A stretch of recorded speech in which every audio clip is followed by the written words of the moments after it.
The atmosphere in the hospital is heavy with gloom. A melancholic ringtone fills the air as the automated voice on the other end of the line says, "The number you have dialed is temporarily unavailable. Please try again later." It's 12:37 p.m. on April 10th, 2019. Kong Jiwan sits on her hospital bed, staring at her phone, trying once more to call her husband. But there's no answer, no text reply, no sign of him. He hasn't visited her since she was admitted. Jiwan, a young woman battling a terminal illness, is left to face her fate alone. The doctor has already told her she has only a few months left to live. The nurses, witnessing her suffering, do their best to care for her. But when a nurse arrives with Jiwan's medication, she finds the bed empty. Jiwan is gone, having slipped away unnoticed, determined to spend her remaining days on her own terms. While waiting for a taxi, Jiwan reflects on the contrast between her deteriorating health and the beauty of the world around her. It's springtime, and as cancer ravages her body, the flowers bloom vibrantly. How envious she feels. When the flowers wither, they still retain their beauty. A taxi pulls up and Jiwan gets in, directing the driver to the apartment she shares with her husband. The driver glances at her, his expression filled with concern. "Are you in a lot of pain?" "You'll be better soon," he reassures her. Jiwan says nothing, lost in her thoughts. It's been a long time since she's heard the local dialect in Seoul. A familiar image flashes in her mind, memories of happy times, when her father was still alive. There was a time when she truly experienced joy. The driver, noticing her silence, continues to encourage her. "Have you ever heard the saying, 'The child who died yesterday still wants to see tomorrow today'?" he asks. "If I were that child, I would probably think the same way," Jiwan replies wearily. "But even if I had to die today, I wouldn't want to see tomorrow. Nothing good would come my way anyway." The driver chuckles softly. "But if something good did happen, wouldn't you be happy?" he asks. The car comes to a quick stop beneath her apartment building. Jiwan reaches for her wallet to pay the fare, but the driver waves her off, refusing to take it. "Consider it pocket money from your father for your outing. Good things will come your way. You'll recover, make lots of money, travel the world, and meet someone who also feels like he's already dead." Today was the driver's last day on the job, and Jiwan was his final passenger. He wanted her to live well, to see that money as a promise he made to her as she opened the bill. She found a piece of candy inside. Jiwan smiled, agreeing with the driver's words as he drove away. She stood there, silently thanking him for giving her one last beautiful memory in an otherwise painful life. It felt truly nostalgic. Back to reality, Jiwan hurried into the building. She stood in front of the apartment door she hadn't seen in months since being hospitalized. Suddenly, she felt a bit hesitant, but gathering her courage, she took a deep breath and opened the door. As soon as Jiwan stepped inside, her eyes landed on a pair of red high heels, ones she had gifted to her best friend, Sumin. Her heart sank. At that moment, she heard the voices of a man and a woman chatting in the room.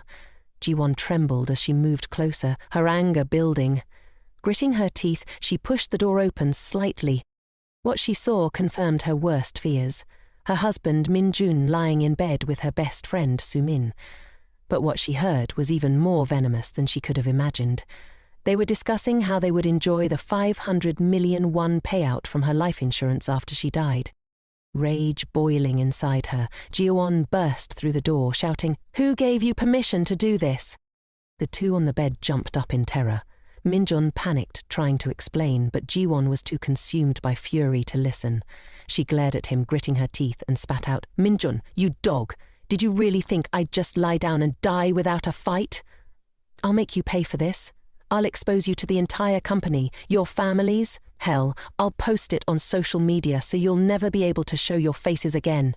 I'll make you cough up everything you've gained so far." At her threatening words, Sumin turned pale with fear.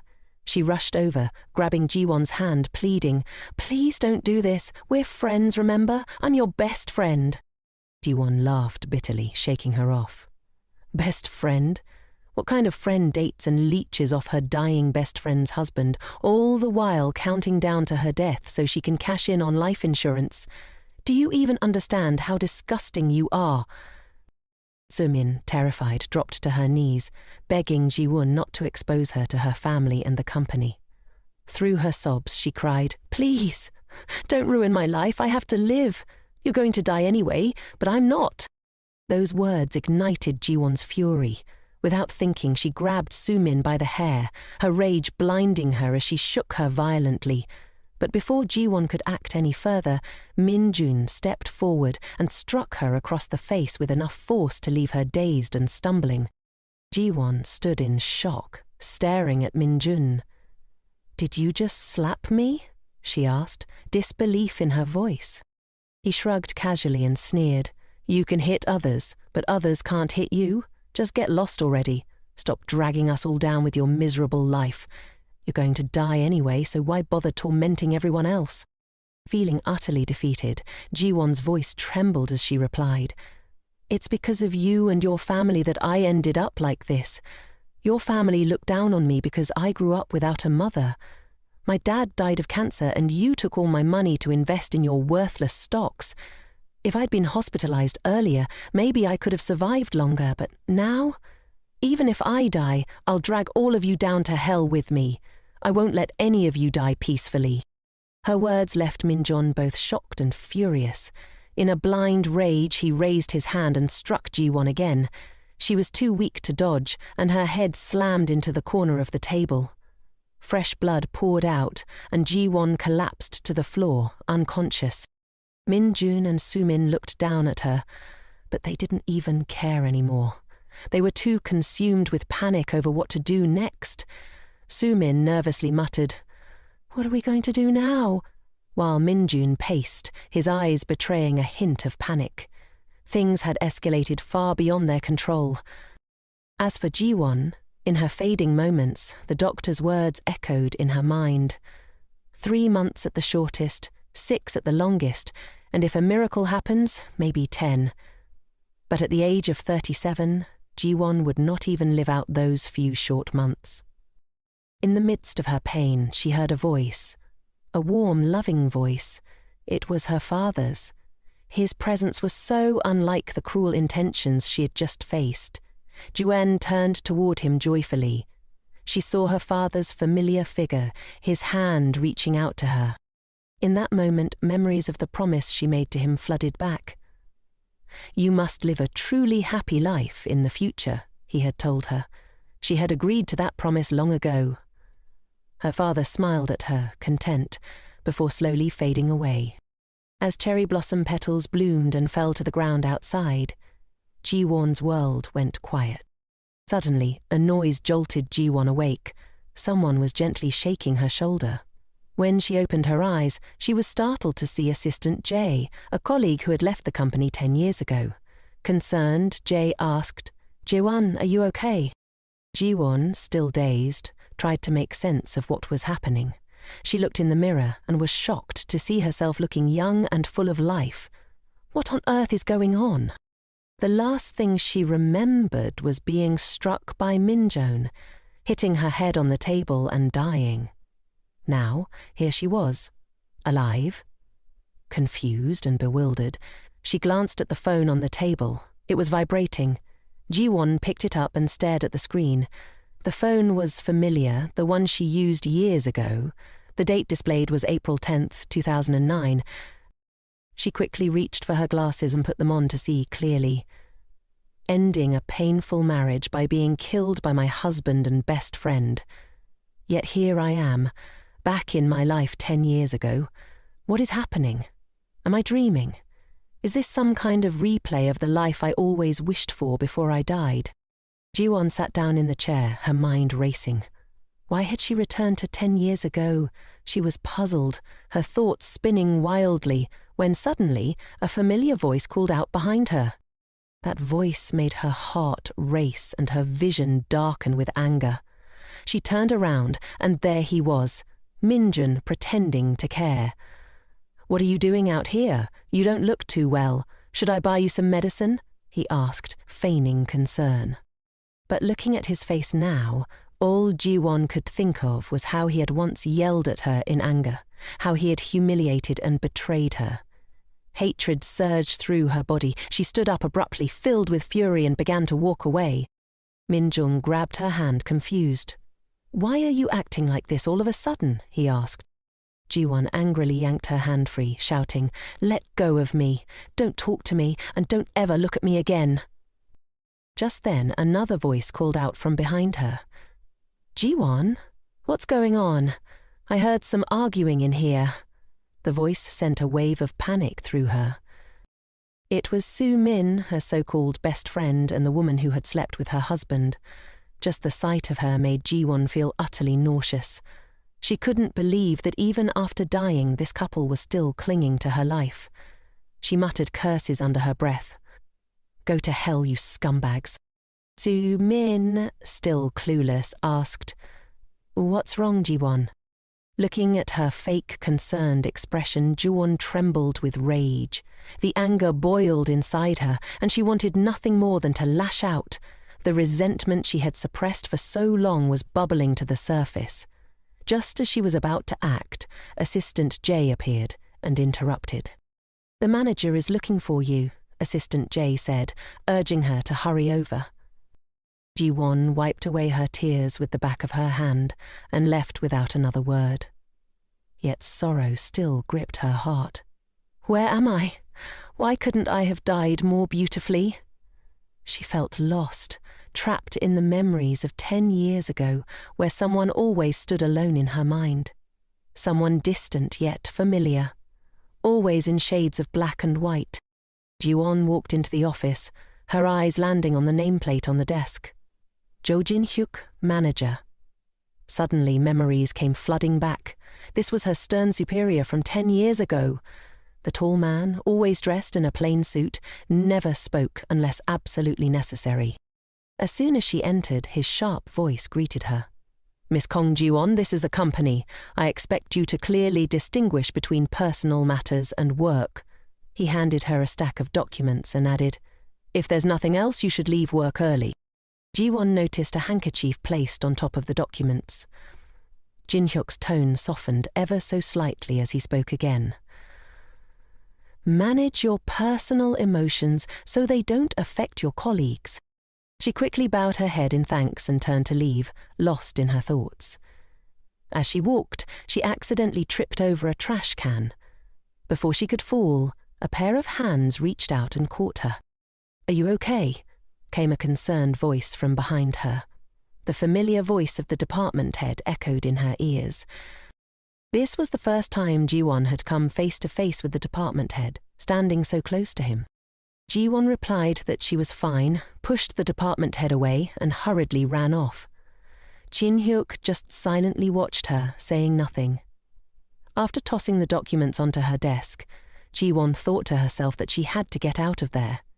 Perhaps reliving this hellish time was her punishment. But she absolutely couldn't just accept it like this. She left, leaving her colleagues in shock. In the elevator, Jiwon still couldn't believe she was back in this time, with even some things that weren't part of her past life's memories. What on earth does the universe want by bringing me back here, she wondered.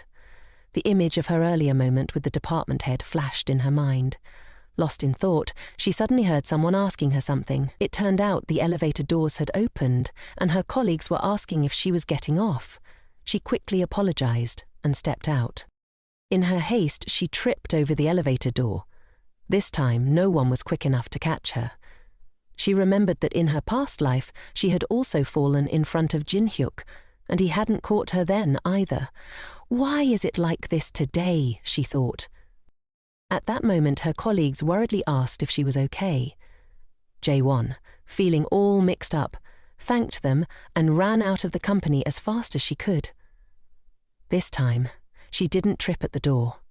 She sprinted away from that suffocating place, and it wasn't until she was outside that she finally stopped to catch her breath. Jiwon gazed at the cherry blossoms blooming around her. It reminded her of the day she had left the hospital. Still a bit dazed, her phone suddenly rang. It was a call from that jerk Park Min-wan. Naturally, Jiwan coldly hung up on him. She snapped her phone shut and turned towards the bus stop.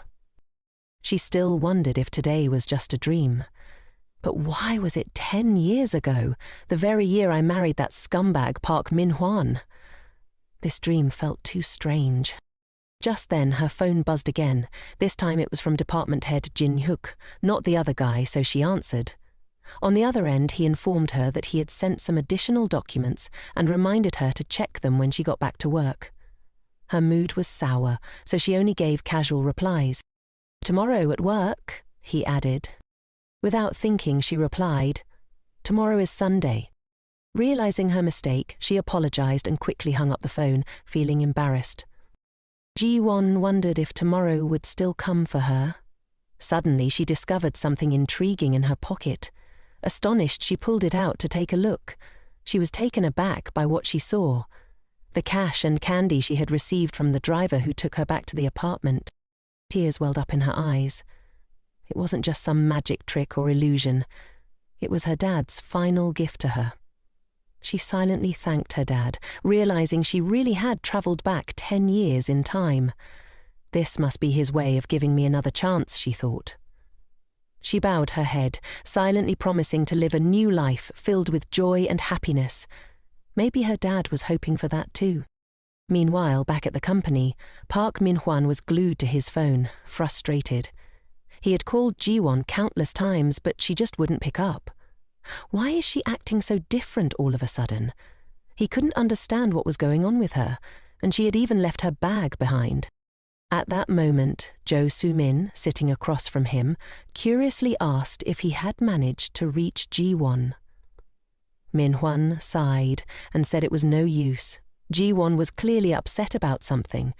He planned to clock out soon and go find her, plus bring her bag back.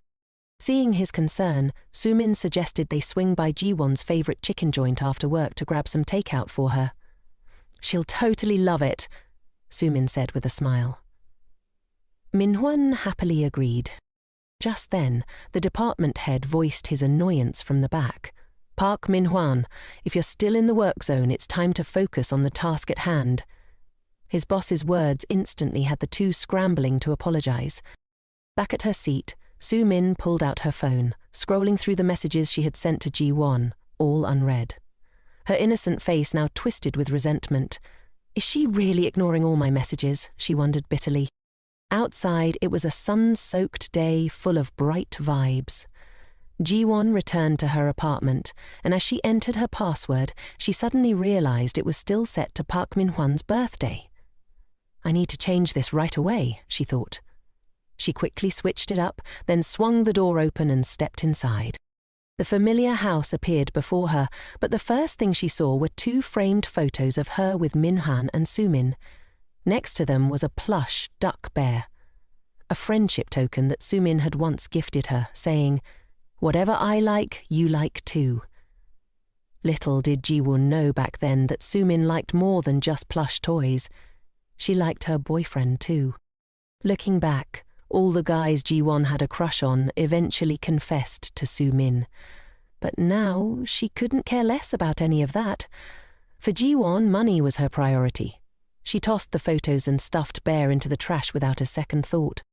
She then went into her room and dug out her savings book. Money. That's what I need now more than anything. She regretted not paying more attention to finances during her first run at life. I should have memorized some lottery numbers or stock trends. But now, she had to deal with her debt and start making money.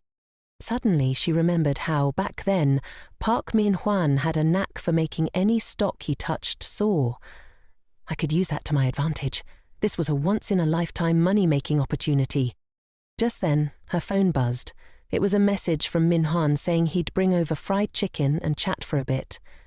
Jiwan was taken aback. Fried chicken? She had always found it nauseating whenever he mentioned fried chicken before, so why was he suddenly offering to buy it for her now?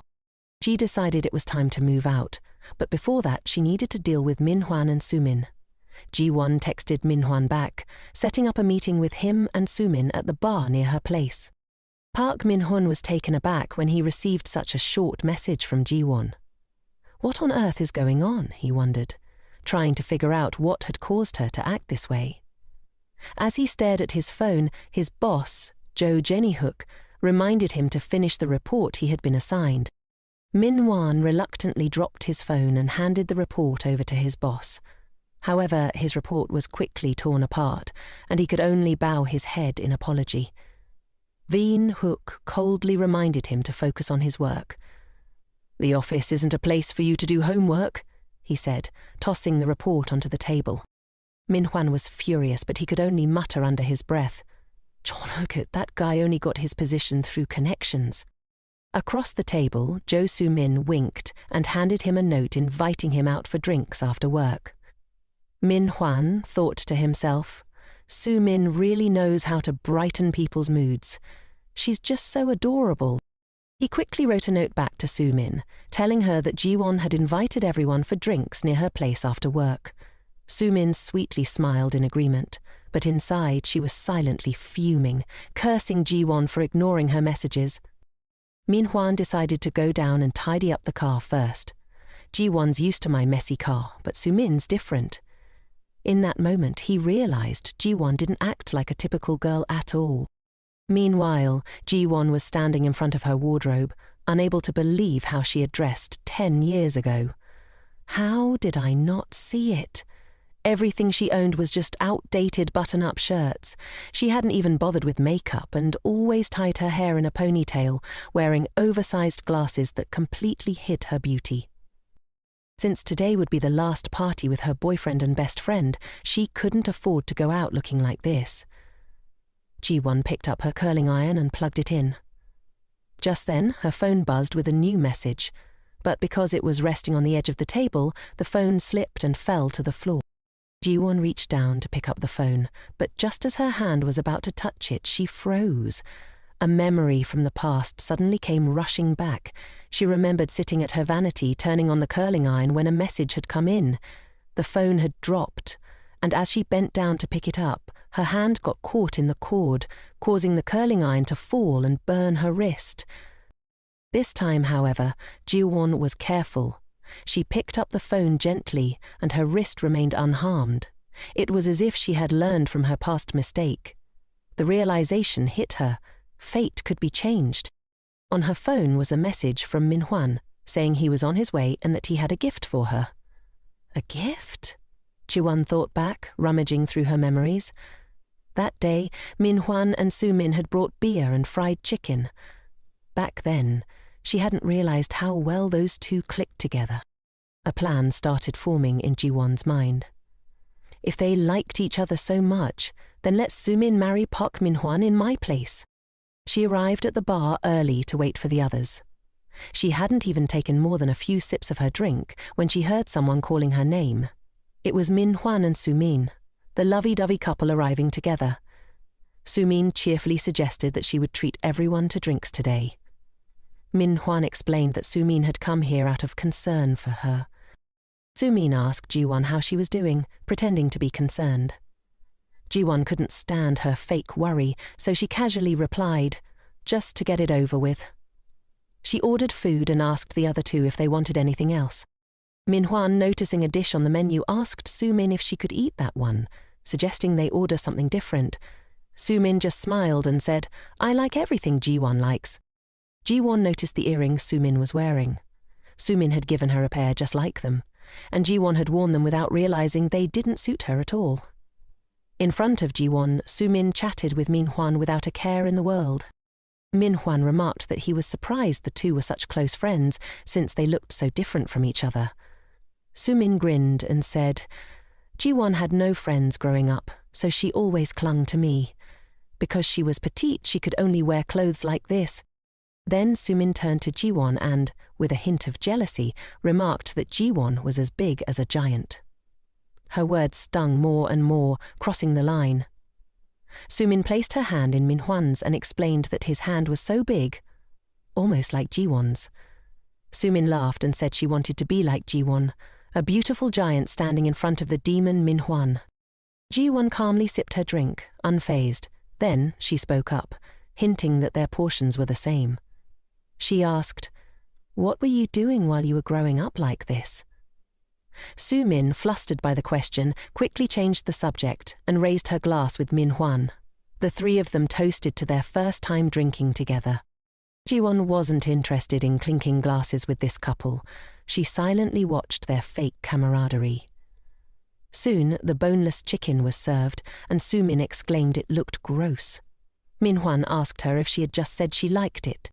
Su-min, trying to cover, quickly replied, "Well, if Jiwan likes it, then everyone must like it, right?" She complimented Jiwan, saying she ate so well and that it must be delicious. Jiwan calmly called her out. "You called for chicken the last time we ate together and even ordered 3 bottles of soju." Su-min's face turned awkward, forcing a smile and asking if she really had done that. At that moment, the staff brought out the fish cake soup, but a drunken man stumbled by, knocking into the server and causing the hot soup to splash everywhere. The scalding liquid landed all over Jiwan's hand. She instinctively hugged her injured hand, wincing in pain. The server rushed over, apologizing profusely and quickly going to fetch ice and ointment. Su-min asked if Jiwan was okay, reaching out to check her injury, but Jiwan pushed her hand away. Su-min was utterly shocked. Jiwan coldly stood up, saying she was going to the restroom for a bit. Inside, she anxiously rinsed the burn under cold water. Her mood was foul as she thought about the strange coincidences that kept happening. Why didn't I fall in the office this afternoon but still tripped on the elevator stairs? The burn on her hand was eerily similar to the one she got from a hair straightener 10 years ago. Could it be that in this lifetime I still couldn't escape marrying that jerk Min-hwan? Is it true that what's meant to be will be? Jiwan thought, as she turned off the tap, determined not to let that happen. Returning to the dining table, Su-min was still using alcohol to act out. She was getting bolder, pretending to be cute in front of Min-hwan. Jiwan knew all too well that Su-min was putting on a show. 1 drink and Su-min would be flushed, while she could handle 3 or 4 bottles without breaking a sweat. However, Jiwan didn't bother to expose her. Suddenly, Su-min asked Min-hwan what he liked about Jiwan. Min-hwan smiled, praising Jiwan for being kind, smart, and very capable, saying she was a great match for him. Su-min chimed in, nodding in agreement, claiming she had a good eye for people. Jiwan silently scoffed. The two of them were such a perfect match in their eyes. Su-min smiled cutely, opening her mouth to ask Jiwan for a piece of fish cake. Jiwan's expression turned icy as she stuffed a huge piece into Su-min's mouth, making her choke. "Oh, how the tables have turned," Jiwan thought. She activated her acting skills, asking if Su-min was okay. "I told you to eat slowly, you seem pretty tipsy.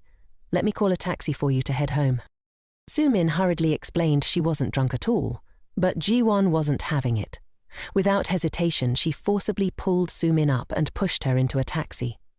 As soon as the door slammed shut, the car sped off. Jiwan felt a rush of liberation. She had been so cowardly in the past. She could have easily kicked Su-min out like this, but had lived like a fool, letting her bully her.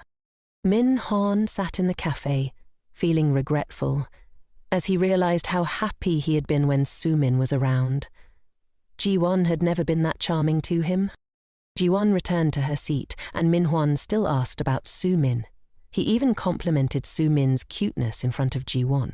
Jiwan didn't care. She told him to drink more, since tomorrow was the weekend anyway. While pouring the wine, she accidentally splashed it onto her own glasses. Giving Min-hwan a sly smile, she deliberately took off her glasses right in front of him.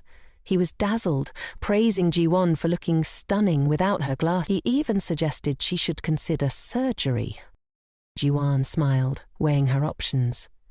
"Should I wait for a raise or dive into buying stocks?" She casually asked Min-hwan if he could give her a little lesson on stocks. As soon as stocks were mentioned, Min-hwan perked up with excitement. When it came to stocks, he could talk endlessly, like a never-ending blockbuster. After finishing their meal, Min-hwan was driving Jiwan home. She thanked him for bringing her bag back to her. Little did she know he took the initiative to plant a sweet kiss on her forehead, wishing her a good night. Jiwan suppressed her disgust, urging him to hurry back. After stepping into the house, she slumped onto the sofa feeling utterly drained. The phone was playing a recording of Min-hwan talking about stocks. Jiwan flashed a satisfied smile. This compensation will be received in full, not a single penny short. The next morning, Jiwan texted Manhwa, telling him she was still feeling tired and would be staying home to rest, promising to reschedule their date for another time. Then she lost interest, clapping the phone shut and stashing it in her pocket. She strolled into the bookstore, hoping to grab some guidebooks on stocks. She stood there for quite a while, contemplating, but the books were packed with so much industry jargon that she couldn't wrap her head around any of it. Still on the hunt for more basic reads, she spotted a book that looked pretty straightforward, but when she reached up to grab it, it was just out of her grasp. What kind of book is stacked so high, Jiwan thought. I'm already over 1.7 meters tall and still can't reach it. How is anyone else supposed to grab it? Suddenly, a hand reached out, helping her grab the book. Jiwan turned around to thank the person, but to her surprise, it was none other than the department head, Jin-hook. He held the book in his hand and curiously asked her if she was planning to quit her job. Jiwan was taken aback by the question. She stammered, at a loss for words. Jin-hook calmly asked again if she was considering quitting her job. Jiwan quickly composed herself and reached out to grab the book. She explained that she wasn't planning to quit, but had noticed Park Min-hwan getting into stock investments and was thinking about trying her hand at it too. Little did she know, Jin-hook's expression turned sour. Why on earth did I run into the department head here, she thought, and why did I have to provoke him? She quickly made up an excuse, claiming that she had already picked out her books and wanted to leave early. But then Jin-hook suddenly asked if she was planning to meet Park Min-hwan. Jiwan forced a smile and replied that she wouldn't be meeting Min-hwan today. She also asked if he could keep their meeting a secret from the other staff. Jin-hook raised an eyebrow and asked why he should do that. Jiwan hesitated and explained that she had told Min-hwan she was sick. He asked if she was really unwell, to which she smiled and replied that she was perfectly fine. It was just the weekend and she wanted some time alone. Jin-hook seemed about to say something, but when Jiwan asked, he simply said it was nothing. He turned as if looking for a book on the shelf and told her to head home, saying they would see each other at the office tomorrow. Jiwan prepared to leave, but couldn't shake the feeling that he seemed to have something more to say. Suddenly, he glanced up and complimented her earrings, saying they suited her well, unlike the previous pair. Jiwan was taken aback. Those earrings were likely the ones Su-min had given her as a friendship token. She remembered that the department head had also mentioned that the previous earrings didn't suit her. She politely bowed to thank him and asked to leave first. For some reason, she felt a strange discomfort in her heart, but didn't dwell on it. She didn't notice Jin-hook watching her thoughtfully from behind. The next day, after arriving at work, Jiwan looked at the clock, which showed just past 7, and noticed the office was completely empty. She sighed, realizing this was the first time she had come to work so early. Suddenly, she spotted Jin-hook, who had been there for who knows how long. Curiously, she walked over to him and saw that he was sitting with his eyes closed, looking like he was in a deep sleep. She pulled the curtain shut, commenting that if he was tired, he could have come in a bit later. She stared at him, realizing his skin looked even better up close. Without his glasses, he looked just as handsome. Jin-hook suddenly opened his eyes, surprised to see Jiwan standing so close. He asked if she was really at work this early. Jiwan jumped a little, then laughed and replied that she was making up for leaving early last Friday. She quickly returned to her desk and fired up her computer. As she did, she recalled what Park Min-hwan had said about the pharmaceutical company, GA. Right now, the stock was priced at 8,001, and if she remembered correctly, this stock was about to pass its review. In a month, the price would skyrocket 6-fold. Now was the perfect time to cash in on some investments. So focused was she that she didn't notice Januk had sneakily crept up behind her. He said it was convenient to grab breakfast, so he got her coffee and a morning meal. Januk hesitated instinctively, preparing to decline, but then she paused. If she wanted to change, she should stop this habitual rejection. She decided to flash a bright smile and thank him. Thanks for treating me to food. From now on, she would embrace life and welcome the care of others. Jin-hook furrowed his brow in silence as if taken aback by something. Then he turned and told her to keep working before walking away. Jiwan was left feeling bewildered. Did he just blow up? It's true they were getting closer, but she still couldn't quite grasp his character. She turned back to the computer, shaking off what had just happened. Forget about it. There was something far more important going on right now. It was 8:23 a.m., and she had just finished the breakfast that the boss had picked up for her. Then, diving into the stock market with a sprinkle of fun, she started investing in GA Pharmaceuticals. She snatched up 2,500 shares, investing 20 million won like a true stock market superstar. Just then, Assistant Jane arrived at the company, ready to steal the spotlight. Department head Kim also showed up and chatted with the manager in the meeting room. Next up was the dynamic duo, the handsome guy and the green tea, who just so happened to bump into each other right outside the company gate. Su-min casually asked why Jiwan had arrived so early, but she coldly replied that, at the office, she should call her assistant Kong. Su-min shyly apologized to Jiwan. Min Hanan, standing on the sidelines, disagreed, saying that no matter what, they were still best buddies and there was no need to be so stiff like that. Jiwan didn't even look at him, remaining focused on her computer as she told him he should pay more attention while at the office. Min Hwan seemed oblivious to Jiwan's unusual behavior. He chuckled and inquired why she was sipping on an Americano today instead of her usual cappuccino. Jiwan kept a straight face, sipping her coffee. "This is a gift from my boss," she said, then added, 10 years ago, I was all about sweet treats like cappuccinos, while the boss was the only one who enjoyed the bitter notes of an Americano. No matter how bitter it gets, I still prefer sipping on an Americano." What did someone like Park Man-won even have to say about that? Jiwon stood up, pretending to stroll past Park Man-won's desk. He was currently in the peak phase of stock acquisition, and she wasn't about to let him rake in all the profits alone. Jiwon glanced at his computer screen and saw him selling shares of GA Pharmaceuticals. She was taken aback. Why on earth was he selling at this moment? Could it be that the future had changed?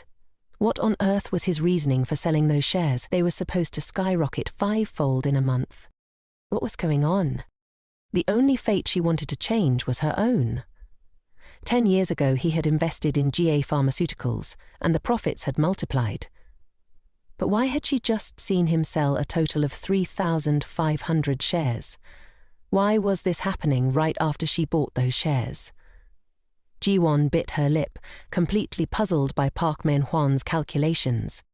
Suddenly, Min-hwan asked what was wrong, startling Jiwon. She forced a smile and said it was nothing, reminding him that the stock price of GA Pharmaceuticals was on the rise. Park Man-hwan shrugged it off, saying he had already made a bit of profit and sold everything. Just last weekend he had caught wind of some favourable news. There were whispers that M-Dub Technology would partner with ET Electronics, and he was sure it would explode soon.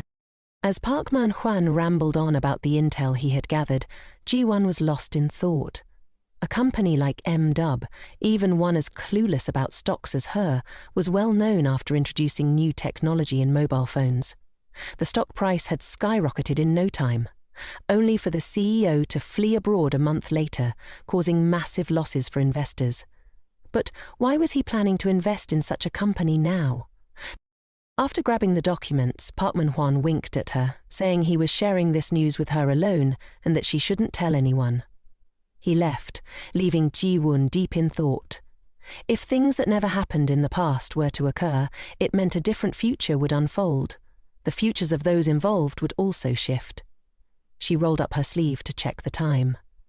If the events from the past were to unfold, could it be said that she had snatched away someone's luck? She had to find out, but how should she go about it?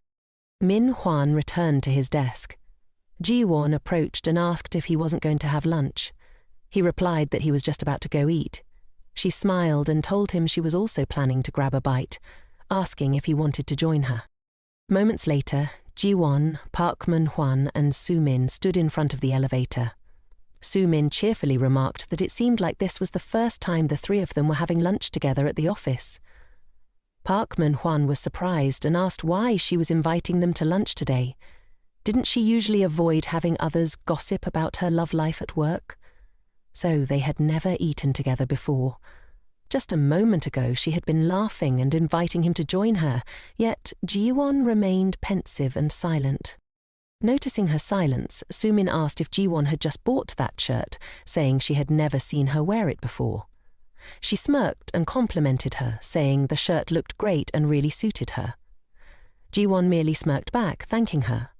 In that moment, she was thinking that in just a little while, the white shirt she had just been complimented on would be drenched in soup, turning it into a filthy mess in the company cafeteria. The three of them stood in line to choose their meals. Sumin cheerfully told the chefs that she loved kimchi soup and asked for a generous serving. The chef happily obliged, serving her a full bowl of kimchi soup, while she smiled and thanked him. Jiwan, standing next to her, coldly said she only needed a little soup. After getting their food, she and Sumin went ahead to find a table to sit at. Sumin, carrying a heaping plate of rice, pretended to look around for a table. Jiwan silently counted down the seconds, preparing for the moment when Sumin would spill the soup all over her. She noticed Sumin smiling mischievously. Then, Sumin suddenly turned around, pretending to smile at Jiwan, intending to dump the entire bowl of soup all over her. Jiwan had anticipated this, so she swiftly dodged to the side. As everyone could see, Park Manju, standing behind, caught the full brunt of the food that Sumin intended for Jiwan. He turned pale, speechless. Sumin babbled apologies, confused about why he was standing there. She was in a panic, unsure of what to do. Park Man-hwan forced a smile and said it was fine. Thankfully, the soup wasn't too hot. But deep down, he was lamenting the loss of his shirt, worth over 1,000,000 won, trying not to lose his cool because it was Sumin. On the flip side, Sumin was asked if she got burned. She said she was fine, claiming she didn't see Jiwan, and that's why she turned back and accidentally spilled the soup all over him. Jiwan stood to the side, watching the two people checking on each other with a frosty expression. She told Sumin to stop lingering around and hurry up to grab some tissues. Surprised, Sumin pointed at herself and asked if she really had to go get them. Jiwan casually remarked, "You've spilled it all over him, so if it wasn't you, then who else could it be?" She then set the tray down on the table and turned around to go grab something. Jiwan turned to ask if Park Man-hwan was okay, pretending to lament that this was his favorite shirt, making sure Sumin, who was walking ahead, could hear. "This is the very shirt I gifted him on our 1-year anniversary." Sumin stormed off with a twisted expression, fuming as she grabbed a tissue. When she brought the tissue back, Park Man-hwan was nowhere to be found. Jiwan simply mentioned that he had gone to the restroom. "You should just chill and sit tight while I go wash my hands." As Jiwan was washing her hands, you could hear someone calling from the next room. Jiwan paused for a moment, then turned back to ask if the person calling her was indeed talking to her. The person inside confirmed, saying they wanted to ask her for a favor. Jiwan instantly understood what the person was craving. She quickly reassured them, saying she would be right there with it in a moment. The people inside buzzed with gratitude for her. Later, Jiwan brought some goodies to the girl inside the room, making sure to bring an extra shirt to avoid any awkward moments. The girl could only express her heartfelt gratitude to Jiwan, feeling lucky to have her by her side. Without her, she wouldn't have known what to do. When she opened the door and saw Jiwan, the girl genuinely brightened, showering her with endless thanks. The girl, whose phone had died and who hadn't eaten yet, explained that the place felt like a ghost town and she was worried about getting stuck, which was giving her serious anxiety. It turned out the girl was Hyeni, who had started working with Young-soo a month ago. Hyeni was still smiling and thanking Jiwan profusely, mentioning that there were people who came before, but when she asked for help, they all just ghosted her. Jiwan asked if Hyeni wanted to grab a bite together, since she hadn't eaten yet. Hyeni's eyes sparkled with excitement as she instantly agreed. The two of them chatted away as they made their way back to the cafeteria. Meanwhile, Sumin was having a lively chat with Park Man-hwan about how she's always ready to lend a helping hand. She mentioned that since childhood she's been super busy worrying about Jiwan. She also added that Jiwan wasn't really a social butterfly back in school, just to fill him in. Park Man-hwan praised her, saying she truly is a good person. Sumin, trying to reclaim her image in front of Park Man-won, suddenly recalled that 10 minutes ago she had gone to the restroom to grab some tissues for him. She yanked the paper angrily, feeling humiliated by Jiwan, who had just been staring at her, making her look like a complete fool. If it were before, Jiwan would have automatically brought tissues, so why had she suddenly been acting so differently lately? Just then, someone knocked on the door, calling out to see who was outside, hoping to get her assistance. Jiwan, already fuming from the earlier incident, felt her face scrunch up in annoyance. She ignored the question and dramatically swung the door open, stepping outside. Right now, it felt like they were bringing up the time she helped someone stuck in the bathroom to win Park Man-hwan's favor. Just when the fun was getting started, Jiwan made her comeback. Next to her was Hyene, carrying a plate of food.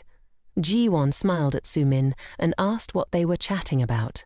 Sumin was flustered when she saw Hyene arrive. Hyene cheerfully greeted her and Park Man-hwan, and everyone was on board with having another person join the group. Jiwan cheerfully invited Hyene to take a seat across from her, and Hyene happily agreed, wishing everyone a delicious meal. Sumin felt uneasy. Why was Hyene so confident when they were the same age? Was it just because of her face? Park Man-hwan sat next to them and asked how Jiwan and Hyene had suddenly become so close without him even knowing. Hyene cheerfully mentioned that Jiwan had just helped her out with a few things. Then she noticed his shirt was stained and asked if he was okay, since it looked quite pricey. Park Man-hwan just smiled and said it was no big deal, just a shirt after all. Jiwan, gripping her chopsticks tightly, listened. The gift she had given him, and he treated it so lightly. Sumin quickly changed the topic, saying that Hyene must be really hungry, wondering how a girl could possibly eat that much. But Hyene didn't care. She just thought that if she wanted to achieve something big, whether she was a girl or a boy, she had to eat a lot, just like her grandfather said. Sumin pretended to laugh and said, "Your grandfather must have done something really grand, huh?" However, Hyene seemed oblivious to the jab, munching away while sharing stories about her grandfather selling bean sprouts, tofu, and even kimchi soup. Sumin looked down on her, realizing it was just selling side dishes. Jiwan on the side was surprised, wondering if Hyene was genuinely kind or just clueless. After everyone finished eating, Park Man-won said he had to leave early, and Jiwan mentioned she would go grab some coffee, asking the two if they wanted anything. Hyene immediately offered to go by herself. Jiwan declined, suggesting they could go together another time, saying she couldn't let a junior treat her since she was a senior. Sumin then linked arms with Jiwan, asking her to get a hot cappuccino, acting all grateful. Jiwan swiftly shook her off and turned to Hyene, asking what she wanted to drink. Hyene smiled and said she wanted an iced Americano, promising to treat Jiwan next time. Jiwan smiled back and told them to go ahead. She would catch up later, then turned and walked away coldly. Sumin awkwardly waved goodbye to Jiwan, then turned to Hyene, pointing at the jacket she was wearing and asking if it belonged to Jiwan. "When did you get so close to Jiwan? You two have never even talked at the company, but here you are together at the cafeteria. It's quite surprising." Hyene, pressing the elevator button, explained that she had just happened to get stuck in the restroom, and Jiwan helped her out. She even lent her a jacket, which was enough for Jiwan to be her savior. Sumin was taken aback, realizing that the person stuck in the restroom earlier was Hyene. She worried whether Hyene recognized her voice from before. She covered her mouth and laughed, saying Jiwan just liked to meddle in other people's business. "She only does that for strangers," she warned Hyene, not to trust Jiwan too much since she had known her for a long time. "I'm just looking out for you," she added. Hyene, coldly remarking, said, "Actually, it's you who's meddling in other people's affairs. If you like to meddle so much, why didn't you speak up earlier and say you didn't want to help someone stuck?" Hyene stepped into the elevator, completely ignoring Sumin's stiff expression. She pressed the close button and casually asked, "Aren't you coming in?" And, just like that, she went up. Sumin stood frozen in place, panic gripping her as she realized Hyene had recognized her voice and all the lies she had spun. If those rumors spread throughout the company, what would she do? Suddenly, the voice of Manager Kim rang out from behind, asking Soo-min what she was doing standing there. She quickly hatched a plan to use him to get Hyeen out of the company before her secrets were exposed. Soo-min tossed her hair, smiling at the manager and complimenting his beautiful tie. He chuckled and said he would only wear that tie to work, praising her for making the company feel more vibrant. He rambled on about how the female employees in the office were quite dull, while Soo-min was not only beautiful but also feminine. Soo-min giggled, saying she had been feeling a bit tired lately, but his words were like a boost of energy for her. Hearing this, he became flustered, worried about what was bothering Soo-min, and assured her he would help her sort it out. Soo-min pretended everything was fine, deliberately trying to elicit his sympathy. She sidled closer to Manager Kim, whispering in his ear and asking if he would like to go out for drinks after work to chat with her. Meanwhile, Jiwan was ordering drinks at the cafe, and while waiting for her order, she suddenly remembered that the manager hadn't gone out for lunch, so she ordered some snacks for him as well. She thought about how the future had changed, with Park Man-won selling off all his most valuable shares, and how Jo Soo-min had spilled soup on his shirt instead of Jiwan's. It meant she could snatch away someone else's luck. Jiwan smiled softly, imagining that assumptions could become reality, and reality would inevitably become the norm. If one could foresee the future, would that create a better world than before? In this life, she was determined not to let anyone take away anything that belonged to her. After grabbing her coffee, Jiwon headed back to her office, surprised to find no one had left yet. She glanced over at Manager Kim's desk, taking soft steps closer to him. There he was, peacefully napping in his chair. Jiwon wondered if he used to sleep this much too. As she spoke, she placed the cereal cup she'd bought for him on the table, softly urging him to drink it. He had looked perfectly fine in the morning, but now he seemed really exhausted. Suddenly, a hand grabbed hers. It turned out to be Park Man-hwan, furious and glaring as he pulled her along with him. Jiwan was taken aback and yanked her hand away from him, shouting at him to let go. Then, a large hand grabbed Park Man-hwan's hand and yanked it away. It was none other than Manager Jin-hook, who had woken up at some point and was now glaring at Park Man-hwan. Park Man-hwan stammered when he saw Ji-hook. Jiwan was also stunned to see him come to her aid. With a serious expression, Ji-hook asked Park Man-hwan what he was trying to do. After recovering from his shock, Park Man-hwan retorted that he wasn't doing anything. He just wanted to have a private chat with Jiwan. Ji-hook wasn't backing down, though. He stated that even though it was lunchtime, this place still belonged to the company, and if there were private matters to discuss, they could wait until after work. The two exchanged heated words, sparks flying in the air, while Jiwon just gazed in disbelief.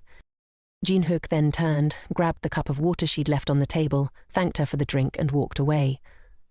Jiwon stood there, deep in thought, wondering why the manager had helped her. Maybe he was just annoyed that someone had disturbed him while he was sleeping. Suddenly she turned around and found Park Man-hwan gritting his teeth, glaring at her. He mumbled that they would talk after work.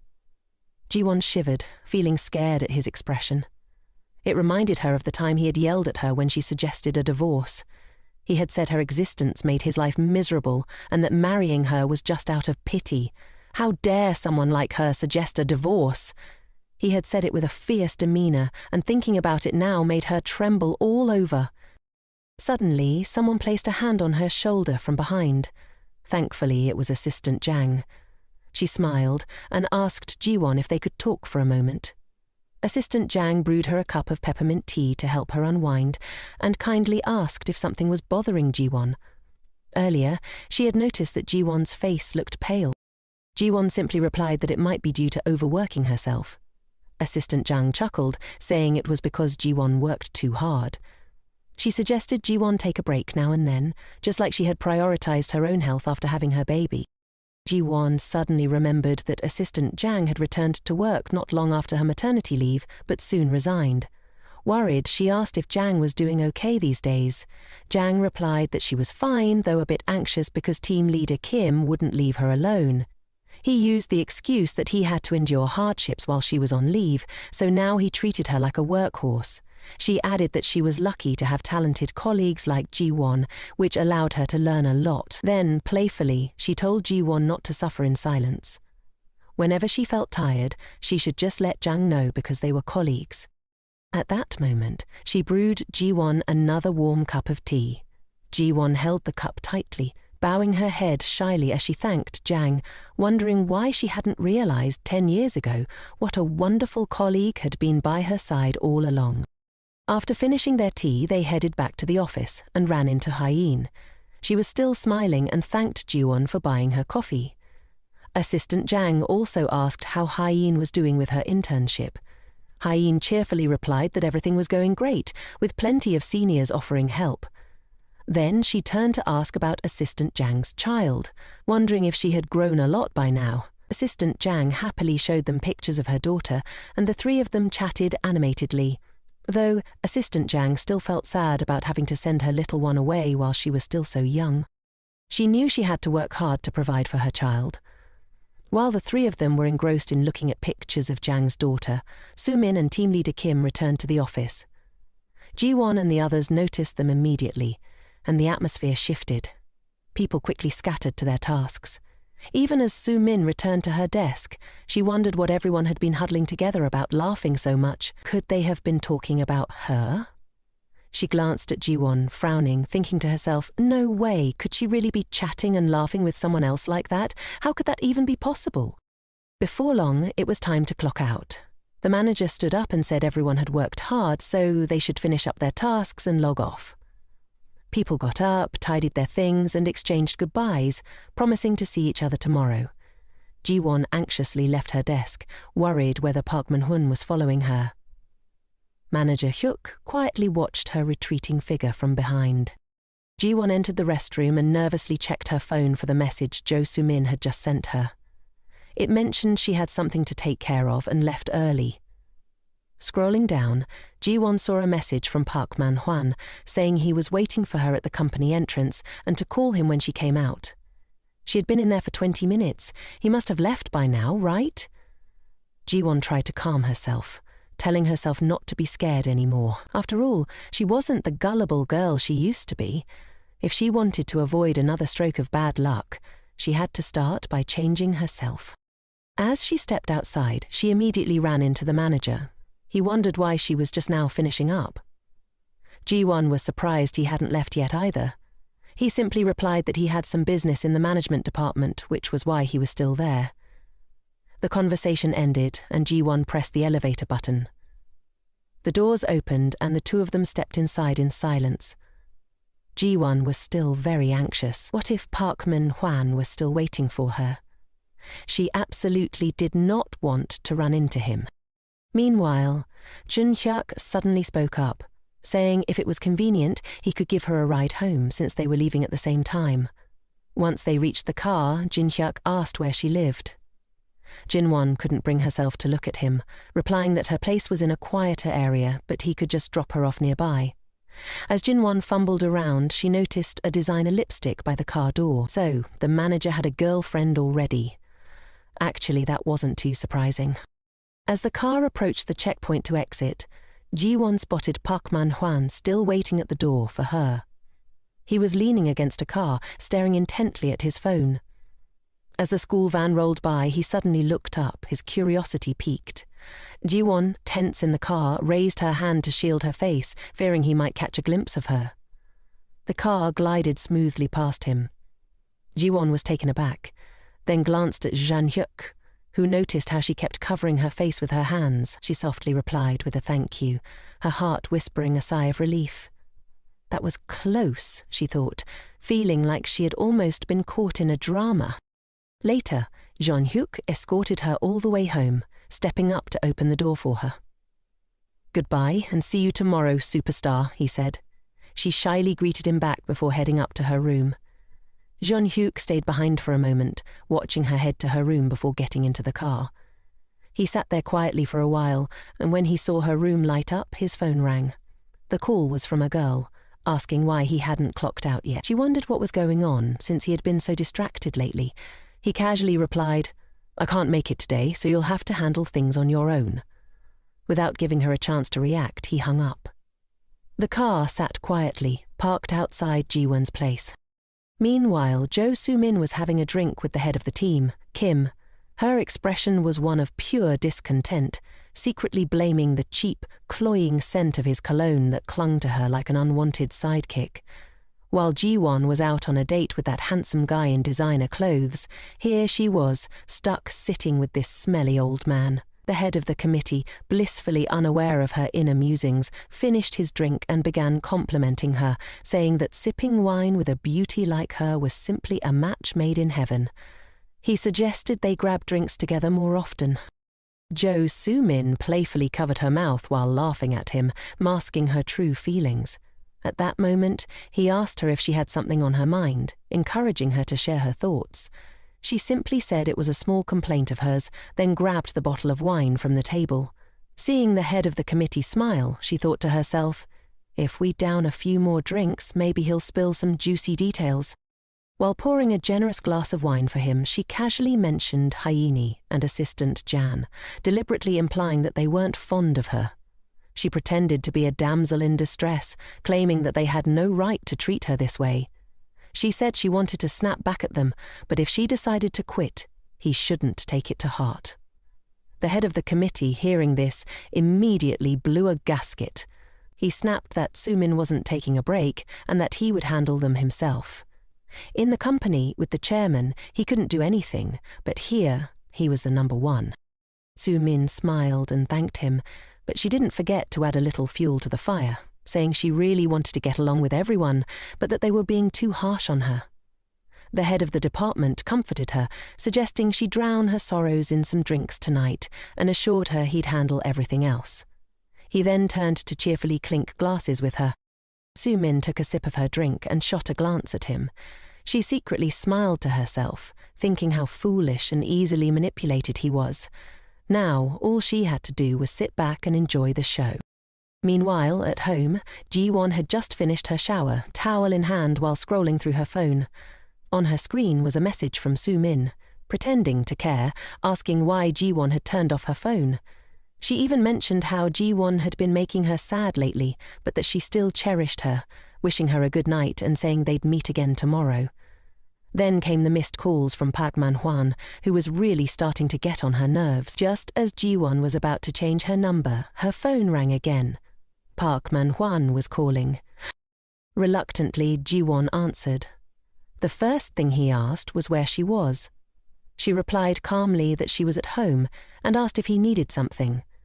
Park Man-hwan sounded shocked and incredulous, asking when she had gotten home. He insisted he would come over to talk, but Jiwan declined, saying they could talk over the phone. She was really tired. After a pause, he asked why she had bought coffee for Jin-hook today, something she never did. She explained that Jin-hook had bought her coffee in the morning, so she was just returning the favor. Park Man-hwan still wouldn't let it go, questioning why Jin-hwa would buy her coffee in the first place. Jiwan tightened her grip on the towel and countered, asking if he would drink coffee alone if they were the only two in the office. He was left speechless and quickly changed the subject to why she had turned off her phone. She frowned and simply explained that it was because he had been angry with her and she felt hurt, so she turned it off. If there was nothing else, she said, she was going to sleep. Park Man-hwan then told her to go ahead and sleep, wishing her good night and saying he loved her. Jiwan, hearing that, got furious and threw her phone onto the couch. Exhausted, she slumped into the chair, angry and deep in thought. Both of them claimed to love her, but was there ever a moment when it was genuine? 10 years ago, she had good friends by her side, but perhaps she was afraid that her own misfortune would be discovered by everyone, so she couldn't face those around her. There had been worried glances directed at her before. She suddenly remembered Assistant J. The image of the head of the department scolding her flashed in her mind, throwing documents at her. She recalled how she could only cry silently by herself. Jiwan jolted up in shock. She remembered that in the past she had ignored her own suffering. At that moment, Assistant Jang had just returned home. As she opened the door, her daughter ran up to her with a bright smile, calling out, "Mom!" Assistant Jang sank down to embrace her daughter, who must have been waiting for her for a long time. Her husband was sitting on the sofa, remote in hand, grumbling about why she was home so late. He was starving. Assistant Zhang hugged her daughter and told her husband to stop watching TV and go to the kitchen to make something to eat instead of starving. She urged him to bathe their daughter while she whipped up something to eat right away. He turned off the TV, put his hands in his pockets, and said he had plans. He had to go out. "You just eat and bathe her," he said. Assistant Zhang asked why he was out so much. Didn't he see how hard she was working overtime? He walked out the door, putting on his shoes, and said he had been taking care of their daughter all day and was exhausted from submitting job applications. Hearing this, she got angry. "You left her like this? Her hair is still in the braid I did for her this morning, and her diaper hasn't even been changed." Her husband snapped back, telling her to stop nagging. "It's because of you that I have to go out." Assistant Zhang was frustrated. She still wanted him to stay home and bathe their daughter, but he just slammed the door behind him and left without looking back, leaving her alone with her daughter, speechless. Ever since she got pregnant, he had used the excuse of a year's salary to quit his job halfway through. Now, he didn't even want to come home anymore. Was he the only one who knew what exhaustion felt like? She was also very tired, dealing with the head of the department's constant nagging while trying to manage the mess of her daughter's food on the table. She still hadn't finished her work. Balancing her daughter on her back while trying to get things done, she was determined to do a great job on this project so that the head of the department wouldn't pick on her anymore. Suddenly, her daughter, who had been sleeping on her back, started to cry. Assistant Zhang turned her head to look at the little one and comfort her. It was already 3 a.m., and she had gotten so caught up in her work that she lost track of time. Putting her work aside, she laid her daughter down on the mattress and told her fairy tales to soothe her back to sleep. Suddenly, she reminisces about how, as a child, she wished her life would be just like a fairy tale. Sleepiness hits her like a wave, making her drowsy. She stretches, yawns, and decides to just close her eyes for a moment. Without much thought, she lies down next to her daughter and shuts her eyes. But just as she drifts into slumber, her nose starts bleeding unexpectedly, and she's completely oblivious to it. The next morning at the office, team leader Kim starts yelling at assistant Zhang. He criticizes her project, tossing the proposal right at her, saying her skills are worse than an intern's. With a fierce expression, he berates her, asking if being at home with her child has drained her creativity. Assistant Zhang bows her head, hoping team leader Kim will point out what she's done wrong, but he just angrily jabs a finger at her, questioning if he really has to spell it out for her. After years in the company, she can't even produce a decent proposal. Assistant Zhang squats down to pick up the papers he threw on the floor, apologizing and promising to fix it and submit it again. Team leader Kim isn't letting up. He's still furious, ordering her to start over and have it ready by tomorrow morning. Jiwan sits at her desk, frowning and feeling annoyed, watching team leader Kim take advantage of his position to yell at employees when the department head isn't around. She turns to Jo Sumen's desk, where Sumen is smiling happily, looking quite pleased with herself. Meanwhile, assistant Zhang is still bowing and apologizing to team leader Kim, promising to redo the project and submit it on time. He's still not calmed down, waving her back to her desk. Finally, assistant Zhang returns to her workspace. As she passes Jiwan's desk, she looks at her with concern, worried since Jiwan has been working overtime for days. She wonders if she's okay. Jiwan follows her outside, calling out to her with care. But when assistant Zhang turns around, she sees Jiwan with a nosebleed, trying to hide her distress. She asks if Jiwan wants some coffee. Just as she's about to brew some, Jiwan quietly thinks to herself that she's been working too hard these past few days, but she smiles and offers to make the coffee, since assistant Zhang had made it for her last time. Jiwan is genuinely worried, wondering if changing someone else's fate would have consequences. After all, she had died once and come back to life, so whatever happens, happens. Only she knew the rules of this world. If something that had never happened in the past occurs, it would change something in the future.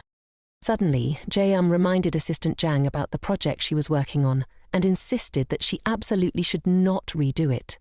Instead, Jiwan suggested that she follow her lead and create a new project.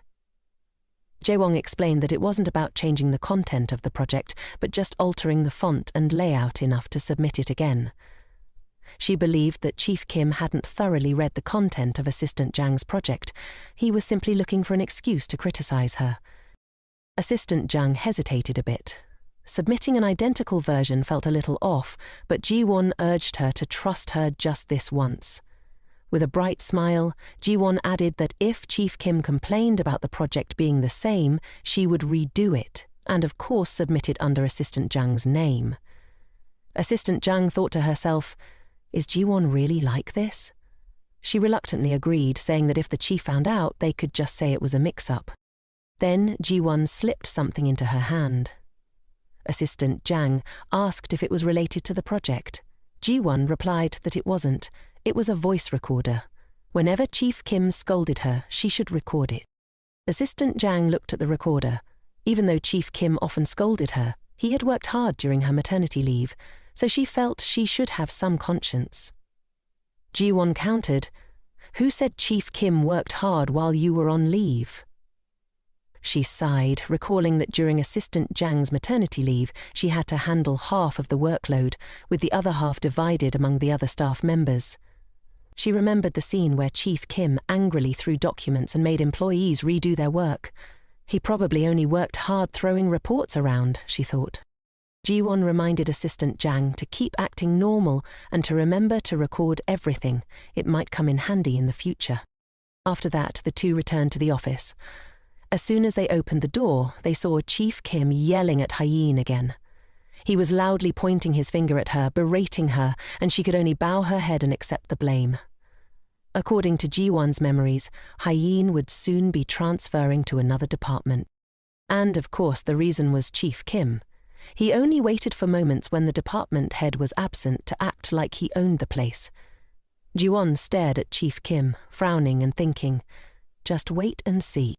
The one who wrote the proposal was not Assistant Jang, but it would be him. The next day, still using the excuse that the project was worthless, Chief Kim threw the proposal at Assistant Jang, shouting at her to start over from scratch. The following day was no different. He continued to nitpick Assistant Jang's proposal, saying she had all this time to work on it, and this was all she could come up with.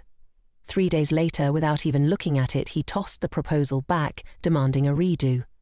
Days passed, and the demand for a redo continued. A week later, this time Chief Kim pretended the proposal looked better and said he would let it pass. He told Assistant Jang to print it out and bring a copy to the meeting, while the original should be submitted to the department head. He reminded her that the promotion evaluation was coming up and that he wouldn't be so lenient next time, so she better get it right. Assistant Jang sighed and thanked him. She returned to her desk, thinking that he hadn't even read the proposal closely. She had only changed the font and layout, and he didn't even notice. Looking back at Jiwan behind her, who was giving her an okay sign, she smiled, realizing Jiwan was right. Suddenly, a notification pinged. It was Jiwan saying she would submit the proposal to the department head, while Assistant Jang should just print and distribute it to the other staff. Assistant Jang was surprised. Jiwan was going to submit it to the department head, and she was holding the original. But who knows, maybe Jiwan had her own plan. Meanwhile, after grabbing the prepared documents, Jiwan brought them to the department head's desk and handed them over, saying this was the proposal for today's meeting, approved by Chief Kim.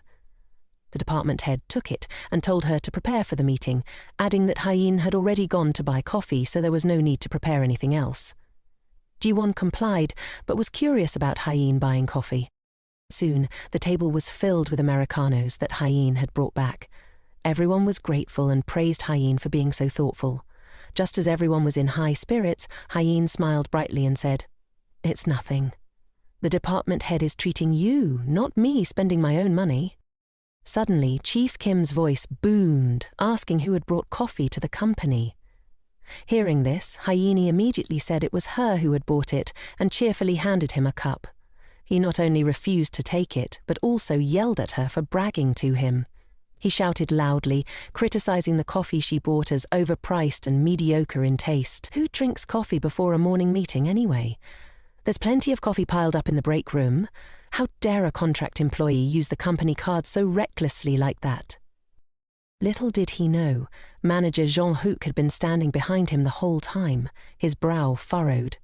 He informed the man that it was he who had given the company card to Hyene to buy the coffee. The man was taken aback, stammering that he had also intended to use the company card to buy coffee. Jean-Hook coolly replied that it was his card, and since he didn't like instant coffee, he had asked Hyene to go get some. Jiwan and Su-min, standing nearby, were astonished. Ha-jung had used the manager's personal card to buy coffee. No one had ever done that before. Su-min, with a displeased expression, turned away to another spot. After that, the meeting commenced, with Jin-hook sitting at the head. He asked if the project was from Assistant Jang. Assistant Jang held the project proposal and began to present her work. Everyone focused on the copies in their hands, listening intently to her presentation. Suddenly, Jin-hook interrupted the presentation. He flipped through the proposal he was holding and pointed out that it didn't match what Assistant Jang was presenting. Seeing this, Chief Kim got furious and scolded Assistant Jang. He had told her to submit the original document to the manager, yet here they were with the wrong version. She hesitantly apologized for submitting the wrong proposal that Chief Kim had returned. Chief Kim turned pale and handed Jung-hook his copy of the proposal to review, not forgetting to scold Assistant Jang a few more times. Jun-hook took the document and began to examine the proposal. As if he had discovered something, he asked Assistant Jang if this was indeed the proposal that had been returned. She looked at the stack in her hands and confirmed it was. Jung-hook then turned to Chief Kim and asked why he had returned the first proposal. The man fumbled, trying to cover up by saying the proposal wasn't clear enough. Assistant Jung had hastily patched together some content from the internet and submitted it to him, which is why he had returned it. He then pretended to shake his head, claiming that since this time it was done well, he was approving it today. Jin-hook coldly asked how many times the proposal had been returned. He then tossed the proposal onto the table, telling him that both proposals only differed in structure. The content was identical. In the end, what had he read that made him return it and then approve it? Chief Kim looked as pale as a ghost and turned to scold Assistant Jang for daring to play him. Assistant Jang stammered, but Jiwan stood up and apologized.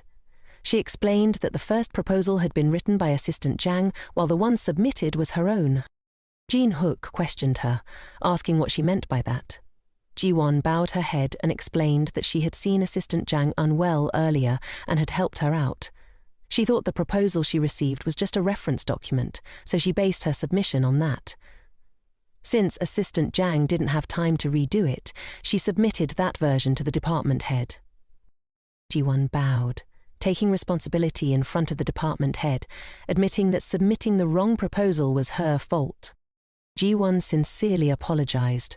Department head Kim, seeing this, pointed at her and scolded her, questioning if she was even aware of what she was doing. Mistakes could happen, but how could she mix this up?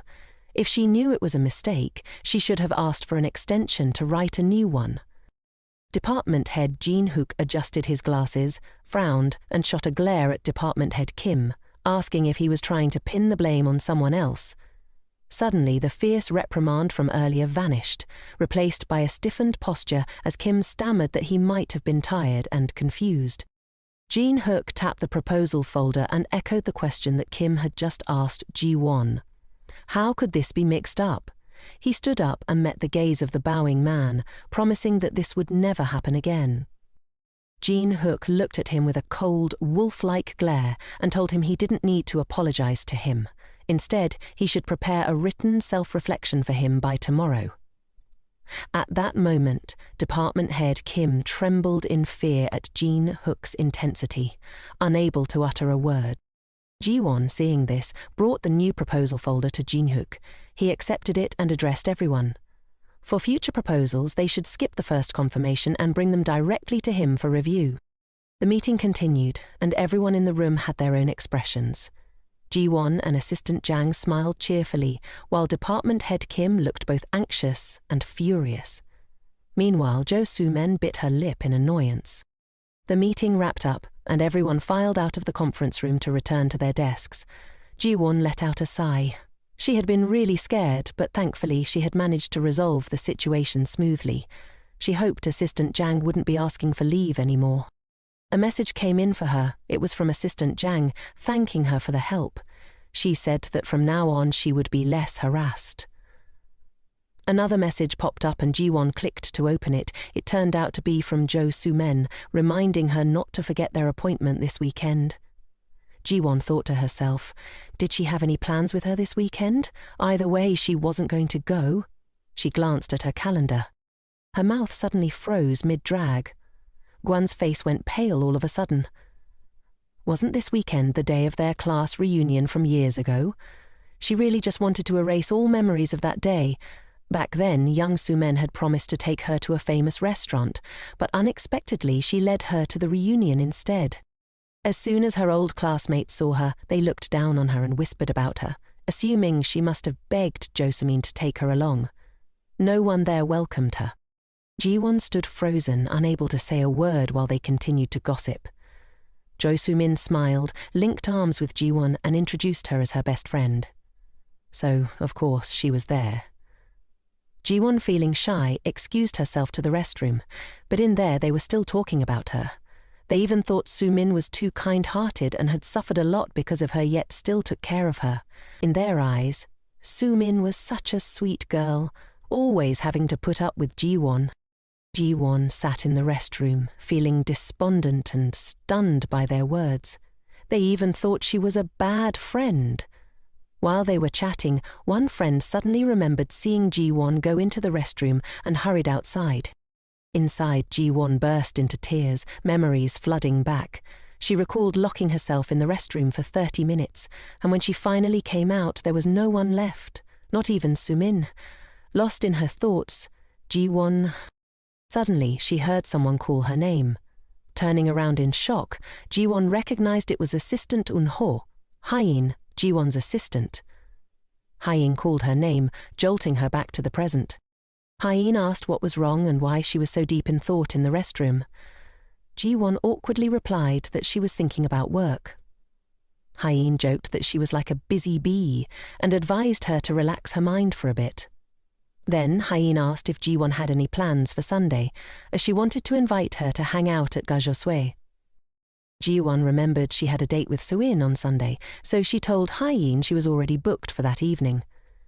Hyein felt a bit down upon hearing Jiwan's response, but then suggested rescheduling for the morning instead. Jiwan happily agreed, and both of them were excitedly looking forward to their Sunday morning date. Hyein was thrilled and told Jiwan to hang tight because they were about to plan an epic adventure. But suddenly, Jiwan realized the lipstick Hyein was wearing. It was the same lipstick she had spotted in manager Jin-hook's car. Jiwan's mind raced as she recalled a rumor circulating in the company. Hyein and manager Jin-hook were dating. Perhaps the rumors were actually true. In Jiwan's eyes, manager Jin-hook was a cold, distant figure, while Hyein was outgoing, vibrant and friendly. Jiwan wondered how two people with such contrasting personalities, like fire and water, could possibly be a couple. She speculated that perhaps Hyein's lively and energetic nature was what led her to agree to date someone like Jin-hook. Meanwhile, Hyein was buzzing with excitement about her Sunday date with Jiwan. The two of them exited the restroom together, and as they walked, Hyein couldn't stop introducing Jiwan to the stations. Jiwan confessed she had never been to the area before, and with a cheerful and confident vibe, Hyein told Jiwan that she was a regular at a few spas in the area and knew quite a bit about them. Jin-hook had just stepped out of his office and overheard their conversation. He asked where they were planning to go this Sunday morning. Jiwan was about to respond when Hyein swooped in, completely dodging Jin-hook's question, and whisked Jiwan away in a flash. Jiwan hesitated, glancing back at the manager, thinking to herself, can I really just walk away like this? If she did, the rumors about manager Jin-hook and Hyein dating would definitely be true. That's why Hyein had been acting like that just now. Early Sunday morning, Jiwan got a call from the Seoul eye care shop. They informed her that her ordered contact lenses had arrived and invited her to come pick them up. This time, Jiwan decided to reinvent herself and show up to the class reunion looking completely different. It was Jiwan's first time trying contact lenses, and she wasn't sure if it would hurt. She squeezed her eyes shut, and wow! Putting in contact lenses for the first time was definitely no walk in the park. All set, Jiwan hopped into a ride to Geo City Station. At the shopping mall, Jiwan noticed that Hyeen had been waiting for her for quite a while. Hyeen was utterly amazed by Jiwan's stunning new look. Jiwan felt a bit embarrassed by Hyeen's exaggerated expression and told her that it was her first time wearing contact lenses. Hyeen was very excited because she thought Jiwan looked beautiful wearing them. Hyeen firmly believed that even Kim T looked better in contact lenses than in frames. Suddenly, Jiwan remembered something and changed the subject. She turned to Hyeen and casually said that she had seen manager John Hook wearing contact lenses and he looked way more handsome. Hyeen was taken aback, her face lighting up as she realized Jiwan was casually bringing up the manager right in front of her. Jiwan secretly thought that maybe Hyeen wasn't a fan of others praising her boyfriend. Hyeen didn't deny it. She skillfully dodged Jiwan's comment and switched the conversation to their plans for today's outing. Jiwan was surprised. There was actually a whole plan in place. The first stop Hyeen took Jiwan to was a hair salon. Hyeen introduced her boss, someone she really admired, to the cafe owner. Jiwan, eager to reinvent herself, asked the owner for advice on a hairstyle that would suit her. After a bit of admiration, the shop owner told Jiwan that she would rock a curly hairstyle under the magic touch of the cafe owner. Jiwan eagerly anticipated a totally transformed version of herself. First, the stylist trimmed Jiwan's hair a bit, and then continued to curl the ends. Finally, it was all about the glam. Jiwan became the boss lady and didn't forget to ask for the perfect hairstyling steps for her face shape. Finally, it was done. Hyeen was the first to rush over, roaring with excitement at Jiwan's transformation, while the owner beamed with pride and satisfaction over her masterpiece. But the most surprised of all was Jiwan. She almost didn't recognize herself in the mirror. Suddenly, the phone rang out like a dramatic plot twist. Sween called to remind Jiwan about their date tonight, and especially reminded her to wear the earrings she had gifted her. Of course, Jiwan knew those earrings didn't suit her at all, but she still agreed with Sween. Jiwan smiled as she thought about her original plan. She would have Sween marry Park Min Hanan in her place, next on the agenda. She invited Hyeen for a shopping spree. And of course, Hyeen happily agreed right away, as this was part of the fun outing she had been eagerly anticipating for the past few days. On Sunday night at the class reunion, everyone was thrilled to finally catch up after such a long time apart, and the atmosphere was buzzing with laughter and lively conversations. Suin couldn't help but bring up Jiwan during the chats, fully aware that everyone thought Jiwan was the reason behind her many embarrassing moments. Meanwhile, Suin played the noble card, totally unfazed by all that drama, while her classmates thought she was just being a total airhead. Some people were curious about what Jiwan was up to these days, but they couldn't resist throwing shade at her down-to-earth fashion choices. Suin continued to defend Jiwan in front of their friends, and also shared with everyone that Jiwan would be joining the event. Suin pulled out her phone to call Jiwan, but the real reason she wanted Jiwan to come to the class reunion was something only the two of them understood. Jiwan picked up the phone, and Swin eagerly asked where Jiwan was, offering to come pick her up. Jiwan coolly replied that there was no need, and quickly stepped inside, ready for the show to begin. Everyone present was left in awe. They were taken aback as Jiwan cheerfully waved hello to everyone. She was no longer the everyday plain Jane. She was completely transformed into a showstopper. It had been ages, and Sween was the most surprised one of all. Jiwan was totally in sync with Sween, casually asking her about their date while pretending to be completely clueless about the class reunion. Sween rushed over to Jiwan, introducing her to the whole class as her best friend. And the one who brought her along, the whole class was buzzing with whispers.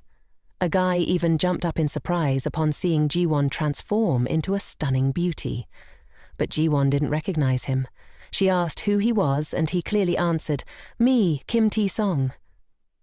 Jiwan recalled that he was the one who teased her all the time back then. He noticed that Jiwan and Suin were wearing matching earrings, and couldn't help but emphasize how perfectly they suited Jiwan, while Suin looked like she had borrowed her mum's pair. Tong even asked Jiwan for her phone number and casually inquired if she had a boyfriend yet. Jiwan glanced at Suin, who was biting her lip in silence. The classmates were buzzing about Tong's actions, claiming he had no conscience. Jiwan got up and headed to the restroom, where the whole class was whispering and gossiping about Jiwan's transformation, even comparing Swin's look to something straight out of a fashion faux pas. Suin was fuming over the gossip, completely baffled by the situation unfolding around her. Everything was spiraling out of control, far from what she had anticipated. In the restroom, Jiwan slipped in because she found the class reunion utterly boring. She opened the door to the third bathroom, pondering as she gazed inside, vividly recalling the memories from this day 10 years ago. Suin, someone she once considered a close friend, had always been spreading rumors and bad-mouthing her. She couldn't understand why Suin's friends hated her so much. Remembering the story she had heard while sitting in the bathroom 10 years ago, she finally understood the real reason behind Suin's actions. This was precisely why she was revisiting that dreadful memory once again. Jiwan gritted her teeth. Even now, she couldn't believe it. Suddenly, a notification pinged on her phone. It was her manager, Jean Huck, texting to ask what she was up to. She replied that she was at a class reunion, unsure if there was an urgent matter since it was the weekend. She snapped her phone shut and heard footsteps approaching. Still the same gossip about her. She had heard these words a decade ago, and she remembered every single one, as if etched in her mind. Their conversation played back in Jiwan's head like a tape rewind, but this time was different. She couldn't let herself run away like a fool anymore. She pushed the door open, surprising them all.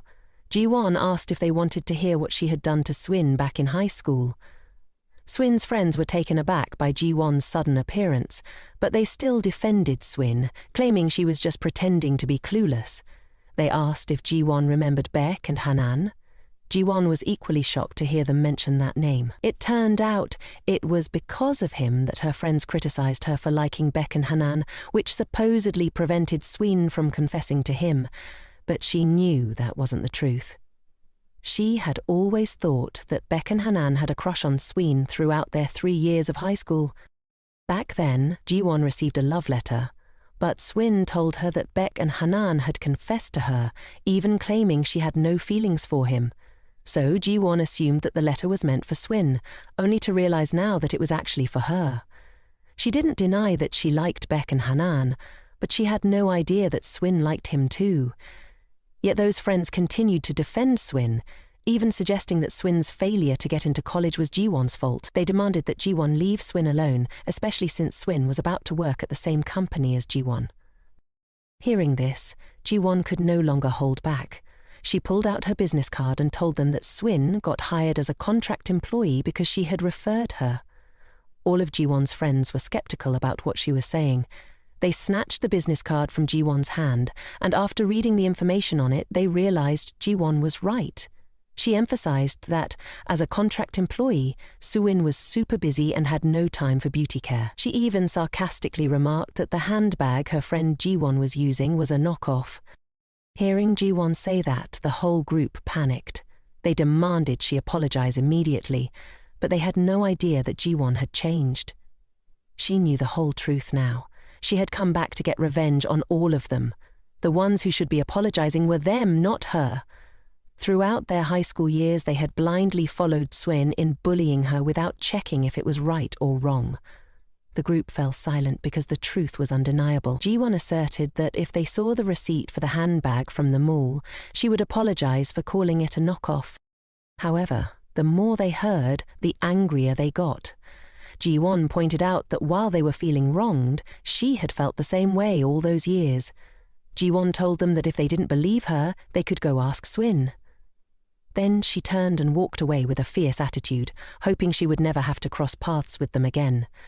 As she quickly exited the restroom, Jiwan couldn't shake off her disappointment in someone she once considered a close friend. It turned out Suin had always been slandering her. Remembering her high school days, Jiwan was sure that her isolation was also due to Suin, and today she finally understood the reason. The sound of Suin calling her snapped her out of her thoughts. Suin asked what she was doing standing there, and Jiwan gave a half-hearted answer. Suin was curious about what Jiwan and her friends had been talking about. Jiwan didn't beat around the bush. She recalled Park and Hwan, the most admired student council president in school, always surrounded by a dazzling aura. Jiwan was no exception. She had a crush on Park and Hwan. He was always gentle with her, making her feel warm and cherished, but he had responded to her confession with disdain. Not long after, he confessed to Suin. Well, that was all in the past now. Jiwan encouraged herself, thinking back. She realized she hadn't seen Park and Hwan at the class reunion, which she thought was for the best. Outside, Park and Hwan had just gotten out of the car and were calling a classmate to let them know he had arrived. Meanwhile, Jiwan was still reminiscing about the past with Park and Hwan, wondering if he was even more handsome than before. Park and Hwan was totally taken aback when his buddy announced that Jiwan was also coming and was looking absolutely stunning. He insisted that when Park and Hwan saw Jiwan, he'd be completely blown away because she was no longer that girl from back in the day who wore glasses. But in Jiwan's eyes, she had always been the beautiful girl. He never expected that they were just separated by a glass door. Jiwan, feeling down, was getting ready to leave. She tried to pep herself up and shake off the gloom, but the tears just kept flowing. The door swung open, and she dashed past Park and Hwan as he walked in. Wait a sec. Park and Hwan, while on the phone, suddenly had a light bulb moment. He realized that the girl who had just zipped past him was none other than Jiwan. Hey, Jiwan. Jiwan turned around and recognized Park and Hwan, her first love during her younger years. Park and Hwan happily gazed at Jiwan, instantly recognizing her. Finally, after searching for her for so long, he had found her. But as for Jiwan, upon seeing Park and Hwan, the part of her memory she least wanted to recall came rushing back. She turned and ran, wondering why on earth she had to bump into him at this very moment. But how could Park and Hwan let Jiwan walk away like that? He hurriedly chased after her, shouting loudly, "You're here to meet Jiwan. You just need to pause for a moment and chat with me inside the cafe." Sumin's friends were eagerly waiting for Jiwan to return and were furious when they heard Jiwan's words. They wanted to get the real scoop from Sumin. On Park and Hwan's side, he once again suggested having a quick chat with Jiwan, just for a moment. Jiwan stood still. Suddenly, a car screeched to a halt right in front of her. The person stepping out of the car was manager Hook. Hearing his voice left Jiwan in shock, wondering what the department head was doing here. Park and Hwan shouted, insisting he wanted to talk to Jiwan. Jiwan frowned and tightly shut her eyes, unsure of what to do next. Clearly, in the past, Park and Hwan was the one who walked away first. He had said there was nothing left to discuss, so now, what did he even want to talk about with her? With that thought, Jiwan turned away, leaving Park and Hwan standing there. She hopped into the boss's car for her grand exit. She was done with this place. But Park and Hwan still wouldn't give up, shouting loudly that Jiwan absolutely had to check the messages on that forum. Jiwan suddenly recalled the forum. Since graduation, she hadn't logged in there anymore. Hook drove off into the sunset, and Jiwan glanced in the mirror, noticing Park and Hwan still standing there. She wondered why she had said that to him. As for Hook, he remained silent, stealing glances at Jiwon as they drove. Meanwhile, in the restroom, the conversation between Sumin and her friends was still going strong. They were asking Sumin if it was true that she was a contract employee, and if Jiwan had introduced her to the job, as she had claimed. Hearing this, Sumin turned pale, wanting to dodge the question, but her friends weren't letting her off the hook. They were furious for being played. Sumin explained that she had confused it with another company and hadn't meant to say that. As she spoke, she silently blamed Jiwan, thinking that everything happening was because of her. At that moment, her friends began to realize that everything Jiwan had said was true, including the fact that she couldn't confess to Park and Hwan because Jiwan hadn't either. Sumin turned pale again, thinking Jiwan had lost her mind for bringing that up. Back then, they were all just kids, and she had forgotten about that incident. One friend angrily pushed Sumin, accusing her of deceiving them to gain their sympathy all this time. Sumin shoved the girl away, shouting that she wasn't lying. Nevertheless, Sumin tried to explain that she had hidden the company details because she was worried Jiwan would get scolded by everyone. However, Sumin's friends no longer believed her. They realized that it was Sumin's lies that had caused Jiwan to be scolded. In a last-ditch effort, Sumin turned the tables, accusing them of being the ones who had picked on Jiwan. She never wanted that. Why were they now turning against her? Feeling utterly disappointed in her friends, they had nothing left to say to Sumin. They left, hoping that Sumin would cut off contact with them in the future. As the restroom door closed, Sumin felt as if she had lost everything. She trembled and sank to the floor. She didn't want this. She didn't want things to turn out this way. In the past, it was Jiwan who had been looked down upon and mocked, and Sumin still couldn't accept what had happened today. Previously, Sumin had always let everyone misunderstand Jiwan, while portraying herself as the noble one in everyone's eyes. She was the obedient and gentle one. Only by doing so could she receive love and affection from others. But now Jiwan had completely shattered that facade. Sumin sat trembling in the bathroom, lost in thought for what felt like an eternity. By the time she calmed down, she had no idea how long she had been sitting there. Slowly she got to her feet, her legs numb from sitting for so long. She had no clue how to face everyone outside. She thought that if she just cried softly and spouted some nonsensical excuses, everyone would let it slide. But when she stepped into the dining room, the sight before her sent her into a panic. The room that had been bustling just moments ago was now completely empty. Meanwhile, Jiwan was sitting in the car with manager Jin-hook when her phone rang. Jin-hook glanced at Jiwan, noticing that after everything that had happened today, she was so exhausted that she had dozed off. He didn't want to wake her, but the phone rang again. In the past, the bullying had been absolutely outrageous. They even took pleasure in throwing trash at her. During those times, Sumin was always the one to step in and protect her. Back then, Jiwon believed that Sumin truly considered her a good friend, which is why she didn't want her to be hated by everyone else. Jiwon had once thought that everyone despised her, but everything changed when Park and Ho showed up. He came and sat next to her. Park and Ho insisted that sitting next to her would help him see the board better, so starting tomorrow he would sit there. With that, he flashed her a warm smile. Jiwon's feelings for him began to blossom from that day on. From then on, whenever Jiwon was bullied by her classmates, Park and Ho was the one who stood up for her. Jiwon couldn't understand why Park and Ho treated her so kindly. It all started when he told her to smile more, because she looked so much prettier when she did. After that, her classmates stopped throwing trash at her through the window. Her heart began to race every time she arrived at school, fueled by the positive encouragement from her friend, Sumin, and the fluttering of her heart. Jiwon wrote a love letter to Park and Ho, and it was Sumin who helped her slip that letter into In-ho's personal locker. But Jiwon completely forgot how she looked and the situation at that moment. That's why there was that conversation between her and In-ho. At the time, In-ho had said he had nothing more to say to her and turned to walk away, watching her letter crumple in his hand. That moment shattered her completely, and she sank to the floor, sobbing uncontrollably. Jiwon increasingly affirmed that aside from Sumin, who cherished her, everyone else despised her. She was the girl who received no love and was neglected.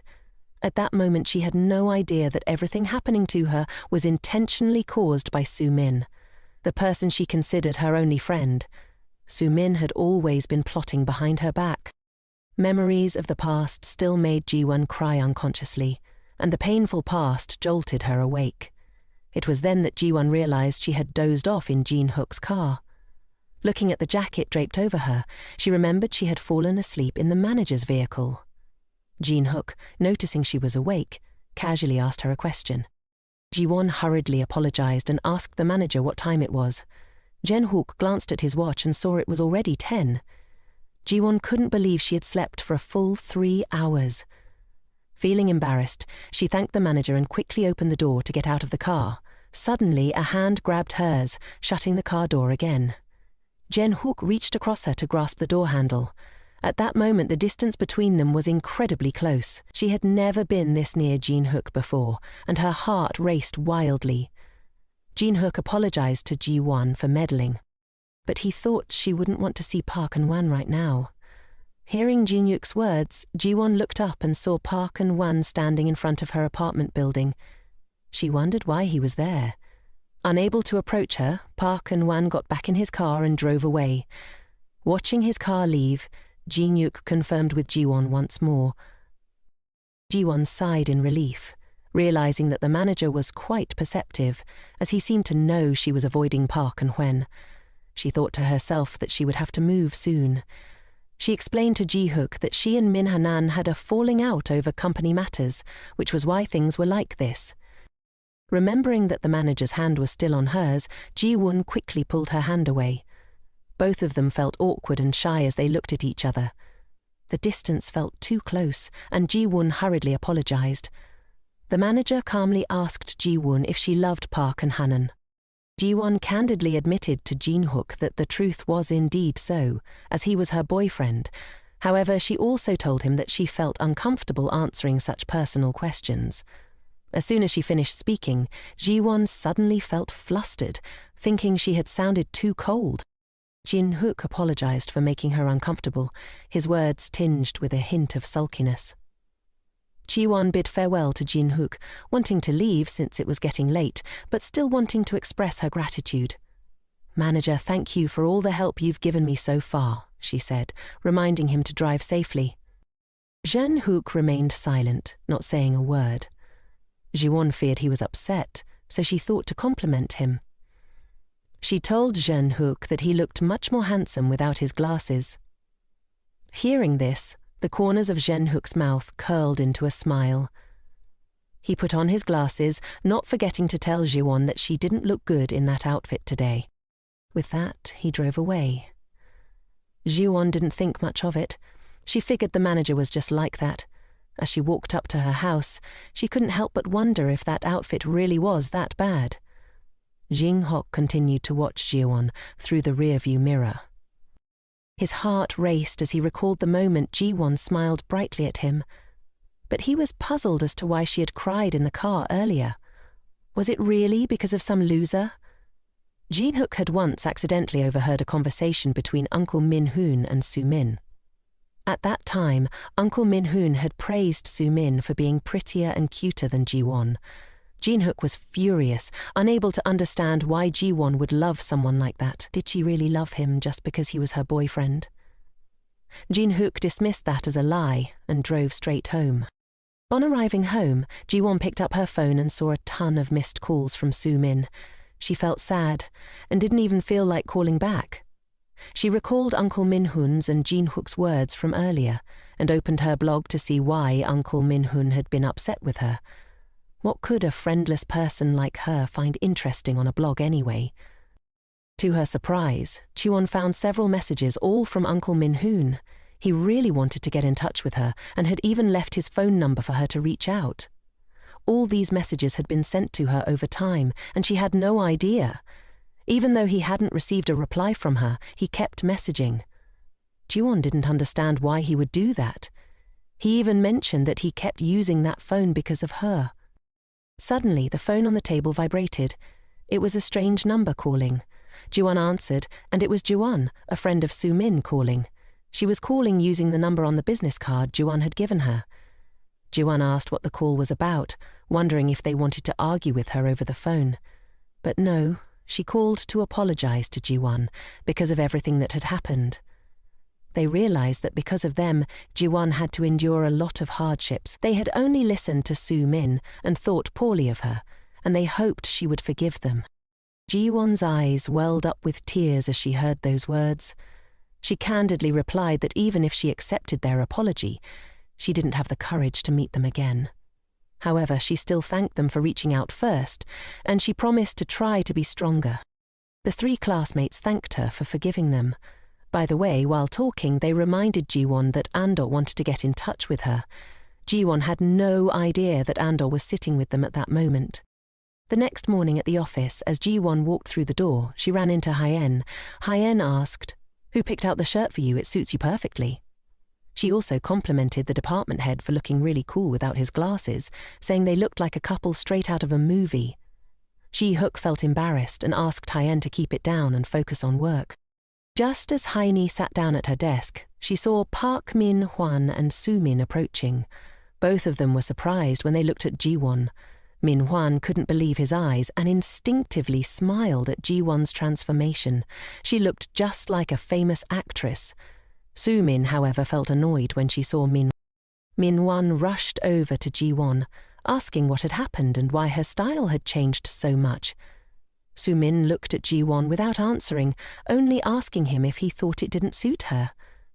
When Min-hwan said it suited her very well, Soo-min angrily turned and walked away.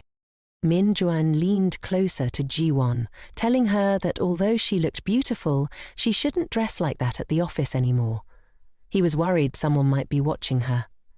Min-juan was hinting at department head Jun-hook, who usually wore glasses and a tie, but today looked really cool.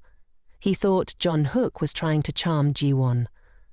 Min-juan then turned to ask Jiwan out after work like usual.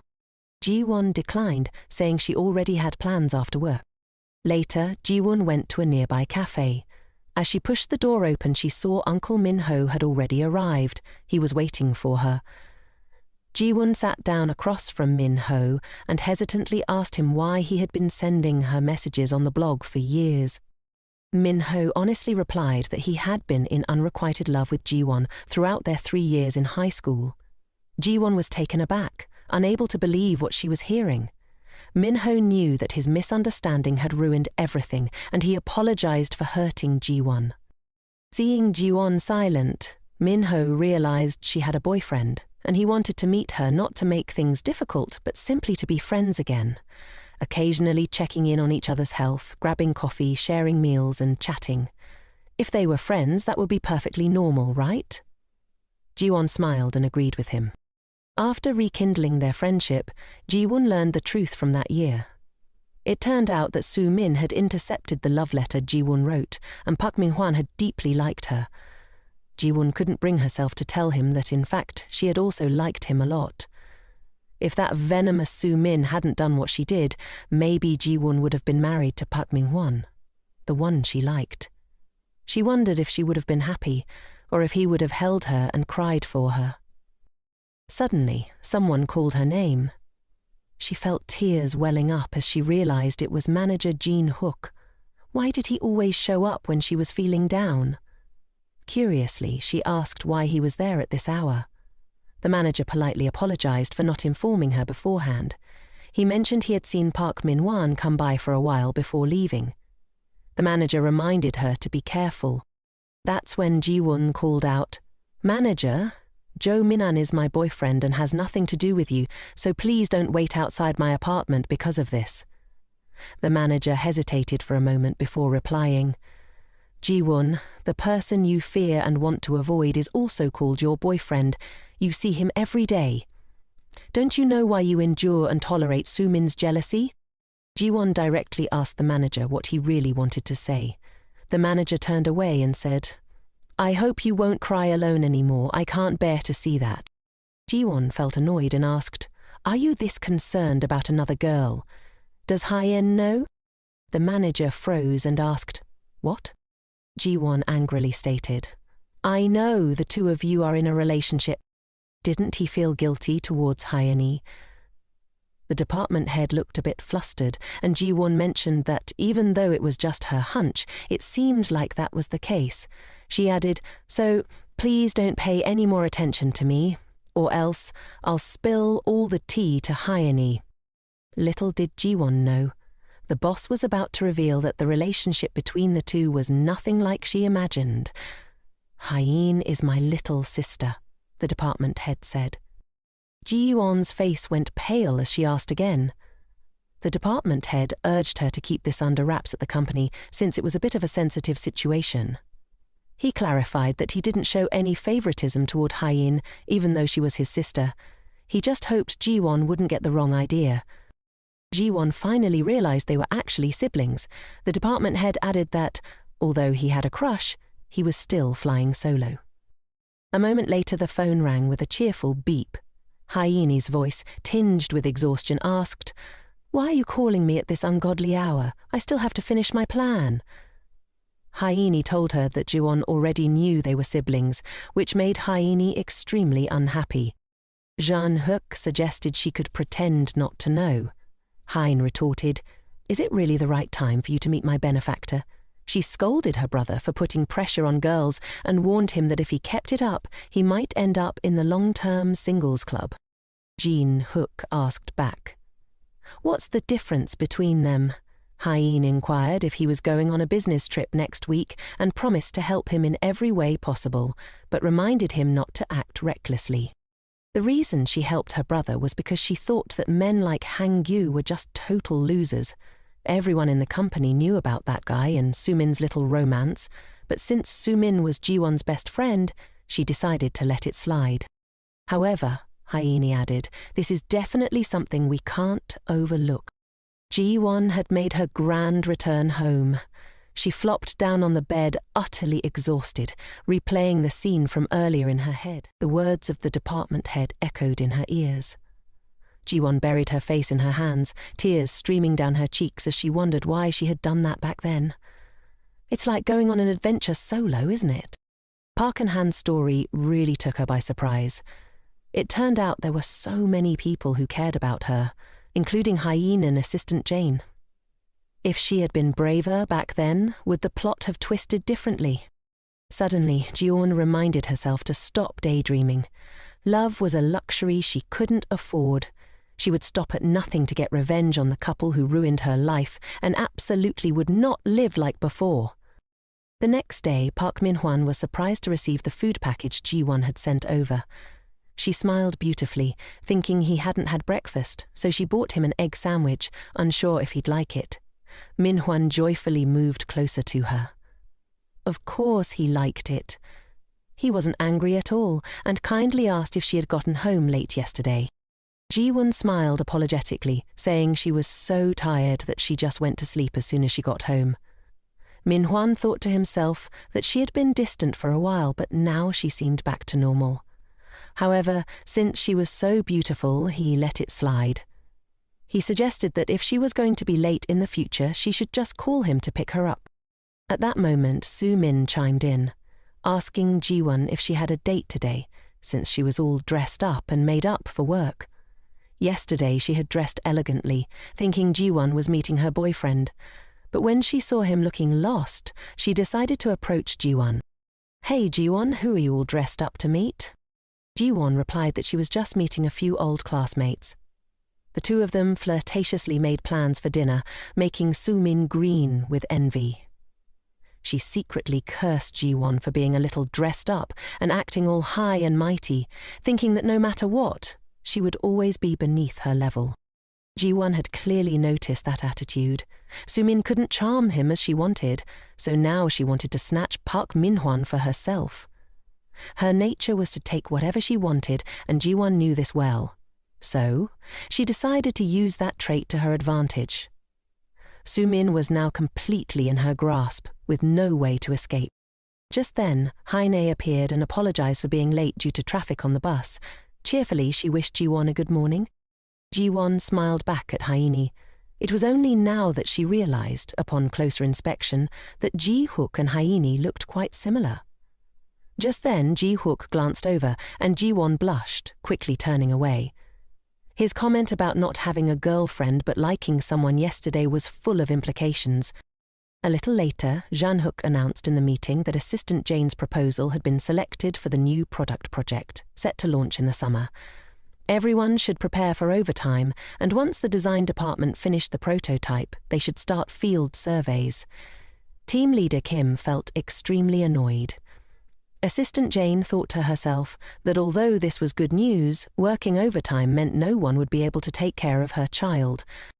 Jean-hook also announced that he would be absent soon due to a business trip, and Assistant Jane would be in charge of his work. Assistant Jane nodded, thinking that if she did well this time she would get promoted soon, but she would probably be much busier. Her child was surely waiting for her to come home first and foremost. She would strive to provide her child with a fulfilling life. She could not let this project slip away. At that moment, she unexpectedly received a message from Jiwan, who had a favor to ask of her. Assistant Jane was taken aback when Jiwan expressed her desire to join the team, but why was Soo-min involved too? She knew the two had a great relationship, but this project was crucial. She understood Jiwan's intentions to promote Soo-min to a full-time position, but she feared that Soo-min still had many shortcomings.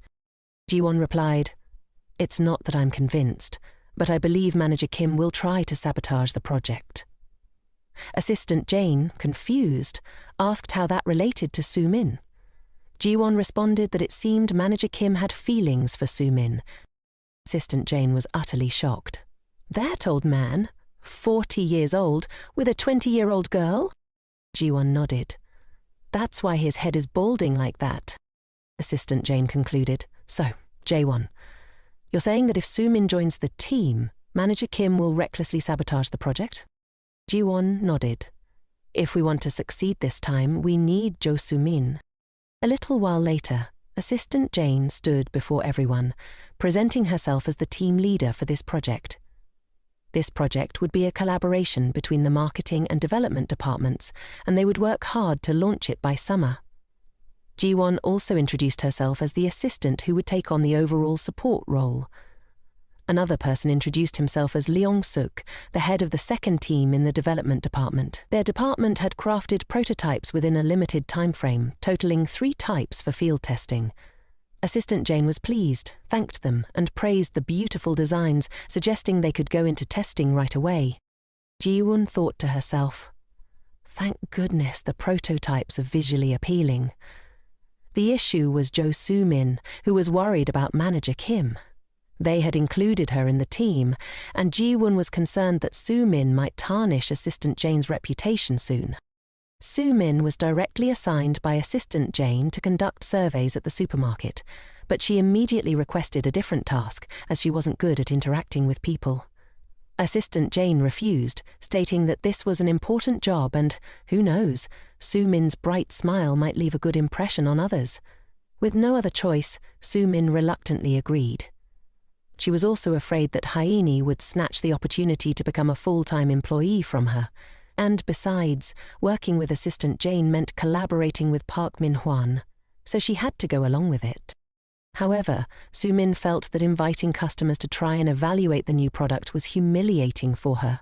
Soo-min was furious. "How could Assistant Jane assign me this task? You thought I would just obediently do this?" She pulled out her phone to play games, ignoring the customers who came to try it out. She answered their questions half-heartedly, thinking that just because it was a free sample, she didn't need to put in much effort.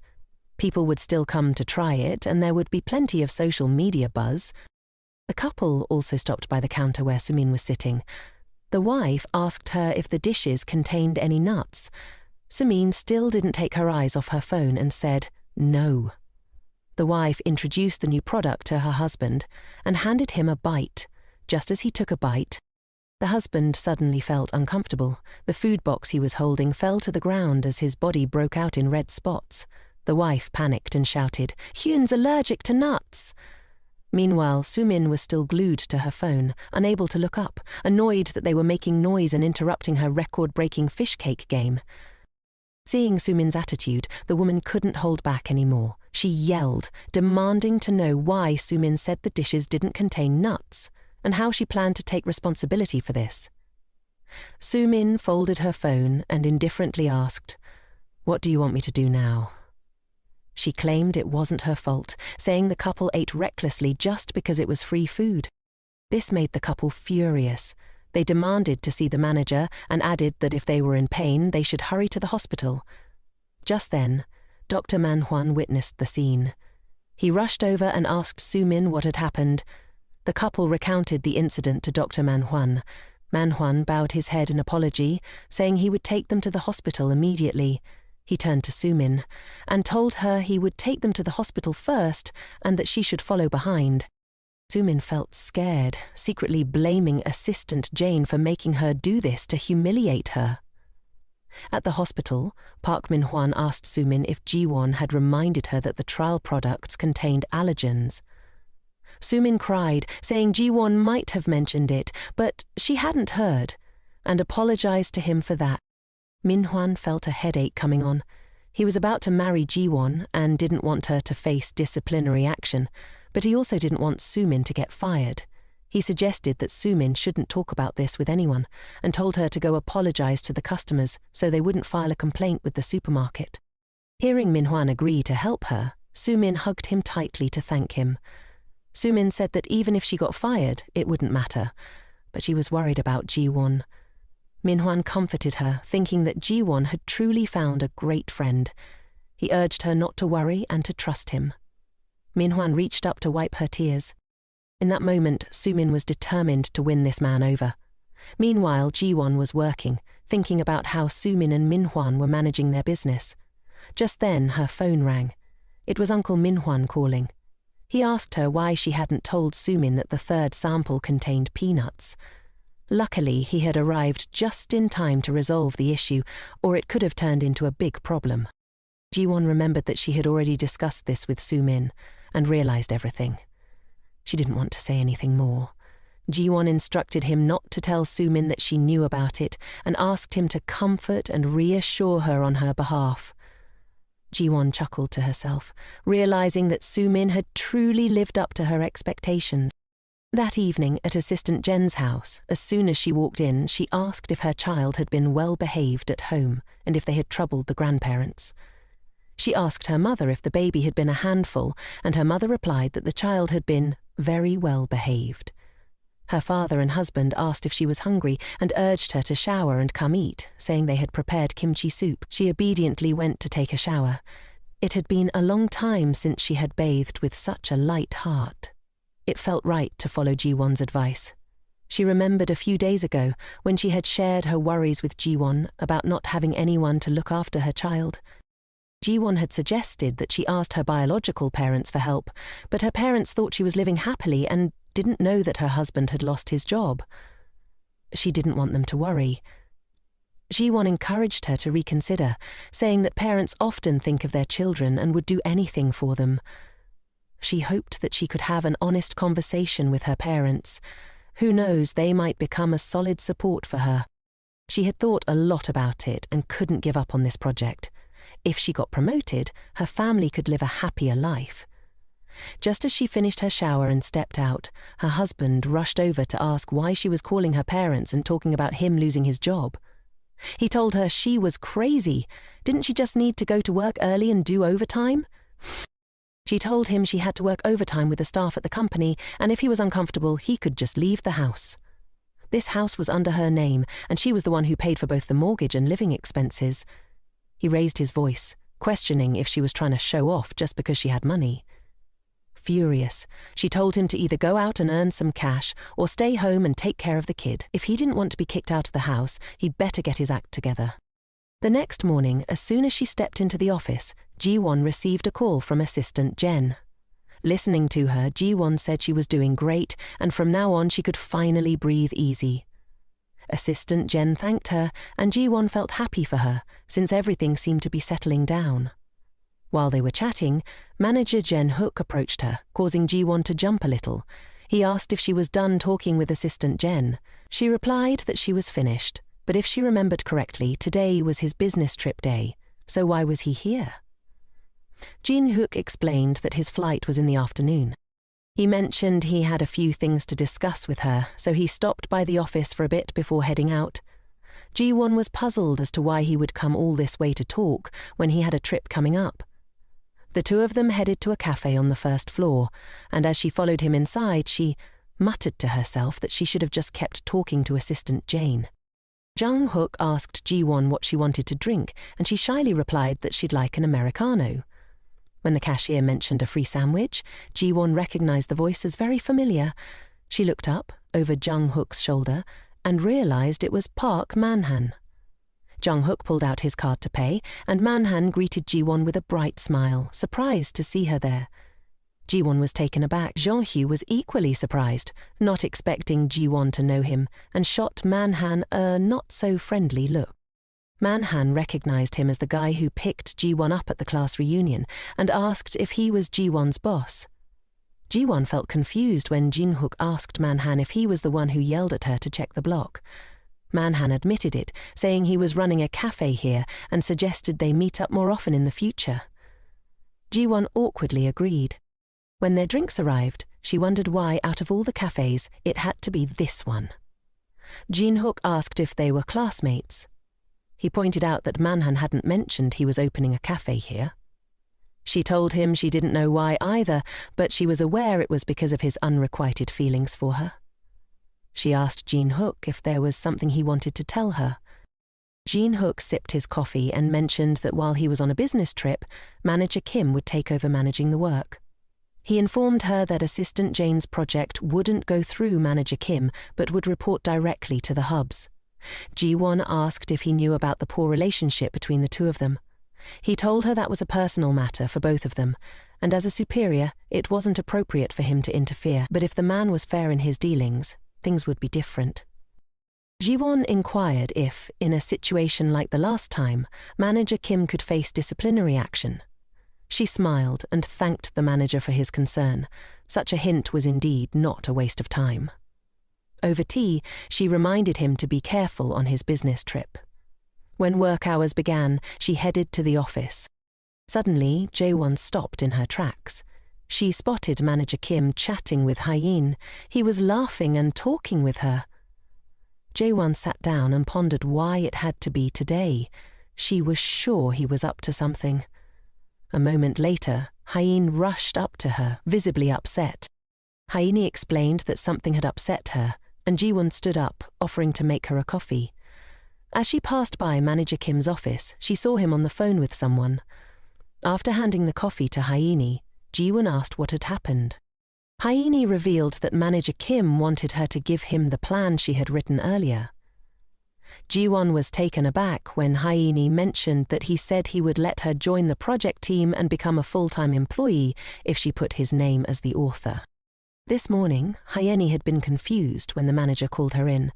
He said he usually held her in high regard and always wanted her to become a full-time employee.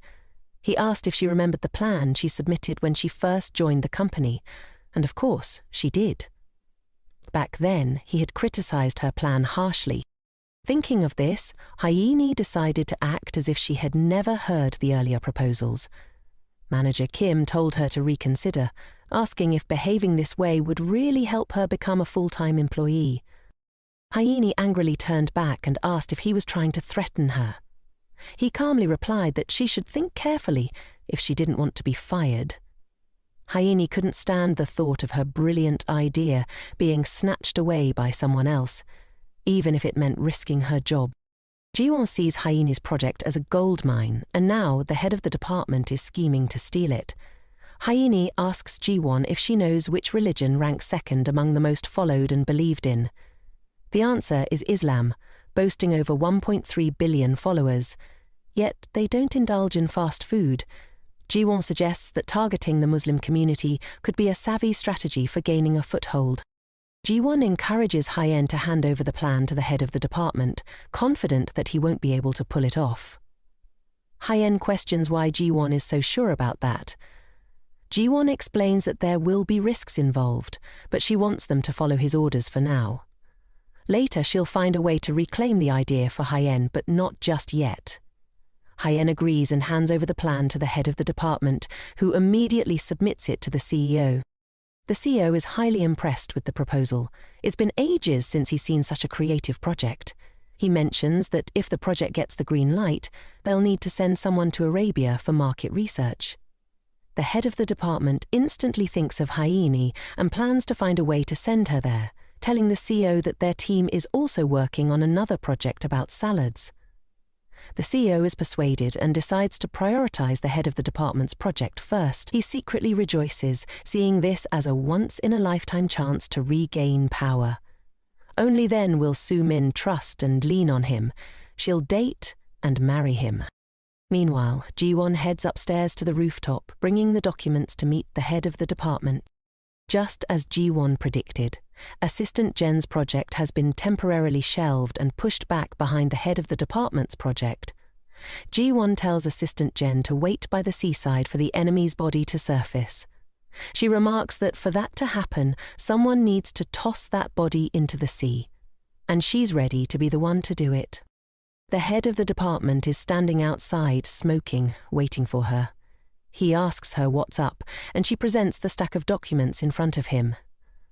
Jiwan says this is the report she has reorganized, and it will be beneficial for the project he's working on. This is the first step in Jiwan's plan to send him to the depths of the sea. The head of the department receives the report and skims through it. He asks her if she did it all by herself. Jiwan tells him that this industry has great potential and many businesses are targeting it, so they need to act faster than the competition. She suggests starting with advertising on social media and clearly analyze this in her report. The head of the department, Kim, is pleased. He thought that department head Ji-hook wouldn't be able to refuse. He cheerfully asks Ji-won if she wants to join the project team. She replies that, as long as he remembers her when he gets promoted, she's in. In the following days, everything unfolded just as she had planned. When the project information was made public, the company's stock price soared. The director praised him for achieving great success, and once the project wrapped up successfully, he would definitely get promoted. The head of the department, Kim, was over the moon. Shortly after, news about the company's branch opening in Arabia was splashed across several newspapers. That morning, at Unkei Company, the head of the department, Kim, was walking and singing, greeting every employee he encountered. The employees were whispering among themselves, puzzled by his sudden change in demeanor. His phone buzzed with a message from Sue Men, who said she had overslept and hadn't had breakfast. Head of the department, Kim, offered to buy her some food, and Sue Men thanked him, adding that she wanted some strawberry milk too. Head of the department, Kim, beamed, finding Sue Men really adorable. Suddenly, he received a call from Secretary Han, who informed him that the director wanted to see him. He happily rushed to meet the director, feeling like everything was going his way. At the door, he knocked and waited eagerly, then joyfully stepped inside, completely unaware of the storm brewing. The director was furious and threw a stack of reports at his head. He demanded to know if Kim knew what was going on and how he planned to take responsibility for the mess. Looking at the newspaper reporting on the kidnapping of South Koreans by Islamic extremists, he realized the company's stock had plummeted. At that moment, head of the department, Kim, understood the gravity of the situation. He bowed his head in apology and suggested they halt the project for now. The director angrily asked if Kim knew how much money the company had already invested, demanding that he come up with a solution quickly. Nervously, Kim rubbed his bald head and confessed to the director that the plan was actually from an intern on his team. He babbled on about wanting to give the new intern a chance, so he claimed the plan as his own. He suggested publishing an apology saying it was the mistake of a 26-year-old intern, which might calm the public outcry. Hearing this, the director seemed to recall something and asked what the intern's name was that team leader Kim mentioned. He told the director that her name was Hyene. He even proposed publishing an article calling her the Holler Girl, thinking that if he threw Hyene under the bus, everything would be fine and the company would avoid this crisis. The director asked team leader Kim if he had told Hyene that he was the one who initiated the project. Of course, Kim had already said that.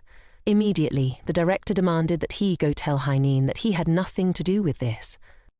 Everything was his own doing. The director shouted so loudly that everyone outside the office could hear. All of this was because of him, and now the branch in Arabia was also in danger. Team leader Kim walked out dejectedly, and everyone looked at him, whispering, "Because of him, everything is in chaos." At this moment, team leader Kim could only hang his head in silence. He didn't dare say anything. Pulling out a strawberry milk box from his bag, he tried to cheer himself up, reminding himself that he still had Sue Men by his side and together they would get through this tough time. But when he brought the drink to Sue Men, she said she didn't drink strawberry milk. Confused, he asked why she had told him this morning that she wanted to drink it. Sue Men turned away without answering.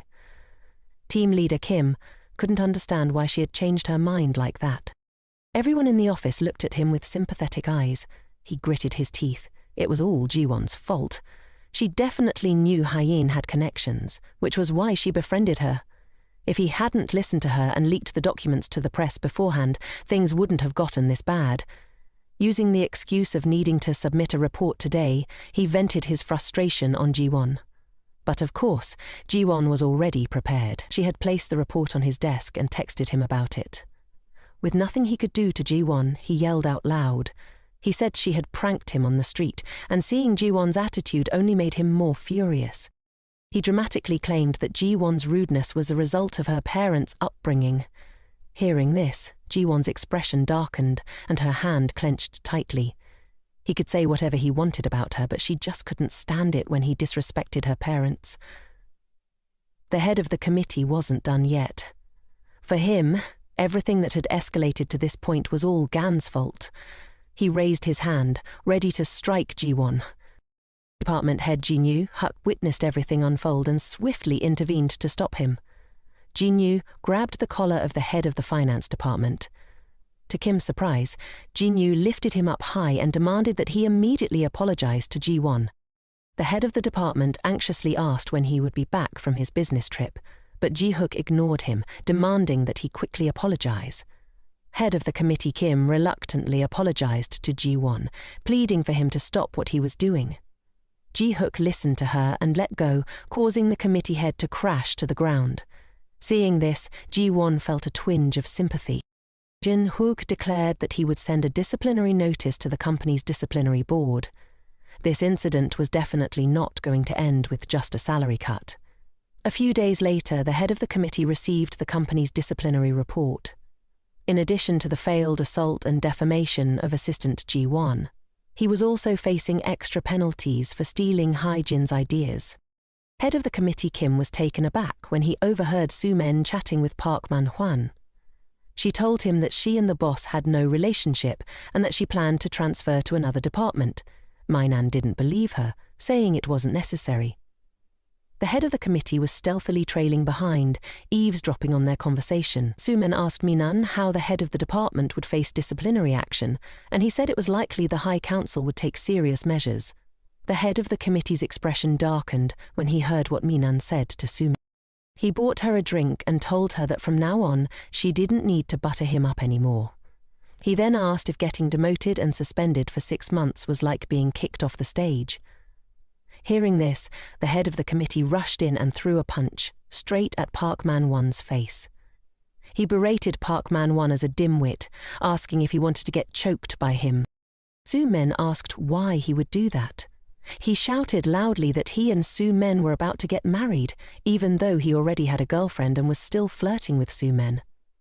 Su-men felt extremely embarrassed when manager Kim announced this to everyone. She definitely didn't want Park Man-hwan to know about her relationship with him. Manager Kim wasn't giving up. He told Su-men to clarify whether their love was real, and she panicked, denying everything. Everyone in the company witnessing the scene started believing the rumors about her and manager Kim. Su-men told manager Kim he wasn't thinking straight, which flustered him. He asked if she was acting cold towards him because of Park Man-won. Seeing so many people whispering, Su-men hurriedly ran away, feeling embarrassed. Now everyone in the company would know all about her and manager Kim. She ran into the restroom and locked the door. She thought manager Kim could no longer take advantage of her, but now it would be very difficult for her to become a permanent employee. What would she do from now on? Suddenly a smile appeared on her face as an idea popped into her head. If there's no manager, there's still a department head. The next day, during the meeting, department head Jin-hook announced that manager Kim had been suspended and had his salary cut. He also asked if Minin was okay after being hit by him. Minin felt shy. Why was he bringing up that he got hit before the meeting? Jang-hook continued, announcing that the Hala project would be temporarily halted, and mentioned that the plan had been written by Hyein. The company would continue with the project that assistant Jang had paused, which made her feel very excited upon hearing the news. Jean-Huc also mentioned that since Manager Kim was suspended, the team needed to add more personnel. He introduced someone from the development department who would be sent to support them. That person was none other than the head of the marketing department, Monsieur Le Dunay. Jiwan was surprised to see him. In her mind, Sumin should have been the one transferred to another department. Jiwan couldn't understand how Sumin could still smile brightly, despite the rumors about her and Manager Kim spreading so widely. Finally, Jean-Huc announced there would be a party on Friday. He assigned Hane to choose the venue and inform everyone later. Before leaving, Sumin intentionally said loudly that she had heard everything clearly. She even smiled brightly and deliberately ran her fingers through her hair for the manager to see.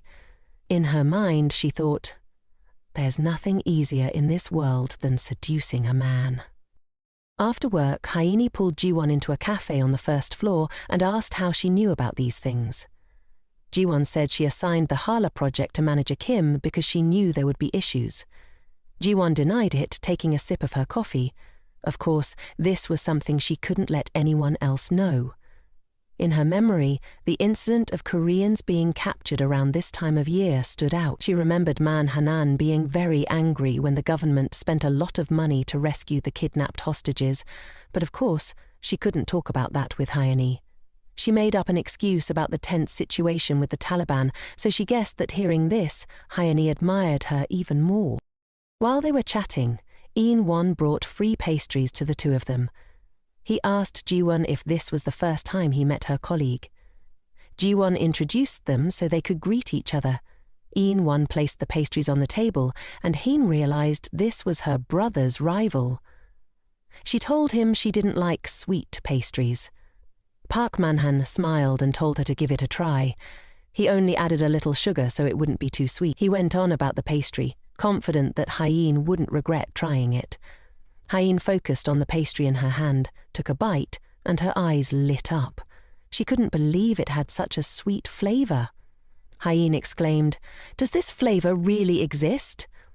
She didn't expect Hyeen to introduce her to such a delicious pastry. He really was a good guy. He told her that if she wanted to eat, she could drop by the cafe any time, because he would always save one for the person he had been secretly in love with for all these years. That person was Jiwan. Hyeen understood, but pretended not to hear. Meanwhile, Sumin was sitting alone in her office. Lately, she couldn't figure out Jiwon's moves. Just a moment ago, she had been out with Hyeen who knows where. Suddenly, she heard footsteps nearby. Turning around, she saw the manager heading to get some water. Sumin thought this was a perfect opportunity to make a move on the manager. She suddenly ran over to ask if he wanted coffee. She could make it for him. When he said he drank soda, she snatched the bottle from his hand and helped him open it. She asked, "You seem to prefer soda over coffee. I feel the same way." After pouring the glass of water, Sumin handed it to the manager. As Jang-hyuk reached out to take the cup, Sumin pretended to lose her grip and exclaimed, causing the entire cup of water to splash dramatically to the ground. Sumin gasped and quickly crouched down to ask Soo-hyuk if he was okay. Sumin winced as she pricked her finger on a shard of glass, pretending to cry out in pain. She called the department head, saying her hand was bleeding. Chin-hyuk asked if she was okay and then turned to walk away. Sumin continued to tell him she was in a lot of pain, but Chin-hyuk coldly brushed past her, leaving her sitting there injured. He mentioned there was a first aid kit on the shelf and reminded her to clean the floor once she finished her tasks. Sumin couldn't wrap her head around how someone could be so emotionally detached. As Jun-hyuk stepped out the door, he bumped into Park Man-hwan coming in. Park Man-hwan rushed over to Sumin, concerned and eager to check if she was okay. Sumin spotted him and burst into tears, saying she had hurt her hand. Park Man-hwan was worried about her, reminding her to be careful and asking if she had any other injuries. Sumin thought to herself that this was the typical reaction of a guy, totally different from Hyuk-hyuk. She asked Park Man-hyuk if he could blow on the spot where her hand hurt to help her feel better. Park Man-hyuk immediately agreed. He gently took her hand and blew softly on the spot where she was hurting. Sumin said to him, "Good thing you're around." Meanwhile, Jong-hyuk was hiding by the door, watching as Park Man-hwan held Sumin's hand, complimenting her delicate and charming fingers. He even secretly compared her to Jiwan. Neither Sumin nor Park Man-hwan had any idea that someone was watching them from outside the door. Jong-hyuk tightened his grip on the door, unable to hold back any longer. He thought to himself, "You can't let Jiwon keep dating a loser like Park Man-hwan. If Jiwon finds out the truth, she'll have to endure more heartbreak." Just then, he spotted Jiwan and Haeyeon returning. Haeyeon was still engrossed in talking about the cake she got to enjoy today, saying it was the best cake of her life. Jiwan spotted the manager and walked over to greet him. Jin-hyuk asked Haeyeon if she often visited the Balo Cafe, and Haeyeon felt a little flustered. She remembered her uncle warning her to steer clear of the cafe owner and encouraged the relationship between her and Haeyeon instead. However, thinking about that delicious baked pastry, she reluctantly apologized to her brother.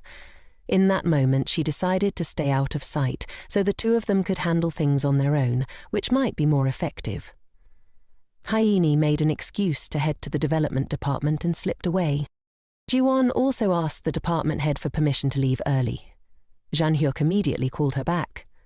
He pulled her gently and stood in front of her, asking where she thought she was going.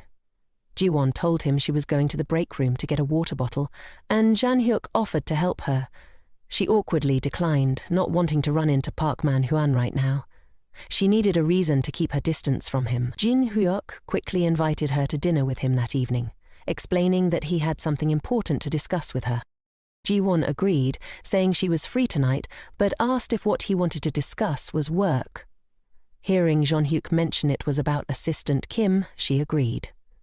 He then informed her that the break room was having plumbing issues and suggested she go to the room across the hall instead. Watching Jiwon leave, Jong-hyuk let out a sigh of relief. He didn't want her to witness anything that would hurt her. That evening, Jin-hyuk took Jiwon to dinner at the E1 hotel. Jiwon asked him what the issue was regarding Assistant Kim and why he was taking her to a 5-star hotel for dinner. Jin-hyuk explained that she had worked hard due to the incident, so he wanted to thank her. He then asked if she still intended to see Park Man-hwan, mentioning that she might find it uncomfortable, but it was a very important question for him. Jiwan replied that she had made it clear before that she didn't want to discuss her personal life, so she had no reason to answer his question. She added that she and Park Man-hwan were dating just fine and hoped he would stop. Jin-hyuk agreed, and they continued their meal. He couldn't understand why it had to be Park Man-hwan. As they were leaving, he reminded Jiwon to be careful on the stairs. Just as he finished speaking, she slipped. Jiwon lost her balance and fell forward. Jin-hyuk panicked and didn't manage to catch her in time. Jiwon fell to the floor and her shoe broke. Jin-hyuk hurried over to ask if she was okay, and Jiwon sadly said she had just gotten her shoes repaired and now they were broken again. He helped her up and asked if she could walk. Jiwon wanted to walk on her own, but her foot was throbbing. She told him that she might have twisted her ankle, feeling a bit lost in the moment. Jong-hyuk politely excused himself, then swiftly scooped her up in his arms. He said that continuing to walk would only make her pain worse, and advised her to hold on to him tightly. Jin-hyuk gently set Jiwon down on a chair in the hotel lobby and told her to wait for him there. Jiwon's heart was racing from the sudden action of her boss. She glanced down at her foot, thinking that if she had been more careful, this wouldn't have happened. The lobby door swung open, and Jin-hyuk rushed in, asking Jiwon if she had been waiting long. Seeing him out of breath, she asked if he had run to get a first aid kit for her. Jin-hyuk replied that he borrowed it from the hotel lobby and carefully treated Jiwon's injury. He told her to toss those shoes away, as even if they were repaired, they would just break again and could cause more injuries. Jiwon mentioned that she only had one pair of shoes, but he insisted that there would come a time when she needed a new pair instead of just fixing the old ones. He added that once shoes break, they can easily break again. Then Jong-hyuk pulled out a shiny new pair of shoes, thinking they would fit her perfectly.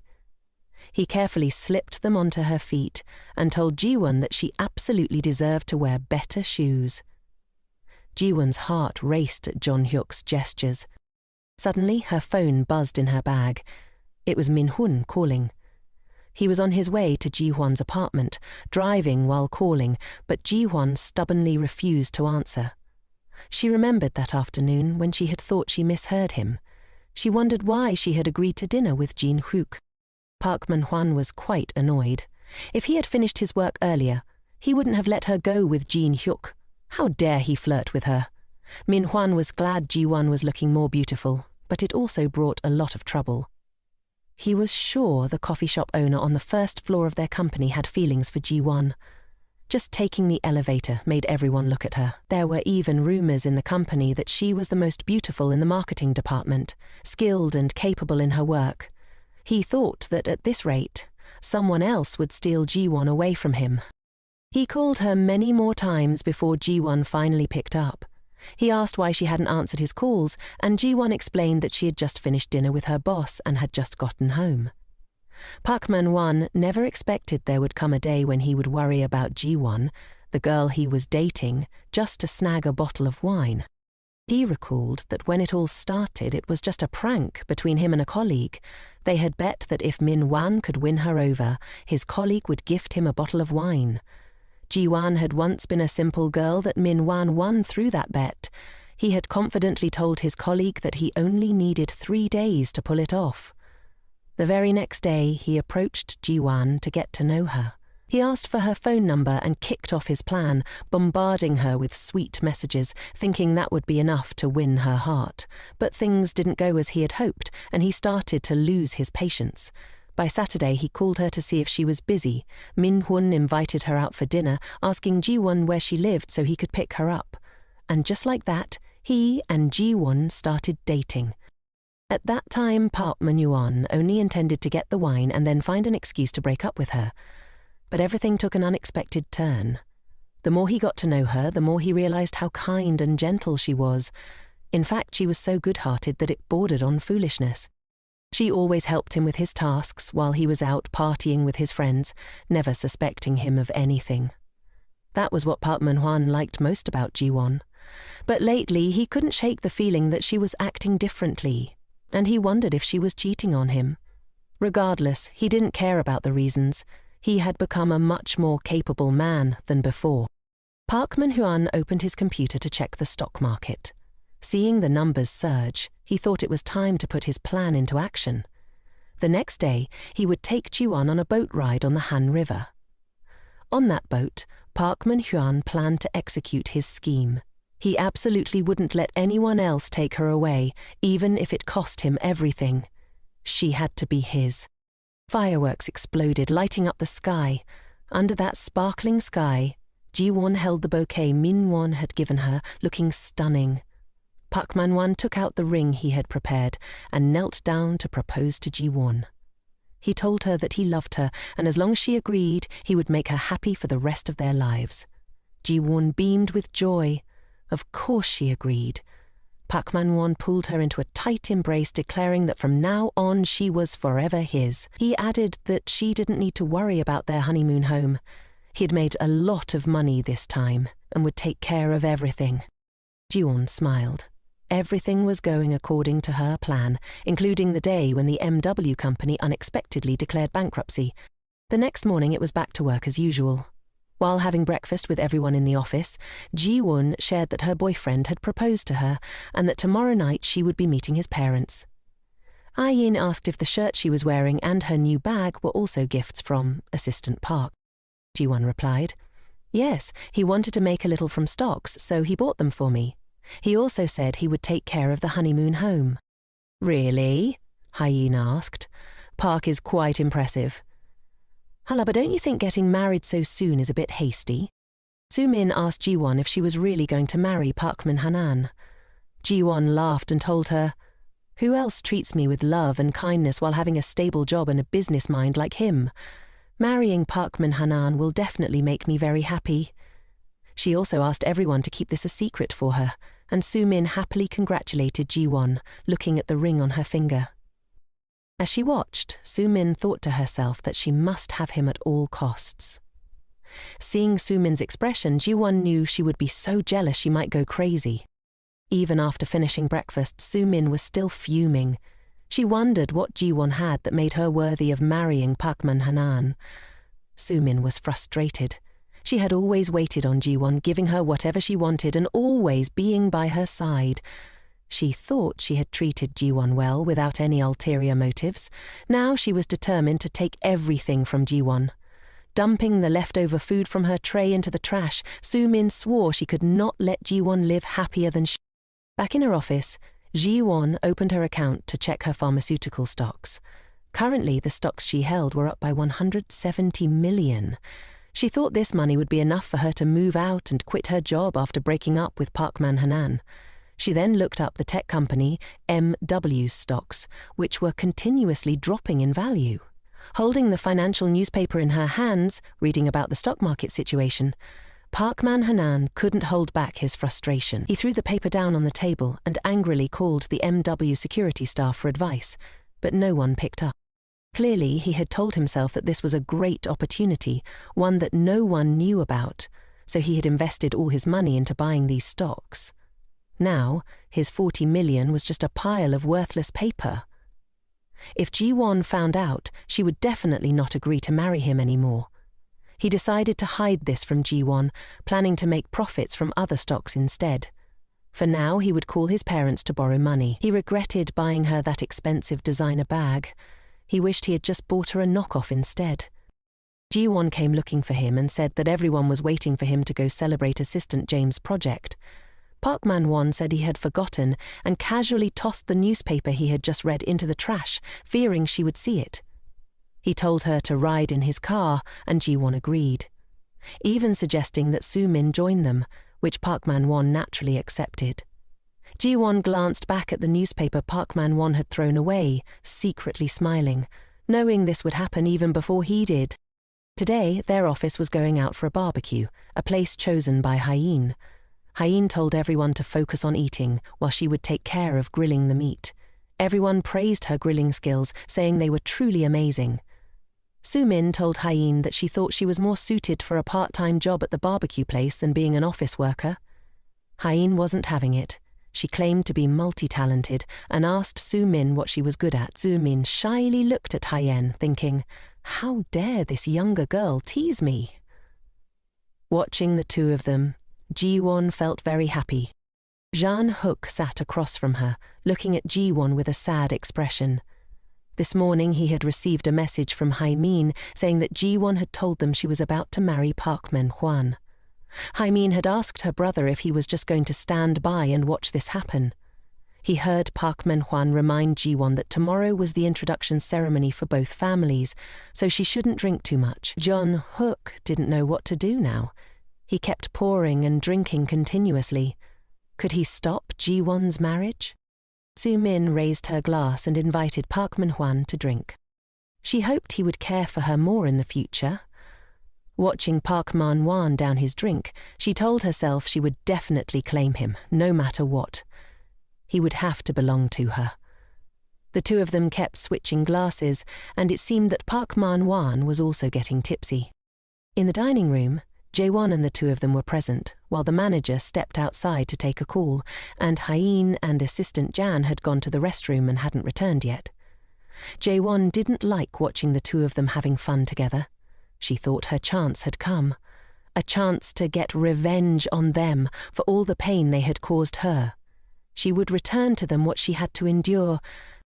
Thinking this, Jiwan immediately stood up to stop them from drinking any more. She told Park Man-hwan it was time to go home, ignoring Sumin's insistence to keep drinking. Jiwan told Park Man-hwan she would help him into his car first. He handed Jiwan the keys and told her to wait in the car for him, saying he would call a driver and come out later. Watching the two girls leave, Park Man-hwan finished the last sip of his drink, thinking to himself that Sumin was still cuter. She was sweet and knew how to entertain while drinking. Jiwan took Sumin to the car. She kept complaining about how hard her life was at the company. Jiwan said she used to feel the same way. She mentioned that it was thanks to Park Man-hwan's help that she got through it. Hearing Jiwan say that Park Man-hwan was so perfect made Sumin want to marry him. Jiwan searched for her phone, and just then Park Man-hwan came out and asked why she hadn't gotten into the car yet. Su-min made an excuse, saying she'd forgot her phone in the restaurant and asked Park Man-hwan to keep an eye on Su-min for her. Jiwan hurried back inside. Park Man-hwan peeked into the car to check on Su-min, who was starting her own plan. She pretended to shiver and told Park Man-hwan she felt very cold. Seeing this, he took off his jacket and draped it over her, then went to turn on the heater to warm her up. Su-min thanked him, her voice warm and inviting. She secretly thought that the bait had been taken. Park Man-hwan told her to hang in there for a bit, as Jiwan would be back soon. But little did he know, this was a dinner table Jiwan had set up for the two of them, so how could she possibly return at this moment? Su-min raised her hand to cover Park Man-hwan's mouth and told him not to mention Jiwan right now. It was just her and him here. Park Man-hwan looked at Su-min's expression, his heart racing wildly. Indeed, he had found himself liking her much more than Jiwan for a while now. Yet he had always restrained himself from crossing the line. Looking at Su-min's sweet face, combined with her playful demeanor, made him truly lose his. Su-min pulled Park Man-hwan closer to her. Su-min suggested that he could take her inside the house. With her proposal and charming antics, Park Man-hwan could no longer hold back. He jumped into the car, wrapped his arms around Su-min and kissed her. Just like that, they had truly lived up to Jiwan's expectations. Both of them had different motives. Su-min wanted him out of jealousy towards Jiwan, not wanting Jiwan to be better than her, while Park Man-hwan was simply a scoundrel, a jerk. One was Jiwan's fiancé, and the other was someone she had considered a close friend for a long time. At that moment, both had betrayed her. Su-min suggested that Park Man-hwan hold her tightly, feeling satisfied as she had achieved her goal. She was about to have the man in front of her, the one who was about to marry her friend, Jiwan's boyfriend. They truly matched well, two utterly shameless individuals. Jiwan stood behind, witnessing everything that had just unfolded. They couldn't know that she hadn't forgotten her phone. That was just part of her plan. She watched the two of them embrace, and it seemed like this could finally put an end to everything. At last, Jiwan could take her revenge on them. Yet, even though everything had gone according to her plan, why were her tears still flowing? Clearly, they were the ones who had betrayed her first. She gripped her phone tightly, ignoring the incoming calls. Memories of the two of them flashed through Jiwan's mind, memories she wished to forget, even just for a moment. She remembered returning home from the hospital, looking for Park Man-hwan. When she arrived at the door, she spotted two pairs of shoes, Park Man-hwan's and a woman's. Although she had a gut feeling that something was off, she never expected that the person lying in bed with Park Man-hwan was her friend, Su-min. She was truly heartbroken, but now they would have to endure the pain she once suffered. The nightmare was just beginning. Even so, seeing them betray her once again, Jiwan's tears flowed endlessly. At that moment, the driver Park Man-hwan had called earlier arrived. She watched as the car slowly drove away. Jiwan stood there, frozen. Everything had gone according to her plan. She should have been happy, ready to toast to their new beginning. Wiping her tears, Jiwan told herself not to cry. They were the ones in the wrong. If she cried, wouldn't that mean she was losing to Su-min? With that thought, Jiwan headed to a late-night bar, planning to drink herself into oblivion to forget what was happening. When Jiwan finally opened her phone to check, she noticed several missed calls from her boss, Ji-hook. Just as she thought of him, her phone rang again. He really did care, didn't he? This time, Jiwan answered, and Ji-hook asked where she was and why she had left without telling anyone. She told him she wanted to get drunk and was sitting alone at a bar. When Ji-hook asked which bar she was at so he could come, she hung up. Jiwan continued to drink. Of course, she wouldn't tell him where she was. If she did, he would definitely come, and right now, she just wanted to be alone. She thought if she had made different choices in life, maybe those two would have changed. But even now, living again, Park Man-hwan and Su-min were still the same. They still chose to betray her. And she, despite having died at their hands, still clung to hope like a fool. Suddenly, a hand snatched the bottle of alcohol from her grasp. Jin-hook had arrived. He told her to stop drinking, saying it was enough. Jiwan was surprised. He really was something. She asked how he had found her. When Jin-hook inquired where Park Man-hwan and Su-min were and why she was sitting there alone, she told him they had left and that those two were very close, so he should just pretend he didn't know anything. Jin-hook sensed something in her words, as if he had uncovered the relationship between Park Man-hwan and Su-min. He offered to stay with her while she drank and promised to take her home later. Jiwan, exhausted, told him not to worry. She was tired of love and dating.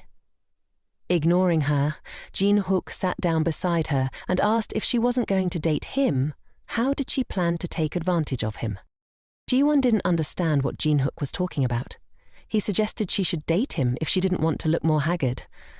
Jiwan panicked, wondering if she really looked that bad. Despite her emotional turmoil, Jin-hook's presence had a soothing effect. Jiwan's mood lifted slightly. She didn't hate him at all. Setting her glass down on the table, she asked him to turn to face the door for a moment. Jin-hook agreed without hesitation. Jinwon leaned against his back, thinking that just leaning for a moment would be fine. In that moment, his back felt as sturdy as a tree trunk, offering a sense of comfort. They sat there for a long time without speaking, but that was all Jinwon needed right now. Being next to Jin-hook made her feel oddly comforted. The next morning, at the Happy Inn, the bright sunlight streamed through the window.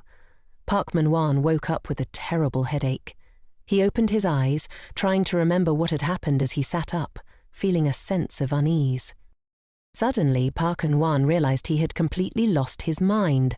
He glanced over at Su-min, still asleep, then looked around the messy room. Panic set in. If this got out, the employees at the company and Jiwan would cut ties with him for good. Just then, Su-min woke up, still acting cute as if nothing was wrong.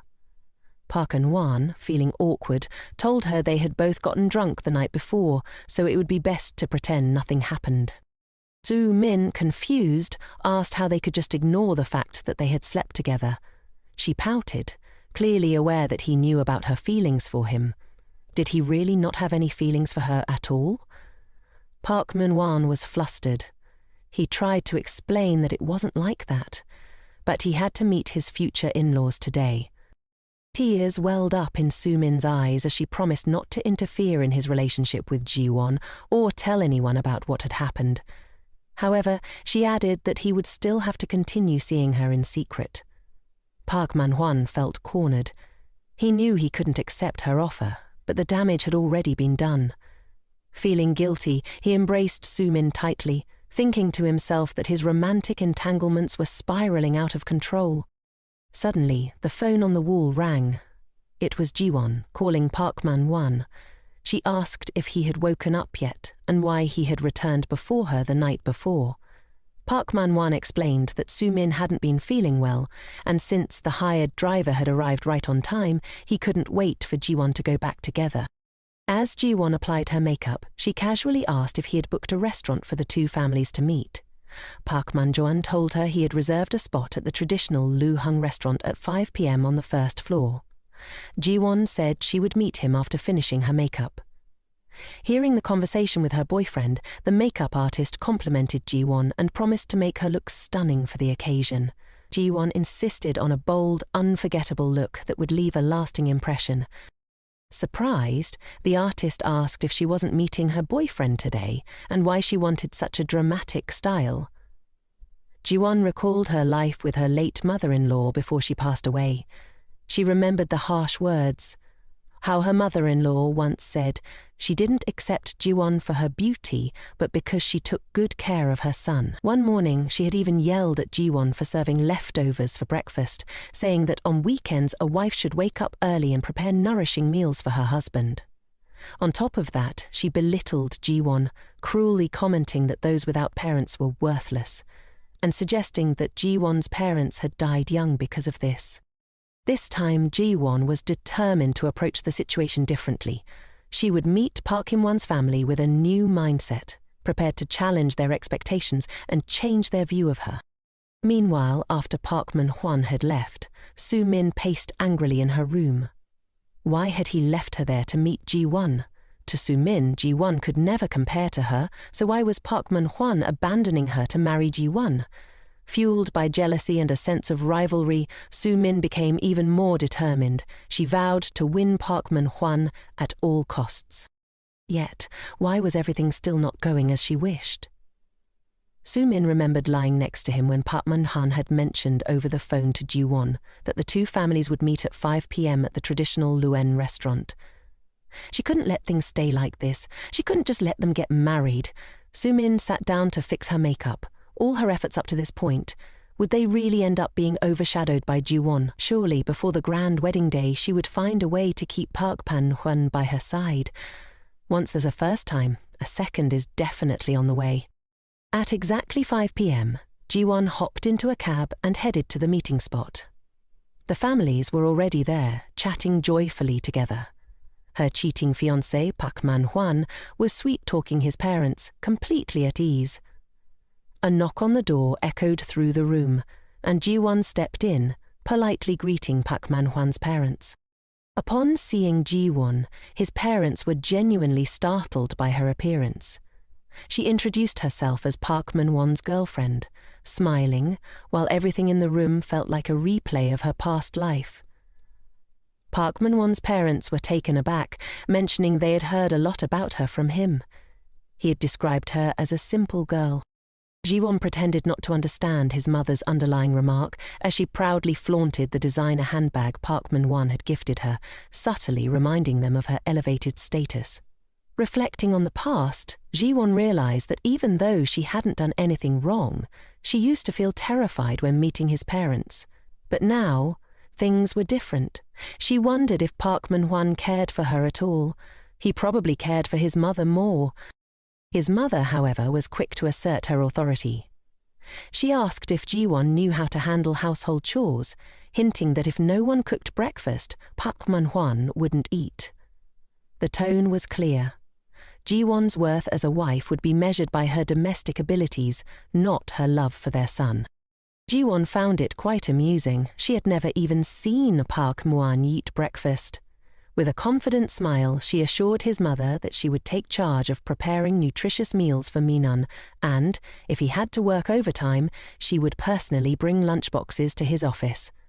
Minan's mother, cheery and wanting to be helpful, suggested that every weekend she could prepare side dishes for Jiwan, and they could just pick them up. Jiwan, however, politely declined the offer, saying that she would come to collect them during the week because she wanted Minan to rest on weekends.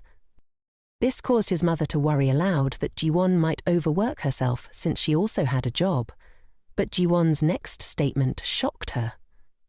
Jiwan nonchalantly revealed her plan to quit her job after the wedding and become a devoted housewife. His mother, taken aback, questioned how she could so decisively choose to quit her career.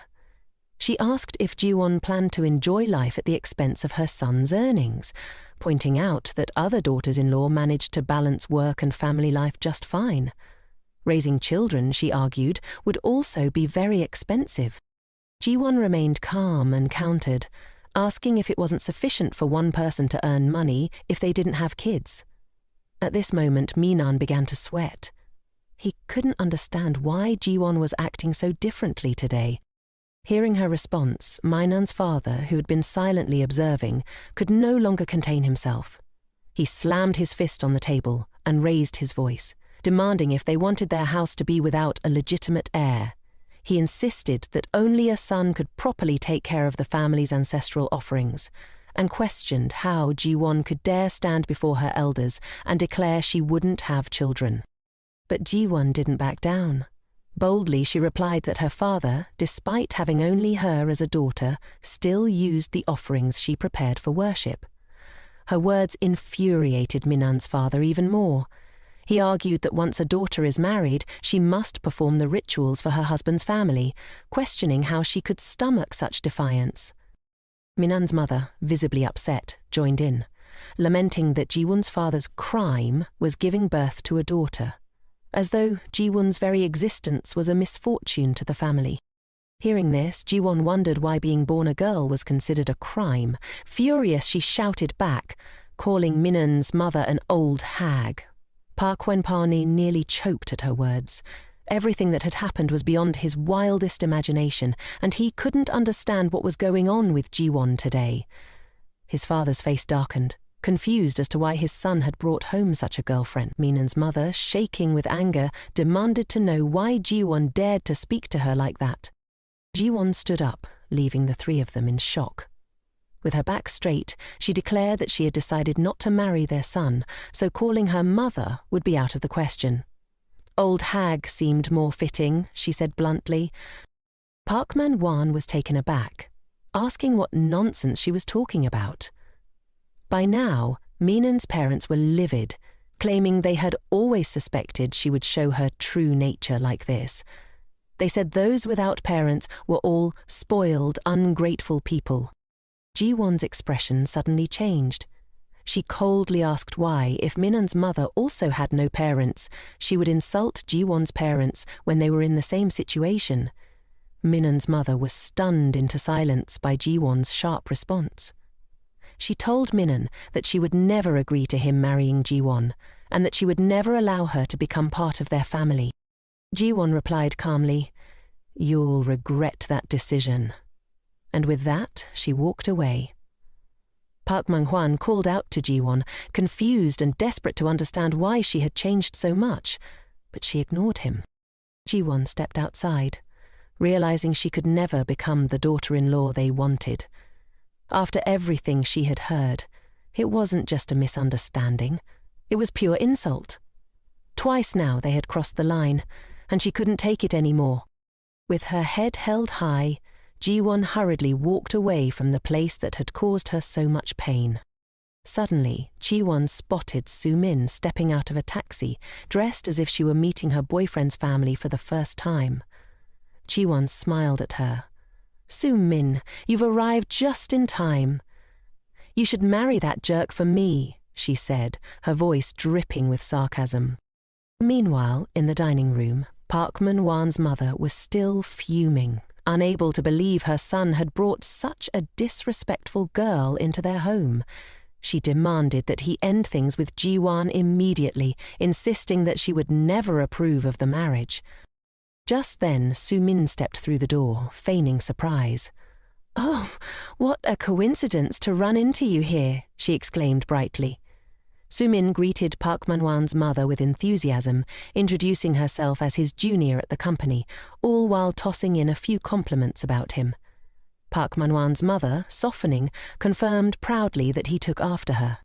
Park Man-hwan, still shaken by Jiwan's outburst, asked Su-min about her prior appointment. Su-min smoothly explained that her parents had urgent matters and couldn't make it, and then slyly mentioned her love for cooking, loud enough for his mother to hear. At the sound of this, Park Man-hwan's mother smiled, clearly pleased. She invited Su-min to dine with them, and naturally Su-min accepted. This was exactly what she had hoped for. She casually asked if it was appropriate, and Park Man-hwan's mother, now completely won over, had already forgotten about Jiwan's outburst. She even remarked how meeting such a straightforward girl like Su-min was a blessing for their family. As Su-min took her place at the dining table, she secretly rejoiced. Jiwan's debut had been a complete disaster, and now Su-min was happily dining with the Minan family. It seemed her plan had been the right choice all along. Jiwan, on the other hand, was on her way home, reflecting on the disastrous events of the afternoon. Just then, her phone buzzed with a message from Park Man-hwan. He asked where she had gone, why she hadn't answered his calls, and expressed his desire to marry her smoothly, wondering if she intended to let things continue this way. As Jiwan walked and read his messages, she thought about how Park Min-hwan and Su-min were truly a perfect match, two people who had always taken everything for granted. Thinking about how Su-min had coveted everything she had for the past 10 years, Jiwan decided it was finally time to give her what she wanted. She smiled to herself, ready to let them have it all. The next morning, Jiwan arrived at the office as if nothing had happened. She didn't expect things to go smoothly, but with just a small nudge, everything was already falling into place. Park Manhwa and Soo Min were sneaking out during work hours to flirt. Jiwan knew her task now was to bring this twisted fate to its conclusion before she could embrace her new, brighter life. She had already finished writing her resignation letter, planning to wrap up her affairs and leave this place behind. As Jiwan was about to submit her letter, assistants Jae and Haine invited her to grab some coffee. Jiwan agreed to go with them, feeling a bit lighter after her decision. On their way out, Haine turned to invite department head Jun-hook to join them. Although he couldn't go, he handed Haine his card and told them to consider it his treat. Before they left, Jin-hook added, "There's still plenty of time, Jiwan. Order something nice to eat." Jiwan thanked him, feeling a strange reluctance to leave, thinking maybe she should wait until the company's new product was completed before moving on. Meanwhile, Park Manhwa and Soo Min were sneaking around in a nearby motel. As they prepared to leave, Park Manhwa told her to pretend they were out meeting a client for the next hour. Soo Min disagreed, reminding him that he had promised to spend the entire day with her. Park Manhwa explained that he had too much to prepare for the upcoming wedding. Soo Min, confused, asked if the wedding wasn't called off. Park Manhwa reassured her, saying it was just a minor disagreement between his mother and Jiwan and that everything would smooth over soon. Frustrated, Soo Min asked if he planned to break up with her. Park Moon brushed it off, saying their relationship was just a casual fling and nothing serious enough to require a breakup. He kissed her forehead, said goodbye and left, leaving her in shock. Soo Min gritted her teeth, furious that even when things were falling apart, he still wanted to be with Jiwan instead of her. Determined not to let all her efforts go to waste, Soo Min picked up her phone, plotting her next move. Meanwhile, Jiwan received a call from a high school friend, who informed her that Soo Min had been asking around for Kim's number. Jiwan thanked her friend for the heads up, knowing something was brewing. Jiwan suddenly remembered how Soo Min had previously bothered her and wondered why she would be asking for Kim Tae's number now. It surely couldn't be for anything good. She needed to prepare for what was to come. So, Jiwan submitted the report her manager had assigned her and considered whether she should ask him for help again. She couldn't understand why she thought she could trust the man in front of her. Jung-hook, noticing her hesitation, asked if she needed his help with anything. She, somewhat impulsively, asked if she could take advantage of him just one more time. Jung-hook folded the report, looked at her intently, and told her she could take advantage of him as many times as she wanted. In fact, he was quite happy about it. On her way home that evening, Jiwan suddenly heard someone call out to her. As soon as Kim finished speaking, she knew he would come looking for her. He said that as soon as he saw her, he rushed over immediately. Jiwan told him she hadn't contacted him at all. Meanwhile, Park Manhwa was sitting in his car across the street, watching them closely. He wondered who this guy was. He had prepared flowers and gifts for her, but when he called, she didn't pick up. How could she dare to meet someone else behind his back? Just then, Soo Min approached and knocked on his car door. She smiled and asked why he was there before getting in the car. Soo Min told him that she was a high school classmate of Jiwon's and intentionally mentioned that since their class reunion, they had been inseparable. She warned Park Manhwa not to think Jiwon was only into him, as she was deliberately trying to rile him up. Park Manhwa grew heated and insisted that Jiwon only loved him. Soo Min, ignoring his attitude, kept rambling on about how Jiwon's mother had cheated and abandoned her father. She suggested Jiwan would end up just like her mother. Park Manhwa was shocked to hear this, not knowing about Jiwon's mother leaving for another man. Soo Min claimed she hadn't mentioned it before because Jiwan was her best friend. But she couldn't stand how Jiwan was treating him. She comforted him and suggested they move to another place, saying that if they stayed there any longer, he would definitely see some unpleasant things. Jiwan watched Park Manhwa's car drive away, knowing this was all Soo Min's doing. She told Tong that she hadn't contacted him at all. Tong immediately showed Jiwan the messages. Jiwan opened her phone and saw someone had impersonated her to message him. Kim Tong was stunned and furious. He couldn't let anyone manipulate him like that. He asked Jiwan if she thought she was so valuable that someone would go this far. He grabbed her hand, intending to drag her away to confront the culprit. He demanded she be quiet and follow him, but Jiwan insisted he let go of her hand, saying it had nothing to do with her at all. Suddenly, a hand grabbed Kim Tong's from behind, and he was confused about who was doing this. Jin Hook declared he was Jiwan's boyfriend and asked what Kim Tong thought he was doing with her. Jin Hook then asked Jiwan if she was okay. At that moment, Kim Tong realized what was happening and demanded Jiwan let go of him. Furious, Jiwan swung his fist straight into Kim Tong's face. The guy fell to the ground in pain. Without a word, Jiwan took Jiwan away. Walking beside him, Jiwan felt incredibly safe. She thought that as long as this man was by her side, she could bravely stand up to anyone else. Why hadn't she noticed him before? Jiwan got into the car and Jin Hook drove off. She thanked him for everything that had happened today.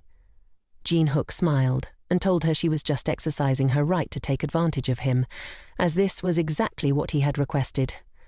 He stopped the car and said they had arrived, leaving Jiwan surprised. Why was he bringing her to a hotel? He explained that she should rest there for the night and he would take her home in the morning. Jin Hook mentioned that the guy from earlier knew her home address, so it would be dangerous for her to go back. Jiwan shook her head in refusal, saying she could go up by herself, but Jin Hook disagreed. He asked, what kind of boyfriend would drop his girlfriend off at a hotel and leave her to fend for herself? Jiwan nervously replied, well, if he brought his girlfriend to a hotel and just left, that would be pretty strange too. She clamped her mouth shut, not understanding what on earth she was talking about.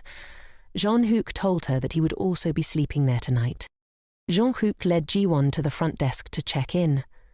Jin Hook asked, aren't you supposed to drop me off and leave? He repeated her earlier words with a grin. Panicking, Jiwan blurted out that she was just speaking nonsense. Jin Hook told the receptionist to get him 2 adjacent rooms. Jiwan jumped and asked why 2 rooms. Jin Hook suggested they could book just 1 room, but Jiwan felt embarrassed and admitted that 2 rooms were probably better. She didn't think he would actually stay. Jin Hook watched Jiwan step into her room, and once she was settled, he walked away. He turned to meet up with his crew, pulled out his phone and set up a meeting in the lobby. They informed him everything was taken care of, and from now on no one would dare come near her again. Jin Hook told them not to call him boss but director, as they weren't part of the mafia. Meanwhile, Park Man-han had already driven off. Jin Hook quickly guessed that Sumin was behind all of this. She had impersonated Jiwan and messaged that guy. Perhaps Jiwan had known about it all along, which is why she suggested Jin Hook pretend to be her boyfriend. He looked at his watch. It was already 9 p.m. He wondered what Jiwan was doing at that moment. Suddenly he jumped up. He remembered she hadn't eaten anything. How could he have forgotten? He immediately went to her room and knocked on the door, regretting that he hadn't taken her out for dinner before bringing her to the hotel. Jiwan had just finished showering and, hearing the knock, rushed to open the door. She asked if he needed something. He calmly inquired if she had eaten dinner and if she wanted something to eat. He then asked what she usually liked. Jiwan thought of pork soup sprinkled with sesame, with green onions and pickled radish. It sounded delicious. Just then, a butterfly landed on her head. Jiwan panicked and screamed, startling Jiwan. She pointed to her head, explaining that she was terrified of insects. He offered to catch it for her and warned her to be careful. In the panic, Jiwan stumbled. She grabbed Jin Hook's tie to steady herself, but lost her balance, falling backward and accidentally hitting the light switch. The room plunged into darkness. Once again, the distance between Jin Hook and Jiwan was small. They stood close, hearts pounding, and gazed at each other in the silent room. The clock struck 2 a.m. Jiwan lay in bed, tossing and turning, unable to sleep. She kept thinking about that moment with Jin Hook, feeling embarrassed and pulling the blanket over her head. If only things were different. If only Park Man-han hadn't caused her so much trouble. Perhaps she could have opened her heart to Jin Hook by now. In his room, Jin Hook felt the same as Jiwan. The memory of them falling into each other's arms haunted him. He couldn't sleep. her image flashing through his mind, making it impossible to forget. Two people in separate rooms, yet their feelings were eerily similar. They longed for each other, their hearts racing. Who knows how long the night dragged on? Jiwan, now exhausted, yawned repeatedly as morning approached. Jinhook called her, inviting her to breakfast. How was he not tired? He went to fetch some food and brought it back to Jiwan. Sitting down, he casually remarked, "A boyfriend should fetch food for his girlfriend, right?" Jiwan panicked, quickly clarifying that what he did yesterday was just a favor. Jinhook grinned, reminding her that she'd asked him to pretend to be her boyfriend, but never mentioned how long that act should last. Flustered, she stammered, and he smiled, wishing her a good meal. As he smiled, she blurted out, "You look just like a puppy when you smile." Jinhook's face went pale. What was she talking about? Jiwan hastily explained that she meant a Labrador retriever, a big, cute dog. She rambled on about how Labradors are adorable, smart and obedient. Mid-sentence, she clamped her hands over her mouth, embarrassed by her own words. Jihook raised an eyebrow, teasing her. "So, you think I'm cute?" Changing the topic, he asked if she had chosen an apartment yet. Jiwan mentioned that she'd be moving into the one Hyene recommended, the same one Hyene had lived in previously. After breakfast, Hyene took Jiwan to see the apartment. Jiwan thought it was perfect and apologized for troubling Hyene over the weekend. The apartment had great security, CCTV monitoring, and faced south with low management fees, just as Hyene had described. It was within Jiwan's budget, and she could move in right away. Overjoyed, she asked if they could sign the contract immediately. On the way to the real estate office, Jiwan asked Hyene to keep her move a secret from everyone at the company. Curious, she also asked how Hyene had found such a great place. Hyene explained that she had studied at a university nearby, which led to another surprise. Jiwan had graduated from the same university as Hyene's brother. Jiwan was taken aback. She had never met him or even seen him on campus. Later that evening at Jiwan's old apartment, Park Manhwa arrived, fuming. He rang the doorbell repeatedly, but no one answered. It seemed Jiwan wasn't home. Furious, he realized she was ignoring his calls, and now, even after showing up at her place, she was nowhere to be found. Suddenly, he heard a man's voice asking who it was. Park Manhwa angrily shouted, demanding to know if Jiwan was inside the apartment and who the man was. He began banging on the door, yelling for the person inside to come out. The door swung open and a man stepped out, frowning. "Who the hell are you, and why are you making such a racket at my door in the middle of the night?" Park Manhwa quickly bowed, realizing he must have the wrong apartment. Apologetically, he asked if the man knew where the girl who used to live there had moved to. With a sneer, the man replied, "Chasing after her like that won't make her run away any less." He scoffed, "I don't know anything," before slamming the door shut. Park Manhwa stood there, shaken and furious that Jiwan had moved without telling him. Recalling that night, he regretted not chasing after her to confront her rude behavior. But then Soo-min had shown up, and everything had gone wrong. Frustrated, he pulled out his phone to call Jiwan, but couldn't get through. He left her a message, asking when she moved and saying he'd forgive everything, even her disrespect toward his mother. Meanwhile, Jiwan listened to his voicemail and guessed he must have come looking for her. She thought to herself how lucky she was to have moved earlier than planned. Suddenly, she felt hungry. She hadn't eaten anything the night before, and even during breakfast with Jinwook that morning, she barely touched her food. With the hectic move, she had forgotten all about dinner. Just then, a message from Junghook popped up. He asked if her move went smoothly and if she wanted him to bring over some pork soup. Before she could even reply, the doorbell rang. Jiwan opened the door and was surprised to see Jinhook standing there, holding a container of pork soup. "I thought you might like this," he said with a warm smile. Jiwan thanked him and invited him inside. Suddenly she heard a soft meow at Jeonmuk's feet. Looking down, she saw an adorable little furball. Thinking it was a stray cat, she crouched down to pet it, only to find it snuggling up to her. "That's my pet," Jin-hook explained. "His name is Pei." Jiwan's face lit up in delight as the cat purred happily in her lap, but then a thought crossed her mind. "Wait, does this mean you live here too?" Jin-hook nodded, smiling. "I'm your neighbor." Jiwan was taken aback. How could this be? She glanced at the open door of the apartment across from hers in disbelief. Suddenly, Jiwan had a realization. Jin-hook looked a bit flustered and quickly apologized for not giving her a heads up about living nearby. Jiwan had moved here to avoid bothering Park Man-han and his meddling, but the thought of Ji-hook living in the same apartment complex had never crossed her mind. She felt confused. How could the head of her department be her neighbor? Jian explained that Hyen had previously lived in this apartment, and since he didn't feel comfortable with her living alone outside, he decided to move in. He held out the bag of food towards Jiwan, urging her to eat before it got cold. Jiwan thanked him and then asked if he had already eaten dinner. Jin-hook replied that he had, and he was just about to take Pei, his cat, back to his room.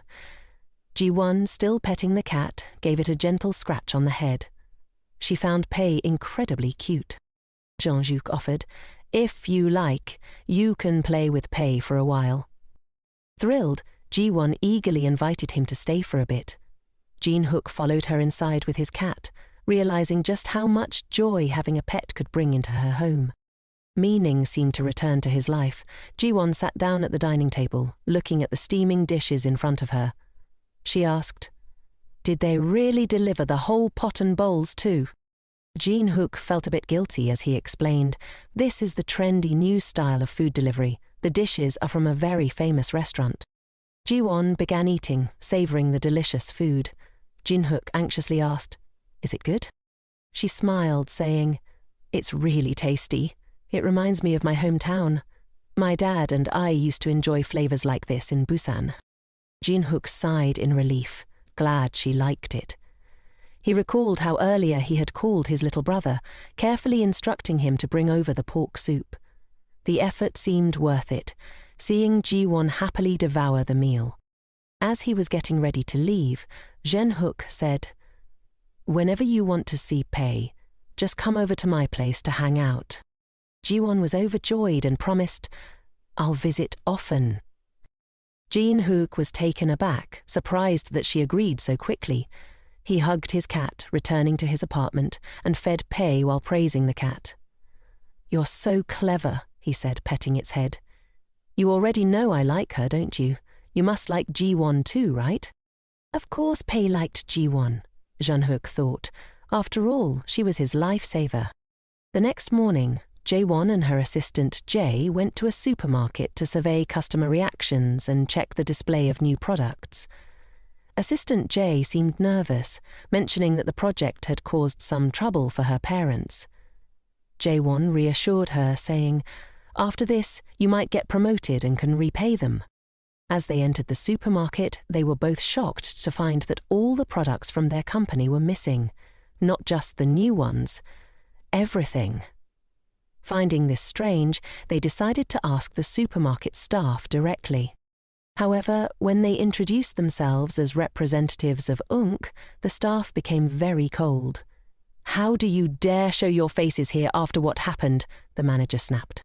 Shocked by this response, Jaewon and assistant Jae rushed back to the office. This was no small matter. How could Park Man-han and Soo-min have let this happen? As soon as they got back, Assistant Jae immediately called Soo-min in to ask what was going on. She confronted her. "Are you still sane? You caused trouble and just ran away without addressing it." Soo-min stammered, "What are you talking about?" Assistant Jae reminded her of the incident where Soo-min gave a food sample containing peanuts to a customer with a peanut allergy and didn't even apologize or report it. Soo-min tried to explain, but Assistant Jae cut her off, saying, "During the market survey for the new product, you caused a major issue and didn't even report it." Soo-min panicked, trying to shift the blame onto Jiwan. She sobbed uncontrollably, claiming her actions were driven by concern for Jiwan. Soo-min admitted she hadn't reported the allergic reaction because Jiwan didn't give her a heads up. "I had no idea," Soo-min cried, looking at Jiwan. I was afraid she'd get into trouble. Jim-hook turned to Jiwan and asked, "Is what Sumin saying true?" Jiwan felt the weight of doubt and the disdainful glances from everyone in the room. Meanwhile, Sumin was being comforted and surrounded by sympathy. But Jiwan had grown used to this. It no longer hurt her as much. She simply replied, "I don't really remember." At that moment, Sumin continued playing the role of the supportive friend, telling Hook, if the company decides to impose any penalties, it should only be on me. Jin-hook asked Jiwan to really think about it. "Are you sure you don't remember clearly?" Jiwan bowed her head. "It's been a while, so I don't recall all the details," she admitted. "Maybe we should check the CCTV footage from that day." Upon hearing that, Sumin's face turned pale. Suddenly, Jiwan felt a sharp pang of guilt. If that was the case, wouldn't everyone know the blame squarely fell on her? Trying to stay composed, Jiwan handed out a USB to everyone, explaining that it contained the CCTV footage from the day in question. Since the project was so important, she had made sure to keep a copy of the footage on her. "Everyone, take a look," Jiwan said. "I've already given Sumin a detailed heads-up on the key points we needed to focus on. I stressed to her just how important this was." Sumin, now feeling the pressure, apologized to the group, claiming, "I'm sorry.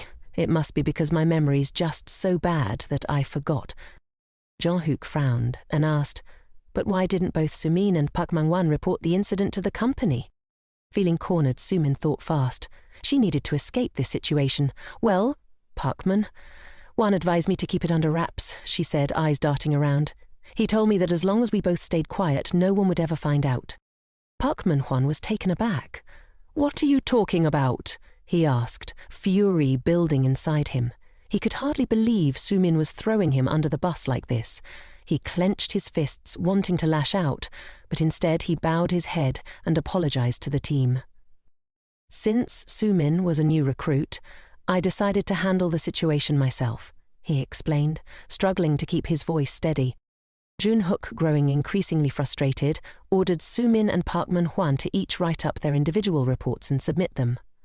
Finally, in a desperate attempt to save herself, Sumin tried to shift all the blame onto Park Manhwan. "You don't know how hard I work to clean up your mess," Park Manhwan snapped at her. "And this is how you repay me, stabbing me in the back?" Sumin shrugged and coldly replied, "Well, you're just an assistant. All you had to do was write the report. If anything went wrong, I'd lose my chance to become a full-time employee." Park Manhwan shot back, "After all this, forget about signing a contract. You'll be lucky to keep any position at all." Despite his anger, he assured her, "Don't worry, you won't face any reprimands or punishment. It's not necessary." With that, he walked away, leaving Sumin alone in her thoughts. She seethed inwardly, thinking, "If I'm going down, I'll take everyone with me." She pulled out her phone and called the customer who had suffered the allergic reaction.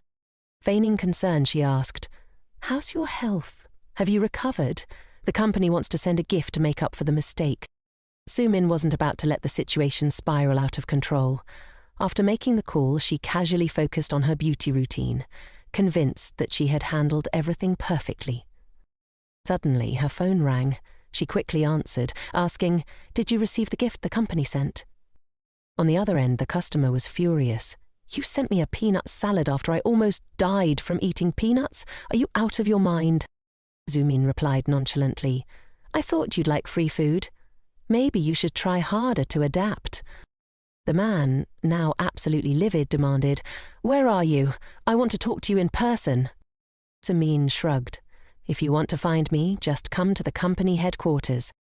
The next morning, in the lobby of the company building, Jiwan ran into Assistant Jang and Hyein.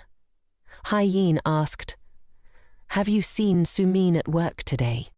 Suddenly, they heard a man's voice shouting loudly, demanding to know who the marketing assistant Jang was because he wanted to see her. The security guard tried to stop him, telling him he couldn't act like that here, but the man was insistent. In a fit of rage, he threw all the food he had brought onto the floor. Esther Jung decided to step in. She approached the man and introduced herself. "I'm Assistant Jang," she said calmly. When she looked at the package, she saw that her name was on it. Surprised, she told Jiwan, "I never sent a package like this. Someone must have impersonated me." Jiwan immediately suspected Sumin was behind the prank. Assistant Jang told Jiwan and Heen to stay out of it, insisting she would handle the situation. However, the man, still furious, shouted, "You told me to come here, and now you're treating me like a thug." He raised his hand as if he was about to strike Assistant Jang. Jiwan, stunned, suddenly recalled a similar moment in her past when Park Man-hanan had tried to do the same to her. With a second chance at life, she couldn't just stand by and let this happen again. She rushed forward and stood in front of Assistant Jang, urging the man to calm down. "Who are you?" the man demanded. Jiwan bowed and apologized, explaining, "The person who sent that package was definitely not Assistant Jang, but someone else. I promise we'll find the person who spoke to you on the phone and they will personally apologize. We will also come up with a solution to compensate you." The man, though still angry, seemed to soften slightly. He glared at Jiwan and asked, "Are you just talking nonsense? Are you the one responsible for this?" Just then, Jin-hook arrived. He told Jiwan, "You don't need to handle this alone." Introducing himself to the man, Jin-hook said, "I'm the head of the marketing department. If you have an issue, you can talk to me." He suggested they move to a more comfortable place to discuss the situation and escorted the man away. Before leaving, Jin-hook told Jiwan, "Get in touch with Sumin. We need to address this." Jiwan hesitated. "She probably won't come to the office anymore," she said, "but I'll find a way to make her show up." Unbeknownst to them, the chairman had been watching the whole scene unfold. He turned to his secretary and asked, "Why did Jin-hook only step in at the last minute when Assistant Jang and Jiwon were already handling the situation?" The chairman's secretary replied, "We should move on. There are more important matters to address." Meanwhile, Sumin was at a beauty salon getting pampered and thinking everything was going according to her plan. Her phone buzzed on the table, notifying her of a text from her mother asking if she had been fired. The company had been making a fuss at home. Sumin recalled the person she called Mother, who had spent her life just yelling at her. The thought of that person sent shivers down her spine. She stood up, planning to go get her hair washed, determined to live a leisurely life and be a beautiful lady for everyone to see. Suddenly, her father called. It was Inno. She answered, asking what he wanted. Inno said he wanted to meet her to talk about Jiwan and Minnon. Sumin agreed to meet him in the evening, and they arranged to meet at a bar. When Sumin arrived and pushed the door open, she was startled to find Jiwan waiting for her instead of Inho. Jiwan casually remarked that she finally got to meet her. "If it weren't for Inho's phone call, I wouldn't have shown up to meet anyone," she said. Sumin, clearly exhausted from work, complained that she was only familiar with Jiwan, yet Jiwan was always too busy with others, completely ignoring her. Jiwan didn't want to hear this again and told Sumin to stop saying such things. "Now is not the time to be so relaxed," she said sternly. Jiwan handed Sumin her termination notice, explaining that the reason was for taking leave without permission and being absent without notice. She also added that the paperwork would soon be in her hands. "Did you send a product containing peanuts to the customer?" Jiwan asked. Sumin shook her head repeatedly, denying it. "There's no reason for me to do that," she said. Jiwan coldly replied, "If it wasn't you, then you're lucky. That customer has contacted a lawyer. If the company's legal department gets involved, they will submit your call history to the investigators as evidence." Hearing this, Sumin began to feel genuinely anxious. She finally admitted, "I did send a package, but I removed the products containing peanuts and sent it under Assistant Yan's name. But due to a mistake, I accidentally sent the wrong items, and the customer has been terrifyingly persistent in calling. I was so scared that I acted that way." Jiwan held Sumin's hand tightly, apologizing. "If I had cared about you more, perhaps this wouldn't have happened. I want us to resolve this together." She suggested that the next day, Sumin should accompany her to the hospital to apologize to the customer. "If it was just a mistake, I'll help you," Jiwan added. The next morning, Sumin went with Jiwan to the hospital where the customer was being treated. Jiwan held Sumin's hand tightly and insisted, "You need to kneel and beg the customer for forgiveness." Sumin asked Jiwan what she was doing. Gritting her teeth, she reluctantly apologized to the customer, even though she didn't want to. The customer didn't accept it, asking, "Is this really the attitude of someone who regrets their actions?" Sumin shouted, "I don't even remember what I said on the phone. He raised his voice at me first. Why should I be the only one to apologize?" Jiwan yelled at Sumin to stop talking. Just then, department heads Jong-hook and Park Man-wan walked in. Sumin looked at Park Man-wan, hoping for help, but he ignored her. Jang-hook asked the customer if he felt any better, but the man was still furious. Sumin sobbed, saying she truly knew she was in the wrong and hoping he would forgive her. She added that being pregnant had made her emotions uncontrollable, which was why she said such things. Everyone in the room turned their attention to her. Jiwan was equally shocked. "She's pregnant?" she murmured. Park Man-hwan, meanwhile, went up to the rooftop to meet Jiwan to clarify everything. He took out his phone and called Jiwan, asking if she could talk for a moment. "I'm off today and just want to rest," Jiwan replied, her tone flat. She asked, "Are you going to discuss the baby in Sumin's belly, or the fact that you two are planning to get married?" Jiwan made it clear, "Whether the baby is yours or not doesn't concern me. I hope we can just be colleagues in the future. Please don't call me again." Park Man-hwan hesitated, wanting to ask her to keep this a secret from the company staff. "If everyone in the company finds out, it will be very troublesome for you," he said. Jiwan replied, "I don't care about any rumors. I just don't want things to be so ambiguous." With that, she hung up the phone. It became clear to her that he was still only thinking about his own reputation. She couldn't understand how she ever dated such a selfish person. "What fiancé?" she thought. "He's just someone who used to be my fiancé." Meanwhile, Park Man-hwan was also in a tangled mess.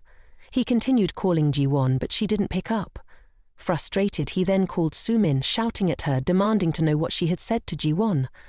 On the other end of the line, his mother's voice rang out, scolding him for raising his voice at the woman carrying his child. She told him to hurry home and prepare for their wedding. She also instructed Sumin to stay with them while she was pregnant, so they couldn't leave her alone. Sumin was secretly thrilled. Of course, she couldn't let Park Man-hwan abandon her now. Earlier at the hospital, Jiwan had pulled Sumin into the stairwell and asked how she could use the excuse of being pregnant to justify everything she had done. She questioned who the father of the baby in Sumin's belly was. Sumin, putting on a pained expression, said she would reveal the truth, but hoped Jiwan wouldn't get angry. Tears streamed down her face as she confessed that the child was Park Man-hanan's. She asked Jiwan if she could forgive her, since they were best friends. Upon hearing this, Jiwan was stunned, unable to believe what was happening. She stormed out, leaving Sumin still apologizing profusely. Even after Jiwan left, Sumin continued to pretend to cry pitifully, thinking about Jiwan's shocked and speechless face. It made her burst into laughter. Wasn't Jiwan just acting all high and mighty, claiming she could handle everything on her own? In the end, she couldn't even utter a word to her anymore. Sumin clenched her fists, reveling in the sight of Jiwan sobbing alone, feeling elated that she had taken everything from her. At Park Man-hwan's house, Sumin asked his mother why she kept feeding her grilled meat, feeling that it was a bit wasteful. The mother cheerfully replied, saying that elders believe eating lots of meat helps you have a son. She also mentioned that it was the first time in her life she had tasted such delicious soybean paste soup and promised to teach Sumin how to cook it for Munan in the future. At that moment, Sumin felt like they were truly a family and she could finally have a happy life. She thanked her, saying she had enjoyed the meal very much. Park Man-hanan's mother continued to bring her carp soup, saying it was very good for having a son. Sumin looked at the smelly liquid covering her mouth and hesitated. She told the mother she couldn't drink it, but the mother insisted that it was precious and she had to finish it. Hearing this, Sumin closed her eyes, pinched her nose, and downed the entire bag of the concoction. The mother smiled and said that when she gave birth, she didn't get to drink such nourishing things, so she had to make sure Sumin finished it all. Just then, a delivery person called for Park Man-hanan's mother. The mother mentioned the wedding invitations, saying they were absolutely beautiful, and asked Sumin to help fold them. Sumin was surprised. Clearly she hadn't placed any orders, but the mother explained that as soon as she heard the news of Sumin's pregnancy, she immediately made arrangements. She asked if Sumin thought they were beautiful. Sumin gritted her teeth in anger. Why should the wedding invitations be according to her wishes? She didn't like this tacky invitation at all. Her anger only grew when the mother said she had already chosen several wedding dresses for her. I was worried you'd be tired, so I prepared everything in advance, she said. How lucky you are to have such a good mother-in-law. Sumin panicked, saying she wanted the two of them to choose the wedding dress together. The mother replied that her son had been working very hard, so why should he have to go with her? If you insist on doing things your way, then there's no need for a wedding at all, she added. Also, I want you to get rid of those awful red fake nails. They aren't good for the baby. Late that night, Park Man-hwan finally returned home from work. He walked into the room, tired, and looked at Sumin, who was lying on the bed reading a book. Sumin asked if he was still mad at her. Park Man-hwan couldn't understand. After all, she was quite capable. He wondered what she had said to make his father give her money to buy a house. Park Man-hwan then came up with a plan. He would use that money to fix the mess from the recent failed vote. Thinking this way, he said that since everything had happened unexpectedly, he didn't know how to handle it. Sumin asked him who he liked more, her or Jiwan. He immediately replied that of course he liked his wife the most. Sumin felt satisfied. She was about to become the owner of this house. Meanwhile, Guan was returning home from work when she saw Jin-hook stepping out of the elevator as she opened the door. She asked him where he had just come from, and Jin-hook replied that he had just taken Bang to the hospital. Guan panicked and asked if it was because of the food she brought him the other day. Jin-hook told her to calm down, explaining that he had only taken Bang for a routine health check. He added that Bang was already 7 years old and needed to be checked up every year. Jiwan suggested that she could hug Bang before he took him home. She thought to herself that despite Jin-hook looking so cold on the outside, he was surprisingly affectionate with his pet. Jin-hook gave Jiwan the password to his house, telling her that whenever he wasn't home, she could just enter the code and play with Bang. Jiwan, curious, asked if the code 227 was his birthday. Jin-hook shyly confirmed that it was. Later that evening, Jiwan had Bang lying next to her. She mentioned that she once had a cat, but it had decided to go on its own adventure. My little cat was so cute and tiny, she thought. Someone must have whisked it away.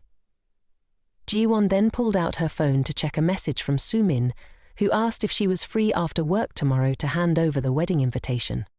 Jiwan reminisced about the time she handed out her and Park Man-hwan's wedding invitations at the party. She remembered how everyone had congratulated her, making her so shy she couldn't utter a word. Looking back, it felt like a wedding with not a single soul offering genuine congratulations. Jiwan texted Sumin to invite her to dinner, promising to reserve an extra table at the restaurant under her name. Sumin immediately agreed, adding that she would be eating a lot because of the little one in her belly. Jiwan found it hilarious that Sumin kept mentioning the baby bump. What Sumin didn't know, though, was that Parkmon was infertile. The next day, Sumin arrived at the restaurant where Jiwan had made the reservation. She felt quite annoyed because her mother-in-law wouldn't let her wear a short dress or anything flashy, but she still felt confident that her beauty could pull off anything. She stepped into the restaurant, telling the server that her friend, Jiwan, had made the reservation. The server led her to the room, and Sumin thought to herself that when Jiwan saw her wedding invitation, she would definitely be shocked. However, when Sumin opened the door, she was surprised to find not just Jiwon, but a whole crowd of people waiting for her. Park Man-won was stunned to see her, as was Jin-hook. Ha-in looked equally astonished and asked how she knew they were having a party there. Sumin turned to Jiwon and asked what was going on. At that moment, Jiwon stood up and gently tapped Sumin on the shoulder. Jiwon addressed the group, announcing that although Sumin's departure hadn't been exactly a fairy tale ending, she had some exciting news to share with everyone. Sumin sat down next to Park Manhwan, feeling a mix of confusion and anticipation. She felt really embarrassed, and Park Manhwan signaled for her to grab the key to the bathroom and head home first. He didn't want her around spouting off nonsense, and Suman fumed at his attitude. It was clear he was embarrassed about marrying her. Deciding not to dwell on it, Suman stood up and apologized to everyone for her sudden resignation. She announced that she and Park Manhwan were getting married. Everyone in the room was shocked and angry. They couldn't believe their ears and asked who Sumin was marrying. Sumin pulled out the wedding invitation from her bag to show everyone, reiterating that she was marrying Park Manhwan. At that moment, everyone in the room was stunned, staring at the wedding invitation. Hyena angrily questioned whether what Sumin just said was true. Jiwan, the calmest person in the room, congratulated Sumin. She said that the two of them really made a beautiful couple. Except for Hainyi, everyone else chimed in to congratulate Sumin, who excitedly thanked them all. She declared that she and Park Manhwan would live happily ever after. Park Manhwan, who had been silent until now, couldn't let Sumin ramble on any longer. He stood up, bid farewell to everyone, and pulled her away. Before leaving, Sumin insisted that Jiwan must catch the bouquet at her wedding, and Jiwan cheerfully accepted the invitation, saying she would definitely attend. Sumin thought Jiwan would be heartbroken, but seeing her calm expression, she couldn't understand why she seemed so unfazed. On the way home, Park Manhwan asked Sumin why she came and why she was so determined to embarrass him. Sumin explained that it was all Jiwan's fault. The one embarrassing him wasn't her, but Jiwan. Park Manhwan angrily retorted that if she mentioned Jiwan's name in front of him again, there would be no wedding. Sumin then showed Park Manhwan Jiwan's message, saying that if Jiwan hadn't told her, she wouldn't have known where the company party was. Park Manhwan asked Sumin if Jiwan called her without mentioning it was a company party. He angrily stated that it was all Sumin's fault because Jiwan was someone who couldn't live without him, so it must be very painful for her to see Park Manhwan like this. Sumin didn't understand and started to feel like something was off. She began to worry that if things continued like this and they got married, her life could spiral back into the hell it once was when she was younger. Sumin had always been forced to witness her mother yelling at her constantly, questioning why she was even born. She sadly admitted to herself that she knew she was wrong and promised not to speak of such things again. Sumin leaned back in her chair, exhausted, and asked Park Manhwan to take her home to rest. She had tried every possible way to escape that house, and now she was determined never to return. She was absolutely going to live a happy life. At the company party, Jiwan still tried to sit and eat with everyone for a little while longer.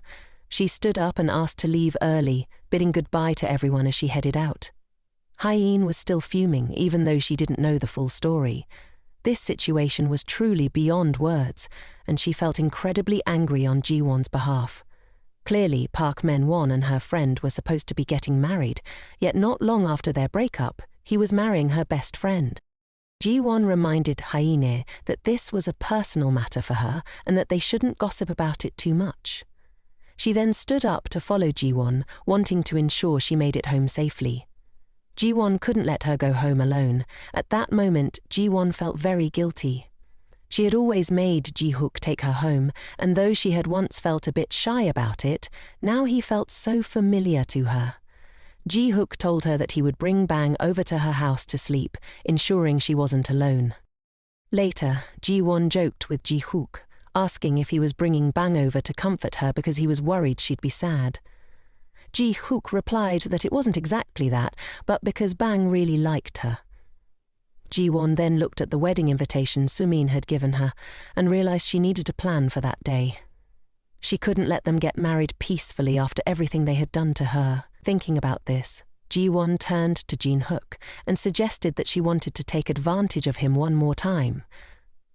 Jinhook didn't understand what she meant, but as long as she needed him, he would always be willing to follow her lead. Before they knew it, the day of Park Manhwan and Sumin's wedding had arrived. His mother was still overly concerned about Sumin and the baby in her belly. Everything had to go according to her wishes. She said the most important thing was still her precious grandson, so anything unnecessary would be avoided if it affected the child. Sumin reluctantly agreed to her wishes. The makeup artist told Sumin that she had a mother-in-law who cared for her a lot, to which Sumin replied that her mother-in-law cared more about the grandchildren than her own parents did. She had to live happily and not feel jealous of anyone else, so her mother could no longer call her a worthless child. Looking at herself in the mirror, Sumin felt nothing pleased her. The conservative wedding dress and the heavy layer of makeup didn't seem to suit her at all. The wedding photographer walked in and asked why none of her friends had arrived yet. Sumin brushed it off. No matter what, she had to look her best. She was determined to live happily today. She was the star of the show and had truly won over. Outside the gate, Park Man-hwan was busy welcoming esteemed guests. The wedding organizer walked over and asked him why Sumin was alone in the waiting room and when her friends would arrive. Park Man-hwan replied that she didn't have any friends, so it was pointless to ask. At that moment, everyone was focused on the couple making their entrance. They wondered if the girl was a friend of the bride, since she looked stunning and had come with her boyfriend. Many people showed regret when they saw her arriving with her boyfriend. That was Jiwan, linking arms with Jin-hook, slowly walking up to Park Man-hwan. Park Man-hwan was surprised to see them. He had thought Jiwan wouldn't attend their wedding. Jiwan told him she came to congratulate the couple and that she had come with department head, John Hook. Jiwan looked just like the main character today. Park Man-hwan blushed, even though he didn't want to admit it. They really did make a beautiful couple. Jean Hook extended his hand and congratulated Park Man-hwa, mentioning that other colleagues might not be able to attend, so he was glad to see everyone celebrating the wedding. The host rushed over to ask why Park Man-hwan had such a beautiful colleague and hadn't introduced her sooner. He boldly approached Jiwan to get acquainted, asking if she could share her name. Jiwan cheerfully introduced herself as a colleague from the same company as Park Man-hwan. Park Man-hwan's friend grinned widely, saying even her name was beautiful. As he recalled the name she just mentioned, he remembered hearing it somewhere before. Instantly, he realized and asked Jiwan if her company had 2 assistants with that name. She replied that there was only her as the assistant. Jiwon and Jong-hook went inside. He was surprised and asked Park Man-hwan if he hadn't broken up with a girl like that and married the one inside that heavenly room. Park Man-hwan was so furious that his fists clenched tightly. Jiwon was supposed to be his girl, and now he regretted it to the point of madness. Jiwan said she wanted to go to the bride's room to see Sumin for a bit. She opened the door and stepped in. She didn't see anyone at first. When she looked at Sumin, she resembled her from before, a lonely bride just staring at the floor like a doll. Sumin saw Jiwan come in and cheerfully asked why she was late. Jiwan explained that she and Jin-hook had gotten stuck in traffic. Sumin told Jiwan that she absolutely had to catch her wedding bouquet today. She asked Jiwan if she thought she looked beautiful, and Jiwan told her she looked very beautiful. Jiwan admired Sumin, and thus her plan had successfully taken its first step. Sumin was now the one wearing the wedding dress chosen by Park Man-hwan's mother. Back then, on the day Jiwan had her wedding, Sumin was just a guest. Now, the roles had reversed. Suddenly, Jiwan heard Uncle Huan calling her. Perhaps he was also invited to the wedding by Sumin. Hanan told her that Sumin was very worried and had instructed him to always keep an eye on Jiwan. Hanan mentioned that he had seen her with Du, though it seemed he was a step too late. Said he only came to deliver a wedding gift for Sumin. Jiwan thanked him for his concern, saying that since she and Park Man-hwan had broken up, she didn't mind at all. Guan thought she was really strong, but perhaps he had run out of chances.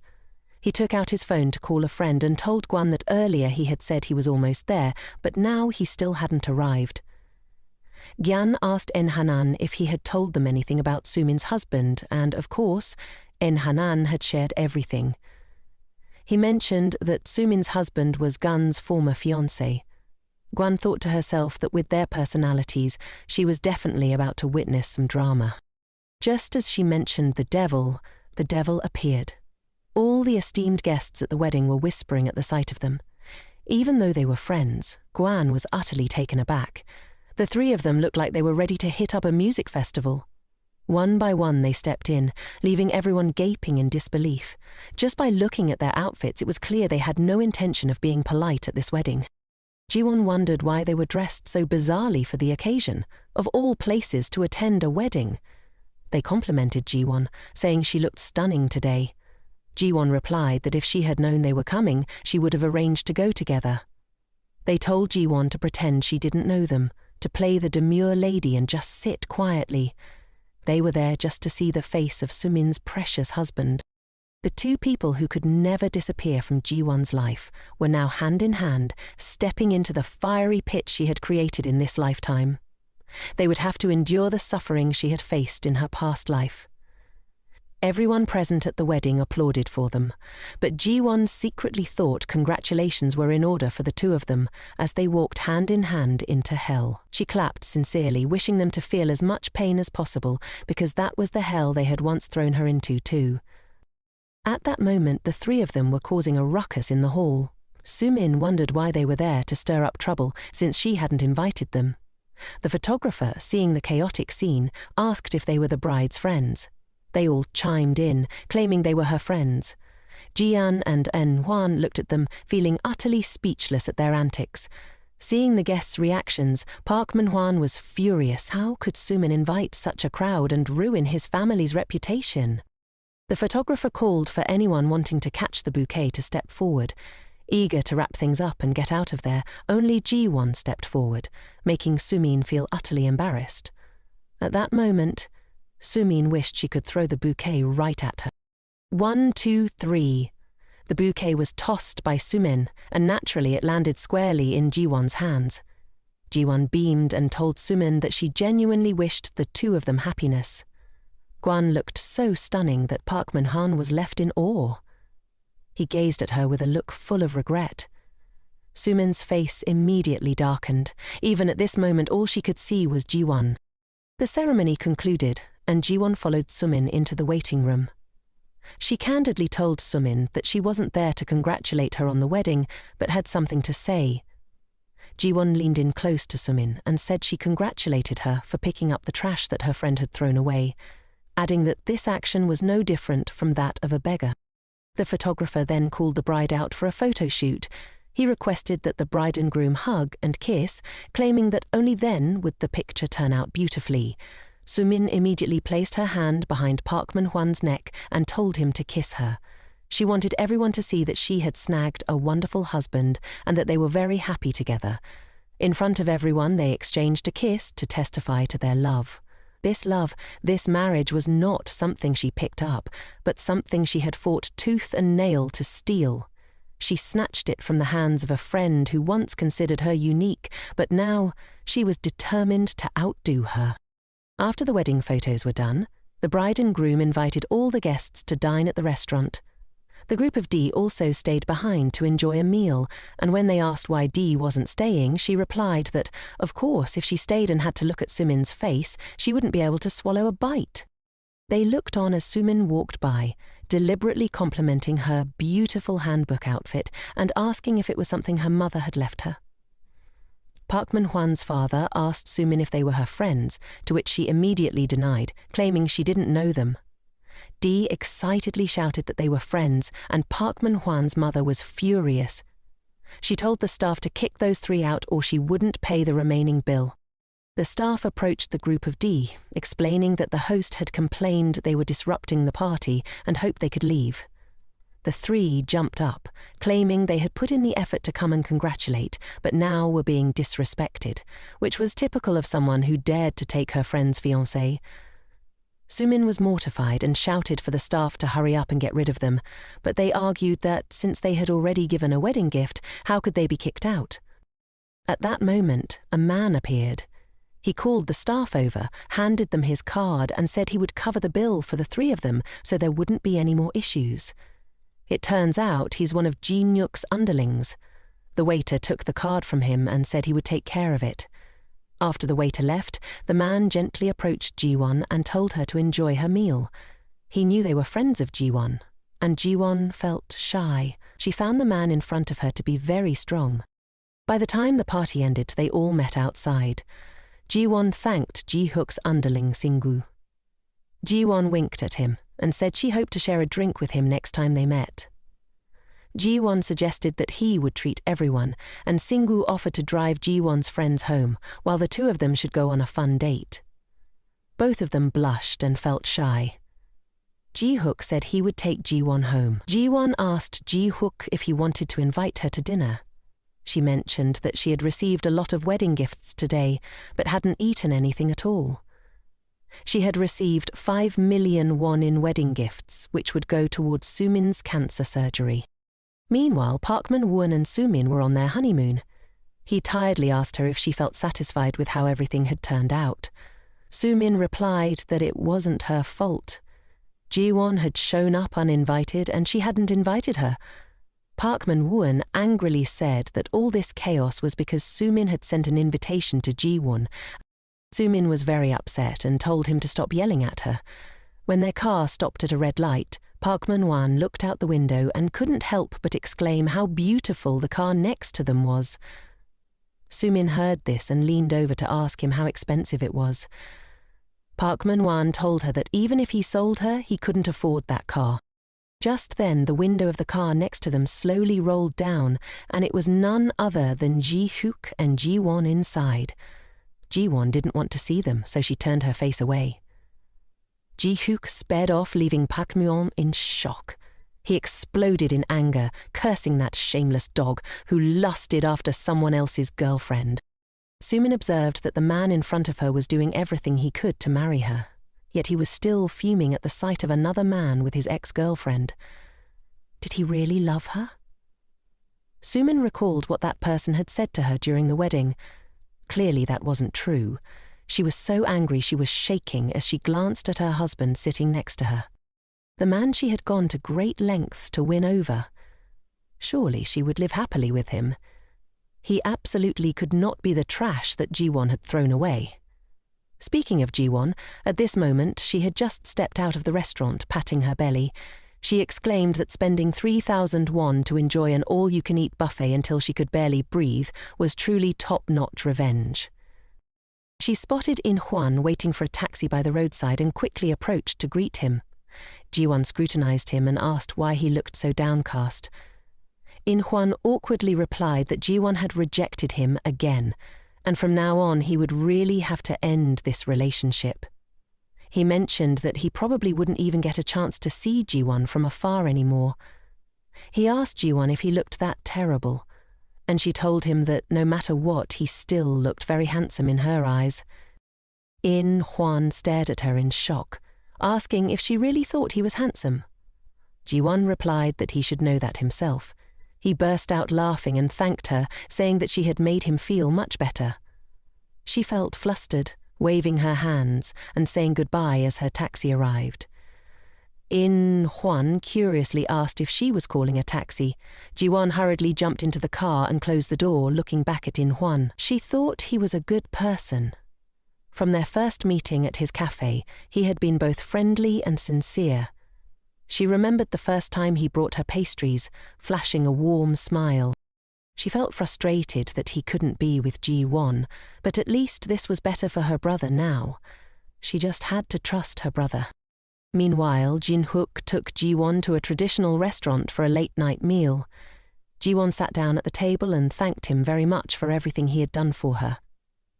Jin-hook asked her what she was thanking him for, and Jiwan suggested that if he ever needed her help, he should just let her know and she would do her best.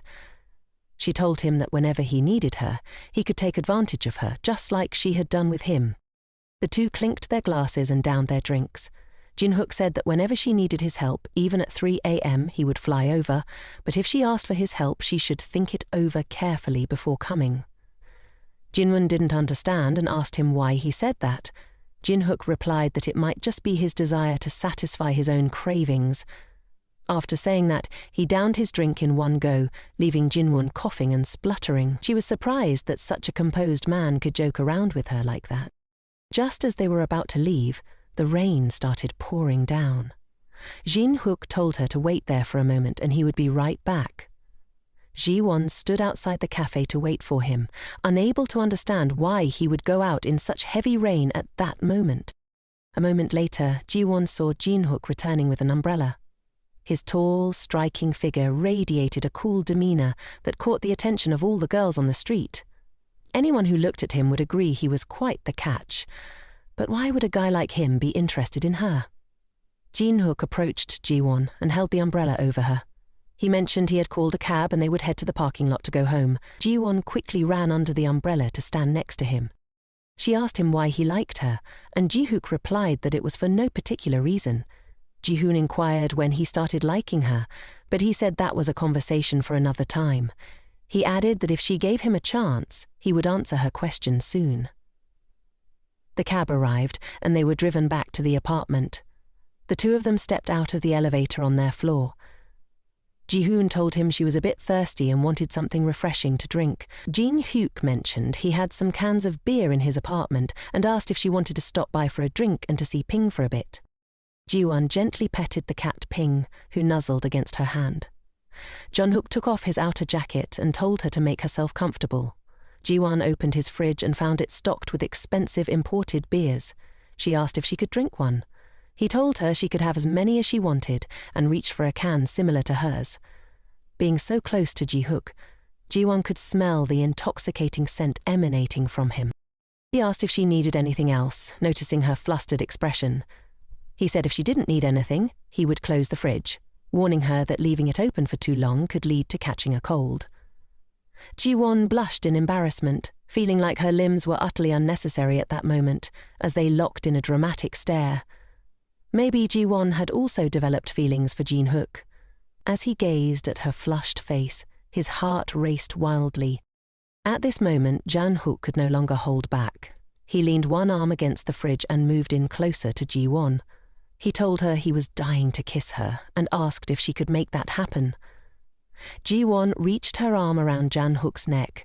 She could no longer resist his charm. The beer in her hand slipped away, and what was meant to happen, happened.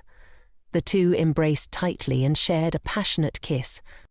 That year, at the Hope University enrollment consultation event, a tall, dashing young man casually strolled home. As he walked past the soccer field, a group of friends called him over. "That's Jinhook," they said, inviting him to shoot some hoops. He told them he was tied up that day and suggested they reschedule for another time. As Jihook strolled through the schoolyard, he spotted a girl sitting beneath a tree. He wondered who she was since this place usually had very few visitors. He was curious about what she was doing there. That girl was Jiwon, back in her college days. He leaned in and asked her what she was so intently staring at, making her jump in surprise. She turned back and signaled him to keep it hush hush. It turns out she was gazing at a tiny kitten, peacefully snoozing on the grass. Hearing a sound, the kitten slowly opened its eyes. Jiwon asked, "It looks like it's been abandoned too." She said it looked so fragile and suggested Jihook stay and keep an eye on it for a while to help her out. She went to the convenience store to grab some snacks for it and promised to be back in a jiffy. At that moment, Jiwan thought to himself, "This girl is such a handful." He pulled a sausage out of his pocket and handed it to her, asking if it would be okay to feed that to the cat. Jiwan took the food from his hands and thanked him. At that moment, he was really curious why she was chatting away but couldn't bring herself to look him in the eye. The cat devoured the sausage she handed over with gusto. She introduced herself and asked if the cat still didn't have a name. Jiwan asked the little cat where its mum might have gone, probably just for a bit, surely not abandoning it because it was so adorable. She joked, "If I were as cute as it, my mum would have come back to find me by now." Jihook looked at her and said, "You're really beautiful too." Jiwan handed him a 100,001 bill and said, "This is for the cat's food. It's all I have." Before leaving, she added, "If there were more, maybe her mum wouldn't come back at all." Jinhook recalled the story she shared with the kitten earlier, mentioning that it was also abandoned by its mother, which meant she felt the same way. He turned back to look at the little kitten sitting there and said, "If it likes you that much, then it should follow you. It looks like a tiny little mouldy mushroom." He told her to wait there for its mum because he had some business to take care of. "I think we should give this money back to you," he said. but I don't know if she'll show up here again tomorrow. Back to reality, the sun had risen. Ranhook pulled the blanket up to cover Jiwan. He said to the little kitten, "Thank you so much. Thanks to you, I got the chance to meet Jiwan." He gently petted its head. The sound of the kitten woke Jiwan up and she slowly opened her eyes. Ranhook asked, "Did you sleep well?" Jiwan recalled what happened yesterday, but couldn't understand why she was here. She shyly jumped and glanced down at her outfit, relieved to see it intact. It looked like nothing went wrong after all. She shyly asked him, "Did I doze off?" Jinhook smiled mischievously and said, "Do you really not remember anything from yesterday?" While the two were sharing a passionate kiss, someone rang the doorbell. His junior asked if he could chat with Jiwan about a few things, so he invited them to share a few drinks together. He asked her if she liked a muscular guy like him and also wanted to know if Jiwan had a crush on anyone. Jiwan cuddled the cat in her arms and gestured for John Hook to come over to her. Then, with both hands, she cupped his face. She waved her hands playfully and asked, "Where are you planning to sneak off to? We still need to wrap up the unfinished business from earlier." Seeing this, the younger crew members politely asked to take their leave. They wished Jiwan and Jinhook a fiery time together. Looking back, Jiwan wished she had a place to hide. She couldn't understand why she acted that way. Jinhook smiled and asked Jiwon if she was feeling any headaches or dizziness, or if her stomach was bothering her in any way. Jiwon said she was doing great. Jinhook suggested, "We should get to work now or we'll be late." Jiwon asked Jinhook why he didn't wake her up. He mischievously smiled and said, "Your sleeping face was too adorable to wake you up." Jiwon quickly got up to get ready for work. "Being late is no big deal as long as you approve of my reason for being late," she said. Jinhook found her utterly charming and told her he didn't need to remember that. Meanwhile, Minhwan and Sumin were supposed to be enjoying their honeymoon, but Sumin expressed her desire to go out and play while Minhwan was glued to his computer. He told her to go alone and come back early. Frustrated, Sumin huffed, wondering why they had even travelled all the way to the beach for their honeymoon if they were just going to stay cooped up in the hotel all day. She complained that her body felt heavy and questioned how she could possibly go out alone. Minhwan pouted, suggesting she could just swim in the rooftop pool instead. Furious, Sumin shouted that if he kept this up, she would tell his father how he had used the money meant for buying a house to gamble in the stock market. Clutching her belly, she added that the baby was kicking her too hard because of him. Minhwan reminded her that they had agreed to wait until after the baby was born to go on their honeymoon, but she had insisted on going, so he reluctantly came along. Sumin plopped down on the bed, realizing she had dragged him along against his will. She pouted and muttered that if Jiwan were with him, he definitely wouldn't treat her like this. She added that Jiwan had probably shifted her focus onto Minhwan when she and Sumin were having issues, just to swoop in.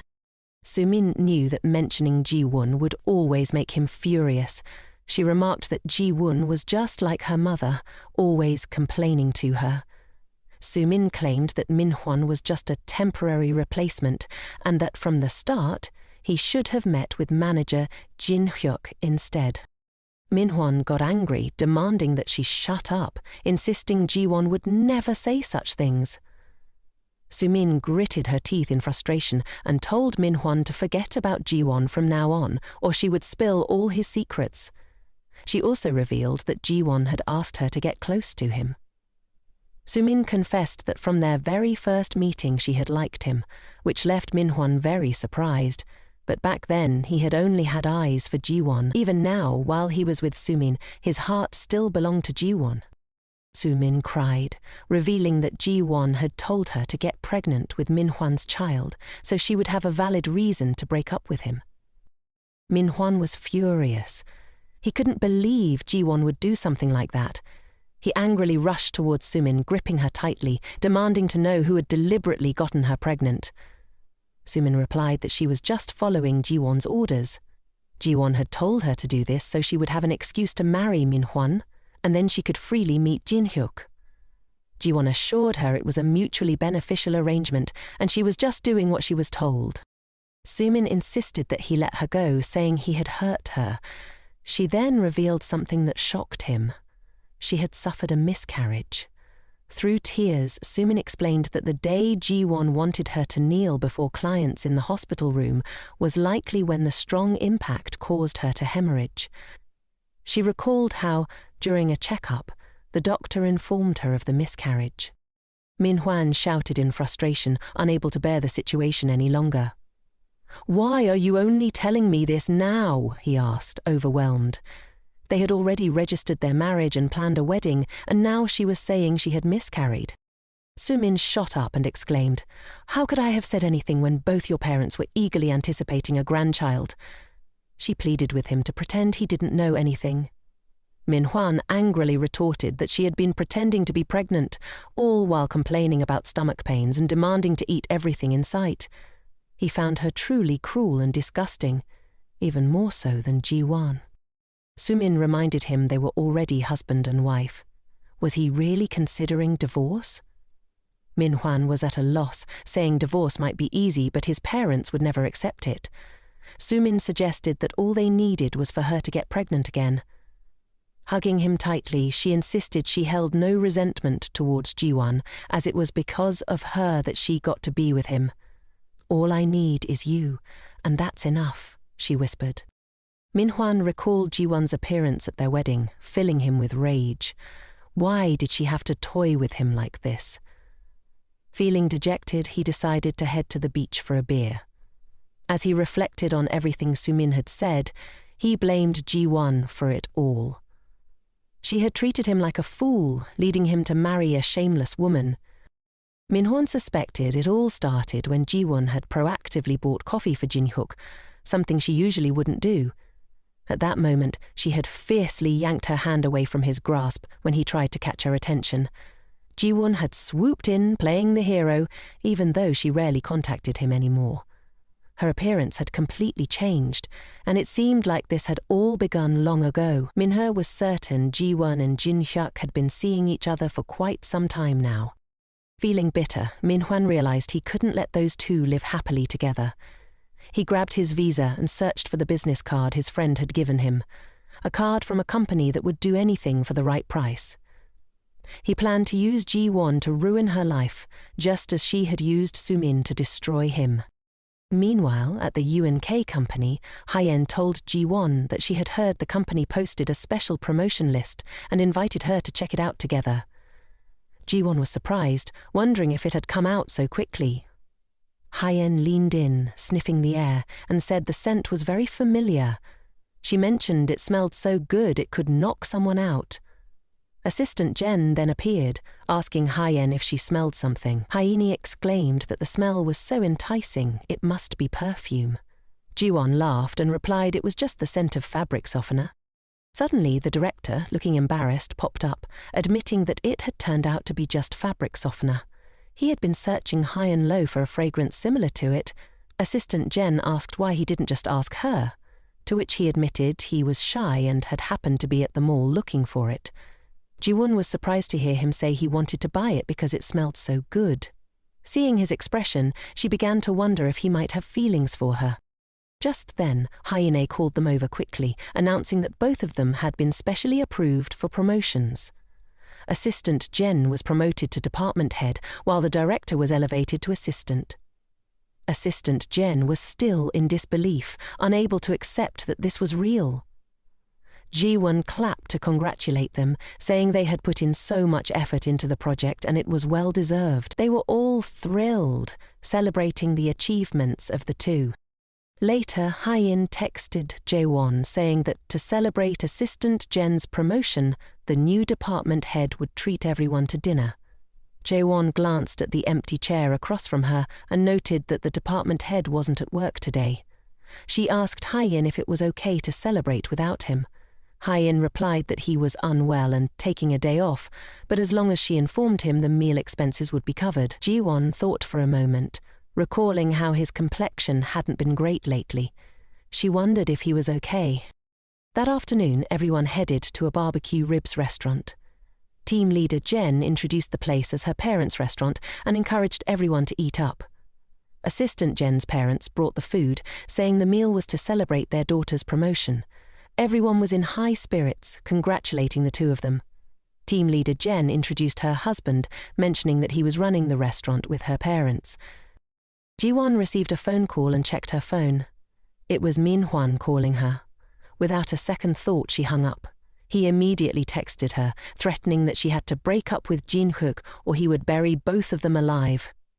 Although Jiwan was clueless about his schemes, she wondered if he was really planning to mess with team leader Jen now. She stepped outside with her phone, hoping to avoid disturbing everyone. Suddenly, team leader Jen's husband appeared, asking Jiwan if she was a colleague of his wife. He inquired if the food was to everyone's liking, and she replied that the food here was delicious, promising they would definitely come back to eat here more often. She noticed a female staff member just coming out from a nearby area and asked if that was the smoking section. After the party wrapped up, Jiwon returned to her apartment. As she walked, she massaged her sore shoulder. It had been a long time since she attended a gathering, and she felt quite exhausted. Glancing over at Jinhyuk's room, she felt worried about whether he was okay. She took out her phone to call him, but there was no connection. She buzzed his doorbell, but no one answered. All she could hear was Pang's cries. What if something had happened to him? It sounded as though Pang was crying even louder, which made Jiwon uneasy. She had never heard him wailing so desperately before. Recalling the door code Jinhyuk had given her the day before, she pressed the button to unlock the door. The door swung open, and she immediately saw Pang standing there. She slowly walked into the house, calling out for Jinhyuk to see if he was home. Anxiously, she searched every nook and cranny of the house. Something had to have happened to him. She opened the bedroom door and found Jinhyuk lying on the bed, looking utterly exhausted. Gently, she approached him and placed her hand on his forehead to check his temperature, discovering that he had a high fever. Jiwan took a warm towel and placed it on him to help bring down his fever. At that moment, Jinhyuk, groggy and disoriented, woke up and saw her sitting there caring for him. He called out loudly, so much so that even those outside could hear. Worried something might happen to him, Jiwon opened the door and walked in. She handed him the medicine and helped him take it, mentioning that the party had ended and someone had gone home to get it. Jiwon focused on him, asking why he was looking at her like that. He took the pill from her hand without saying a word, swallowing it in one go. Then he looked at her and said, "You look really beautiful today." Jinhyuk blushed, feeling shy. Even now he could still joke around. She tucked the blanket around him and told him to take the medicine and rest, but he said he couldn't breathe. She felt a little shy, realizing her makeup had faded quite a bit. How could he still think she was so beautiful? Jinhyuk kicked the blanket off and said, "You're indeed beautiful, but what I meant was that the blanket is making it hard for me to breathe." Jiwon finally understood, startled. She asked if he was okay, her concern evident. Seeing her worry for him, he reached out and gently touched her neck. He told Jiwon, "As long as you're by my side, I'll be fine." Although Jiwon felt she should push him away, for some reason she let him do it. The last time they had been together, they were both drunk, but today she was completely sober. Jinhyuk suddenly paused, and Jiwon asked him why he hadn't kissed her yet. As soon as she finished speaking, he pulled her into his arms and kissed her passionately. The next morning, Jiwon got ready for work but was uncertain about how to proceed.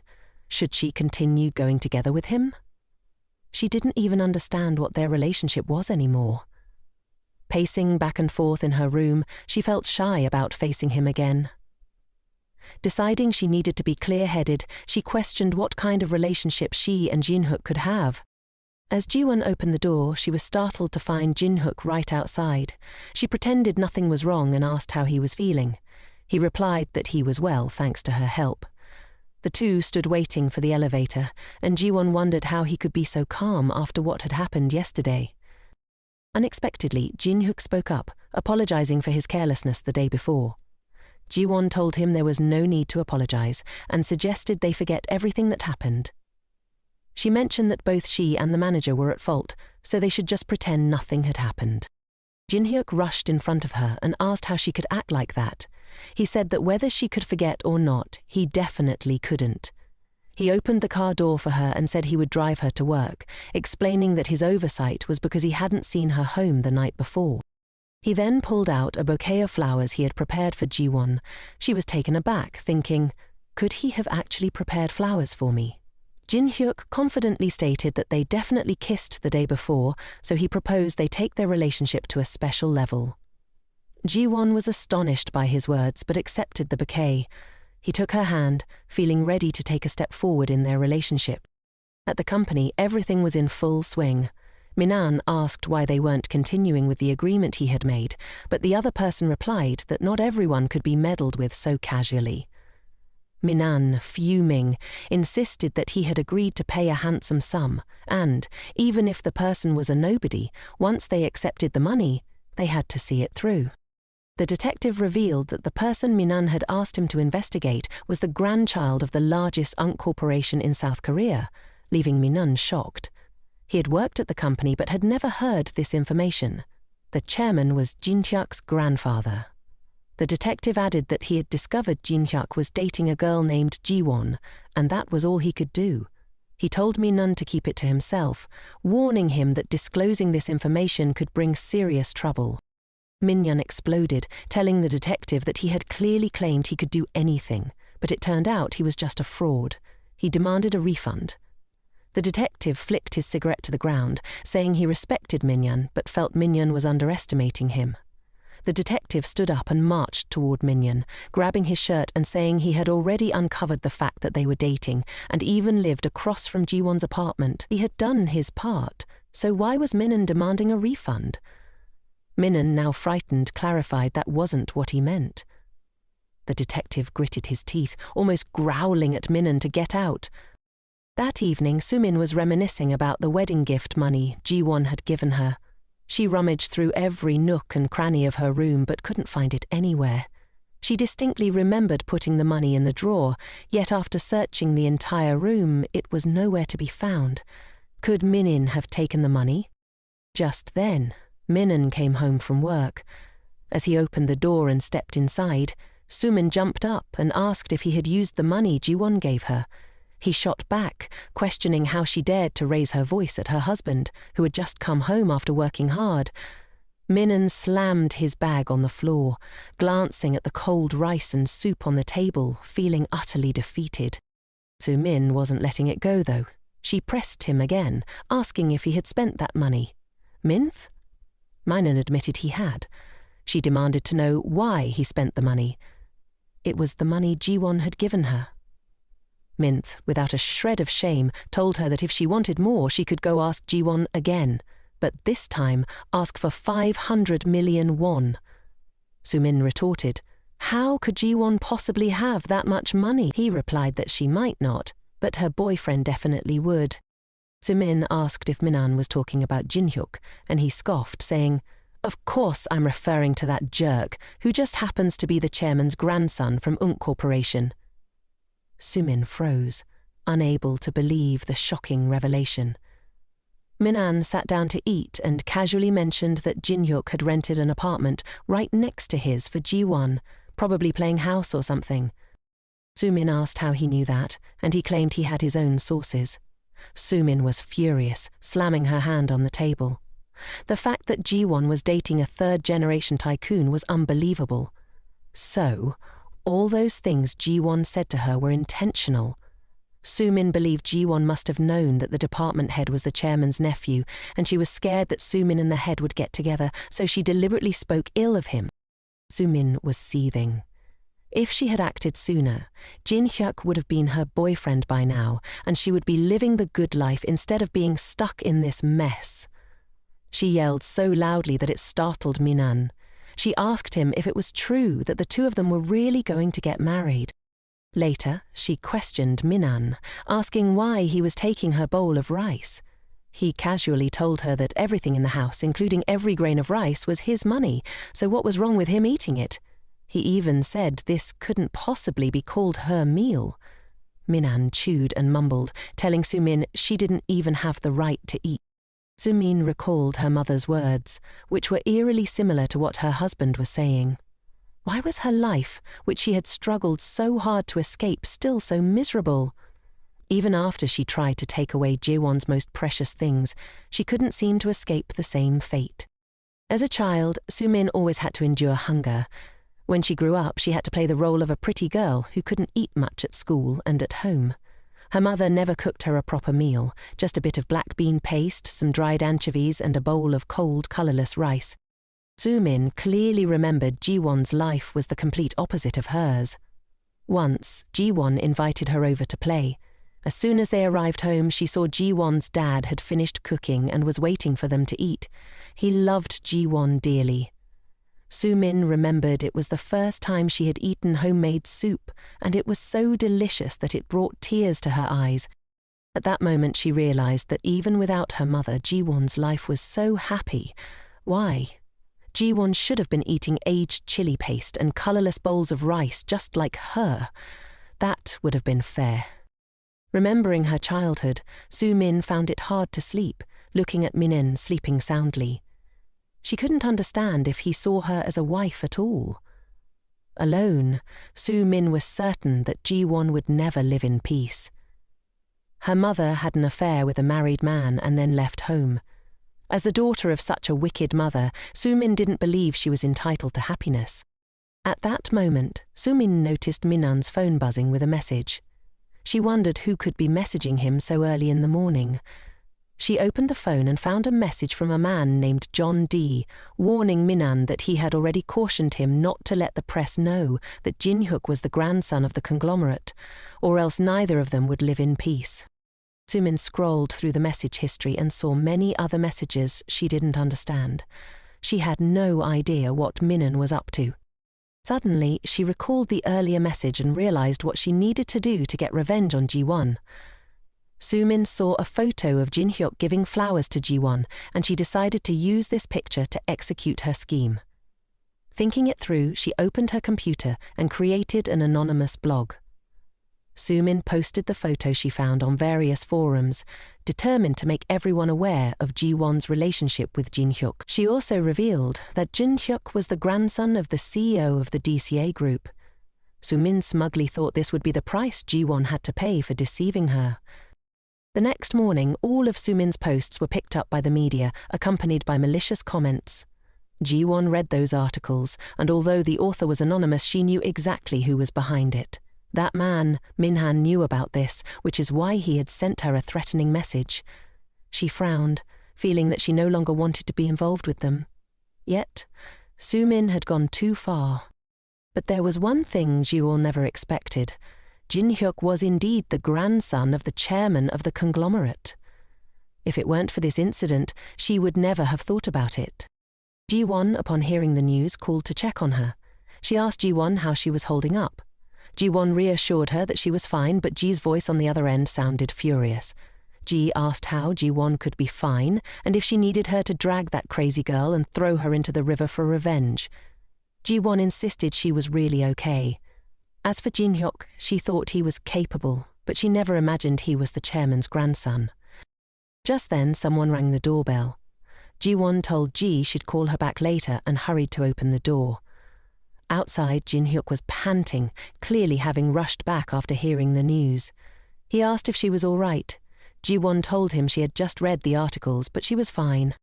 Jinhyuk apologized, explaining that his grandfather was indeed the chairman, but he had never received any special treatment. He started at the lowest position in the company and worked his way up. He gloomily added that even though his grandfather was the chairman, he had never been given any favors. Jiwan chuckled at his attitude, telling him he really was nothing special. Jinhyuk expressed his regret that she was caught in the crossfire because of him. Jiwan reassured him that whether he was the chairman's grandson or the president's son, to her, he was simply Jinhyuk. Jinhyuk was deeply moved by Jiwan's words. She continued, saying that now he was the one she was more worried about than herself, considering how the company might handle this situation. Jinhyuk replied that if the issue were to be exposed by the press, it would be easier to resolve, but since it came from an anonymous account, dealing with it would be more complicated. Jiwan told him that this was definitely the work of Minhan and Sumin. Minhan had sent her a threatening message.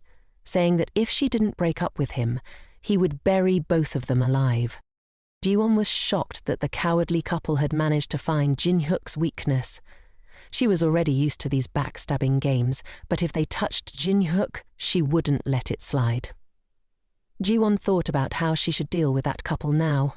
Suddenly, Jiwan remembered the drama they had created and realized how she could use it to counterattack them. She shared her plan with Jinhyuk, telling him to let that couple clean up the mess. When Minhan saw the news, he was curious and confronted Sumin about why she dared to look at his phone and spread such nonsense. Sumin asked him why he was so angry with her. Just then, Jiwan called, and Sumin answered the call, ignoring Minhan's protests. Jiwan asked Sumin if the posts online were written by her and suggested that she delete them. She explained how much those posts had made her suffer. Sumin yelled at Jiwan, claiming that she was the one who had been miserable all this time because of Jiwan. Despite that, she still considered Jiwan a friend. On the other end of the line, Jiwan continued to urge Sumin to take down the posts. Sumin casually sat down on a chair, saying that if Jiwan didn't like it, what could she do? Jiwan asked if Sumin needed money, inquiring how much she wanted. Sumin demanded 500 million won, not a penny less, if she was to keep quiet. Sumin then reminded Jiwan of the generous wedding gift Jiwan had sent her, 5 million won, and insisted that she cough up the 500 million won or else there would be consequences. Jiwan agreed to pay her. Satisfied to have achieved her demands, Sumin told Jiwan there were plenty of men in the world, so Jiwan shouldn't be too heartbroken.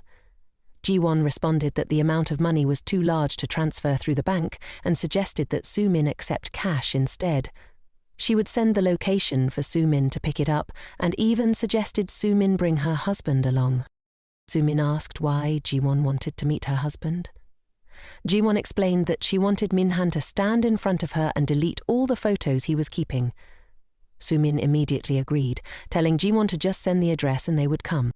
After hanging up, Minhan eagerly asked his wife if Jiwan had agreed to give them 500 million won. Sumin replied, "Of course, Jiwan would have to agree.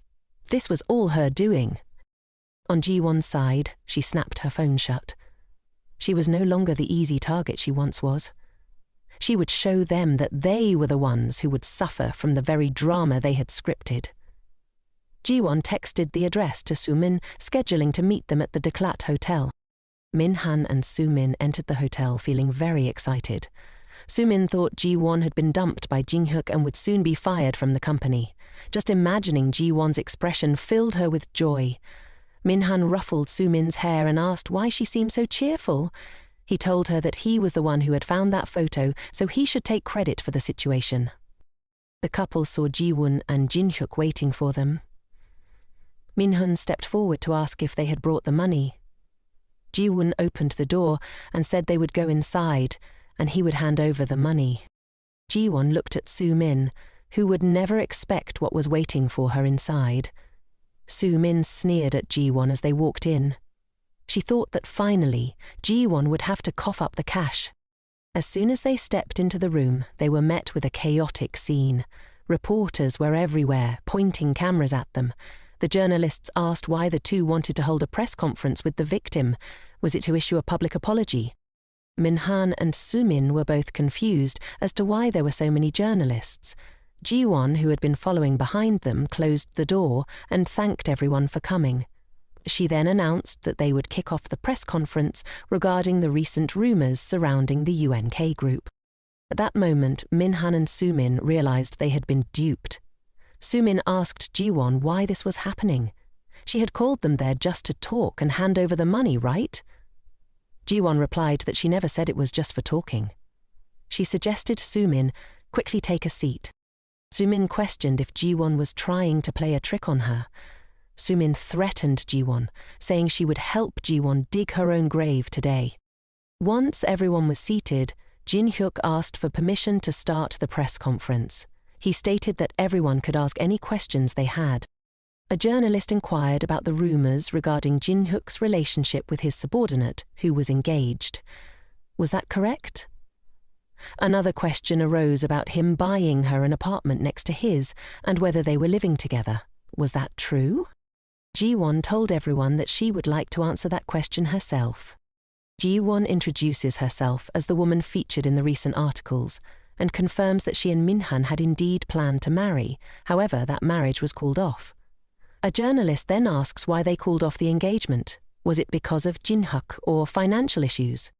Jiwan calmly explains that Minhan's family had demanded she cook 3 meals a day and bear a son. However, the real issue was that they wouldn't allow her to honor her late father, which led her to cancel the engagement. Minhan immediately stands up, challenging her statement.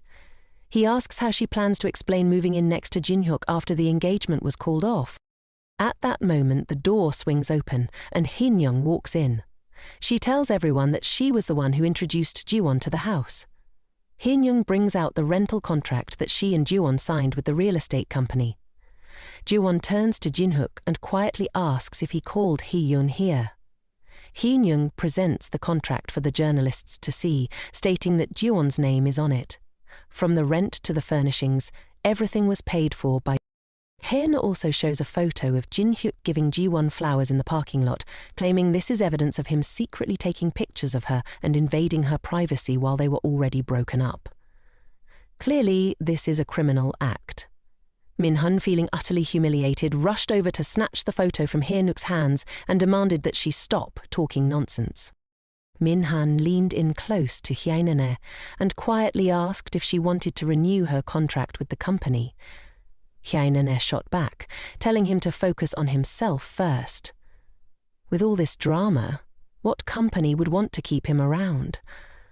All the journalists present were witnesses to their bizarre behavior. At that moment, Soo-min realized she needed to come up with a plan to turn the situation around. She pretended to be pitiful, pouting as she asked Jiwan why she had caused her to miscarry, knowing how much she had been looking forward to the baby. Jiwan immediately knew Soo-min would bring this up. She replied that she didn't remember doing anything to cause Soo-min to miscarry. Soo-min, putting on a sad face, insisted that Jiwan should at least apologize, even if she hated her. Didn't she feel any remorse for the lost child? Jinhyuk asked Soo-min if she was really pregnant. At that moment, Soo-min panicked. She didn't understand how Jiwan knew about this or what she was talking about. Jiwan turned to Minhan and asked if he had ever gone with his wife to the obstetrics department for a checkup, or if he had ever seen any images of the baby or the maternity booklet provided by the hospital. Soo-min replied that Minhan worked very hard at the company, so she always went to the hospital for checkups by herself. She added that she hadn't shown Minhan any of those things, and after the baby's loss, she was so heartbroken that she burned everything related to it. Jiwan inquired which hospital she had visited, and Soo-min answered that it was Gangnam Hospital. Jiwan pulled out her phone and asked if any reporters present had the hospital's number. A hand shot up, claiming that he knew it. Soo-min asked Jiwan what she intended to do, pointing out that everyone was busy. Was she really calling everyone together just for this trivial matter? Jiwan confirmed that was exactly what she was doing, as she dialed Gangnam Hospital. Jiwan provided the hospital with Soo-min's name and requested to schedule a follow-up appointment in the obstetrics department. At this point, Soo-min's face went pale. She jumped up and told Jiwan to stop talking. The hospital responded to Jiwan that they had no medical history for a patient by that name. Jiwan asked them to check again carefully, clarifying that it was a follow-up appointment, not a first-time visit.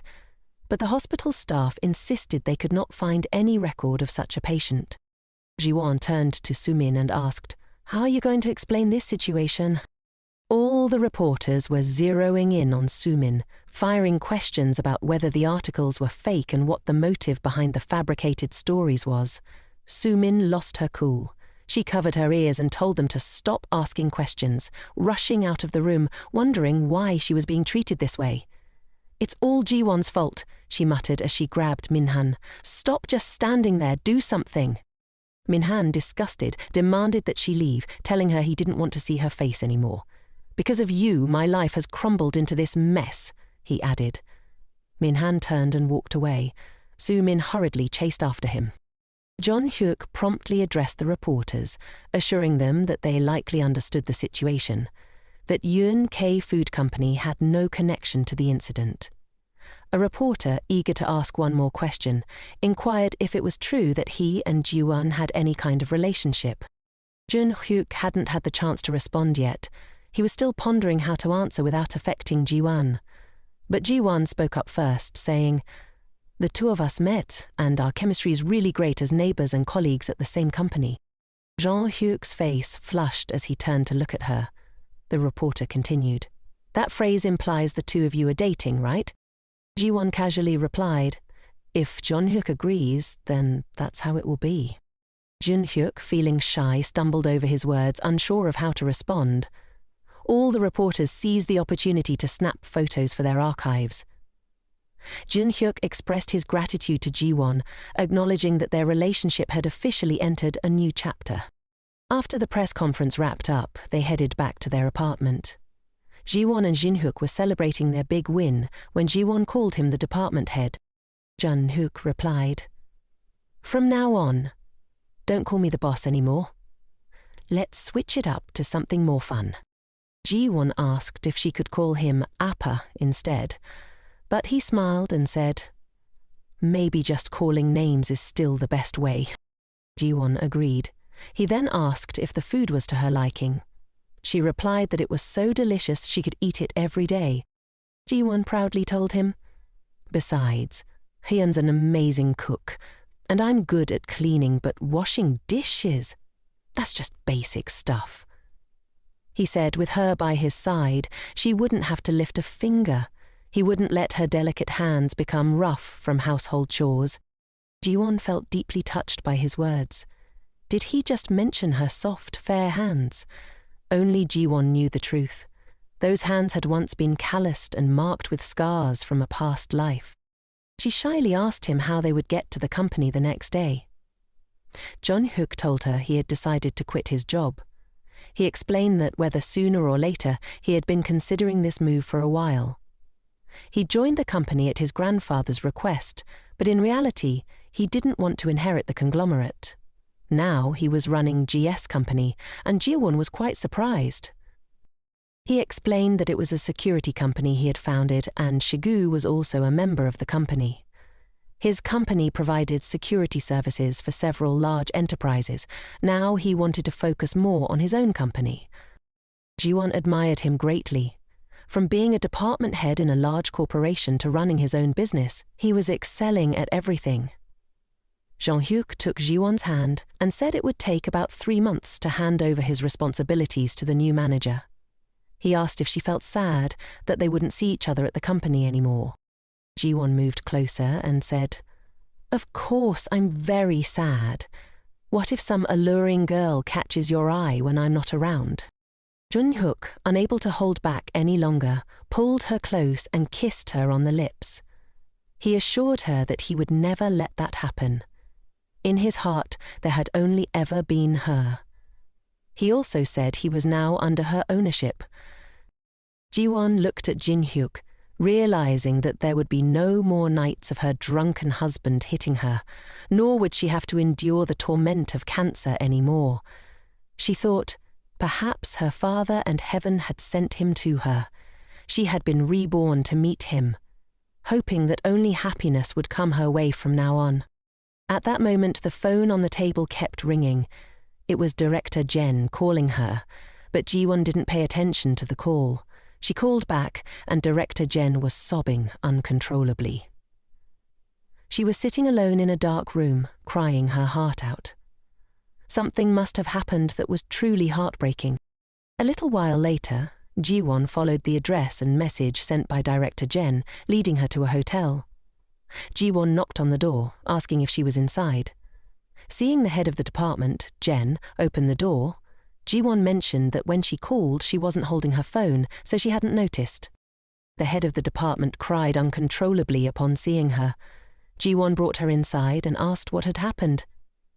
The head of the department recounted, "My husband wasn't a bad person. He always worked hard at my parents' restaurant, and I believed that. But I didn't know when it happened, but he stopped wearing his wedding ring. When I asked him about it, he said he took it off while washing dishes and forgot to put it back in his apron at the restaurant." She also told Jiwon, One night, when I came home from work, I found a bathtub in the bedroom still damp, and my cosmetics ran out quickly, even though I had just bought them.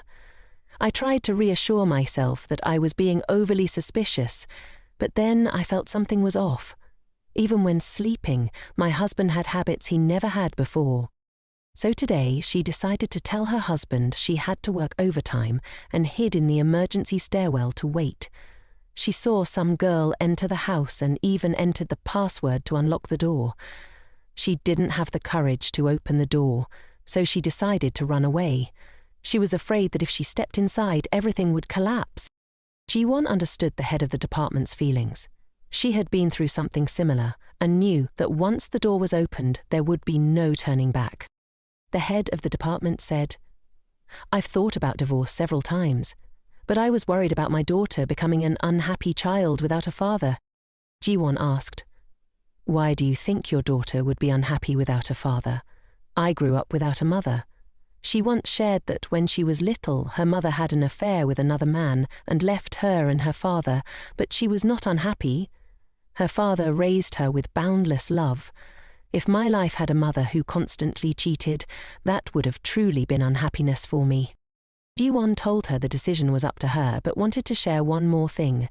Even if she was alone, she could still provide her daughter with a complete family. After hearing Jiwan's words, the head of the department decided she would divorce her husband for the sake of her daughter. She confidently believed she could give her daughter a happy life without feeling the absence of her father.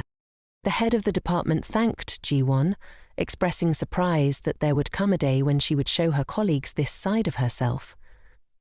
Jiwan took her hand and said they were more than just colleagues. She considered the head of the department like an older sister. The next morning, the head of the department told Jiwan she had found the social media profile of the woman. She had posted numerous flaunting pictures online, and yet the head of the department never knew about it until now. She mentioned she had taken screenshots of everything, including photos taken at her own home. Jiwan looked at the pictures on the head's computer and felt a sense of déjà vu. "I must have seen this woman somewhere before," she said. The head explained, "This woman is a long-time employee at my parents' restaurant." Suddenly, Jiwan remembered seeing the two of them coming out from a corner of the flower garden when her company had dined at her parents' barbecue restaurant. At that time, she thought the spot was just the smoking area. Now, the department head was furious, unable to believe her husband had the audacity to flirt while she was at the restaurant, especially with so many of her colleagues present. In that moment, she realized what needed to be done next. She would tell her husband she was going on a business trip and catch them red-handed. No room for denial. She was determined to show him what revenge truly felt like. Just then, the department head's stomach started to feel uncomfortable, causing her to grimace. She suggested maybe she should change her morning coffee habits. Jiwan agreed, mentioning she probably needed to cut back as well. Later that evening, after work, Jinhook came to pick Jiwan up to take her home. She mentioned that she would call him later. He asked if something was bothering her. As he noticed her complexion looked pale, he told her that if there was anything he could do to help, he would do his best. Junho pulled her into his embrace, holding her close. He reassured her that even though he didn't know what was going on, he believed she would handle everything beautifully. Jiwan closed her eyes, savoring the warmth of being nestled in his chest. She felt she could safely entrust her life to him. The next day, the department head packed her bags and told her husband she was going on a business trip. She mentioned she might not return until Sunday night and would leave their daughter at her parents' house. Her husband helped her into the car, reminding her not to worry about him and to be careful. He waved goodbye as she drove off. After she left, he smirked, thinking her silhouette walking away was perhaps the most beautiful sight he'd seen since their marriage. Just then, his mistress appeared and wrapped her arms around him. She exclaimed that she had been waiting for him and thought she would freeze to death from the cold. The two happily linked arms and headed up to the department head's apartment. A little while later, the department head returned, determined to catch them in the act so they couldn't deny it anymore. She had even called the police to take pictures and serve as witnesses. Jiwan had told her that to charge for infidelity, they needed the police and clear evidence at the scene. The department head gently opened the apartment door. They tiptoed quietly inside. The The department head marched straight to the bedroom and flung the door open, shouting for her husband. At that moment, her husband and his mistress were caught in bed, completely exposed. Both were shocked to see her there. Soon after, the police entered, taking photos for evidence. The officer informed her husband that he would be arrested for infidelity. The department head's husband turned pale and asked how she had found out. His mistress frantically grabbed a blanket to cover her face, urging him to think of a way out. The police instructed them to get dressed and come outside, while the department head told Jiwan to step outside with the officers for a moment. At that moment, Jiwan felt like something was about to happen. She scanned the room.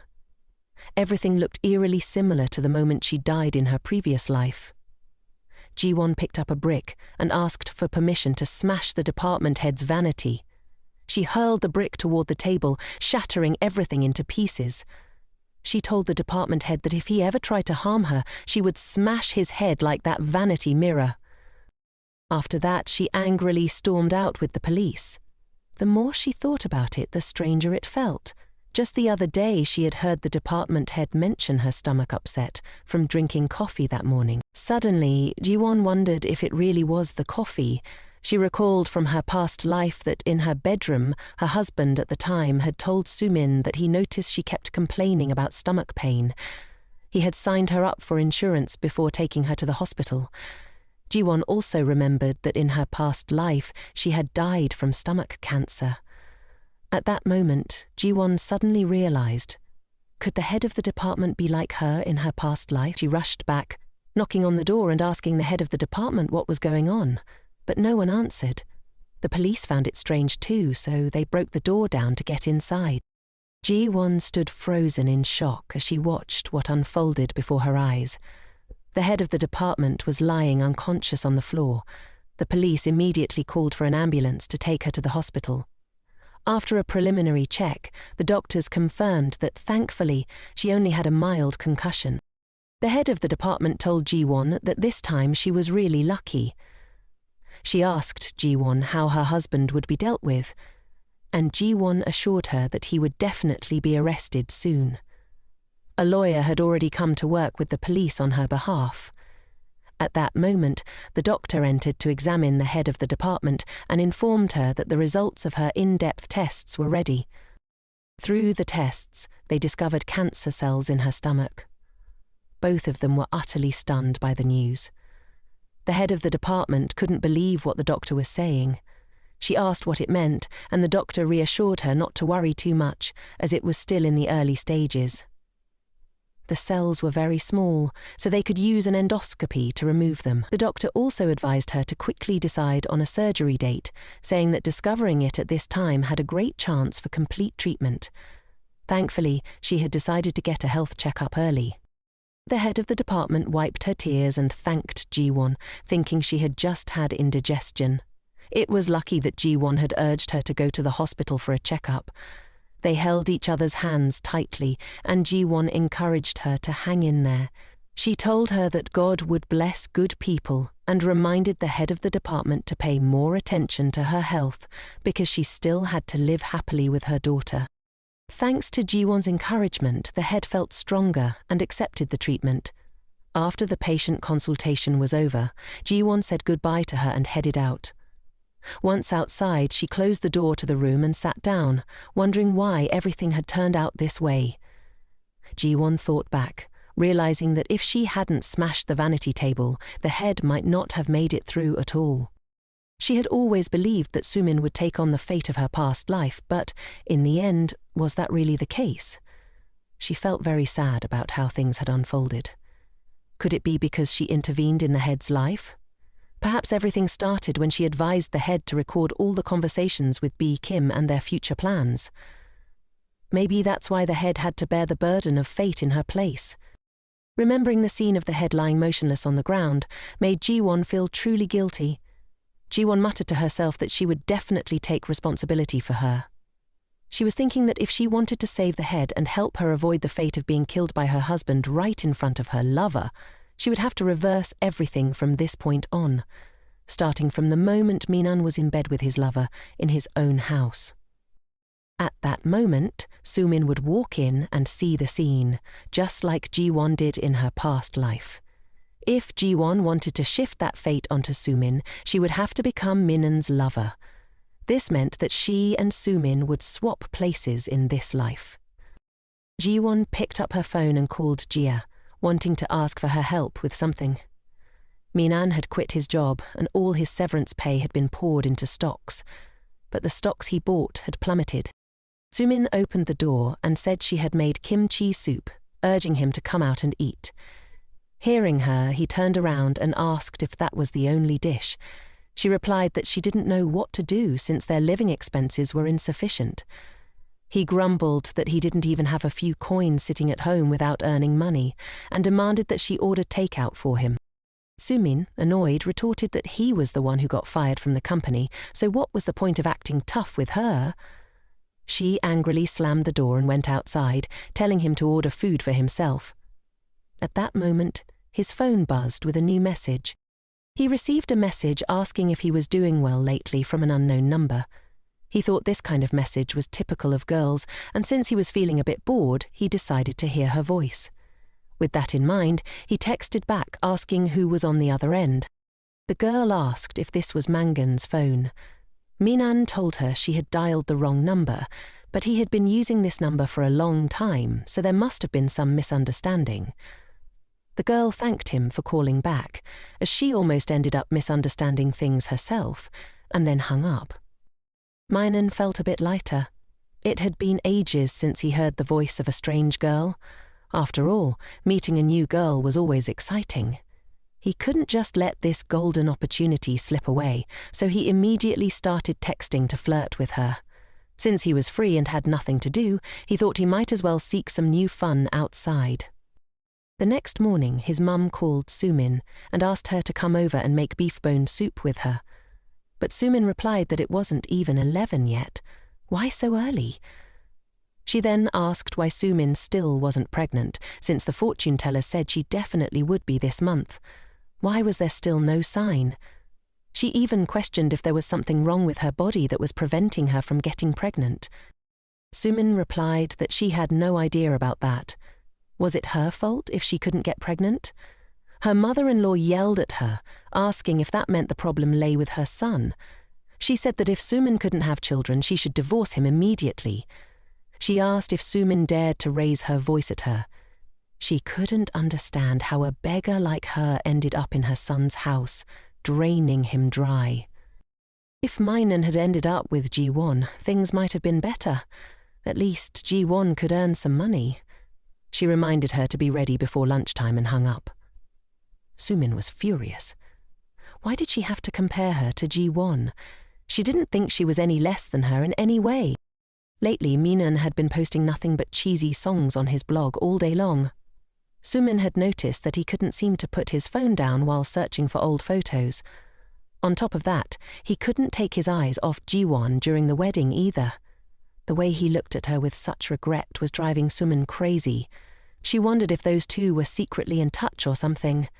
There's no way she's going to let that happen. She's not some fool. Right now, Minan was out for dinner with a friend. His friend suggested that Minan should pay this time since he treated last time.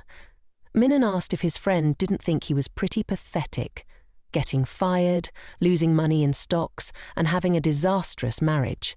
His friend laughed heartily and agreed that he really was a sad case.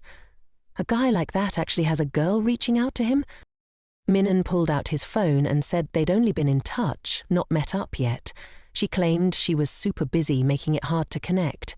He thought, well, he might as well let it slide. Sumin texted him asking when he'd be back, but he'd read it and didn't bother to reply. Just then the girl texted him too, and Minan suddenly got an idea. He'd invite her over.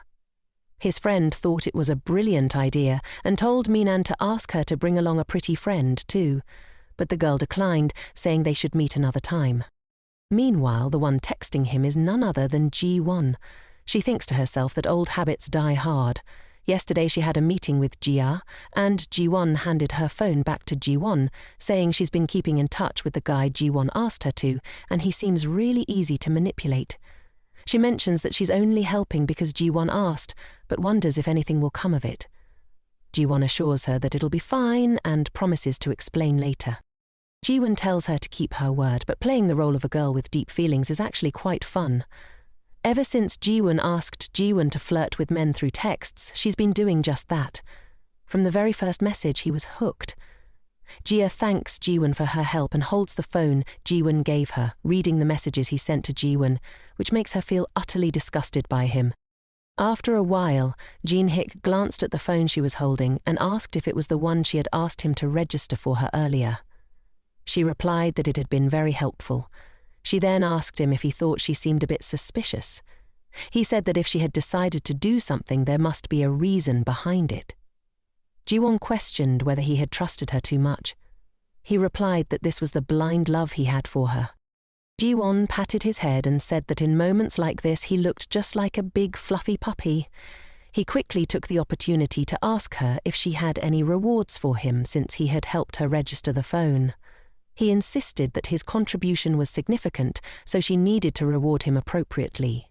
Jiwon then hugged him and kissed him on the cheek. She thanked him for believing in her, saying that thanks to him she felt loved again and was living happily, unlike what she had experienced in her past life. He asked if they could start over again, but she replied that it was too late for that. He decided to take action first. Close to 3 a.m., Minwon stumbled home. Sumin opened the door, grumbling about how she had called him earlier and now he was just showing up. She told him to take a shower before going to bed since he reeked of alcohol. Sumin suspiciously wondered if he had been out with Jiwan until this hour. Minhwan, completely drunk, ignored her. He went into his room and collapsed on the bed, not even bothering to change his clothes. Suddenly, his phone buzzed with a new message. Sumin grabbed it, curious about who could be messaging him at this hour. She figured that no matter what she did, Minan wouldn't notice anything now. She imagined the two of them out drinking together. He was probably still thinking about Jiwon. She opened the message and saw a text from an unknown number wishing Minan a good night. She wondered who this person was, but was sure they would regret it. Sumin took out her phone and noted down the number, then quietly opened the door to go outside. Just then, Minan turned over, startling her. She questioned how he could be so drunk yet still have such sharp hearing. Sumin directly messaged the unknown number, asking the person on the other end what their relationship with her husband was. "How dare you drink until midnight like that?" she texted. The other side texted back, asking who she was. Sumin replied that she didn't know he was already married. The girl explained that she had been single for 3 years. She promised to block his number and not contact him again. After that, she apologized to Sumin but asked why her husband was coming home at midnight. The last message they exchanged was only at 11 p.m., right? Sumin guessed maybe he really was meeting Jiwon. The image of those two being close haunted her, and she absolutely couldn't let that happen. Sumin sat down, reading the messages from the strange girl. She said if Sumin suspected her husband, she would tell her everything she knew, feeling guilty as a fellow woman and very worried about her. She continued to ask if Sumin couldn't sleep. Surely she was heartbroken. Sumin bit her lip, feeling very uncomfortable, but at that moment she had no one to confide in. She had to text someone she didn't know. She told her that she thought her husband was secretly seeing her friend and that she was about to go crazy. The girl advised Sumin to pretend she didn't know, waiting for the right moment to catch them both. Sumin thought her advice made sense. She felt this girl was really on her wavelength. She continued texting her, talking about her husband, who was driving her insane. Jiwon advised her to check with her husband, as her in-laws probably cared a lot about having grandchildren. She also suggested using her in-laws as an excuse, since they were eager for a grandchild, so the couple should go for a checkup together. This way, her in-laws would see that both of them were fine, easing their worries. Jiwon thought to herself, "Sumin, you'll soon find out the truth." She didn't know how Sumin would react at that moment. Would it be like her reaction back then? The next day, Sumin went to the maternity ward of the hospital to get the results, but Minin couldn't come. Sumin called to ask if he wasn't curious about the test results. Minin said he wasn't curious at all. He went for the checkup just to be sure because what else did she want? The one who couldn't get pregnant was her, so why bother him? He even said, "What's so hard about being pregnant anyway? If you want to get pregnant, you should take it to that guy. The result will probably be just a formality." Sumin really had nothing left to say to this person. Does he think she wants to be pregnant? Clearly, it's his child after all. Isn't it because his parents want a grandchild to carry on the family line that they're pressuring her? When she was called into the room to receive the results, Sumin asked the doctor many questions because she couldn't believe what she had just heard. The doctor confirmed that, looking at the test results, her husband's sperm count was far too low to conceive naturally. A man's sperm count should be at least over 20 million, but her husband's was not even 1 million. This means he has a condition known as azoospermia, which is common in men. Sumin was shocked to hear this news. Does it mean Minan can't have children? Sumin immediately thought of her in-laws, who were very eager to have grandchildren to continue the family line. In fact, last time her mother-in-law had even gone to great lengths to help her conceive a son. She still remembered Minan's reaction when she told him she had a miscarriage. He seemed like he was about to lose it. Her mother-in-law had even said that if she couldn't have children, she should just divorce him. He didn't even care anymore. To him, the one who couldn't get pregnant was her. So all the hardships she had to endure were because of that weak Minan. She wondered how he would react when he found out this news. The next day, Sumin went to visit her in-laws as planned. As soon as she walked in, her mother-in-law shouted loudly, asking why she was only showing up now. Sumin explained that she had been busy, to which the woman retorted sarcastically, "What could you possibly be busy with? Out on the streets to earn money or to get me a grandson?" Her mother-in-law then told her to wash her hands quickly and prepare the ingredients for cooking. Sumin thought to herself, all the things I had to endure were unexpectedly all because of Minan. She would definitely get revenge on their whole family. While passing through the living room, she overheard her mother-in-law talking with two of her friends. They praised her for raising her daughter-in-law well, and Sumin realized her mother-in-law was acting out because her friends were there to show off. Sumin walked in, deliberately placing the test results she had just picked up from the hospital on the table for her mother-in-law's friends to see before walking out. Her mother-in-law asked what it was, seeing her son's name on the paper. Sumin turned back and casually said, "It's the sperm test results for Minan. The doctor in the obstetrics department said both spouses needed to get checked, and today we have the results." Sumin washed the vegetables while continuing, "The hospital said you need at least 20 million sperm to conceive, but according to the test results, my husband doesn't even have 1 million. Her mother-in-law immediately jumped up and asked what she meant by that. Sumin explained that her husband had a condition called azoospermia, meaning he had no sperm, and the doctor said that even if they retested, the results would be the same. Her mother-in-law was so shocked that she could barely stand. One of her friends, confused, asked the other if having no sperm was similar to being impotent. At that moment, her mother-in-law still couldn't believe that her only son was impotent. Sumin smiled and told her, "It doesn't matter to me. What's important is that the couple is happy together."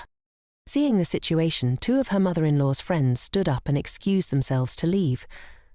With only the two of them left, her mother-in-law angrily shouted at Sumin, asking what kind of nonsense she was pulling.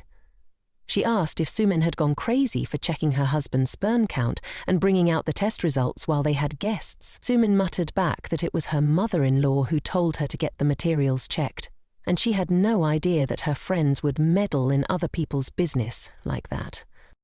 Her mother-in-law could no longer stand and staggered to sit down, still unable to believe that her tall, handsome son had such a condition. Then she blamed everything on Sumin, saying it was all because they chose the wrong daughter-in-law. Sumin was taken aback by what she said. Her mother-in-law pointed at her and said, "People say marrying the wrong wife leads to family turmoil. If you took better care of your husband, how could he have such a condition?" Furious, her mother-in-law took off her apron and threw it on the ground. She said, "Then just kick me out, and let's see if any fool would want a man with no money and no connections like your son." She told Sumin not to call her again or show her face, then stormed out of the house. As she left, Sumin threw everything she was holding onto the ground in frustration.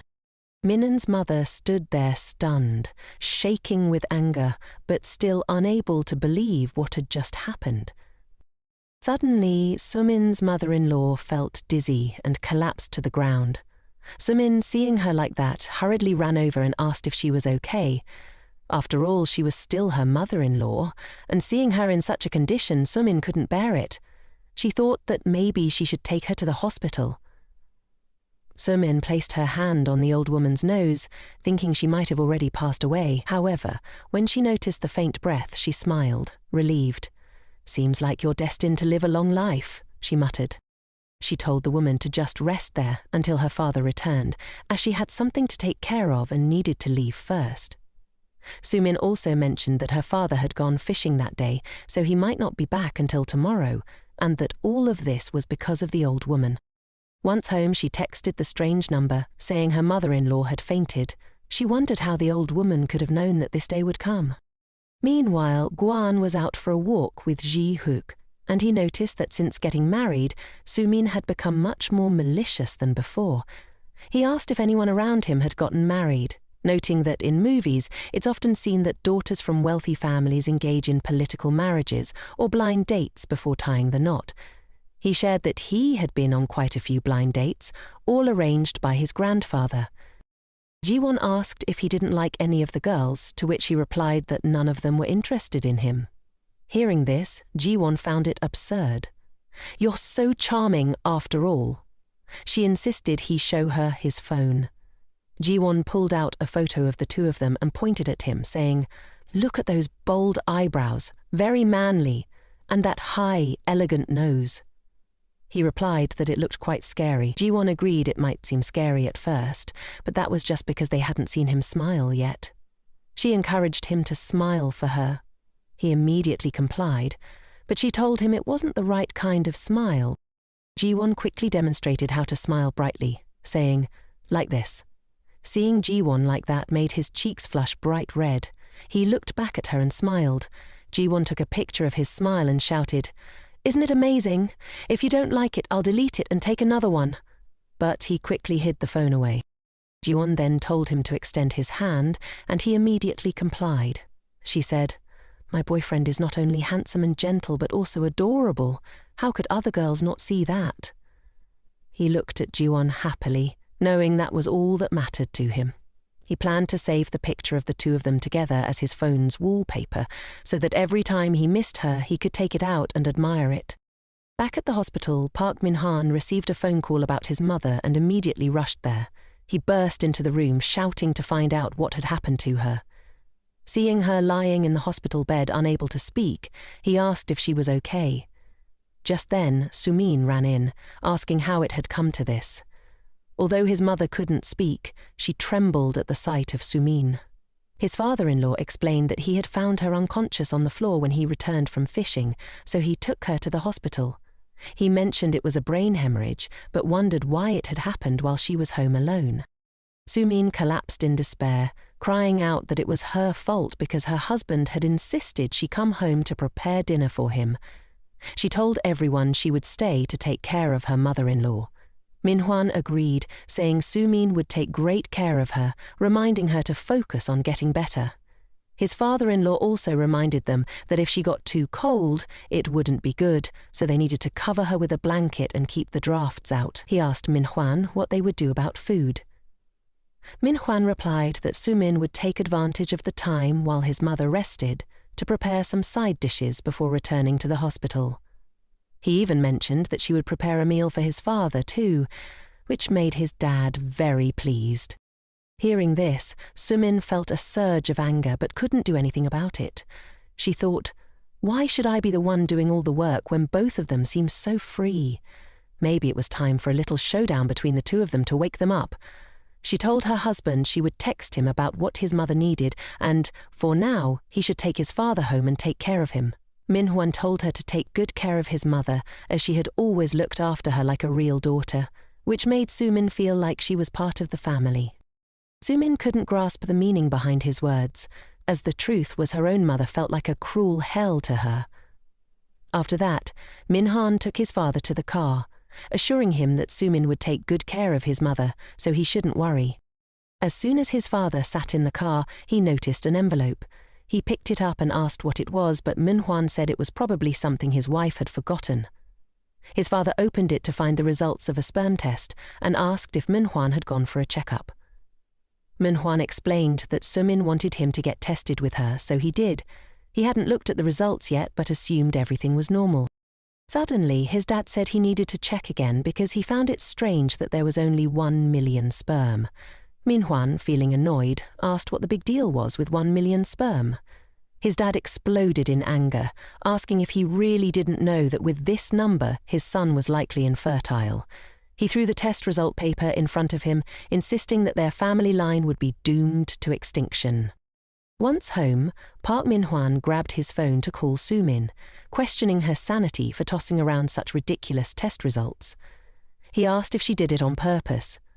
Sumin replied that she was busy taking care of his mother and couldn't talk, then hung up. Min-hwan jumped online to research the condition of having no sperm, confused about how he had ended up with such a bizarre illness. Just then, his phone buzzed with a message. It was a series of bank notifications about overdue loans and payments due. All his stocks were plummeting, and selling them now wouldn't guarantee any profit. Frustrated, he pulled out all the alcohol in the house and started drinking. He truly didn't know what to do anymore. Everything in his life felt like a dead end. His mind was in a whirlwind, and he suddenly called out Jiwan's name, feeling utterly exhausted. He told himself that if she knew he was in this state, she wouldn't just leave him hanging and would help him. At that moment, Manhwa kept thinking about Jiwan and dialed her number. He felt a rush of relief when she picked up, telling her he was really worn out. Manhwa explained that his mother was seriously ill, work was a mess, and if she were by his side, things might have gone smoother. He mentioned that he would divorce Sumin and be with her, promising that if she agreed to start fresh with him, he would forgive all her past mistakes. Manhwa insisted he knew Jiwan's cold attitude wasn't genuine, and was sure she still loved him. To his surprise, the person on the other end was Jin-hook. Manhwa seemed to lose it, demanding to know why Jin-hook was answering her phone. Min-hook calmly explained that he was currently Jiwan's boyfriend. He stated that he was always there to protect Jiwan, so Manhwa should stop thinking about getting close to her. Jin-hook threatened to deal with a pest like him even easier than swatting a fly. He warned him one last time. Park Min-hwan yelled into the phone, still demanding Ji-hook hand the phone to Jiwan. Ji-hook hung up, thinking that if Park Min-hwan dared to touch even a single hair on her head, he would definitely kill him on the spot. Meanwhile, Jiwan was happily playing with Pei in the living room. Jin-hook didn't see the need for her to know about the phone call that had just happened. Manhwa was going crazy after talking to Jin-hook. He threw his phone into the corner of the room. It was all Sumin's fault. He was definitely going to divorce her as soon as his mother was discharged from the hospital. He suddenly froze when he saw the news. His foot had stepped on a newspaper with an ad that caught his attention. An advertisement about travel insurance, stating that the maximum compensation could reach up to 500 million. A terrifying plan quickly formed in his mind. If Sumin died, he could not only claim that money, but also rid himself of her. At that moment, Sumin was at the hospital, still taking care of her mother-in-law. Guan texted her, asking if she was tired from looking after her mother-in-law all by herself. Sumin replied that she had been struggling all week without any words of encouragement from her husband. She wished the old lady would just die quickly. Sumin checked on her mother-in-law, asking if she was feeling cool enough and if she was cold to let her know. Suddenly she heard a rustling sound behind her. It turned out her husband had come to visit his mother. He asked how she was doing and if she could say anything. Sumin replied that she was still doing her best to care for her. Manhwa sat down and said he noticed how hard she was working. The weather was beautiful, so why not go on a trip together? He would hire someone to take care of her mother for about a week. Sumin was thrilled to hear him say that, and asked if he really intended to take her on a trip. Manhwa said he noticed how hard she was working to care for her mother, so he wanted her to have some time to relax and enjoy a good trip, eating well and sending back some goodies. She happily agreed, and suggested she would find someone to hire to take care of her mother for a week. a patient nearby kindly asked if they were looking for a caregiver, offering to introduce someone she knew. Another person nearby asked if that caregiver had helped Mr. Kim get discharged early. Suddenly, Sumin felt a pang of guilt. She asked the old lady if that was really true. The lady said she took special care of patients, especially those who had suffered strokes, and after her care, their health improved significantly. Minhwan immediately asked her to help get in touch with the caregiver. The old lady pulled out her phone and called to check if anyone had booked the caregiver's schedule for next week. Before Sumin could intervene, the lady said the caregiver had already agreed. Minhwan was overjoyed and said he would inform his father. The old lady insisted that as a child, Minhwan must hire someone to help his parents. This would help his mother recover quickly, and by the time they returned from their trip, she might even be able to walk again. Hearing this, Sumin panicked and told her husband that she could take better care of his mother, so there was no need to hire anyone. But he remained determined to go on the trip with her and took out his phone to ask for the caregiver's number. Sumin was very worried. If that person came to take care of her mother, would she truly help her recover? What if the old lady shared what happened that day? Sumin feared the old lady would recount how she had left her mother-in-law lying there, neglecting her after the stroke. If her father-in-law and husband found out about what had happened, she would be in serious trouble. Sumin was torn. Should she cancel the trip? It had been so long since she had a chance like this, but if the old lady spoke up, everything would come out. She anxiously wondered what to do. Just then, a nurse pulled back the curtain and entered. The nurse announced it was time for the patient's medication and began preparing the syringe. Sumin suddenly got stuck. The nurse said that using the syringe would be a bit dangerous, so she would replace it with another. Sumin asked why, and the nurse explained that if the syringe had too many bubbles, like this one, air could enter the bloodstream, leading to life-threatening situations. Saying this, the nurse set the syringe down and took out another one to replace it. As the nurse finished her task and left, an idea flashed in Sumin's mind. It was just her and her mother-in-law in the room now. Sumin quickly took out the syringe she had secretly grabbed from the nurse earlier. She told her mother-in-law that she would let her sleep deeply. Just then, her mother-in-law woke up. She opened her eyes to see Sumin approaching, and a bad feeling washed over her as she noticed the syringe in her hand. Fear gripped her, and she cried out, but Sumin held her hand tightly, assuring her that she would help her drift off to sleep. She claimed that those who live must live. But her mother-in-law could no longer bear it. Sumin injected the syringe filled with air into the IV line attached to her hand. At that moment, her mother-in-law wanted to scream. But all she could do was watch her daughter-in-law prepare to end her life. Sumin coldly claimed she was just helping her join her ancestors a little earlier. She argued that whether it was early or late, her mother-in-law would die anyway, so why not go a bit sooner? After finishing, Sumin looked at her with a wicked smile. The next morning, a mailman arrived at Minhwan's house to deliver a package. He said there was a letter and left it at the door before walking away. A little while later, Minhwan finally opened the door and found the envelope in his hand. Unsure of what it contained or who sent it, he opened it, only to be filled with rage. Why was Sumin doing all this? Inside the letter were photos of all the messages Sumin had sent to the strange number Jiwan had. Minhwan was furious, not understanding what kind of game Sumin was playing. Just then, his phone buzzed with a message asking if he had received her package. She mentioned that at first she felt sorry for his wife, but then she realized he was the one who truly deserved pity. Minhwan was livid. He couldn't believe that Sumin was teaming up with Jiwan against him like this. Grinding his teeth in anger, he couldn't understand how Sumin wanted his mother to die so soon after everything she'd done for her. Sumin had repaid kindness with malice, and he found her truly disgusting. It should have been her who died. Minhwan crumpled the photos in his hand and decided to punish Sumin.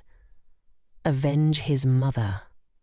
Once again he recalled the plan to take out insurance before going on a trip. Surely he would take her on a trip to hell. Minhwan took the first step in his plan by tampering with the brakes of his car. In no time, the job was done. He decided to test if it was working. As he got into the car, he felt that his plan was absolutely flawless. Thinking about how close he was to completing his scheme, Minhwan felt a surge of pride. As he stepped out of the car, he muttered to himself, "Just tomorrow everything will be wrapped up and all the drama will come to an end. I'll take care of Sumin and tackle that damn pile of debt too.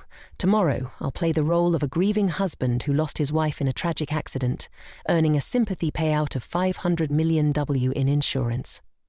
Minhwan tossed the lighter he was holding into the car and wished it a safe journey. All the preparations were done, and now he just needed to relax and wait for tomorrow. Meanwhile, Su-min was happily texting her secret friend, bragging about how her husband had planned this trip because she had been working so hard for her mother lately. Jiwan just couldn't wrap her head around it. What on earth was going on?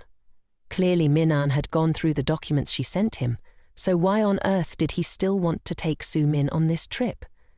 Jiwan was sure he was plotting something. In her past life, Jaewon had married Minan and endured the burden of being dependent on her in-laws.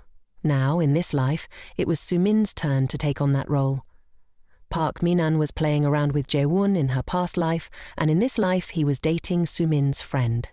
She even thought about how he would be the one to cash in on the insurance, so maybe this life would play out the same way. As Jiwon pondered this, she started piecing together his plan. While she was deep in thought, her phone buzzed. Jiwon pulled out her phone, expecting a message, but it was just a reminder. Panic set in, as she realized today was the day she died in her past life. A few hours earlier, Minan was sitting in front of his computer, chugging down drinks, happily thinking that soon he'd have 500 million won in his hands and could have whatever he wanted. He was still engrossed in playing online games when suddenly a phone call interrupted his fun and he lost his groove. Minan answered the call before he could even hear the other person. He shouted, asking who it was and why they were calling him so much. On the other end, his dad's loud voice came through, cursing Park Minan as a worthless piece of trash. His dad demanded he come to the hospital immediately and broke the news that Minan's mother had passed away. Minan immediately dashed out, grabbed his car and sped off to the hospital, panicking and fearing the worst. He tried to get there as fast as he could, praying along the way, hoping his mother could wait for him just a little longer. It was rush hour and the streets were packed with cars. Park Minan honked his horn loudly, trying to speed up, but he slammed on the brakes at that moment. Then, Minan remembered what he had done yesterday. He was sweating bullets, worried about his mother, and in his haste to get to the hospital, he had completely forgotten about sabotaging his own car's brakes.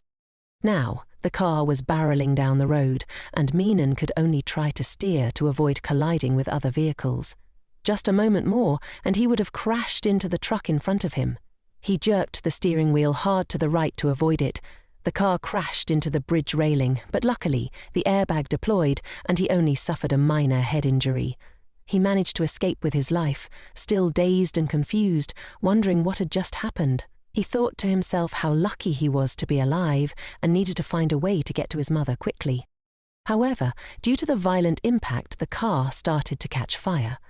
This was also because of the lighter he had thrown inside the car yesterday, which caused the front of the vehicle to explode. A loud bang echoed.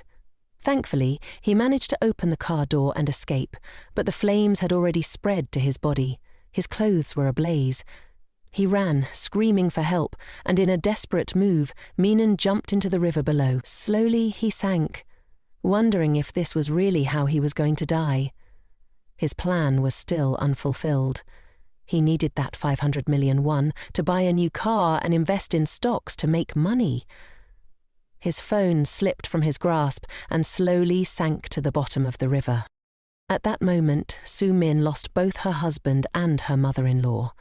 The funeral for Park Min-eun and his mother was held together, and it truly felt cruel to everyone. Su-min cried out in despair, her tears streaming down her face.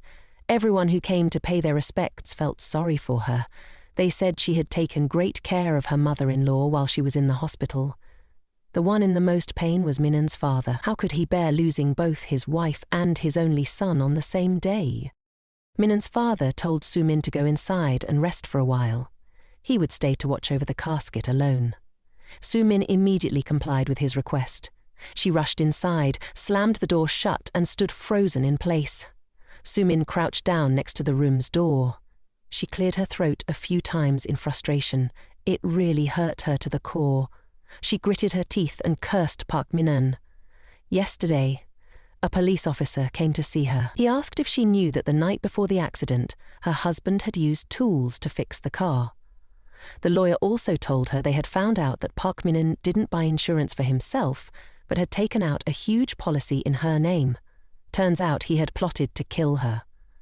She almost met her end at the hands of her own husband, but unexpectedly, karma hit back.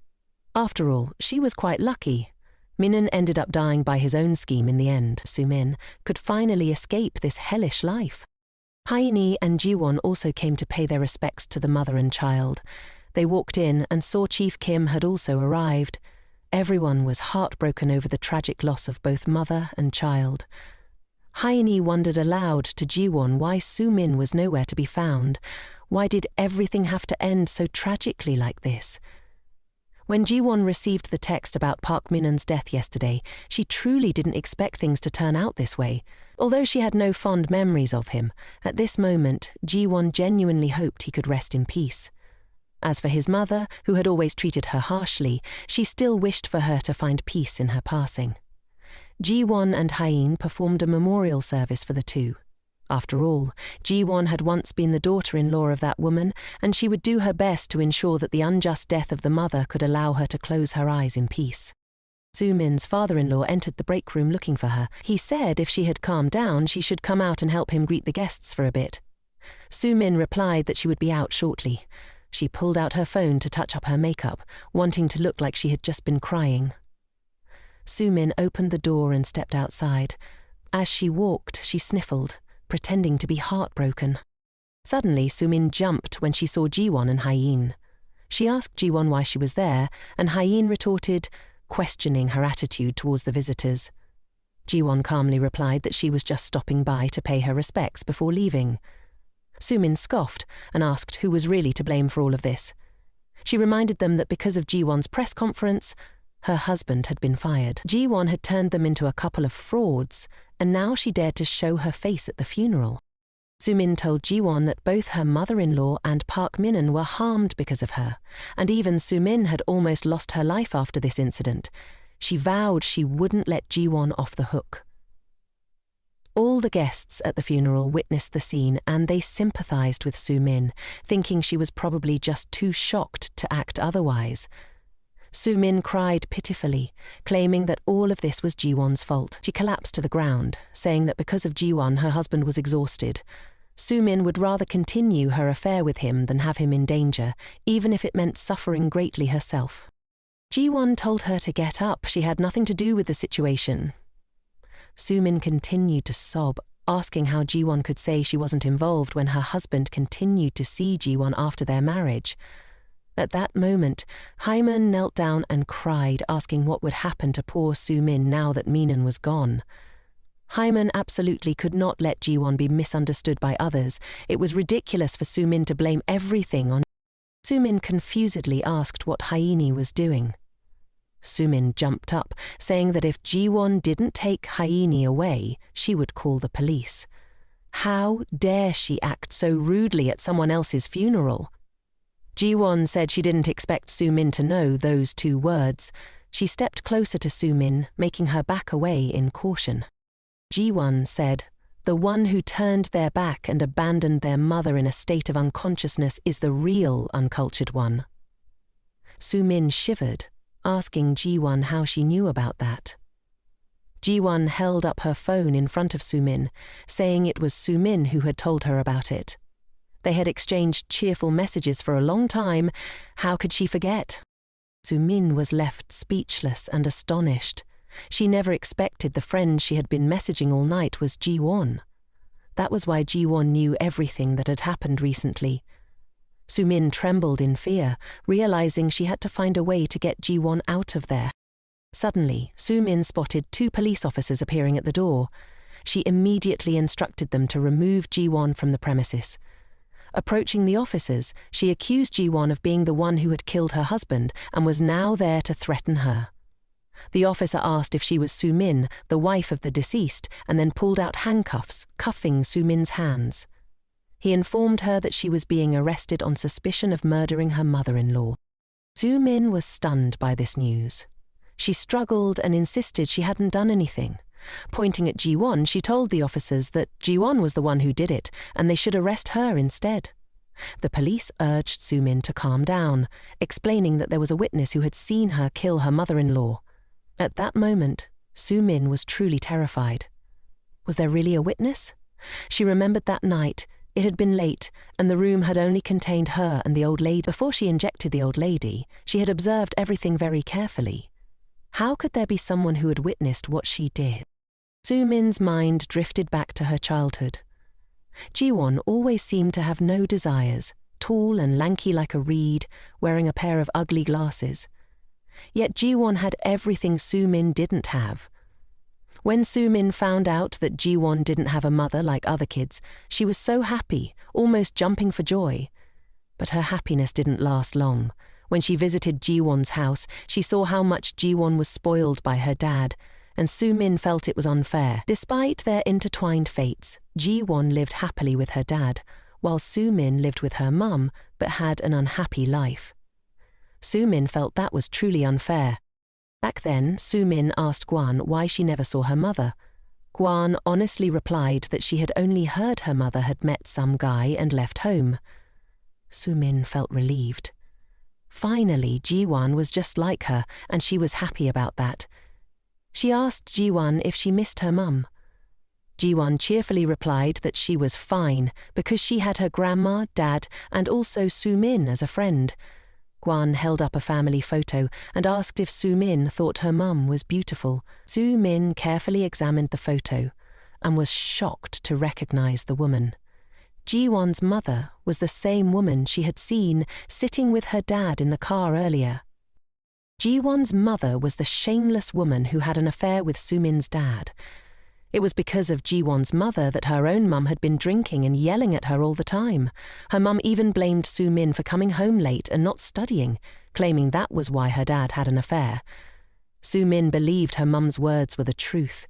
If her dad's infidelity was her fault, then the other woman's cheating must have been Jiwan's doing. Even the fact that Jiwan had to live a miserable life, constantly being abused by her mum, was her fault too. Su-min was furious. It was because of Jiwan that she had desperately married Minan. Everything was Jiwan's fault, and now she found herself in this situation once again.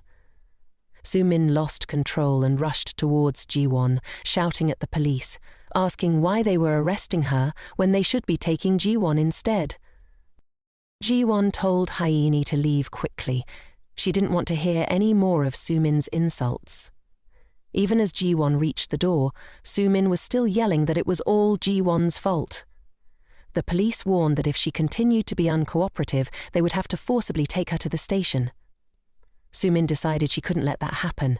She pleaded with the police to let her stay with her mother-in-law and husband until the very last moment. She told them it was just a misunderstanding and that she would explain everything.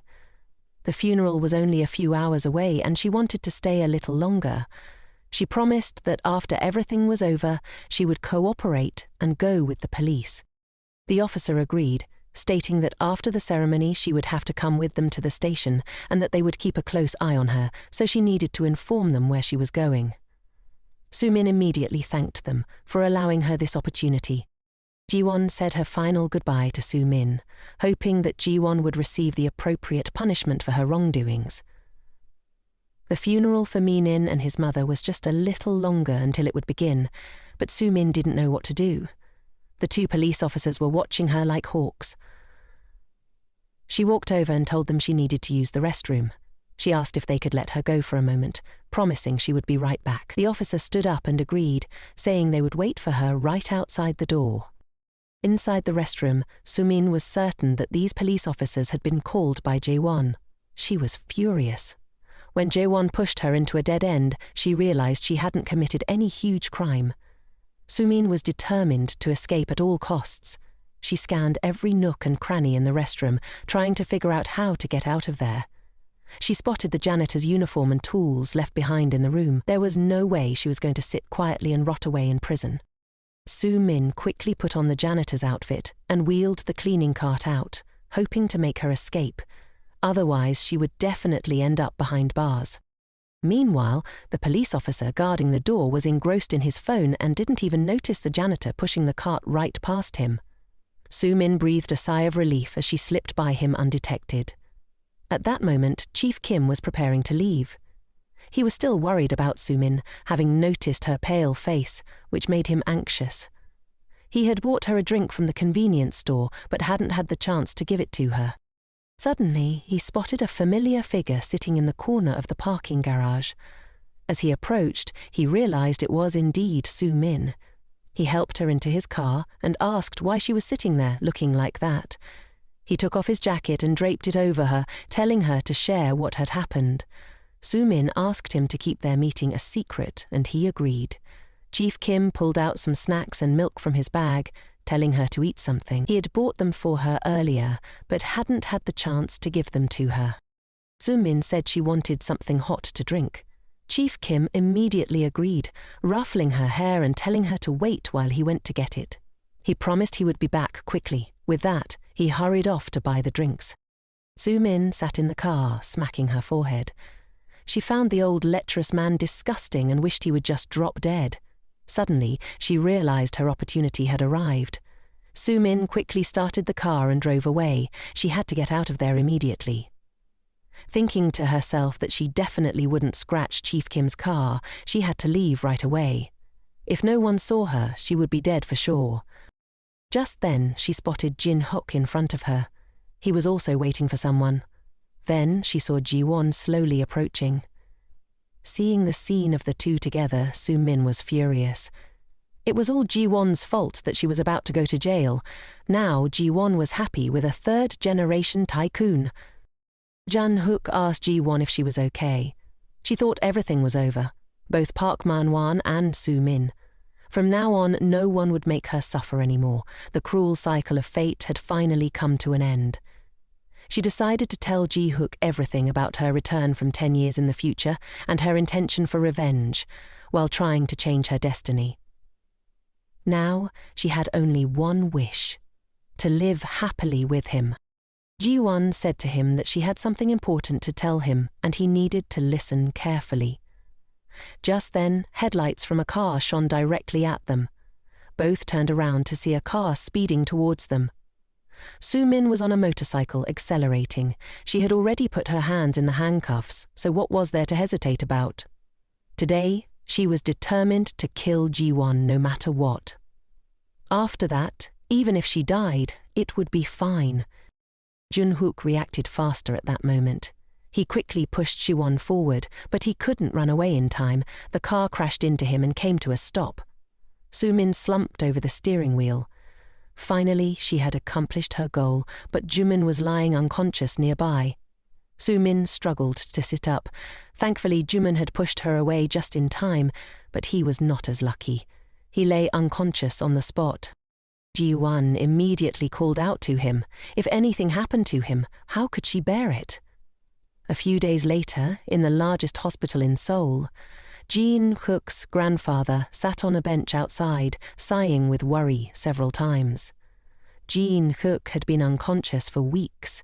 Every day, Jiwan and H stayed by his bedside to care for him. Jin-hook had sustained head injuries because of her. Hae-won cried every day, not knowing when her brother would wake up. Gwan didn't know how to comfort Haini because of what happened to him. It was all her fault. Gwan thought to herself that because she returned from a past life, the head of the department had gotten cancer, and now Jin-hook had almost died in her place. Perhaps it was because of her that Jin-hook's fate had changed. Jiwon held Jin-hook's hand, her heart filled with apologies for him. She hoped he could forgive her. She decided that before he woke up she would sort everything out and distance herself from him. She pleaded with him to wake up safe and sound. Today was also the day of Soo-min's trial. Soo-min's father-in-law sat in the audience, deeply pained, struggling to understand how his family ended up with a daughter-in-law like her. Jiwan also attended the trial. Soo-min was led into the courtroom by the police, with reporters eagerly awaiting the trial's outcome. The judge asked Soo-min about her motive for murder, questioning if she knew the victim was the grandson of the chairman of the Unk group. Did she admit to the murder? Jiwan genuinely hoped Soo-min would face appropriate punishment for the chaos she had caused. The judge requested everyone to maintain silence. The trial was about to commence. He stated that during the care of her mother-in-law, was it true that Soo-min had killed her using a syringe to inject air? A witness entered, and Soo-min was shocked to see it was the patient who had been lying next to her mother-in-law in the hospital. The judge instructed her to share what she knew. The woman replied that she was the one who had lain beside the bed of the accused's mother-in-law. She said that if Soo-min had truly cared for her, there should have been some improvement, but instead the victim's paralysis worsened. On the night she was sedated, she claimed she had seen everything. She had witnessed the accused holding a syringe and injecting it into her mother-in-law's veins. Soo-min, however, remained stubborn, insisting the woman was lying. She claimed the woman was jealous of her youth and beauty, leading to these false accusations. She clearly stated that she had devoted herself to caring for her mother-in-law without complaint.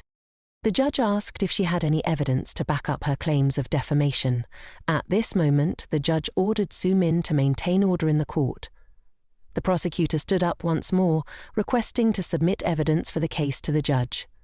It was the autopsy report, revealing that the cause of Soo-min's mother-in-law's death was due to an air embolism. A significant amount of air had entered the bloodstream, causing a blockage that led to her death. The hospital had reported that a syringe had mysteriously gone missing.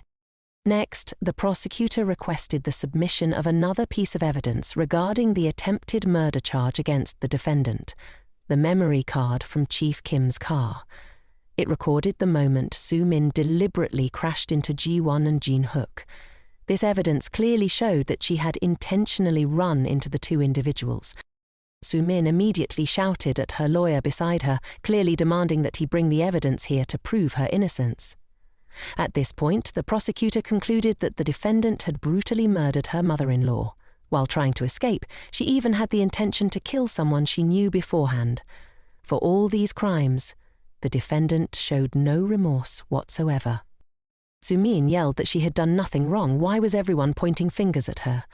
She even exclaimed that the Jung-hook family was wealthy, so what if they got hurt a little? At that moment, she remembered Jiwan sitting in the courtroom. She immediately pointed at Jiwan and told everyone that it was all her fault. Why were they arresting her? They should arrest Jiwan instead.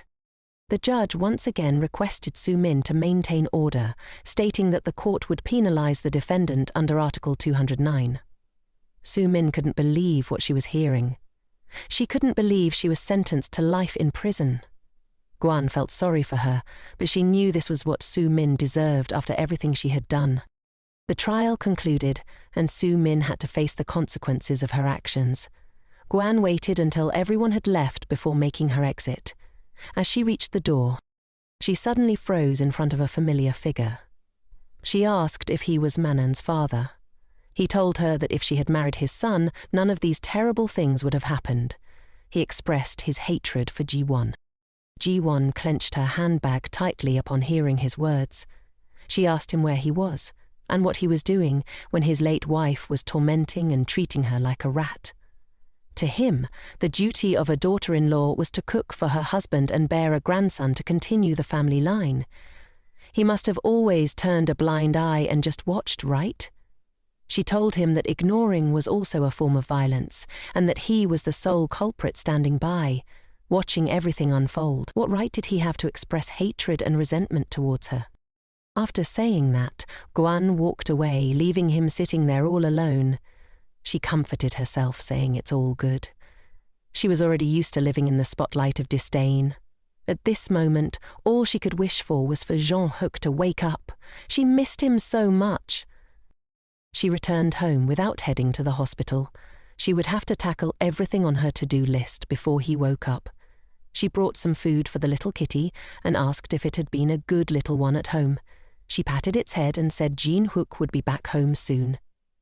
She'd grab some essentials and take them back to her place. Jiwan immediately started gathering a few necessary items. As she gazed at the storage room in front of her, she found it truly magical. This was the style of the wealthy. She opened the door to the room and decided to grab a few more items from the space. "Hey, have you noticed that desk calendar? It's already October, but we're still stuck in April. What's going on there?" She was quite surprised to see the note someone had jotted down on the calendar.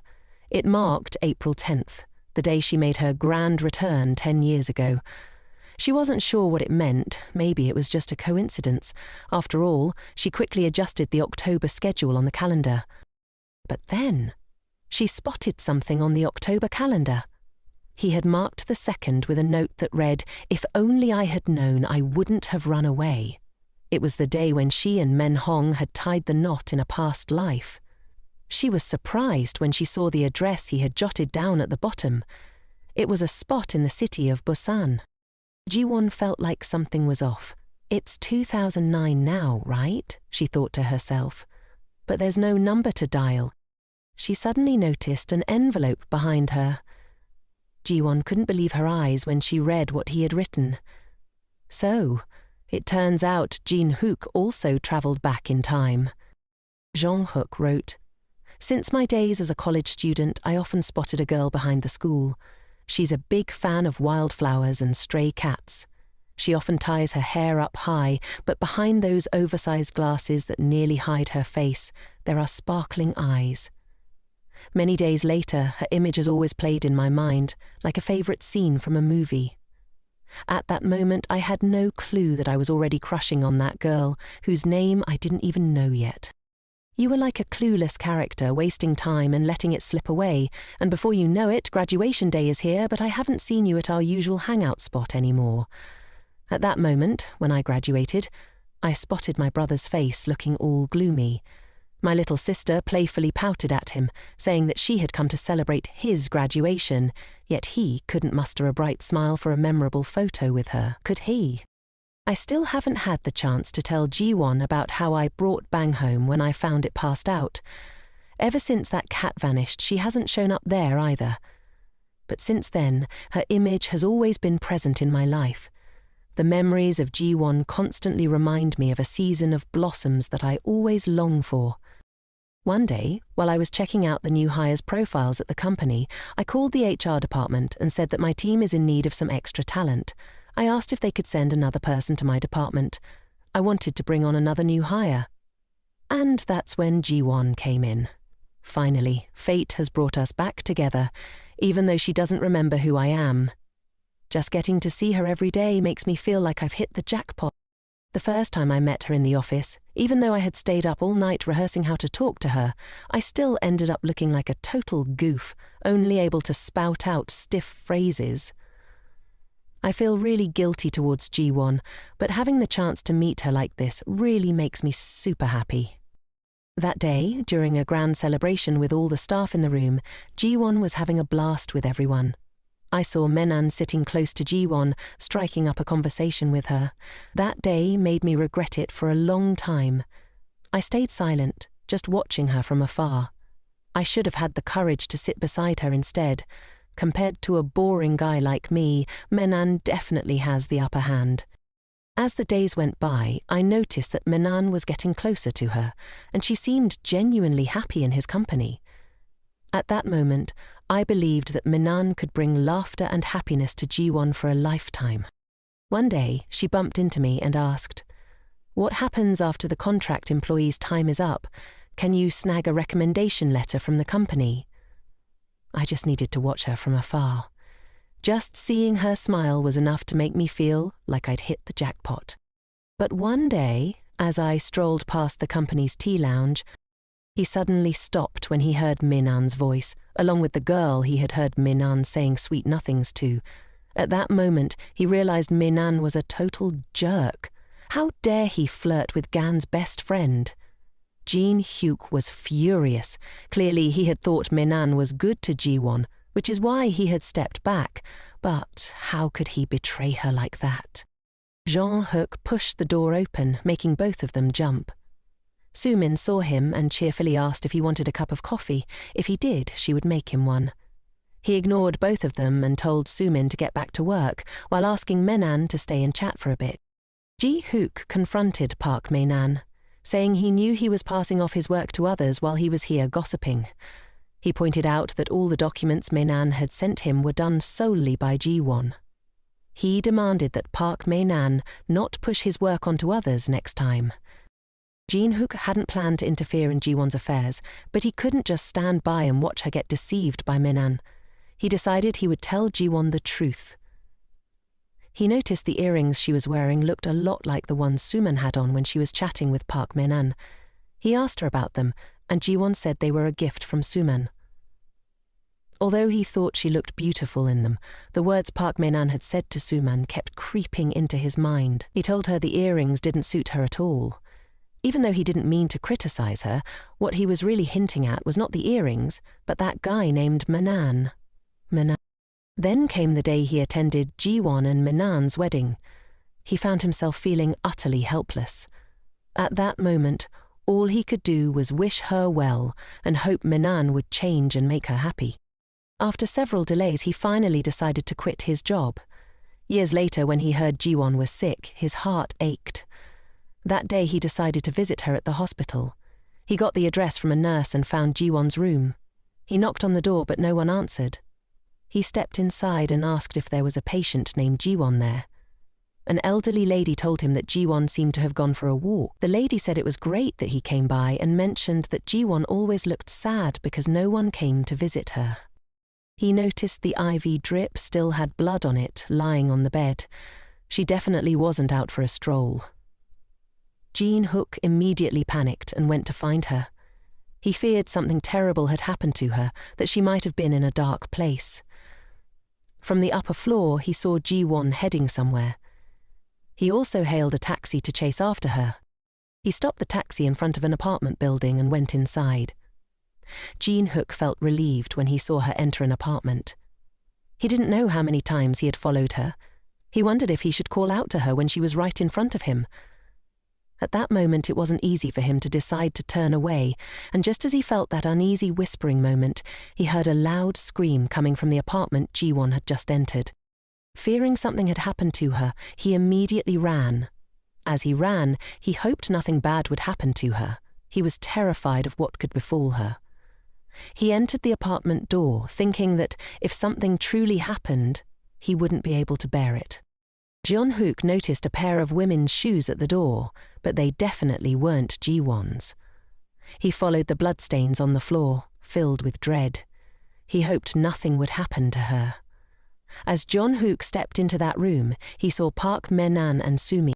He shouted, asking what Jin-hook was doing there, and told him to leave. Jin-hook saw Jiwan lying in a pool of blood and immediately crouched down. He called out for her to wake up. What on earth had happened to his Jiwan? He held her in his arms and lifted her up to take her to the hospital. Even though he couldn't be by her side, as long as she was alive, he would at least find some comfort. He would do anything to bring her back. He still had so much to tell her, but Jiwan had truly left him forever. Later, Ji-hook organized a funeral for Jiwan. He also asked the police to look into her relatives, but they told him her father had passed away long ago and no relatives came to the funeral. Her mother was still alive, but they couldn't reach her. The police handed him a phone, saying it was her belongings, found after the investigation concluded. They mentioned he had worked hard to take charge of her funeral. Jin-hook turned on Jiwan's phone. He saw that her wallpaper was a picture of her with a cat. Even after all this time, she remained a girl with a love for cats and blooming flowers. He was in deep anguish, thinking that if time could turn back, if he could fix the mistakes of the past, she surely wouldn't have left like this. He clutched Jiwan's broken phone in his hand. He was in so much pain, wishing he could save her. Her life had truly been filled with suffering. The phone shattered in his grip, along with a picture of Jiwan smiling brightly in her final moments. He was the only one by her side. Jin-hook wished he could see Jiwan smile just one more time. Then, even if he were to die, he would have no regrets. Anyone who witnessed Jiwan's funeral felt an endless sorrow for her, a girl who passed away far too young. Yet, at the funeral, there were hardly any visitors.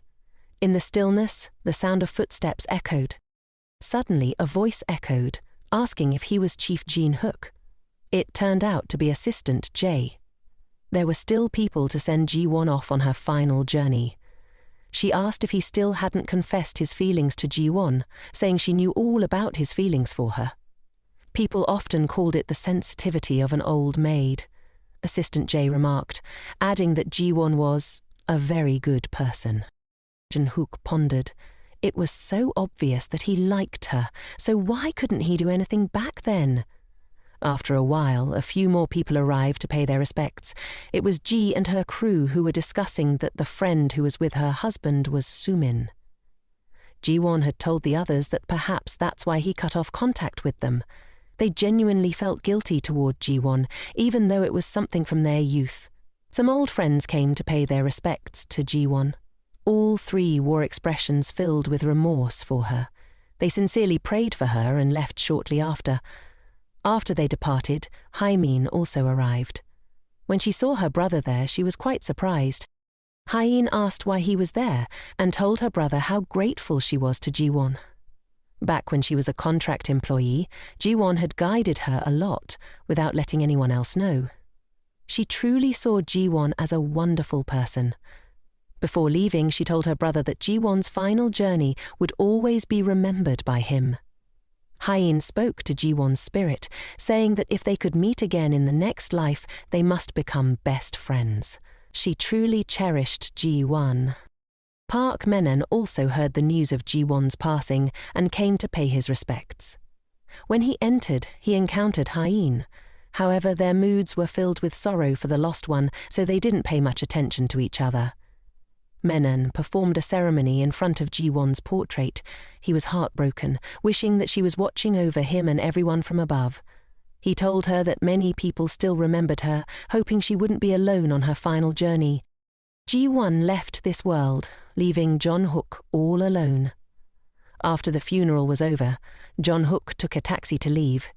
The driver asked if he was going to enjoy the night scenery, mentioning that it was still quite cold these days.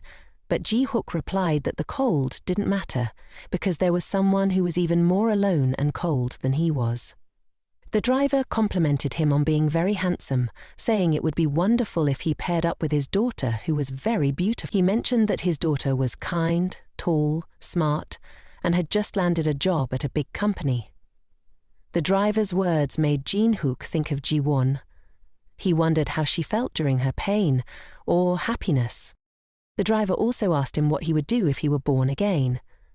Jin-hook told the driver that he would go to the girl he loved and love her with all his soul.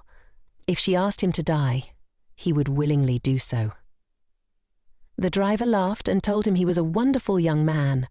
When they reached the beach, Jin-hook paid the driver and said he didn't need the change. He got out of the car and walked away.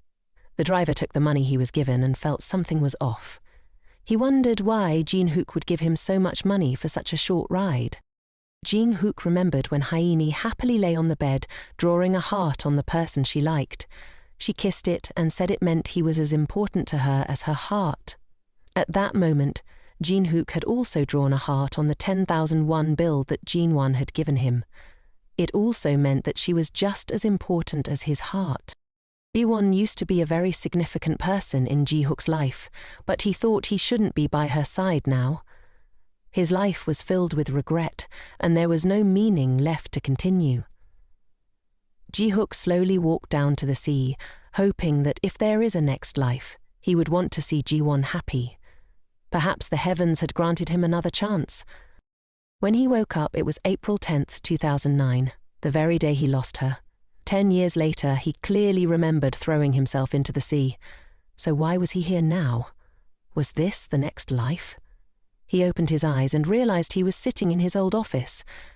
At that moment, he heard Jiwon's voice echoing in his head. He panicked, stood up and called her name loudly. He thought this was just a dream because he saw her sitting right in front of him.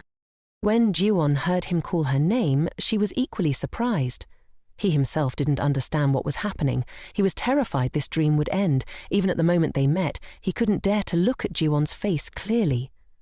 Although his words and actions were the same as in his previous life, his determination was now crystal clear. In this second life granted by the heavens, he would definitely prevent any misfortune from happening to Jiwan. If he could see her simple smile once more, he would dedicate his entire second life to her. He silently vowed that in this life he would protect Jiwan. So, Jin-hook wrote this letter with that resolve. As Jiwan finished reading the letter, her tears soaked it completely. She cried uncontrollably, unable to believe that he had returned to the past to save her, to bring her back to life. At that moment, a little cat came over and rubbed against her leg. Jiwan hugged it tightly, not even realizing it. It turned out Jin-hook had raised it to show her.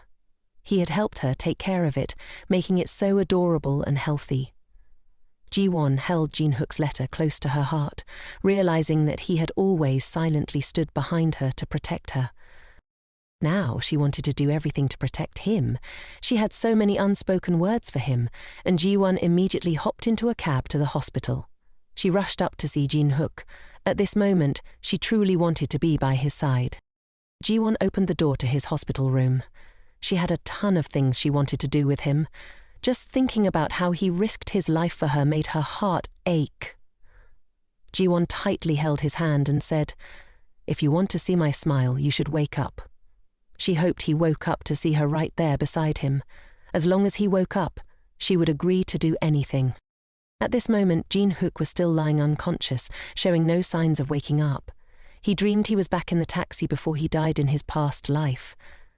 The driver tells Jin-hook that he has met him again. The driver asks if he has died to be with the girl he loves, loving her with all his soul.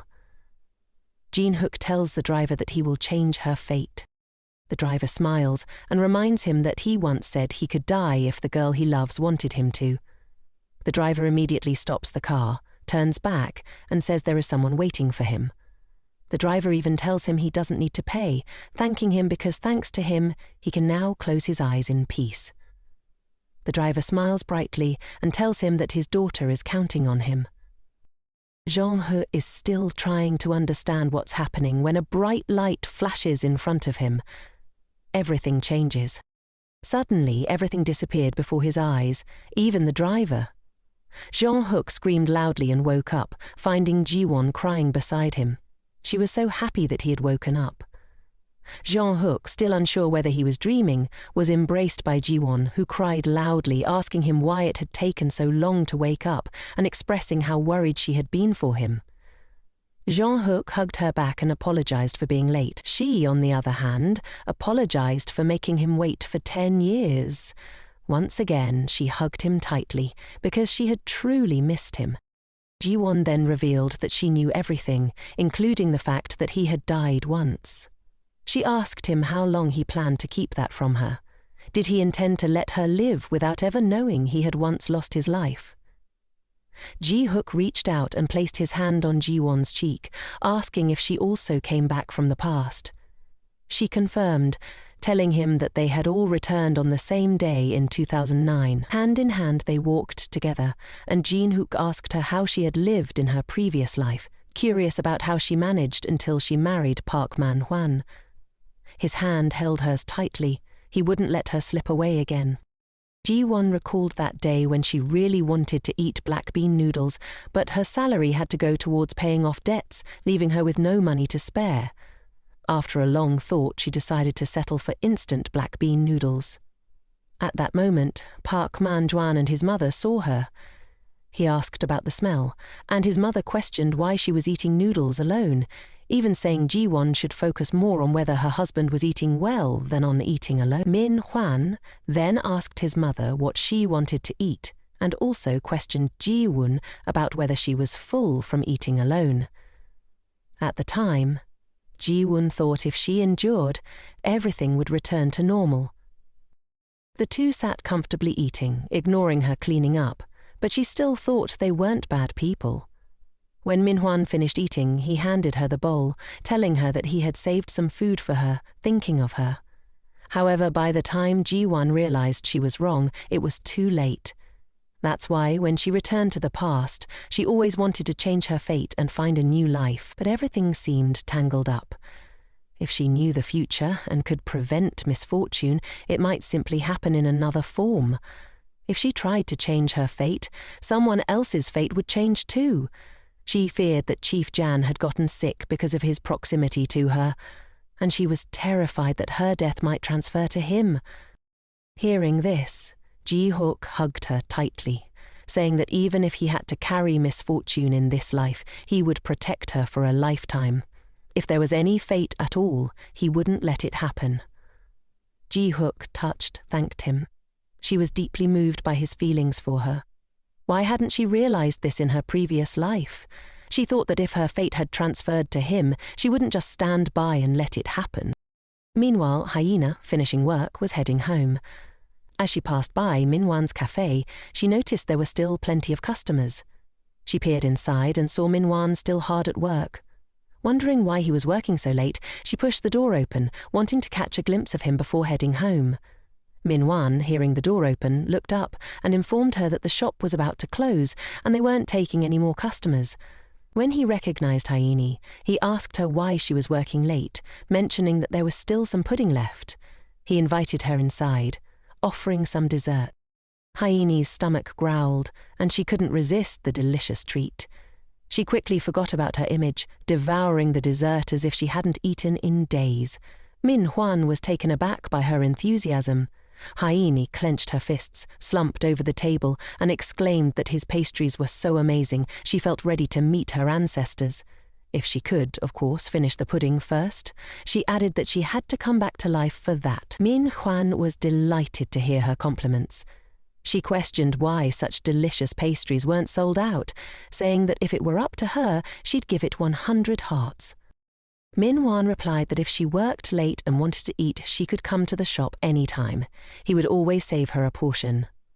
Hyen playfully asked if he was making it for her benefactor, advising him to give up, mentioning there were many articles online saying Jiwan was dating her boss.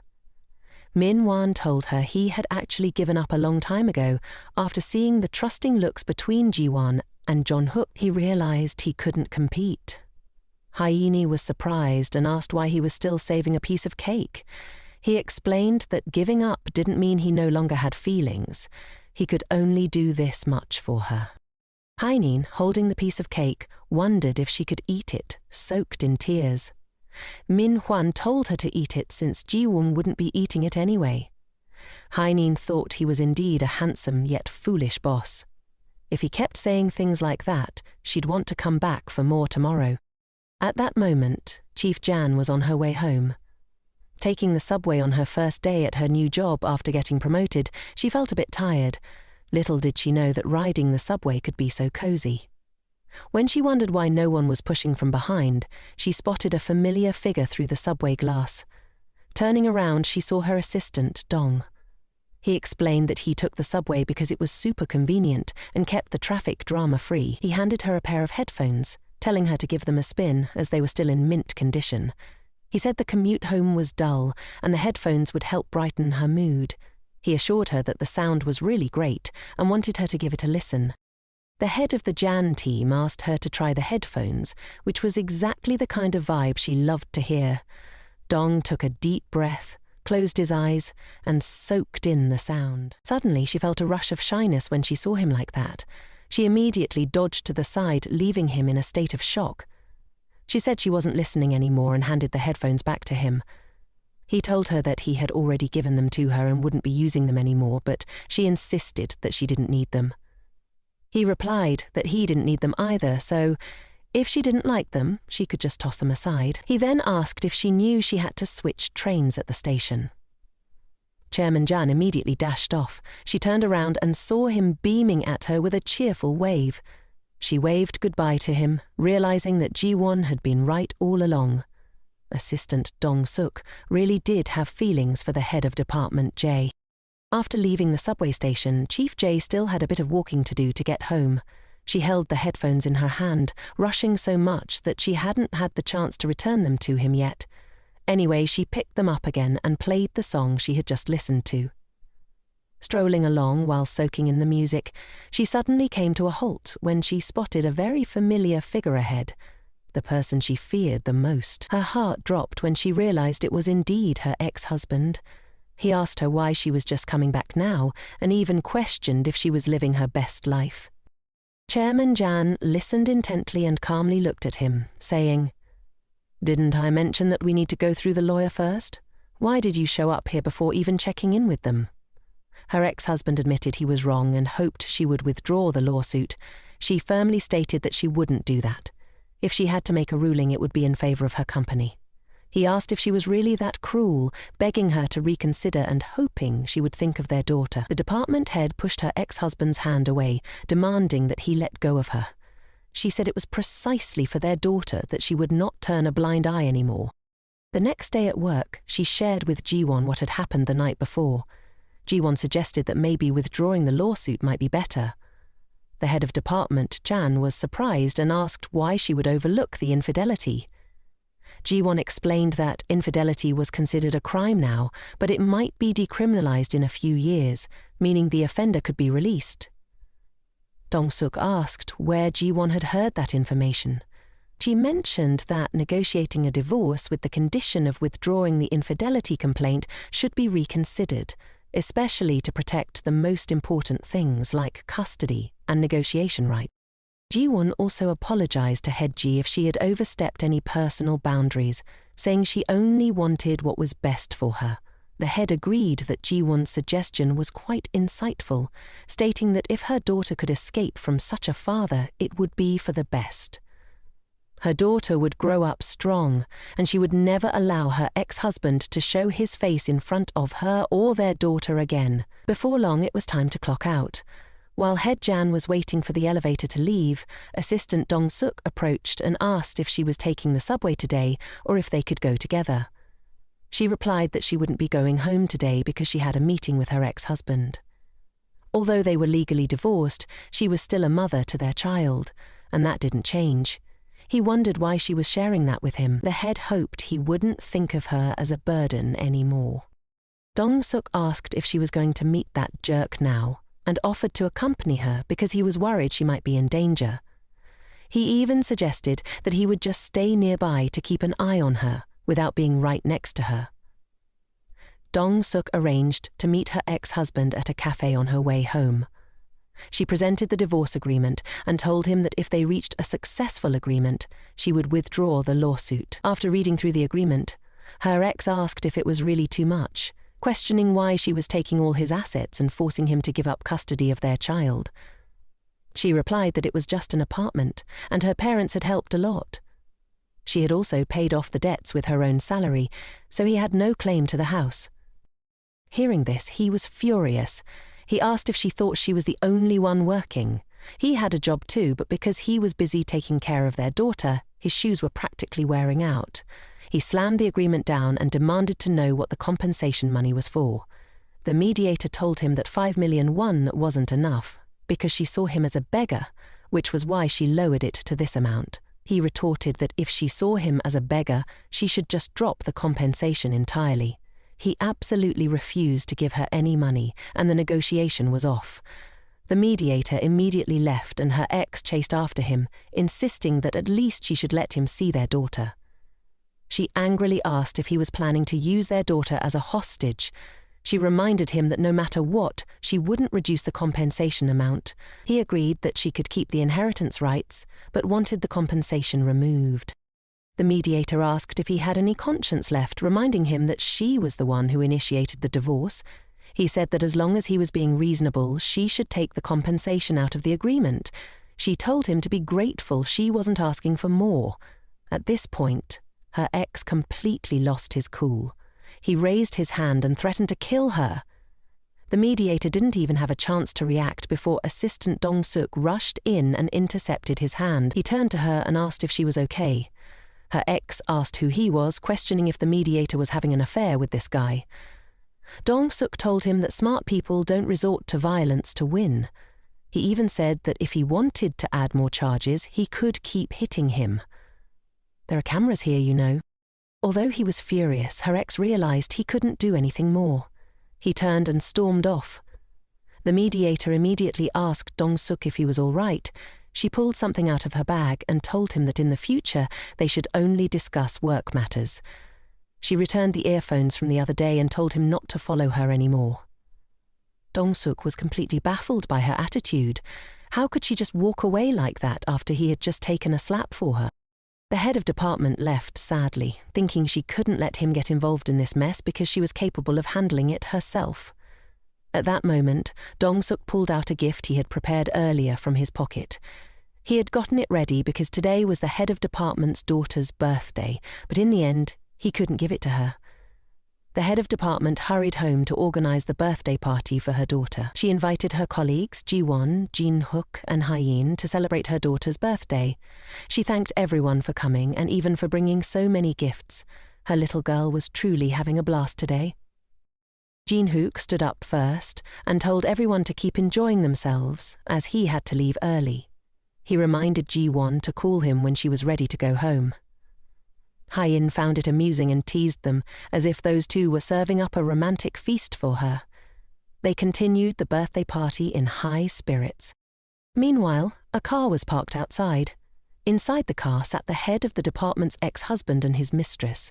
She asked him if there would be any issues with what they were doing. He replied that, since he was the father of the girl, there would definitely be no problems. Having the girl would help them negotiate a lower settlement and take away some of her assets. He also mentioned that, if they didn't do this, they could end up facing life sentences for adultery. That's why they planned to keep the girl until the agreement was finalized. He told his mistress that his daughter always played hide-and-seek in the garden at this time. He instructed her to lure the girl out with a doll and bring her to the car. The girl felt a bit anxious and asked if he could go with her, but since she didn't know how to drive, they needed someone to lure the girl out and then speed away. She hesitated, but eventually got out of the car. She approached the head of the department's house and spotted the little girl, who was hiding really well. At that moment, the little girl was running near the gate. She spotted a very cute bunny. The bunny could even talk and asked if the little girl wanted to play with it. Excited, the little girl ran over to the bunny. Just as she grabbed the bunny's ear, the woman outside quickly scooped her up and ran away. The little girl cried loudly, realizing a stranger was carrying her. The head of the department heard the commotion and immediately knew something was wrong with her daughter. Both Hye-in and Jiwan were in a panic. The baby in the stranger's arms was terrified, crying and calling for her mum. The head of the department immediately ran toward the sound of her daughter's cries, deeply worried about what had happened to her. The ex-husband of the head of the department told the girl to quickly pull up the back door or they would get caught. She said he should just get ready to leave right away, grumbling as she wondered what the little girl had eaten to be so heavy. Suddenly, someone came running from behind and grabbed the mistress's hair tightly. It turned out that Hye-in and the head of the department had caught up with her. Hye-in told Jiwan to take the head of the department's daughter inside. Jiwan held the little girl and asked if she was okay, soothing her that everything was fine now.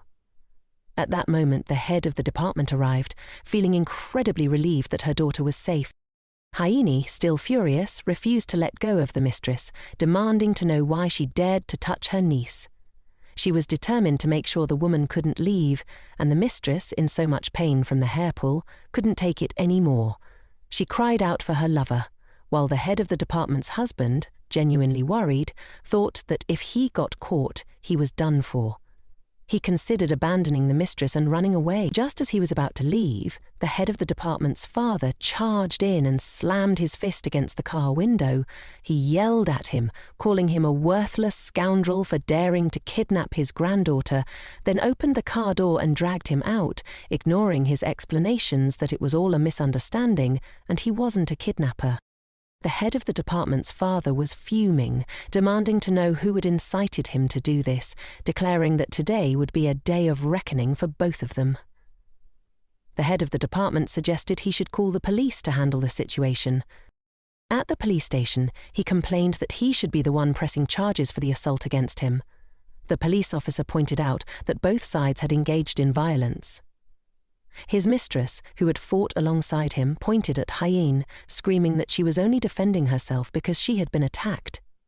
The ex-husband explained to the police, looking at his daughter with pity, that his ex-wife had hidden the child from him for days, which was why he had acted that way. The police officer requested that everyone calm down and try to come to an agreement, suggesting that family matters should be resolved amicably. At that moment, Guan stepped forward and told him that she would not agree to anything. Her daughter had almost been kidnapped right in front of her by her husband and his lover. The police officer told her that it was probably because he missed the child so much and hoped she would forgive him just this once. He suggested that since the little girl was still very young, everyone should stop arguing and come to an agreement. All three people on the head of the department's side disagreed, clearly stating that it was kidnapping, not just him missing the little girl. At that moment, Jong-suk and Dong-suk arrived with a lawyer. They said that if there was going to be a settlement, there should be some perks involved. The head of the department was surprised to see Dong-suk here. The head's ex-husband was also shocked to see him. He had seen him at the cafe before. Why was he here again? Dong-suk asked the police if they had reported the kidnapping yet. The head's ex-husband got angry and asked why wanting to see his daughter was considered kidnapping. The head immediately retorted, insisting that he was trying to kidnap their daughter as leverage in the divorce case. Dong-suk told the police that he had heard him say that, instead of taking compensation money, he would take things like inheritance rights. The head's ex-husband yelled at Dong-suk, claiming he never said that, and asked if Dong-suk had any evidence. Dong-suk pulled out a recording of the conversation between the head and her ex-husband on the night they met at the cafe. Everyone in the room clearly heard what the head's ex-husband said, including his threats to kill her. All her relatives were furious upon hearing his words. Dong-suk stated that he had both witnesses and this recording, so he requested the police to start investigating the kidnapping. At that moment, the lawyer approached the head and handed her his business card. He introduced himself and said she could handle all legal procedures with him from now on. The lawyer also reassured her not to worry about fees, as this was something her brother had asked him to help with. The police officer told Dong-suk that he thought this was just a couple's quarrel and didn't realize it was this serious. Dong-suk replied that was exactly why he had invited the lawyer here. He also believed the police didn't think the case was as serious as it was. The lawyer informed the police that he would be the head's legal representative from now on and that all communications would go through him. Dong-suk turned to the head and said that he and the lawyer would stay here to work, while everyone else should head home first. "You should go back to your daughter too, she must be really scared," the chief said, thanking Dong-suk profusely. Everyone headed home, and the chief apologized for delaying everyone. Jin-hook also mentioned that he thought Dong-suk was the one who could handle this case and apologized if it had caused any inconvenience. The chief thanked him because, thanks to that, she had been able to resolve the matter quickly and appreciated everyone's concern for her. Haini noticed that Dong-suk's personality was very much like that of a lawyer. In fact, Jin-hook had realized Dong-suk's feelings for the chief, so he had made plans with Jiwan to help them get together. The chief told everyone to go ahead while she waited outside until the work was done. She told Jiwan that she owed Dong-suk a lot, so she couldn't leave without saying a proper goodbye. Jiwan was very worried about her since it was getting late, but the chief reassured her that standing in front of the police station would be safe, so Jiwan should go back with Jong-hook. Jiwan told the chief that, actually, Dong-suk had asked her for help a few days ago. He had met her and mentioned that the chief almost got into big trouble because of her husband, so if she needed a witness, she should definitely let him know. Dong-suk had spoken to Jiwan because she was the only one in the company who understood the chief's situation well. Jiwan said Dong-suk had asked her with a very worried face, which is why she told Ji-hook to call him today. She apologized to the chief for not mentioning it earlier, as Dong-suk insisted on keeping it a secret from her, fearing she would get angry if she found out. The chief was really surprised that Dong-suk cared about her so much. She thanked Jiwan. The chief told Jiwan to hurry back, since Jin-hook and Haine were still waiting for her in the car. The chief motivated herself, telling herself not to get discouraged because her husband didn't deserve her. She thought to herself how lucky she was to have so many people who cared about her. After a long time, Dong-suk and his brother finally came out of the police station. The two of them sat down on a bench, and the chief told him that he had worked hard for her, so how could she leave first? Dong-suk asked if her daughter was okay, and she replied that the little one was sleeping at her parents' house. Dong-suk said his brother would proceed with the proposal to prosecute the kidnapping case, so she should. The head of the department thanked him very much, saying she had been really worried about what would happen if she made a mistake. Her heart had been racing like crazy this whole time. Dong-suk asked if that meant she was grateful to him, and inquired if she could help him with something. The head of the department said if it was something she could do, she would definitely help him. He told her he hadn't had dinner yet and suggested she buy him a meal. The head of the department asked if he wanted to go eat right now. Dong-suk quickly added that if she was tired, she could buy it tomorrow and he would treat her to a meal later. Seeing Dong-suk's expression made her very happy, and she told him she would go buy him some really expensive food right now. Dong-suk excitedly jumped up and asked if the head of the department would go with him right now. He pulled out a gift box from his bag and handed it to her. The head of the department asked what it was. Dong-suk said he knew today was her daughter's birthday, so he had prepared a small gift and hoped she would accept it. The head of the department thanked Dong-suk for remembering her daughter's birthday. It was a truly precious and beautiful gift. The next morning it was already past 9 when Mr. Kim rushed into the office, saying that if the elevator had come a little faster he might not have been late. The head of the department approached him and said that from last week until today he had been late a total of 3 times and required him to write a report and submit it to her. He was very angry but couldn't do anything. He told her it was the end of the year now and hoped she would let him off this time. The head of the department said that if he was late 3 times without permission, she could ask him to write a report, as clearly stated in the company rules. He told her that it didn't have to come to that. This wasn't even a directive from the deputy director. He admitted he made a mistake, but it wasn't that serious. He requested a resolution using the maximum authority of the department head. Just then, Dong-suk excitedly shouted to everyone to quickly check the announcement on the company page. Hyena immediately jumped up in joy, and she and Jiwan congratulated the head of the department, Dong Jane, for being specially promoted to deputy director. Mr. Kim was sweating bullets. How could what he just said become reality so quickly? Don Jane turned to him and asked if she could make the decision now. She spoke with the authority of a deputy director, demanding he hand over the report before she took it to her office. Mr. Kim, grumbling, reluctantly complied. Finally, on break, Dong Jane went up to the rooftop to catch her breath and clear her mind.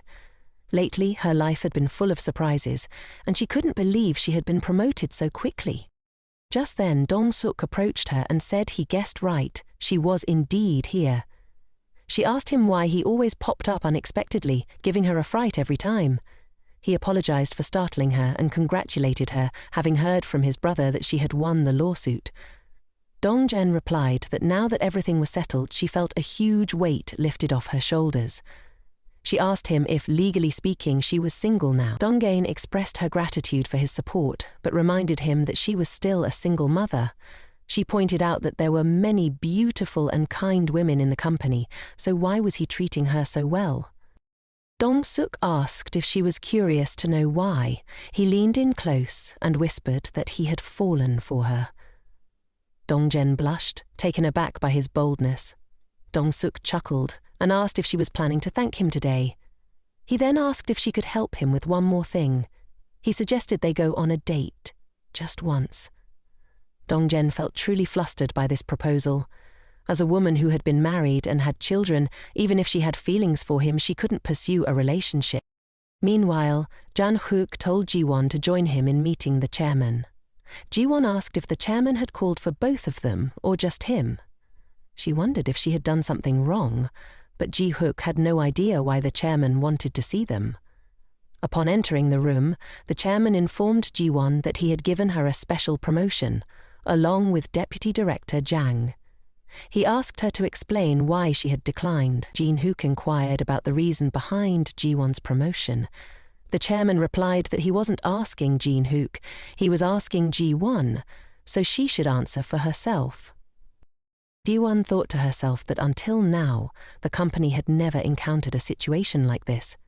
Indeed, it was due to the chairman's personal directive. This morning, when she received a call from the HR department saying she was appointed as a special promotion candidate, she expressed her disagreement because she wanted her achievements to be recognized. Like Dongjiang's, Jiwan told the chairman that she was truly grateful to him, but felt she had never done anything worthy of a promotion. She mentioned that she didn't have any convincing results, so she believed she should decline. The chairman stated that her work attitude and results had been considered in making the decision. Jiwan bowed and apologized to the chairman, saying that even if it took a long time, she still wanted to achieve results that were deserving of herself. Upon hearing this, the chairman didn't want to continue the conversation with the two of them. He asked Jiwan to step out first, as he wanted to speak privately with Jin-hook. The chairman asked him what he had been doing all this time that he was only now bringing Jiwan to meet him. He was quite fond of this girl, and if she were to be part of their family, she should be assertive. He was pleased to ask his grandson if he wasn't going to hurry up and propose. Jin-hook, feeling contemplative, told his grandfather that he couldn't do that. The chairman was surprised to hear such a response from him and apologized for it. He then slammed his hand on the table and asked if Jiwan didn't want to marry him. Ji-hyuk replied that it wasn't like that. It was his fault. The chairman told him that if he behaved properly, Jiwan would have proposed marriage herself without him saying a word. He then asked Ji-hyuk if he was taking her home after work. If he couldn't propose, he should at least send her a little gift, the chairman added. He then said that every man should maintain his sparkling appearance, and asked if Jin-hook had eaten anything. Jin-hook replied that he took care of everything, from cleaning to preparing meals, and if he worked late, he would have dinner ready in advance. The chairman then asked if Jin-hook had been talking on the phone with another woman late at night, to which Jin-hook replied that was out of the question. The chairman then asked him to leave, and Jin-hook complied, returning to his work. As soon as Jin-hook closed the door to his grandfather's office, the chairman immediately took out his phone to call Manager Oh. He asked Manager Oh if there was anything about Jin-hook that he didn't know. Jin-hook walked away from his grandfather's office feeling dejected. In truth, he had been thinking about proposing to Jiwan soon and living happily ever after with her, but coincidentally, the other day he overheard Jiwan chatting with Bang, the cat. She mentioned that she wanted to enjoy life, live on her own and meet friends. She even said that tomorrow she would work really hard and there were so many things she wanted to do. At that moment he was outside and overheard everything. He was surprised and didn't understand why Jiwon didn't want to be with him and marry him. But one thing he was sure of was that no matter what reasons Jiwon had, he would respect her decision. Jiwon was still waiting for him on the stairs, and when she saw him, she asked if he had finished talking with the chairman. She said she was worried about him while waiting outside, and he reassured her that the conversation had gone well. They took the elevator down to their workplace, and Jiwon asked if the chairman had given him a hard time. Jin-hook replied, "Of course not. That's not how it went." At that moment, a woman standing behind them was quietly observing the two. She pulled out her phone and aimed it at them to take a picture. The next morning, as usual, Jiwon woke up thinking about how she lived right next door but didn't know why she had slept here.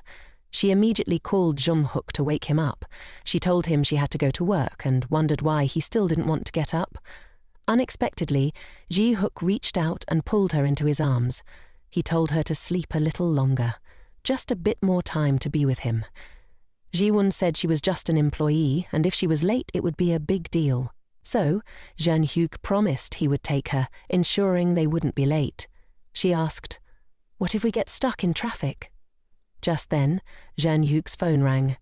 She pointed out that during the phone call, it would take at least 10 minutes, so if he didn't hurry, they would all be late. Jin-hook reluctantly picked up the phone. On the other end was Manager Oh, who asked if he had seen the news in the paper. Jin-hook asked what the article was about that made him sound so frantic. Manager Oh told him to check his email right now. Jin-hook called Jiwon to check the news article, as it must be important for Manager Oh to be so worried. The image featured in the newspaper showed the two of them, accompanied by an article about how they'd been spotted multiple times entering and exiting the office of the group's chairman. A lot of comments had been thrown into the mix, with some coming from well-meaning fans, but there were also plenty of not-so-flattering remarks about her. Ji-hook apologized to Jiwan because it seemed like the information from the secretary's office had been leaked. Besides, he asked her if she was okay. Jiwan told him she was fine, but in reality, she realized during the last press conference that she was no longer swayed by the chatter of others, like she used to be. Jiwan stood up and told him that it was almost time for work, so she would get ready to head out now. No matter what anyone says, the show must go on. We've got to wrap up our tasks first, or we'll throw a wrench in the company's plans. Jin-hook suggested it would be better if she took a personal day today. She told him she would go to work, get things ready, and be back in a jiffy. Jin-hook noticed that something was off with Jiwan. Her unusual demeanor really caught his attention. The two of them arrived at the company parking lot. Jiwan thanked him for the ride, saying she would call him after work. Jean-hook sincerely apologized to her for all the hardships she had faced because of him. He understood that in this lifetime she didn't want to get married, as he wasn't your average guy with a typical position, and he didn't want her to keep struggling any longer. Jiwan was taken aback when he revealed he knew everything about the situation. He said that whether in this life or a past one, her happiness would always be his top priority. "You can bounce whenever you feel like it," he added. Jiwan was really surprised that she could actually walk away from him. Jin-hook told her he would review the situation and clarify things with Director Oh regarding the article. He assured her that he would handle everything, so she shouldn't worry. Jiwan, feeling down, didn't want to say anything more. She got out of the car and didn't say a word to him anymore. But suddenly she thought she needed to lay it all out for him, so she swung the car door open. Jin-hook was taken aback when she made her unexpected return like that. Jiwan asked if he meant for her to just be happy on her own.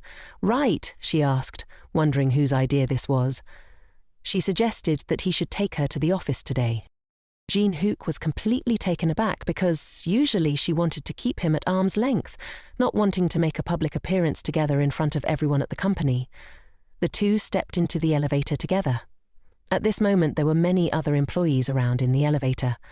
The two of them stood in a corner at the back, so many people didn't even notice them. They were gossiping about the morning news article. Some said she was getting close to Jin-hook for his wealth, so even if she got scolded, she would still shamelessly act that way.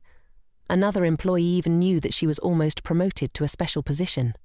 They said that an employee marrying a third-generation tycoon must have great character, and they felt sorry for Jin-hook, who was definitely being tricked into marriage.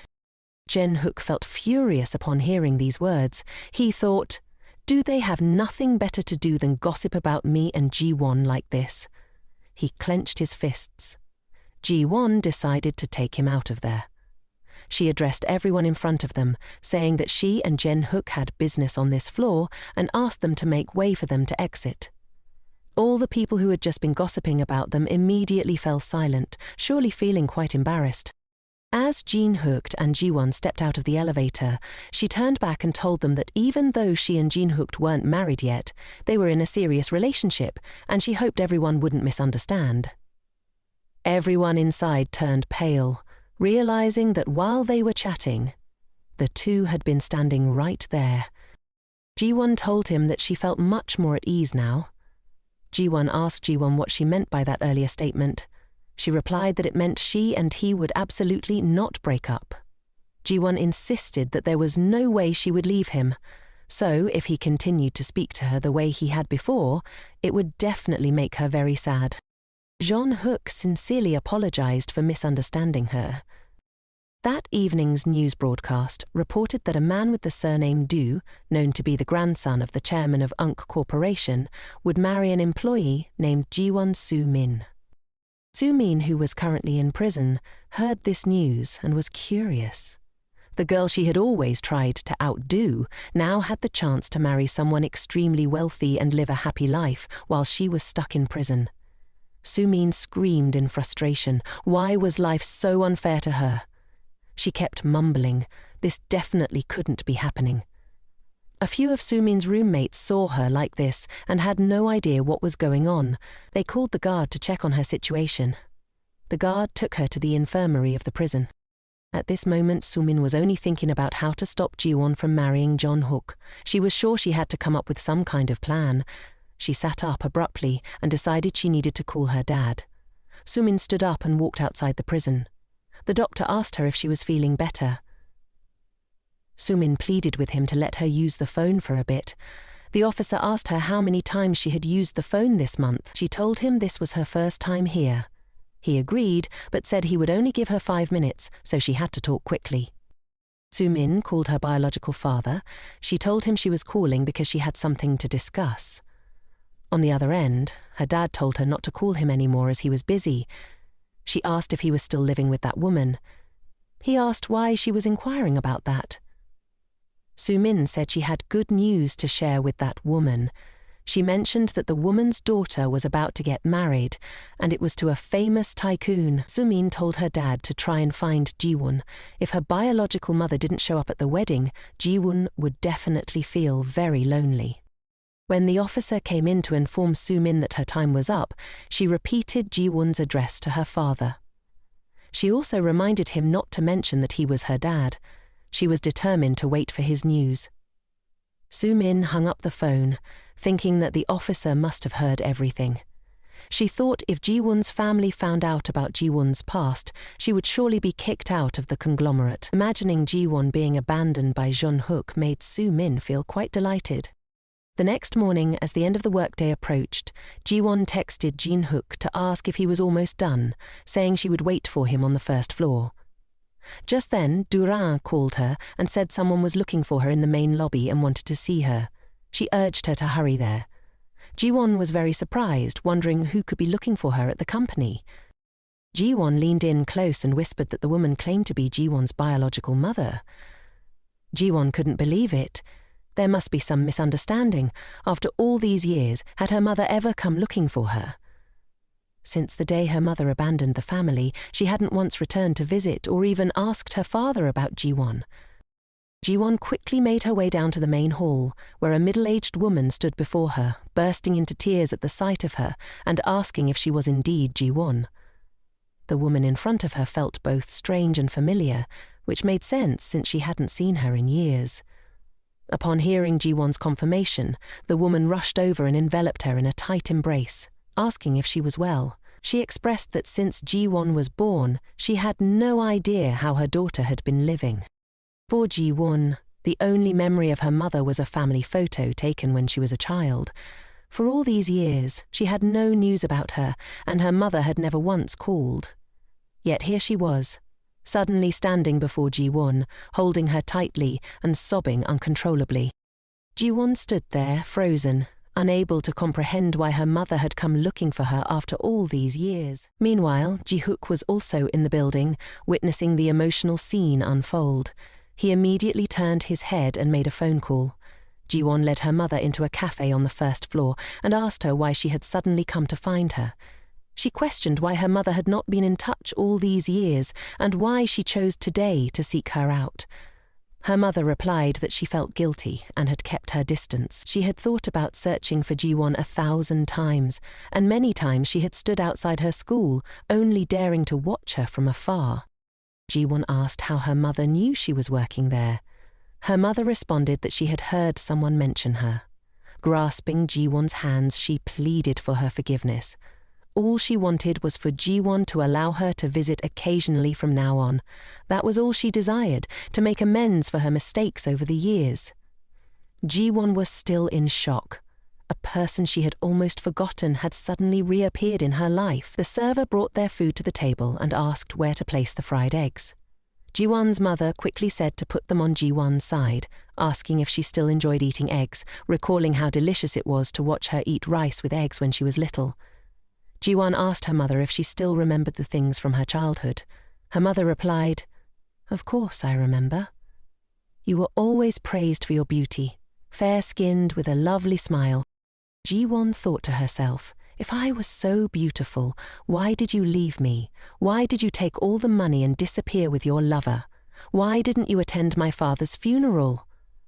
There were so many questions she had for her mother, but she didn't want to voice them, even though she knew that if her mother answered, it would probably just be excuses.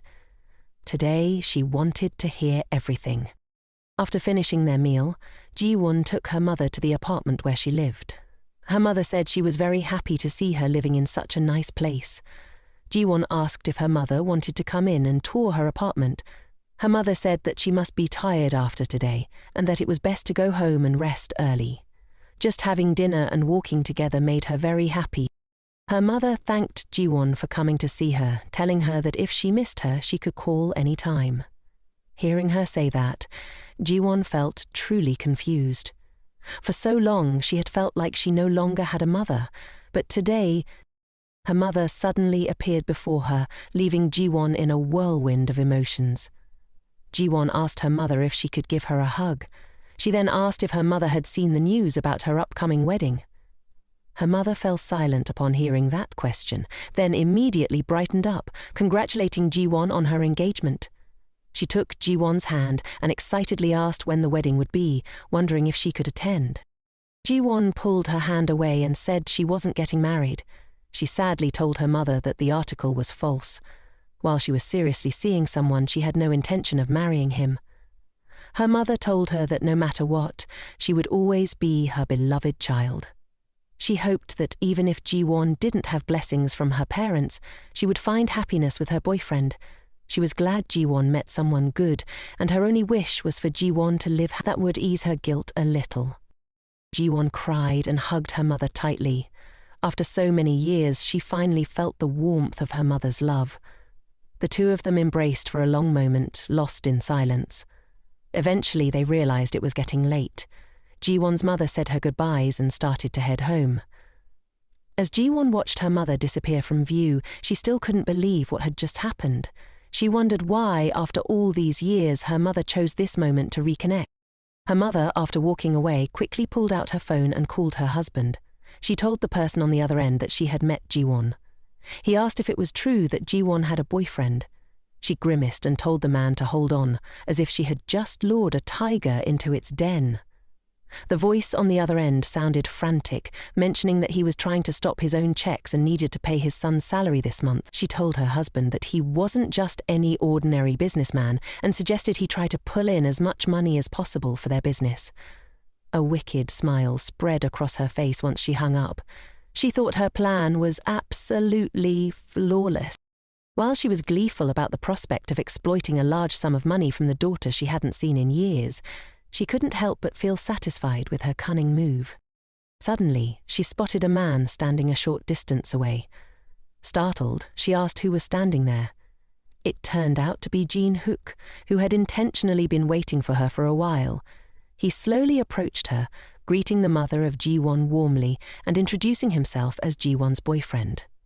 Her face paled, but she quickly fainted with delight, exclaiming that he must be the young man who would become her son-in-law. She expressed her joy at meeting Jiwan, complimenting him and saying that he looked even more handsome in person than in the news. She then asked when he planned to marry Jiwan. Jiwan cut to the chase and asked how much money would be enough. She directly asked how much it would take for her mother to disappear from her life. Her mother pretended to be angry, questioning how he could treat someone who was about to be his mother-in-law like that. She immediately took out her phone, claiming she would call Jiwan to tell her about this injustice. Ji-hook told her to go ahead and do that. John-hook informed her that the assets her father had spent a lifetime accumulating, even the savings account, were in her name. All the money she had been giving her was from her business. He also reinvestigated the insurance company calls when her father passed away. At that time, she lived only a 2-hour drive away, yet never once tried to find her daughter. But after seeing the news that her daughter was about to marry a tycoon, she rushed over. He told her to share all of this with Jiwan. She fell silent, not expecting to be discovered so quickly. She began to lay her cards on the table, asking Jin-hook if he had investigated her circumstances. She admitted that she had done everything for money and that while she had told Jiwan she would take her back, there was no need to pretend anymore. She told him that if he gave her 2 billion won, she would do as he said. Jin-hook replied that aside from not appearing in front of Jiwan again, she should never contact him either. She told him that all she needed was money, so once she received enough, she would follow his instructions. She then pulled out a piece of paper with her bank account number and handed it to Jean-Hook, telling him to transfer the money into this account for her. After saying that, she bade him farewell and headed home. Jean-Hook watched her leave, determined to protect Jiwan. He would not let this woman hurt her again. As she walked away, she hummed a tune, pleased to have achieved her goal. But there was one thing that neither she nor Jean-Hook expected. Earlier, she had accidentally opened her phone and called Jiwan. Everything she had just said to Ji-Hook had been heard by. She was truly shocked to learn that the mother she had just reunited with after so many years was only seeking her out for money. Jiwan felt immense pain as she realized how foolish she had been. She now understood that her mother wasn't looking for her out of love, but for financial gain.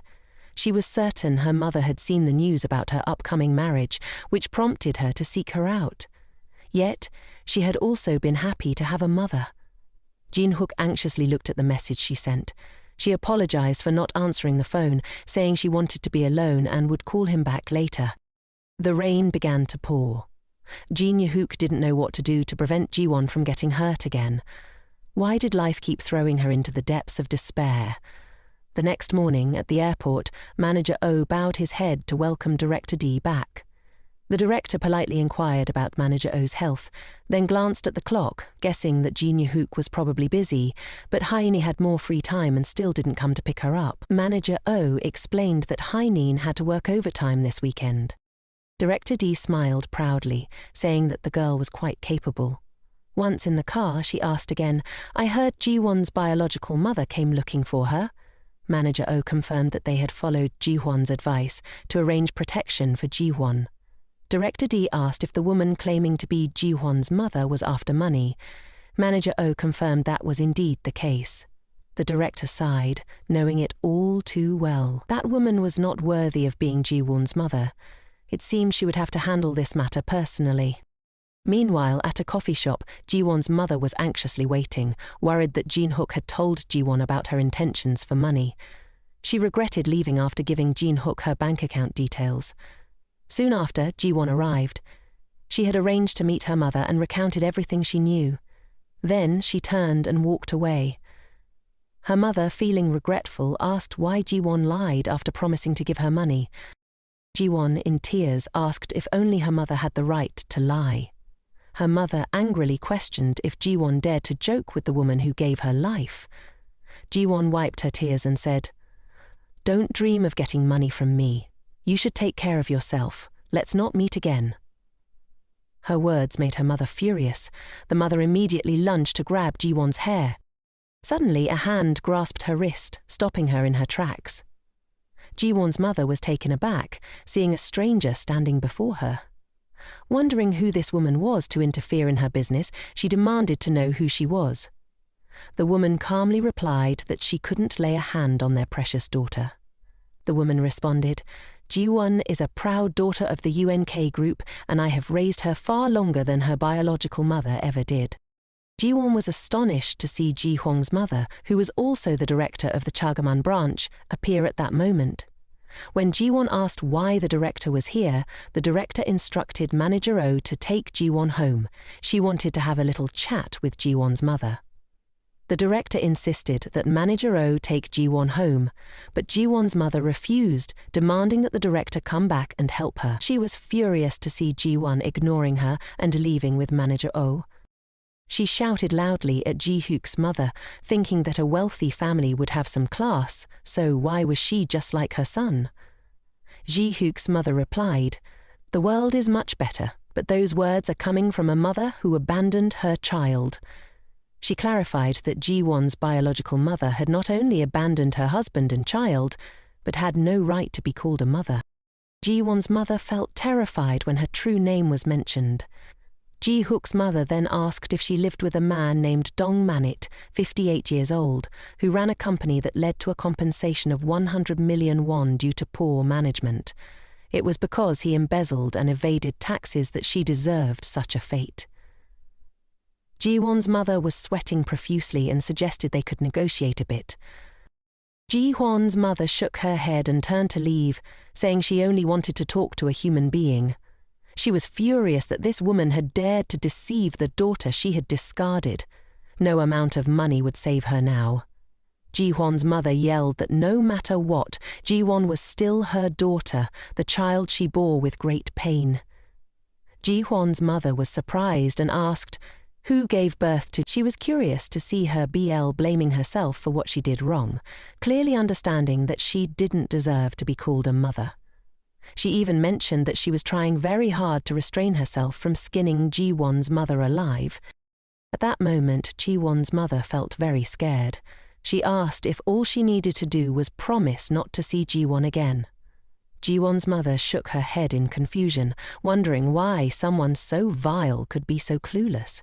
Did she really think she came here just to say those things? Jiwan's mother said she had shattered Jiwan's heart, and if she couldn't sleep peacefully in the future, neither would she. Jiwan's mother, now drenched in sweat, asked if they could negotiate a little. Ji-hook's mother shook her head and walked away, saying she only wanted to talk to a human being. As Ji-hook's mother left, Jiwan's mother was left behind, kneeling down, wondering if she was really going to lose everything like this. Meanwhile, Manager Oh took Jiwan to the company. By the time they arrived, Jin-hook was waiting for her at the door. When Jiwan saw him, she felt deeply moved. She immediately tossed the umbrella in her hand and rushed toward Jin-hook, hugging him tightly. She found a sense of peace whenever she was by his side. Jin-hook held Jiwan close, wishing he could protect her from all the pain. If only he could bear it for her. Manager Oh had completed his mission and was heading back.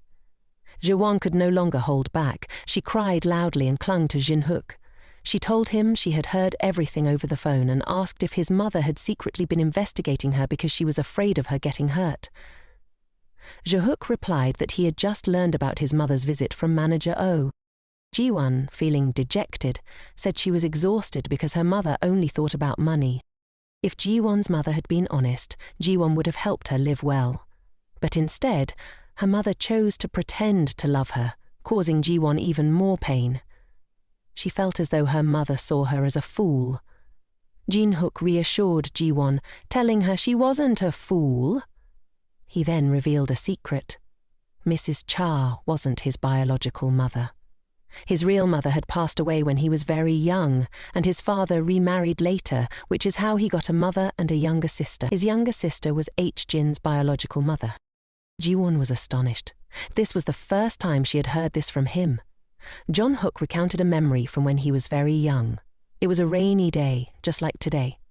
After school, he waited for the driver as usual, but that day no one came to pick him up. When all his friends had left, a woman came to pick him up. That was the first time he met Mrs. Cha. He was surprised to see her come to pick him up, but she approached him with a gentle smile, making him feel a sense of closeness. She apologized for being late, wearing a business suit and beautiful shoes. Even though her feet were soaked, she still held the umbrella over him and walked slowly alongside him. Jin-hook said that even though they weren't blood, she still had a motherly presence. If she were his biological mother, it would have been even better. He reassured Jiwan that it wasn't that she was foolish, but rather that she missed her mother too much. He told her that compared to the people he knew, she was a wonderful person and strong. He urged her not to hurt herself anymore. Jiwan was deeply touched. She leaned her head against his hand, wanting to be spoiled by him just like a puppy. She thanked him for talking to her, as hearing him made her braver in facing everything. She realized that the only one who could truly protect her was herself. Jiwan stood up and told him she would step outside for a bit. He asked where she was going at this hour, and she said she was going to meet Sumin to sort out this deadly grudge. She arrived where Sumin was being held, feeling pleased that her plan had gone smoothly. Sumin slowly sat back in the chair opposite Jiwan. Jiwan greeted her and said it had been a long time since they last met. Sumin asked Jiwan what brought her there, secretly thinking that if Jiwan had come all the way here, something big must have happened, like a broken engagement. Jiwan told Sumin that she and Hook were doing very well and nothing special had happened. She explained that because she and Hook loved each other so much, nothing could tear them apart. Sumin was very surprised by Jiwan's words. She couldn't understand why things were like this, especially since she had informed Gwan's mother's family. Why wasn't anything happening? Jiwan asked Sumin why her expression was like that. Jiwan then directly asked Sumin if she intended to use her biological mother to destroy the engagement, but she was sorry to disappoint her. It wasn't going to happen, as Sumin had hoped. Jiwan told Sumin that she had always wondered what her biological mother had done wrong to make her hate her so much. She told Sumin to just say everything today. Jiwan said that her mother's affair with Sumin's father wasn't her fault. They were the ones who abandoned their family and ran away. When Sumin heard this, she became curious. For Sumin, it was Jiwan's mother who caused her father to leave. Because of that, her mother had been drinking all day and abusing her. Everything she had to go through was Jiwan's fault, because her mother gave birth to her. Sumin still remembered the time when she overheard Jiwan's mother talking to her dad. She asked if her dad intended to take Sumin in. If so, would he take Jiwan away too? She questioned whether he would bring someone else's child home while abandoning his own. At that time, Jiwan's mother had told her dad that he could only take care of Sumin if he also took care of her. That's when Sumin felt her happiness had been completely snatched away by Jiwan. Even her father had been taken away from her. Jiwan had stolen everything from her. If Jiwan didn't exist, Sumin wouldn't be so miserable. Sumin shouted loudly that it was all Jiwan's fault that she ended up like this, just like Jiwan's mother's affair. Sumin angrily yelled that she should have crashed her car to kill Jiwan back then, no matter the consequences. It would have been better than seeing Jiwan live happily while she had to suffer in prison like this. Jiwan told her she was truly a pitiful child. Sumin asked Jiwan why she dared to look at her like that, someone isolated like Jiwan who only wore strange clothes. Jiwan calmly replied, asking who her words were directed at. She was sure she couldn't take anything from her anymore. Sumin fell silent when she heard Jiwan say that. Jiwan then said that she now had enough courage to protect herself. Having said everything she needed to say, she stood up, said goodbye to Sumin and left. Sumin asked why Jiwan was leaving so quickly. There was still time to meet, and if Jiwan left now, she would be all alone again. Jiwan replied that there was no more time. She needed to go because someone was waiting for her outside. Sumin called after Jiwan, hoping she would come back next time so they could continue their conversation. She insisted that Jiwan must visit her no matter what, not to leave her alone. Sumin bowed her head and cried bitterly. In the end, she was still all alone. She pleaded with Jiwan to please come visit her. They used to be best friends. Jiwan apologized to Sumin, saying she didn't think she would ever visit her again. Before leaving, Jiwan reminded her to take care of herself. She said goodbye to Sumin, marking the complete end of their friendship. This also marked the end of her unfortunate entanglement with her. There had been a time when she felt like she was suffering to the point of death, but now she was determined to live a truly happy life. Jiwan turned and walked away, leaving Sumin there, screaming. She quickly stepped outside, where Jin-hook was waiting for her. He was overjoyed to see her back. Jiwan looked at the man before her, grateful that fate had granted her another chance at life, allowing her to recognize her feelings for him. The two held hands and headed back together. Jin-hook told her that the weather was beautiful today and hoped her life would shine as brightly as the sun from now on. Jiwan replied that everything deep and complicated was left behind. Nothing could stop her and him from being together anymore. Jin-hook took Jiwan to his grandfather's house and told her to wait a moment while he rang the doorbell. When someone answered, Hayin appeared very excited, asking why a dragon had come to the dragon's house today when she saw Jin-hook. Her enthusiasm suddenly faded. She asked why he was there, jokingly saying that he had somehow wandered into the dragon's house. Jiwan politely greeted the chairman and the director, thanking them for inviting her. Hayin told Jiwan that her mother had prepared a wonderful meal and that today her grandfather looked very handsome. Everyone had done their best to welcome her. The director mentioned that the food was ready and invited everyone to eat. The grandfather mentioned that they were especially celebrating Jiwan's birthday today, so he hoped she would eat a lot. Ji-hook then wished her a happy birthday. He said everyone had put in a lot of effort to organize this party and hoped she would have a great time. Jiwan thanked everyone, wondering if it was okay to receive so many well wishes. The chairman told her that Ji-hook had worked hard to meet her, so she should just enjoy herself and not be too tense. Jiwan said she would enjoy the meal with all her gratitude. She picked up her chopsticks and tried a few dishes, surprised when she looked up to see everyone staring at her intently. They all asked if the food was delicious, if it was to her taste, and how it tasted, which made her feel quite pressured. Jiwan told everyone that if it continued like this, she would end up with a full belly and eyes. Everyone burst into laughter at the same time. The family atmosphere was truly warm. Before long, the party was all set up. Jiwan said her goodbyes and thanked everyone for today. She mentioned how happy she was, waved to everyone, and headed home. The director handed Jiwan a letter, advising her to open it and read it alone when she got home. She told Jiwan to call her Mum from now on. Jin-hook asked if the birthday letter was written by her own hand. She said she had lived in the very house she bought for Hyein, and that meeting Jin meant Jiwon was indeed her daughter. This was fate's arrangement. Jin-hook thanked the director profusely. She happily called the director Mom. Jin-hook opened the car door for Jiwon to get in, and they headed back home together. Jiwon opened the letter to read. The director expressed her joy in meeting her and felt proud that Ji-hook had found a girlfriend like her. She thanked Jiwon as a mother and mentioned hearing many people gossip about her dating the eldest son of the corporation. She told her not to let those words get to her and not to dwell on it. She hoped Jiwon would share her feelings with those she loved. Once again, she wished her a happy birthday and told her she loved her very much. Jiwon held the letter close to her heart. For the first time, she felt genuine care from a mother. She was very grateful to her for that and would definitely cherish the important things around her more. At that moment, Ji-hook had taken Jiwon to Busan. He parked the car at a beach and then woke her up. Ji-hook asked if she had slept well and told her that today wasn't over yet. Her birthday was still ongoing. Jiwon looked at him sheepishly. She had dozed off and asked him where they were.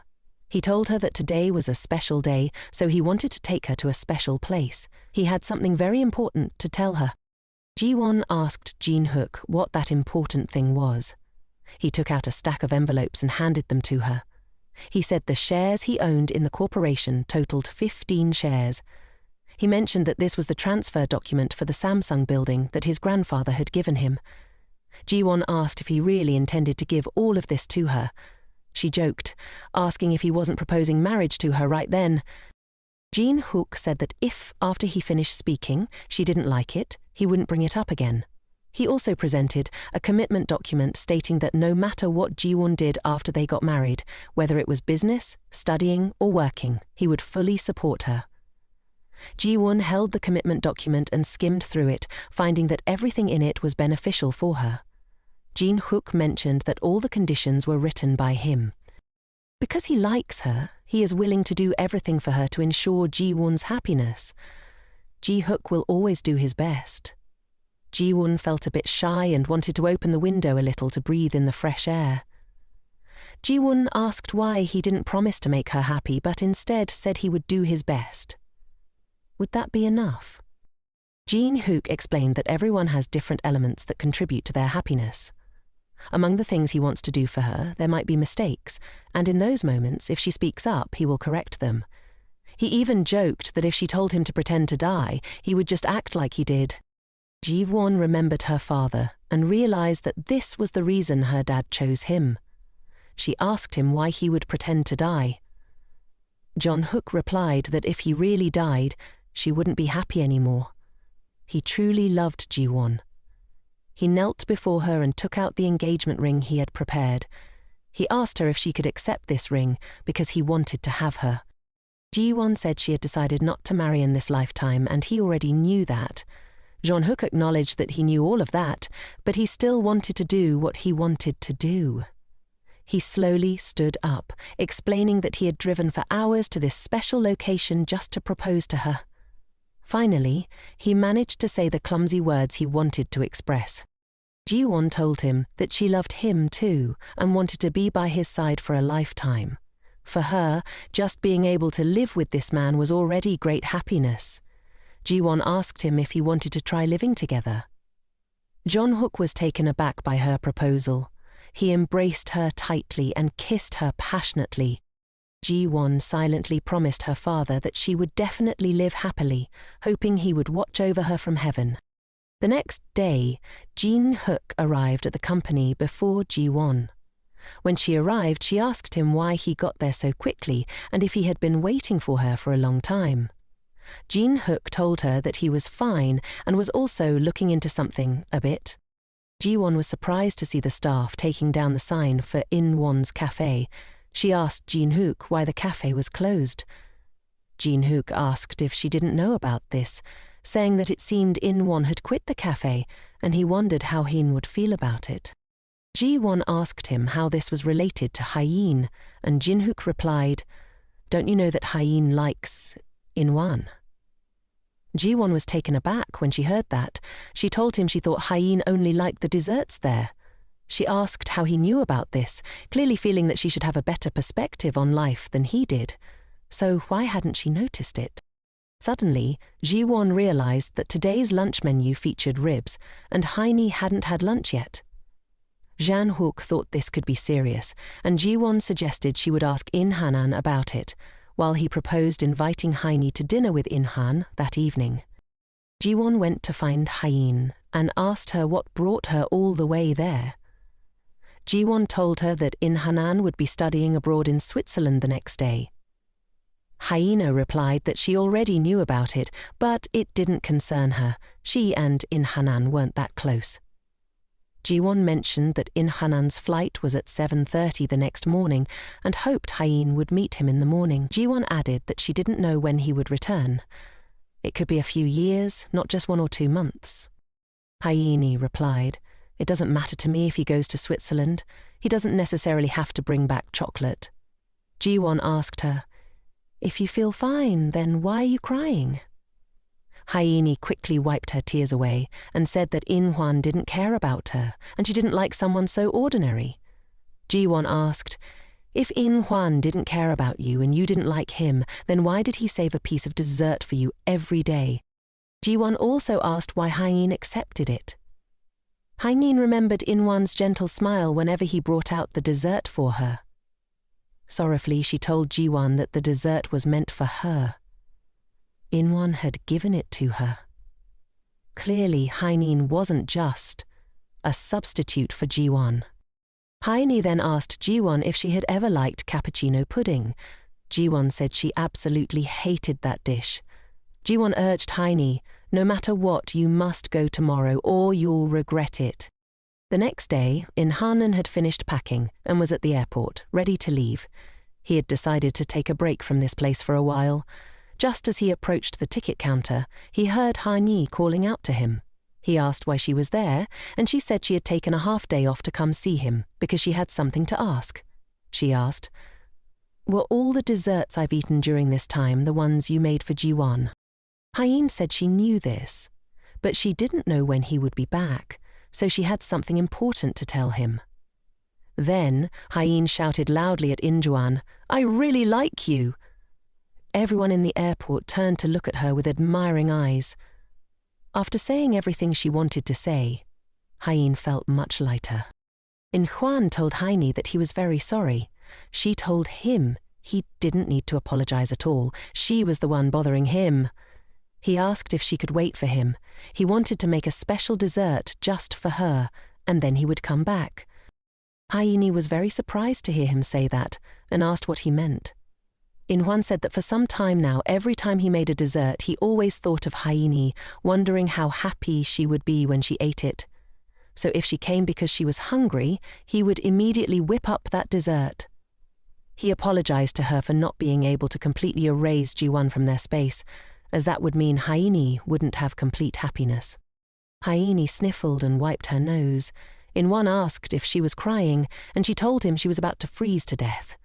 In-hwan took off his scarf and wrapped it around Hyein. He said, "If a better man shows up around you, I'll leave right away.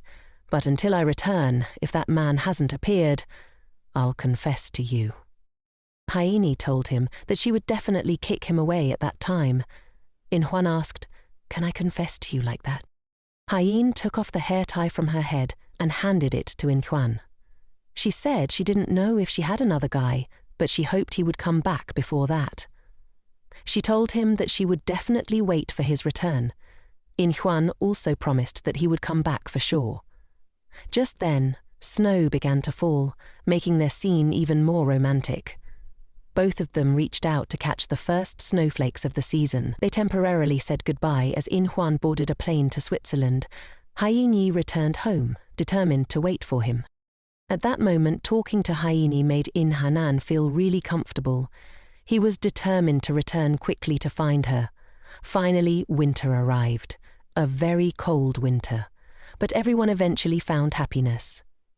Dongsuk was always there for Dongjang and her mother. Jeonhook and Jiwan spent every day together, experiencing sweet happiness. Both felt very content with their current lives. Finally, her father could rest easy knowing she had found someone to give her heart to for a lifetime.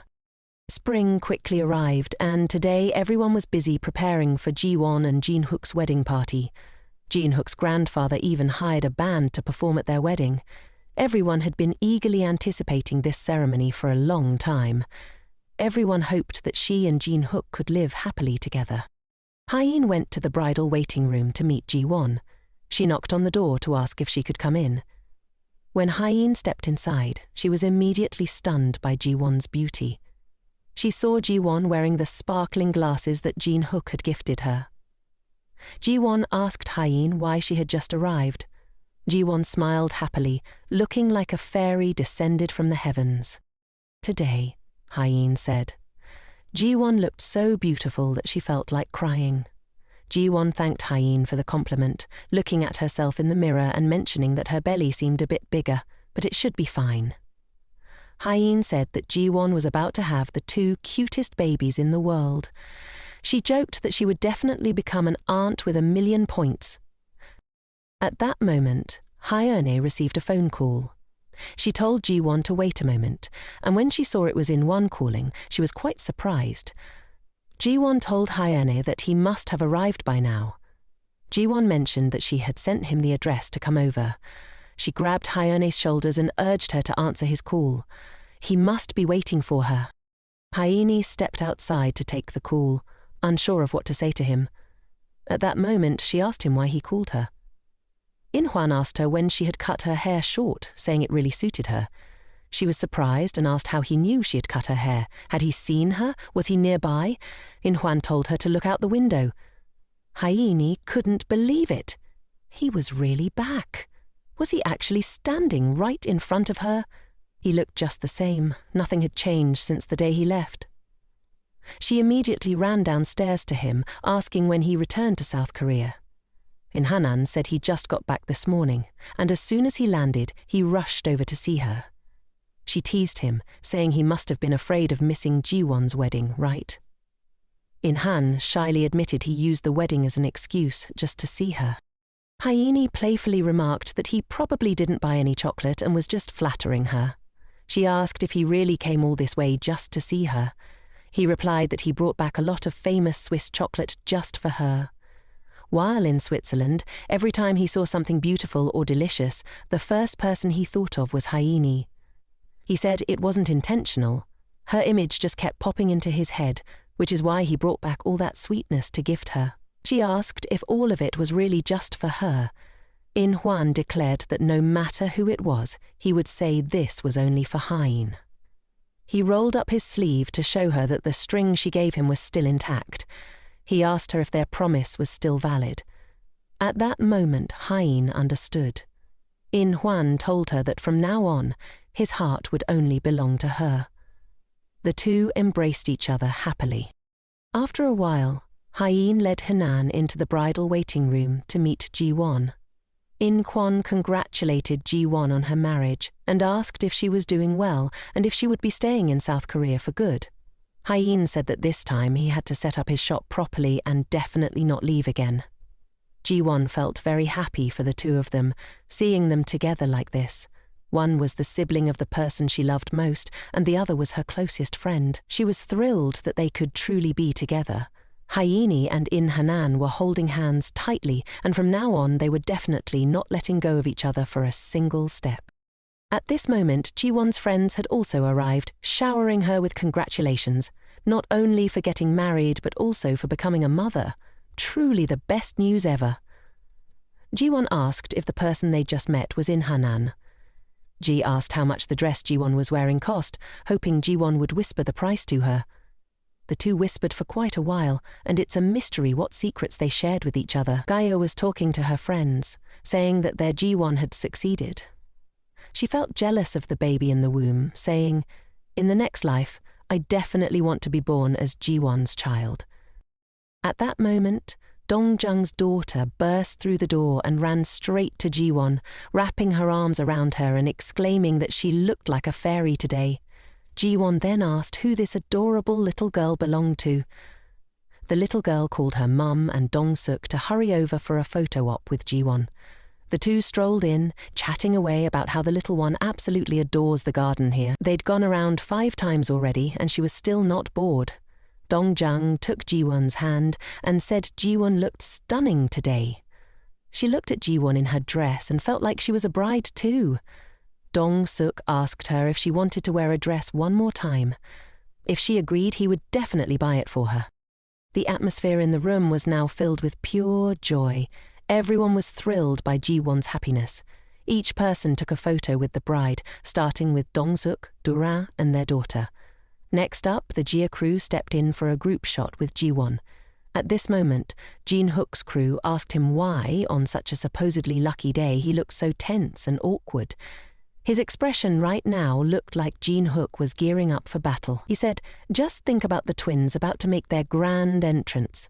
Picture them taking their first wobbly steps and calling out for Dad, and you'll instantly find yourself beaming with a big, bright smile." He said that Jin-hook would definitely rush to marry Jiwon as long as she agrees.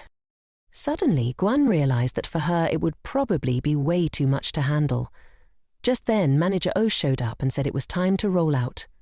His little fans raised their hands and cheered him on. Jan-hook followed the wedding officiant, his heart racing with excitement. At this moment, Jan-hook's grandfather and mother were standing with Jiwon, praising her for looking like an absolute angel in that dress. He told her that even the bouquet she was holding had been grown by him personally. He mentioned that he was still clumsy in his craft, but he hoped she would like it. Gwan felt deeply touched upon hearing this. She told him he had already done so much for her, hugged him tightly, and expressed her heartfelt gratitude. Jiwan told him that this was the most beautiful bouquet she had ever seen. He comforted her, saying he wished for her and Jin-hook to live happily. Meanwhile, Bang the cat was enjoying its freedom, wandering comfortably in the garden. Jin-hook thanked Manager O for officiating the ceremony for him. Manager O suddenly burst into tears, saying he never expected Jin-hook to get married like this. He grasped Jin-hook's shoulders, insisting that he must live well. Jiwon had finished by then and called for Jin-hook. Jiwon looked like a fairy stepping out of a fairy tale. At that moment, Jin-hook gazed at her intently, unable to utter a word. Hi, Jin, seeing her brother like this from afar, shouted out, warning him to watch out for bee stings. After all, their bride was incredibly beautiful. Director Cha mentioned that the chairman was very happy to officiate the wedding and said the ceremony was about to begin, so they should hurry up. Jiwon took Jin-hook's hand and they entered the party. She asked him if he had been waiting for her for a long time. Jin-hook replied that he had indeed waited a long time for her. They had walked a long road, overcoming even death itself. He said no matter how long it took, it didn't matter. What was important was that he would finally be happy with her. He held her hand tightly as they stepped in together. This moment was what he had been waiting for so long. The ceremony was held with great solemnity, and the band played the happiest melodies. Their little cat was also thrilled to see the beautiful wedding cake. The two of them slowly walked into the applause and cheers from all the guests present. Jiwan held Jin-hook's hand tightly, taking each step on the path they had travelled through so many hardships to reach. They paused before their grandfather. Jiwan felt truly happy that he was the one officiating her wedding. He declared that they were officially husband and wife. She asked her dad in heaven if he was watching her wedding. Janhook kept his promise to his father. She would live a truly happy life. The chairman seemed a bit flustered when he declared that they could kiss each other. Everyone at the party, especially Hyein, was cheering with excitement. Everyone was cheering for the groom to kiss his bride. Dongjong's little one also seemed to be having a blast. Guan told Junghook that while they couldn't predict the future right now, she didn't need that kind of certainty. She had been eagerly looking forward to savouring each day that passed with Junghook. He told her he would keep her laughing for a lifetime. "This precious life wouldn't be the same without you, and I wouldn't be able to enjoy it," he said. Finally, the most anticipated moment of the wedding arrived, the bouquet toss. When the photographer counted to 3, Jiwan held the bouquet high behind her. The bouquet was tossed into the air, and the lucky one who caught it was none other than Hyein. Everyone at the party gathered for a picture-perfect moment, capturing pure joy. Jiwan's family was overjoyed and emotional, watching the young couple slice the wedding cake. Everyone in the picture had found their own slice of happiness in life, and it was truly a happy ending.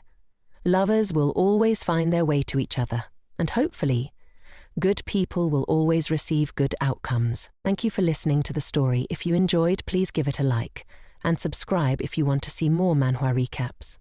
Let me know what stories you'd like to see next. And one last big thank you to everyone that left some really nice words of encouragement and really kept me motivated to keep posting these stories for everyone to enjoy. Until next time, bye-bye. Once there was a sister, like a glimmer of dawn in a girl's tragic fate. The girl was willing to sacrifice everything for her sister until the last moment of life. Imprisoned in the dungeon, Sienna looked at her sister's smug smile and realized, in horror, that the person who had always cared for her actually hated her to the core. All along, Lorena had wanted to take her life because Sienna had no magical power. Sienna, the vile, useless adopted child, had always been coldly treated and discriminated against by her family. Her adoptive father, the Duke, constantly criticized her as worthless, and her brothers wanted her gone. Everyone despised her. Lorena, Sienna's older sister, was a genius, loved by all. She was the only one who had ever shown Sienna any care, but innocent Sienna had no idea that it was all an act. Lorena had been using her as a scapegoat, blaming her for every sin she committed. Now, after being imprisoned by the Duke for 4 years, Sienna saw through Lorena's cruel nature. Desperate, Sienna pulled out a bottle of poison she had hidden and drank it all, hoping to end her suffering. But Lorena couldn't let her die so easily. Sienna had to endure all the torture. Separated and locked away, Sienna silently closed her eyes in pain, ready for her life, unloved by anyone, to finally come to an end by her own hand. But fate had other plans. When she opened her eyes, Sienna found herself back in time, before it all began. She was once again at Kendall Orphanage, where it all started. Today was the day the Duke of Natur would come to choose a child. All the orphans gathered, knowing that only those with magical potential would be selected by the nobility. Sienna and Lorena were not biological sisters. Both were adopted by the powerful Natur family. Even though Sienna had been brought into a noble household, she showed no magical talent, standing in stark contrast to Lorena, the girl genius admired by everyone. Sienna had always been a burden, despised by everyone. But this time, with memories of her tragic past life, Sienna was determined not to make the same mistake again. In her previous life, she had accidentally fallen in front of the Duke and caught his attention, something she intended to avoid at all costs this time. She would move carefully and avoid him. The Duke of Natur arrived. His black hair, red eyes, and cold expression sent a shiver down Sienna's spine. The children lined up, nervously awaiting their fate, praying for luck. Sienna was tense, silently begging for the Duke to pass her by. This time she was determined to stay unnoticed. But the Duke's footsteps grew closer, and to Sienna's horror, they stopped right in front of her. Her heart raced, trying to escape her chest. It couldn't be happening again. Yet the Duke bent down, speaking to the astonished Sienna in a gentle voice. "Do you want to come with me to Natua Palace?" The most powerful duke in the empire, kneeling before an orphan, wanted to take her home once more. But this time, Sienna didn't want to go. She remembered all too well the pain of her previous life. After becoming an adopted child, Sienna was betrayed by her seemingly kind sister and ultimately abandoned by the Duke and his brothers. Her life ended in cold suicide. Now, in this new life, Sienna is determined not to repeat that tragedy. Duke Natcher remained kneeling, waiting for her answer. A reminder from someone nearby brought Sienna back to her senses. She politely performed the appropriate gestures, though the Duke's unusual actions were beyond her expectations. Something felt different, but she still didn't want to return to that nightmarish place. Just as she considered refusing, a wave of dizziness overwhelmed her and she collapsed to the ground. The Duke looked panicked, reaching out to help her, but Sienna instinctively turned her head away before fainting. In her hazy state, she caught a glimpse of the Duke's concerned expression. "Is he worried about me?" she wondered. "How is that possible? Why would he care about me?" The war between the Empire and the monsters had never ceased, and in such a state of perpetual combat readiness, magicians had become invaluable. Nobles would adopt gifted children and even arrange marriages with them to strengthen the bloodlines of powerful magic wielders. Duke Natcher, as the adoptive father of both Sienna and Lorena, was a noble among nobles, commanding an army of magicians. Sienna remembered the first time she met her sister Lorena. At that time, Sienna had been shy and frightened, but Lorena was lively and open. Without hesitation, Lorena took Sienna's hand and said warmly, "From now on, please call me sister. I've always wanted a younger sister." Her radiant smile had drawn Sienna in, making her feel comforted. From that moment, the two had seemed inseparable. Lorena would visit Sienna every day, and they grew close like true sisters. Lorena had even invited Sienna to her home as a guest. Unlike Sienna, who was an orphan, Lorena had parents, and they welcomed Sienna with warmth and enthusiasm. The harmonious family atmosphere made Sienna feel a strange sense of comfort she had never known before. One night, Lorena brought a magic book to Sienna, excitedly asking her to try the spells with her. The eerie aura from the book made Sienna instinctively hesitate, but seeing the hopeful look on her sister's face, she couldn't refuse. Lorena explained that she wanted to share some of her magic power with Sienna, which startled her. "I have almost no magic power," Sienna admitted, turning pale. The Duke had adopted her under the assumption that she possessed magical abilities. What would happen now that the truth was out? Lorena reassured her with a smile. "I have plenty of magic power. I can share some with you." But Sienna resisted. "Wouldn't that be deceiving the Duke? I can't do that. Do you want me to go back to the orphanage?" "I don't want that either," Lorena replied. "I want us to stay sisters forever." Her words softened Sienna's resolve. She didn't want to lose the only family she had ever known, the only person who had treated her kindly. No matter the cost, Sienna wanted to remain by Lorena's side. Looking into her sister's sincere eyes, she finally agreed. "Don't worry," Lorena said with a reassuring smile. "This'll be our secret." That night, they performed the magic power transfer, a moment that would mark the beginning of Sienna's tragic fate. Her blind trust had been her undoing. Now, with the chance to relive her life, Sienna knew she had to avoid repeating the same mistakes. Despite the hardship she endured at the orphanage, she would never allow herself to be entangled with Lorena again. As Sienna slowly regained consciousness, she saw the Duke again, this time arresting the orphanage director, preparing to deal with her. The truth about her sister was now painfully clear. On the surface, Lorena appeared to be the perfect, caring sibling, but secretly, she had stolen Sienna's magic and framed her for every sin she committed. Poor Sienna hadn't known the truth until her death. All the suffering she had endured for so many years had been caused by the sister she trusted the most.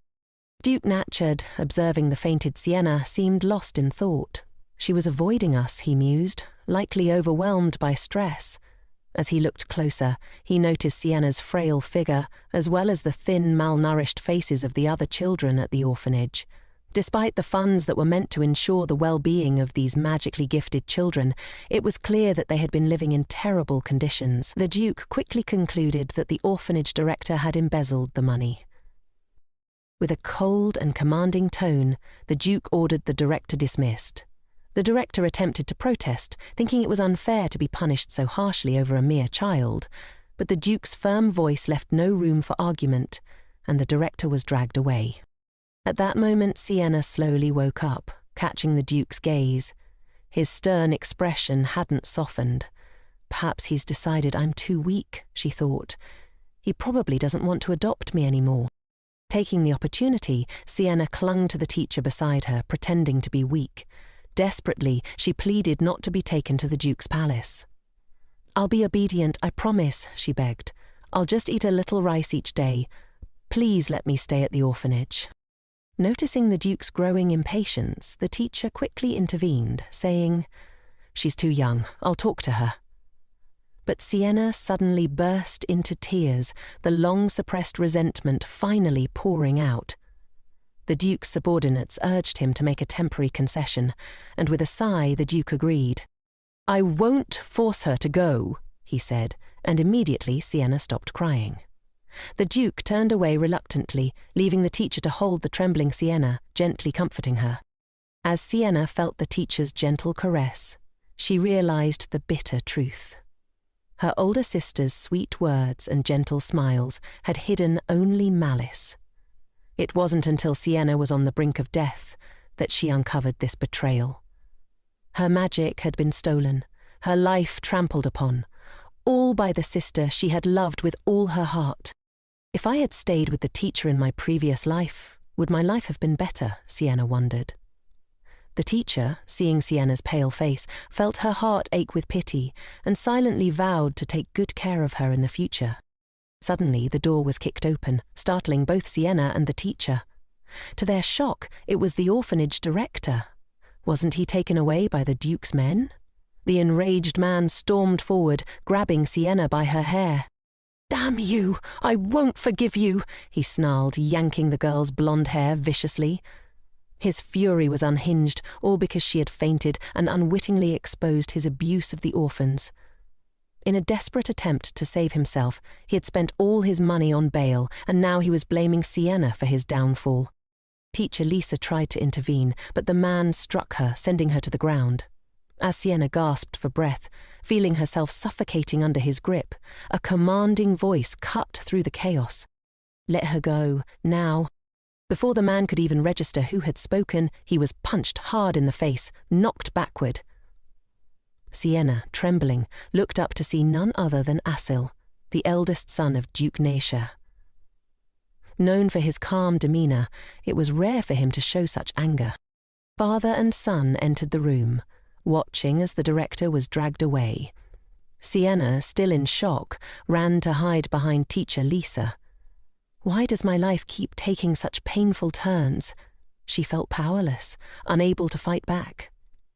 Was she destined to survive only under the Natcher family's protection?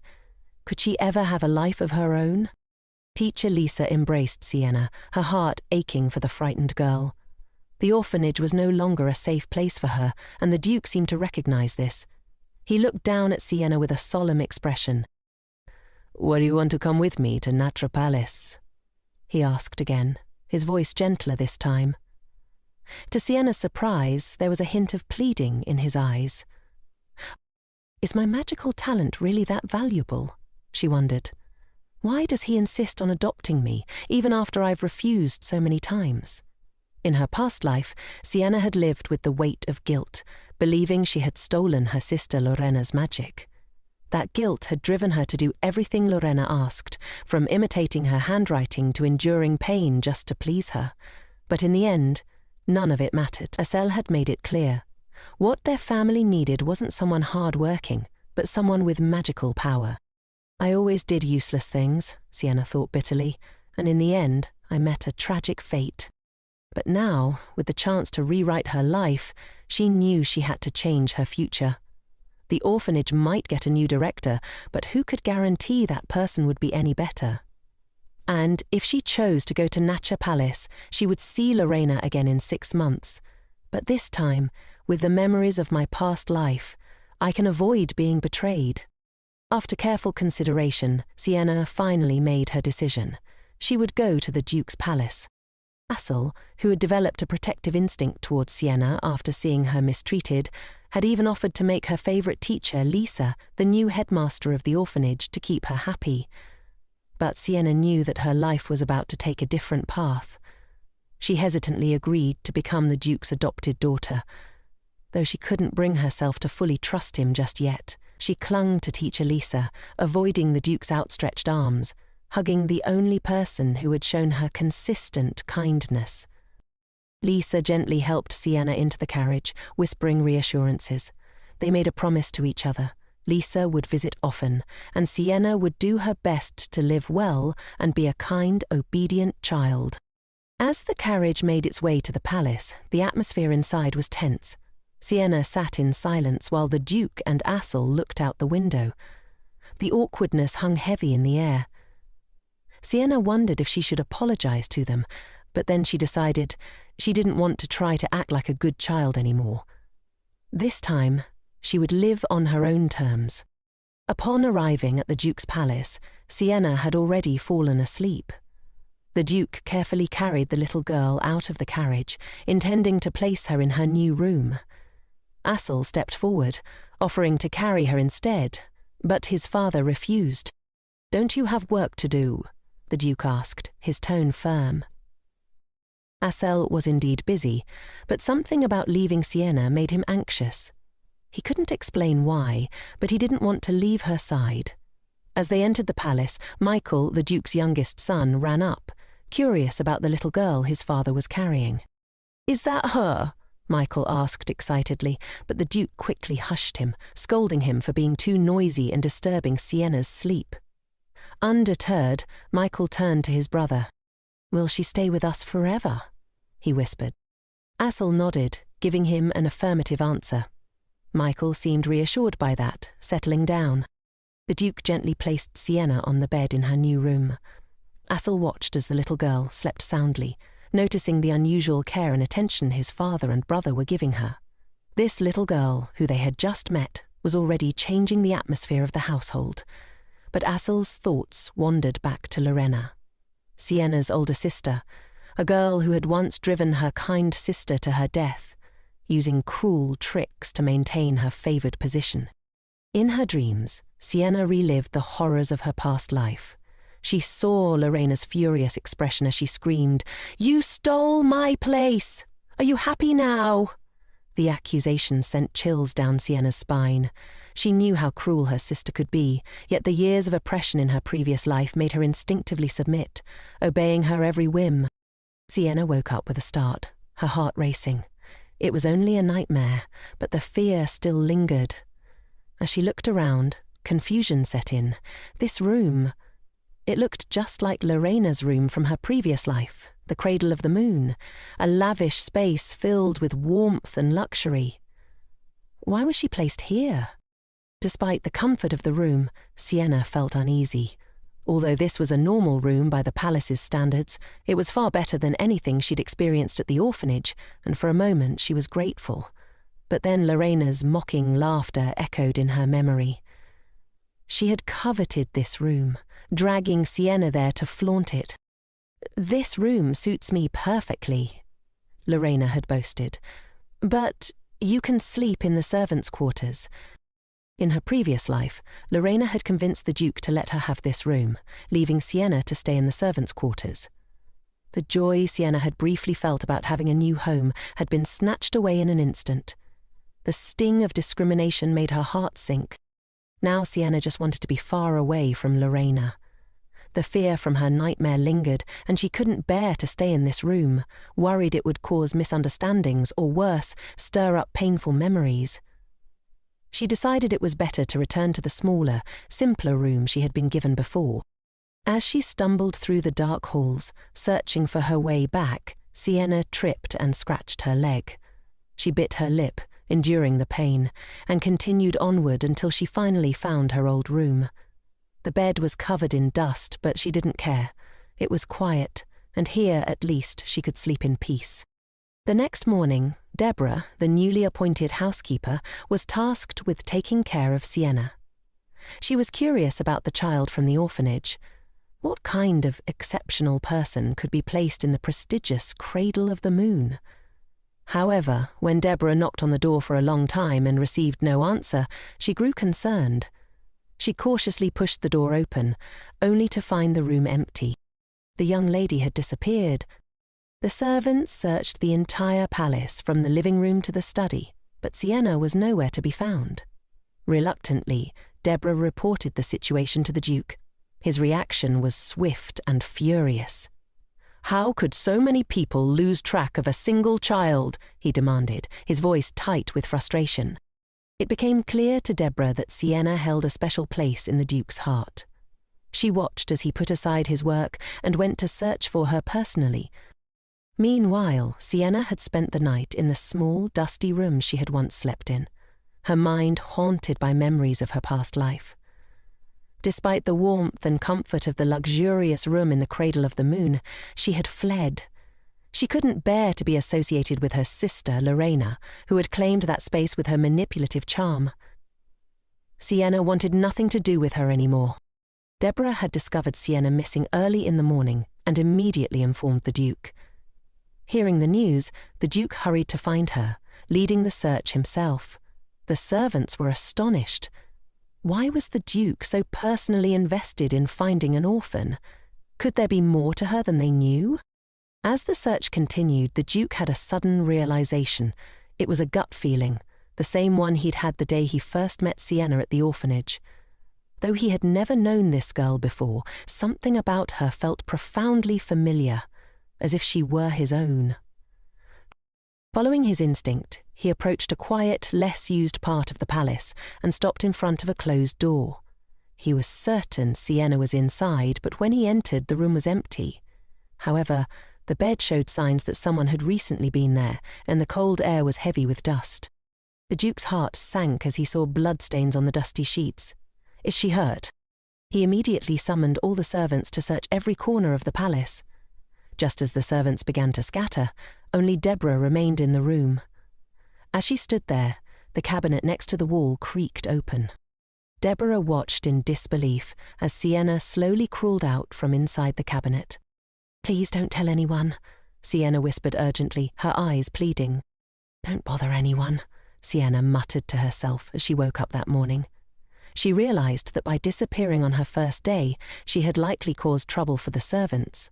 If the Duke were to punish them, she feared they would all hate her in the future. Just as she was about to return to the Cradle of the Moon, she heard commotion outside. Panicking, she quickly hid in the closet. Later, Sienna spoke softly to Deborah. "When you take me out, just say you found me. That way the Duke won't punish the others, right?" Deborah was taken aback. "Miss, you want to help me?" she asked, surprised by Sienna's thoughtfulness, especially given how young she was. Deborah gently carried Sienna to the Duke. When the Duke saw that Sienna was safe, he let out a sigh of relief. He reached out to carry her, wanting to treat her wound. He only wanted to embrace his little girl, but Sienna flinched away from him. In her previous life, she had been slandered by her cruel older sister, and the Duke had been complicit in her downfall. That memory made her wary, even now. Seeing Sienna's resistance, the Duke withdrew his hand, his expression tense. The doctor was called in to bandage her wound and, to comfort her, offered her candy. In her past life, Sienna remembered, she only ever received medicine or care when her sister Lorena allowed it. The sudden attention and concern from everyone now felt strange, as if she were living in a different world. The Duke asked her, Why did you sleep in the smaller room? The other room was so beautiful, Sienna explained quietly. I didn't think it was meant for me. The Duke fell silent after hearing her response, but the servants standing nearby exchanged glances of pity. Sienna was so young, yet already so wounded by life. She looked at the Duke's expression and noticed it mirrored the same sadness she had seen in his eyes at the orphanage. He seemed to be suppressing a deep pain. Although Sienna didn't know why she had been given such a good room, she didn't want to ask. She had no desire to get too close to them.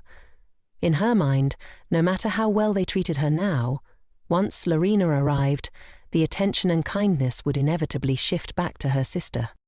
She bowed her head and said, I'm sorry, I won't make everyone worry like this in the future. The Duke, however, shook his head gently. It's not your fault, and there's no need to apologize. You should know that the Cradle of the Moon is your room. But Sienna was already planning her next move. When Lorena comes, she thought, it's better that I give her the room voluntarily. Maybe if I do that, she won't see me as a threat. I'll move into the servants' room next to it. Perhaps then she won't be so hostile toward me. The Duke, watching her silent and withdrawn expression, felt a deep pang of sorrow. Sienna's refusal to accept the kindness she deserved only made his heart ache more. When he had last seen Sienna at the orphanage, she had been a crying, spoiled child. Now she seemed to be acting far beyond her years. Maybe she just needs time to adjust, the Duke thought. Housekeeper Deborah, however, couldn't understand this new lady. She was living in such a beautiful room, yet she complained constantly. One morning, Deborah came to bring Sienna her breakfast. When she pushed open the door, she discovered that Sienna had disappeared again. Moments later, the little girl poked her head out from the servants' room. Deborah was surprised, but Sienna nonchalantly explained, I feel more comfortable here. Just let me stay. They'll soon forget about me, won't they? Sienna picked up her knife and fork and began eating. Deborah observed her curiously. Despite being an orphan with no formal training, the way she ate mirrored that of a noble lady. Her movements graceful and refined. There was something strange about the girl. She seemed to suffer from an odd condition. Sleeping in a large, luxurious bed brought nightmares, while only a hard, uncomfortable one allowed her to sleep peacefully. As Sienna ate, she was so tired she could barely keep her eyes open. Deborah gently helped the drowsy girl stagger back to the big bed and tucked her in. But no sooner had Sienna closed her eyes than the nightmares began. Her sister Lorena's voice echoed in her head, a constant torment that refused to leave her. Sienna jolted awake, her heart racing. She simply couldn't rest in this bed. It was cursed with nightmares. Quietly, she got up and slipped out of the room, walking past the sleeping maid. She headed straight for the servants' quarters next door. Only there, in the simplicity and discomfort, did she feel even a shred of peace. Sienna couldn't shake the bad memories from her past life, especially the fact that she had never been loved by anyone. Rumors about her began to circulate, about how she had such an eccentric personality and how it was obvious that she was the Duke's adopted daughter. The gossip spread that she didn't care about studying and only competed with the servants in their work. Some even wondered if she wanted to be Lady Lena's maid when she became a duchess. Sienna often felt the weight of her sister's false kindness. Lorena acted as if she cared, but in reality, she was always subtly mocking her, making veiled insults while pretending to be concerned. She invited Sienna to join the party but would complain if she left, saying it would make everyone uncomfortable. Then Lorena would manipulate her, constantly drilling into her mind that no one but her sister could ever love her. Sometimes, Sienna longed to escape, to get as far away from Lorena as possible. Half a year from now, when Lena would arrive, Sienna couldn't help but wonder what her sister would think if she saw the Cradle of the Moon occupied by her. Deborah, watching Sienna curled up in the servants' room, felt helpless. She urged the girl to spend more time in the Cradle of the Moon, but Sienna didn't understand. The Duke was off handling his duties, Assel was back at military school, and Michael was nowhere to be found. So why did this housekeeper cling to her so persistently? Deborah was increasingly dissatisfied with Sienna's insistence on sleeping in the servants' quarters. She chastised her, saying it was an insult to the Duke's palace. Sienna, however, snapped back. "In my previous life, I spent nearly half my life there. Aren't you insulting me by saying that?" Deborah sighed in frustration. Determined to change Sienna's mindset, Deborah tried to drag her into the sunlight, suggesting they visit the Duke's palace. It was clear that from the moment the Duke met her, he was smitten. Yet despite his affection, Sienna remained unmoved, a fact that puzzled even Deborah. When they arrived at the gallery on the second floor, Deborah eagerly prepared to introduce Sienna to the details of the palace. But just as they were about to enter, they saw Michael, the last person Sienna wanted to run into. She hesitated, unsure of what to do, before instinctively slipping behind Deborah, trying to hide from view. Michael hated shy people, so when he saw Sienna acting this way, he was sure she would leave quickly. He seemed to be holding back, sighing before telling Deborah to go ahead and that she should take Sienna on a tour. "Absolutely not," Deborah replied, but happily agreed, pushing Sienna forward and disappearing just as quickly. Sienna stood there, feeling the weight of Michael's words lingering in her ears. His voice echoed with his usual sharpness. "Why don't you greet me when you see me?" His tone wasn't friendly. He warned her, "Don't dare stay here forever." Sienna was used to these harsh words. Michael, just like in her previous life, constantly mocked her, reminding her that she was only fit for a servant's role. "Isn't it better to just leave?" she thought. She decided to follow his advice. "I think so too," she said frankly. "You can rest assured, how could an orphan like me dream of becoming Nata's child? When the time comes, I'll go to military school and won't bother you anymore." To her surprise, Michael's reaction was unexpected. He seemed genuinely taken aback. "I didn't mean to chase you away," he stammered, his earlier sharpness faltering. His response left Sienna confused and embarrassed Michael. He quickly masked his true feelings, turning to show Sienna around the showroom. "It's not like you don't like me," he seemed to say to himself, "but I can't keep my promise." Sienna, feeling helpless, simply replied, "Then I'll bother you on the go." Michael explained the tour in great detail, but Sienna found the time dragging on. She wanted to slip away quietly, but something in the display cabinet next to her caught her attention, something that felt strangely familiar, like déjà vu. Michael followed her gaze. "This is the flame of his arrows," he explained. "One of the names. Nen are creatures sealed in a box for 1,000 years. It's an ancient heritage only qualified people can conquer. There are 13 names in this world. Nata has 4, 2 of which belong to the Duke and Grand Prince Assel. One's whereabouts are unknown, and his arrows in front of us have never been conquered by humans." Sienna's mind raced as she stared at the object, her thoughts filled with the image of the girl who had been hated by everyone in her previous life. In this life, Sienna received thoughtful attention from the whole family. Even the youngest son, who always used harsh words with her, now took the initiative to show her around the palace. As Sienna gazed at the divine object before her, a strong feeling of déjà vu washed over her. It turned out that in her previous life, after her sister Lorena stole her magic power, she had touched his arrows, causing 2 powerful streams of magic to collide violently. Because of that, Lorena had been in a coma for 2 weeks, and his arrows had broken into 2 halves, mysteriously disappearing. When Lorena woke up, she became a genius who conquered the divine object and soon became famous everywhere. Sienna's mind raced. Wait. If Lorena's magic power caused the reaction with his arrows, then, if I touch it myself, will I die? Before she knew it, her hand reached out towards his arrows. "Do you want to touch it?" Michael's voice brought Sienna back to reality. She quickly apologized. "No problem. Even if you touch it, it's okay. Just stop now. It's not the right time. Think of it as a backup plan," Michael said, continuing to explain. Sienna, however, was so sleepy that she couldn't keep her eyes open. She yawned. Michael, frustrated, snapped. It seems like you didn't hear a word I said. I'm explaining this in detail and you're yawning." He was angry enough to explode right then and there. Sienna quickly fell silent, not wanting to further upset him. Unexpectedly, housekeeper Deborah arrived with news. "The Duke has won a great victory in the raid on the demonic beasts. We're returning to the palace early today. There will be an official family party this evening, and Grandmaster Elle will attend." Sienna silently groaned.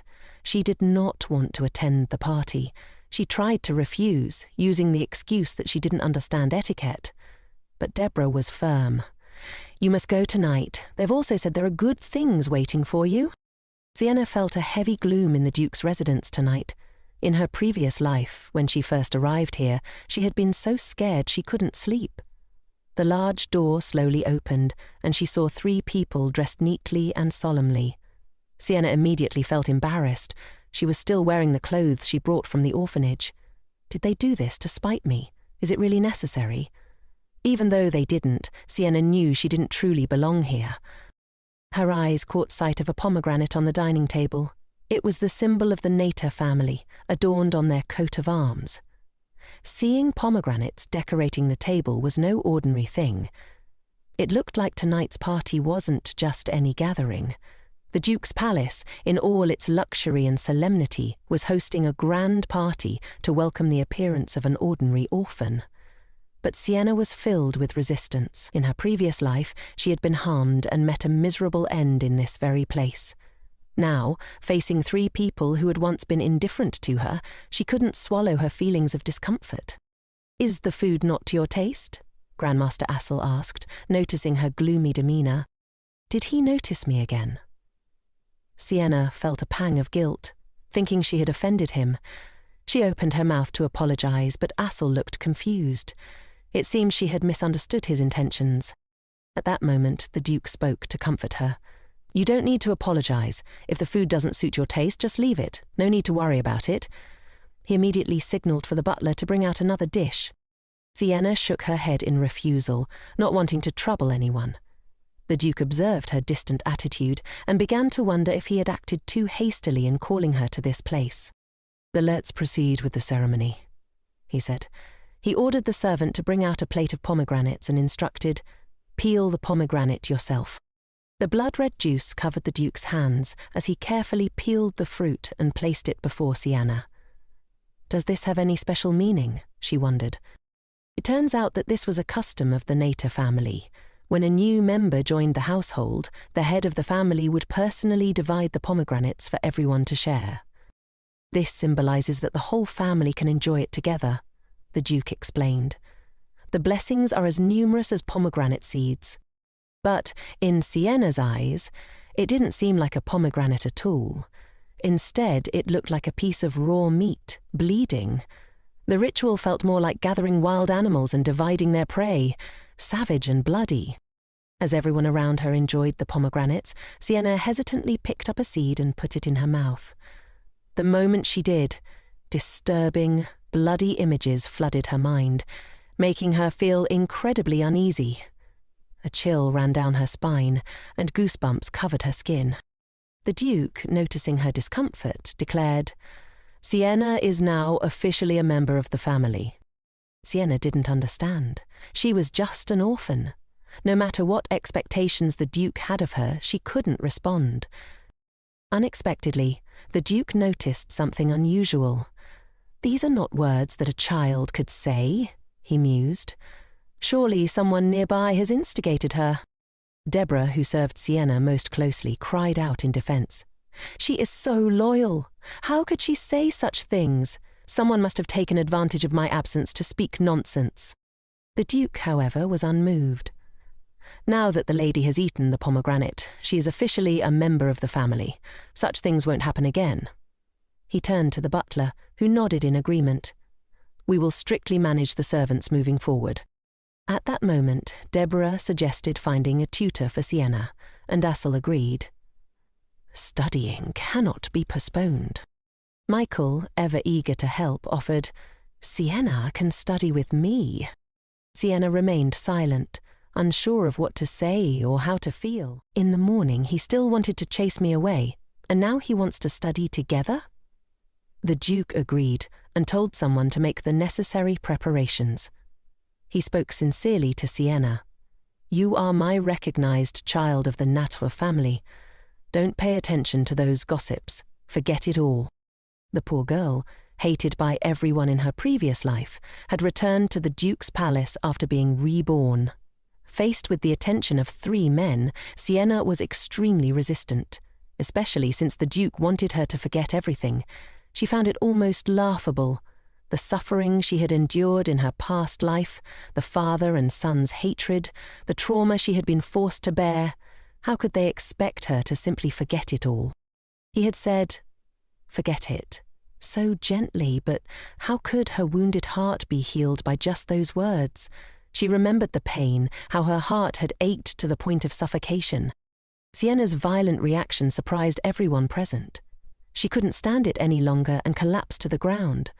The Duke quickly rushed to her side, helping her up and holding her in his arms. He called for the doctor and gently tried to comfort her, but Sienna didn't want any close contact with him. "I don't want to rely on you," she said, using all her strength to push him away. "Please, don't pay attention to me either." The Duke's pretended affection only suffocated her more. "You're treating me so well now," Sienna thought bitterly, "but will you just leave me to be tormented by you again later? In the future, in this terrifying house, I had innocently endured all the malice and eventually died once. But now, even death has become an obsession. Do you still want me to go through it all again?" Under the intense mental strain, Sienna finally passed out. The doctor who examined her said it was due to severe malnutrition combined with immense stress, which caused her to faint. The Duke blamed himself deeply. He had left the already fragile girl to face such situations on her own. While unconscious, Sienna fell into a dream. She saw her old self, haunted by the belief that she had stolen her sister's magic power. She was tormented day and night by overwhelming guilt, suffering from insomnia every night. To ease that guilt, she even competed with the servants, taking on their chores. But it was no use. The memory of exchanging magic power with her sister suffocated her. Even crying felt like a luxury she couldn't afford. Lena once suggested to her, "If you want to repay the Manhwa family, make a talisman for Grandmaster Elle. It's an important tool to help magicians fight against evil spirits." Sienna hesitated. Her magic power was weak. Could she really do it? Still, proving her worth seemed better than just cleaning up. Full of hope, the little girl made the talisman and gave it to the man, only to later find it thrown away in a dirty corner. At that moment, Sienna was utterly devastated. Her weak magic and hands were covered in wounds from needle pricks. She had poured all her strength into proving her value, only for it to be discarded without a second thought. She recalled what Elle had said to her. "Sienna, I know you try very hard." But her efforts had been for nothing. Of course, she had been naive, believing she could be of some help. While lost in thought, she bumped into Master Michael again. The first thing out of his mouth was sarcasm. "I'm so jealous of you being so busy." He knew very well she was only fit for servant work. "Isn't it fine to just leave here?" Michael sneered. Sienna didn't want to argue, but his words grew harsher. "How could you even think about leaving? You cling to my brother every day. Are you daydreaming?" Sienna knew he misunderstood her, yet she couldn't help but wonder. Was it foolish to dream of being useful? Did she not even have the right to dream? After Michael finished speaking, he left, and Sienna woke up, startled. The painful memories of her previous life tormented her deeply. She looked around, finding herself once again in the cradle of the moon, lying in Lorena's bed. In her past life, how could anyone feel at ease here? She tried to suppress her nausea and quietly slipped out of bed, heading for the servants' room next door. Only in that small, cramped space could she feel some semblance of comfort, even if it was temporary. The next day, Michael did not calm down when he saw the scene before him. Housekeeper Deborah tried to explain that the young lady had a fever and, confused, had entered the servants' room. Michael didn't believe it. Instead of sleeping in a big, comfortable bed, she ran to sleep in the servant's bed. Does that sound reasonable? He began to doubt Deborah's intentions. Are you just pretending to be nice to Sienna in front of my father? Deborah, feeling attacked, was about to defend herself when Sienna intervened, saying, It's true, I wanted to sleep here myself. Yet Michael still couldn't understand. There were clearly better conditions. Why do you want to suffer? Sienna found his confusion ironic. In her previous life, didn't he take her suffering for granted? What was he curious about now? The girl who was despised by everyone in her past life had now become a cherished treasure, loved by the entire family. But the tragic experiences of her previous life had left her despairing of this house. The long-term oppression from her sister Lorena had crushed her self-esteem, making her feel she didn't deserve anyone's love or any good things at all. She told Michael, The Cradle of the Moon room is beautiful, but this servant's room reminds me of the orphanage. That's why I sleep here. Michael, clearly frustrated, reminded her that she was now a child of the Netur family and had even eaten the pomegranates, a gesture full of deep meaning in their family. But Sienna couldn't feel that connection. She would rather have never eaten those pomegranates, wishing she could vomit at the thought. You think I should be happy because you say we're family? Do you expect me to clap my hands in joy? How naive. Sensing the tension, Deborah stepped in and invited Michael to leave, explaining that she needed to help Sienna change her clothes. Michael, still conflicted, walked out, feeling more unsettled than ever. Sienna suddenly realized she was still in her pajamas, and here was Michael, barging into a girl's room without permission, even though she hadn't changed yet. Thinking about it, his face turned red with embarrassment. After mumbling an apology, he rushed out of the room in a fluster. Shortly after, the doctor arrived to examine Sienna. He declared she was fine, but Sienna couldn't help but feel a pang of surprise. In her previous life, the doctor had always pretended not to notice her condition, deliberately ignoring her and neglecting to treat her properly. What she didn't know was that the previous doctor had failed to detect her case of typhoid, leading to his eventual demotion. Now all the servants knew they couldn't afford to delay or neglect the care of the young lady. Deborah, surprisingly warm and gracious, served Sienna dinner. The sudden kindness felt unfamiliar, but Sienna couldn't refuse, so she obediently ate. As they shared the meal, Deborah told her that something very important had happened today. The Duke had personally invited the tailor to take measurements for Sienna, to have new clothes made just for her. Sienna was confused. Why was the Duke, who had been so cold and distant toward her in her previous life, now acting with such care and attention? The sudden change in his attitude left her puzzled, and she couldn't help but wonder what had caused it. Deborah and the tailor next door were exchanging compliments, both marvelling at Sienna's natural beauty and extraordinary temperament.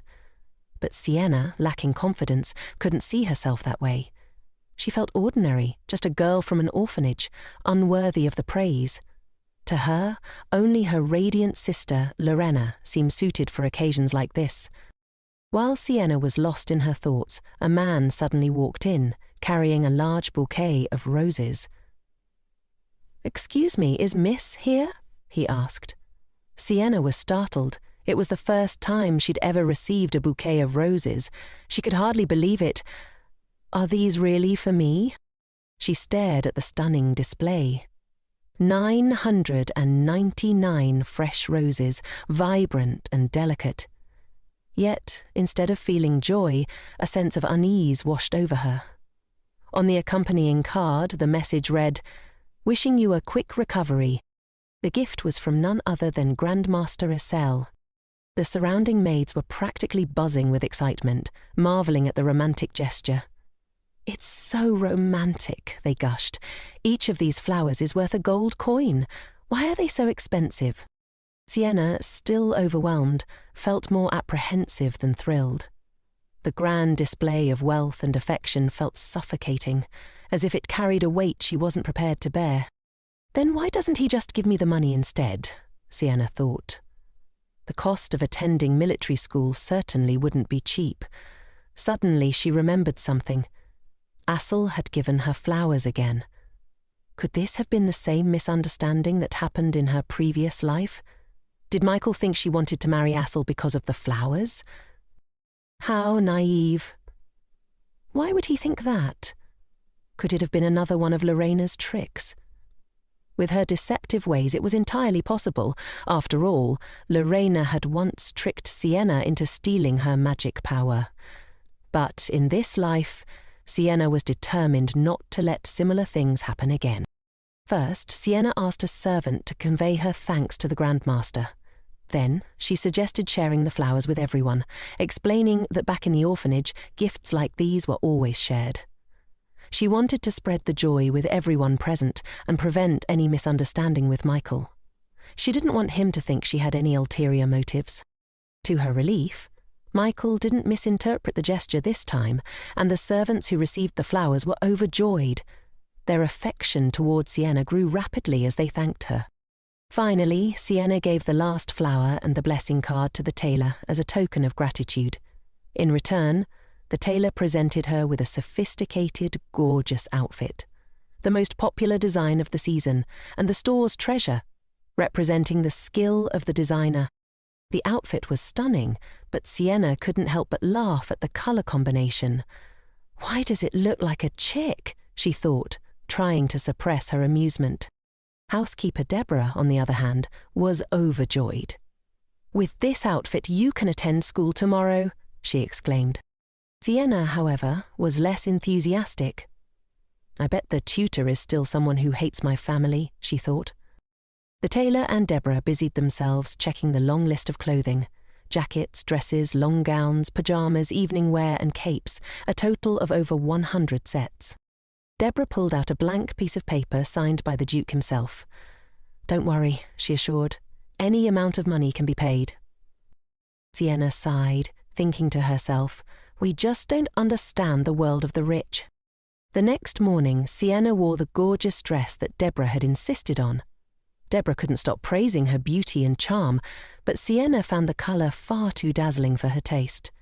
However, when she considered how the precious gems and high-quality fabric were worth at least half a year's rent if sold, the outfit suddenly seemed much more appealing. For the first time, her heart felt lighter.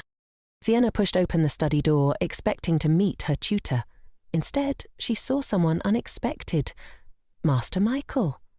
The young master appeared as arrogant as always, but Sienna knew he was more affectionate than he let on. Michael had skipped school just to see her.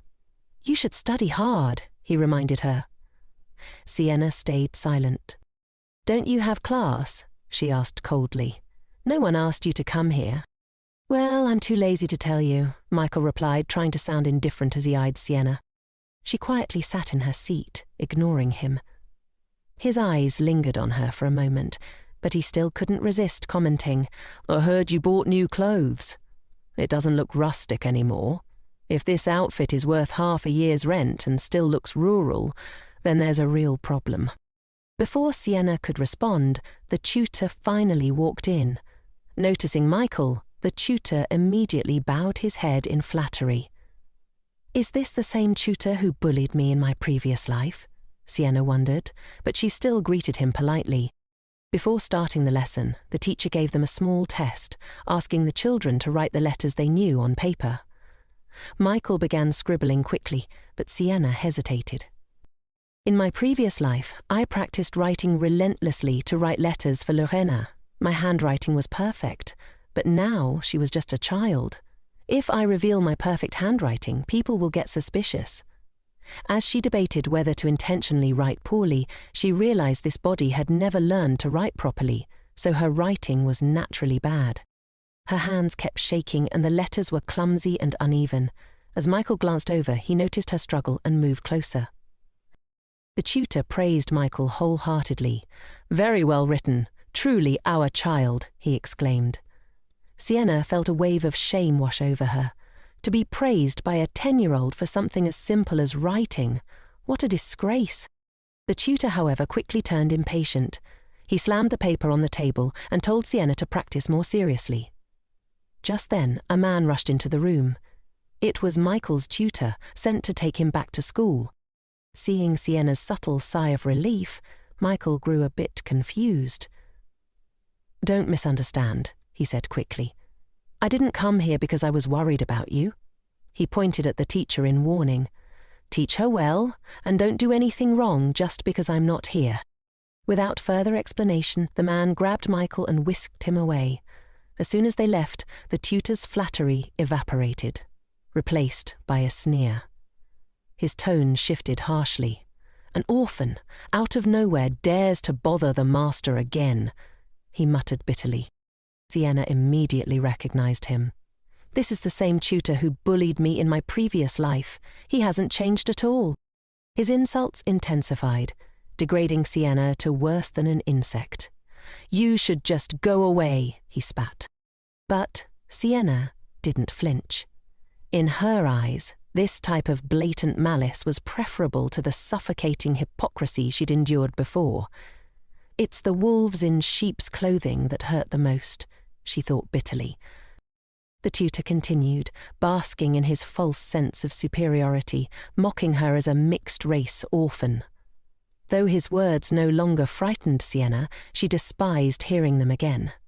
Even now, despite being an adopted daughter loved by the family, her orphan status became the target of cruel sarcasm. Sienna, in this new life, had made a firm decision. She would no longer endure such treatment. He, too, came from an orphanage, a lifetime of mediocrity, and in the end he was nothing more than a tutor for orphans like me, probably out of jealousy. As the tutor continued to rant, Sienna cut him off. "Every sentence you speak mentions orphans because orphans are your weakness," she said coolly. The tutor's face flushed with rage, his anger intensifying. He raised his hand to strike her, but before he could, an angry roar stopped him in his tracks. The Duke had appeared in the doorway, his brows furrowed and his cold eyes locked on the man. In a panic, the tutor pushed Sienna away and tried to justify his actions. "It's not what you think. Sienna insulted me first," he protested. The Duke turned to Sienna, and for a moment she felt a twinge of fear. Could it be that the Duke is misunderstanding me again, like in my previous life? But this time, Sienna was done being slandered and hurt. She couldn't let history repeat itself. Without hesitation, Sienna stepped forward and grabbed the Duke's sleeve. Her eyes were filled with sincerity, silently pleading with him to trust her. The Duke was taken aback by her actions. "She still avoids me, but now she's taking a step towards me.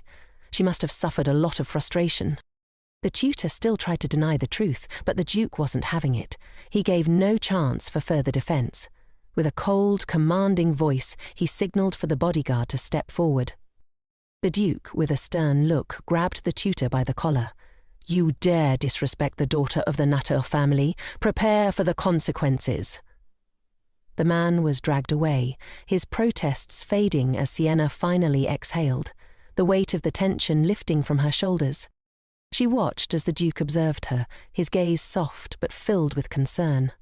"I really want to comfort her," he thought, but he hesitated, unsure if his actions would only scare her more.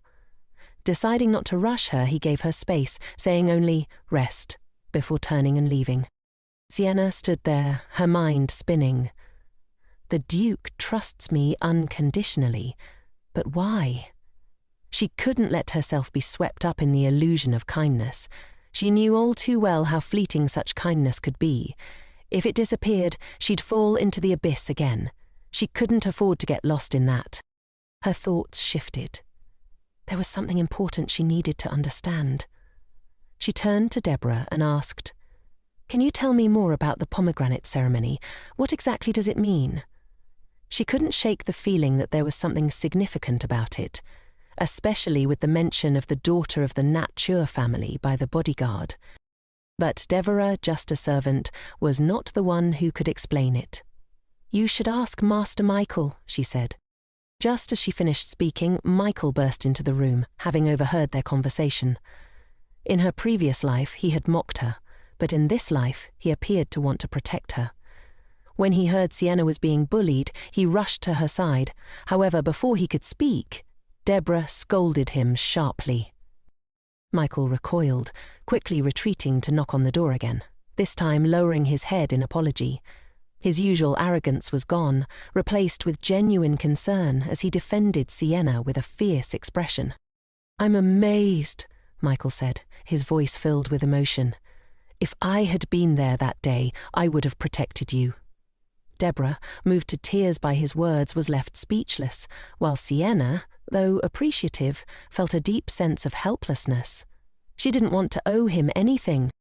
What she didn't expect, however, was that Michael had made a decision on his own, and the Duke had agreed. From now on, Sienna would study alongside him. The news was truly shocking to her. She had to be forced to study with him again, someone she didn't want to interact with. When Michael saw her awkward expression, he quickly tried to reassure her, thinking she was simply embarrassed. "Don't worry, you don't have to be afraid of me," he said kindly. But Michael hadn't yet realized that Sienna was someone who valued patience above all else and wouldn't allow herself to be overwhelmed by others' expectations. The Duke, too, was more cautious now. He encouraged Sienna, urging her to prove herself. "Don't let anyone look down on you just because you're an orphan," he said. But to Sienna, proving herself didn't matter. She didn't want to build a foundation in a place that could easily be swept away. She refused to place her trust in something so fragile that a small misstep could leave her drowning in uncertainty. Whether others despised her or not didn't matter in the grand scheme of things. Michael, however, didn't understand her indifference. He only saw her hesitation and thought she needed more encouragement. He dragged her to school with him, certain that pushing her was the answer. At school, Michael's tutor, Seth, greeted them with politeness and a humble demeanour. Sienna immediately recognised her as the same tutor who had accompanied Michael to school previously, but now Seth was smiling warmly, seeming eager to teach. When Seth mentioned starting with magic lessons, Sienna hesitated and raised her hand. "I don't know how to write," she confessed. Her previous tutor had insisted she practice more, but Sienna wasn't sure how to begin. To her surprise, Seth dismissed her concern. "Don't worry about basic writing for now. You'll be taught by another tutor. We'll focus on magic, and you'll learn the writing naturally," she explained, making the subject seem trivial. "But," Michael leaned in, his voice low, "don't be fooled by her gentle appearance. She'll make you study relentlessly, and you'll be practicing like crazy in no time." Sienna couldn't help but feel a little uneasy. Michael was right to warn her. Though Seth seemed kind now, she knew how quickly things could change.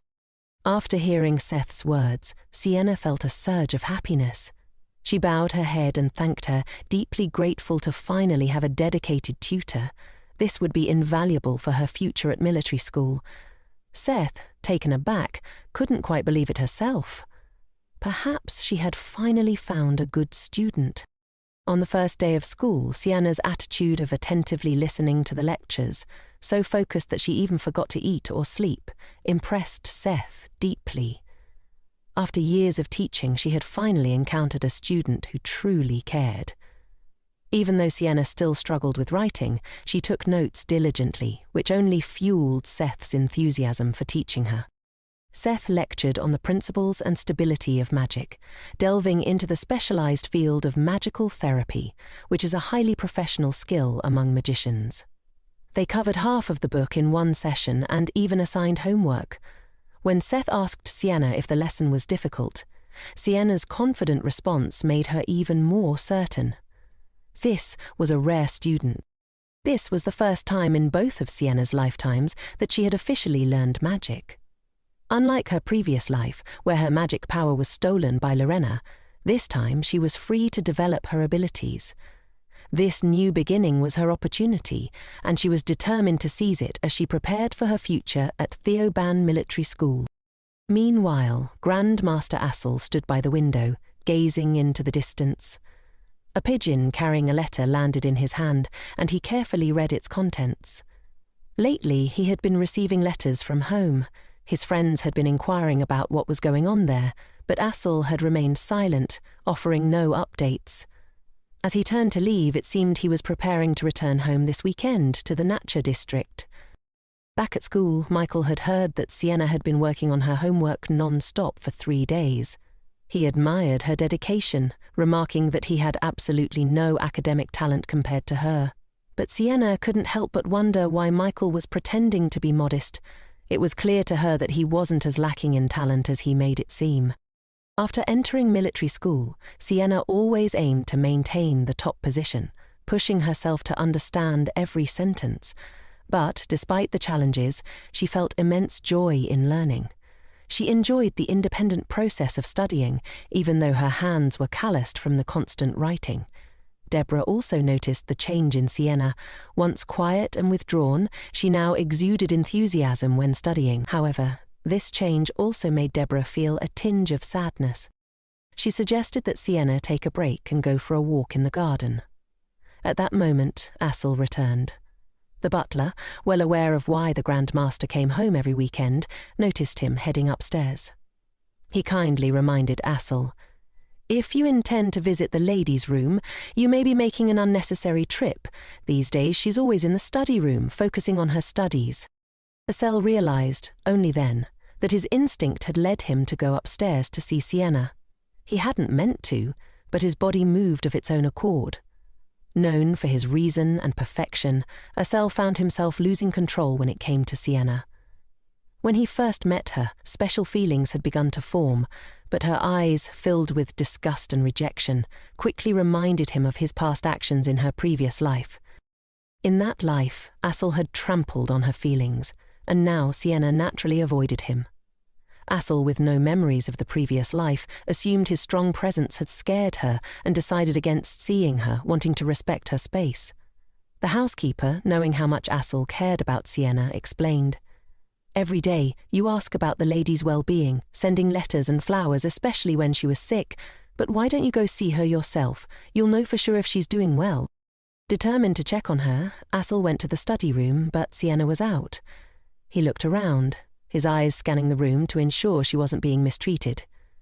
Seeing the study room, where Elle had spent time as a child, he tried to find a sense of connection, running his hand over the table and chairs they had both used. Just then, something under the table caught his attention. He leaned down in surprise. It was unbelievable. There, under the table, was the wilted rose he had given Sienna again. Elle tried to convince himself that it was just a normal gift with no deeper meaning, something easily forgotten. But why did his heart ache so much? Deborah, witnessing the scene, was also taken aback. As she opened her mouth to explain, Elle turned around and quickly left, leaving behind a simple command: "Don't tell Sienna I was here." One last glance at the wilted rose under the table triggered a familiar image in Assel's mind. The emotions in his eyes were mixed, and he couldn't shake the feeling of déjà vu. It was as if he had experienced this moment before. Meanwhile, Sienna returned from the garden, noticing the servants rushing around in a frenzy. Michael informed her that a letter had arrived from Count Gia's palace. The Count's daughter was challenging Sienna for the ownership of Jaros, a sacred object that helped humans fight against demonic beasts. Sienna recalled that Jaros was the very insurance she had planned to use as a last-minute escape. Since Jaros still had no official owner, all magicians were eligible to compete for it. In her previous life, Count Gia had always remained neutral, seeking only practical benefits. But now, something had changed. Why had she suddenly taken action in a way she never had before? Sienna realized the reason. It was her. She was the variable that could change both the past and the present.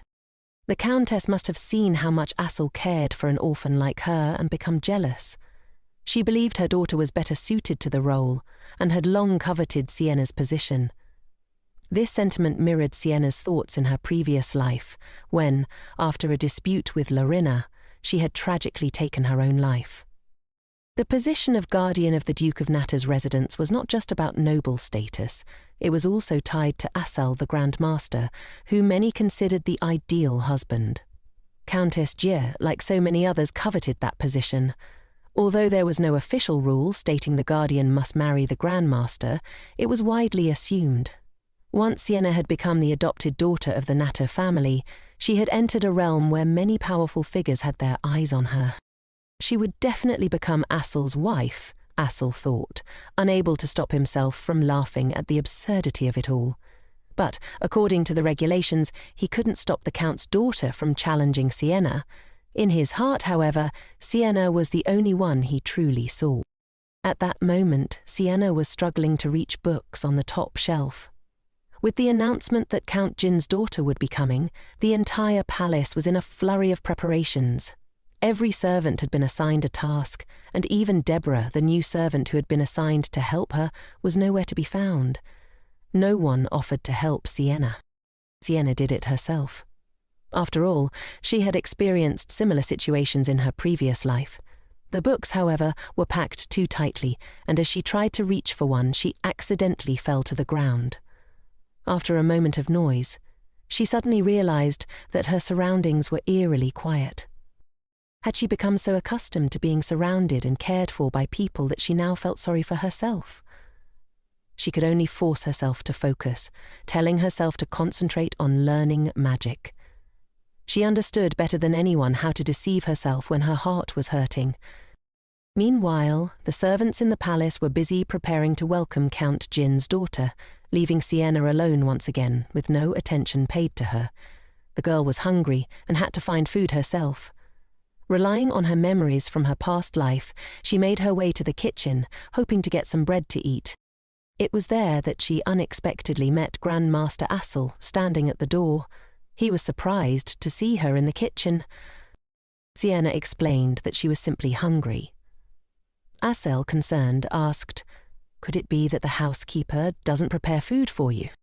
Sienna quietly explained that since the lady was very busy, another servant had been assigned to take care of her.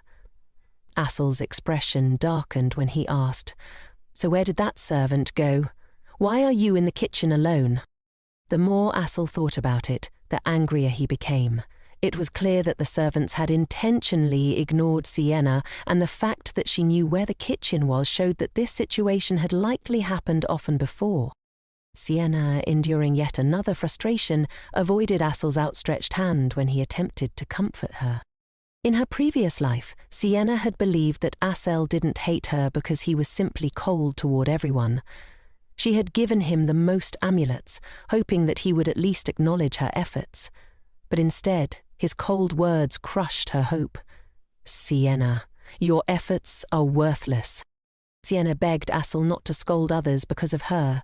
She also refused his offer to take her back to her room. Just then, the butler arrived. Assel instructed the housekeeper to take good care of Sienna and deal with the irresponsible servants. As he watched the little girl leave, Assel couldn't help but remember the look in Sienna's eyes. It wasn't just fear. There was also caution and distance. Later that afternoon, the people from Count Jar's mansion finally arrived. Isabel, the Count's daughter, had bright red hair. As soon as she met Assel, she deliberately showed politeness, thanking him for responding to her sudden request. The Count was also by her side, complimenting his daughter's perfection. Assel saw through the deceit between mother and son, but out of politeness, he still invited them into the palace. "My God, I've been invited to the natural residence for dinner again. It feels like I'm dreaming," Isabel exclaimed to herself. But Michael, who was with her, found her behavior too flamboyant and couldn't help rolling his eyes. The two brothers, though aware of the Count's real intentions, competing for the position of Sienna's adopted daughter, still maintained a polite attitude and played along with the act. Once everyone entered the hall, Assel was surprised to see Sienna waiting there, looking neat and composed. Michael, without hesitation, abandoned Isabel and rushed over to Sienna. "No need for formalities," he said, enthusiastically talking non-stop. Assel noticed their closeness and felt a slight discomfort. "Are you two really that close?" Assel asked, his voice betraying his unease. He then introduced Sienna to Isabel and the Count, saying, "This is the adopted daughter of the Nature family." Isabel stared at Sienna with hostility in her eyes. "Is this the orphan who is pampered by the natural family as rumoured?" The adopted child, once despised by everyone in her previous life, had now become the family's treasure. The Duke's affection for Sienna made others jealous, and Isabel, the Count's daughter, wanted to claim that position for herself. The Countess, too, seemed intent on making things difficult for Sienna. She immediately asked for the girl's last name. Sienna could sense the ill intentions behind the question. "I'm an orphan, so I don't have one," she replied calmly. Michael, angered by the blatant attempt to provoke Sienna, was about to say something, but the Countess raised her glass of wine, smoothly changing the topic. "Thank you, Grandmaster, for your thoughtful hospitality." Isabel, trying to charm Assel, cast a shy expression toward him, but Assel only responded with polite, distant sentences. Meanwhile, Michael enthusiastically introduced the dishes to Sienna, happy to see her appetite improving.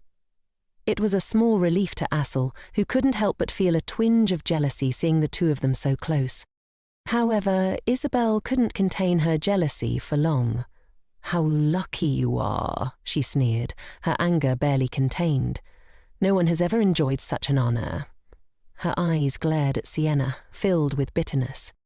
Sienna, accustomed to such hostile words, remained unflinching.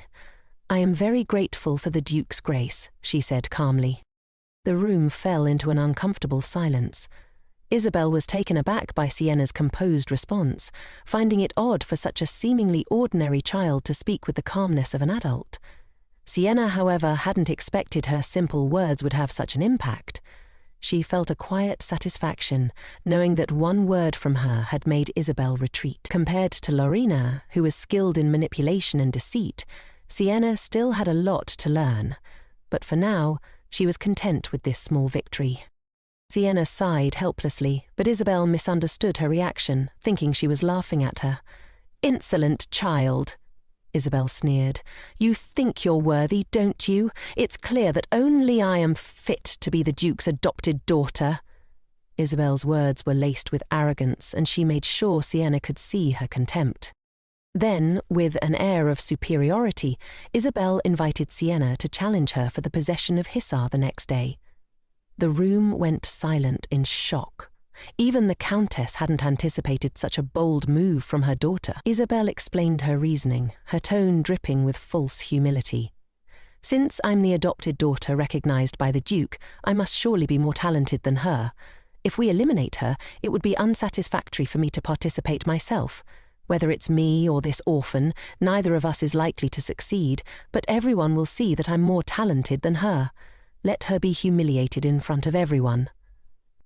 Sienna's eyes gleamed with intrigue. Things are getting interesting.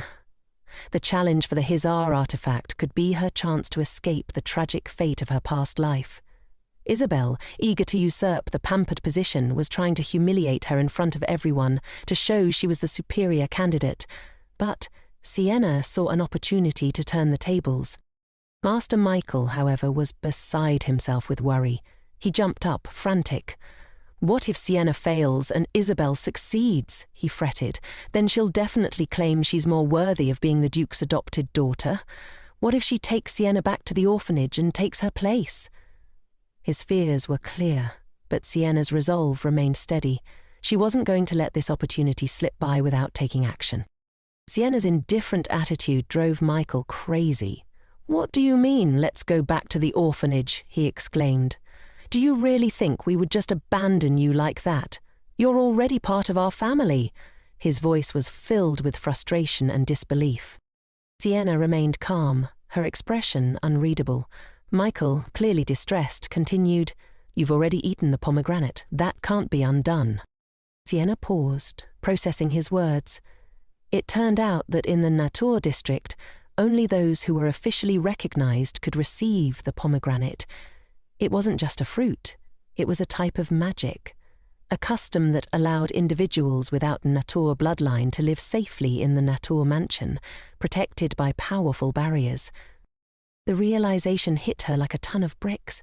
The pomegranate magic would bind her to the Nature family, making her as much a part of their bloodline as anyone else, and that bond could never be broken. Sienna's heart pounded loudly in her chest. "That means I'll be tied to this place for the rest of my life." The weight of the realization settled heavily on her, and for the first time, she wondered if the cost of safety and belonging was too high. Sienna's mind raced as she realized the gravity of her situation. If Isabel succeeded in taking the position of adopted daughter of the natural family, her place in this world would be entirely upended. The challenge for the ownership of Hisar seemed more daunting with every passing second, but Sienna's resolve remained unwavering. Meanwhile, Isabel, sitting nervously in the room, began to regret her hasty request. She could sense the tension in the air. The great prince, Assel, seemed uncertain whether Sienna would even agree to the challenge, and that uncertainty gnawed at Isabel. What if Sienna actually won? The thought unsettled her deeply. Michael, on the other hand, was panicking. He couldn't stand the thought of Sienna entering the challenge, especially given the potential risks. What if she fails? He asked, his voice full of worry. But the Countess, with a calm yet commanding presence, stepped in. She interrupted Michael's panicked ramblings and reassured him with a cool smile. "Don't worry. You and that orphan are different. I have a mother, and I've already made arrangements with the housekeeper. I will make sure you become the future Duchess." Assel, still clearly anxious, shared his own concerns. What if something goes wrong in the challenge? What if someone gets caught in an inextricable situation? His worry was palpable as he looked at the butler, hoping for reassurance. The butler, ever composed, responded, "Both ladies will fail in the challenge. Nothing will happen." But his words did little to ease Assel's concerns. He was still haunted by the thought that Sienna might face complications. "How do you assess her talent?" Assel asked, his gaze fixed on the butler. "Before she was taught, could you make any judgments?" The butler hesitated. "Only the Duke could make a preliminary assessment, but with him away on the battlefield, we cannot afford to make hasty decisions." Assel weighed the options, the pressure mounting. If we let the challenge proceed, it could bring nothing but trouble. The Count's mansion won't ignore this situation. But Sienna, she will be subjected to so much criticism. I can't let her go through this. Despite his hesitation, Assel's mind was set. "I want to protect her. I love her." His voice was firm with determination, but there was an underlying fear of what could happen if Sienna entered the contest. Michael burst in, pleading for help, but his words fell on deaf ears as Sienna's determined eyes met Assel's. "Great Prince, I want to fight for Hisar," she declared, her voice resolute. Assel immediately refused, shaking his head. "Fighting for Hisar is not easy," he explained. "Only trained individuals can compete." Sienna, however, wasn't deterred. "But I don't need training," she said, confusion tinging her voice. Assel's anger flared. He looked at Seth, who had been silent up until now. "What is this?" he snapped. "Sienna doesn't need training?" Seth, ever the diplomat, stepped in to advise. "All magicians have the right to compete for Hisar. Sienna is no exception." Michael, already on edge, exploded with impatience. "Why does everyone defend her?" he muttered under his breath, his frustration mounting. Sienna stood her ground. "If Isabel succeeds in this challenge, I will fight for Hisar," she said firmly, her resolve clear. The tension in the room hung heavy, but Sienna was determined to take the steps necessary to prove her worth, even if it meant facing the challenges ahead. Assel was stunned by Sienna's calm demeanour. "So you think we'll just abandon you?" he thought, confused by her words. His mind raced. Did she feel she didn't belong in the nature family? Despite all the care and consideration they had shown her, Assel couldn't help but wonder if he could ever erase the unhappiness in her heart. In the end, the Great Master softened and agreed to let Sienna participate in the competition. He couldn't bring himself to prevent her from trying to prove her worth. Sienna returned to her room, feeling satisfied with the outcome. As she walked in, she saw the new servant preparing an abundant meal, clearly expecting her to eat. The sight of so much food piled in front of her made Sienna feel pressured. She turned around quickly, running away from the overwhelming display. She hid behind a tree in the garden, wanting to escape the unwanted attention. Since the previous servant had been let go, the new servant was clearly worried about her hunger and tried to push food on her. But Sienna wasn't interested. Just then, Isabel appeared, her voice sharp and filled with disdain. "Why do you still have the audacity to stay in this household?" Isabel sneered. "Even I wouldn't dare raise my head here. How can we expect an orphan to understand integrity?" Sienna couldn't understand the venom in Isabel's words. In her previous life, the Count's mansion hadn't cared about her at all. Now, Isabel was deliberately trying to provoke her. But Sienna knew she wasn't strong enough to retaliate. Instead, she smiled slightly, her calm demeanor only adding to Isabel's anger. Isabel seethed, her voice rising. "How dare you laugh? The position of the Duke's adopted daughter is for people who are qualified. You're nothing but trash." Sienna, undeterred, looked at Isabel with a touch of admiration. "I also think so," she said, her tone surprisingly sincere. "So I support you in taking this position." Isabel blinked, momentarily thrown off. "Of course you must support me," she said smugly, but then she paused, confused by Sienna's words. "Wait, what did you say?" Sienna's smile remained. "I support you unconditionally. I sincerely wish you win." Her words were laced with a subtle challenge, and Isabel couldn't tell if Sienna was mocking her or genuinely wishing her success. Either way, the tension between them thickened, leaving Isabel fuming while Sienna remained unfazed. Isabel stood frozen, her hand still hanging in the air as the fan she had been holding fell to the ground. Sienna, without hesitation, picked it up and handed it back to her, holding her hand for a brief moment. "Please, take my place," Sienna said softly, her eyes sincere. "I will wholeheartedly support you." Isabel was completely stunned, her mind racing. This was not how she had imagined things would go. What is this kid even doing, she wondered, speechless. Sienna returned to her room, feeling a strange calmness after the encounter. Michael soon came to report that the Duke had returned early. He added that they still had to welcome the Count and his mother once more. Sienna felt a headache coming on. "Do I have to go there again?" she thought. She didn't want to deal with it. To avoid the situation, Sienna pretended to cough, feigning illness. Michael, ever the concerned servant, immediately asked her what was wrong. Sienna, as if explaining herself, mentioned that she had caught a cold while walking in the garden. Michael, deeply worried, quickly placed his hand on her forehead to check for a fever. Seeing his face so close to hers made Sienna blush, but she didn't show it. "You're not in the mood to eat or drink anything, right?" Michael asked gently. Sienna was surprised by how well he understood her. She wasn't in the mood for anything at all. "I also really want to chase them away," Michael continued, his tone sympathetic, "but with my status in the Natal Palace, I can't do it on a whim. But Father is back tomorrow, and it will all end then." As he spoke, he gently stroked her hair, his expression soft and approving. "You're so lovely," he said, praising her. Sienna was stunned by this unexpected tenderness. She stood frozen, unsure of how to respond, until Michael left the room. As the door closed behind him, she finally regained her composure, a strange shiver running down her spine. Who would have thought a 10-year-old child would act like that? She thought to herself, feeling unsettled. The next morning, Sienna woke up with an odd feeling. It was an important day, but no one had come to wake her up. She got out of bed and tried to open the door, only to find it locked. "Someone is trying to stop me from participating in the competition," she realized with a sigh. An old trick? Having faced similar situations in her previous life, Sienna lay back down on the bed and waited. She was determined to see if anyone would come to open the door and try to stop her. She wasn't going to let anyone get in her way this time. A moment later, housekeeper Deborah's call rang out, and finally the door opened.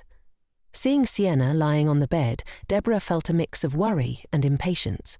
The young lady was sound asleep again, locked in without asking for help, even planning to sleep in. Sienna honestly admitted, "No one came to help me." Deborah, feeling resentful, asked, "Did you think I was bored by you so you didn't need to be saved?" Sienna remained silent, urging her to quickly prepare as she was about to leave. "Everyone's waiting impatiently," Deborah grumbled, complaining under her breath. Michael was a bit worried, wondering if something had happened to Sienna. Meanwhile, the Earl and his mother exchanged a triumphant glance. Finally, Sienna and Deborah arrived, only to face harsh criticism. Deborah immediately knelt down and apologized, explaining to the Duke why Sienna was late. "Miss is late because of the guests present today. It's the great day of the struggle for Jarus." But the girl was delayed. The Countess, concerned, asked, "Which guest could it be? We don't usually entertain guests like that." Deborah explained that it had been her responsibility to care for the guests these past few days.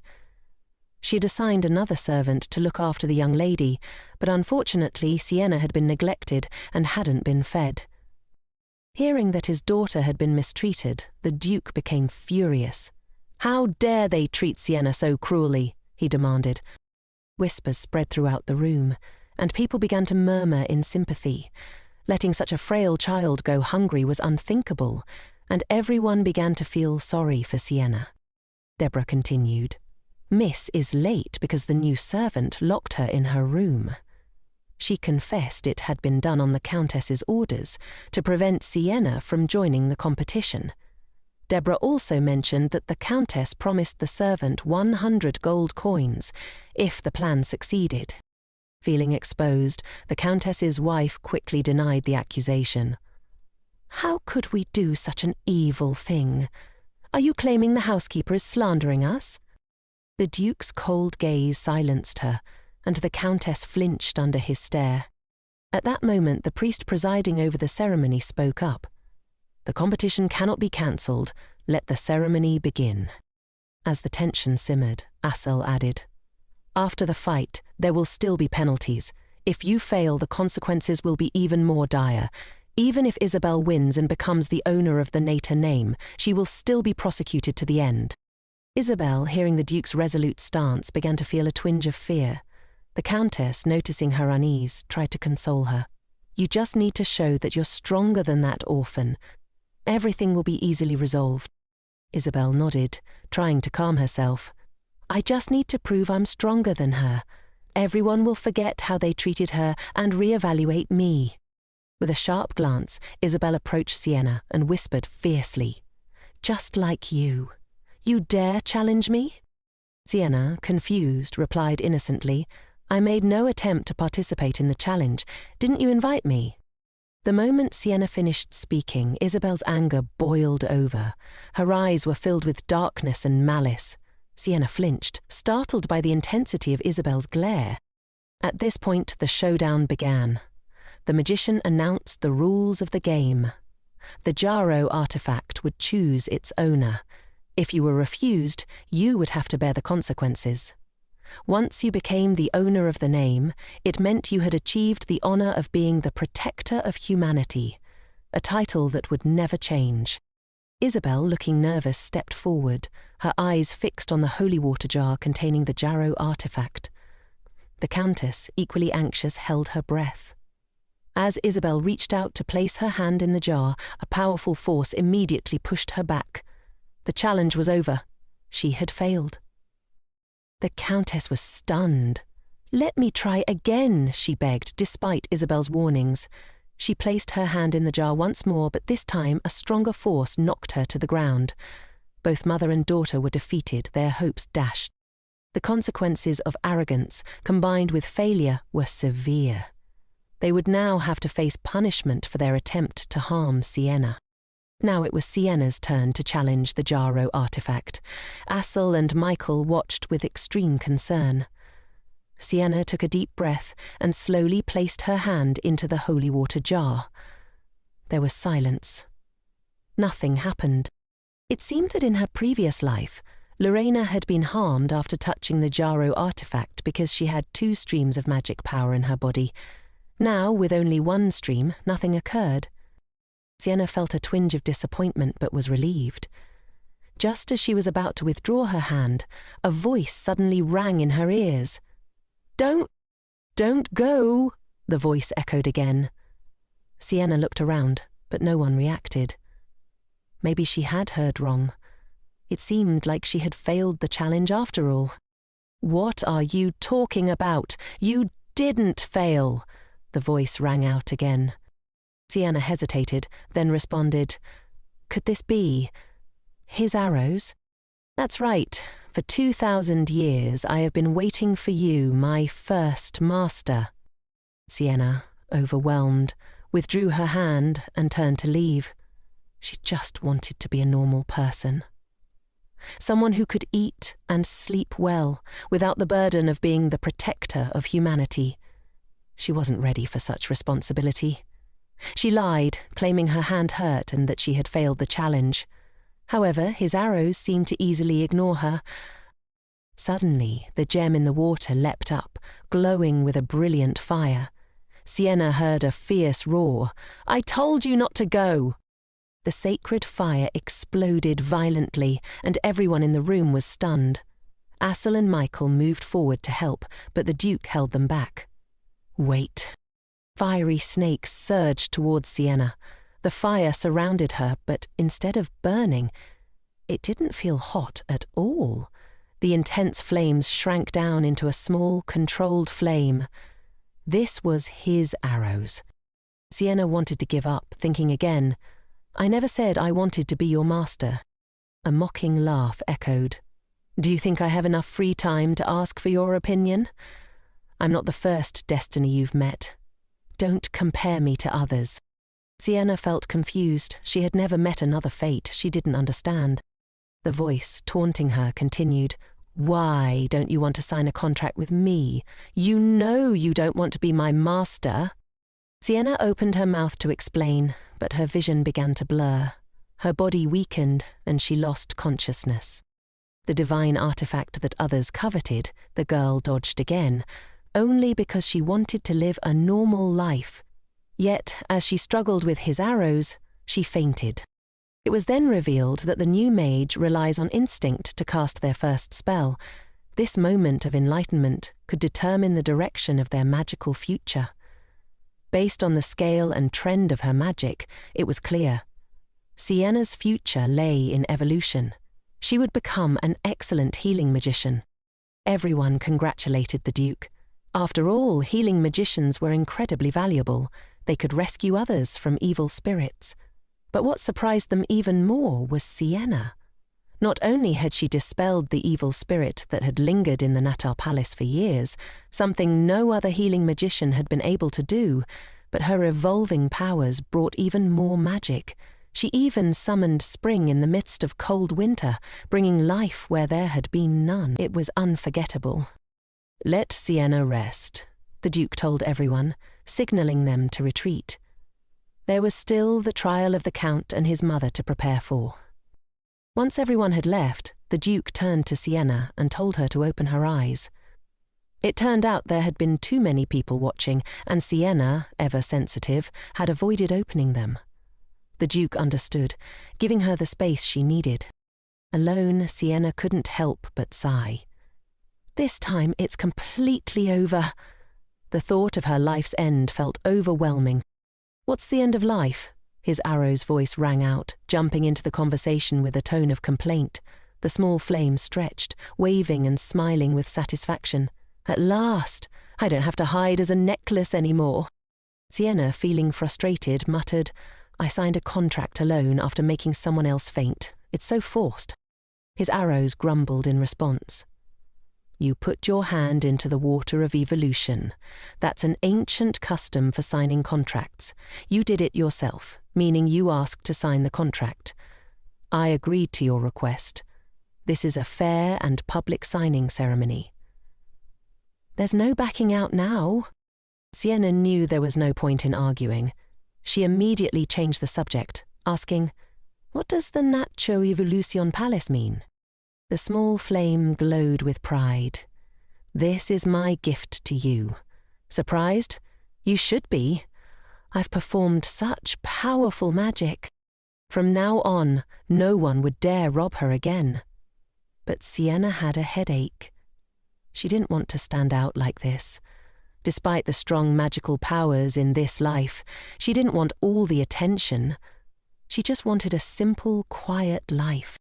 His arrows, in the form of a fire, weakened slightly. "Are you planning to leave me?" "Don't even dream of it. You and I are in an eternal contract. I'm doing this for your own good." Sienna didn't even know that those infected by the evil spirits were dangerously close. She responded, realizing the truth. It turns out the Count and his mother have changed their personalities and committed many evil acts.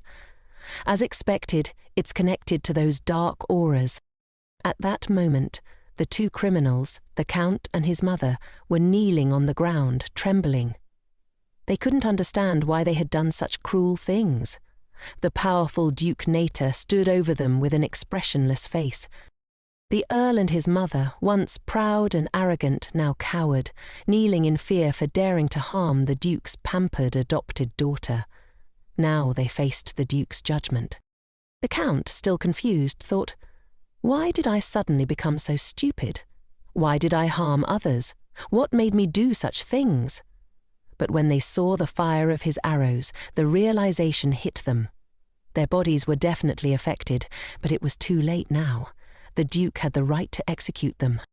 "No matter how you explain it, it's useless," the Duke said coldly. The Countess, desperate, begged the Duke. "This was all caused by me alone." Isabel, unaware of the full situation, also pleaded with the Duke to spare her life, but the Duke had no intention of showing mercy. He wanted to use their deaths as a warning. Natcha would show no mercy to any criminal. The cold blade reflected the woman's desperate face. "Spare your life," the Duke muttered. At that moment, Sienna arrived at the scene. Assel was surprised to see her.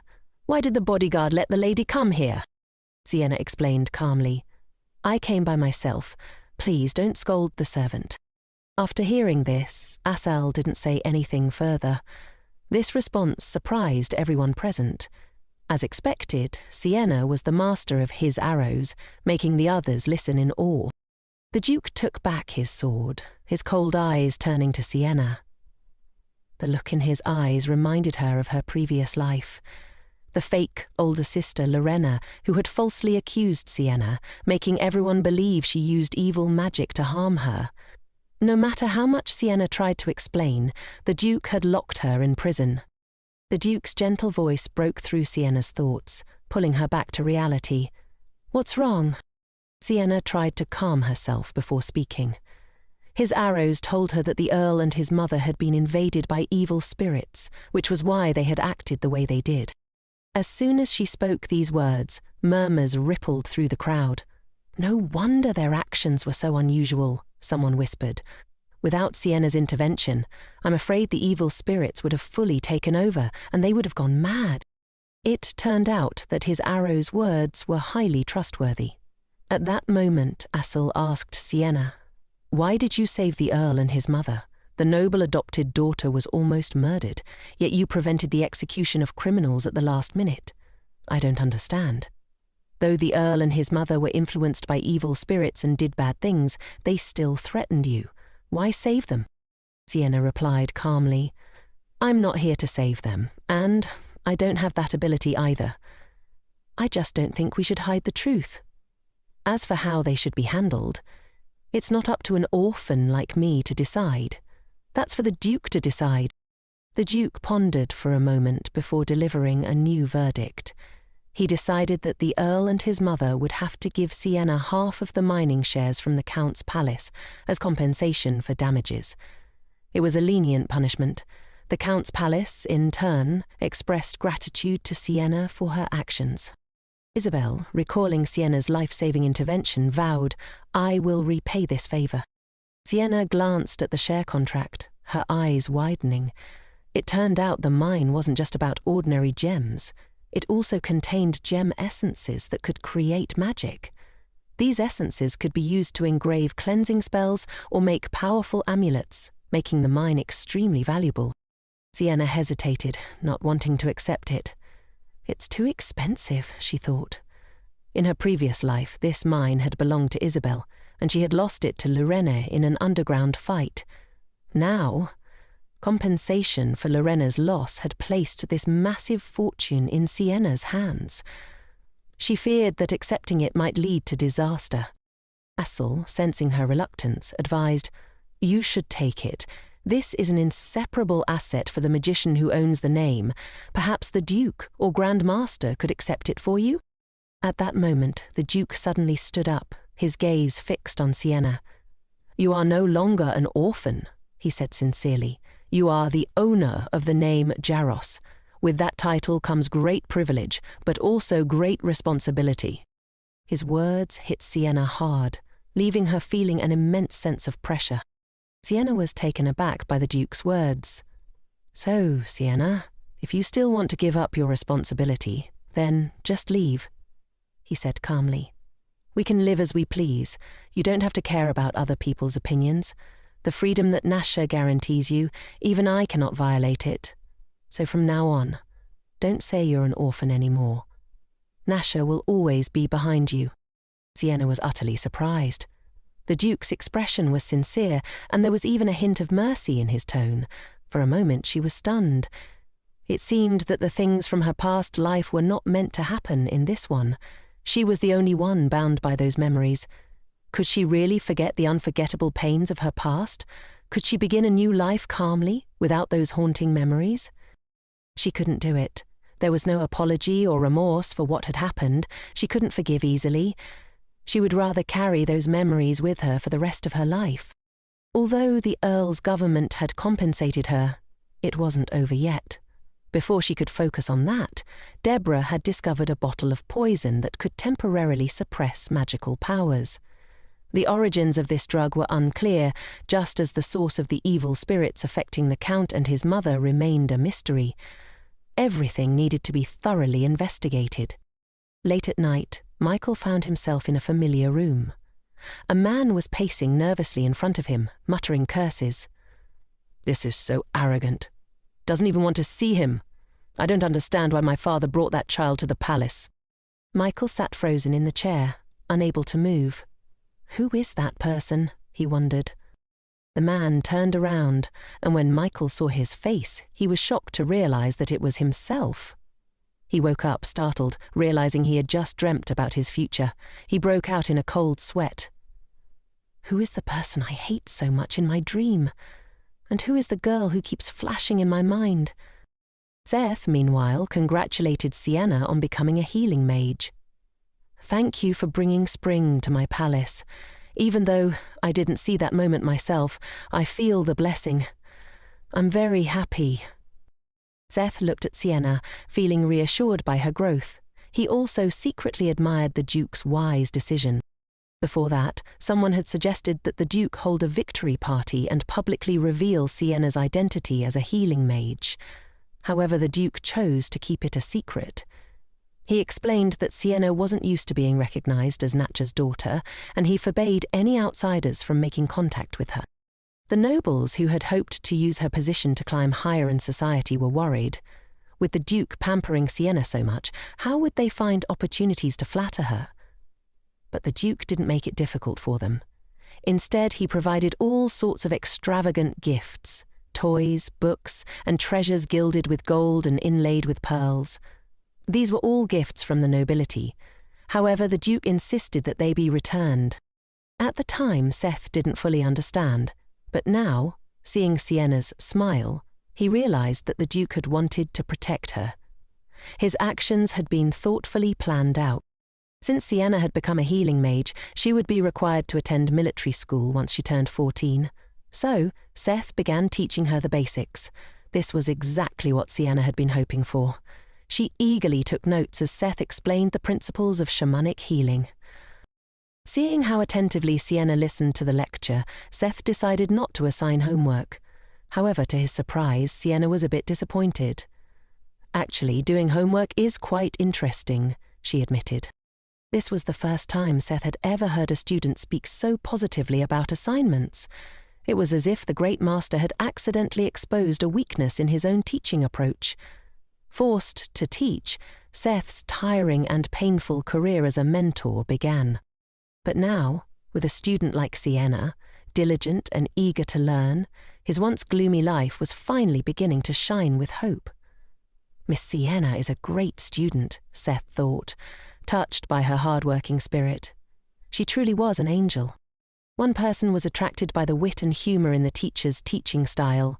The harmonious teacher-student relationship was simply adorable. "Okay, what homework do you want, miss?" "As long as it's assigned by the teacher, any assignment is fine." Just then Michael walked in and saw this scene. "Are you two crazy? Should we invite a doctor to take a look at both of you?" he joked. Deborah smiled. The two of them are just very passionate about knowledge. This was Michael's first time seeing Sienna smile so happily. At mealtime, Sienna often lost interest in studying and would start to feel sleepy. Michael couldn't help but remind her, "Stay awake. After eating, we're going out." This woke Sienna up immediately. "Let's go shopping on the street," she said. In their previous life, at the orphanage, the headmaster was afraid they would cause trouble, so he didn't allow them to go out. In Natcher, there were only days off, and she had only gone out a few times with Lorna. Seeing Michael's mischievous smile, Sienna felt that if she agreed, it would be like losing a battle. She noticed his smile, and then, suddenly, something flashed in Michael's mind. He vaguely remembered a scene from the past, a girl lying there quietly. It was the same girl, harmed by her cruel sister and dying unjustly. "I thought I could finally escape a life of not being loved by anyone," he thought. Who would have thought that he would be resurrected and become the family's treasure, while everything she once craved now came automatically? Sienna, unwilling to dwell on her painful past, just wanted to live a peaceful, normal life. Unexpectedly, she became the owner of the Hazaro artifact, transforming into a healing mage with extraordinary powers. The girl, burdened with this new responsibility, yearned to grow stronger, dedicating herself to study so intensely that she often forgot to eat or sleep. Michael, seeing how tired Sienna had become, couldn't bear it. He took her out to relax and enjoy herself. It was the first time in 2 lifetimes that Sienna had ventured into a bustling neighborhood to have fun. As they strolled through the lively streets, she was filled with joy. Michael enthusiastically explained the sights, and passers-by, noticing the carriage from the Duke's palace, greeted him warmly. When they saw Michael helping Sienna out of the carriage, it confirmed their suspicions. This was the pampered lady whispered about in the noble circles. Sienna was curious about everything she saw. Michael remained attentive, ensuring she was well fed and comfortable. "Isn't it fun, just taking a walk?" he asked, smiling. "It really is," Sienna replied, savouring the rare moment of relaxation. As they continued their walk, something caught Sienna's eye, a pair of red shoes displayed in a store window. Michael followed Sienna's gaze and immediately said, "I'll buy them for you." He asked the store owner to let Sienna try on the shoes. Soon she was invited to sit down, and under the careful service of the attendant, the shoes were slipped onto her feet.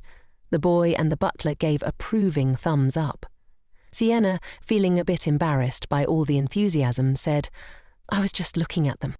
"Oh my, these shoes look like they were made just for you," Michael exclaimed, and without hesitation he purchased them. Sienna was about to refuse, but Michael's sincerity made it hard to say no. "Take them. I really want to buy them for you," he insisted. Next, they visited a toy store. While the adorable teddy bears were cute, what really caught Sienna's attention was a house model. Though it appeared ordinary, the design was intricate. The living room, kitchen, and bedroom were all perfectly detailed. To Sienna, it wasn't just a model, it was a picture of the home she longed for. Both the orphanage and the Natur district she grew up in had simple houses, lacking the warmth of a family. As she gazed at the model, she secretly wished, "Would I ever have a house like this?" Suddenly, his Aros appeared, flying into the tiny model house to explore. "I really like this little house. It's perfectly suited for my elegant temperament," he commented, clearly pleased. Michael, noticing his Aros's approval, went ahead and paid for the house model. Curious, Sienna asked, "Does this little flame need a home too?" But his Oros simply replied, "I just want to own it," leaving Sienna stunned. It was as if the little flame wanted a house for reasons beyond just having a place to live. After a while of bustling about, his Oros clapped his hands and invited Sienna into the small house for a look. Before she had time to react, a powerful force swept her inside. "Welcome to our house," a voice echoed. Sienna blinked, bewildered, as she looked up at the unfamiliar red-haired man before her. You're his Aros?" she asked incredulously. The adorable little flame had transformed into a handsome, red-haired man. Sienna quickly realized this was the Jaro artifact. Her swift response impressed his Aros. As she looked around, she noticed the place she now stood in was very similar to the small house model, but this was no ordinary space. His Aros had used magic to materialize the house, creating something more than just a model. "Why did you buy the house model?" Sienna asked, still confused. "Didn't you destroy my house? So why do we need a new one?" His Aros smiled and explained, "If you hadn't left voluntarily, I wouldn't have broken the gem." Sienna wanted to argue but was interrupted as his Aros got to the point. "Do you know that you are the child of purification?" he asked. "You mean a healing magician?" Sienna responded. His Aros continued. "In your unawakened state, your field hasn't fully opened.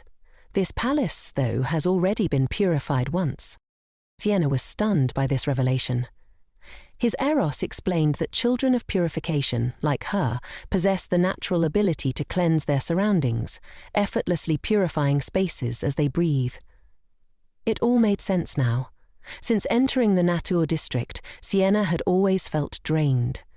It turned out that her unconscious purification had been at work. However, the evil energy in the palace had accumulated for so long that her power alone wasn't enough to purify it entirely. "The last time I completed the purification, I fainted," Sienna recalled. "That's because your body couldn't handle it," his Aros confirmed. "We have to leave here." "But it's not that simple." "This is her territory," Jaro interjected. He then asked Sienna, "Were you born here?"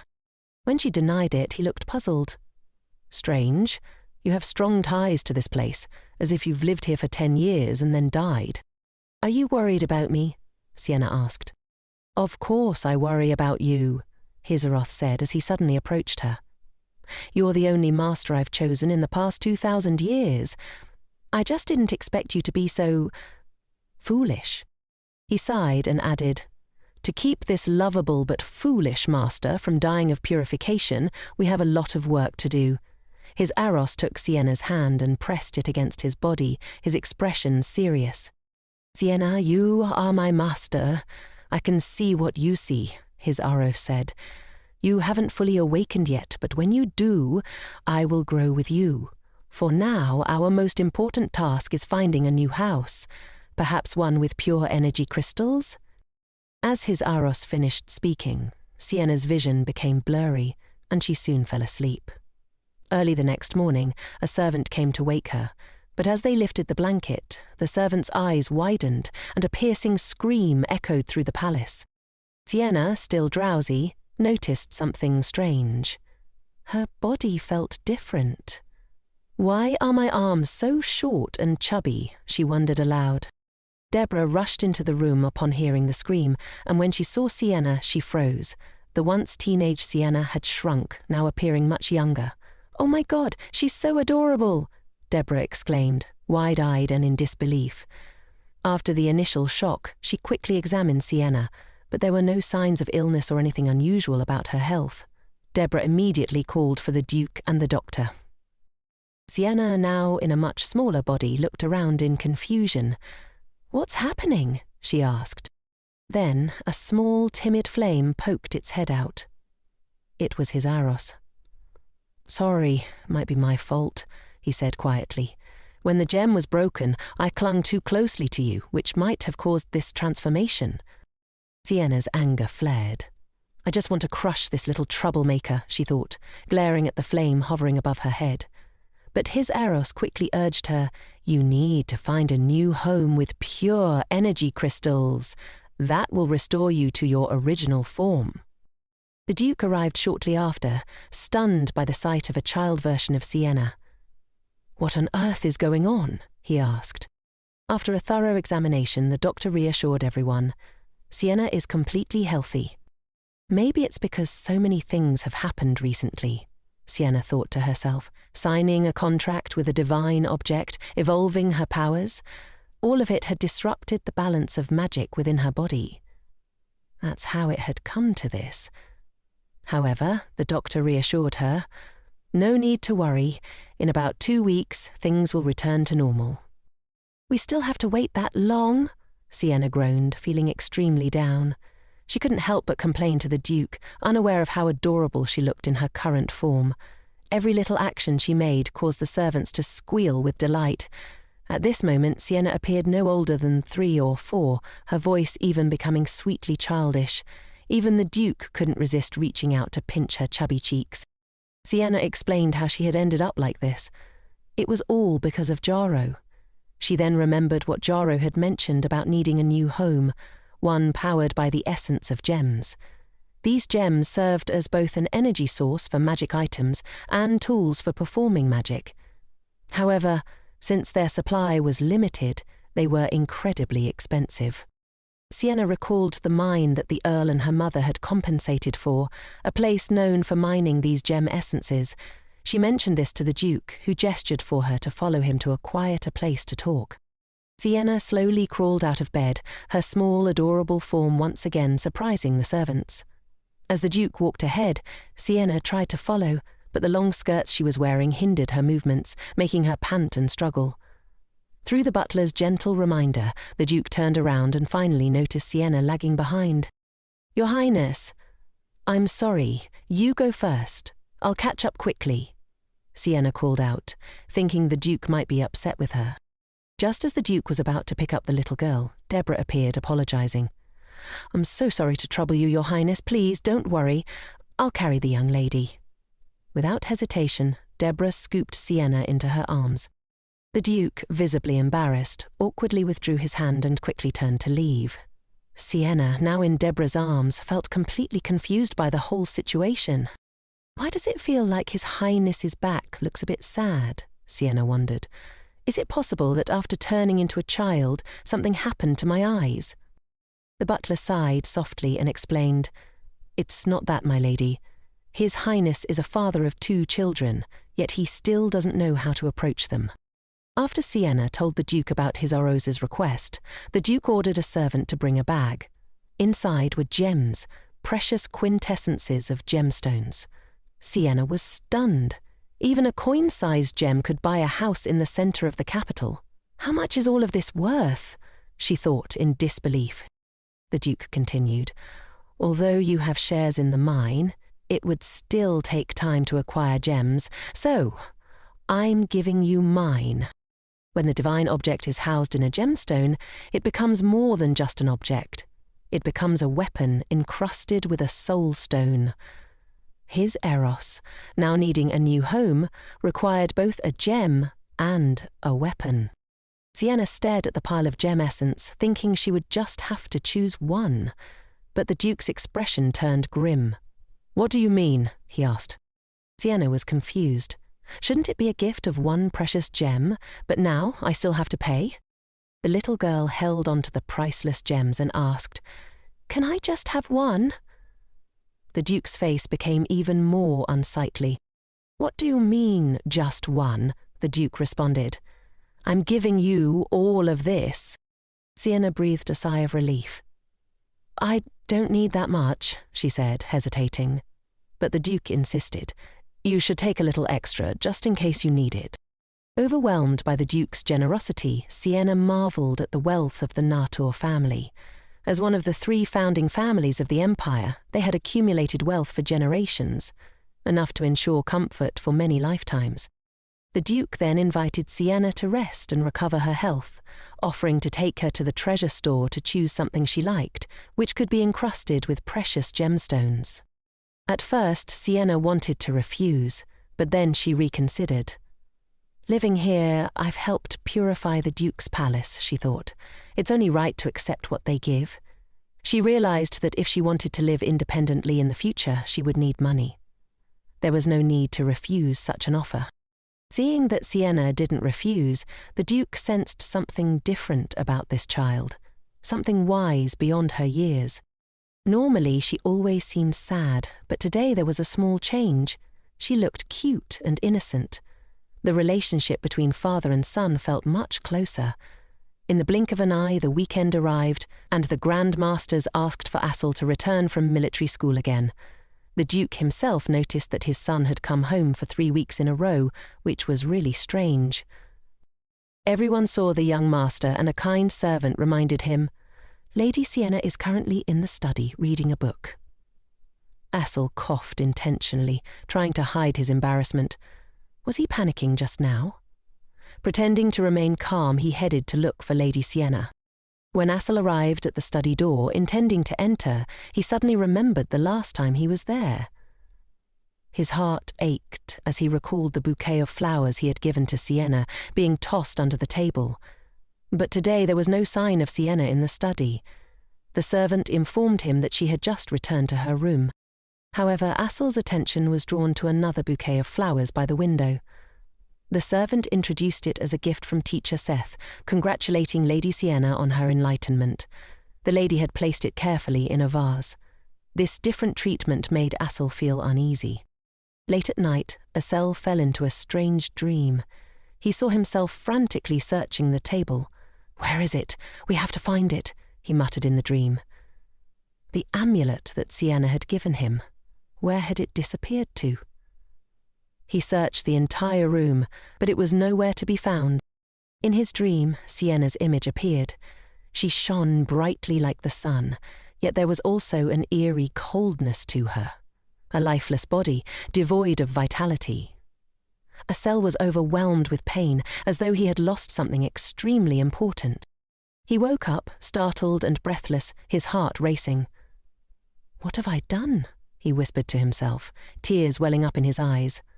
The dream had shaken him deeply. "I threw away her heart so carelessly," he realized, feeling as though he had destroyed something irreplaceably precious with his own hands. Assel was in utter despair. This was the worst nightmare he had ever experienced. What exactly was this painful feeling? Meanwhile, Sienna looked at herself in the mirror. Even though she had been in this smaller form for a few days, she still wasn't used to it.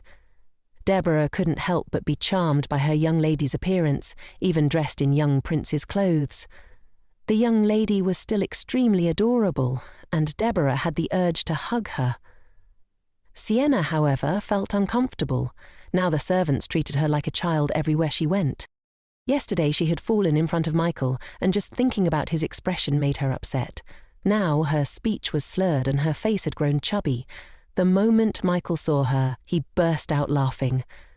Angry, Sienna turned around to leave, but once again she didn't watch her step and fell right in front of everyone.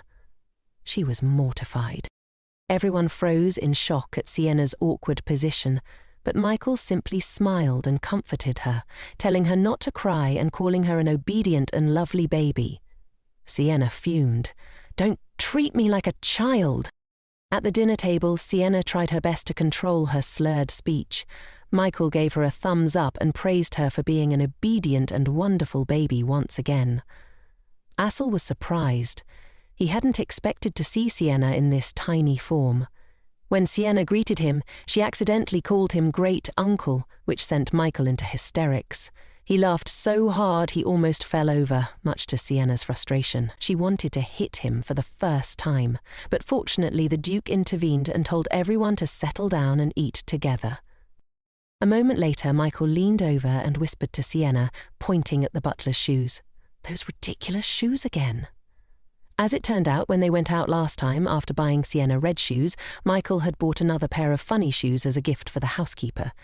Seeing the usually serious butler actually wearing them was such a stark contrast that Sienna couldn't hold back her laughter any longer. She burst into giggles.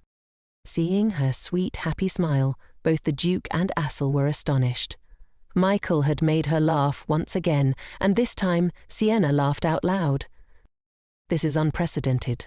How did she do it?" Michael said mysteriously, a smirk playing on his lips. "This is a trade secret, can't be disclosed," he added, teasingly. The Duke tried to suppress his curiosity, sighing in resignation. "I just wish you'd reveal a little," he admitted. Michael leaned in. "Dad, I know you really want to know, but this is a secret between me and Sienna." Assel, feeling a surge of jealousy, didn't know how to respond and could only vent his frustration on his meal, causing the sound of silverware clashing to fill the air. Sienna felt a little uncomfortable, watching the scene unfold. Why is the eldest son behaving like this, she wondered. Then, as if to heighten the awkwardness, the Duke accidentally knocked over his glass of wine, spilling it all over himself. Only Michael remained composed, wearing a secretive smile. Lynn smiled knowingly from her seat, though Sienna didn't fully understand what was happening between this father and son. Well, it has nothing to do with you, she told herself. Finishing your meal is the most important thing. Sienna, despite her young appearance, possessed extraordinary talent. The Duke had already planned to convene a conference a week later to officially announce her as the owner of the Hazaro idol to the people. However, Sienna was still worried. Once her identity became public, her older sister, Lorena, would surely find out. Even though Lorena wasn't present in this life, her hurtful words still echoed in Sienna's mind. Sienna, you have no right to own all of this.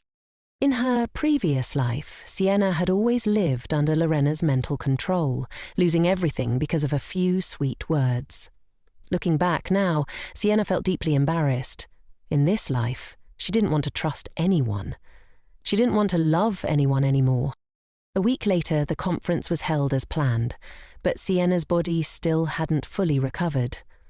The thought of appearing in front of everyone in her current state made her anxious. Surely people would comment on her unusual appearance. Seeing her worried expression, the servants tried to cheer her up, offering her some homemade Cheerios. "Don't worry, my lady," they reassured her. "Your loveliness can conquer all." Sienna was surprised by their support. "If anyone dares to bully the lady, the Duke will handle it," one servant said confidently. "Master Michael will make sure anyone who bullies you knows the consequences," added another. "And Great Master Assel will make sure they understand what real suffering is," chimed a third. In the splendid hall, guests were mingling and dancing freely, creating an atmosphere far more lively and elegant than what Sienna had imagined for the conference. The Duke had worked tirelessly to prepare for his daughter's first appearance, but Sienna wasn't happy at all. She wasn't used to crowded places. The Duke, dressed splendidly, suddenly found himself taken aback by Sienna's carefully made-up appearance. "You look really cute today," he started, but stumbled over his words. "I mean, your outfit is very beautiful," he corrected himself awkwardly.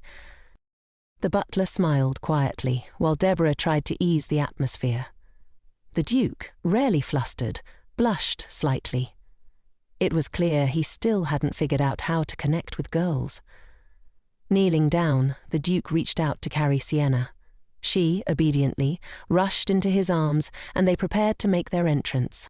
Everything was ready. Duke Nata and Lady Sienna appeared, drawing the attention of all the guests. The crowd's eyes were on the Duke and the little girl in his arms.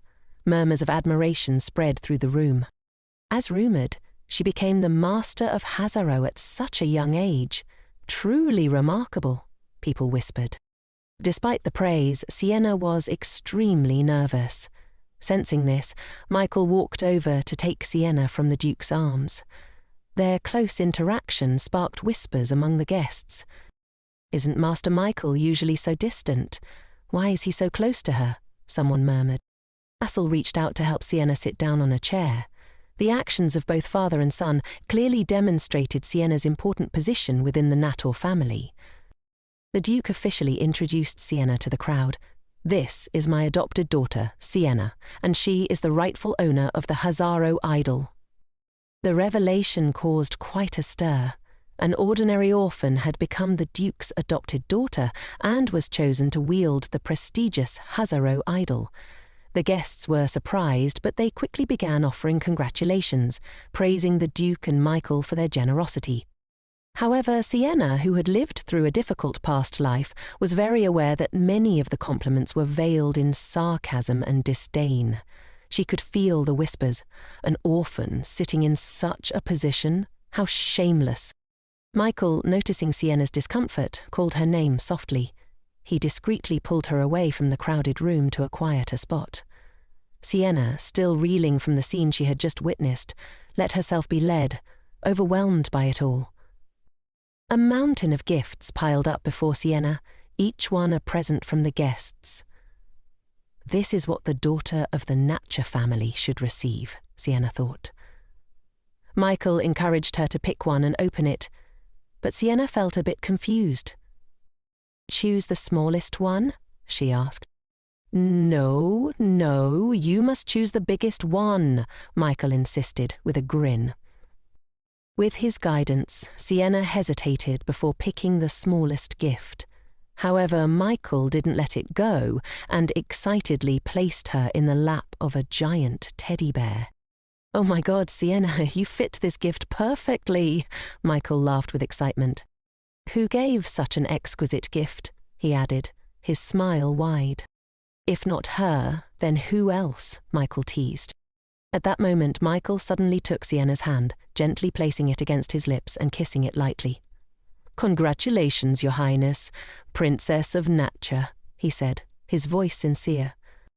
The girls around them looked on in envy, and Michael, still laughing, almost seemed to be glowing with joy.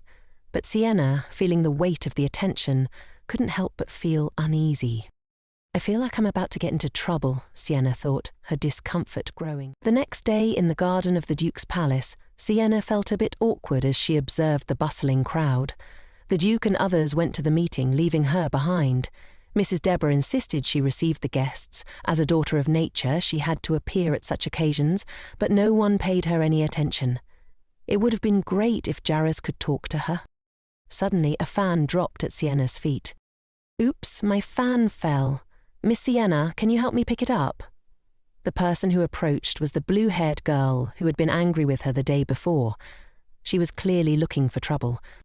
Lady Sienna, we are asking for your help. Sienna heard her but didn't move. It felt rude. Memories of her past life flooded back. Loren's sister always took the initiative when faced with hostility, attacking first and using her strength to counterattack. Sienna glanced down, and the fan on the ground suddenly moved and flew into the air. It landed straight toward the blue-haired girl. The girl couldn't dodge in time and slipped, falling to the ground. Is this better now? I helped you pick it up, Sienna remarked coldly. The blue-haired girl was livid. This orphan dares to treat me like that? The crowd began to murmur and criticize Sienna, calling her arrogant and brash. She's just joined the native family and now she's bullying the children of loyal families. The Duke will certainly be disappointed in her. Sienna remained silent. To her surprise, it wasn't just children who were mean to her. Adults joined in too. Orphans have no education. She's about to become a duchess and act like this? So arrogant. Sienna didn't feel the need to explain herself. There was no point, no one would help her anyway. Just then, a voice interrupted the gossip. What's going on here? A silver-haired man appeared. Sienna recognized him instantly.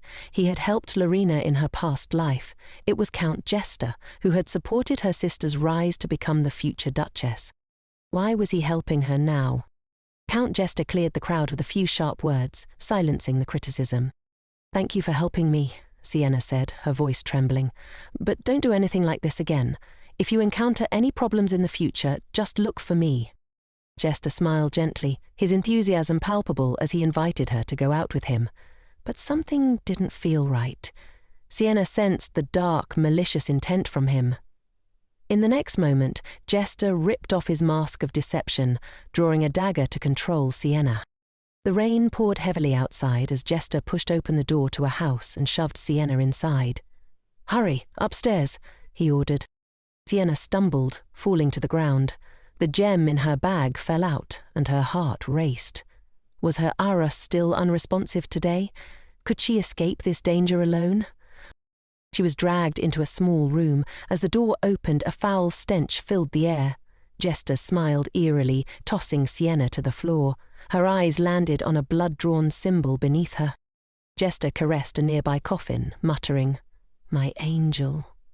I will definitely revive her." The horrifying sight chilled Sienna to the core. Jester then revealed his twisted plan. He intended to use Sienna's blood to transfer magic, reviving his daughter. Sienna stared in disbelief. How could transferring magic be so simple?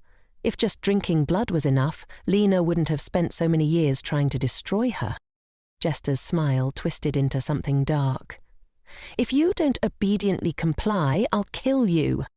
Seeing the madness in his eyes, Sienna knew that even if she played along, it wouldn't end well. She had to take control to survive. In a flash of desperation, she bit Jester's hand. The man cursed, shoving her away in pain. Damn kid, dare to bite me? Watch me drain all your blood right now. Sienna immediately called for Eros, and fierce flames erupted around her, swallowing Jester whole. The man screamed in agony, struggling against the fiery inferno. But in the blink of an eye, Sienna's body transformed. Her original form was restored. Aris's voice rang out, telling her to run. Jester was deeply corrupted by evil spirits and was slowly regenerating in the fire. Aris had no physical form, and the flames couldn't stop Jester's recovery. The exit was blocked, but Sienna glanced toward the window. Could she escape by jumping? As Jester advanced toward her, Sienna's mind raced, searching for a way out. A familiar and urgent voice rang out. Sienna looked out the window and saw Elle, riding a horse with a bow drawn, shooting arrows toward her. It's Grandmaster Elle, Sienna thought, relieved. The girl had been kidnapped by a pervert, but just as the situation grew critical, Grandmaster Elle appeared. Seeing her lover in danger, Elle spurred his horse forward, raised his bow, and released an arrow. The arrow, carrying blue flames, sliced through the air with the wind. It struck Jester's body, piercing his magic, but the wound quickly healed due to the evil spirits corrupting him. No, we have to leave now, Sienna thought desperately. Looking out the window, she saw Elle waiting below. Without hesitation, Sienna jumped down, landing safely in Assel's arms. Sienna, are you hurt? Elle asked, concern in his voice. I'm okay, Sienna replied, relieved. But suddenly, there was an explosion upstairs. Jester, fully consumed by the evil spirits, had transformed into a demonic beast. Dozens of creatures surged forward to attack, but their strikes had no effect.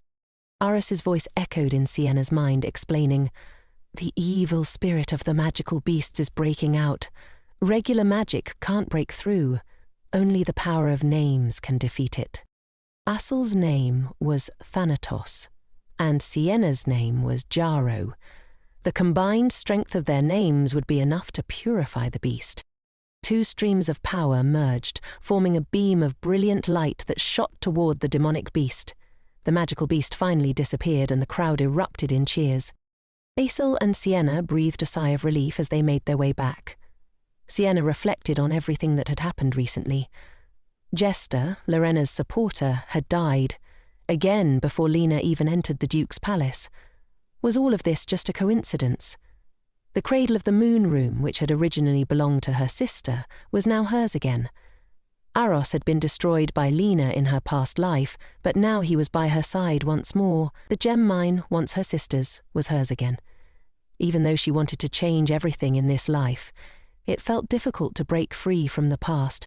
Back at the Duke's office, the deputy officer presented the kidnapping investigation report. The level of Jester's demonization had been very severe. If not for Sienna, the cleansing fire would have ignited, likely triggering a large-scale raid by demonic beasts. The Duke, however, found something strange. Why had Jester suddenly been invaded by evil spirits? According to the deputy officer's investigation, Jester's daughter's body had been found at the scene, and there was preservation magic on it. It seemed as though Jester had tried to save his daughter, but in doing so, he was overtaken by evil spirits. However, Jester himself didn't know magic, so the person who cast it must have been someone else. The Duke realized something was wrong. Sienna had described how Jester wanted to use her as a sacrifice to save his daughter, but was this really just an illusion caused by the evil spirits, or was someone else taking advantage of Sienna's abilities? He ordered the deputy to seal off the scene and release the dove. There had to be a clear investigation. Since Sienna had escaped the kidnapping, Aros was very concerned about her.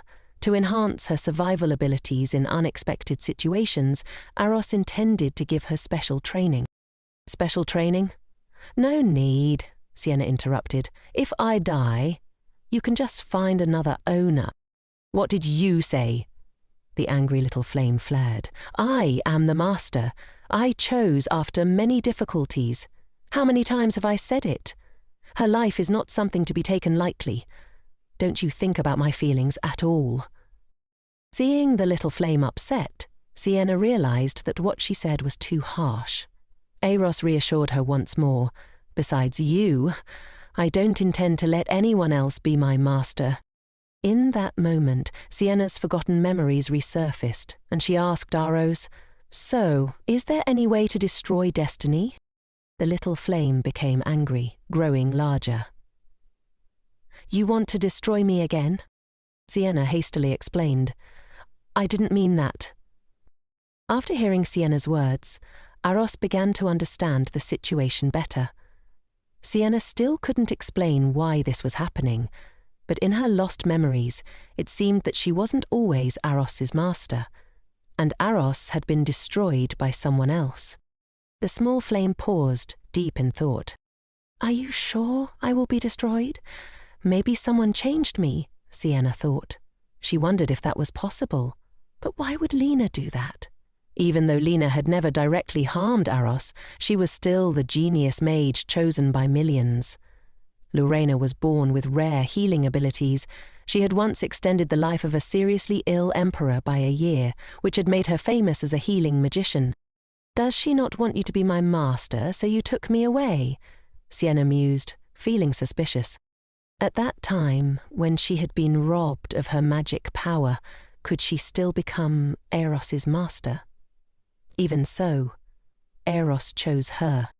"I will still choose you as my master," Aros reassured her. Sienna's heart stopped for a moment.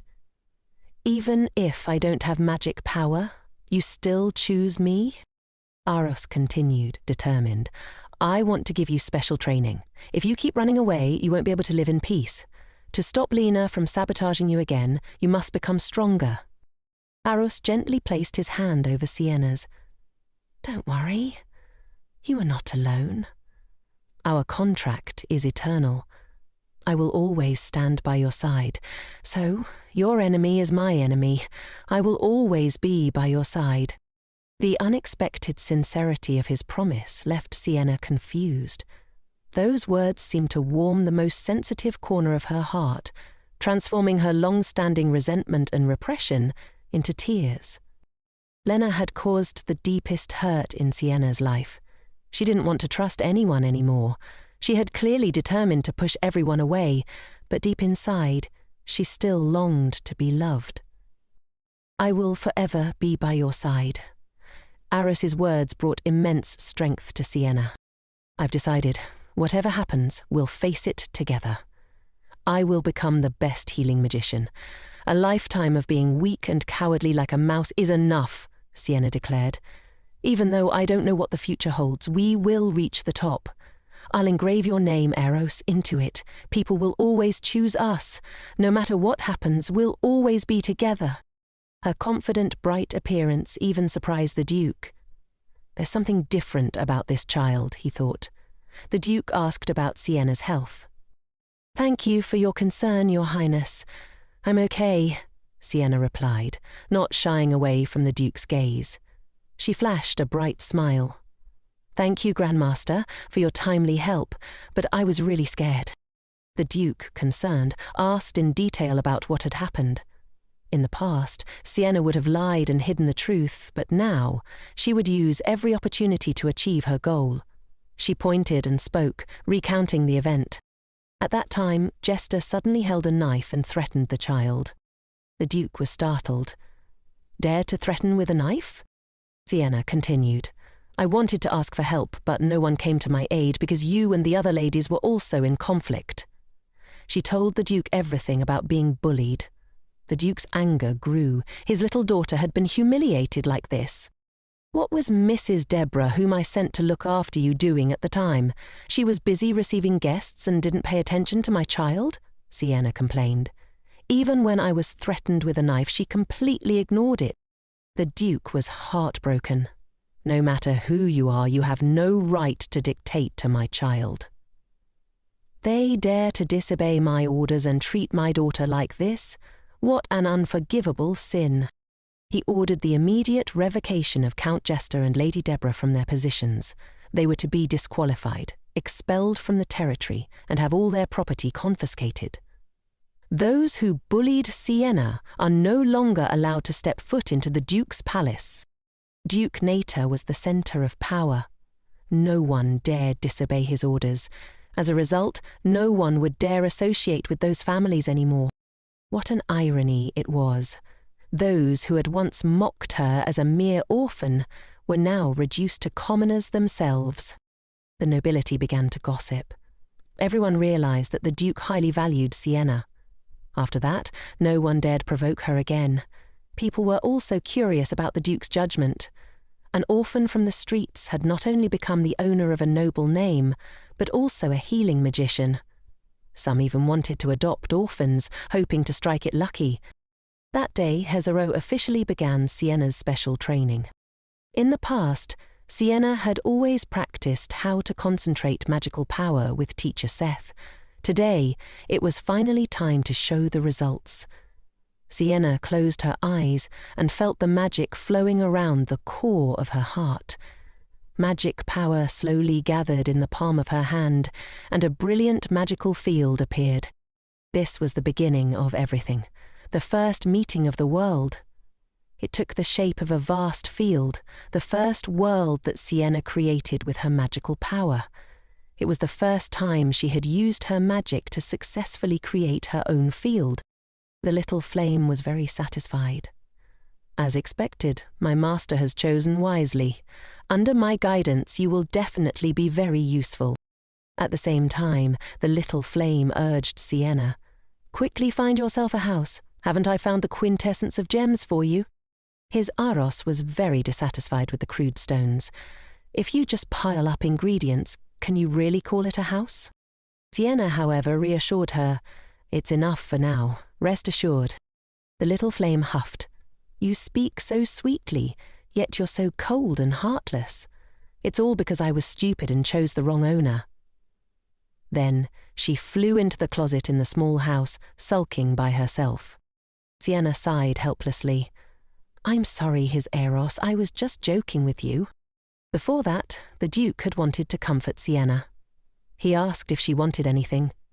Sienna proactively requested to enter the treasure vault to find his Aro's body. Unexpectedly, the Duke was very generous, telling her to take as much as she wanted. His Aros poked his head out and asked, "Is this the master I recognize?"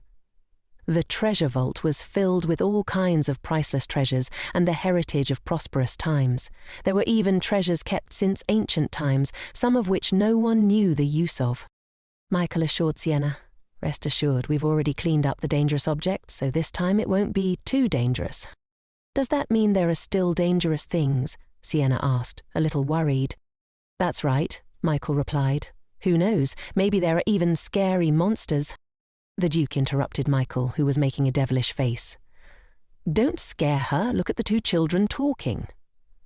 The Duke was curious as to when the two children had become so close. Michael listened with satisfaction. After all, in this house he was the closest person to Sienna.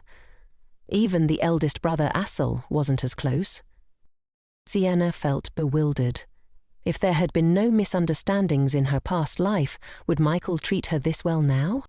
The treasure vault was only accessible to people of the Natua lineage or those who had defeated a pomegranate, but it could also help people find what they needed most. However, only one person could enter at a time. The Duke reassured Sienna, "Don't worry, the treasure won't harm those recognized by Natal." Sienna prepared herself. "I'll return safely," she said, before walking into the dark door, alone. In the dark space, nothing could be seen. Only glowing footprints on the ground which seemed to be leading the way. His Eros reminded Sienna to be careful, but she didn't sense any immediate danger. Suddenly, Sienna stopped walking. She found herself standing in front of Assel's room. "What's going on?" she thought. "I clearly entered the treasure vault. Why am I here?" Sienna called for his Eros, but there was no response. She noticed the glowing footprints leading into the room. Realizing that Elle was supposed to be at military school, Sienna boldly walked in. As she entered, she saw Elle standing in the room. The moment he sensed someone approaching, Elle turned his head to look at Sienna. His expression was one of pain and disbelief. "The girl in my dream," he murmured, unable to believe his eyes. Could this be a dream? Sienna panicked. Isn't Elle supposed to be at military school? Why is he here, and why does he look so strange today? The familiar feeling made Sienna realize, could this be Elle from my previous life? When the man started approaching, Sienna turned and ran. She wanted to escape, but Elle followed behind, calling her in a voice full of pain. "Sienna, wait!" No matter how much he called, Sienna did not stop walking. "Na yi mao." Surely this is an illusion created by the treasure, Sienna thought. The Duke had said the treasure would provide people with what they truly needed. Sienna didn't want to believe it. Maybe deep in my heart, I've always longed for Elle, who is anxiously searching for me right now. She walked through a door, and as it was closing, she heard the man's almost pleading voice continue, "Sienna, please don't go." Leaning against the door, panting, Sienna listened as his Eros's voice reached her. When he regained consciousness, he realized they were in a strange place. He explained, "When we arrived, Sienna suddenly lost consciousness. It's like being under a magical illusion." These words reassured her somewhat. So everything that just happened was just a dream. Suddenly, something rolled toward her feet. It was a cigarette, with a very ancient design, likely an artifact from prosperous times. His Eros looked at it, pacing back and forth. "Sienna, I want to use this as a house. It's both ancient and enhanced with magic, and there are precious stones in it. It's made especially for us." Sienna didn't want to carry it. "I'm just a little girl. It's unreasonable to carry this thing around." "No, I want it," his Eros insisted. "Otherwise, we won't have anywhere to live." "Didn't you say you could do whatever you wanted? The treasure will help you choose the most suitable thing. This cigarette is the best choice." Reluctantly, Sienna accepted it.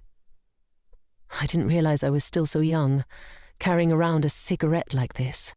She took out the gem essence and placed it on top of the cigarette. After a flash of bright light, the gem perfectly set itself into the cigarette, becoming one with it. Sienna tried it out. With just a little magic power, she summoned intense flames. The smoke emitted from it could purify the surrounding area. At that moment, another object fell at her feet. It was an engraved ring. His Eros, clearly pleased, enjoyed the scent of the ring. "Bring it with you." Sienna walked out of the treasure vault and saw the Duke and Michael waiting at the door. Both were surprised when Sienna emerged in less than 10 minutes, but to Sienna, it felt like much more time had passed. Could ancient magic have changed the speed of time?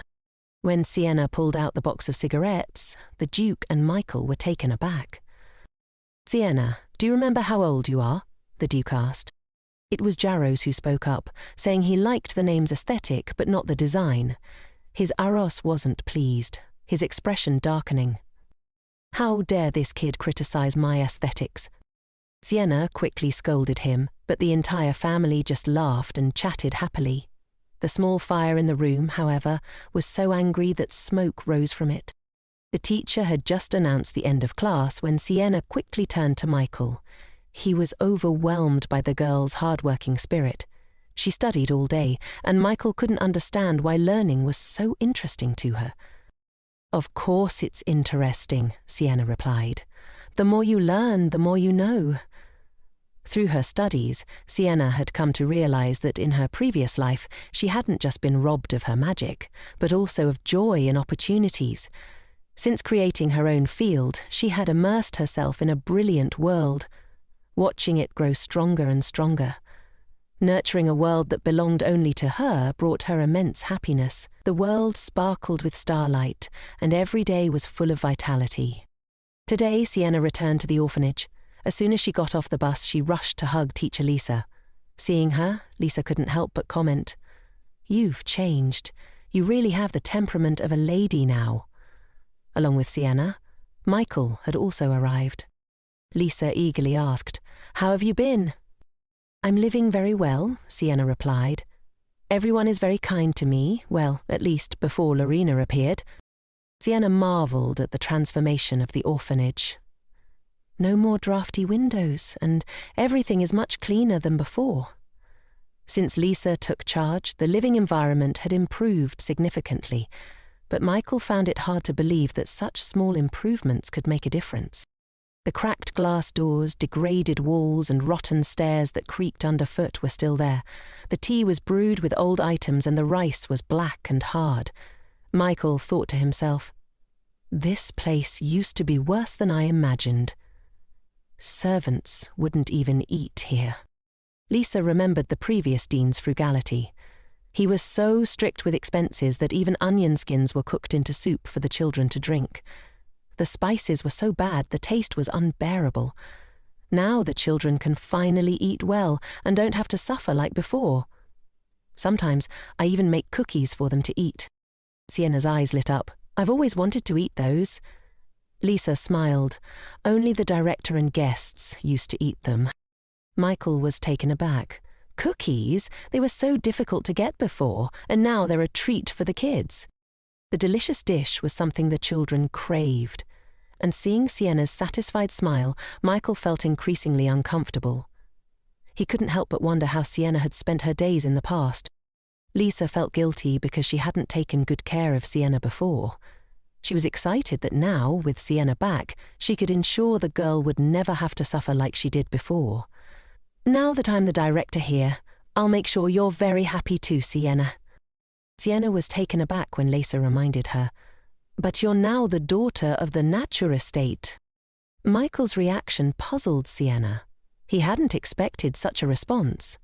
Lisa quickly apologized, realizing her mistake. "I said it wrong. Sienna naturally has to live in the Duke's palace." Michael also began to understand the situation better. He noticed how Sienna had visited places where common folk lived, allowing her to understand the struggles of ordinary people.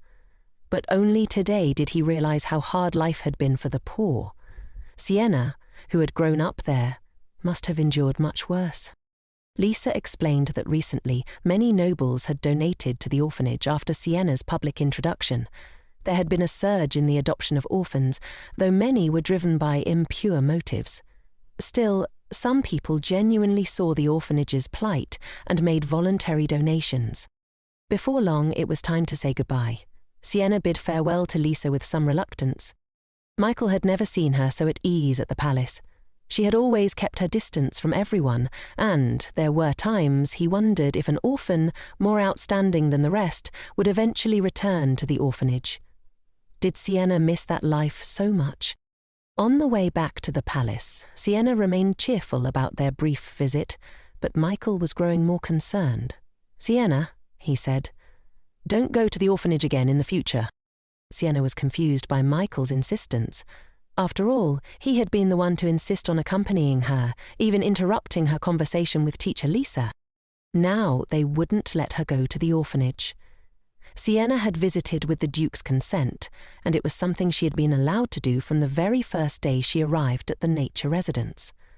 Michael, however, was growing impatient. "Did you plan to return to the orphanage all along?" he asked. "That's right," Sienna replied. "After all, that's where we used to live."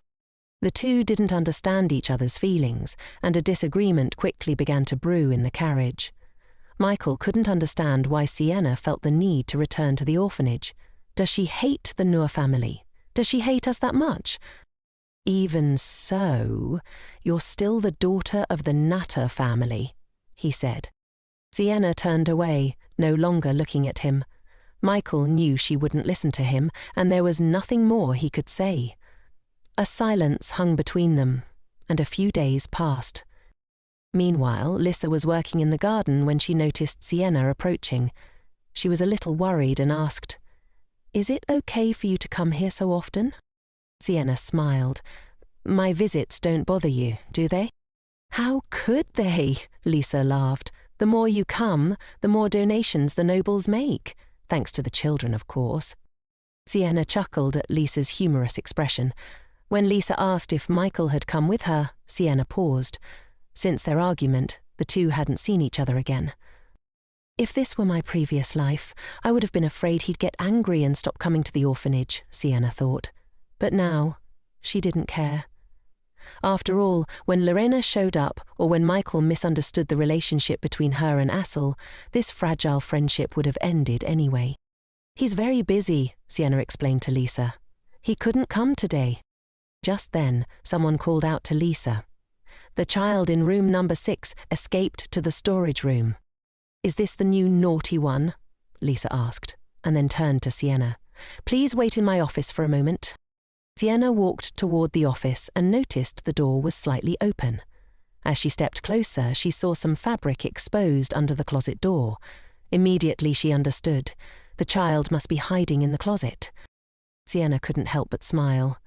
If it were me, I'd hide it more carefully, making sure there were no traces. Sienna had used the storage room as a clever distraction. As the cabinet door creaked open, a boy with black hair and blue eyes stared at her. Who are you? He asked warily. Who else could it be? Sienna replied with a smile. I'm one of the seniors who lived here before you. The boy, though cautious, found himself intrigued by Sienna's confidence and approach. She reached out to him gently. Are you planning to stay here forever?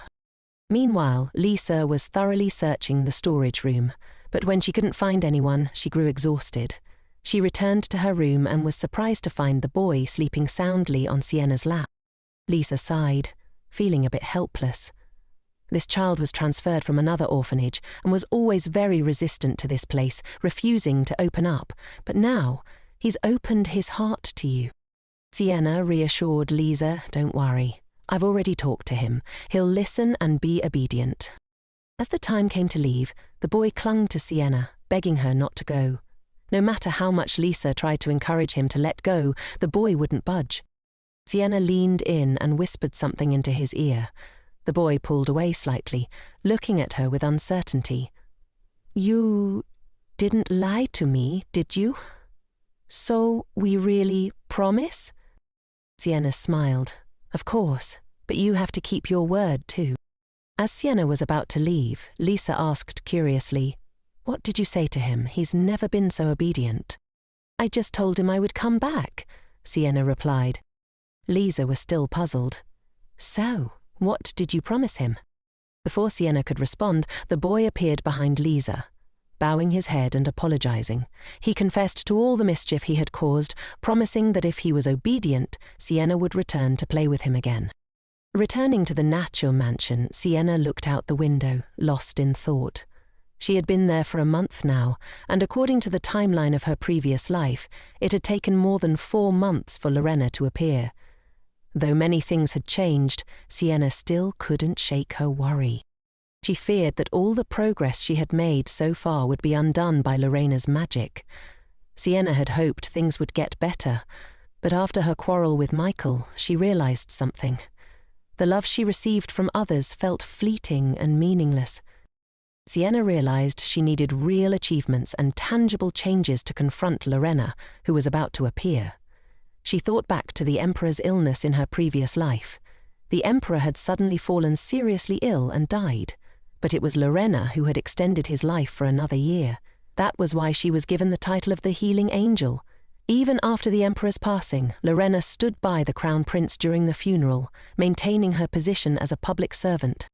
Sienna thought to herself, if only I had been the one to cure the Emperor's illness.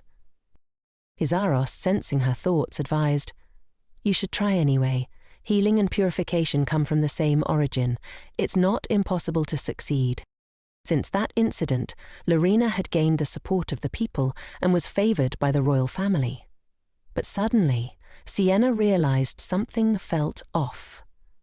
The Emperor was originally healthy, so why did he suddenly fall seriously ill? And Lorena just happens to have the ability to heal. Was it all just a coincidence? A disturbing thought crossed her mind. Maybe from the very beginning, this was all a conspiracy. His Zaros, deep in thought, pondered aloud. If that's the case. We need to confirm whether the Emperor was truly sick. If this is Lorena's plot, she might have staged everything to control you, because she needs a trophy to compete with the rightful heir. At the same time, the Duke received news of a recent development. A healing mage, whose magic had been lost, had appeared in the Empire. The mage is Lady Lorena from Earl Mean's palace. The news of Lady Lorena's transformation into a healing magician spread quickly, capturing the attention of many. Many people began comparing Lady Lorena to Sienna. The Count's palace even released the news again, and Sienna wondered if it was because they were paying attention to her, the rightful heir. How could that be, she thought. Lorena is a member of the nobility. Why would she pay attention to an orphan like me? Upon hearing this, his Zaros, with a competitive spirit, urged Sienna to quickly practice healing magic. "You absolutely cannot lose to that spoiled child," he said. However, Sienna knew that no one in this world had ever mastered two types of magic at the same time for long. She didn't want to waste any time and decided that focusing on her purification magic was a better use of her efforts. She could improve her level as a healing magician, but only if she strengthened her existing skills. Sienna knew that Lorena's healing ability could only be used on one person at a time. Furthermore, Lorena only used her magic when absolutely necessary, which is why she was always surrounded by nobles hoping she could cure their incurable diseases. However, after extending the Emperor's lifespan, Lorena regretted having told them she could help. She could no longer use her healing magic after that, leaving many disappointed. One day, as Lorena left after curing someone, disappointed nobles stopped Sienna. They demanded that she quickly inform Lorena to come and treat them. Back then, Sienna had loved her sister dearly, so she flatly refused their unreasonable requests. Her refusal, however, angered the nobles. "An orphan like you," one of them sneered. "What qualifications do you have to dare refuse me? After being by Lady Lorena's side for so long, you should know your place." They even went so far as to hit Sienna. If only I had the ability to heal like Lorena, Sienna thought, then those people wouldn't dare treat me this way. But Sienna didn't want fame or fortune. She wasn't about to put herself in trouble over that. Currently, being the master of his Eros is already a great accomplishment, she thought. His Zaros, sensing her thoughts, was incredibly touched by her dedication. "Learning healing magic is a long road," he remarked. "But who said you are my master?" Despite this, Sienna's mind returned to the Emperor's illness. If the Emperor's sickness is part of a conspiracy, it's best to deal with it before it happens. But how should I meet the Emperor, she wondered, feeling uncertain and worried. Hisro saw that Sienna was worried for no reason, and couldn't help but think, why is this smart kid being so foolish? Then he chuckled. Though foolishness can be cute sometimes. Before Sienna could think of a way to meet the Emperor, the Duke informed her of something important. "Actually, the Emperor has wanted to see you for a long time," he said. "The previous 2 times the invitations were turned down by me. This time, there's really no reason to refuse." It was only then that Sienna realized, "I am already the owner of the name. Being summoned by the Emperor was a normal thing. I've been worrying for no reason, trying to find a way to meet the Emperor. What a fool I've been." Excited at the news, she was eager to go, but the Duke frowned and said, "Don't feel reluctant. If you don't want to go, you don't have to." Sienna, however, didn't want to miss this opportunity. "As a subject, it is my honor to pay homage to His Majesty," she said earnestly. The Duke's expression became even more serious. Sienna assumed he was worried she might act inappropriately in front of the Emperor. She quickly promised, "I will study the proper etiquette diligently, and absolutely avoid involving the Natcha family." But the Duke's melancholy deepened. "Doesn't this child understand what I'm trying to say?" he thought. Sienna, oblivious to the Duke's inner turmoil, remained excited. His Zaros, noticing her enthusiasm, couldn't help but laugh. The Duke had wanted to stop her, but was unsuccessful. At the Imperial Palace, in the garden, the Emperor was enjoying the view when Duke Urus came to deliver the letter. The Emperor waved his hand dismissively, saying, "If you have something to say it quickly, then leave." Duke Urus handed the letter over, but the emperor didn't bother to open it. He immediately threw it aside. Duke Urus, familiar with the emperor's reaction, left without protest. Once alone, the emperor picked up the letter again. After reading it, his excitement was hard to contain. Finally, I've met that child. Meanwhile, it was time for class. Sienna arrived at the classroom door and saw Michael. Since their argument, they hadn't seen each other, but Sienna didn't want to skip school just to avoid him. "Why don't you come in? What are you doing out there?" Michael asked as he stood at the door of the classroom. Sienna didn't show any emotion, but her eyes kept flicking towards Sienna's shoes. Sienna looked down and realized she was wearing the red shoes Michael had given her. Were these the servant's choice? She thought. But now that we're angry with each other, wearing his shoes feels a bit strange. It seemed she really liked these shoes, though. She quickly explained, "I just brought them today to match my outfit." Michael didn't respond, simply walking into the classroom with her. His silence seemed to imply that he hoped Sienna understood what was really good for her. During class, Sienna felt increasingly uncomfortable under Michael's gaze. It made her feel uneasy, and she wondered if he had received any news. The teacher began a lecture on evil spirits. "What is an evil spirit?" the teacher asked.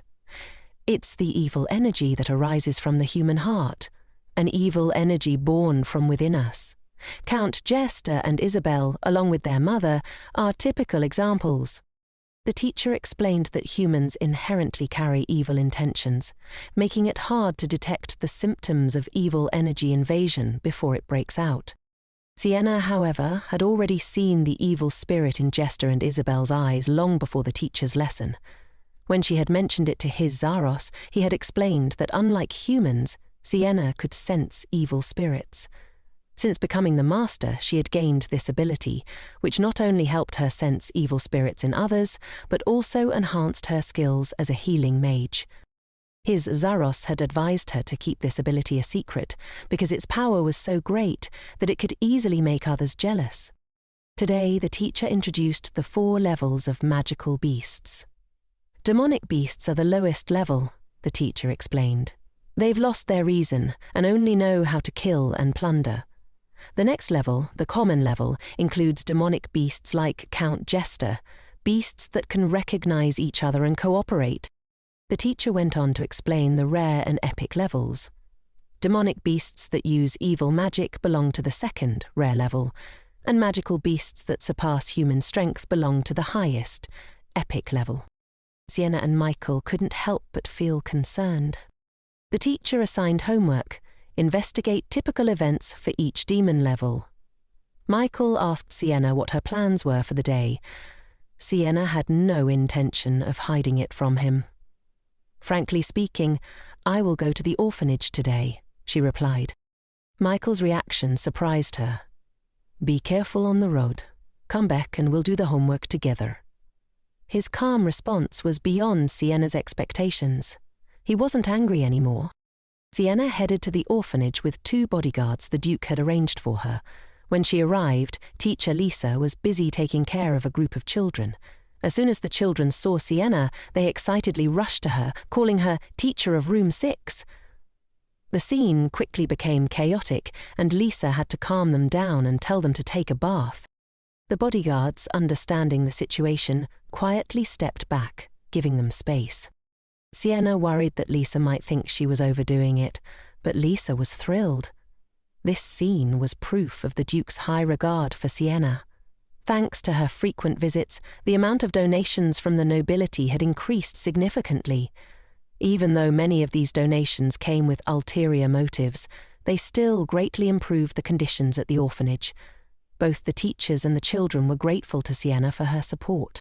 Since Lisa started calling her teacher of room 6, the title had become popular among the children. Even the boy had started calling her that. Sienna was gentle with the children and often played with them, so it was no surprise that she was beloved by them. Just then the boy appeared, startling Lisa. It turned out that a teacher had come to ask Lisa for help, so she left for a moment. While she was gone, the boy stayed with Sienna. He picked up the book Sienna had lent him and began discussing its contents. Sienna was surprised by how much the boy knew, Though he was young, he had read many books, and his understanding was far beyond what she had expected. Many of the boy's characteristics were unlike those of the other children at the orphanage. "Will you listen obediently to Miss Lisa?" Sienna asked, a little curious about his response. Sienna tried very hard to listen, thinking to herself that if Miss Lisa hadn't mentioned things like brushing teeth, she would be more obedient. But once Lisa left, Sienna felt uneasy. The forest was eerily quiet. There was no wind, no birds singing. The carriage she had been waiting for also seemed to have disappeared. Sienna surmised that they had been caught in someone's magic circle, but she couldn't sense any killing intent. The other person probably didn't want to harm them. Suddenly there were footsteps. The bodyguards immediately became alert and moved to protect Sienna, but just as quickly the two bodyguards vanished without a trace. At that moment a door appeared in front of Sienna. Hisar's voice reassured her, telling her not to worry, there would be no danger. Sienna felt a strong, friendly energy welcoming her, and she entered the door. What greeted her was a lush garden full of fresh green plants. As she walked further in, she saw an old man. "You're on time, kid," he said. Sienna's eyes widened as she realized it was the Emperor. "Don't be afraid," he continued with a warm smile. "I'm just an old man passing by, and I heard that a beautiful, kind child became the owner of the name. I wanted to meet you personally." Before Sienna could respond, footsteps sounded behind her. It was the Duke. He looked somewhat helpless and complained, "Emperor, you shouldn't joke like this. Didn't you hide this child from me? Is this why you led her here?" Sienna's realization hit her. The Emperor was the Duke's uncle. Isar, always alert, reminded Sienna to be cautious of the Emperor. Sienna focused and looked more closely, and that's when she saw it. A shadow seemed to cling to the Emperor, and Sienna's eyes widened in shock. His heart was completely corrupted by evil spirits. The evil energy inside him was similar to what she had seen in Isabel and Count Jester, even more intense. Just that amount of evil energy alone could turn someone into a monster. If it broke out, the Emperor would certainly die. But if that happened, it wouldn't end there. If such a large amount of evil energy erupted in a place where magical powers gathered, it would create a far worse situation. Many Ra-level magical beasts might appear, which could directly lead to war, putting everyone in danger. This type of evil energy cannot naturally enter a human body. It must be caused by someone. Sienna immediately thought of Lorena. What kind of tricks had she used to harm the Emperor to this extent? Since her resurrection, Sienna had watched the Duke and the others change, secretly hoping that Lorena would no longer be the same as before. But now it was clear that Lorena hadn't changed at all. Not only had she deceived herself and sacrificed the Emperor's heart, but she had also deceived the entire empire. Sienna couldn't hide her anger. This time she had to stop Lorena's plot. The Emperor's heart had been corrupted by evil spirits, and this was all part of Lorena's evil scheme. Sienna surmised that the Emperor must have realized it too. After all, the royal family was the strongest healing family in the world.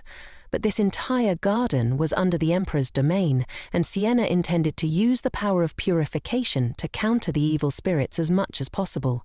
Only a healing magician could purify them, but relying solely on Lorena's healing abilities would only extend the Emperor's life by 1 more year. Sienna came up with an idea.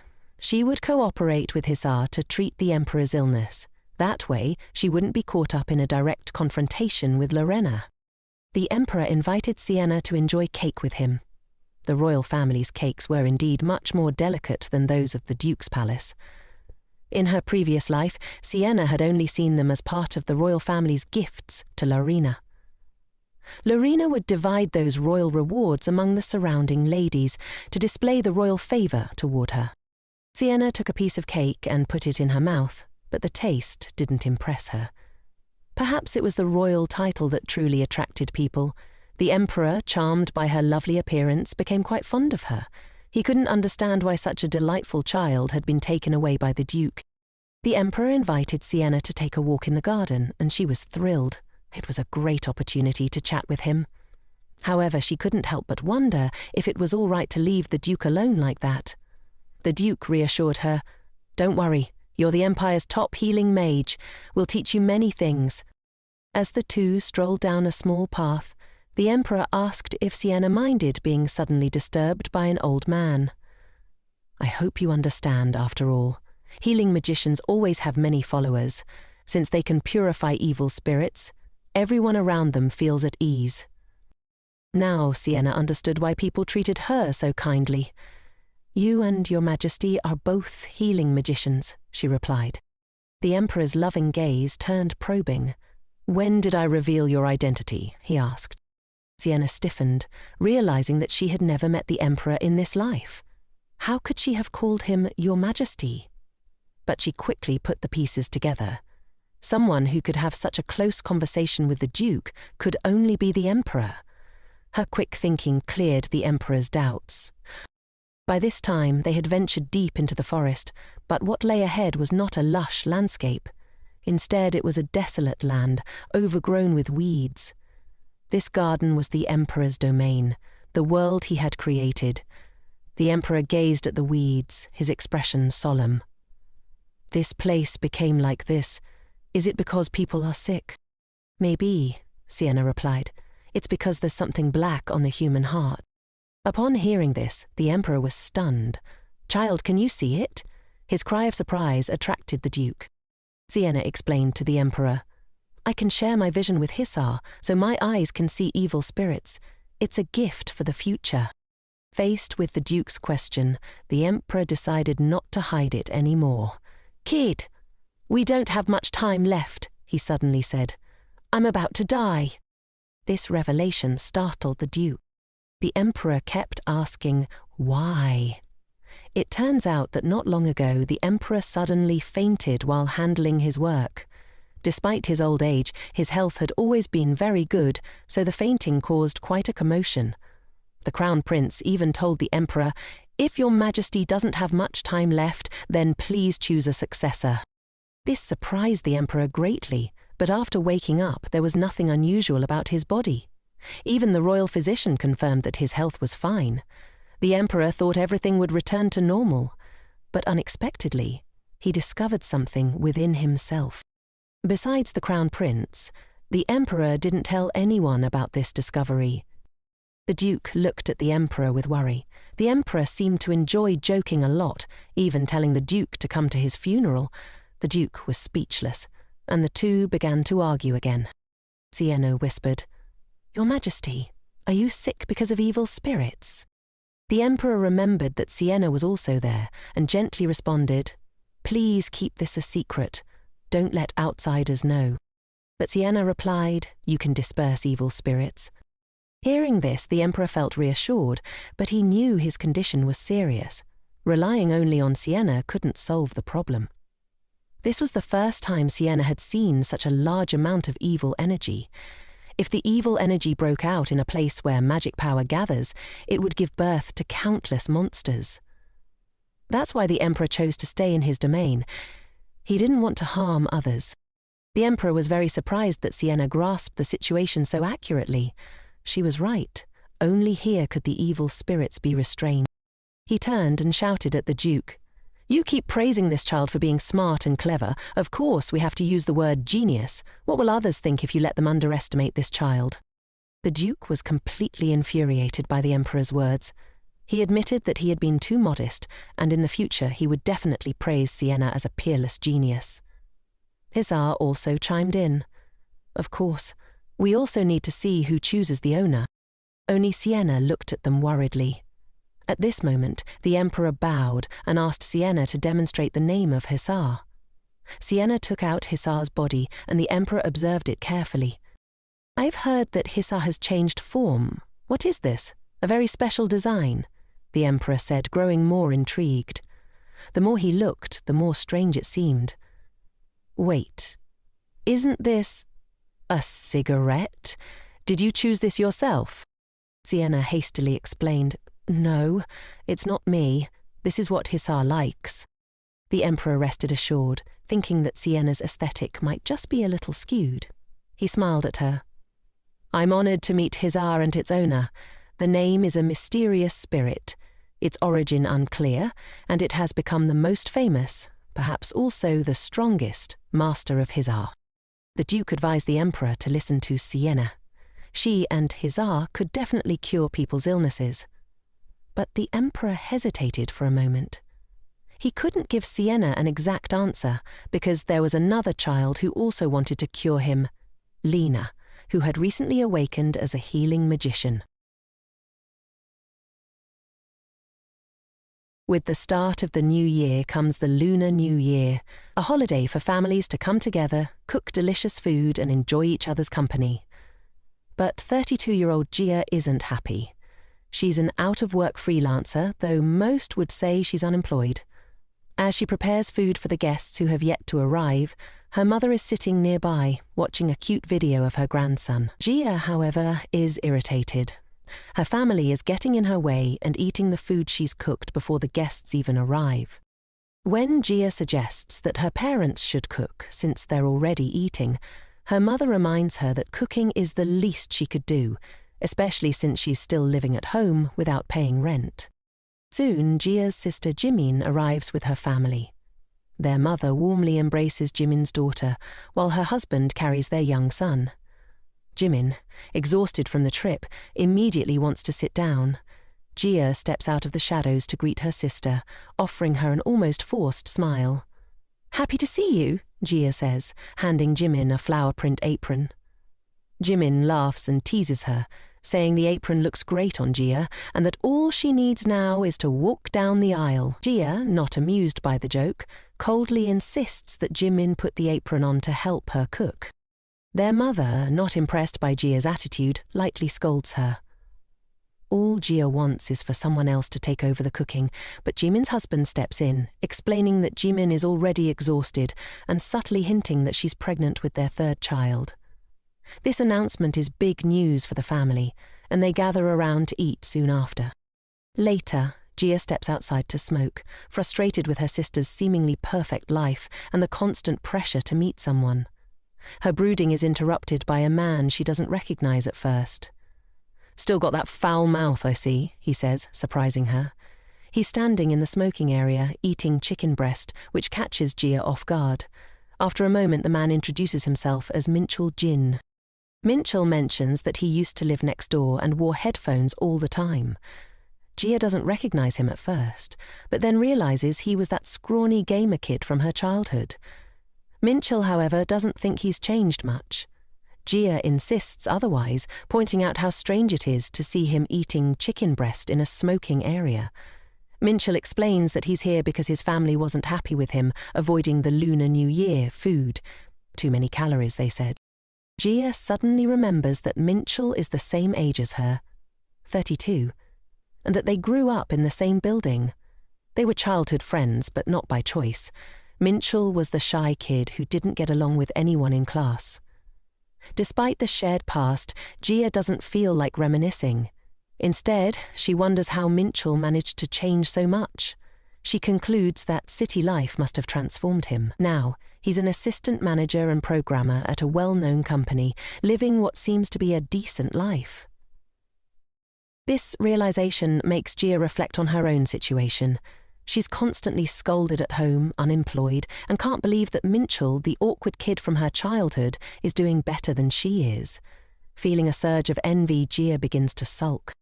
Sensing her mood, Minchul interrupts and asks how she's been. Jia deflects the question, but Minchul keeps talking. He admits that while he thinks he's doing well, his parents don't agree. They've been nagging him to get married and even signed him up for a dating service, paying a $5,000 registration fee. With a small laugh, he assumes Jia isn't facing the same pressure. Jia, surprising even herself, suddenly suggests that they get married. Minchul is taken aback, staring at her in disbelief. Jia explains her reasoning. Since both their parents are constantly nagging them to settle down, marrying each other would solve the problem. "It's a win-win," she says casually. To Jia's further surprise, Minchul, though still in shock, asks her father for his blessing, and before they know it, they're married. For their honeymoon, they travel to a tropical destination. On their first night, while Jia is having a drink, the reality of what's happened finally hits her. She stares into her glass, shocked that she isn't dreaming. She's actually in a different country, married to Minchul.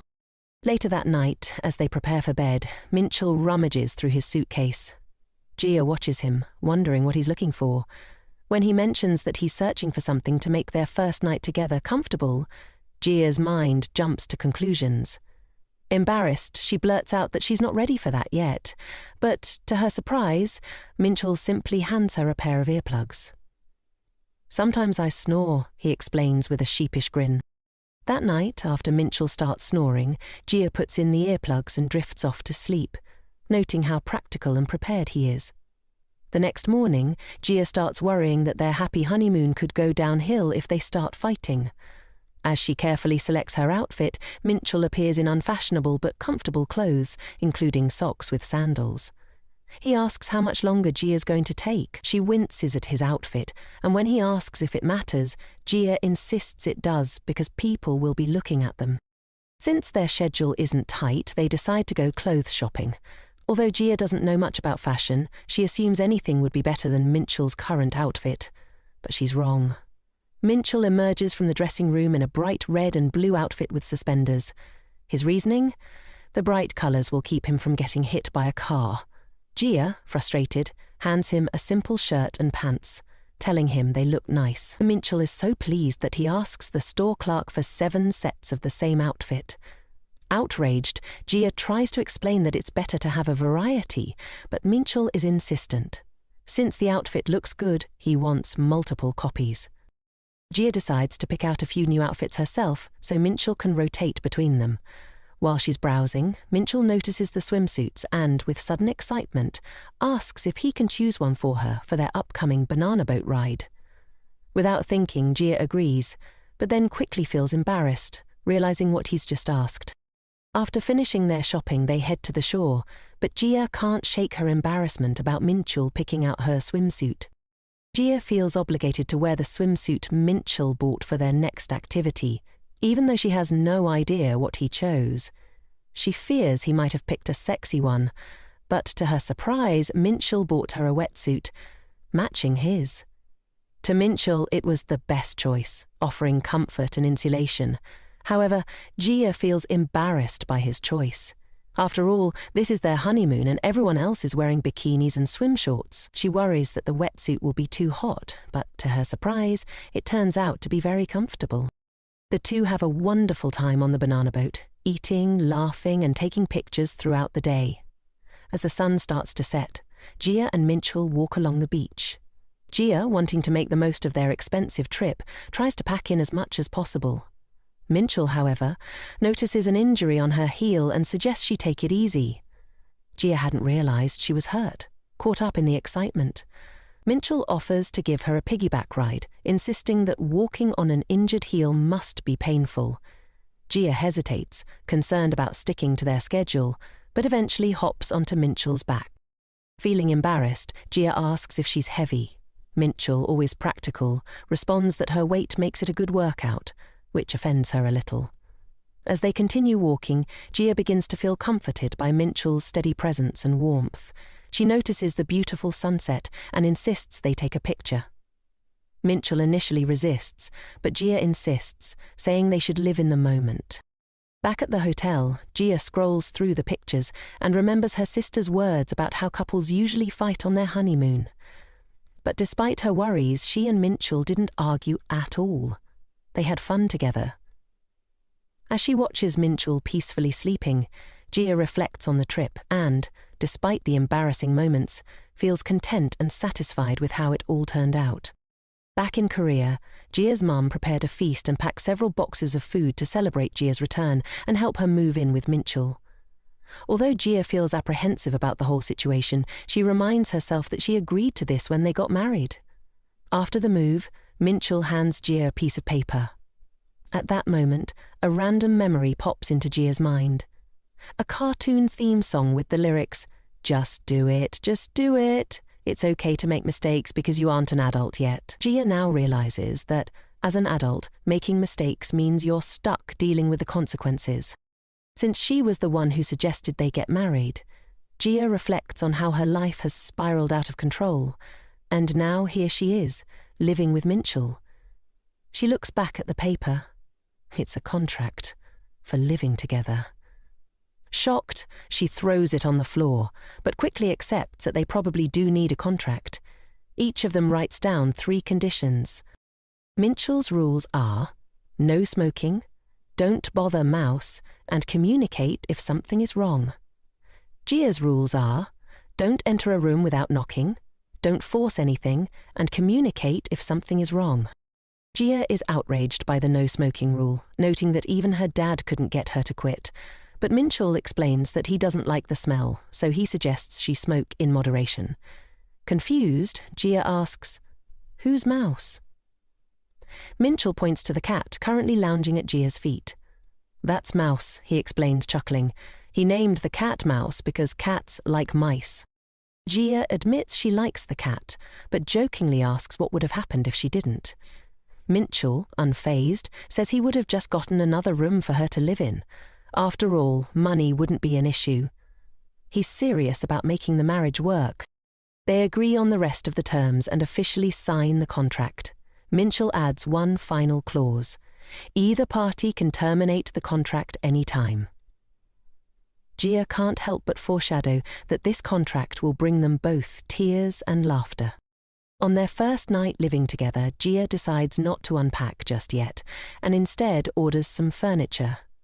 Minchul is set to return to work the next day, and Jia feels anxious about living with someone other than her family. Minchul, on the other hand, is calm and spends the evening gaming. The next morning, Jia is woken by the sound of Minchul cooking breakfast. Curious and a little impressed, she gets up to join him. However, her excitement fades quickly when she sees him blend chicken breast into a smoothie. Jia takes a sip and grimaces, finding it terrible. Hoping for something else, she asks if they're having anything more substantial. Minchul casually hands her a protein bar, which only frustrates Jia further. She complains, saying this isn't real food, and adds that he'll probably enjoy a delicious lunch at work without her. Minchul corrects her, proudly showing off his healthy lunch, which is just as bland as his breakfast. Jia opens the fridge, hoping to find something better, but it's stocked full of health food. At that moment, she develops a new appreciation for her mum's home-cooked meals. Sensing her frustration, Minchul suggests that Jia go out and get breakfast on her own. Jia, unsure, asks if he's fine with that, and Minchul reassures her that all he needs is his smoothie. Jia has been used to eating meals with her family, but she remembers that this is a contract marriage now. After Minchul leaves for work, Jia tells herself that she's going to get a job soon and promises to see him at dinner. But the moment the door closes behind him, she changes her mind and proudly declares, "I'm staying unemployed until my bank account is empty." Minchul is on his way to work when he gets into the car of his colleague, Sang-yu Choi. Surprised, Sang-yu asks why Minchul suddenly submitted a request for 10 days of vacation. He then notices something unusual. Minchul is smiling, which is rare for him. Curious, Sang-yu asks if something good happened. Minchul, remembering Jia saying goodbye to him that morning, replies, "It's nice knowing someone's waiting for you at home." Sang-yu is confused, so Minchul clarifies, "My wife is at home." Shocked, Sang-yu thinks Minchul is joking, but Minchul confirms that he got married last week.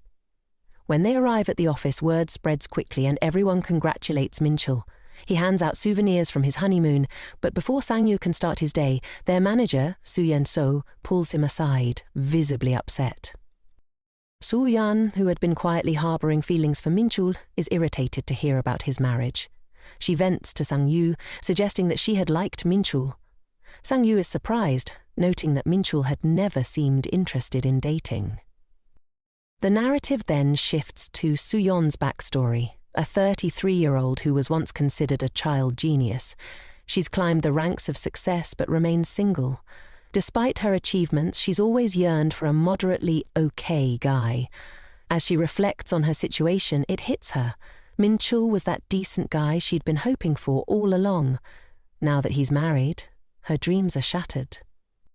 Desperate for advice, Soo-yeon decides to consult with Sung-yu, who attended university with her and is known as the company Cupid.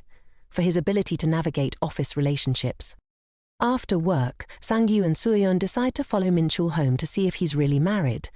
As they approach, they spot Min-chul talking to a woman on the street.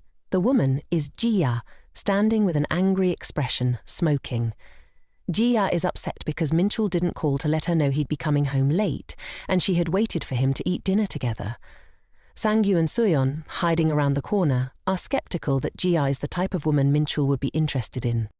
Min-chul, thinking back to breakfast, assumes Ji-ya didn't want to eat with him because of his chicken breast smoothie, but Ji-ya clarifies that the real issue is he didn't call her. Min-chul, a bit confused, asks, "Am I allowed to call you now? You didn't like me calling in 5th grade when I asked if you wanted to play." Ji-ya explains that back then she had to use the house phone and was embarrassed. But before they can get deeper into the conversation, Min-chul notices Sang-yu and Soo-yeon peeking from around the corner. He reassures Ji-ya, "Okay, I'll call next time." Later that evening, Min-chul has another chicken breast smoothie for dinner, much to Ji-ya's dismay. As she watches him, Ji-ya reflects on their past. She remembers how they used to be close, especially in their younger years, but that changed around 5th grade. Ji-ya had stopped hanging out with Min-chul because she was teased for being friends with a boy. She continued to avoid him throughout middle school, and now, looking at him, she feels guilty about being angry at him over something so small. Before she can apologize, Min-chul surprises Ji-ya by ordering her favorite food, spicy chicken feet. The gesture makes her soften, and she realizes that despite the awkwardness between them, Min-chul still remembers the little things that make her happy. Ji-ya suddenly barges into Min-chul's room, ignoring the no-entry rule. Min-chul immediately points it out, but Ji-ya retorts, "There's a problem, and we need to talk it out to fix it." Reluctantly, Min-chul agrees, and they sit down to have a conversation. Ji-ya starts by complaining that Min-chul didn't get her any beer to go with the spicy chicken feet. Then, getting to the point, she admits they've never really had a proper conversation, so she thought it might be a good time to talk while they eat. Ji-ya offers Min-chul a beer, but he declines without hesitation. Concerned, she asks if something's wrong, but Min-chul explains that he's just avoiding beer to maintain his gains from working out. Instead of drinking beer, Min-chul grabs a bottle of water and asks Ji-ya what she really wanted to talk about. Flustered, Ji-ya realizes she didn't actually have a plan, so she improvises. 2 hours later. Ji-ya is drunk, rambling on about their childhood, reminiscing about how they used to play games together. Min-chul listens, amused by her stories, while Ji-ya fondly recalls their younger years. Despite the awkward start, their conversation brings back memories that bridge the gap between them, reminding Ji-ya of the bond they once shared.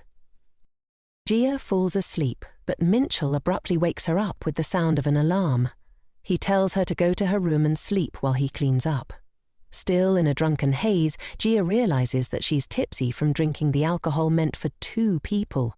In her drunken state, Ji-ya asks Min-chul if she can see his ear. When he approaches, she playfully takes off his glasses and remarks on how bad his eyesight is. Min-chul, a bit annoyed, asks for his glasses back, and to get them he gently pushes Ji-ya against the wall. Ji-ya is having fun until she suddenly notices how attractive Min-chul looks without his glasses, and just how close they are to each other. Embarrassed by the sudden realization, she quickly hands the glasses back to him and runs to her room, feeling flustered and unsure of what to do next. The next morning, Ji-ya watches Min-chul leave for work, feeling the urge to apologize for what happened the night before, hoping they can return to normal. As she tries to say sorry, nervousness overtakes her, and instead she blurts out, "I'm Yao because the cat said meow." Min-chul looks at her, completely confused. At work, Min-chul asks Sung-yu about Ji-ya's strange meowing incident. Sung-yu, thinking Min-chul is joking or bragging, is taken aback, but Min-chul is genuinely puzzled. Sung-yu suggests that Ji-ya was probably trying to be cute, but Min-chul insists they aren't close enough to joke around like that. Sung-yu, who supposedly has a doctorate in low biology, proposes a simple solution. Min-chul should show Ji-ya some sympathy. So, when Min-chul gets home, he meows at Ji-ya. Ji-ya falls to the floor in embarrassment. Min-chul casually says, "Sung-yu said this would help." but Jia, already upset, snaps at him. She's angry that he shared their personal moment with others, especially since they added a clause to their contract about keeping things private between them. A few days later, Suyen suggests Minchul host a housewarming party. When Minchul tells Jia, she's initially hesitant, but after some thought she agrees to go along with it. Minchul asks why she's willing to do it, and Jia explains that housewarming parties, typically held after moving into a new home or getting married, are a way to ask for continued support. While it's not required, it's a once-in-a-lifetime. Normally, it's something to avoid because of all the work involved, but Jia wants to do it because Minchul hates the idea. It's her way of getting back at him for embarrassing her the day before. The next day, after protesting with Jia about not needing a housewarming party, Minchi leaves for work with a smile. Jia has noticed a few key traits about him. 1. Minchio is all about efficiency, almost like an eco-friendly robot. 2. Minchil is weak to requests and will comply if pushed enough. Based on these traits, Jia assumes that Minchil will tell his co-workers that his wife didn't want a party. However, when she learns what Minchil refers to her as at work, she becomes embarrassed and starts to regret her decision. Despite this, she begins preparations for the housewarming, even though she doesn't know how to cook well, leading her to call her mother for help. As the guests begin to arrive, Jia whispers to Minchil that he should be nice to her during the gathering. The partygoers are amazed at the spread of food Jia has prepared, though Minchil clearly doesn't want to be there and starts drinking.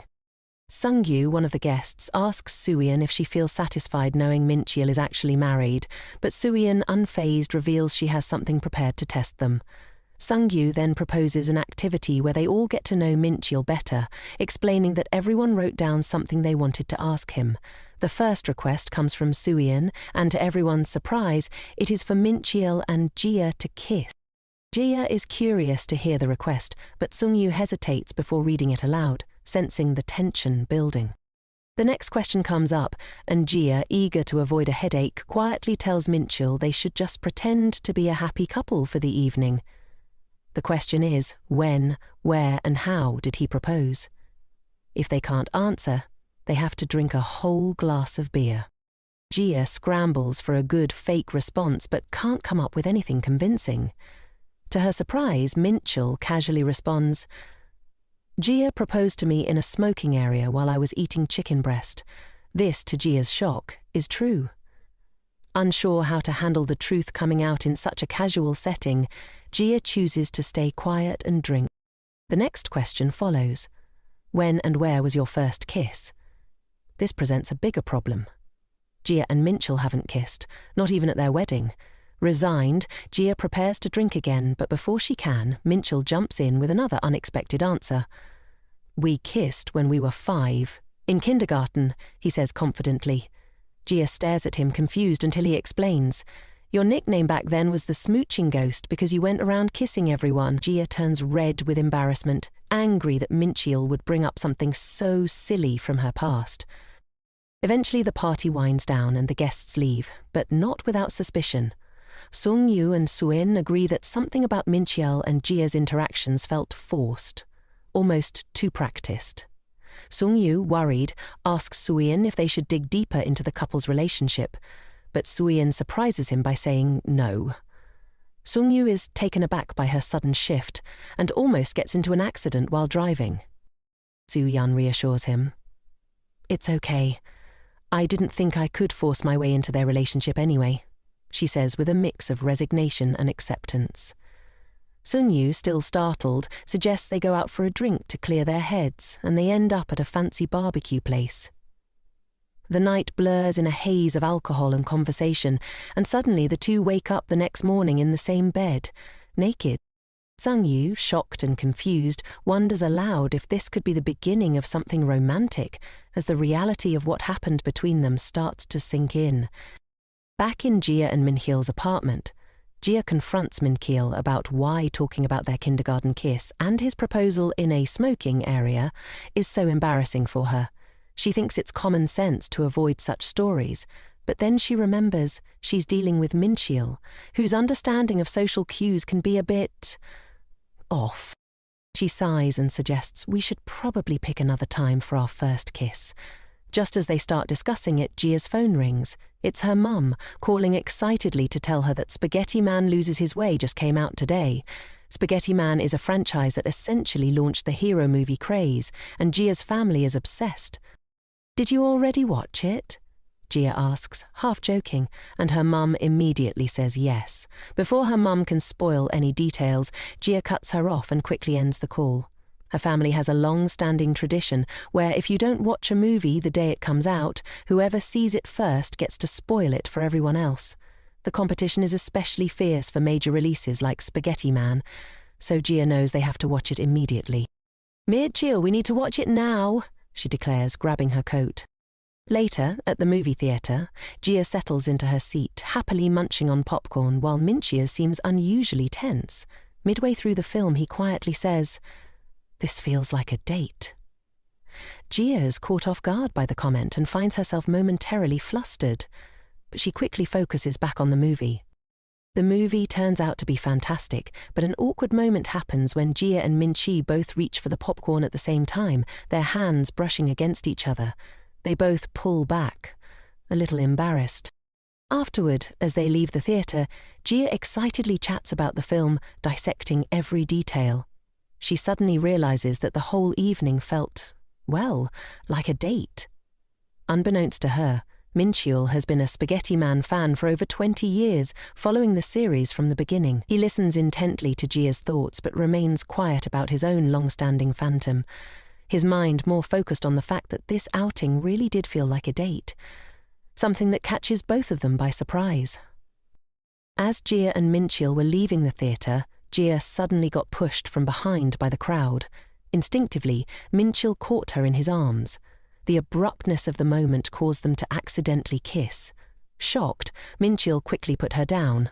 Flustered, Jia blurted out, "That didn't count, the 3-second rule," before running away in embarrassment. Minchiul found her a little later in the smoking area, where he made her air out her clothes. He stood beside her, confirming, "You're right, the kiss didn't count because of the 3-second rule." Jia nodded, trying to brush it off, but the tension between them lingered. They decided to go grab lunch together, but throughout the meal, Jia couldn't shake the image of the accidental kiss. She felt like she was overreacting, but before she could sort out her thoughts, Minchiul cleared his throat and said, "I need to get something off my chest." He paused, looking slightly uncomfortable, then admitted, "The kiss wasn't 3 seconds. It was 5. Jia stared at him in disbelief as he continued, "So, maybe we should count it as our first kiss?" He smiled, thinking he was being reasonable, but Jia's face flushed with anger. Without a word, she stood up and ran out of the restaurant, too overwhelmed to look at Minchi. Needing space, Jia decided to stay with her sister, Jaemin. When she arrived, Jaemin and her husband Gino were unimpressed by the situation. Jaemin sighed, while Gino shook his head, clearly used to Jia's dramatics. This was when the 1326 Honest Jia Summit began. A mental gathering of Jia from 6 different ages to help her navigate the crisis. Each version of Jia, arranging from her 5-year-old self to her present self, appeared in her mind's eye to discuss the situation. Present day, Jia explained what happened, admitting she thought Minchi's comment about the kiss was rude. 15-year-old Jia chimed in, suggesting she stay at a friend's place instead of running to her sister, but Jia quickly shot that down as not being possible. Meanwhile, 30-year-old Jia offered a more level-headed approach, telling her to consider Minchi's feelings instead of storming off. Regardless of the summit's deliberations, Jia's plan to stay with Jaemin worked because her sister owed her a favor. Jia had played a key role in bringing Jaemin and Gino together, giving them money for dates and convincing them to get married. This, of course, meant Jia was free to hide out at their place for as long as she needed, while she sorted out her feelings about Minjiul and the unexpected kiss. However, Jaemin is not as thrilled as Jia expected, despite Jia having helped her in the past. As they start talking, they note how Jaemin's children have adopted some of Jia's quirky habits. When Jaemin tries to spoil Spaghetti Man for Jia, she proudly reveals that she already watched it, much to Jaemin's disappointment. Jaemin then asks Jia what happened between her and Minchil, quickly guessing that Jia ran away after a fight. Jia admits it, and with a smirk, Jaemin agrees to let Jia stay, but only if she babysits the kids so that she and Gino can have a night out. Jia isn't thrilled, but she doesn't have much of a choice. After 2 exhausting hours of watching over the kids, Jia realizes how tough parenting really is. Just as she's finally getting the kids settled, the doorbell rings. Assuming it's a delivery, she opens the door, only to find Minchil standing there. Startled, she slams the door shut, her heart racing. "What is he doing here?" she mutters to herself. One of the kids, munching on ice cream, innocently comments, "Aunt Jaemin said if someone who looks like Minchli comes, we should let him in because he's food." Jia quickly realizes she's been set up. Reluctantly, Jia opens the door again and lets Minchil in. While the kids are distracted with their ice cream, Jia and Minchil sit down to talk. Minchil reveals that Jaemin called him and told him Jia was staying at her place. Jia protests at the meddling, but Minchil calmly reminds her that, per their agreement, they need to talk things out when problems arise. He then asks, "Why are you mad, Jia?" She's momentarily at a loss, scooping up ice cream for the kids as she thinks it over. Minchil, who's turned down the ice cream himself, patiently waits. After a moment of reflection, Jia realizes that maybe it wasn't such a big deal. After all, they're both adults. By the time Jaemin and Gino return, Jia and Minchil have made peace and they leave together, heading back to their apartment. Jia can't help but feel a little more settled, though she's still unsure about what their relationship is turning into. On their way back to the apartment, Minchil breaks the silence by apologizing. "I should have thought more about it and said sorry earlier," he admits. Jia eyes him skeptically. "You're only saying that because you think it's what I want to hear," she replies. She crosses her arms and then adds, "I think you should be punished," with a forehead flick. Minchi's eyes widen in alarm. "No, not a forehead flick," he protests, clearly distressed. "I have trauma from forehead flicking." Jia pauses, surprised by his reaction. "Forehead flick trauma?" she asks, but doesn't push for details. She sighs, placing her finger against his forehead, but before she flicks him, she admits, "I'm mad because I don't want my first kiss to be an accident." Instead of flicking him, Jia leans in and gently kisses him on the forehead. "This," she says softly, "is our first kiss." Michia stands frozen, unsure how to respond but also relieved. They continue walking in silence, a subtle shift in their dynamic hanging in the air. The next day at work, Minchu talks with Sunggu, still thinking about Jia. "Jia's mad that people think our first kiss was back in kindergarten. I don't know how to fix that," he says, sounding concerned. Sungyu bursts out laughing, causing heads to turn. "This is nothing to worry about," he shouts. "Trust me, you're overthinking it." He looks exhausted, rubbing his eyes. Minchil frowns. "But you all left the party laughing and smiling. Why are you so tired?" Sungyu glances away, clearly avoiding the question. Before Minyol can press him further, Suyeon walks by. She's been avoiding eye contact with Sungyu ever since the night they woke up in bed together. The tension is palpable. Suyeon, spotting Minyol's wave, panics and flees without a word. Songhyo, still flustered, clears his throat and reintroduces himself to Minchkil, as if they've never met. "I'm Songhyo, by the way," he says, suddenly very chatty. He starts bragging about having a doctorate in low biology, though Minchkil knows it's all a bluff. Songhyo in reality is an introvert who prefers staying home, but seems desperate to appear more outgoing in this moment. Minchia listens quietly, amused at Sunggyu's antics but unable to shake his own thoughts about Jia and how their relationship is evolving. Since Sunggu has 3 sisters, he's always been surrounded by conversations about relationships. This made him an expert at picking up on subtle clues from women, a skill that manifested early on. By the time he was a teenager, he'd earned the title of God of Dating, not because he had a girlfriend, but because he was able to match so many people together. Despite all this, Sung-gu had never actually been in a relationship himself. After his unexpected entanglement with Soo-yeon, Sung-yu felt lost. Soo-yeon had apologized right after, leaving him even more confused. He had first met Soo-yeon in college. He was a freshman, and she was a senior. Back then, she was demanding and intimidating, but now she was just another adult, and it seemed like they both wanted to forget what had happened that night. Despite their decision, the awkwardness between them grew with every passing encounter, a reminder that neither of them had fully matured emotionally. One day, they found themselves in the elevator together. The silence was thick, and Sun-yu's heart pounded in his chest. Mustering some courage, he broke the silence and called out to Soo-yeon. But as soon as he opened his mouth, his courage faltered and he couldn't bring himself to say anything meaningful. Before he could gather his thoughts, a delivery man entered the elevator, breaking the moment. As the day wore on, Sung-yu's thoughts were still consumed by Soo-yeon. He couldn't shake the feelings of confusion and regret. Min-jeil, noticing Sung-yu's distracted demeanor, handed him a red ginseng stick and asked, "What's wrong?" Soo-yeon hesitated for a moment, then shook his head. "Nothing's wrong," he lied, though his mind remained tangled in the mess of emotions surrounding Soo-yeon. Despite his expert knowledge of relationships from years of observation, when it came to his own feelings, Soo-yeon was just as lost as anyone else. Sung-yu suddenly has a profound realization. Min-jeil is married. Maybe he can help solve this problem. After some hesitation, Sung-yu decides to ask for advice. "How do you break the awkwardness after a fight?" he asks, hoping for some concrete guidance.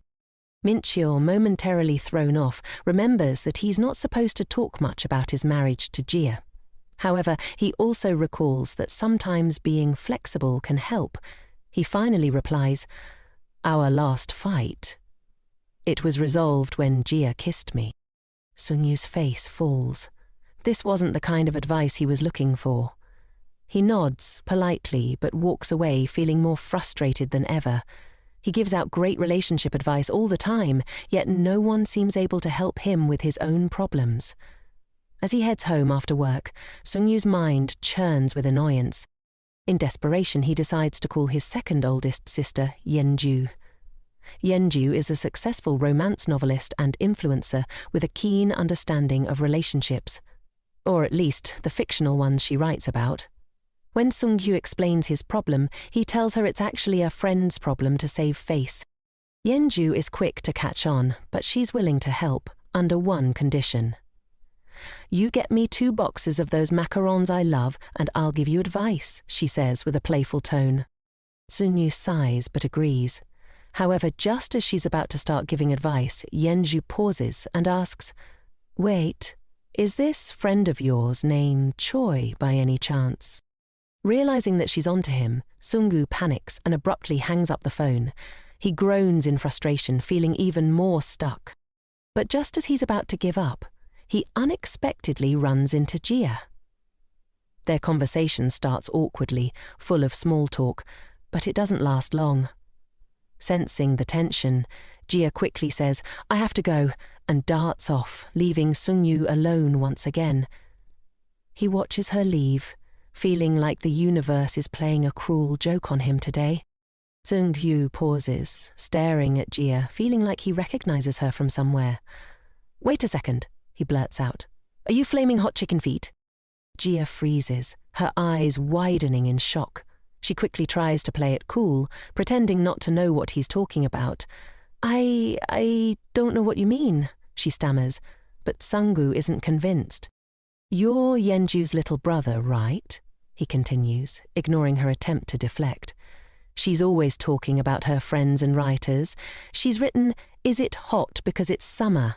and "Why would I be a no for Miss No?" I even got her autograph once. I'm pretty sure you're flaming hot chicken feet.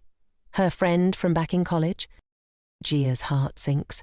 She'd always kept her pen name a secret from most people, but here was Sung-gu of all people piecing it together. Reluctantly, she sighs. "Okay, fine," she admits. "That's me." Back in college, Jia had chosen a practical major to get a stable job rather than pursuing her passion. She had barely gotten into university and struggled to enjoy the social aspects of it. With little to do, she often spent time at her friend's place, her friend being Yenju Choi. Yenju was shy and quiet, but what made her stand out was her love of writing novels. Jia had admired Yenju's writing and, out of sheer boredom, decided to try her hand at it too. To her surprise, within 3 months, Jia won an award and officially became a writer under the pen name Flaming Hot Chicken Feet.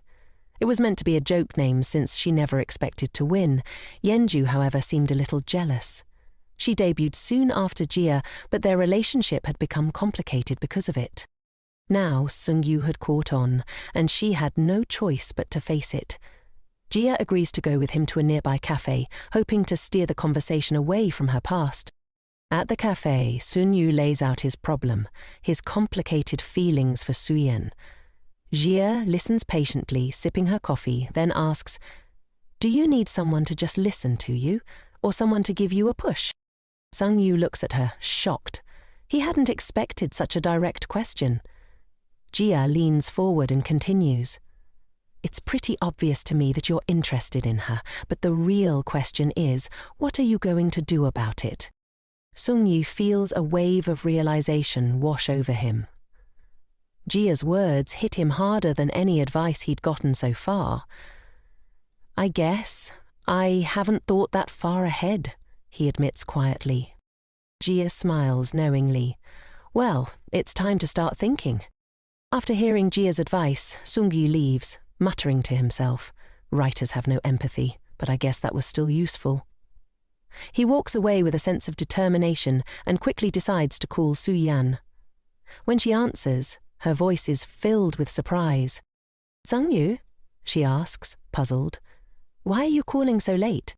"I just wanted to hear your voice," Seungyu replies nervously, but even as the words leave his mouth, he realizes that wasn't enough.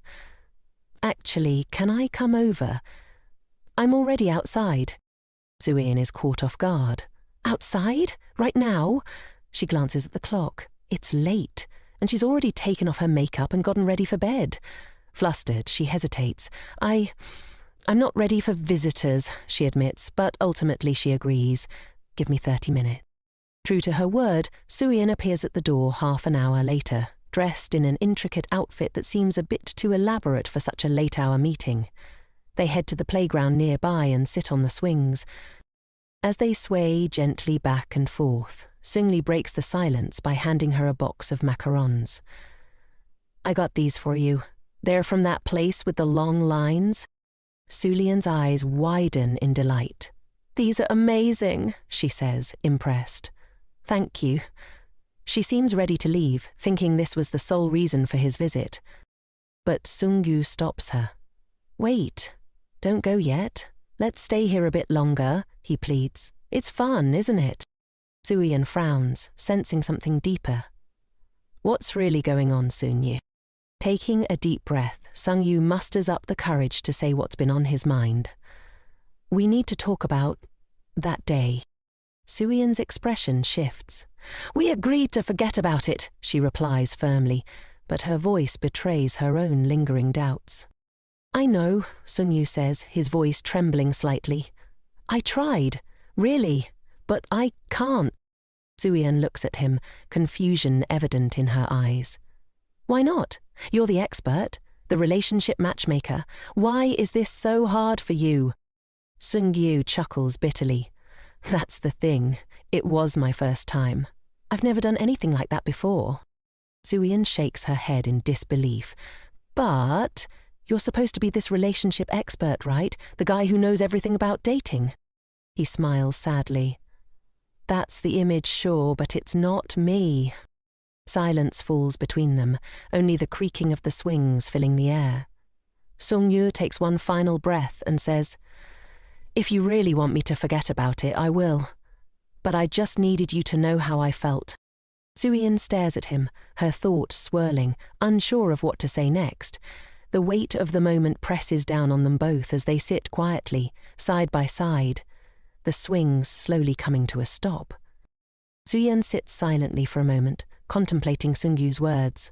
She knows she should say something, but how does one forget something so significant? I don't know how to tell you how to forget it, she admits, her voice tinged with frustration. I don't even want to forget it, Sungyu. The words hang between them, heavy with unspoken emotions. The silence stretches out before them, and Sungyu can feel the weight of the moment. Neither of them knows how to move forward, but neither can quite let go of what happened. Suddenly, the scene shifts. At Mitchell's house, Jia is lounging on the couch, nibbling on macarons. Mitchell, ever observant, looks at her and asks casually, "Did you gain weight?" Jia nearly chokes on her macarons, shocked at the unexpected comment. "What?" she exclaims, her eyes wide in disbelief. "No, I didn't." But Mitchell isn't talking about Jia. His gaze is directed at Mouse, who is waddling around the room looking unusually plump. Mouse apparently has been sneaking extra snacks. Jia tries to brush it off, suggesting that maybe the cold weather was causing Mouse to bulk up for hibernation. Mitchell nods in agreement and turns up the thermostat, not suspecting anything more. The next morning, as Mitchell heads off to work, Jia cheerfully tells him to have a great day. But Mitchell surprises her with a simple, "See you tonight." Jia, feeling a little uneasy, wonders if Mitchell has caught on to her secret habit of feeding Mouse extra snacks. Jia recalled how Mitchell's pet feeder dispenses a strict 3.3 ounces of food per day for Mouse, but Mouse had been crying for snacks, so Jia had given in, sneaking extra food. That's why Mouse had gained weight, and Jia had played it off by telling herself it was just a phase or the cold weather. But today, when she picked Mouse up, she could feel the difference. Mouse was heavier. It wasn't just Mouse, though. Jia had been ordering delivery constantly, indulging in comfort food after long days. She thought she'd been managing, but when she stepped on the scale this morning, the number startled her. It was much higher than she expected. The scale must be broken, she tried to convince herself. But when she bent down to tie her shoes, the sudden rip of fabric made her realize it wasn't just the scale that had changed. That evening, after some thought, Jia asks Mitchell, "Can you teach me how to work out?" Mitchell raises an eyebrow, looking surprised at the sudden request. Jia, now fully aware that something needed to change, knows this is the first step. She can't ignore the reality of it anymore. She needs to take charge of her health and make some adjustments, starting with a workout plan. Mitchell is absolutely thrilled when Jia asks him to teach her how to work out. He eagerly asks, "When can we start?" His enthusiasm is contagious, and he's already planning their next steps. He's known for being incredibly dedicated to his fitness routine, working out every day after work. But when Jia gives it a try, she quickly realizes how intense it is. After a few sets, her body feels like it's giving out, and she's left incapacitated. She still has legs to do, but she can barely move. In the midst of her exhaustion, Jia falls into a dream. She finds herself standing on a beach, staring out at the horizon as a giant asteroid hurtles toward Earth. "This is our last night," she says to Mitchell, her voice tinged with urgency. "What should we do to make it meaningful?" Mitchell, always the fitness enthusiast, looks at her with unwavering determination and says, "The answer is obvious. We work on legs." Jia laughs, but before she can respond, she wakes up from the dream, only to find herself sore and unable to move from the intense workout. Mitchell, ever excited that she wanted to get in shape, is concerned about how much she's struggling. He had no idea just how difficult it would be for her, but he's committed to helping her push through.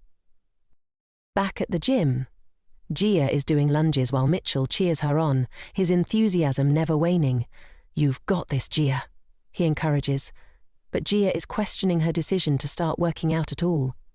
At home, Mitchell is preparing vegetables for Jia's post-workout meal, suggesting she take a walk to recover. But Jia, frustrated, steps on the scale, only to find it hasn't changed.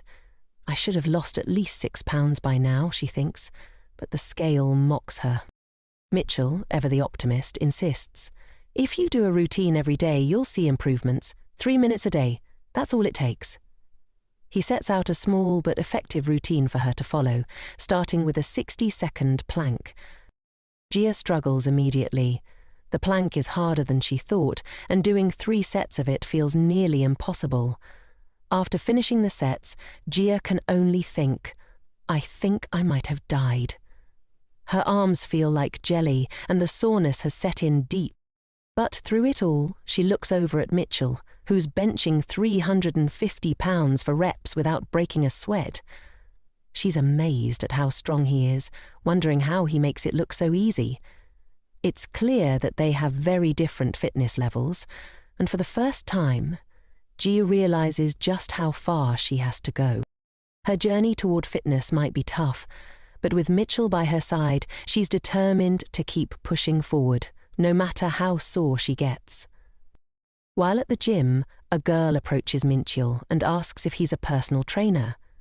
Mitchell looks at her, confused, but she continues, clearly hoping for help. She asks if he could show her how to use the machines. Mitchell, always kind and eager to help, agrees, and Jia watches, her stomach sinking. As Mitchell demonstrates the exercises, including squats, the girl is a bit too touchy, her hands lingering on him as she mimics his movements.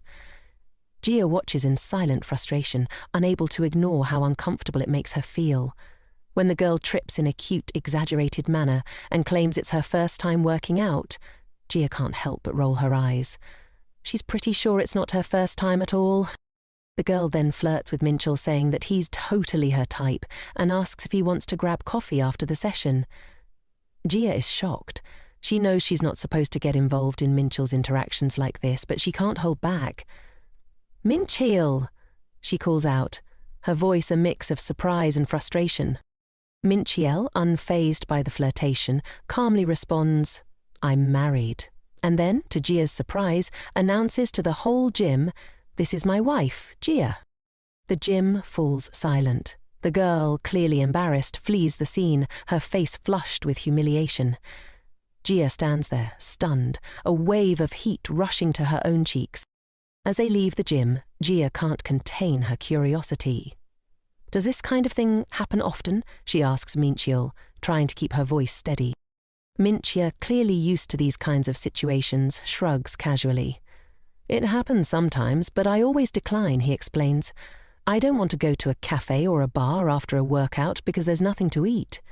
He pauses for a moment, then adds with a smirk, but I would go if they served protein shakes. Jia can't help but laugh despite herself, but she's also relieved.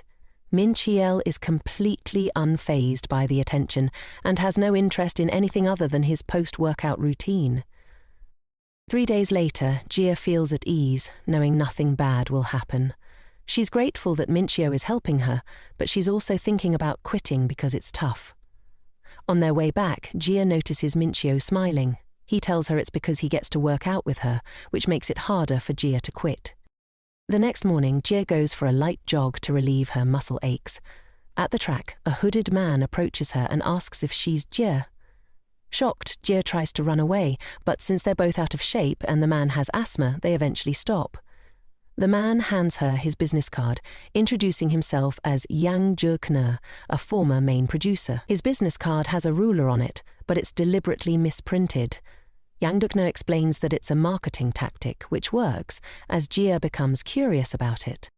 Yang Jukner asks if Jia is still writing. She finds the question insulting, and he quickly apologizes for whatever happened in the past. He gets a call for a meeting and, before leaving, suggests they should have dinner sometime. After he's gone, Jia crumples up the card and resumes jogging. Later, Jia returns home, where Mitchell seems concerned. At dinner, they're using fancy cutlery and candles, and Mitchell, wearing fancy clothes, is clearly uncomfortable. Jia explains she just wanted to mix things up since they eat the same thing every day, but now she feels bad for making him uncomfortable.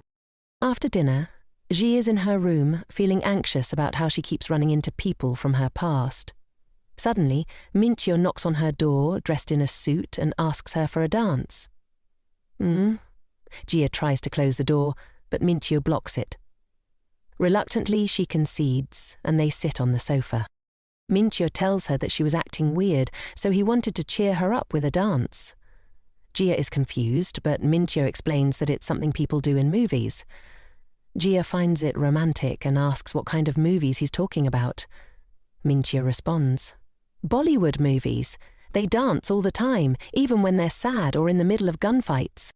He continues, saying that doing something alone can feel weird, but when you do it together it becomes fun, so they might as well make this weird setting enjoyable. Jia bursts into laughter, recalling that she had said something similar. Then she suggests an alternative. Instead of dancing, they go to a barbecue spot for pork belly and soju. Minhwa comments that they could have gone somewhere fancy since they dressed up, but Jia points out that there's fire right in front of them. She explains that dressing up and going to a fancy restaurant is normal, but going to a barbecue spot in fancy clothes is much weirder and more fun. Suddenly inspired, Jia picks up some greens and tells Minhwa to say, "Ah." Minhwa protests, but Jia insists he plays along.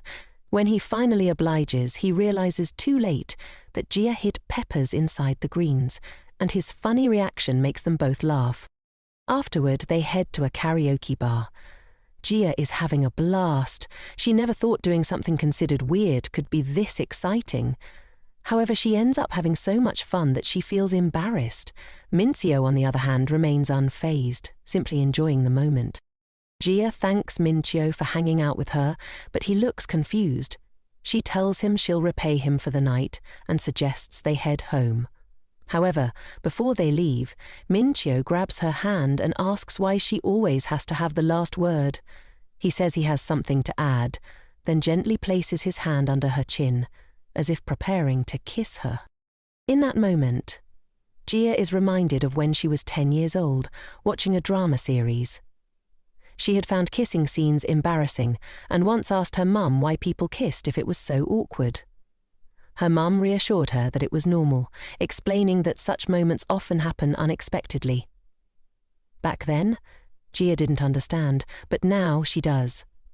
She puckers her lips, ready for the kiss. But Minhwa has other plans.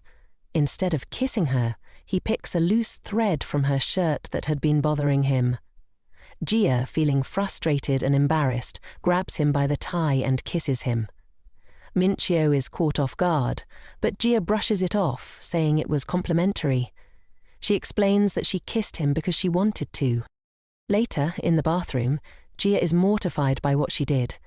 Kissing Minhwa in public was impulsive, and the excuse she gave him felt ridiculous. Meanwhile, Minhwa is also in the bathroom, washing his face, seemingly as confused as Jia. She can't quite figure out why she kissed him in the first place. After recalling key moments from her marriage, Jia laughs and has a realization. In her dream, while she and Minhwa were kissing, several small doll-like figures appeared and stopped them, demanding they kiss properly. "For a real kiss, you have to stick your tongue in their mouth and move it around," they said. Jia remembers confirming that she had done that, and the figures demanded they kiss again. They complied, but then Jia suddenly woke up. Surprised by her strange dream about kissing Minhwa, Jia walks to the bathroom, still groggy. When she opens the door, she finds Minhwa just finishing his shower, looking incredibly attractive. Embarrassed, Jia quickly averts her eyes. Minhwa, noticing her discomfort, asks if she's in a bad mood, but Jia brushes it off, saying she had a bad dream. As she tries to recover from the awkward moment, Jia remembers their dinner last night and suddenly slams her head on the table in embarrassment. Minhwa asks what's wrong, and she quickly lies, saying there was a mosquito on the table. Jia starts to believe she's experiencing the suspension bridge effect, the idea that feelings of excitement towards someone can intensify during moments of anxiety. She's been anxious every day, worried they might get caught and feeling the pressure from their workouts. She concludes that her feelings are just a misinterpretation brought on by stress. Minhwa, sensing something is off, kneels down to her level and asks if she's feeling unwell. Jia, embarrassed by his closeness, insists she's fine. Minhwa looks relieved but still wants to talk about what happened the night before. Before he can say anything, Jia quickly excuses herself and leaves the room. Later, at work, Sunyu notices Minhwa's mismatched socks and jokes that he must have had a hectic morning. Minchio also remembers accidentally throwing away a full instant coffee packet instead of just the wrapper. As he sips his coffee, his mind drifts back to the kiss with Jia, and he finds himself unsure of what to do next. At the gym, Jia and Minchio's interactions are noticeably awkward. Although it was just an accident, the kiss still bothers Jia. She tries to read Minchio, but he doesn't seem visibly affected by it, which only makes her feel more uneasy. After stretching, Minchio suggests they do the bench press. Jia feels uneasy, recalling a video she saw of someone getting crushed by the weight. She insists she shouldn't try it, but Minchio reassures her, saying that while accidents can happen, he has a lot of experience, so she'll probably be fine. As Jia lies down on the bench, still nervous, she jokes, "If I get crushed, I'm putting your name in my will. They'll be dead anyway." Minio laughs and adds 2 20-pound plates to the bar, telling her it's only £60 total and that she'll do great. Minchio lifts the bar and tells Jia to give it a shot. Hesitant, Jia grabs the bar, feeling embarrassed. As she lowers it with Minchio's help, her heart starts pounding, and she grows even more anxious, especially because of how close Minchio is to her. Trying to push through her discomfort, Jia focuses on the exercise and starts doing reps on her own, determined not to let her nerves get the better of her. After finishing the bench press, Jia feels like their relationship is still the same, despite the tension between them. Sweating, she takes off her tracksuit, but Minchio quickly puts it back on her. Confused, Jia asks why. Minchio tells her that she might catch a cold. Jia playfully responds, "I don't want a cold, but are you serious? A thin jacket won't stop a cold. If it could, everyone in the gym would be frozen." She notices Minchio looking away and teases, asking if he's bothered by her wearing something too thin. In response, Minchio suddenly takes off his shirt. Jia, startled, tries to stop him, but Minchio asks, "Does it bother you if I take mine off?"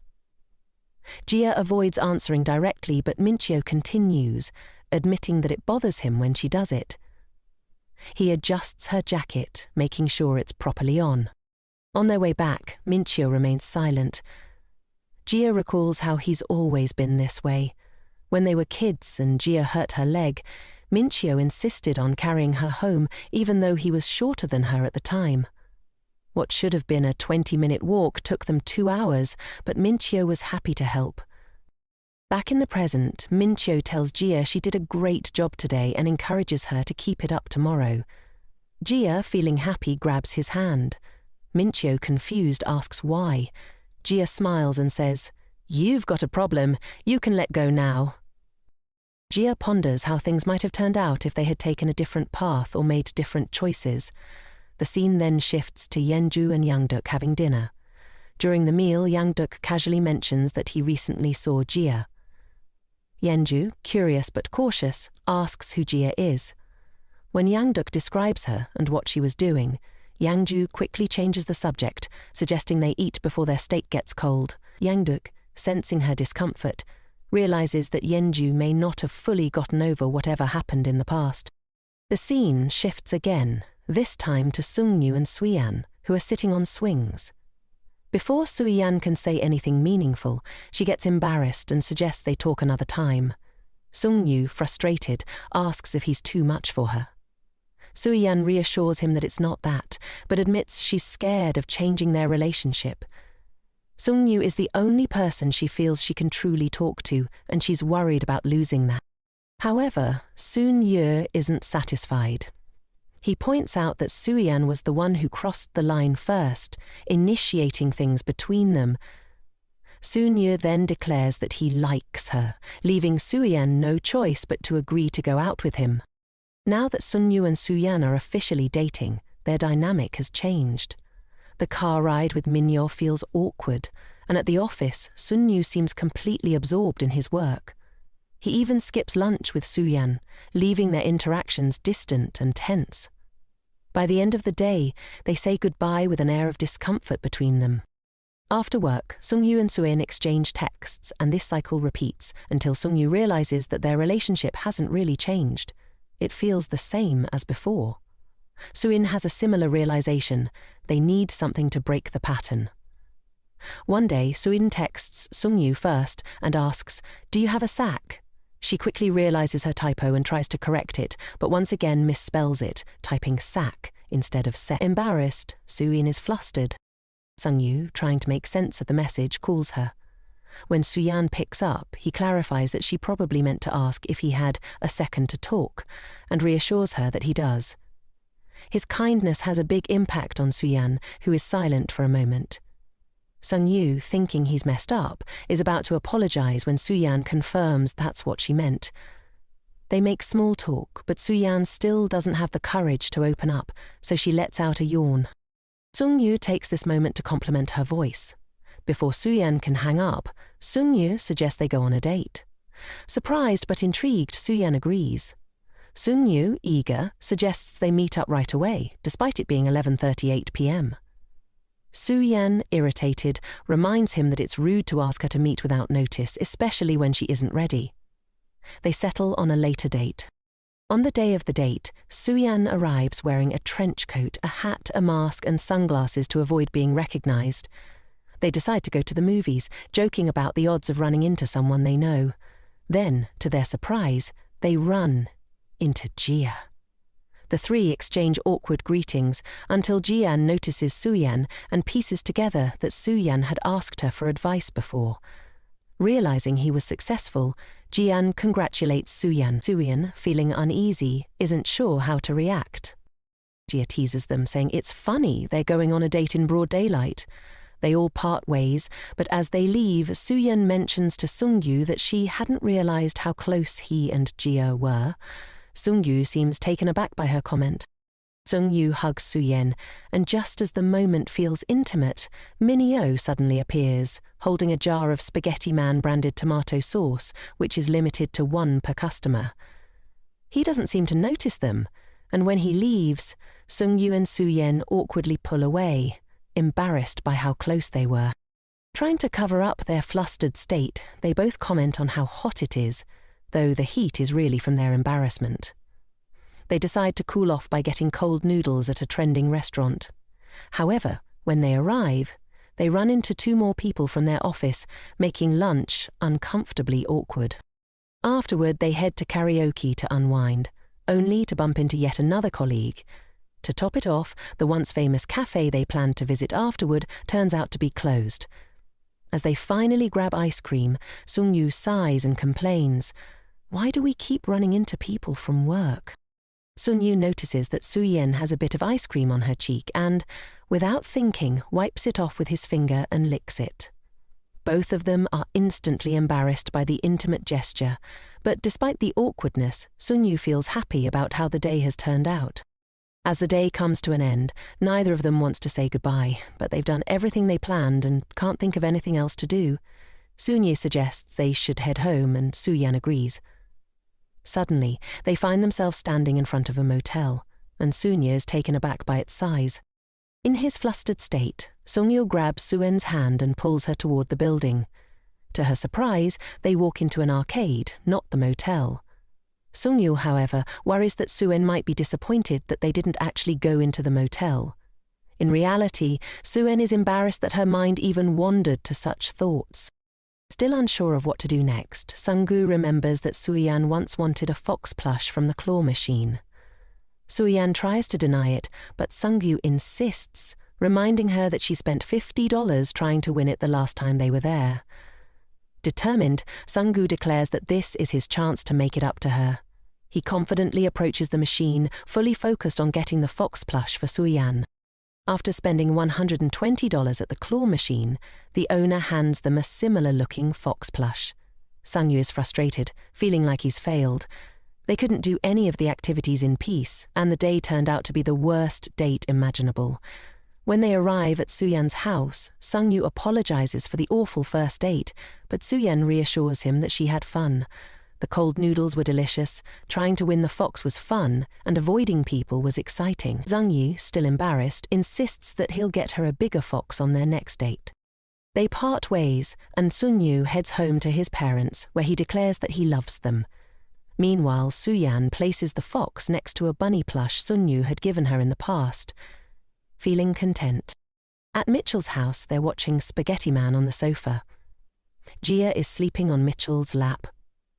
Earlier in the day, Gia had received a call from her family, and just before they were about to watch Galaxy Wars, she was almost spoiled, so she and Mitchell decided to watch a different movie. Gia, being on a diet, ordered a Diet Coke with popcorn, but the movie turned out to be boring. Gia wasn't enjoying it and felt guilty for suggesting it, even though Mitchell knew how bad it was. Later, back at the house, Gia decides she's going to watch a real movie. She tells Mitchell he can do whatever he wants, but he sits on the sofa and watches with her. As they watch, Mitchell munches on carrots and cucumbers. Gia finds it strange, but ends up mindlessly eating them too. They end up watching 3 movies in total. Now, back in the present, Gia wakes up from her nap on Mitchell's lap, embarrassed. She quickly moves away and asks how long she had been asleep. Mitchell casually replies, "About an hour." Gia, still worried, wonders if something happened while she was asleep. Gia asks Mitchell if anything happened while she was asleep, but he starts talking about the events of the movie, not real life. Gia realizes that the only time Mitchell has shown any emotion was when she asked him to work out. She comes to the conclusion that she's been dragging him into things without considering his feelings. Deciding to have a bit of fun, Gia lays down and pokes Mitchell with her feet, casually stating that she has long legs. Mitchell, confused, asks if there's a reason behind it. Gia admits there isn't, and in response, Mitchell decides to give her a foot massage. Without a reason either. Gia is shocked by the gesture but doesn't mind. She laughs, telling him that it tickles. But Mitchell continues, concerned about her muscles being tight. Gia starts to enjoy the moment, remembering that Mitchell has always been good at things like back rubs. However, the moment is interrupted when Mitchell presses her foot too hard, causing Gia to shoot up in surprise. Her face ends up right next to his, and for a brief second it seems like they are about to kiss.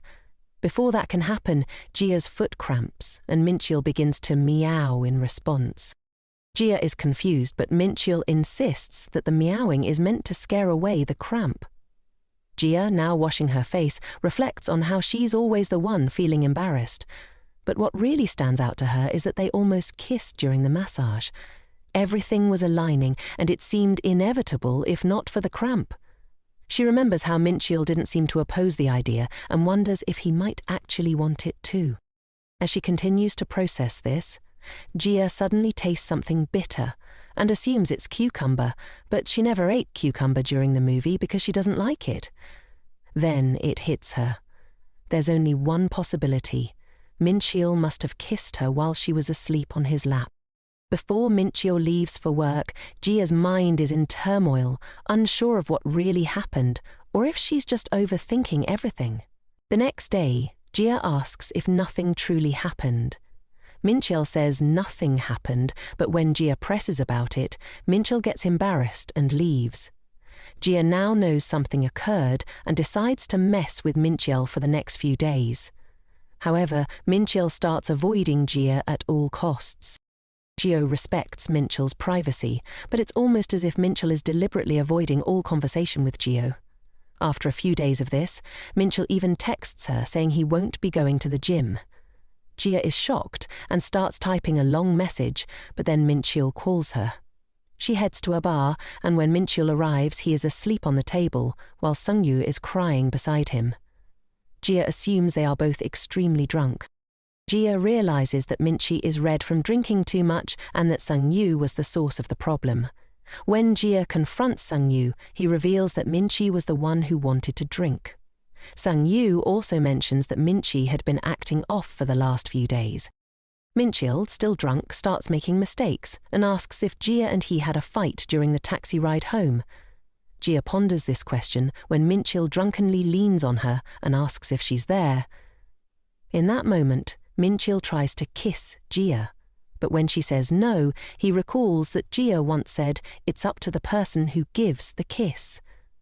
Gia denies this, clarifying that she actually said it's a complimentary service, though it's practically the same thing. Despite her denial, the driver asks if they are newlyweds.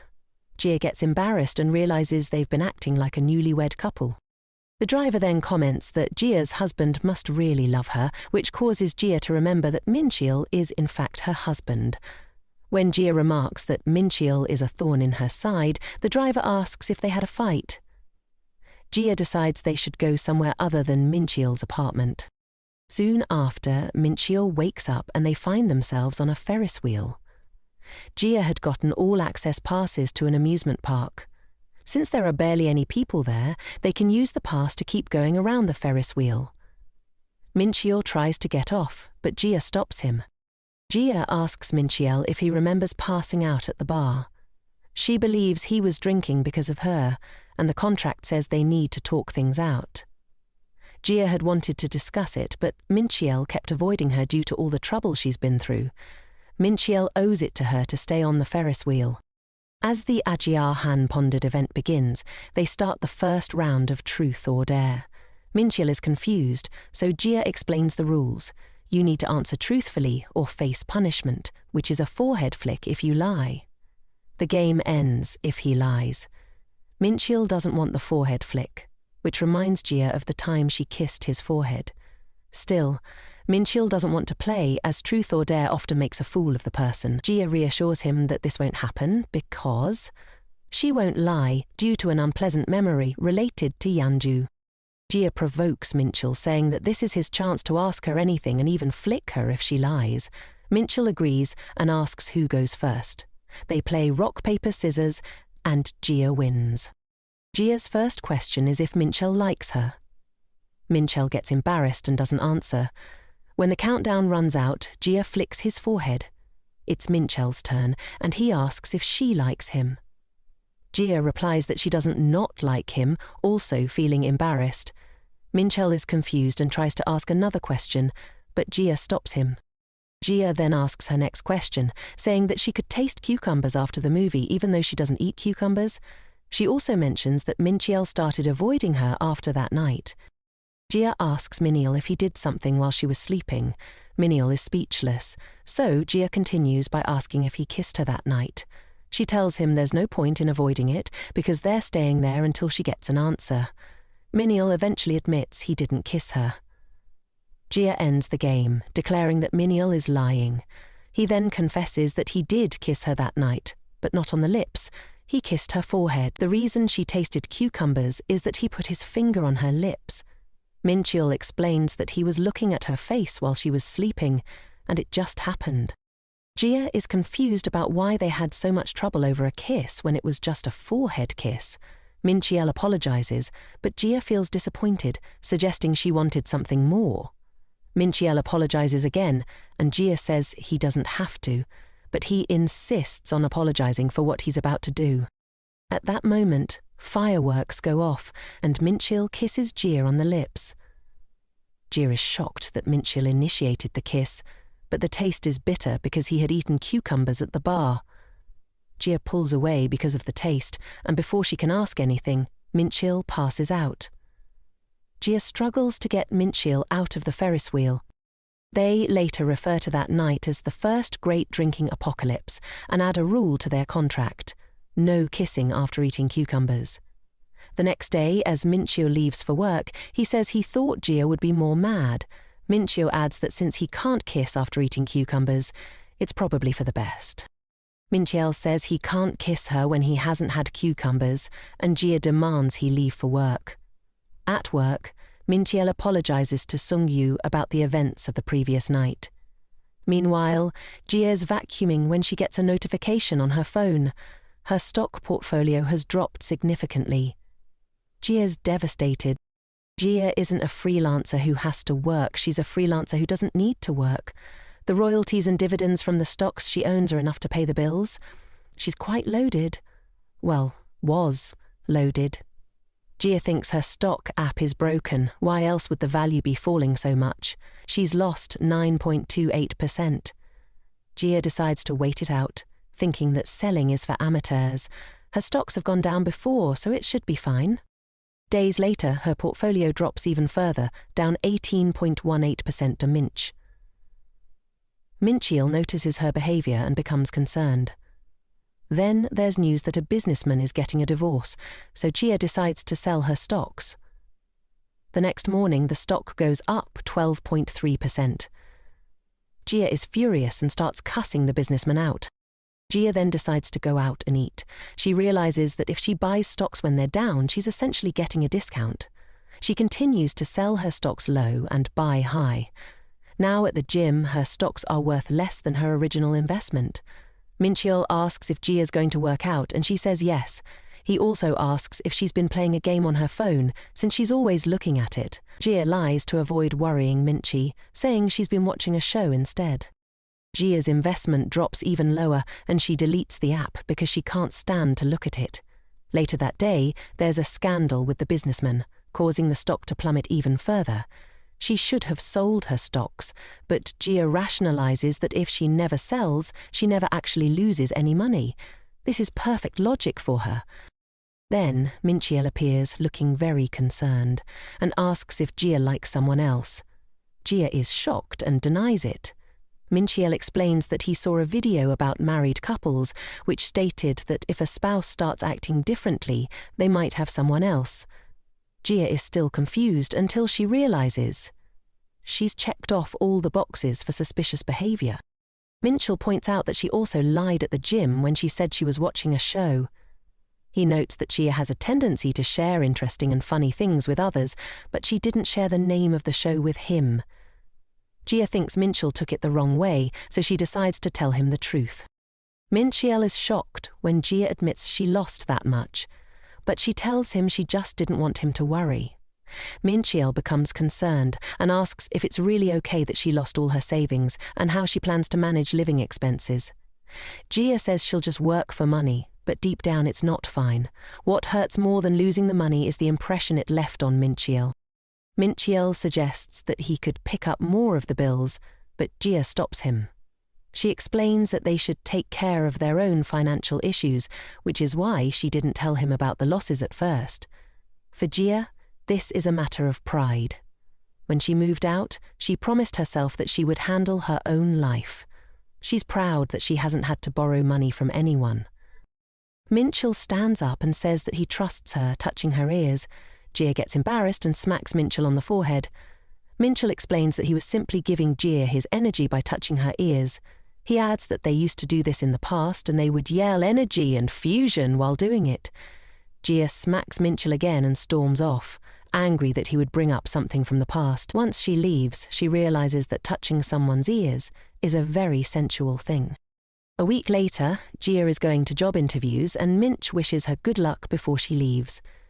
Jia has always been lucky throughout her life, but now her struggle to get a job begins. As she crosses the road, a truck suddenly appears, and then the scene shifts to two birds reading a piece of paper. The paper says, "A long time ago in a small village there was an honest lumberjack and an angel who could not return to heaven because she lost her wings.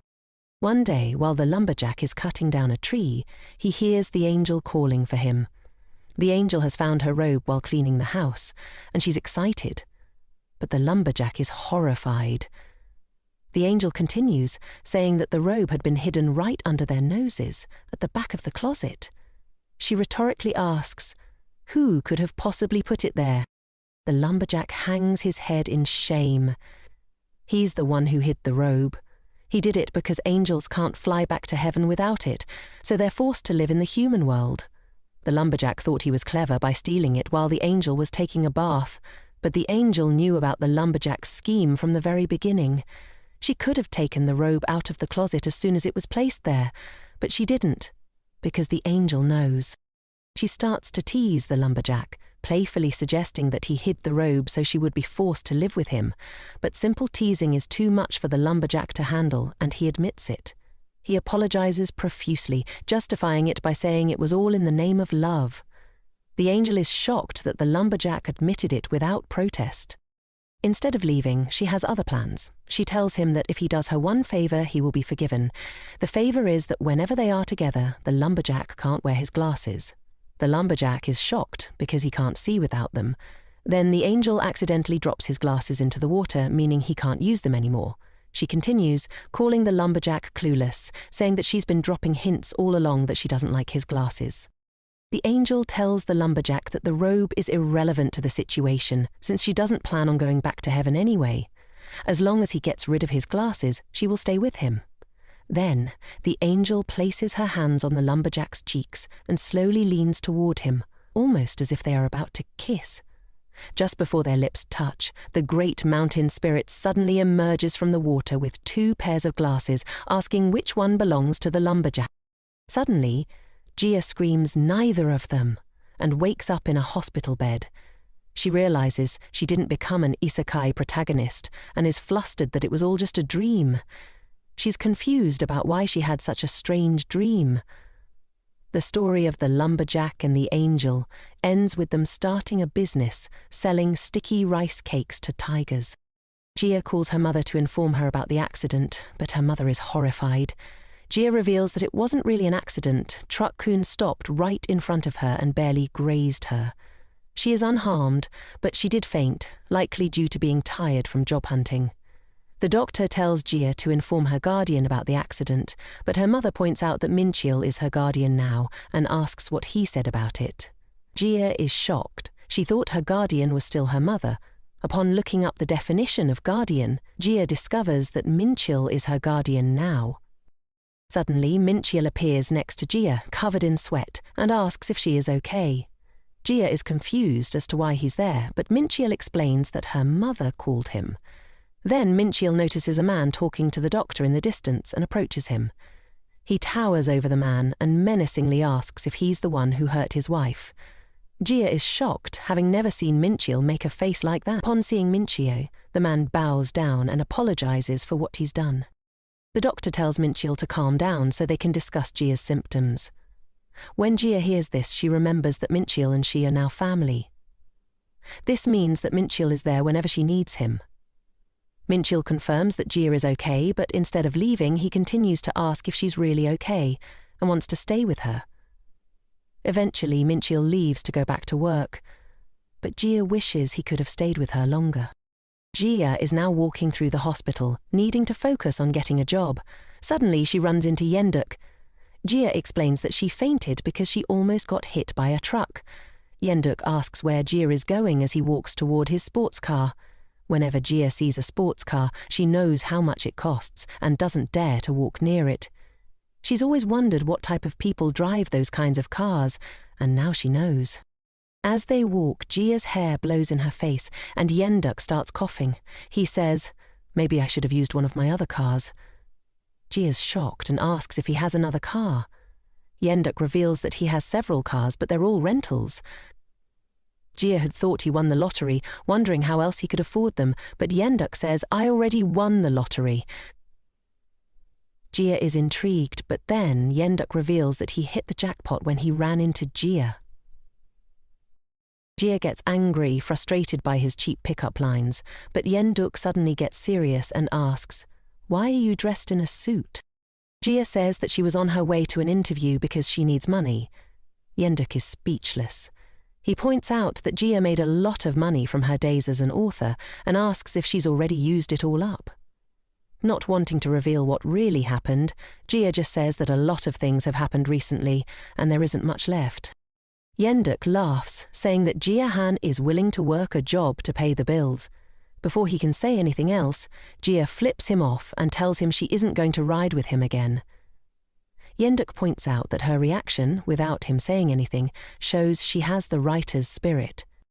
Yenduk then suggests that Gia work at a cafe.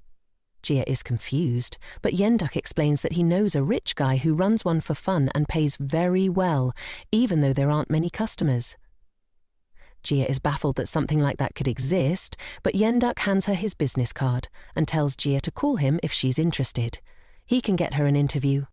As Gia walks home, she acknowledges that working at the cafe sounds like a good offer, but she doesn't want to owe Yenduk anything, as it would hurt her pride. Suddenly, she spots Minchil standing and looking at his phone. She deduces that he's been waiting there so they can walk home together. Gia feels a sense of gladness and starts running toward Minchil. She collides with him, and Minchil is shocked to see her there. Gia playfully asks Minchil questions about him being there. Minchil simply replies with a yes, and Gia teases him.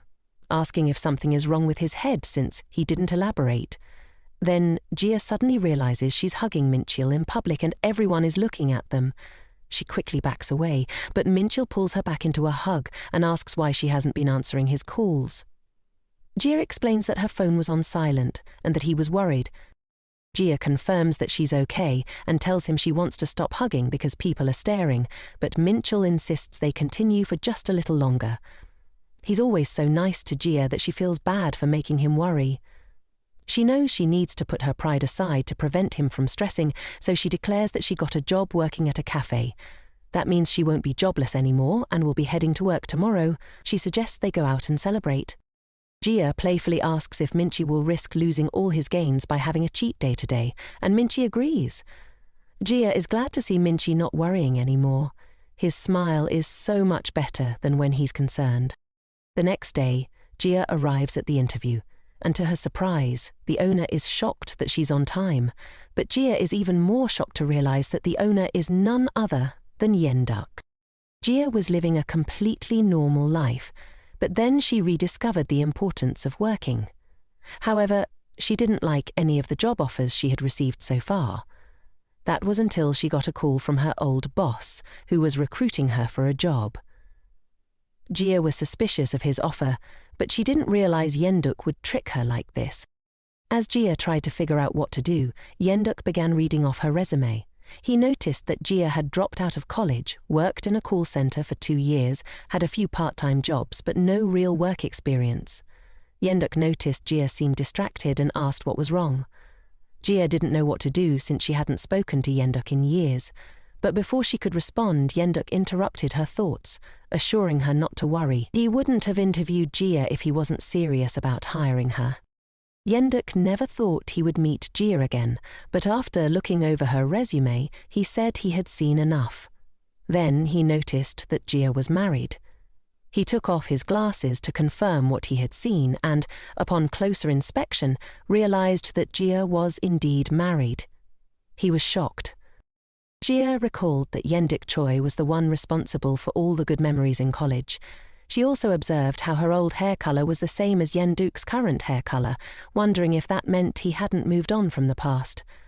Yenduk had always made Jia think ambition was cool, even though she had no aspirations back then. Now, Yenduk had written dozens of novels, 3 of which were now TV shows, and he only continued to grow. After her debut, Yenduk didn't need luck like Jia did, but now she was Jia's boss.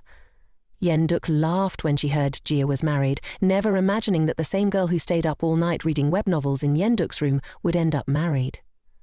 Jia revealed that her husband was her childhood friend, and Yenduk asked how they got married. Jia avoided the question, instead showing her pictures from her honeymoon. Yenduk was impressed. Jia thought their conversation might be awkward since they hadn't seen each other in years, but it was actually quite pleasant, as if they'd just seen each other yesterday. She remembered how Yenduk used to be awkward, but now, with vast sums of money, perhaps her confidence came from having enough to spare. It felt like there was a spotlight on Yenduk. Before Jia left, she asked if it was really okay to be working full-time at the cafe. Yenduk shrugged, saying it didn't matter since she was the owner and could do whatever she wanted. Jia's first day at the cafe was on Monday. Before her taxi left, Jia said it had been nice seeing Yenduk. Yenduk smiled and told Jia to get home safe.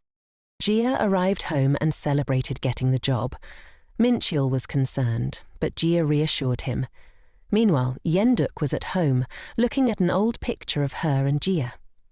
She smiled and whispered that she should be the one thanking Jia, implying she had been playing 4D chess the whole time, and this was all part of her master plan. Meanwhile, Jia and Minchia were blowing out candles on a cake to celebrate. It's Monday, and Jia is being introduced to the staff of Second Cafe. Yenju mentions that she and Jia went to college together before introducing the rest of the staff. First, she introduces Chuli, one of their top baristas, and tells Jia that if she ever has questions, he's the one to ask. Then Yenju introduces Nariju, Nari, but Jia and Nari are shocked to recognize each other from a past encounter at the gym, where Nari had been trying to seduce Menchio. Nari recently turned 25, and most people see her as narcissistic. She often boasts about her great style and good looks. She even wears earbuds without music so she can hear people compliment her appearance, and takes a route 10 minutes longer just to show off to passers-by. Nari also works at Second Cafe, which, on the surface, seems like a typical cafe, but in reality offers unmatched benefits. Since the previous manager left, Nari had been next in line for the role. If she became the manager, she'd feel like she finally had everything she ever wanted. But now, with Jia's arrival as the new manager, Nari's dream has been shattered. Furious, Nari complains to Yenju, arguing that she has been with the cafe longer and contributed more than Jia. She demands an explanation, especially since Jia doesn't have much experience in the industry. Yenju, unfazed, simply reminds Nari that she owns the cafe and can do whatever she wants, essentially telling Nari it's a skill issue. Nari is outraged, questioning how Jia can have a hot husband and be friends with a famous author. Before the tension escalates, Nari awkwardly apologizes to Jia for what happened at the gym. Jia brushes it off, saying it's in the past and doesn't matter anymore. Nari is taken aback by Jia's calm response and thinks it's kind of cool that Jia didn't get mad.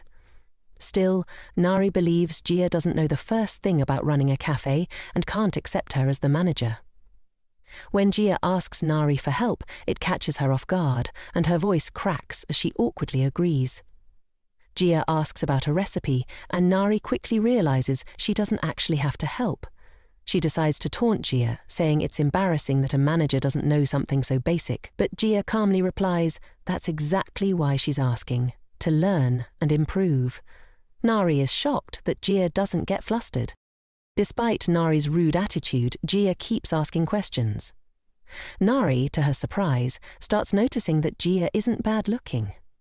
Embarrassed, Nari tells Jia to ask Siuli for help and walks away, discreetly flipping her off in frustration.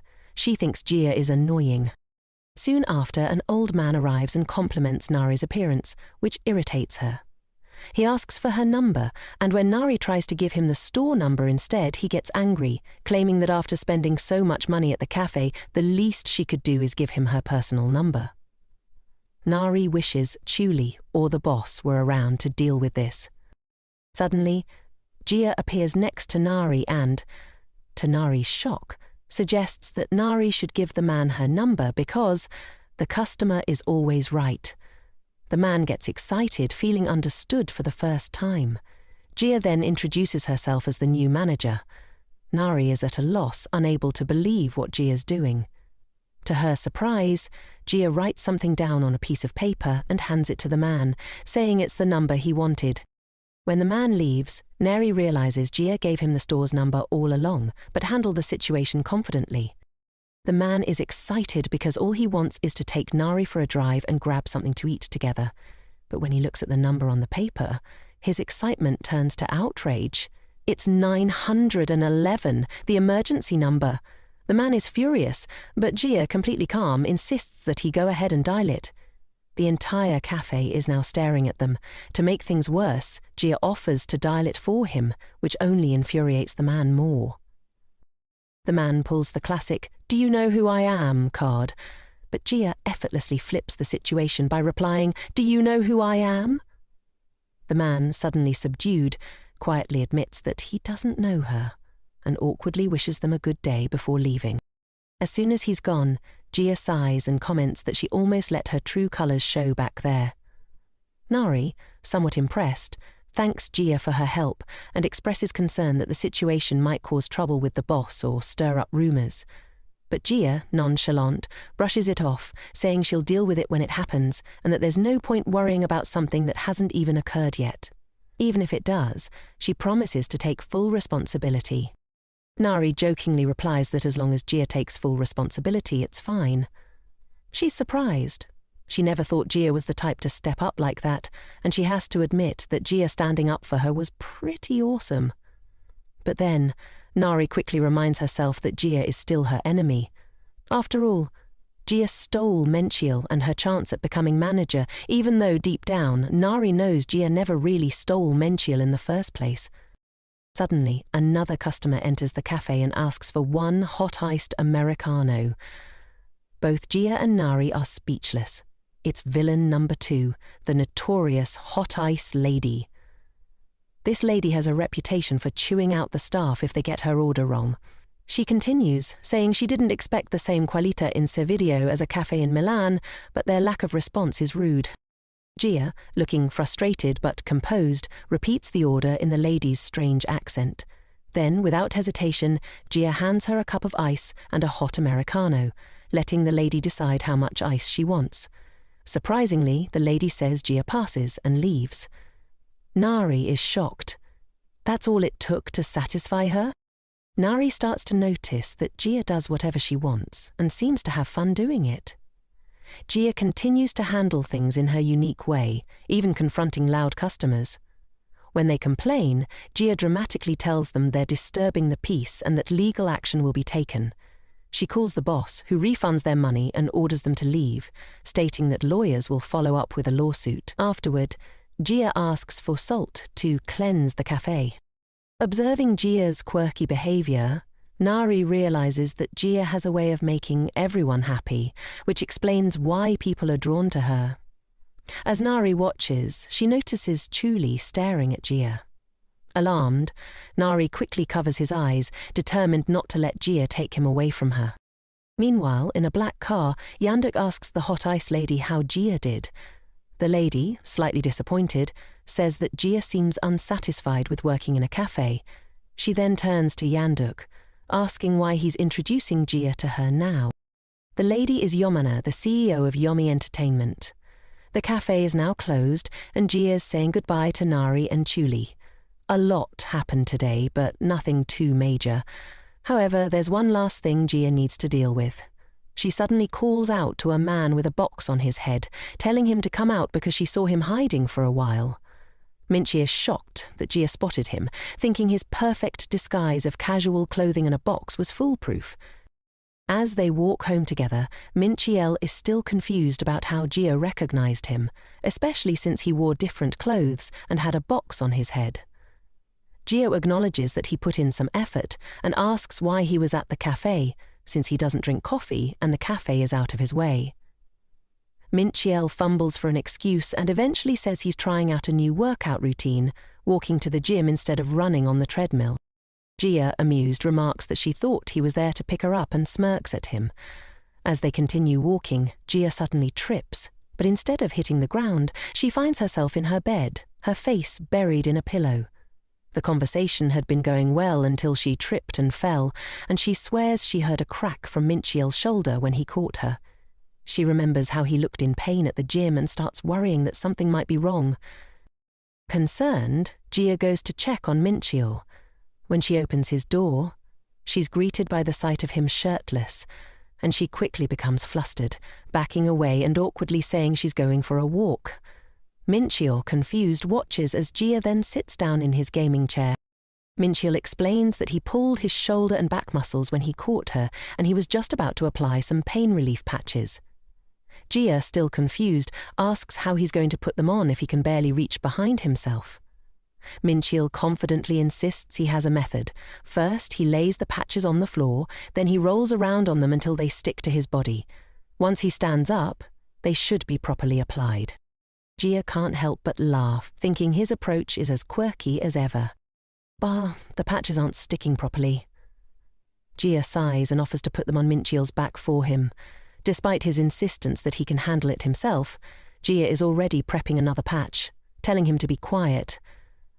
As she carefully inspects El's back, she realizes that not much has changed since they were kids, when they would always scratch each other's backs or apply ointment when it was out of reach. The only difference now is that El's back is much wider.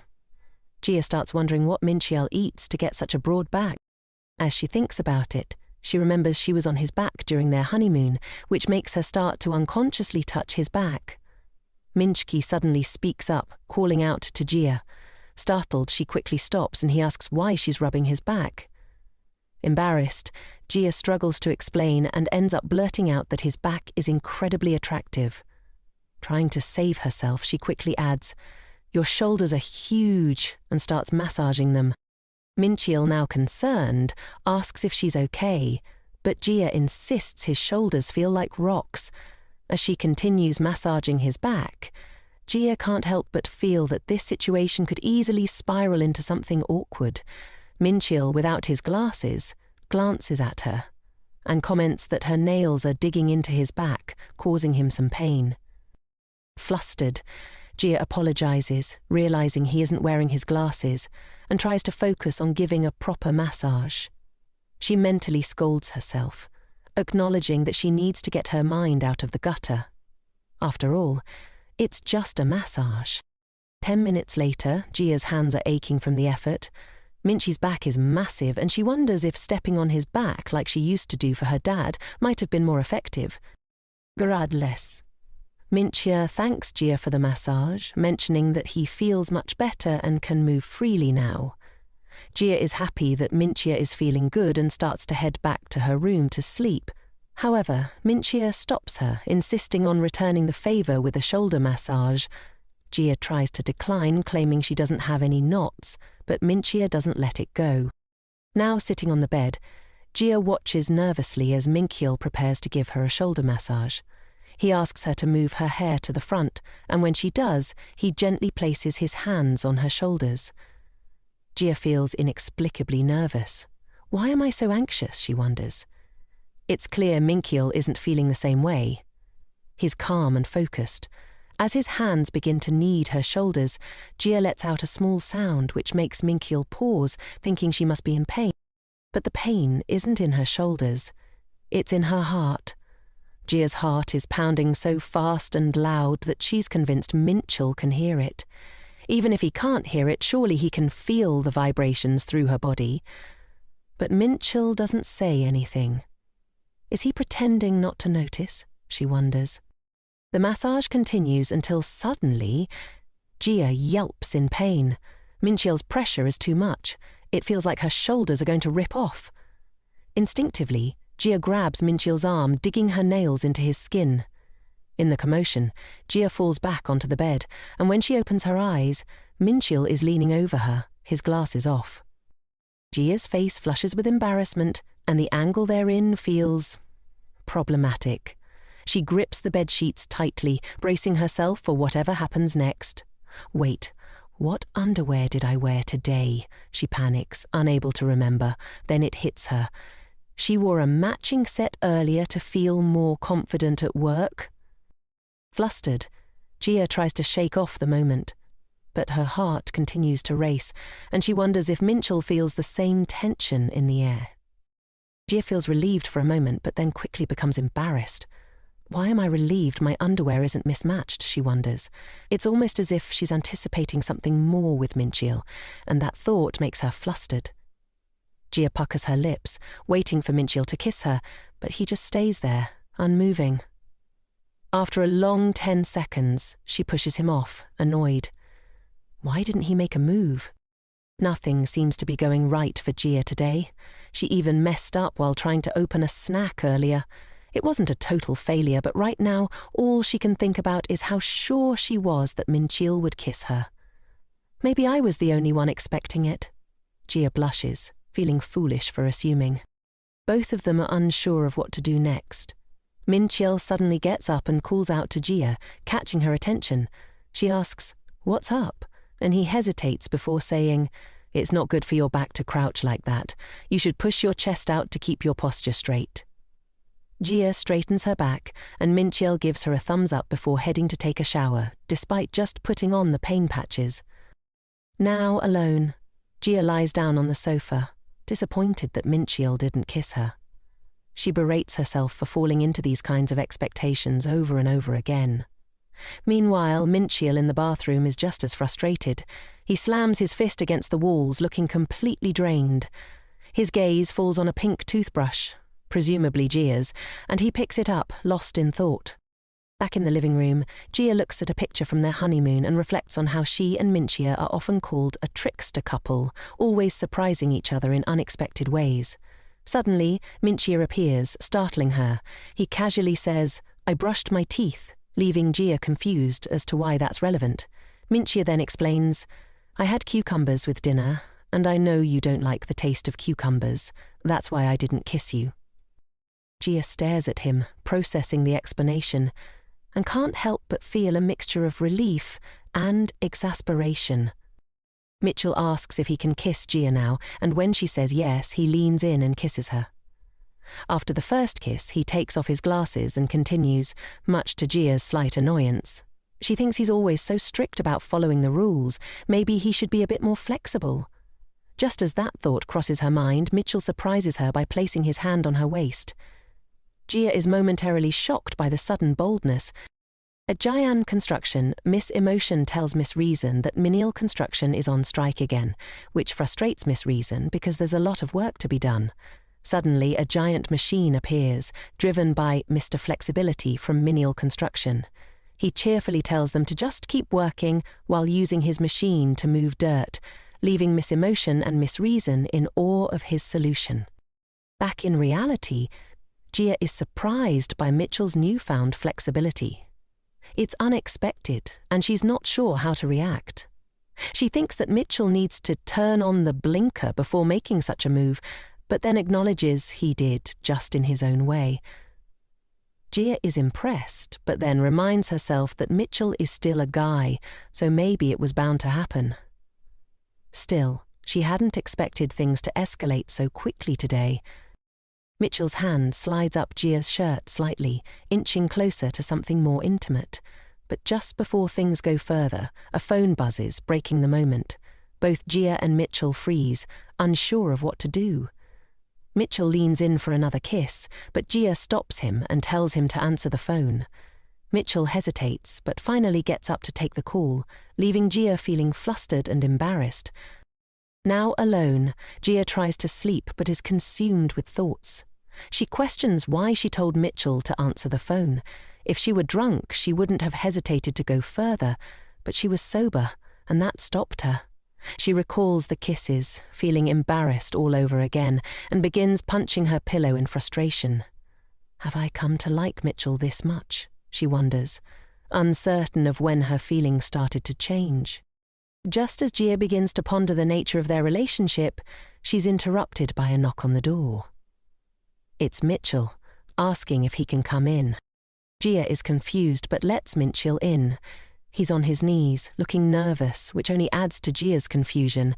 For a moment she wonders if he wants to continue what was interrupted earlier, but instead Mitchell awkwardly blurts out that his mum is coming over this weekend and asks if that's okay.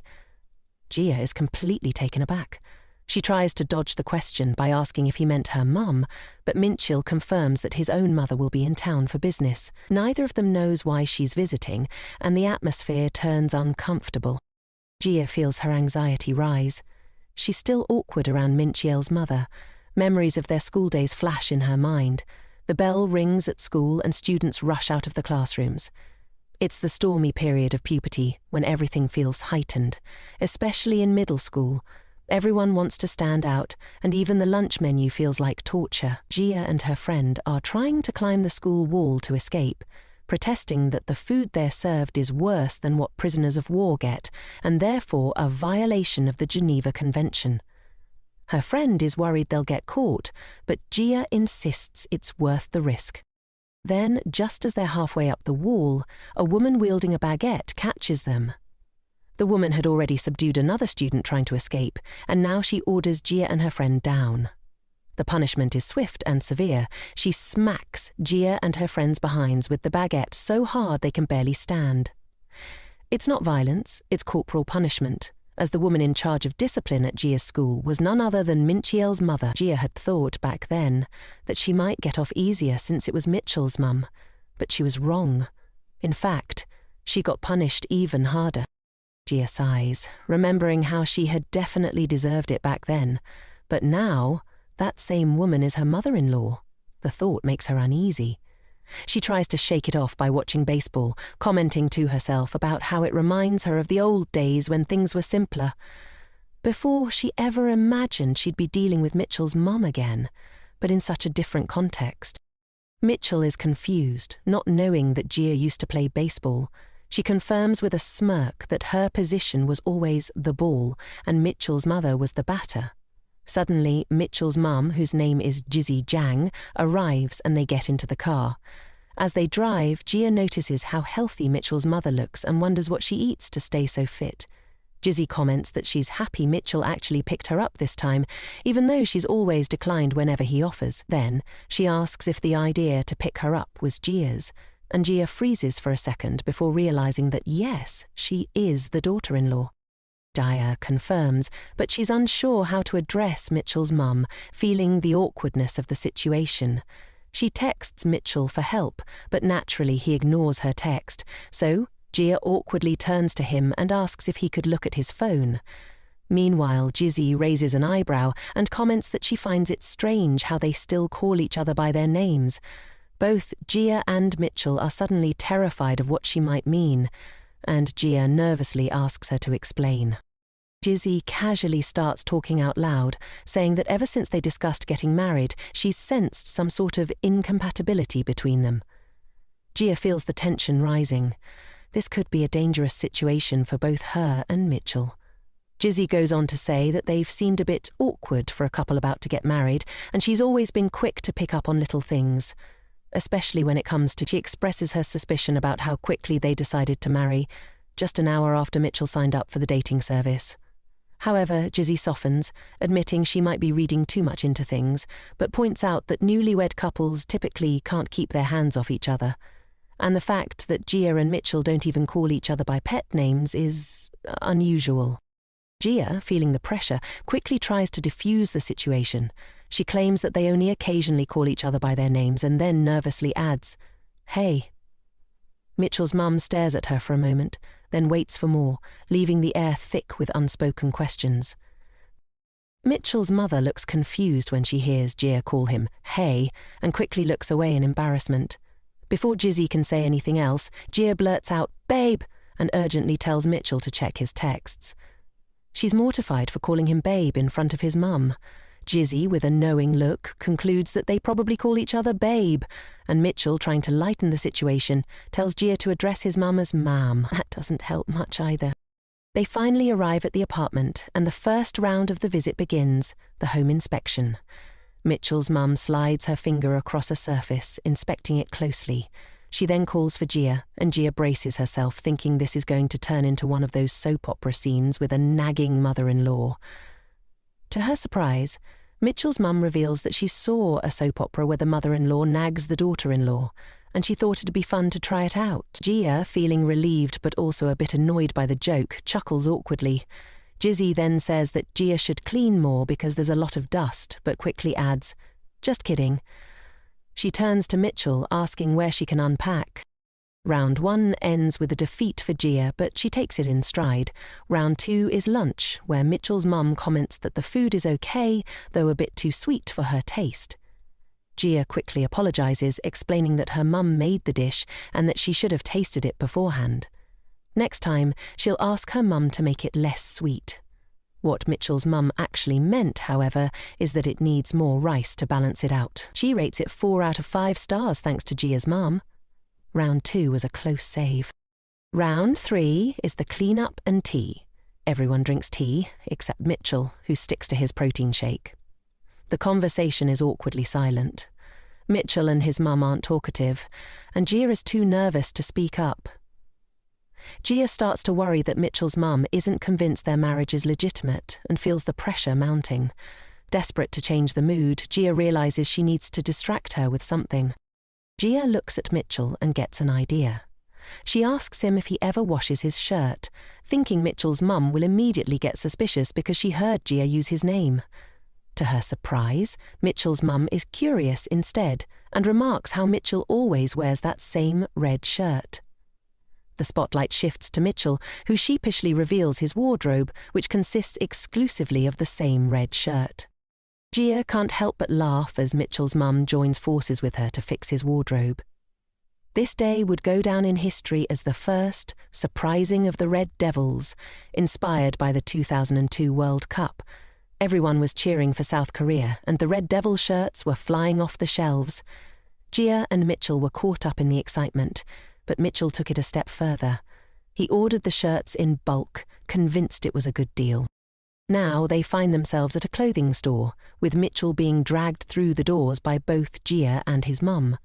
An employee asks how she can assist them, and they explain that they need help with Mitchell. They head to the men's section, and Gia soon realizes that even if she gets rid of all the red shirts, Mitchell still has an alarming collection of checkered shirts. Gia makes it her mission to make sure Mitchell doesn't buy more of those, but things take an unexpected turn. Suddenly, Mitchell's mum is enchanted by the vast collection of checkered shirts. Gia understands now why Mitchell has so many. Checkered shirts are his mum's signature style. Mitchell's mum insists that he try them on, but Mitchell resists. She then turns to Gia and asks what colour she prefers. Gia, though not particularly fond of either shirt, replies that both are fine. It dawns on Gia that Mitchell's wardrobe issues go beyond just comfort. She thought being an engineer was the main reason for his choice of clothes, but now she realises that his mum's preference for checkered patterns is also a factor. Under pressure from his mum, Mitchell reluctantly agrees to try on the shirts. Gia doesn't understand why Mitchell's mum likes checkered patterns so much. Maybe it's because she needs some sort of grid for when she scratches her back. Despite Gia's disinterest, the store employee seems genuinely excited about the idea of Mitchell getting a checkered shirt, likely because she thinks it will encourage a sale. Curious, the employee asks what Mitchell does for work. When he answers, she comments that the clothes suit him well, and even mentions the store's 3+3 event. Gia, however, isn't interested in the promotion. She picks out some clothes for Mitchell to try on. When he changes, the store employee is visibly impressed. Mitchell looks quite attractive. Gia's impressed too, but in a different way. She thinks this is just the bare minimum for Mitchell's wardrobe. It would be great if he dressed better, but right now, he looks drained. Suddenly, Mitchell's mum calls Gia daughter-in-law and comments that the outfits are too plain, suggesting he try the checkered shirts. The employee is stunned to hear that Gia is the daughter-in-law and quickly retreats behind the counter to take a phone call. Gia wonders why the employee isn't stepping in to help, but she suspects it's because the employee is trying to avoid any tension. Gia also thinks the employee might be interested in Mitchell and doesn't want to get involved now that she knows he's married.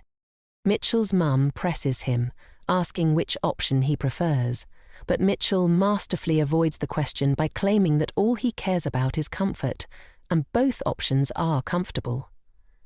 Gia acknowledges that avoiding an argument was the best move, and she thinks Mitchell has grown a little. However, she would have preferred it if he had taken her side. As they go to pay for the clothes, Mitchell whispers in Gia's ear that he actually liked the ones she chose better. Gia is shocked, and Mitchell quickly avoids her gaze. Gia feels a sense of relief, thinking that Mitchell said that to spare her feelings. But then she jokes that Mitchell won't get brownie points for complimenting her while she's pounding on his back. However, she quickly realizes that Mitchell's mum saw everything. Mitchell's mum looks embarrassed and turns away, scolding them for being in a public space. Her reaction gives Gia an idea. Gia tells Mitchell that they need to make his mum less suspicious of their marriage and reveals her plan. When they meet back up with Mitchell's mum, Gia and Mitchell are both wearing matching couple shirts. Mitchell's mum coughs in disbelief, and Gia justifies it by saying they were on sale. Gia came up with this idea after remembering that her parents always showed affection toward each other in public. Whenever they did, Mitchell's mum got embarrassed, so Gia figures she can't handle romance. The plan seems foolproof. If they flirt excessively in front of her, Mitchell's mum will stop being suspicious. Gia starts by calling Mitchell's name in a cute way and asking him to walk slower. Mitchell is confused but complies, turning into a rooster in the process. The plan works. Mitchell's mum is too embarrassed to say anything. Later, they're at a dessert cafe, and Gia tells Mitchell to say "ah" as she holds a spoonful of dessert toward him. Mitchell insists he can feed himself, but Gia ignores him and puts the spoon in his mouth anyway. The plan isn't perfect, though. Acting all lovey-dovey too quickly could raise suspicion, so it's a gamble. While feeding Mitchell, some dessert gets on his cheek, and Gia wipes it off with her finger before eating it. Gia isn't giving Mitchell's mum a break from her insanity, but she realizes that doing this alone won't be enough to clear the suspicions. She needs Mitchell to cooperate, and asks him to help do something couple-like. Mitchell attempts to feed Gia and calls her a little birdie, which shocks both Gia and Mitchell's mum. They continue this act until they get home. Mitchell's mum acknowledges that they seem very close and suggests she should leave to avoid intruding, but Gia insists that she stay a few nights. Mitchell's mum, however, is firm about leaving, meaning Gia's operation was a huge success. Just then, it starts raining, so Mitchell's mum has no choice but to stay the night. In the same room as Mitchell, Gia suggests she sleep on the floor, but Mitchell says no and insists they sleep together since they're married. Gia is embarrassed, but as they're getting into bed, Mitchell's mum peeks through the door and sees them. She immediately assumes they're about to partake in spicy relations and says she'll be back in the morning. Gia quickly confirms it's not like that. 15 minutes earlier, Gia and Mitchell were in another room when Mitchell's mum asked why there was a bed in a room that wasn't Mitchell's. Gia gets nervous, knowing they actually sleep in separate beds, but before she can come up with an excuse, Mitchell steps in. He explains that he sleep talks and moves around a lot while sleeping, which made Gia uncomfortable, so he bought her a bed a few days ago so she could sleep well. Gia is impressed by Mitchell taking the initiative and giving such a sensible answer for once. She never would have thought the dense musclehead gamer, who only cares about not losing his gains, could be so sensible. Mitchell's mum seems somewhat convinced, until she points out that the bed looks well used, which seems like a contradiction. She then asks if they bought it second-hand. Gia and Mitchell are shocked as they return to the present. Gia is still worried that Mitchell's mum caught on to their scheme, despite them sharing a room. However, Mitchell's mum mentions she read something interesting recently and asks if they've heard of a show called Widow Couple. She says she'll send it to them later, wishes them good night, and leaves the room. Now, alone, Gia and Mitchell decide to sleep together for the first time. Mitchell suggests leaving now that his mum is gone, but Gia knows they must stay in the same bed to avoid suspicion. Mitchell proposes they sleep in opposite directions to maximize their space and comfort, but Gia doesn't like the idea. They settle on sleeping in the same direction, back to back. It's awkward, but it looks more like a real couple situation in case Mitchell's mum walks in. As they lay there, Gia can feel everything Mitchell does. His heartbeat, his breathing. Because of their position, it's embarrassing. Suddenly she notices Mitchell shaking, with his hand in a weird position, and asks if he's unwell. He assures her that he's not sick, but because of his jacked shoulders, his head doesn't align with the pillow when he sleeps on his side. He says it's fine though, as he'll get used to it. Then Mitchell apologizes for speaking up when his mum asked about the bed. To his surprise, Gia says he did well because her mind went blank during that situation. Gia is glad and tells Mitchell to lie down on his back to get comfortable. He's confused, but she then rests her head on his arm. By doing this, they both can be more comfortable and save space. Gia is now bored and decides to quiz Mitchell. She says she wants something from him and asks him to guess, all the while repeatedly touching his chest. Mitchell asks if he can take a guess, but Gia says no, offering him 3 points if he gets it right. Mitchell thinks he has it figured out and says, "You want a savings account with 1 billion won? Clean money, so you don't have to call Saul Goodman to launder it." The answer is tempting, but Gia says it's wrong. Mitchell is confused, so she gives him a hint. It's something he can give her right now. Mitchell guesses, "Is it chicken feet?" Gia shakes her head and he tries again, asking, "Menchoko?" Gia jokingly threatens to murder him. Frustrated, she says Mitchell is pretending to be stupid. Suddenly, Mitchell's arms wrap around Gia and she panics. He's now hugging her, and Gia is both embarrassed and shocked. She asks why he's doing this, and Mitchell responds, asking if this is what she wanted from the start. Gia, too embarrassed to answer, hesitates, and Mitchell keeps asking until she finally admits he's right and holds on to him. Mitchell is glad, but Gia is still unsure of what to make of the situation. She originally planned to tease him for fun, but his reaction was far different than she expected. Then Mitchell looks at Gia and gently touches her ear. Gia is shocked and doesn't know why he's doing this. She starts to get concerned that Mitchell might want to engage in something loud and spicy, and she doesn't know what to do. especially with Mitchell's mum just in the next room. Jia thinks things are moving too fast until she realizes that Mitchell has placed a plug in her ear. Mitchell did this so Jia could sleep peacefully, but Jia is confused about what he means by this. Mitchell explains that Jia is scared of lightning, but Jia doesn't see how that's relevant and denies it. Mitchell is puzzled because Jia flinches every time there's lightning, especially when it rains. Jia, however, thinks she reacts this way because of Mitchell's actions. Mitchell presses on, asking if she isn't scared, then why did she agree that Mitchell was right when he hugged her? After a moment of thought, Jia feels embarrassed because she realizes it was actually Mitchell's hug that comforted her. She admits, burying her head into Mitchell's chest, that she is terrified of lightning. Mitchell, upon hearing this, smiles, thinking his guess was right, and wishes Jia good night after putting on his sleeping mask. Jia reflects on Mitchell's behavior, finding him sly like a fox. He can be dense at times, but also seems to do what Jia subconsciously wants, making it impossible for her to predict his actions. A little later, Jia realizes that Mitchell is just really dense. He's asleep, giving her a tight bear hug, and Jia feels trapped. She tries to escape, but Mitchell's strength, even in his sleep, is too much for her to handle. Moving the wrong way would be impossible without feeling overwhelmed by his hold. Jia calls out to him to wake up, but he continues hugging her tightly.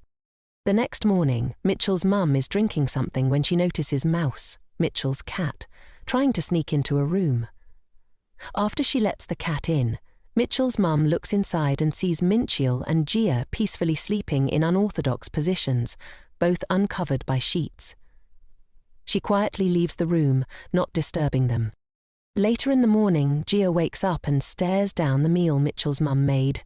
Rice with various side dishes. Just looking at the spread makes Jia's stomach feel uneasy. She realizes this is bad. She didn't get enough sleep.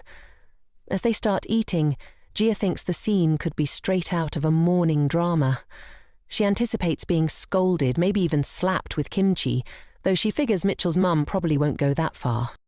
Noticing that Jia isn't eating, Mitchell's mum asks if something's wrong and wonders if the food isn't to Jia's liking. Jia says she's fine, though she worries that if she doesn't eat, it'll upset her stomach. Mitchell comments on Jia's red eyes and asks if she's not sleeping well. Jia responds that it's due to Mitchell's terrible sleeping habits. Suddenly, Mitchell's mum asks Jia if she has time to talk one-on-one after they eat. Jia is shocked and uncertain about what Mitchell's mum wants to say. As they walk outside, Jia tries to figure out why she's been summoned. She wonders if they acted too much like a lovey-dovey couple, and maybe Mitchell's mum sensed something and caught her acting. Mitchell's mum stops and hands Jia an envelope. Jia is confused, but Mitchell's mum clarifies that it's money, similar to what mother-in-laws do for daughter-in-laws in dramas. She tells Jia to do something with Mitchell and that she'll give her more if she needs it. Jia immediately thinks this might be about a divorce, though it's not entirely clear. Jia asks if Mitchell's mum is joking and tries to back out of the situation. Mitchell's mum laughs and says she was kidding. Jia is still confused, and Mitchell's mum explains she just wanted to lighten the mood because Jia seemed tense. Jia finds it hard to tell when Mitchell's mum is joking, and she's completely confused about what's inside the envelope. Mitchell's mum tells her to take a look, and, to Jia's shock, it's their marriage contract. Mitchell's mum explains that she wasn't specifically looking for it. She couldn't sleep, thought she'd just give them some pocket money and planned to leave, but then she got curious and wanted to see their wedding photos. While searching for them, she found the contract. She then asks Jia if she and Mitchell have a sham marriage. Jia is taken aback, realizing their operation has been compromised. She quickly tries to cover it up by saying it's not what it looks like, a typical move that only confirms the obvious. Jia knows their execution was sloppy. They should have hidden it somewhere more secure than behind their wedding photos.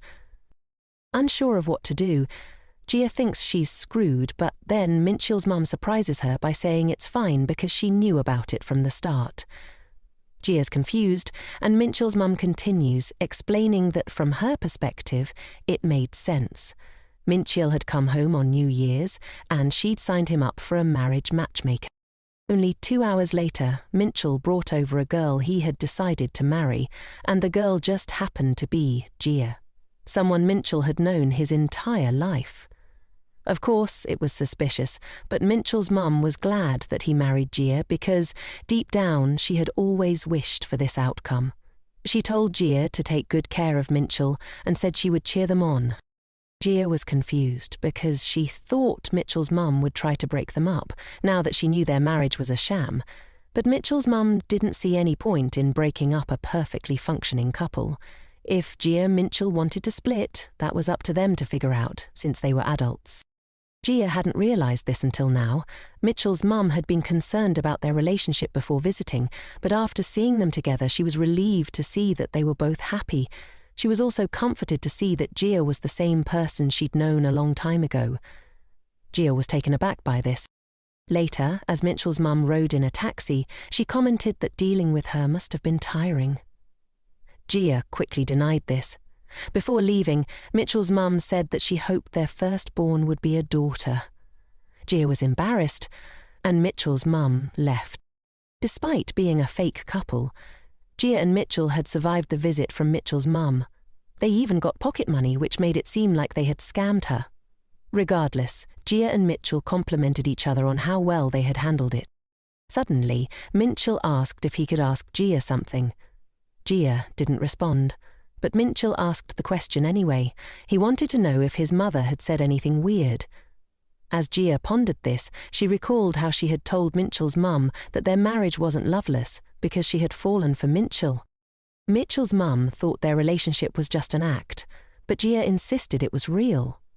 Instead of answering Mitchell's question directly, she started vigorously pounding on his back, realizing that something needed to be done about the situation.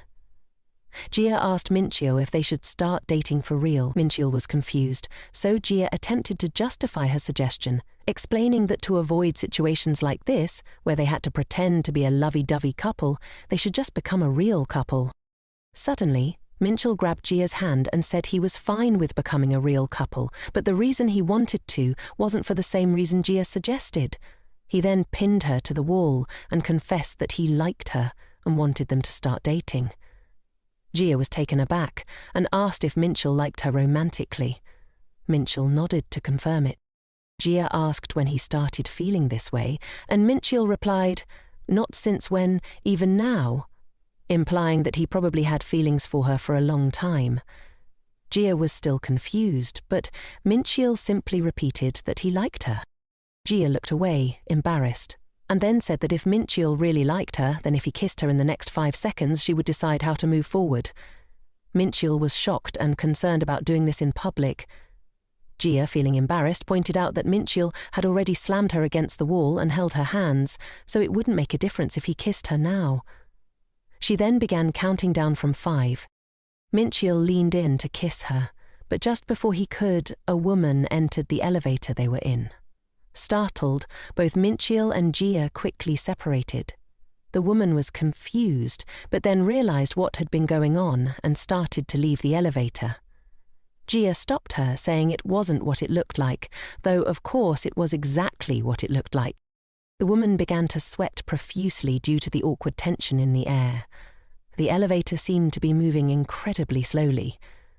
Jia tried to calm herself down, reflecting on what had just happened. What she had done felt too fast and her judgment seemed off today. Suddenly, Minchil tapped Jia on the shoulder and motioned for her to look at her phone. Minchil had texted her, asking if it was okay for him to kiss her 5 seconds from now, since they had been interrupted.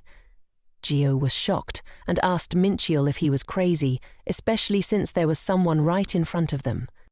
Without warning, Mitchell grabbed Jia's shoulder with one hand and swiftly pulled her toward him. Meanwhile, Mitchell's mum was in a car, flipping through a book containing a photo of Jia and Mitchell sleeping together as kids. In the picture, they were in the same position they had been sleeping in last night. She thought it would be nice if they were more honest with each other. Minchil pulled Jia in and kissed her aggressively. After they separated, Jia quickly pulled herself back in and kissed him even more intensely. Her kiss knocked Minchil's glasses askew, and after he adjusted them, they continued kissing. With that, Minchil and Jia were officially a couple. The woman in the elevator with them was disgusted and decided to pretend she hadn't seen anything. Back in their primary school days, there had been a doodle drawn on the board suggesting that Jia and Mincheol were in love with each other. 20 years later, that doodle had become a reality. They were now in love with each other. Later at the cafe, Nari asks if Jia has seen a dermatologist recently because her skin is glowing. Jia happily responds, teasing that Nari won't get anything out of complimenting her. But Nari wasn't actually complimenting her. She just wanted to know which place Jia had gone to. Then Nari realizes that it might not be Jia's skin, but rather her expression that has changed, and suggests that Jia might have engaged in intense adult activities with Mincheol. Jia gets embarrassed and tells Nari to focus on her job. In response, Nari clings to Jia for protection, commenting that the more Jia denies it, the more true it seems. Jia didn't realize her expression had changed so much, but she assumes it's because Mincheol has been bringing her gifts after work. Having someone think about her and share their happiness with her has been the best feeling. However, every day after work, Mincheol continues to bring home large amounts of food as gifts. Jia accepts them but is not impressed. It's just too much food. Even Mouse agrees that it's too much.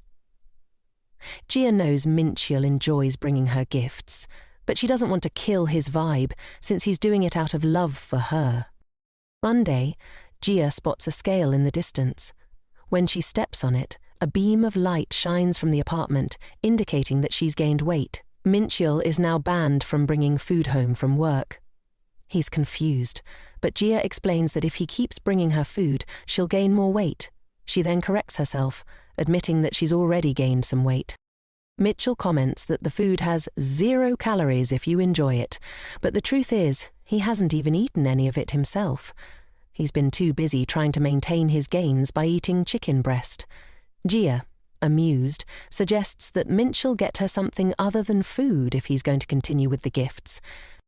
Mincheol points out that Jia once said she prefers consumable items over novelty ones, and Jia is shocked that he remembered. However, Mincheol concedes and says he will get something else, like flowers.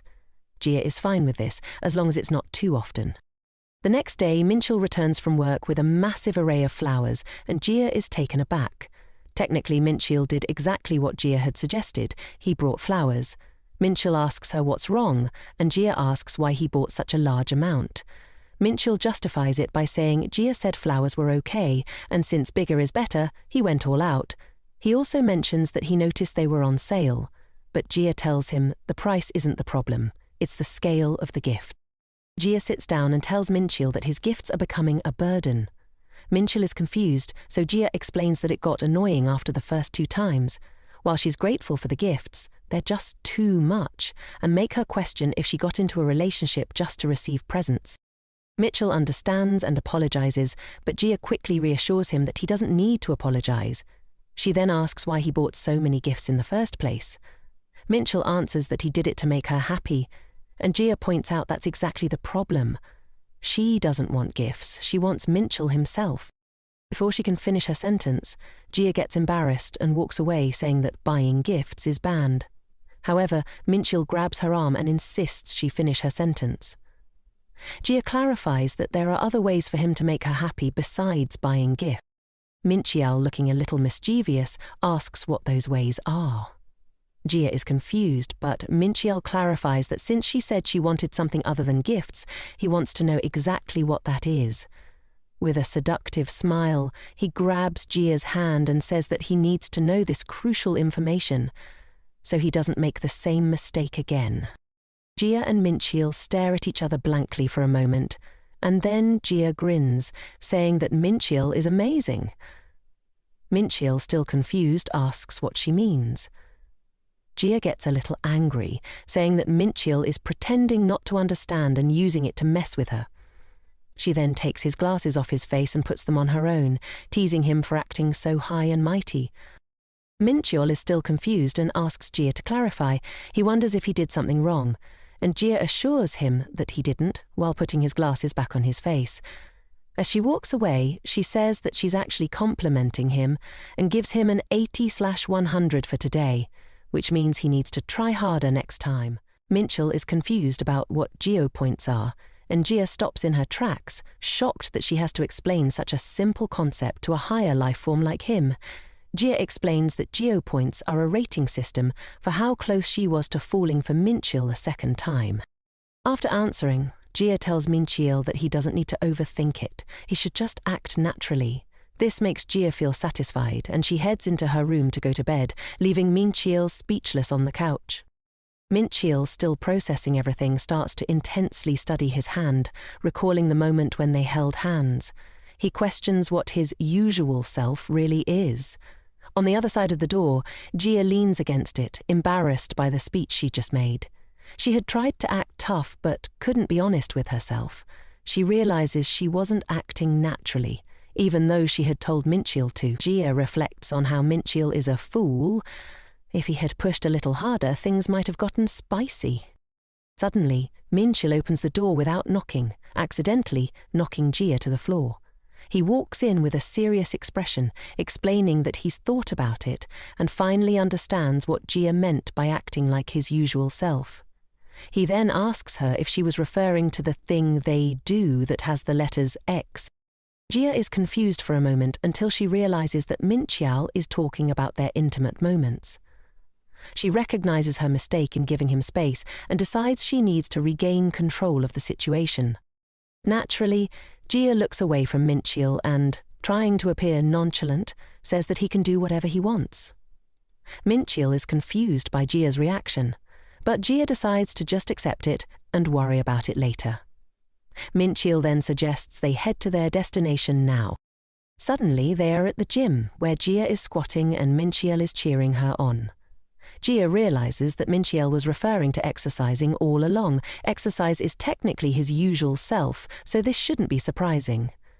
However, Jia struggles because she's been slacking off due to work. On their way home, Jia is riding on Minchil's back because she overdid it on leg day. Despite the exhaustion, Jia is happy and doesn't regret dating Minchil. The next day, Suyeon is walking down the street, enjoying a choco taco, when she sees Senyu with another woman clinging to his arm. Suyeon freezes at the sight, and a panic attack hits her so hard that she drops her choco taco. Later, Suyeon is in the car with Sangyu and her suspicions grow as she notices his strange behavior. She feels like Sangyu has been watching her closely and he's been hiding his phone for some reason. Suyeon casually asks Sangyu about his dinner plans, and he tells her he already has plans with someone to whom he is indebted. Suyeon's mind flashes back to the mysterious woman she saw earlier. Irritated, she throws her contaminated choco taco into the trash. Suddenly, Suyeon and the woman make eye contact, and Suyeon tries to hide to avoid being noticed. However, the woman seems oblivious, as she doesn't react and just keeps walking. What bothers Suyeon more is how close the two seem, and she begins to wonder if they're old friends. Her heart sinks at the thought, and she desperately hopes they're just friends. Suyeon can't shake the fear that Sangyu might be the kind of person who would cheat on her. Suyeon rushes down the road to catch up, seeing Sangyu and the woman walking together. Sangyu thanks the woman for her help and refers to her as his sister, so Suyeon assumes she must be one of his 3 sisters. However, the woman reminds Sangyu that her time isn't free, and she recalls that he promised to take care of her today. Sangyu bows to her and asks where they should go next, flattering the woman. Now, they're at a restaurant, and Suyeon, who just happened to stumble upon them, is close by, spying on their interaction. The woman repeatedly asks Sangyu how the food is, insisting that it's yummy, but Sangyu is struggling with the spiciness, drinking water to cope. The woman laughs and teases him, saying he's still a child. Sangyu thinks she might be drunk, but he's never seen her act this way before. She then brings up an embarrassing memory of Sangyu passing out without his pants on in the street. As she aggressively wipes his face, Suyeon feels uncomfortable and decides to leave. The woman hadn't intended for Suyeon to flee. She wanted Suyeon to confront her. However, Suyeon didn't. Instead, she walks away, frustrated. Sangyut had told her he was with a friend, but this woman clearly wasn't just a friend. They seemed too close. Suyeon starts to wonder if Sangyut has been lying to her about his love all along.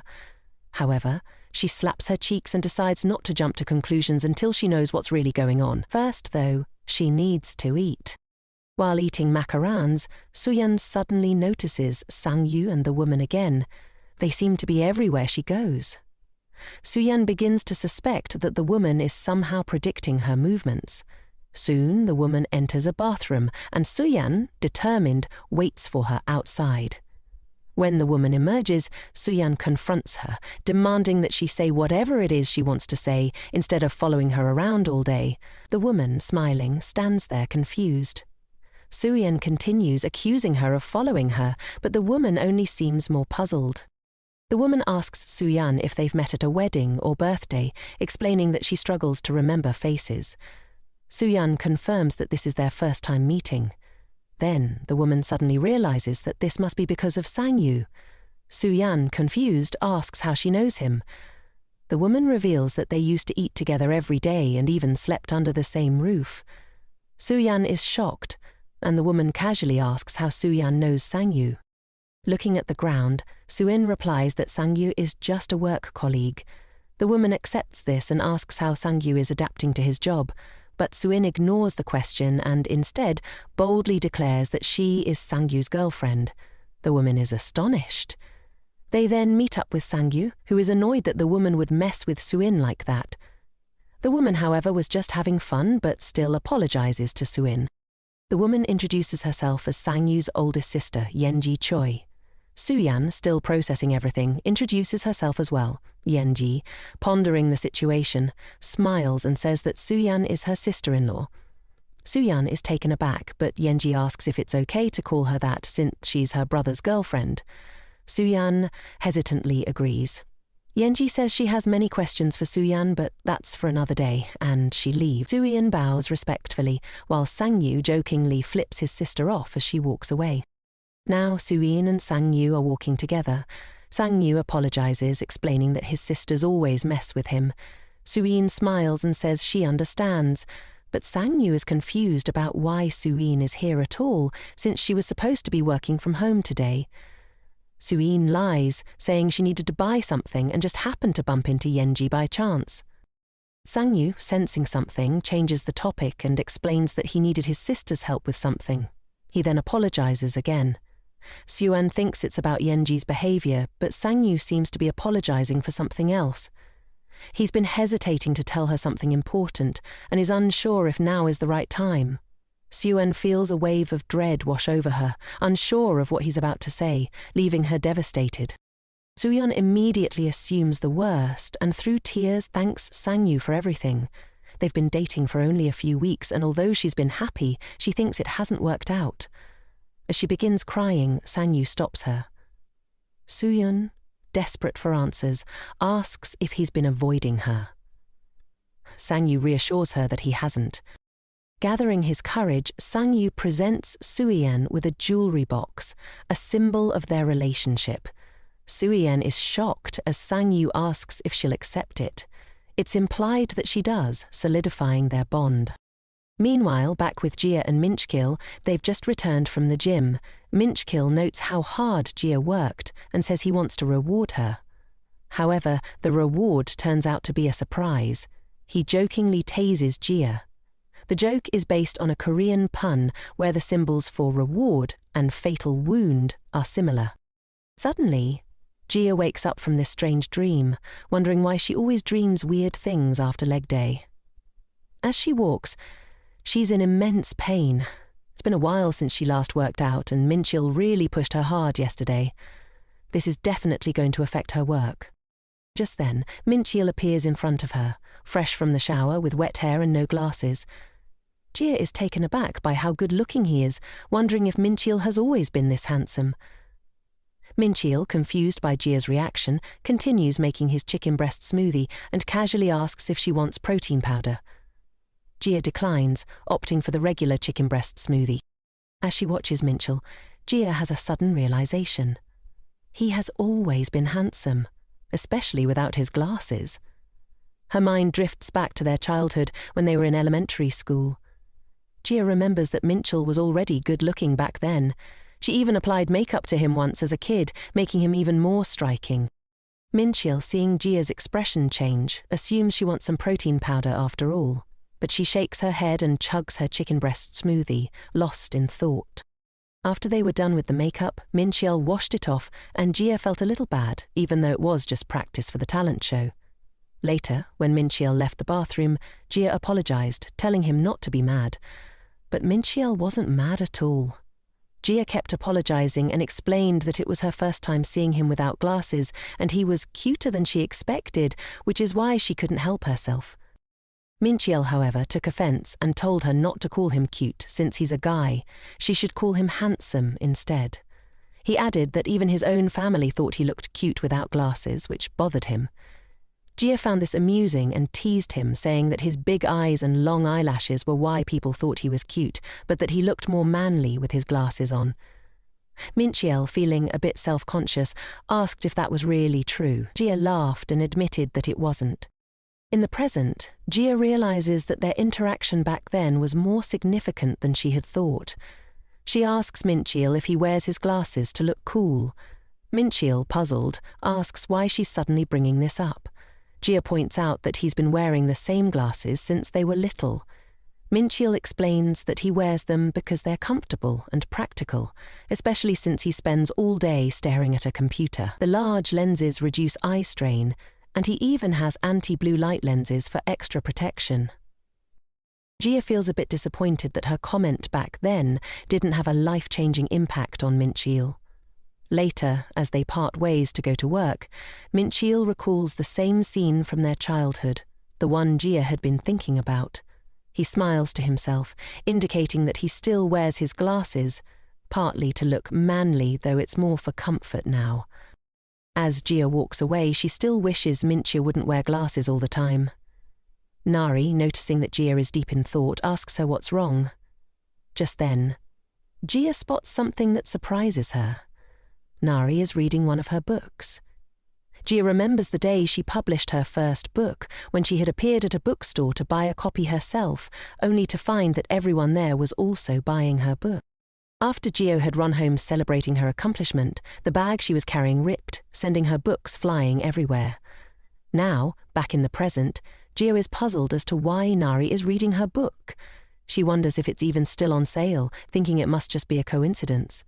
But despite the years that have passed, seeing someone read her book still makes her feel embarrassed. Nervously, she asks Nari what she thinks of it. Nari, startled by Gia's anxious expression, bluntly responds, "The book sucks." Jia is shocked. Nari continues, saying it's cringe and reads like a teenager wrote it, but also admits that it's a fun read. Jia blushes, a mix of embarrassment and pride, and asks why Nari is reading it in the first place. Nari explains that she's reading it for a book report, leaving Jia confused. Nari elaborates that it's part of the cafe's best perk. The boss handpicks a book every Monday and puts it on a bulletin board. If someone writes a report about it and turns it in, they get 1,000,001. Jia is stunned. Nari continues, explaining that if you submit a report every week for a year, the boss will even pay for a vacation. Jia wonders why Yenju would offer such a benefit, but Nari explains it helps the boss with her own writing and encourages people to read her favorite works. The report only has to be 500 words, excluding spaces, so Nari sees it as an easy way to earn 1,000,000 extra per month. Still skeptical, Ji asks if this is some kind of April Fool's joke, but Nari insists it's true, adding that the boss will even buy the books for you. Later, after work, Jia and Minchiel are walking home together. Minchiel notices her sour expression and asks if something happened at work. Jia asks him, "If you could earn 1,000,000 for writing a book report, would you do it?" Minchi immediately thinks it sounds like a scam. Jia assures him it's not. Minchi does the math and points out that it's 201 won per word, which is tempting but warns Jia to be cautious because it could still be some kind of pyramid scheme. Hearing this makes Jia feel a bit foolish. When Jia gets home, frustrated, she kicks Minchi, then picks up her book, feeling conflicted. The idea of writing the report is too tempting to pass up, even though she had promised Yenju she wouldn't write anymore. Jia feels guilty but rationalizes it by telling herself it's just a report. Her inner voices argue, with one of her former selves pointing out that writing a report is still right. Jia silences that thought, thinking that if Yenju gets mad, she'll just apologize later. Jia quickly finishes the report and sends it off. Moments later, she receives the promised one, 000000001. She rushes out to show Minchil, eager to prove it's not a scam, but he remains skeptical, still convinced it might be some sort of pyramid scheme. Meanwhile, Yenju and Yandok are drinking wine. Yandok is surprised that Yenju managed to get Jia to write again. Yandok notes that a book report isn't exactly writing, but Yenju counters by saying she never specified what kind of writing she wanted Jia to do. Regardless, Yandok is impressed by how Jia's report still reflects her distinctive style. Casual and engaging. He's also surprised Yenju accomplished this with only 1,000,001, but Yenju explains it wasn't the money that motivated Jia. Yenju created an environment where Jia felt comfortable, a space where she could set her own rules and rediscover her passion for writing without pressure. She believes this will gradually integrate writing back into Jia's daily life. Yenju remarks that Yenju must have spent a lot of time planning this out, but instead of responding directly, Yenju asks him if Jia's writing makes him happy. Yandok admits that Jia's writing is uniquely funny, but points out that the one who enjoys Jia's work the most is Yenju herself. Yandok suspects that Yenju has been subtly influencing Jia's life all along, but Yenju brushes it off, telling him it's none of his concern. She then reminds him that it's time to settle their bet. The wager was that if Yenju could get Jia to write, Yandok would have to drink anything she gave him. Yandok tries to deny this, but when Yenju threatens to cancel her book deal, he immediately agrees. Before Yandok starts drinking, he nervously asks Yenju if she's sure this is okay, reminding her that if he messes up, it'll be her fault. Yenju dismisses his concerns and orders him to drink. Yandok chugs his glass of wine, and Yenju applauds his effort. She then hands him some snacks, which at first seem like a relief, until Yandok notices they are an assortment of strange, unfamiliar items. Yenju refills his wine glass, telling him he has to keep drinking, and warns him that if he falls asleep before she does, he'll have to repeat this again. 3 hours later, Yandok finally passes out, having lasted much longer than expected. Yenju, amused, leans in toward him, gently touching his hair and adjusting his face. She gets closer to his lips, almost as if she's about to kiss him, but they're suddenly interrupted by the phone ringing. Yenju answers, and the voice on the other end instantly recognizes her. It's Yandok's son, suggesting that something significant happened between Yenju and Yandok in the past. Meanwhile, back with Minchil and Jia is cursing him out while he flexes triumphantly. To understand how this situation came about, we must go back an hour. After Jia received the money from the book report, Minchil was impressed by her work benefits. Minchil, in typical fashion, was immersed in a popular fighting game, riding a 3-game winning streak.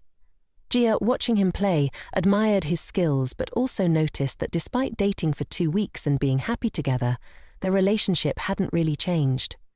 Minchil was still always gaming. While Jia didn't expect him to be overly romantic, she wished they could act a little more like a couple. That's when Jia got an idea. She challenged Minchil to a match in the game he was playing. They were now sitting on the sofa, Minchil in full gamer posture, ready to dominate. This was exactly the kind of playful interaction their relationship needed. They agreed that the loser would have to do whatever the winner wanted. All Jia needed to do was beat Minchil 1 time. But that was proving to be harder than expected. This plan is brilliant, and no matter what happens, it's sure to create a fun, light-hearted atmosphere for their relationship. The idea seems flawless. However, when Minchil says that if he wins, they'll go jogging, Jia thinks he's joking. They already exercise plenty, and she was hoping for something more romantic. But Minchil never jokes about exercise, and Jia realizes her plan to spice up their relationship might backfire if she loses. The game begins, and it's intense. Jia expected Minchil to go easy on her, but he's more focused than ever, not holding back. She's close to winning the round, but out of nowhere, Minchil one-shots her. Frustrated, Jia curses him out, and Minxiel rubs it in by emoting on her victory screen. Jia is devastated, but Minxiel tells her not to feel bad, saying he has a massive advantage due to his experience. Jia, however, refuses to accept defeat, especially after losing 10 games in a row. Minxiel suggests they stop for the night, saying they both have work tomorrow and offering to count her close wins as victories. But Jia is determined, and she insists on playing one more game, warning Minxiel that she'll know if he loses on purpose. It's now 3:46 a.m., and Jia has still lost every match. Despite Minxiel looking visibly exhausted, Jia demands one more round. She's discovered a strategy: to level the playing field. Jia decides to sit on Minxiel's lap while they play. Minxiel is confused and asks how he's supposed to see the screen, but that's the point. He can't. The match begins and Jia's plan is finally paying off. She's winning. Suddenly, Minxiel picks Jia up by her legs, flipping her upside down. The odds shift back in his favor, but Jia fights back by pinching him. After a chaotic, hard-fought battle, Jia manages to win, locking Minxiel in an armbar as she celebrates her victory. She eagerly asks how it feels to lose to his rookie wife in a fighting game. Minxiel, utterly devastated, begs for one more rematch, but Jia refuses, playfully saying she doesn't waste time fighting weaklings. Minxiel admits defeat, acknowledging that if Jia went to such lengths to win, she must have something she really wants him to do. However, Jia suddenly forgets what she intended to ask. Just then, a small devil version of Jia appears, encouraging her to take this chance to leave a lasting impression on Minxiel.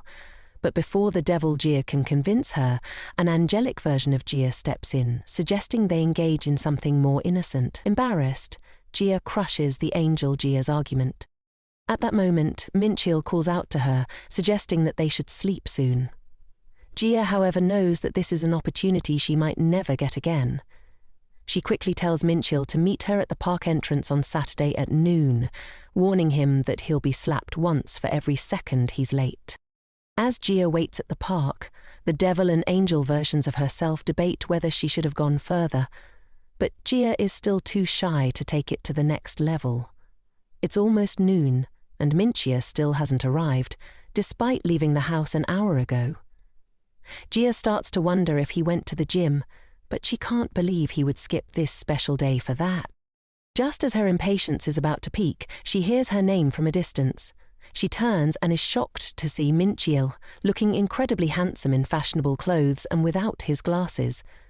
Jia is taken aback by how good he looks and compliments his outfit, surprised that he knows how to dress so well. Minxiel in turn compliments her, saying she looks pretty. Jia's heart races, and she brushes off the compliment, trying to stay calm. They head to a renowned sushi restaurant where Minxiel has made a reservation, and Jia wonders if this is really the same Minxiel. But as their day unfolds, the stylish appearance fades into a more relaxed vibe as they enjoy a light workout together to digest the sushi, which turns out to be just bowling. Jia is having fun, surprised by how much she's enjoying herself. She realizes that despite their different hobbies, she and Minxiel have always had fun together, even as kids. Maybe they aren't so different after all. After bowling, Minxiel's behavior takes a surprising turn. He becomes unusually considerate, taking her shopping, watching a movie, and even risking his gains by drinking beer at a bar. This shift in his behavior feels out of the ordinary, as Minxiel has always tried his best at everything he does. Seeing his efforts makes Jia happy, and she gives him 100 points for the date. It could have been higher, though. Minxiel humbly claims he hasn't done anything special, but when Jia suggests they drink beer like this every night, Minxiel realizes he's been checkmated. As the night goes on, Jia asks how far Minxiel intends to take their date, but they end up sitting in awkward silence for 5 minutes, not using their phones. Jia starts to panic, and her devilish side thinks she should go all the way to secure Minxiel.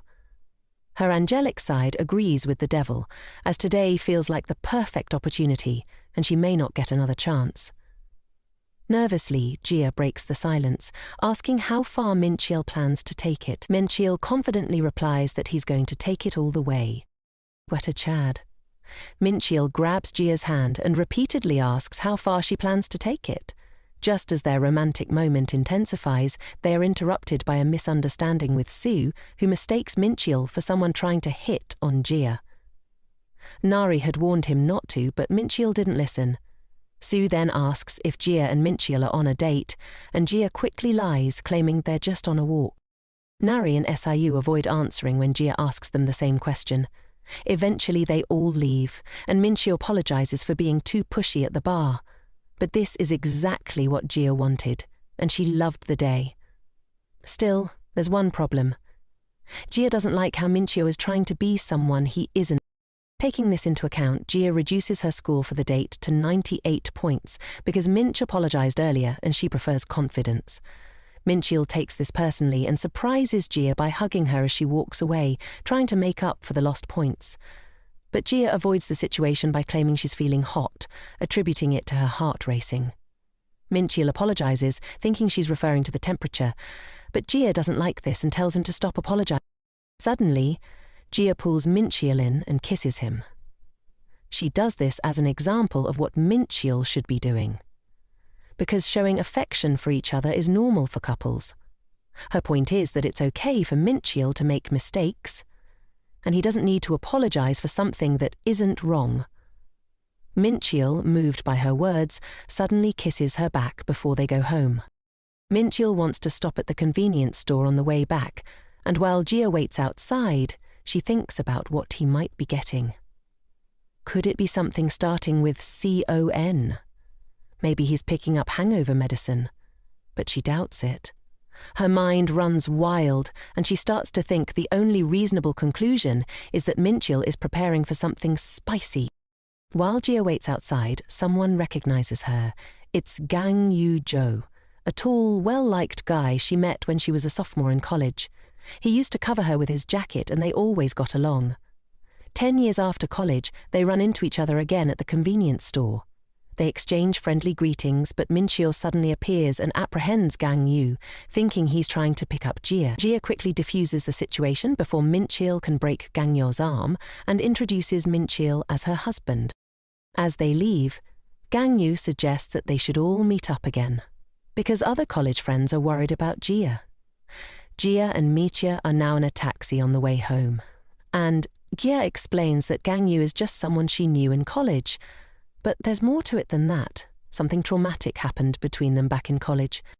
Meanwhile, Gang Yu arrives home and tells someone named Jisoo Jia, who also knew Jia in college, that he ran into her today. Jisoo is shocked by the news. After Jia was whisked away into Mitchell's bedroom and vanished for months, she finally reappears. But this time she's left the city and is on an exciting trip abroad. She's loving the fresh breeze of foreign air and the change of scenery.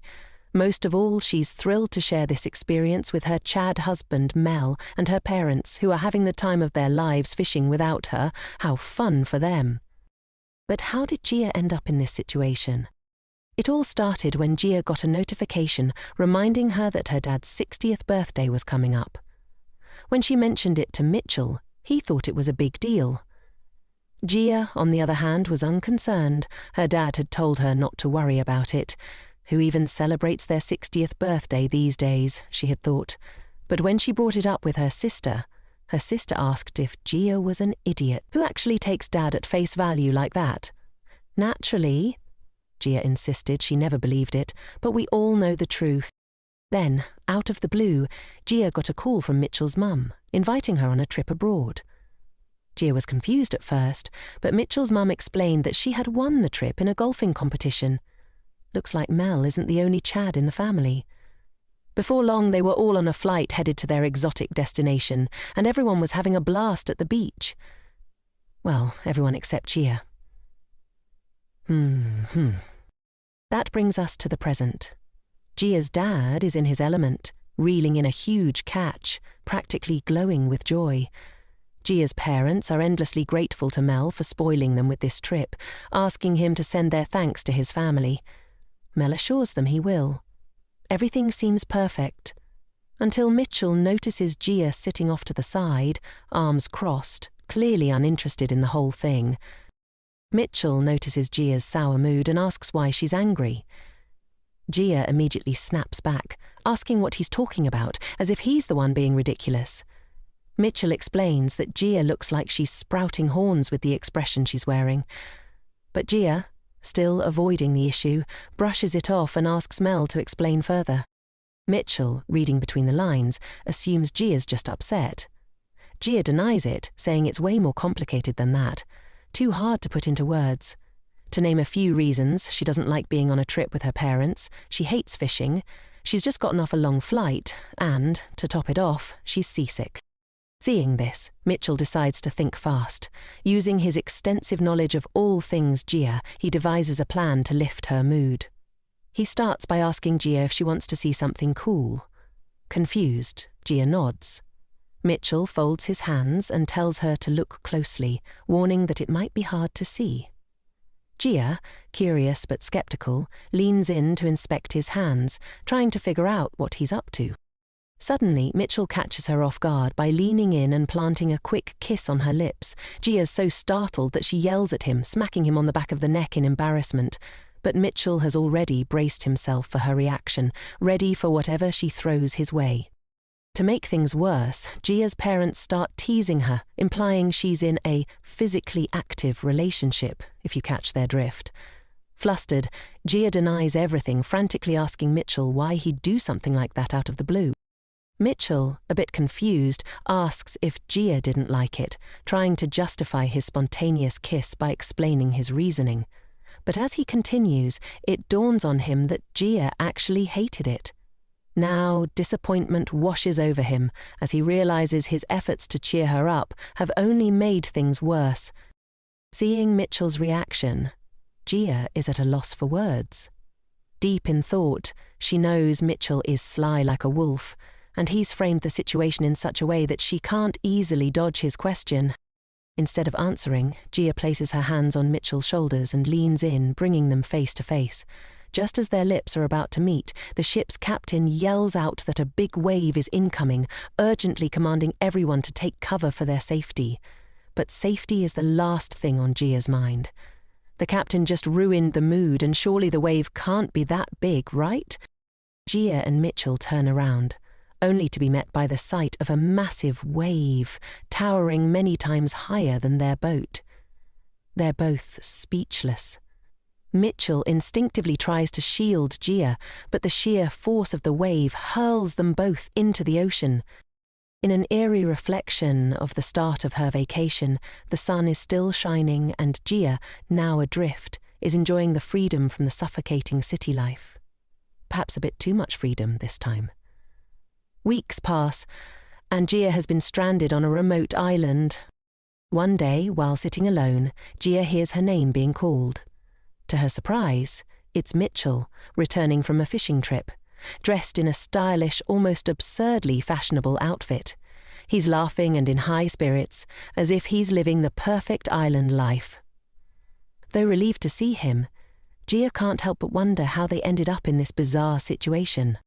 After the wave sank the ship, Gia washed up on the shore of this remote island, surviving only because she'd been wearing a life vest. When she first woke up, disoriented and alone, she panicked. Seeing Mitchell's glasses next to her but no sign of him, she feared the worst.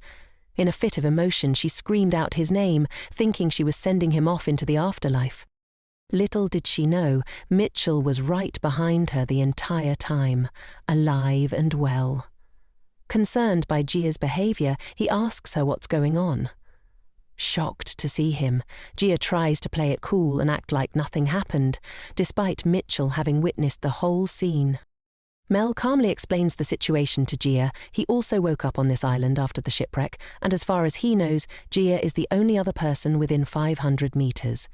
At first, Gia thinks it's fine since they're both safe, but then a horrifying realization strikes her.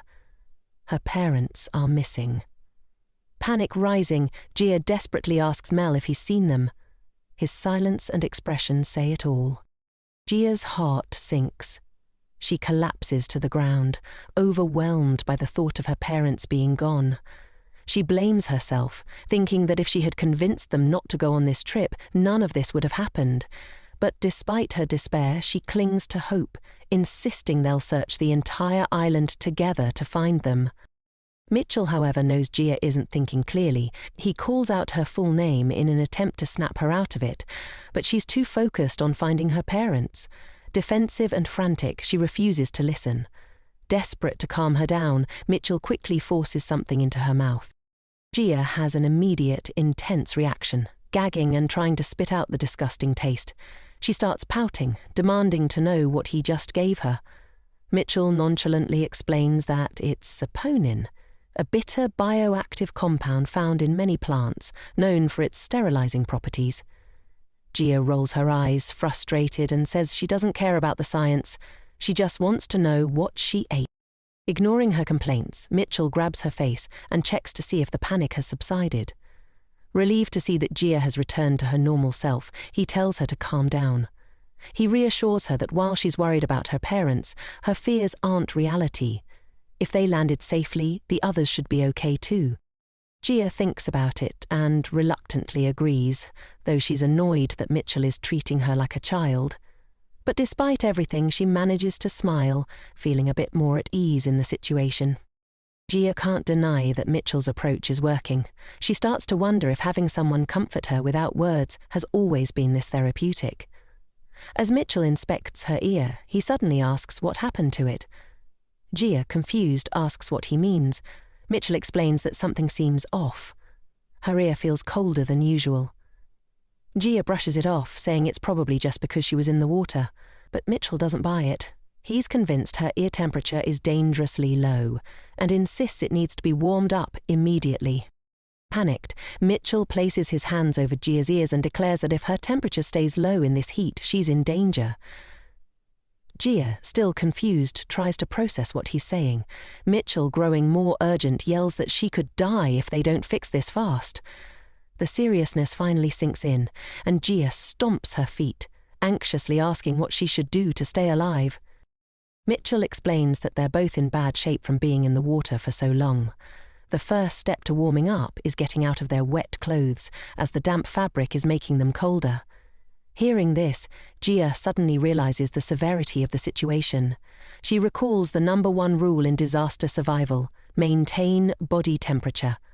To do that, you need to find a heat source, stay dry, and, if necessary, share body heat with others. That thought brings Jia to the only logical conclusion. The best way to stay warm is to share body heat with Mel. She's prepared for this and, truthfully, a little excited at the prospect. But Mitchell has other plans.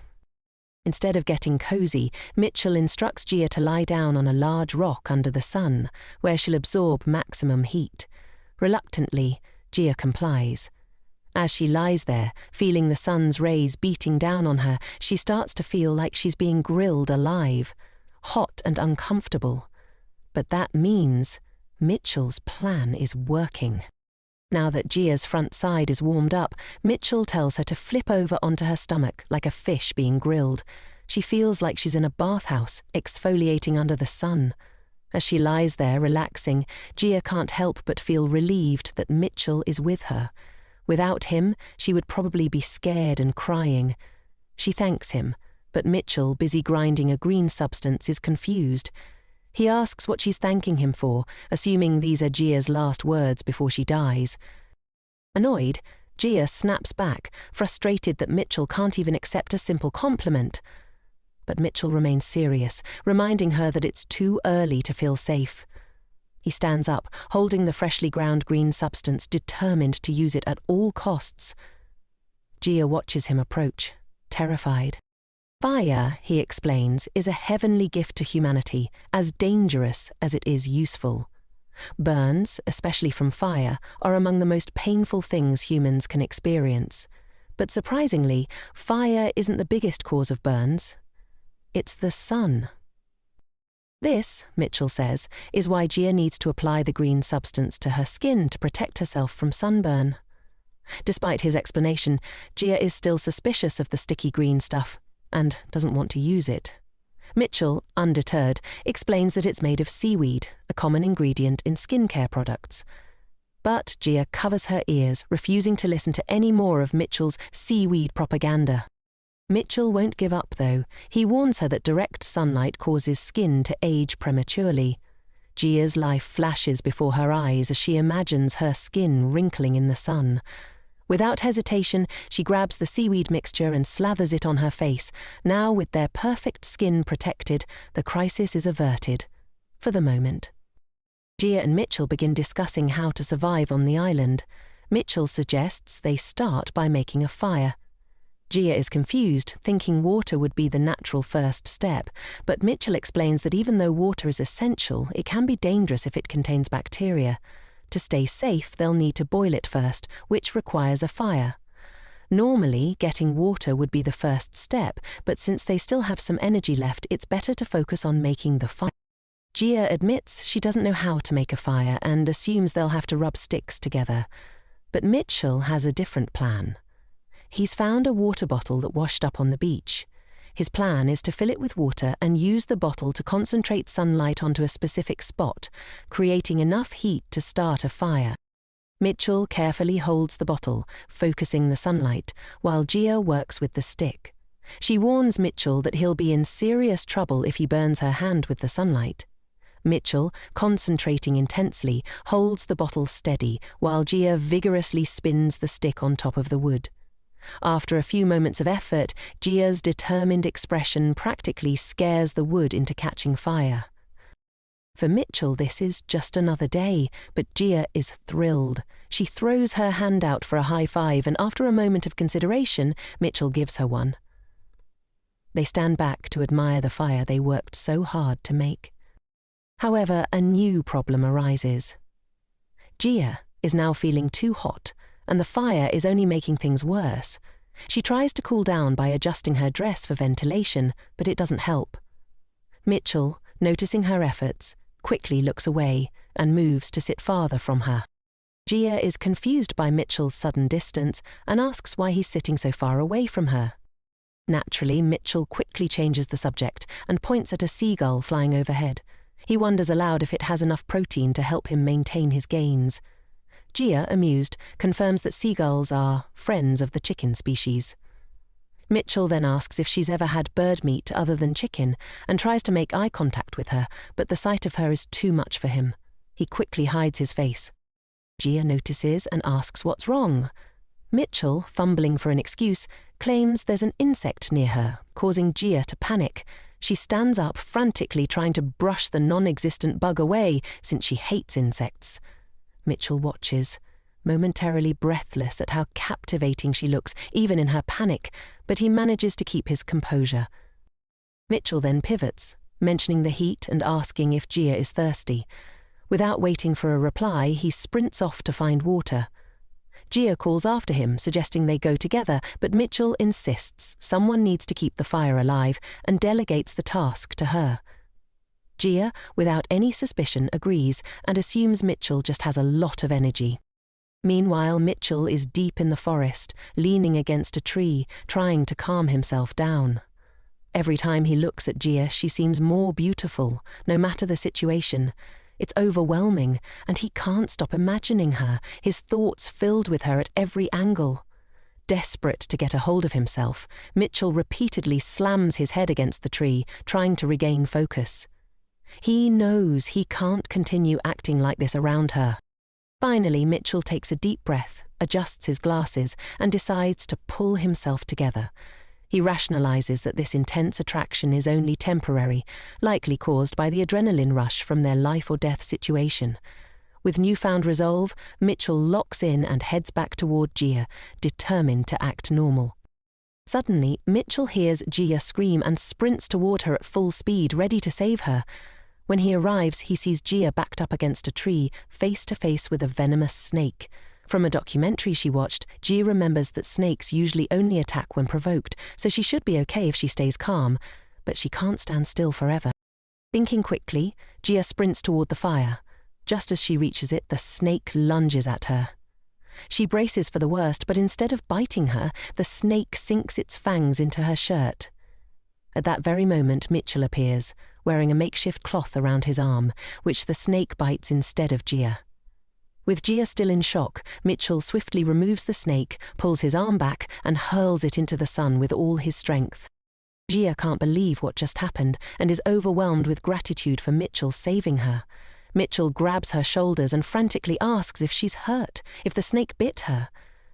Jia tries to tell him she's fine, but Mitchell is panicking, talking about needing to perform first aid, seemingly oblivious to her reassurances. Seeing how panicked he is, Jia gives him a light, playful double-handed slap to get his attention. "I'm fine," she insists. "Thank you for saving me." She asks if he's calmed down now, telling him that without his intervention, her life would have been cut short by 10 years from fear alone. But as her adrenaline fades, Jia suddenly becomes aware of Mitchell's lack of clothing. Embarrassed, she asks why he isn't wearing anything. Mitchell explains that it was an emergency, and in situations like this it's best to cover exposed skin with fabric to protect against wild animals. Jia, still a bit flustered, is more annoyed that Mitchell had the foresight to prepare for the situation but didn't include her in those plans. Mitchell tries to laugh it off, but Jia smirks and gives him a hug, thanking him again for saving her life. The gesture catches Mitchell off guard. While Jia feels relief and gratitude, she notices that something seems off with him. Mitchell looks uncomfortable, not his usual composed self. She realizes that maybe he's dealing with something else, something deeper, and wonders if now's the right time to ask. Later, Mitchell approaches Jia in his newly improvised yet classy outfit, beaming with excitement. "I found something amazing," he says, urging her to come check it out. Mitchell has discovered a stream and Jia's face lights up. Without hesitation, she jumps in, overjoyed at finally having a way to cool off from the scorching heat. As she tries to drink from the stream, Mitchell quickly stops her, pulling out a pot he found and reminding her they need to boil the water first to make it safe. Soon, night falls, and Jia is astounded by everything Mitchell has managed to accomplish in just one day. He set up a makeshift campsite with 10 pieces of styrofoam for the floor, fashioned chairs, and managed to get clean water, all of which gives their camp a surprisingly modern look. Jia, who was initially expecting to live out her primitive survival fantasy by building huts from mud, is amazed. Mitchell interrupts her thoughts, explaining survival tip number 2, use everything you have. He tells her he had originally planned to make their shelter from tree branches, but noticed trash washed up on the beach, which turned out to be extremely useful. He holds out a cup of water he's cleaned thoroughly, explaining that while it may have started as trash, it's now as good as new. Mitchell adds that Jia doesn't have to use it if she feels uncomfortable, but Jia, touched by Mitchell's efforts, gratefully accepts it. She drinks the water without hesitation, acknowledging that in their situation, they don't have the luxury of being picky. Seeing how much work Mitchell has put in, Jia feels a wave of guilt for her earlier tantrum. He's been comforting her since they were on the boat, saved her from the snake, and worked tirelessly to make their camp livable, while she hasn't done much to help him in return. She reflects on how scared she had been upon arriving, but everything felt easier because Mitchell was always by her side. As she thanks him for all he's done today, Mitchell blushes, trying to play it off as no big deal. Jia knows better. He's just shy. With a warm smile, she rests her head on his shoulder and reassures him. "We'll make it home alive." As they sit together by the fire, their first night on the island comes to a close, a quiet moment of peace amid the uncertainty of their situation. Jia is wide awake, her heart racing as Mitchell leans in. For a moment it feels like their connection is about to shift to something more intense, but suddenly, Jia's mind drifts back to that intense night in their bedroom. She reflects on their journey, getting married and deciding to have their first official date. They seem to glide over the hurdles of marriage and living together, but now, with dating, they've stumbled. It's not that their relationship has gotten worse, just different. Jia recalls the awkwardness, like the time their hands touched at the gym, and Mitchell immediately apologized. She wonders if married couples often apologize for things as trivial as this. Mitchell sheepishly admits that it's part of the awkwardness that has developed since they started dating. Their relationship is in a metaphorical traffic jam, caught in a confusing, unspoken place. Back in the present, Jia wonders if Mitchell is trying to resolve that traffic jam by making a move now that their survival situation is mostly under control. Is he trying to take the next step in their relationship? Jia feels a rush of excitement, thinking maybe they're going to get wild and free like animals in the wild. She likes this bold side of Mitchell, but also considers pushing him away, unsure if now is the right time. Mitchell, however, is undeterred. He leans in, whispering in Jia's ear, "Be quiet." The thrill of the moment consumes Jia, and Mitchell moves to grab her waist. Jia's heart races, unsure if this is really happening. She tries to stop him, but Mitchell presses a finger to her lips and promises it won't take long. That one simple action snaps something inside Jia. It feels like her heart is going to burst.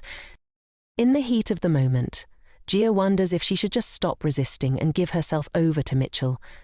She finally decides, "I'm okay. I'm ready for everything you're about to do." Mitchell is relieved she's on the same page, and Jia, in her excitement, imagines how she might not be able to walk the next morning. But then Mitchell takes a step back, his tone shifting. He announces, "On the count of 3, we'll rush outside and fight the bears that are approaching our tent." Jia, caught off guard, goes along with it, fully expecting a thrilling moment.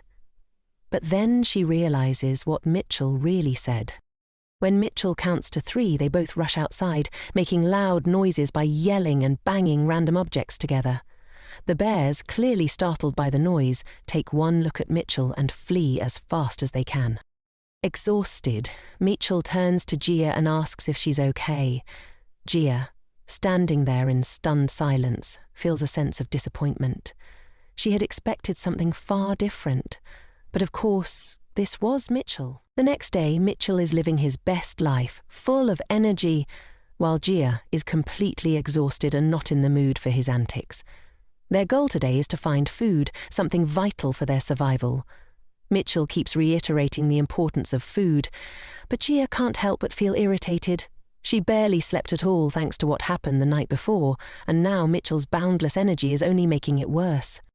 As they walk, Mitchell warns Jia to be careful because the grass might irritate her skin.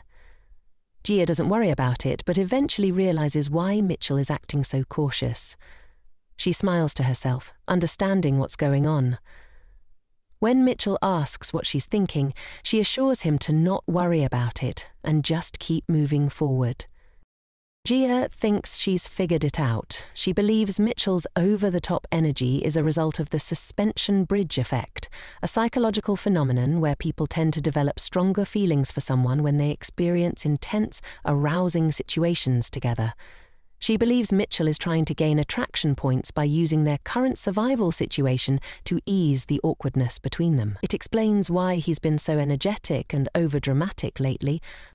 Jia can't help but be impressed by how Mitchell has been trying to work his charm, but she tells him not to overdo it, as he's already pretty cool without trying so hard.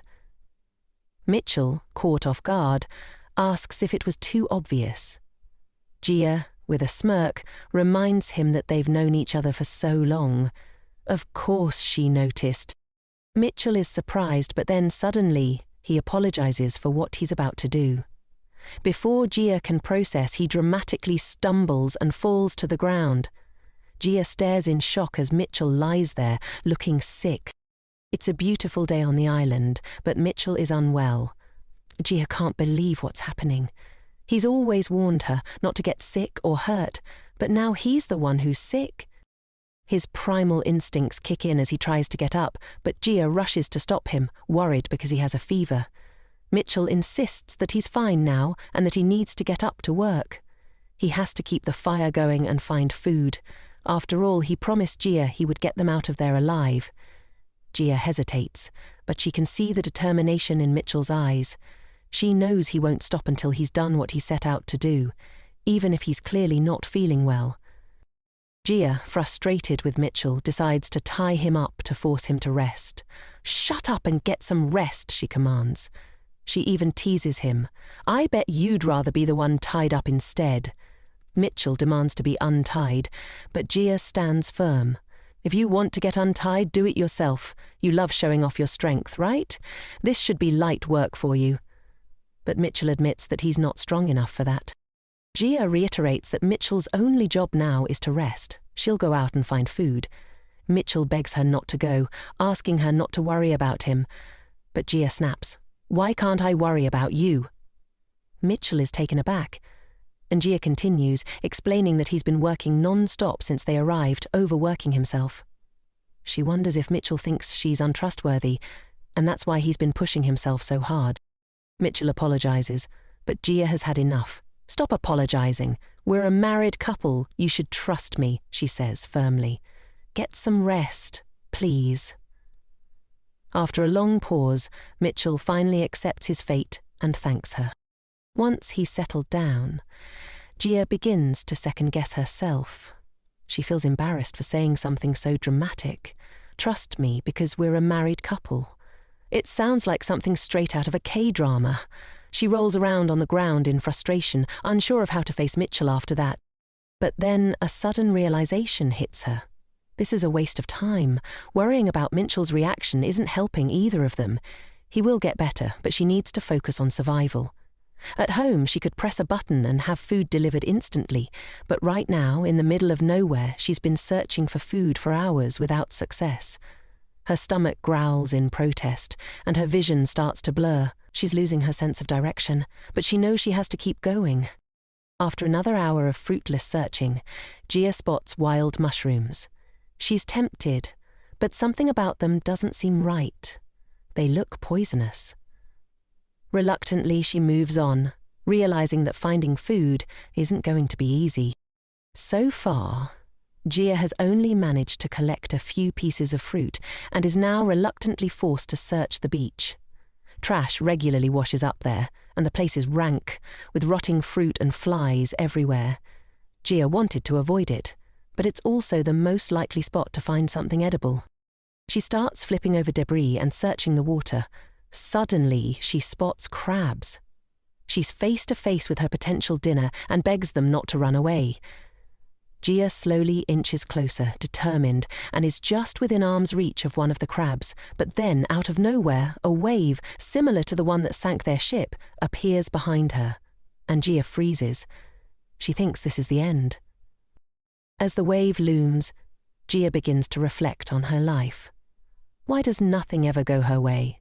From switching schools in middle school, to taking an extended leave from university, to abandoning her passion for writing novels, it always feels like nothing works out, even when she's trying to do something for Mitchell's benefit. Right now, she just needs help to survive. Just as Gia laments her bad luck, something suddenly hits her on the head. She thinks it's a sign that God is punishing her, but then she looks up and sees something unbelievable. A tub of chocolate protein floating in front of her in pristine condition. It's a miracle that will save them from starvation and, more importantly, keep Mitchell's gains intact. Gia can't believe her luck. Night falls and Mitchell finally wakes up, looking around in confusion. Gia greets him cheerfully, commenting on his perfect timing. Her meal is almost ready. Mitchell, still groggy from his rest, asks what's going on. Gia excitedly reveals that she's made protein porridge. As Gia drinks the nutrient-dense meal she prepared, she eagerly asks if Mitchell isn't going to eat. She reminds him of how much effort it took to make this, trying to spoon-feed him the protein porridge. Mitchell resists, clearly not interested. Gia, determined to get him to eat, continues to remind him that this is the same protein he loves back home, asking why he won't eat it. Mitchell attempts to explain that all the essential amino acids have broken down due to the boiling, but Gia dismisses it, saying that's nonsense. She insists that he eat the porridge to get better, but Mitchell still resists. Then, when Gia isn't looking, he grabs her bandaged hand and asks what happened. Startled, she quickly pulls her hand out of his grasp. Gia hesitates for a moment before explaining what happened. Mitchell repeats her words, saying she got caught by a wave while looking for food for him. Gia corrects him, blushing, and says the food wasn't just for him. Mitchell's in disbelief, and Gia nervously avoids eye contact. But soon her emotions spill over and she starts yelling, venting her frustration. She tells him how she went through all that trouble to get food specifically for him and asks if he has a problem with that. She continues, saying how a simple thank you would be appreciated, but then quickly tells him not to say it because it will embarrass her. In that moment, Gia notices Mitchell's expression. He's crying. Her heart sinks and she gets flustered, telling him she's fine and not to worry about her. But Mitchell apologizes again. Gia's never seen Mitchell so vulnerable before. He continues apologizing, hiding his face with his hand. It's a side of him she's never seen, and it makes her reflect on her own upbringing. Growing up, Gia's parents always seemed mature, and she thought she'd be the same when she got older. But when she reached the age they had her, she realized she wasn't as mature as they had been at that point. When she mentioned this to her dad, he admitted he never considered himself mature. He just acted that way in front of her, eventually growing accustomed to it. Watching Mitchell cry, Gia has a realization. She's been relying on him. Someone who can seem like a clown at times, but also very mature. But deep down she knows now that Mitchell is just like everyone else, pretending to be mature. He's just been acting too. Taking a deep breath, Gia sternly tells Mitchell to stop crying and asks why he's sitting there, tears in his eyes at his age. She demands to know if crying will solve any of their problems. At this moment, Gia transformed into Mitchell's mother, disciplining him with the overwhelming force of a baguette. Mitchell bursts into uncontrollable laughter, and Gia is relieved he's playing along with her teacher-student role-play.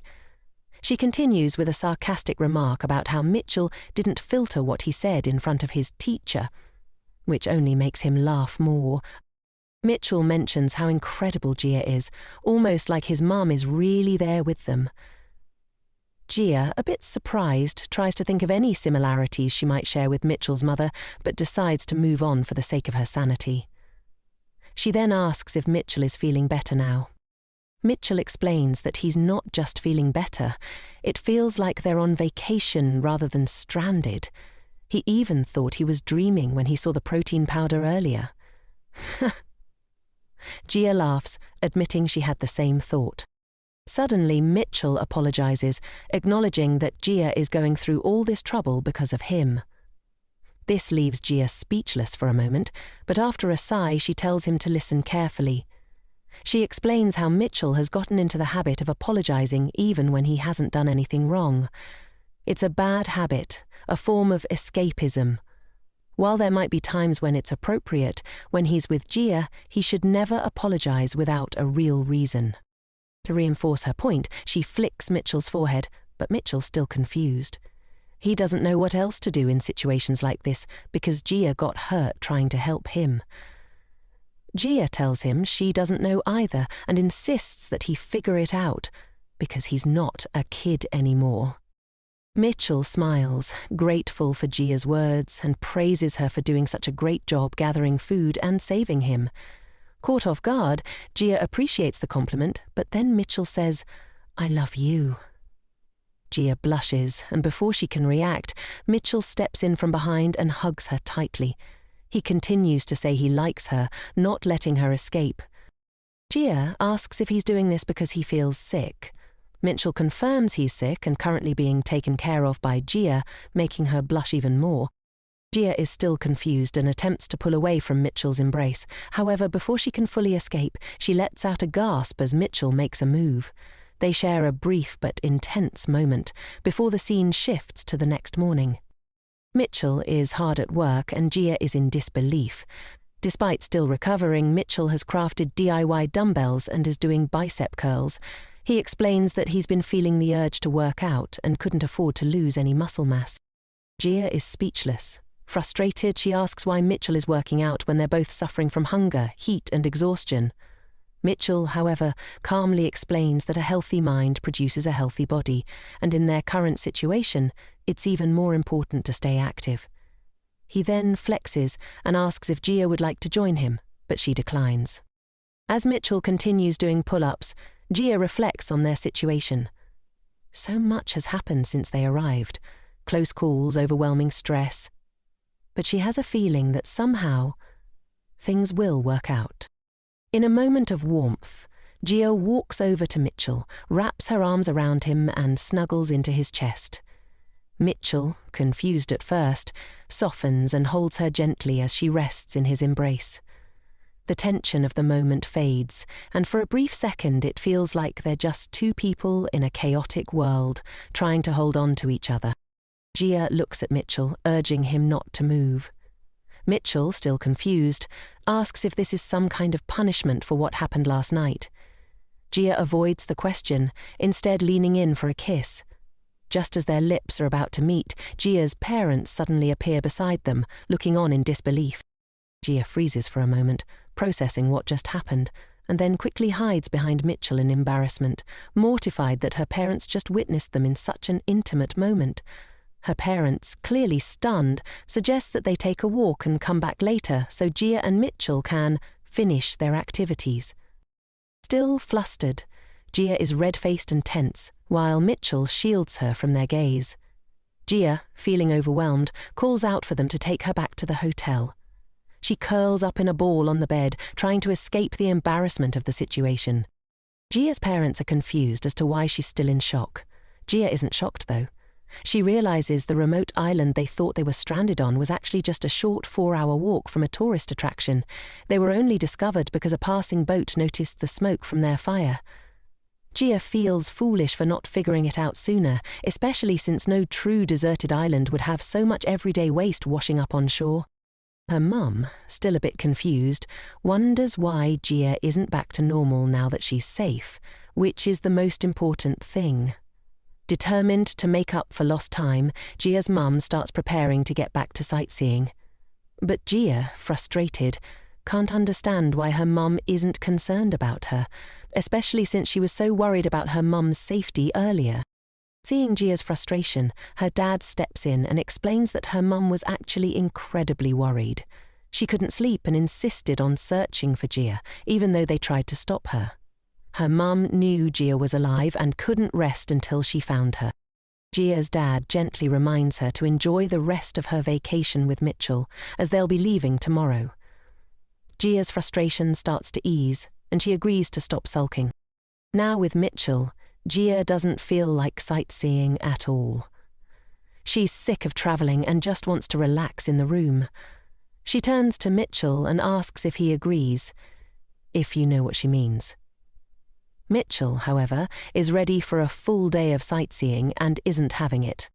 Jia reiterates that they were just stranded, so they need to relax a bit.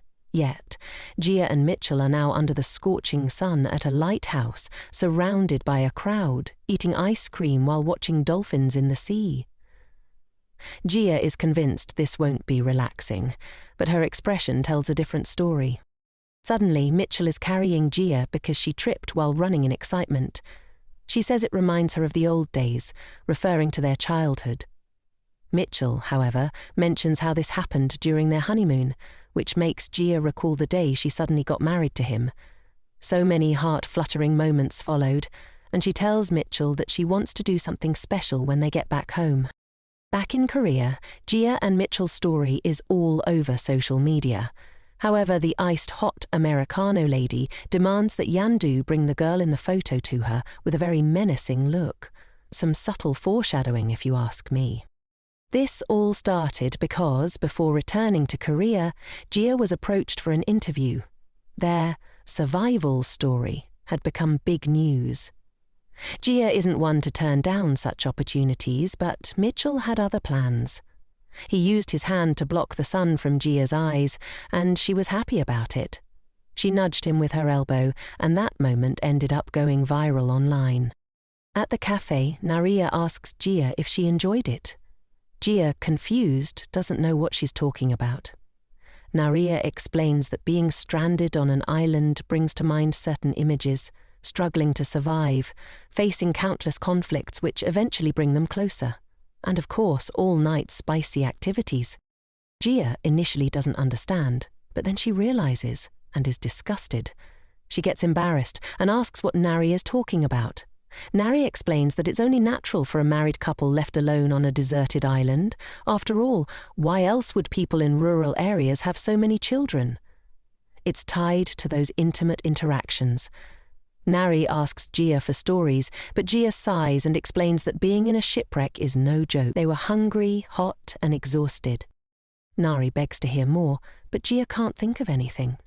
Suddenly, images of Mitchell on top of her and various other spicy activities flash through her mind, making her face glow red in embarrassment. Nari notices this and comments how Jia must have really enjoyed herself. She's also jealous because she's been working twice as hard, covering for the manager who's been having a lovey-dovey vacation with her husband. Jia denies that it was anything like that. Just then, Yenu walks in and asks Jia if it was really that good. They're both shocked to see Yenu here. She immediately asks Nari for the inventory list she was supposed to do, and Nari responds that she only has one item left to count. Yenu then asks if Jia has time to talk later, to which Jia reluctantly agrees. Later, at an apartment building, Jia nervously stands in the elevator, making sure to be perfectly on time. She wonders why she's being called, especially after having 10+ missed calls from Yenu. But there was nothing Jia could do. She was busy surviving. She remembers how strict Yenu was in college, so she's worried about what's going to happen. The elevator opens, and Jia notices Yenu's door is open, with boxes outside. She nonchalantly enters and apologizes for the missed calls, only to find Yenu wearing clown glasses and setting up decorations. Jia quickly realizes she's made a fatal mistake. Yenu takes off her party outfit and sighs, saying that Jia came an hour early, even though she was told not to come early. Jia apologizes but is relieved because she thought Yenu was mad. However, Yenu is upset that she spent all morning setting up the decorations. Jia is touched by this, but Yenu insists she's not petty, even though Jia ruined the surprise. Jia brushes it off and tells Yenu to forget about it, playfully offering her a skewered hot dog. Yenu chews it, then looks at Jia and hugs her out of nowhere. She cries on Jia's shoulder, saying she was so worried because Jia disappeared without saying anything, asking if she's okay. Jia reassures her, telling her to calm down. Yenu quickly pulls away, and Jia, slightly offended, grumbles about how fast she pulled back. Yenu then mentions how she saw Jia's interview and thought it was funny, which makes Jia blush. Yenu asks if anyone has contacted her, but Jia, still munching, seems confused. Yenu explains that people can get famous from situations like hers and become influencers. Jia scoffs and says to get real, adding that she's only trending on YouTube, so it's not a big deal. Yenu remains skeptical, pointing out that Jia cleaned up her social media from her author days, meaning only a handful of people can contact her. After hearing this, Yenu glances at an email she received from Yomi Entertainment about Jia. Jia smiles before Yenu deletes it. The same day at Mitchell's work, he reads an email from Yomi Entertainment asking about Jia and doesn't quite know what to make of it. He takes a coffee break while reading news about their being stranded. Suddenly, Mitchell is confronted by various women in his office who ask if he knows he's famous. They think it's so cool that Mitchell blocked the sun for his wife. Nervously, he says thank you, but one of the women makes a move and asks if Mitchell would block the sun for her just once. Jia can't believe this is happening to him. Mitchell has a headache just thinking about it. He's not close with the co-worker, yet she had the audacity to say something like that. Jia nervously asks if he actually did it for her, and Mitchell reassures her that he didn't because something felt off. Jia's so relieved to hear this, but her expression changes when he says it wasn't just the one girl. Everyone in the office wanted Mitchell to block the sun for them. Jia thinks for a moment and asks why Mitchell doesn't just go ahead and block the sun for them. Unfortunately, Mitchell falls for the bait and asks if he can, thinking it would make Jia jealous. Jia confidently confirms that she's not that petty, but in reality, she totally is. She lies awake that night, unable to sleep because she's annoyed by the whole situation. Meanwhile, Mitchell sleeps soundly, unaffected. Jia decides he deserves a little punishment and wraps his arm under her head so it will be extra stiff by morning. Suddenly, Jia's attention shifts to Mitchell's ring, and she starts sweating, her thoughts becoming impossible to decipher as she watches him sleep, feeling both frustrated and oddly sentimental. Soon, Jia is fast asleep on Mitchell's chest. He lifts his eye mask and looks at her, blushing. He gently places his hand on Jia's cheek and repositions his eye mask, realizing he won't be able to sleep with her like this. In the morning, Mitchell tries to unstiffen his arm, and Jia smirks at his feeble efforts. She asks him what's wrong with his arm. Mitchell explains that it's strangely stiff, which means her prank worked. Although she feels guilty, Mitchell thinks it's actually because yesterday was arm day. Jia tells him to take off his shirt so she can put a cooling patch on him. Although Mitchell initially declines, he eventually ends up shirtless with the cooling patch on his shoulder. The patch makes his shoulder feel better, and he comments that maybe it's because Jia put it on him. This catches Jia off guard, making her embarrassed. She quickly resorts to violence and complains about Mitchell saying things like that so early in the morning. Later, Mitchell is at work, facing off with the copy machine. He triumphantly copies a paper cutout of his hand and hands them out to his co-workers, explaining that they can use them to block the sun. His co-workers are dumbfounded. Mitchell proudly explains that as a married man he cannot block the sun for just anyone. He then smiles at them, which is simply too much for his co-workers to handle, and they flee the scene. Mitchell is left confused, wondering what just happened. Handling the situation seems hard, and though he thinks Jia would approve of his solution, he's unsure what she'd say about the email he received yesterday since he forgot to tell her about it. The scene shifts to the cafe, where Yandu nonchalantly greets Jia. Jia explains that they aren't open yet and asks him to leave without saying his name. Yandu comments that she couldn't even say his name and wonders what he should order since he's here. Jia tells him again that they're not open. Naturally, Yandu ignores Jia's request and orders a hot-iced Americano. Jia is fuming but holds her composure, asking if this is a trending drink. Yandu explains that it's the cafe's signature drink. Jia somehow manages to remain calm and tells him to wait while she makes the order. As Jia begins preparing the drink, Nari is sweating, concerned about what Jia is actually doing. Jia pours a red liquid into the drink and presents the hot-iced Americano version to Yandu. Yandu is suspicious because the drink doesn't look hot, but Jia urges him to try it before judging. Yandu then makes a motion as if he's smoking, and Nari tells him that smoking isn't allowed in the cafe. He clarifies that he's using an inhaler and asks if the cafe bans medical devices. Nari profusely apologizes, and Jia tells Yandu to stop messing with Nari and just say what he wants from her. Yandu claims he's not here for business and says he's actually here because of the viral video of Jia. Jia comments that he's here for business and demands to know what he wants, but he assures her that he wants nothing and suggests that Jia should claim the benefits of the situation while she can. Jia is confused, so Yandu explains that the interview has gained a lot of traction and surely Jia has made some money from it.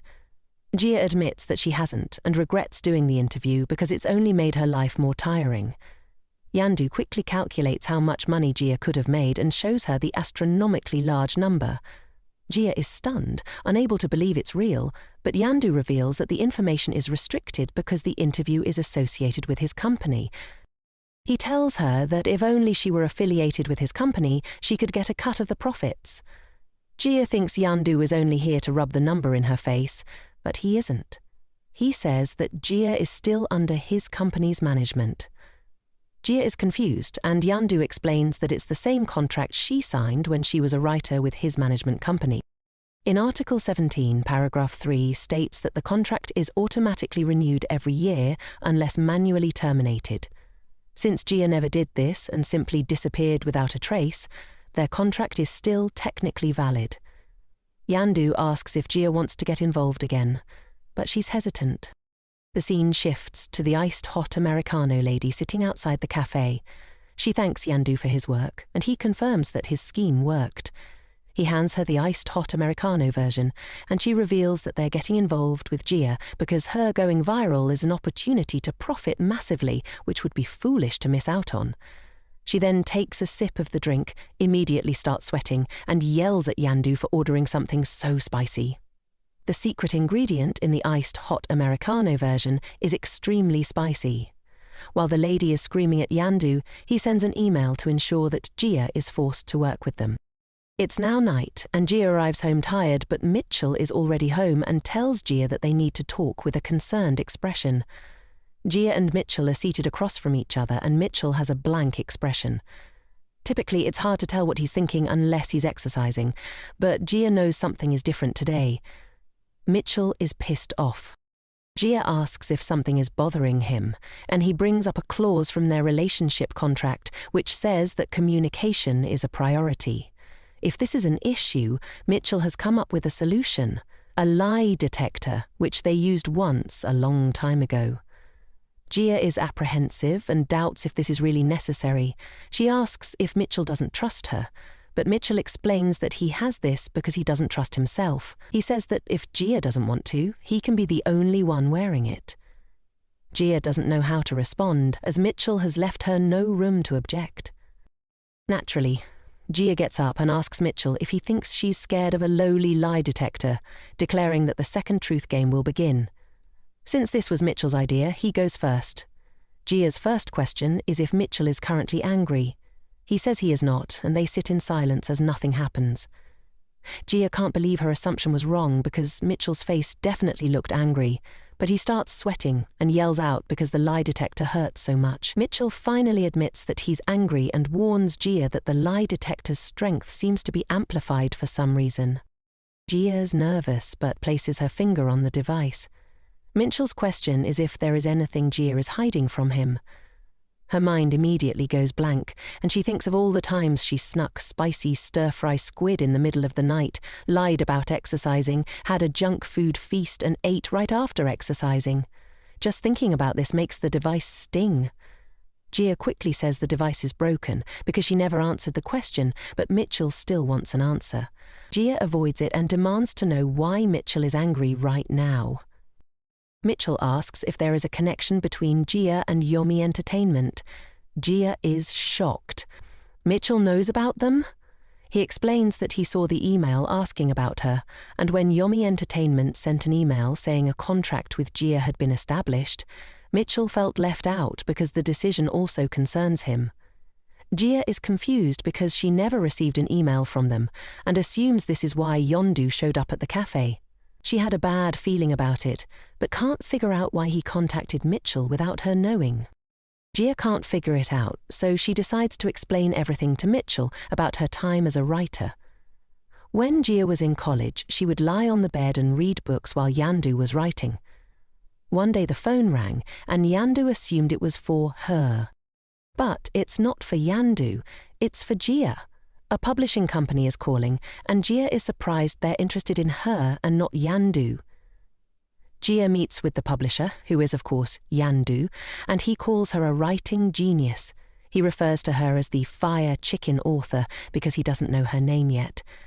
Jia insists he call her by her name and says she's not a genius. He's being too nice. Yandu disagrees and says it's the truth. He then explains his honest opinion. The novel is terrible, no grammar rules are followed, and it's something you'd find on an internet forum. Jia is on the verge of tears, but Yandu reassures her that none of that matters because it's fun to read. Furthermore, it's her first novel, and it's somehow managed to win first place in a competition. Jia admits that she was a bit lucky, but Yandu says that luck is a skill in itself. He asks who Jia's favourite author is, and she says she reads whatever. She's not picky. Suddenly, Jia comes up with a genius idea and shows him something on her phone. After reading it, Jia asks if it's not good because this person's writing stands out to her the most. Yandu smiles and says it's pretty good, the writing style is elegant and professional, and he asks Jia to introduce him to whoever wrote it. The scene shifts to Jia returning to Ginger's room with items Yandu bought for her. Yanu asks how the meeting went, and Jia explains how he kept calling her a genius, but most importantly, she showed him Yu's writing, and she's concerned. Yanu asks why, and Jia explains it's because Yu is her favourite author.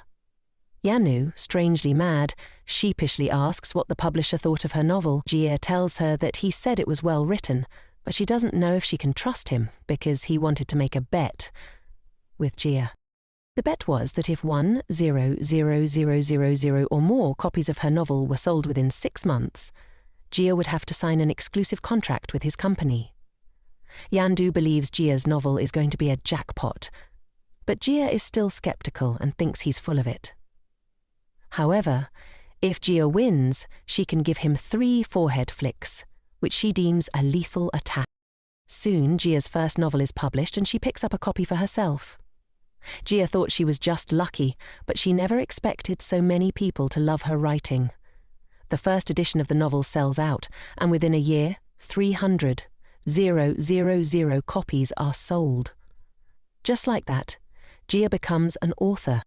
Meanwhile, Yenu is reading Jia's novel with her dogs out and is deep in thought. She recalls how Jia started writing because she was bored, and now she's a published author. Thinking of this makes Yenu laugh. How the idea of Jia being a genius is a joke. This notion is confirmed when she has to fight a dog for the book. After recovering her book, Jia gets on a bus and wonders what the odds are of someone else reading her book. It turns out it's 100% because someone is reading it. Jia celebrates this miracle and heads back home, immediately starting to poke Yenu to get her attention. Yenu is confused about why Jia is so excited, and Jia explains how she saw someone reading her book on the bus, laughing while reading it. This filled her with pride. Jia then asks Yenu what she thinks of her book and if it was any good. Yenu doesn't know what to say, but ultimately decides to lie and says it was really good and interesting. This makes Jia excited and she hugs Yenu. Jia is relieved because she thought her novel was a total mess, but she asks Yenu again if she's just saying that to make her feel good. Yenu knows it's a mess, but she grabs Jia's hair and repeats that her novel is actually really good. After recovering her hair, Jia asks how Yenu's meeting with the publisher went. Yenu's expression implies it didn't go well, but she says he liked her writing and even gave her his business card. Jia is happy for Yenu's success, and it's time to celebrate all night with chicken feet and beer. Soon, Jia passes out on the floor, and Yenu is left to clean up. She decides to raw dog it by crushing garbage with her bare foot. She remembers her interaction with Yendu, who asked her about the difference between good and interesting, implying that her writing isn't good enough. Just thinking of this is enough to make her break the bag in frustration. After this day, Jia's golden age began. She brought Yenu with her on a trip and took a picture next to the Leaning Tower of Pisa. She dropped out of college and had time to do whatever she wanted. She also had more money than she knew what to do with, and officially became a god-tier bombshell. If Jia was craving pizza, she'd fly to Italy. If she wanted to see a musical, it was on Broadway. She even sent her parents on a cruise. Eventually, Jia and Yenu meet Yandu again. He asks Jia when her next work is coming out, and Jia explains that she's working on it, but she constantly gets distracted by new ideas. Suddenly, Jia gets a call and excuses herself, leaving Yandu and Yenu alone. Yandu mentions how this whole situation is cruel because the work Yenu poured thousands of hours into is overshadowed by Jia's carefree scribbles. Yenu claims she doesn't know what he's talking about, but her expression says otherwise. Yandu doesn't want to see this anymore and knows that if Yenu stays in the industry long enough, her real talent will eventually come out on top. He tells Yenu not to compare herself to Jia's immediate success. Sometime later, Jia's hard at work on her next project. The words endlessly pour onto the page, to the point where even eating becomes a distraction. Jia would only realize what had happened when she was out of breath, but the bigger issue was that Yenu had stopped writing completely and opted to lay in bed instead. The scene shifts to Jia in a meeting with Yandu, who claims her next book will sell at least 1 million copies. Jia thinks he's just flattering her, but he's being honest. Yandu believes Jia's next book smells like pure profit, and he suggests she turn her novel into a series, one for each season of the year. Jia is confused, but Yandu explains that the company is investing everything into her book and is debating whether to turn it into a movie. Jia can't believe this is happening, but Yandu's expression changes and he asks if she has any concerns because she looks like she has something on her mind. Jia explains the current situation with Yenu not writing anymore and asks Yandu to help her get started again. She reveals that Yenu's biggest wish is to hear that her writing is fun, and Jia believes it is, but Yandu remains unimpressed. He asks Jia if she really thinks Yenu's writing could shine just by making a few minor edits. Jia confirms this and explains that Yenu's writing can be tedious at times, so a little tweaking could fix it. Yanu laughs, saying it's easy for Jia to say because she's a genius. He simply can't see a way to turn Yenu's writing into something engaging, and neither does Jia. If Yandu knew how to do it, he would have done it already. He tells Jia to stop throwing those harsh words around. Mere mortals like them can't just fix everything with a few edits. This is the first time Jia has been scolded as a novelist, but she knows that Yenu is the most talented writer she knows. Whenever Gia gets stuck, she thinks about what Yenu would write, and this process helped her become a successful writer. Gia can't believe Yenu hasn't become a writer yet, and she believes she knows how to fix it because she has a clear perspective. Gia remembers that Yenu's birthday is next month, and she wants her to smile again. So, Gia decides to go all out for Yenu's birthday. When Yenu's birthday arrives, she's enraged because Gia presented her with a slightly refined version of her novel. All Gia did was trim the unnecessary parts, but Yenu is pissed off by Gia's audacity. In a fit of anger, Yenu brutally slaps Gia in the face. The man asked the couple if they vowed to love each other and stay together through sorrow and joy. The main character, Liesel, noted that the wedding felt disturbingly real. Her husband turned to her expectantly. When she didn't respond right away, the man officiating asked Liesel why she was silent. Embarrassed, she hesitated, while the boy beside her watched her with a happy, eager expression. In the end, she swore the vow. Afterward, the officiant said they could exchange rings to symbolize their union in the name of the goddess Armacon. With that, he declared them husband and wife. And just like that, Liesel had gone through with it. She felt like a greedy woman, because she had married him purely for money. At last, the ceremony ended. Her maid, noticing how exhausted she looked, offered her a cup of tea. Liesel practically begged her to bring it quickly, so the maid hurried off, asking for just a minute. Weddings, after all, were exhausting. Liesel had only invited close relatives, so she wouldn't say the celebration dragged on, but she was still tired to death. She couldn't help thinking, I didn't expect it to turn out this way at all. The grand banquet hall, the luxurious dress, the jewelry. Everything was lavish, perfect, and fake. As fake as the marriage itself. Yet to the world, he was still Duke Chester Hyoss, the most powerful and wealthy man in the empire. It saddened her that she'd even had to involve her parents. She wasn't sure this year would go smoothly. Someone knocked. "Come in," Liesel said automatically. She told the maid to leave the tea on the table. She'd drink it later. But then, a man's voice answered from the other side of the door, startling her. Lester stood there, wearing only a robe. Liesel blinked, confused and alarmed. Why was he here? And more importantly, why was he almost completely naked? She told him bluntly to get dressed. But Chester simply said that, as her husband, he had the right to spend the night with her. Liesel was horrified.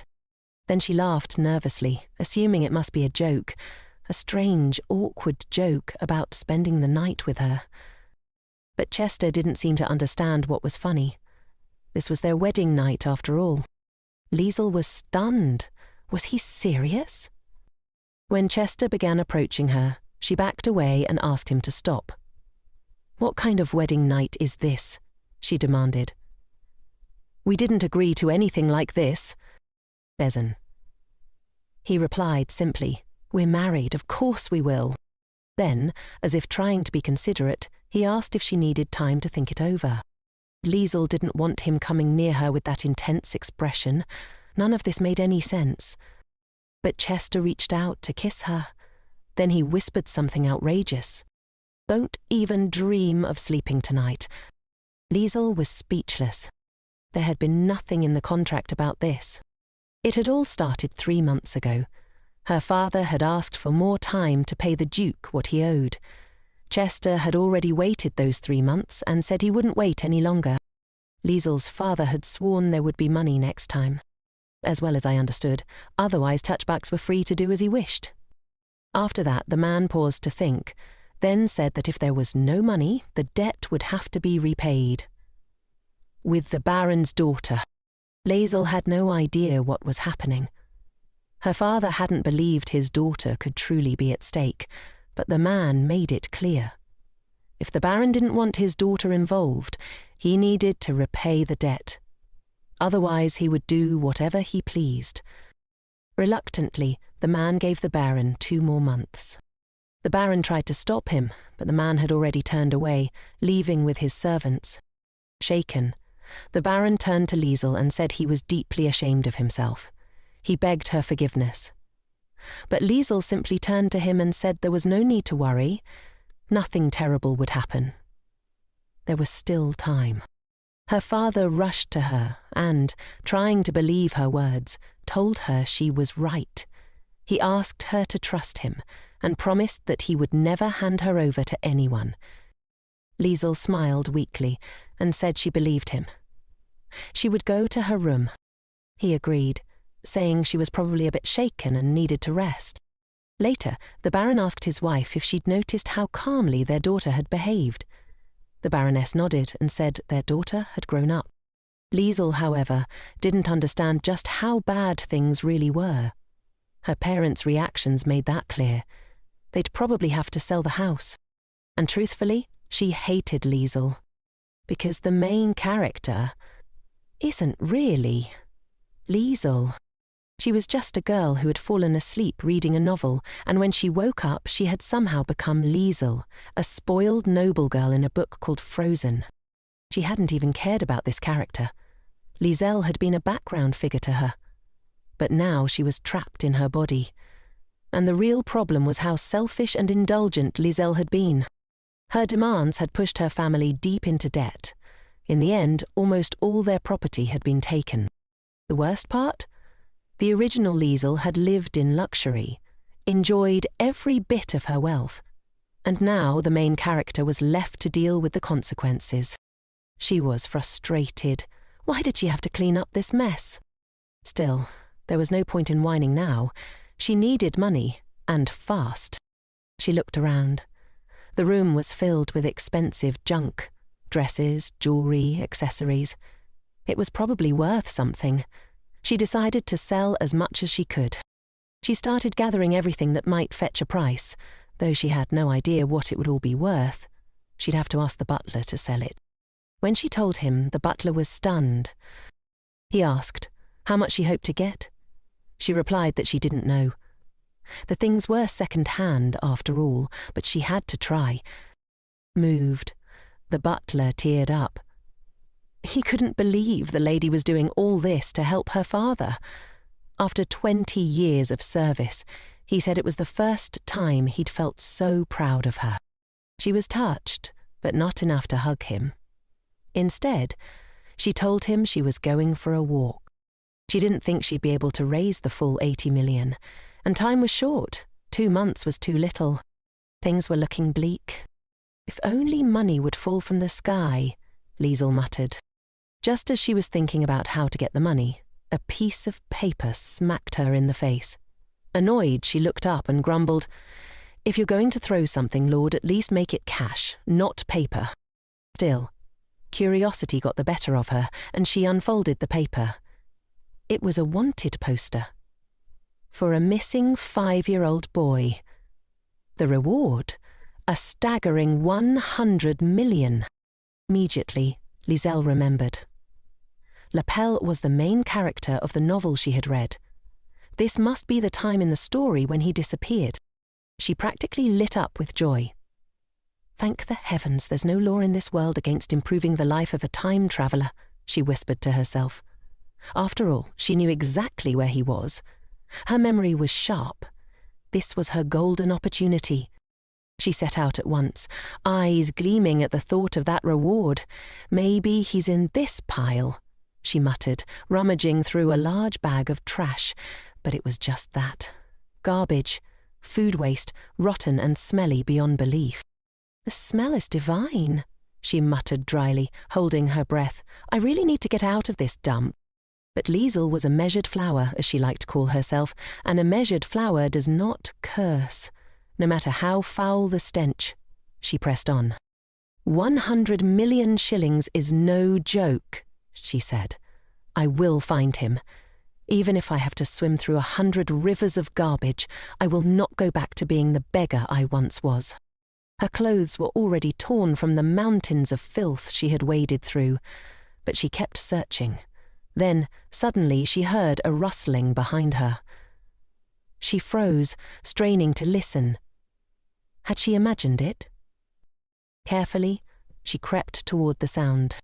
And there he was, a small boy emerging from a pile of garbage.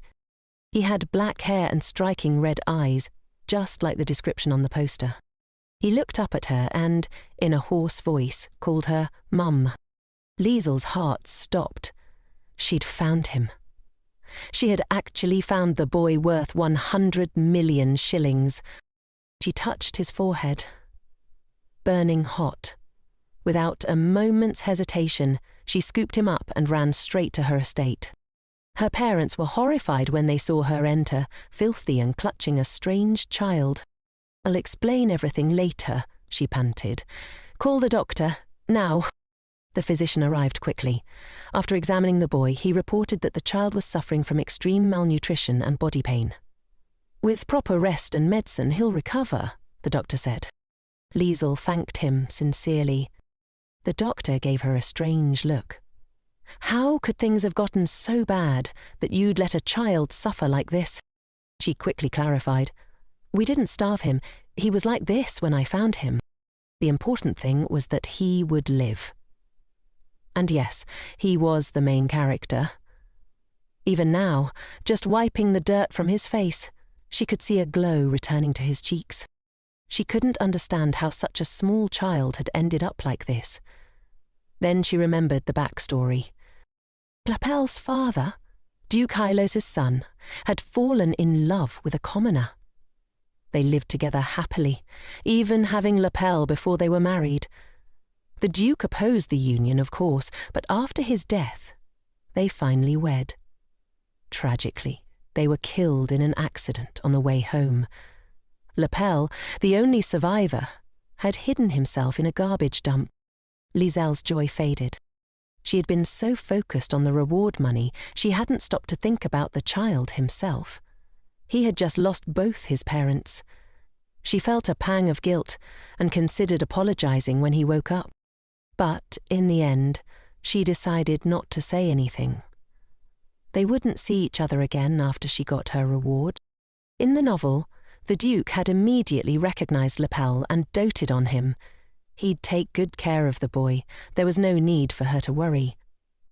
Later, the man from the estate brought Lapel to the Duke. This boy is your nephew, he said. Just look at the hair and eyes. Only members of the Helis family have those features. The Duke studied the child, then nodded. Yes, he looks exactly like my late son. The man smiled nervously and mentioned something about the reward, but the Duke's piercing gaze made him fall silent in fear. Still, the Duke did reward him, for his effort, if not for his greed. Put it all on the table, he'd told the butler. He had even brought Lapel's favourite juice, and he wanted to make sure every coin of the promised money was there. Meanwhile, the man gave the boy a glass of what he claimed was the best juice in the world. The boy took a sip, but before he could react, the Duke's expression darkened. Furious, the Duke stood up. "How dare you lie to me?" he barked. "You think I wouldn't notice? This is your child, isn't it?" His voice echoed through the hall. The Duke wasn't fooled. "You're not the only clever one here. You thought I'd fall for it just because he's young and pitiful? I have to check every child now because of people like you, people who think the Duke can be deceived." Disgusted, the Duke called the guards and ordered them to throw the man out. "I don't want trash like that anywhere near my estate," he muttered. If only he knew what the real boy looked like, this would be much easier. Back at the mansion, Liesel's parents were in complete shock when she told them the child was Lapel Hios. Her father stared at the boy, stunned. Isn't this the same child who disappeared after the accident? Liesel explained calmly. I found him unconscious and brought him here. He needs help. But her father frowned and turned to his wife. He can't be our grandson. Liesel's only 20. Liesel didn't understand why they immediately jumped to such a conclusion. I'm not saying he's ours, she said. As soon as he recovers, he'll be taken to the Duke. She asked them not to block the way and requested Dalai to check the boy's condition. It was time for her parents to leave the room. Her mother, meanwhile, gave her a bundle of clothes. Liesel's childhood clothes. Marcin had brought them down from storage. Liesel was surprised.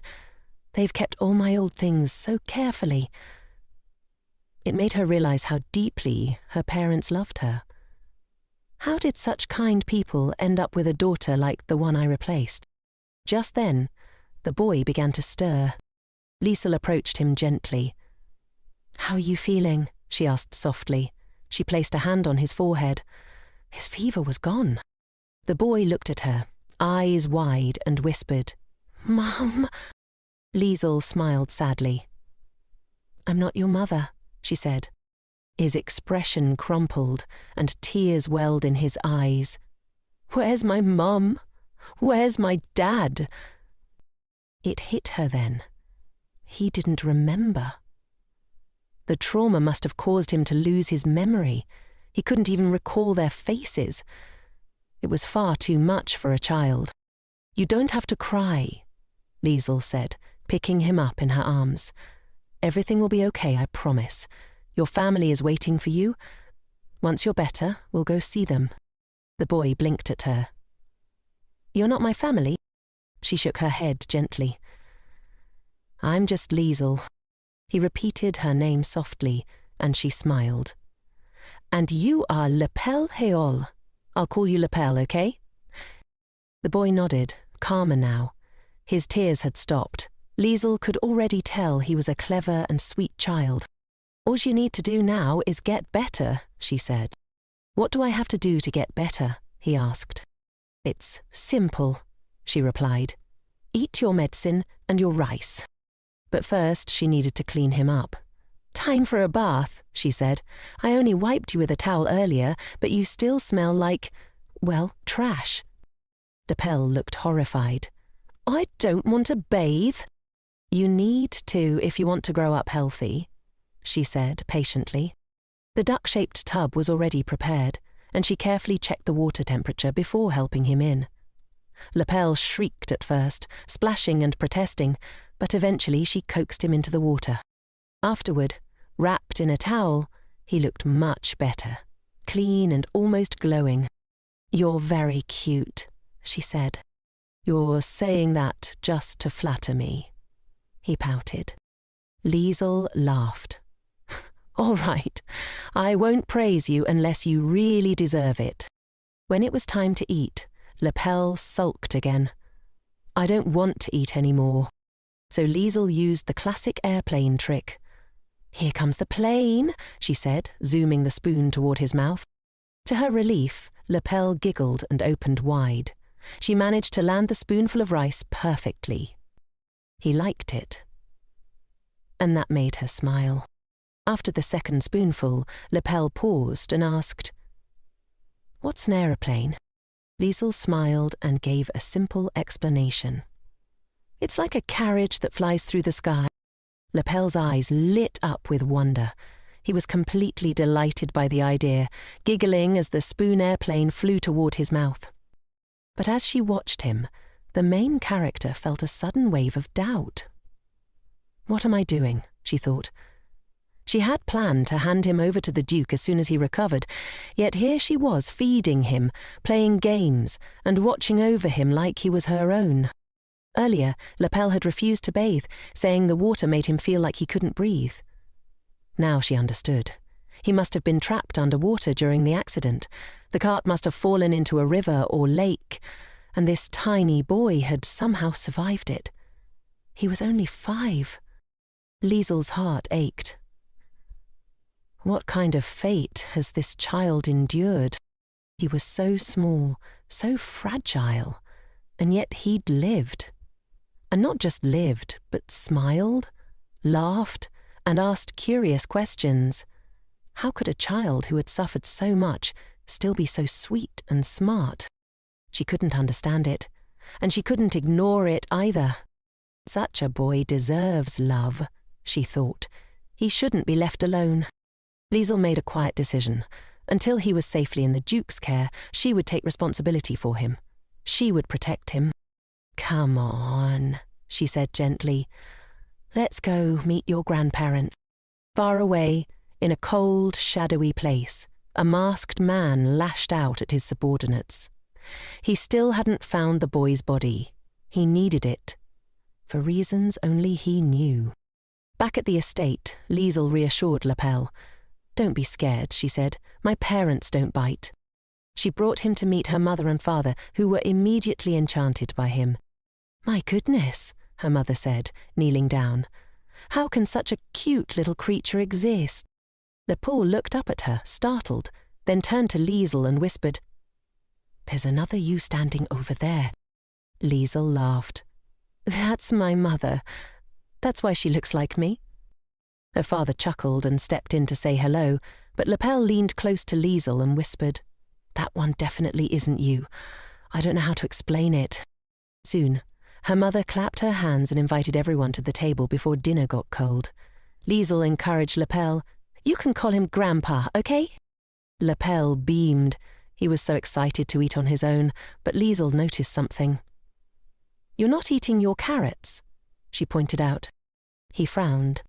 "You have to eat everything to grow up strong," she said, "even the carrots." "You're a mean laddie," Lapel muttered with a pout. Her mother laughed and turned to the Baron. "Do you remember? Our daughter was the same. She never touched carrots." "And don't forget the bell peppers," her father added. Liesel groaned. "Why are you bringing that up now?"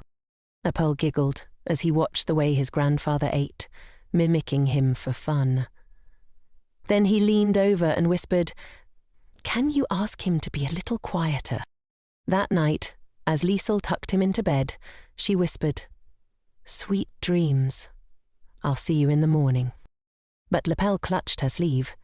"Don't go." She paused. "Are you in pain?" He shook his head. That wasn't it. She suddenly remembered. He had spent so much time in a filthy, terrifying dump. Of course he didn't want to be alone. "You want me to sleep here, with you?" she asked. He nodded. So she climbed into bed beside him, and in the quiet darkness, Liesel held him close, gently promising herself that she'd stay for as long as he needed her. Afterward, she decided to sleep beside him, and the boy fell asleep right away. Things were getting complicated. The more attached she became, the harder it would be to hand him over to the Duke. The next morning, Lapel happily showed his grandparents a drawing he had made. With excitement, he pointed out each person. Grandpa, Grandma, Liesel, and Marchand. They were all overjoyed. "He is a genius," her father said proudly, "a pure artist." Even the butler was stunned. "He drew me too?" They had spent so much time together lately that none of them wanted to let him go. When Liesel asked them to stop clinging, they begged for one more day. But she stood firm. "We have to think about his real family too," she said. "They're worried sick." Lapel, however, was thrilled. He thought they were going to his home. Liesel didn't correct him. She was glad he had recovered faster than expected. If he had stayed any longer, her heart might have broken, and that would make it even harder to give him up in exchange for a reward. "I need the money," she reminded herself. "Just forget about him afterward." The butlers at the Duke's estate finally allowed them entry. Liesel was stunned by the sheer size of the garden. "What's that?" Lapel asked, pointing at something shooting into the air. "That's a fountain," she replied. He was awestruck. This house was much bigger than Liesel's. The girl had known the Duke was rich, but this mansion screamed obscene wealth. A well-dressed butler greeted her and said he would go fetch the Duke. It would only take a moment. While they waited in the grand reception room, Elle whispered, "He's a really handsome butler." Liesel was too nervous to reply. The luxury of the mansion made her feel strangely small. Elle noticed. "Are you okay?" he asked. She forced a smile. "Of course, everything's fine." A few minutes later, the Duke entered. "Sorry to keep you waiting," he said, introducing himself as Chester. He was, in a word, stunning. Tall, refined, and sharply dressed, his appearance was almost unfair. Too much beauty for one man, Liesel thought. Mother Nature really went all out on this one. Without thinking, she muttered, "He's so hot." Then froze. "Did I just say that out loud?" She panicked. Hopefully he didn't hear it. Apple, confused, tugged on her sleeve. "Is he hot like food? Does that mean he's tasty?" Liesel nearly choked. Murphy's Law really only applies to time travelers, she thought. This is a setup. The butler gently interrupted to say they could begin discussing matters now. Liesel quickly reminded Elle to stay quiet while she spoke to his uncle. The butler left to prepare refreshments, and Liesel apologized for not introducing herself earlier. "I'm Baron Frozen's daughter," she said. "And this child is the one you've been searching for." She turned to Elle and encouraged him. "Go on, say hello." Elle stepped forward and politely greeted the Duke. Liesel noticed the intense way the Duke was staring. It was obvious. This boy was his nephew. In a separate room, the butler confirmed to the Duke that the young woman waiting for him was, indeed, Baron Frozen's daughter. The Duke narrowed his eyes. Another waste of time? Rumours about her had reached him, rumours that she lived a life of luxury and had nearly bankrupted her family. She must have found this child somewhere and brought him here for a reward, he thought coldly. The butler didn't argue, but said, "It's possible, but we must be certain." After that, the Duke told the butler he would speak to the woman himself. The butler was puzzled by his master's decisiveness, especially considering what kind of person she seemed to be. The Duke was convinced she was only after the reward to satisfy her own greed. The butler quietly remarked that the previous swindlers had driven his master to despair, people so shameless they would sell their own children for money. It was disgusting. The Duke had vowed never to see such people as human beings again.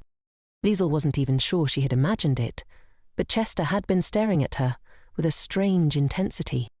In his mind, Chester decided this woman was the lowest of the low. No decent person would bring such a skinny, weak child here. He was convinced she had deliberately starved the boy to make her story more believable. Turning to the child, the Duke asked, "Is it true? Are you Leland Halos?" Elle nodded. "Yes. Leal told me that's my name now." That answer made everything fall into place for Chester. He then asked Liesel where she had found the child. She hesitated. If she told the truth, he might be upset, but better a bitter truth than a sweet lie. Chester assumed she was trying to come up with a more convincing story. "It was the dump," she finally said. Immediately, Chester saw it as a ploy to earn his sympathy. "Who was he there?" he asked coldly. "I don't know," she answered honestly. Elle added, "Leal told me I don't remember anything because of the accident." Chester narrowed his eyes. How cunning, he thought. She coached the boy to say that, just to avoid any detailed questions. But he wasn't going to be fooled. He would expose her lies on the spot. "What makes you so sure he's Lapiel?" Chester snapped. Liesel was stunned by the hostility in his tone. "He's lost his memory. He doesn't even remember his name, so how could you possibly know he's my nephew?" she responded angrily. "Because you told me you were looking for a boy with black hair and red eyes. I brought you exactly that. And this is the thanks I get?" Chester was convinced she was just another fraud, but her confidence unsettled him. Why is she so sure of herself? Now Liesel understood the coldness in his gaze. He didn't believe her. He thought she was lying. Forget it, she thought bitterly. No man this rude should be allowed to look that good. The two stared each other down, locked in a silent but intense battle. "They're playing a staring game," Elle observed cheerfully. "I'm rooting for Liesel." At that moment, the butler knocked on the door, and when he saw the two of them still glaring at each other, he paused in confusion. "I apologize for interrupting," he said, "but I have something urgent to report." Chester sighed. "What now?" "There's been an accident," the butler whispered. "A shelf collapsed, and all the bottles of magic dispelling potion were shattered." Chester was horrified. "There's nothing left?" "I've already ordered more," the butler replied, "but the ingredients are rare. It will take at least a month for them to arrive." Chester clenched his jaw. "Without the potion, I can't expose this fraud right now," the butler cautiously suggested. "Perhaps, for now, it would be best to send the lady home?" Turning to Liesel, Chester apologized stiffly. "Unfortunately, I won't be able to issue the reward until next month." Liesel blinked. "Are you saying you think I'm a fraud?" "There have been similar cases," he admitted. "So yes, I'm suspicious. Caution is wise." She swallowed her pride. "Your caution may be understandable, but saying that to my face is still incredibly rude." She didn't know what kind of man he was. But one thing was clear. She didn't want to see him again. "It's time for us to leave," she said curtly. She told Elle it was time to go and asked the Duke to contact her once the potion arrived. But Chester stopped her. "Leave the child here," he said. Liesel turned back, stunned. "Excuse me?" "I meant you can go, but leave him." Elle shrank back in fear. Chester's status as his uncle was undeniable, but he clearly didn't believe it himself. And now he was asking her to leave the boy behind? "No," Liesel said firmly. "I won't do that." Chester assumed she was after the reward. "If you're truly honest," he said, "then I swear on my name that I will repay you. But I must ask you to leave the child." "That's not the point," Liesel snapped. "I'm responsible for him until you accept him as your nephew." She turned to leave, Elle clinging to her hand. "The conditions here are far better than in your home," Chester said. "Why don't you want to leave him here?" "Are you saying the conditions in my house are bad?" she shot back. Then she knelt and asked Elle directly, "Do you want to stay here or come home with me?" "I want to go to Grandma and Grandpa's," he said without hesitation. Liesel stood. "You heard him." Chester was livid. "If you take him now, you'll get nothing," he warned. But the butler stepped in. "Please, wait," he said. "If you leave now, it may be dangerous for both of you." Liesel looked at him, confused. The butler lowered his voice. "The Yahello's family has many enemies. In the original story, there were constant assassination attempts and conspiracies. If rumors spread that you're hiding a child of the Yahello's family, innocent people could get hurt." He looked at her solemnly. "Please, consider this carefully. It could be traumatic for the boy. Still, the Duke was determined to expose her lie. He wanted to see her continue pretending that her words and actions were sincere. Chester believed that it wasn't enough to simply brainwash a child. You also had to appear genuinely caring. The level of calculation involved astonished even him. "You're having trouble deciding," the Duke added. "You may stay here with him for the month." Liesel was so surprised she had to ask him to repeat himself. The butler, too, thought he had misheard. She was given a room in the mansion. The boy was absolutely delighted. His room was spacious and beautiful. Liesel admitted, it was all very lovely. The butler told her that he had already informed her family that she would be staying with them, so she didn't need to worry. He introduced himself as Ran. Liesel then asked if she could request a carriage for the next morning. She needed to return home briefly to pack her things and explain the situation to her parents in more detail. "Elle doesn't like waking up alone," she added, "so I have to be back before he wakes up. That means I need to leave early." Ran promised to handle everything properly. Internally, however, he was skeptical. As Mr. Chester said, She really is a magnificent swindler. She's even keeping up the act in front of him. Ran believed she would fall for the luxury of the mansion and take the bait. After all, it was only a matter of time before the truth came out. He resolved to report her every move to his master. Still, the butler couldn't help but wonder why his master was so fixated on her. That night, Liesel asked Lepel why he wasn't asleep yet. "The night sky is really beautiful," he said. "I want to have a star from it." Liesel smiled. "We can't just take stars. We'd get caught." Lepel's face fell. "But I really want one." Feeling sorry for him, Liesel decided to play along. "Well, I did catch a star," she said, holding out her empty hands. The boy's expression fell again. "There's nothing there." "Of course there is," she insisted. "All the stars in the world are in your eyes." Lepel's eyes lit up. "Really? I can see them, and there are stars in your eyes too." Her heart ached. "This little one, he's making me melt completely." She couldn't help but laugh. "Now that we've caught the stars," Lepel said, "let's sleep." Everything had gone wrong that day, but she still had to take care of the boy. In the morning she was so tired she fell asleep in the carriage. A sudden jolt from the carriage hitting a stone woke her up. She had gone home early that morning, exhausted. Convincing her father to let her leave for an entire month had been incredibly difficult. Still, she wanted to return quickly and rest properly. She told the coachman to stop for a moment and stepped out. "I'll be back soon," she said. As expected, the market was busy. There were stalls selling everything, from magic tools to food and trinkets. She guessed there must be decorations with stars too. Finally, she found it. Real stars may be mortal and out of reach, but this would do. She was certain Lepel would be thrilled. Then she spotted it. A beautiful glass ornament, shimmering like a captured star. He'll love this. But just as she was about to approach it, she ran into the Duke.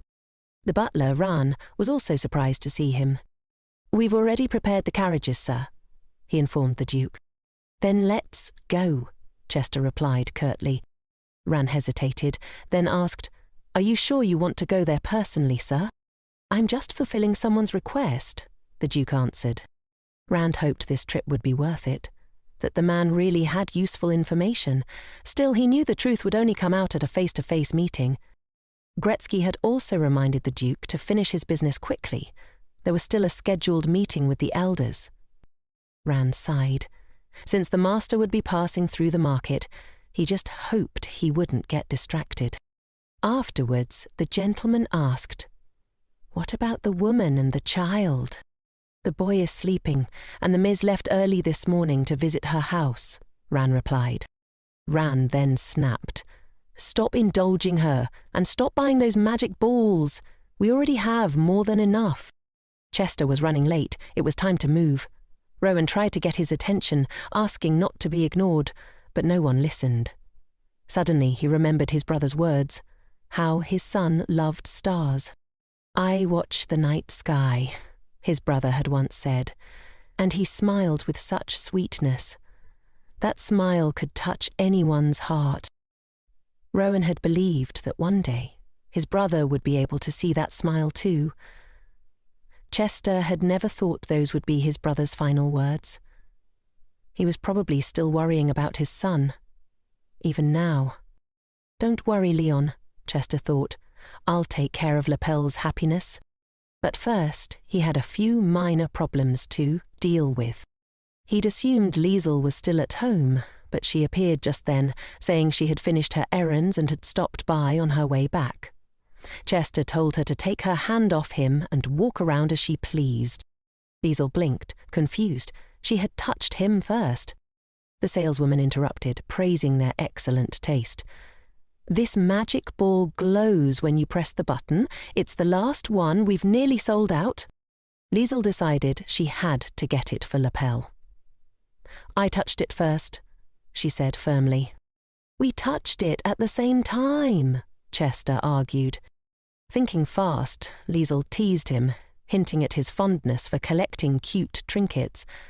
He admitted it was a nice hobby. Just then, a child's voice piped up. "Mum, Dad, look!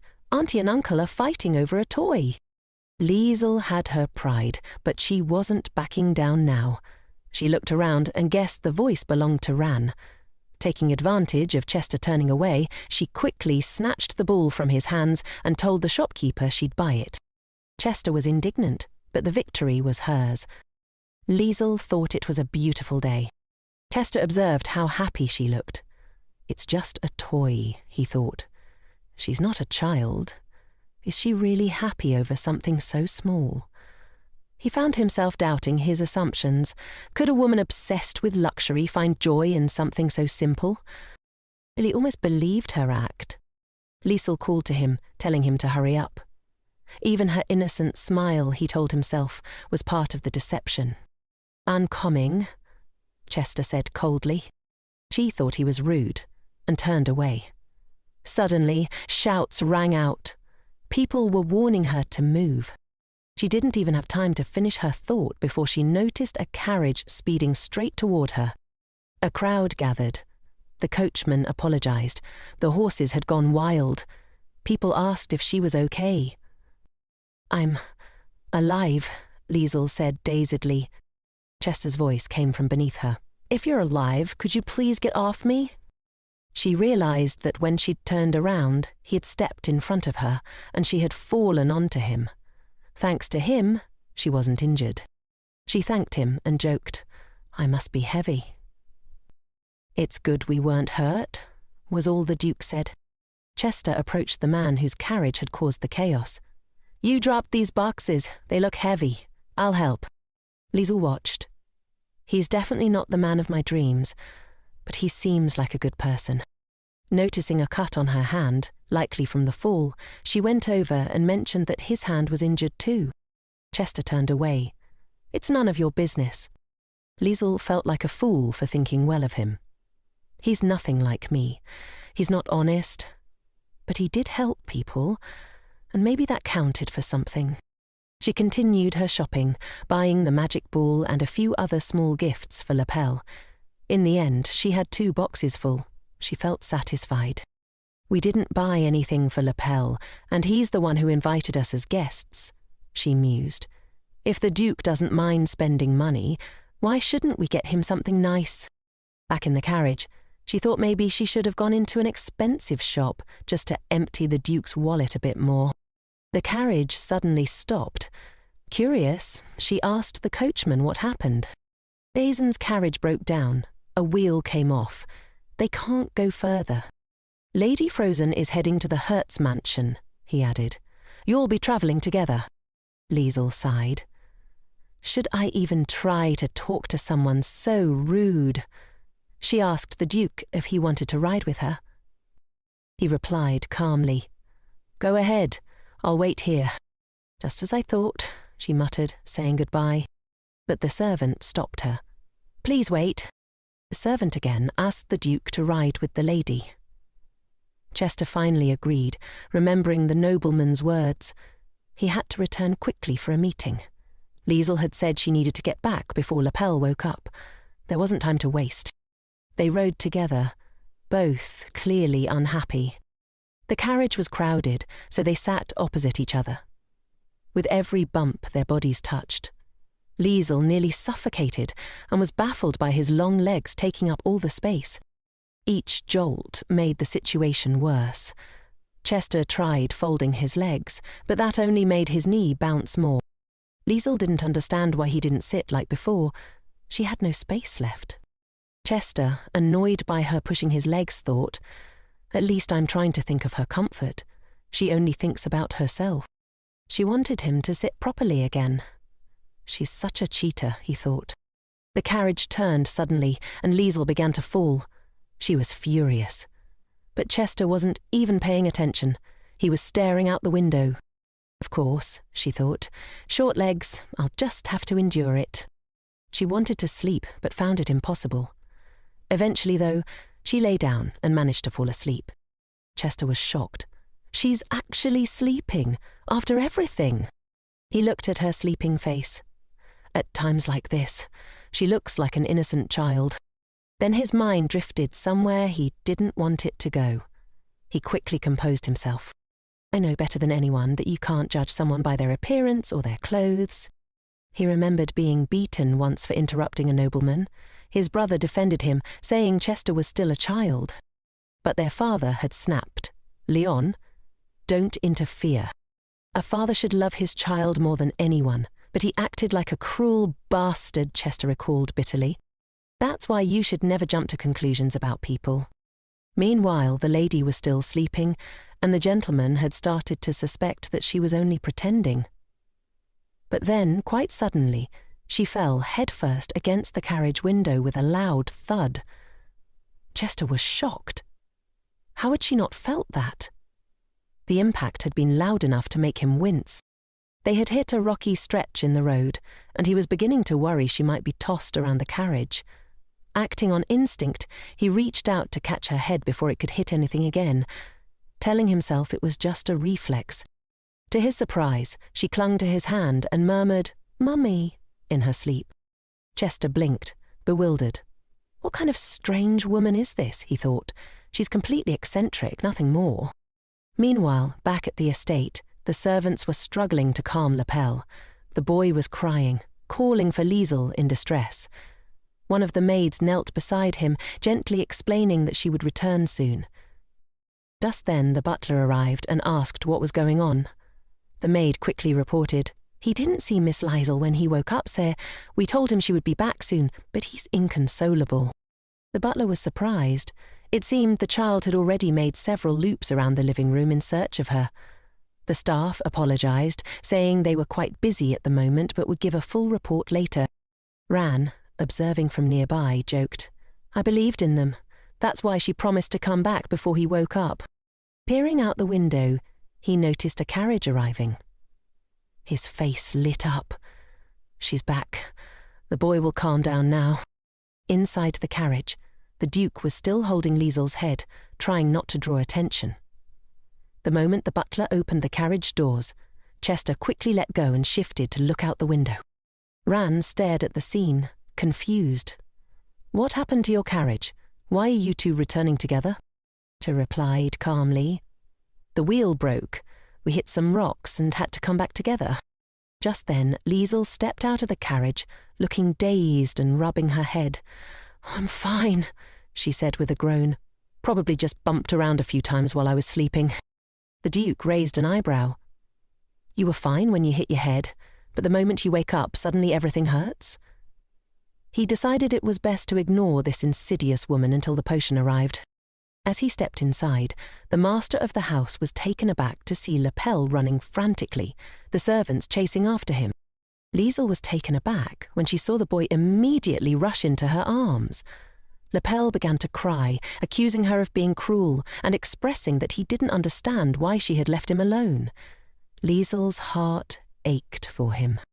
The butler observed how deeply attached the boy was to his mistress, but the gentleman, Chester, reminded him not to let his guard down until they had all the facts. If anyone noticed anything suspicious, they were to report it immediately. As the boy clung to Liesel, the servant suggested that she leave her luggage behind, but Liesel insisted on handling it herself. She was exhausted and longed to rest, but first she needed to calm the boy down. Liesel approached him and asked why he was crying when she was there. Lapel sat sobbing, pleading with her not to abandon him. Liesel, perplexed, explained that she hadn't left him, she had just been away on business. The boy kept repeating that if she left him again, he would be alone. He then mentioned having to return to the dump, which made Liesel feel ashamed. She hugged him tightly, reassuring him that she would never, ever leave him alone. Lapel asked if she was being sincere, and Liesel promised that she was. She then asked him to wait for a moment while she went to the gifts.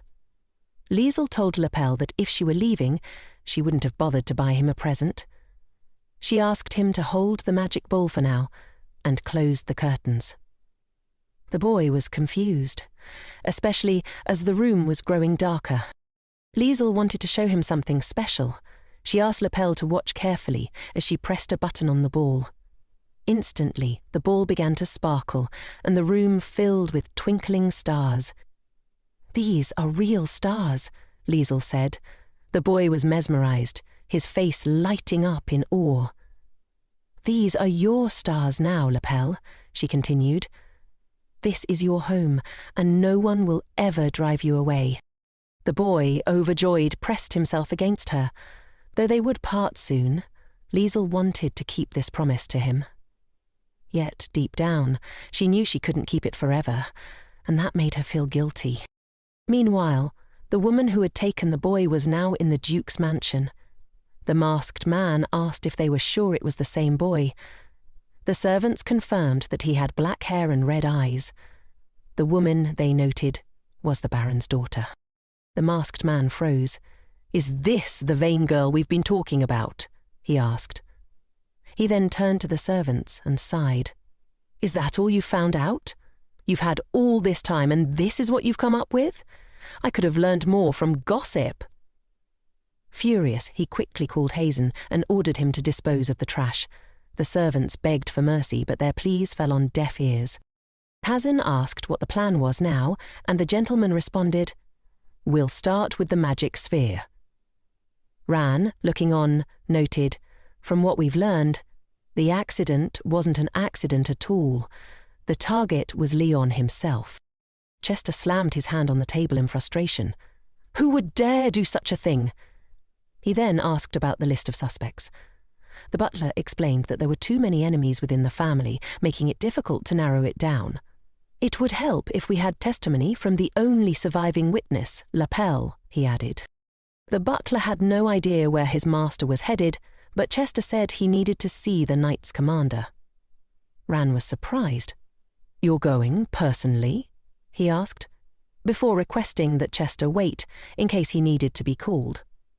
The gentleman, however, said he wanted to get some fresh air and asked the butler to bring Warden.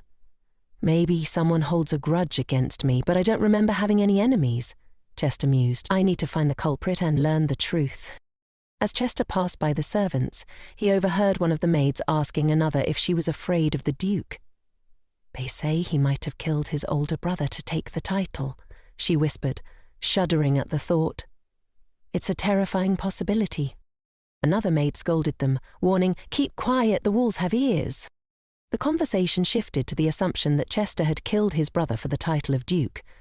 "Killing your own brother for power is a mockery of family," one of them said. "He needs a scapegoat to clear his name of this fratricide." The Knight Commander noticed Chester's arrival and immediately assumed something had happened. Chester ordered him to assemble a reconnaissance team of the best knights. When the commander asked what they should be looking for, Chester silently handed him a piece of paper. The commander read it, disbelief evident on his face. "Is this true?" he asked. Chester nodded, and the knight agreed to carry out the task. "Take Warden with you," Chester added. "I need her help on this." The gentleman then told the butler he could leave. "I need to be alone for a while," he said. Chester sat on a bench and stared at the sky, feeling the weight of his pent-up anger. The rustling of the leaves around him provided a slight sense of calm, so he decided to stay there for a bit longer. Suddenly he heard the voice of the boy and assumed they were playing nearby, but he still wanted some peace. It was too noisy. Chester thought, "We need to find somewhere quieter." Meanwhile, the lady and the boy were playing with the magic ball, when Liesl was startled to see the gentleman there. She quickly apologized for disturbing him, explaining that the boy had simply misjudged his strength, which was why the ball had flown all the way over. She couldn't quite understand the look on his face. Chester calmly passed the ball back to her, but Liesl noticed something disturbing. The same wound he had sustained because of her, and it seemed like it hadn't been treated. This worried her. She asked if he had treated the wound, pointing out that if he hadn't, he could get tetanus. The Duke, seemingly unfazed, didn't understand what that was, especially with how serious and angry she seemed. He waved it off, saying it didn't matter and that he'd take care of it later. But Liesl insisted he had to treat it in front of her. "If you get sick, I'll feel guilty," she said firmly. The gentleman continued to downplay it, claiming everything was fine. Turning to the maid, Liesel asked her to leave lapel with Kay and bring the first aid kit. Chester noticed how quickly she was giving orders, and it seemed like she was trying to hurry him away. He couldn't help but feel like she couldn't stand being around him for even 5 minutes. Liesel, noticing this, said, "If you think I'm happy to be around you, it's not true. I feel guilty about the scar, not to mention the possibility of you getting ill. I don't want to sit here idly while you risk getting worse." The maid returned with the first aid kit, and Liesel thanked her before preparing to treat the wound. Chester, observing her, realized she was quite a restless woman. Liesel, however, was determined that he wouldn't think she was trying to confuse him. Sitting there like a good boy, Chester surprised her, but Liesel didn't want to be the one to back down. If he didn't want her help, then he'd have to treat it himself. No one needed tetanus here. Meanwhile, Lapel had grown tired of waiting and was ready for bed. Liesel, turning to him, asked, "Are you ready for bed?" The boy nodded, mentioning he had already put on his pajamas. Liesel smiled, praising him for his independence. "Then let's wrap ourselves in a blanket and get some rest," she said. Lapel smiled back, wishing her a good night. As she tucked him in, he suddenly asked, "When will we go back?" Liesel was surprised and asked, "Where do you want to go back to?" He explained he meant his grandparents' house. Liesel agreed, but only if he promised to eat well, play, and grow strong. She didn't understand why the boy was so sad, and in that moment she wondered if it was because he had bad taste. But the 5-year-old sighed heavily, his small shoulders slumping in front of her. Liesel didn't want to lie to him, but she couldn't promise when they would return. However, she knew she needed to distract him somehow. "Would you like to take a walk around the city?" she asked. "We can make it a tour, and we'll go to a shop with sweets and toys." The boy's eyes lit up, and he eagerly agreed. They quickly decided to get ready, but first they needed to get Chester's permission. Liesel went to Chester's office, unsure of how he would respond. She suspected he would forbid the walk, thinking it could be dangerous. Even when they simply walked through the garden, Kay and Tia always accompanied them. Liesel had grown tired of this constant supervision. She tried to figure out how to ask for time off so they could have some privacy. The butler met her in the corridor and asked if she had business with Chester or if she was afraid of disturbing him. He reassured her that she didn't need to worry. Liesel told him she would be entering Chester's office, and when the butler said that Chester would never allow it, she decided to press on. She knew he was stubborn, but she couldn't just give up. After all, she had promised the boy. She argued that it was very important for him to explore the world at his age, but Chester insisted that if there was nothing urgent to do, they should stay at home. Liesel noticed the bandage on his hand and pointed it out, commenting that he had treated it himself. The butler was surprised to see his master wounded. Liesel noted that Chester had torn the skin off his arm. Chester dismissed it as just a scratch, but he admitted that he was worried about getting tetanus, so he had treated the wound. The butler asked what tetanus was, and Chester, flustered, admitted that he wasn't sure but had treated it anyway. He quickly changed the subject, telling the butler they should focus on more important matters. Liesel, turning to the butler, asked, "What's typical of our Duke?" She had seen how horrified Chester was when she took his hand, not even knowing if it was due to his nobility or just his pride. Meanwhile, the man was in complete shock when he heard that she was going to take a walk around the city. The lady reminded him that he had said it was dangerous, but if there were several people accompanying them, everything would go smoothly. After a moment of hesitation, he reluctantly agreed. Liesel was very grateful and quickly thanked him, saying she would be on her way. The Duke, however, realized that she had deliberately put him in an awkward position in front of the butler, especially after he had initially refused her. She was certainly clever. Lapel was overjoyed. "Mom, look at all the toys!" he exclaimed, rushing ahead. The boy was so excited that he even called her Mum. Liesel reminded him not to run too far ahead. She thought they were simply going for a walk, but she hadn't realized how much of a spender the boy was. She only had 1,000 shillings, and now she was already considering selling her necklace to cover the cost. The girl offered him something sweet, and he happily accepted. Liesel was relieved that everything had worked out without much financial strain, but suddenly a thief appeared behind her. The lady screamed, urging the guards to catch him. Lapel was stunned, but Liesel quickly noticed the thief and shouted for help. Knight rushed to her side, instructing her to stand behind him. Another knight remarked that the thief was fast, so much so that they couldn't catch him. The lady, frustrated and upset, was reassured by one of the knights who said he would check on her condition, but in the meantime she should stay with the other knight. Liesel's safety was clearly a priority, but the knight asked if she was okay and assured her that his friends would bring her purse back soon. Lapel, undeterred, told Liesel that he would protect her and instructed her to stand behind him. Just as he spoke, the thief tried to escape, but Liesel grabbed the boy in her arms and called for the knight. The knight, with swift reflexes, tripped the thief, causing him to fall. Liesel hoped that this wasn't just some kind of time traveler's rule, where the hero always has to be the one to make the dramatic move. She was glad the situation had turned out in their favor, but she was still nervous. Lapel, noticing something on the ground near the thief, reached out to touch it, but Liesel quickly stopped him. "Don't touch anything," she said, walking ahead to check on her belongings. Kay, the knight who had chased the thief, asked his partner why he hadn't caught up with the thief. The partner explained that the thief was simply too fast, and once he realized he couldn't catch him, he turned back. Liesel was grateful, though she downplayed it, saying it was just a coincidence. Still, it had been a relief to get her bag back. Afterward, she quickly snatched the bag from the child's hands.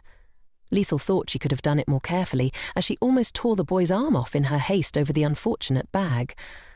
The woman then decided to offer Liesel some jewellery, claiming it was a gesture of gratitude. She insisted that Liesel take it, saying she wanted her to wear it for her health before running off immediately. The necklace seemed expensive, and everything about the situation felt suspicious. Liesel couldn't help but wonder. After all, not all aristocrats carry spare diamonds in their handbags for emergencies. Even the thief had acted clumsily. The woman thanked Liesel, not the knight who had tried to help her, which seemed odd. Perhaps the necklace was cursed, she mused. Lapel suggested they go another way, pointing out that something interesting was happening there. Everything seemed so shiny. Liesel was caught between the temptation to sell the necklace or keep it. It was hard to resist her natural greed. Lapel, on the other hand, was delighted to see a real star. The seller, noticing their interest, said this was the last music box and offered to sell it for only 1,000 shillings. Liesel noted how difficult it would be for a beggar, especially one with a child in her arms, to turn down such an offer. Her heart would break with every refusal. Lapel asked if they could have it, and she decided to sell the necklace. The buyer informed her that the diamonds were fake, but he could still buy it, though the price would be much lower. Liesel felt a twinge of sadness that the diamonds were fake. But at least they could live comfortably now. 2,000 shillings for a beautiful design wasn't so bad. Lapel, curious, asked why she was so happy. Liesel explained that they were going to buy him a star, and that's why she was pleased. She also decided they should spend all the money, so she ordered drinks for everyone at her expense. Everyone was happy, and it was clear how easily money could lift people's spirits. Meanwhile, the masked man was horrified when he found out she had sold the necklace. He threw his glass at the servants, furious. They apologized, explaining they hadn't anticipated this outcome. He yelled at them to be quiet, saying they didn't understand how rare the magic stones in the necklace were. They needed to retrieve it immediately. The man, in a panic, rushed out of the room, lamenting how insane it was to sell such a rare item so carelessly. He stressed that she should have worn it, as it met all the beauty standards for the season. His servant asked if he should handle the situation, but the man responded, stating they should wait for her to wear it. They needed to keep an eye on her house. Who knew what she might do with the stone neck? The servant agreed, remarking that her actions were quite unpredictable. The master, after a moment, decided to send his servant off to deal with it. He instructed the servant to bring him good news, and they would await the results. Meanwhile, Liesel was feeding the boy in the garden when the servant reported to the master. So far, nothing unusual had been noticed about her. She cared for the child, and there was no sign of violence. However, a small incident had occurred a few days ago, where she had instructed the servants to prioritize Lael's interests above their own. Something else interesting had come up during the inspection of the Baron. The Duke wanted to get straight to the point. Just before his arrival, the lady had sold all her luxurious dresses and accessories to help the Baron pay off his debts. The butler wasn't sure that a vulgar girl, someone who gossiped, could do something like that. Perhaps she had changed. Chester, frustrated, remarked that the servant was too trusting and should believe him. People don't change for no reason. But the servant urged the master to consider his words carefully. There was a possibility that the rumours were greatly exaggerated. Even the most obvious lie could seem true if enough people repeated it. After a while, Chester looked again at the girl and the boy in the garden. He remarked that it was too early to draw conclusions and that they couldn't take their eyes off her. Rand, however, knew that no matter how long he stared, he wouldn't see anything new. She was a different kind of star. A spotless sun. The master didn't understand why his servant was so fixated, but he said he was already on his way. Liesel was playing hide-and-seek with the boy, shouting that if anyone didn't hide, it wasn't her fault. She thought he was such a sweet boy, especially with those tiny, adorable feet. She pretended not to know where he had gone, looking around and acting like she couldn't see him. It seemed like he had run in the opposite direction, but she knew she had to teach him how to hide properly, just in case he wanted to irritate the Duke. Liesel said she would look one way, then check under the chair. Lapel knew he couldn't let that happen. If she found him there, she'd win again. So, he decided he would definitely win this time. Liesel offered him a head start and started counting to 100. Lapel understood he had to run faster, but had no idea where he could hide. Rand turned to the boy and asked if he was in a hurry to do something important. Lapel was overjoyed to see the butler and asked if he could help him hide. Rand realized that he was playing hide-and-seek with Liesel, who was notorious for being a hide monster. The butler agreed to help and said they'd come up with something. Maybe he could just carry Lapel in his arms, since Liesel was short and might not even notice him, but Lapel figured that wouldn't work. They might be better off hiding in the living room or library, or maybe they could go full speed ahead. Lapel quickly decided they should go full speed ahead. Then he realized he needed to be quieter. Liesel would be coming soon. Liesel noticed that it had become unusually quiet. The butler did everything Lapel asked. The cook, however, yelled at him to slow down, warning him that the floors had just been mopped and he might fall. Lan called out to Lapel, urging him to listen to the warnings, or he could get hurt. Lapel, however, shouted back that he didn't care because he had just beaten Liesel in hide-and-seek. Meanwhile, the men tried to catch up with Lapel, but they slipped. Ran couldn't understand why they had decided to wash the floors at that moment. The butler had fallen hard, and Lapel drew attention to him, but the gentleman reassured him that he was fine. Moles told the gentleman to be careful since there was a flower on the ground, but it was too late. Lapel, however, was delighted by the sight. It was like summer snow. They continued playing with the little gentleman, and Liesel had no idea where he could have disappeared to. She was sure she'd heard his voice nearby, but he wasn't in the living room. It was tricky. She thought maybe he was in the library. She'd have to search quietly, or else he might have hidden too well. The library was huge, making it difficult for her to search effectively. Suddenly, she noticed the key to her successful and happy life. The Duke was reading a book. Liesel thought to herself that he was a man among men. If he could carry such a large ladder by himself, she would have hired someone to do it.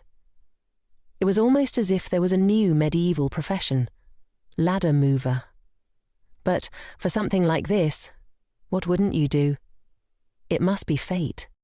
She asked him to continue showing the way to her wayward newcomer. There it was, the key to the happy life of a strong and independent woman.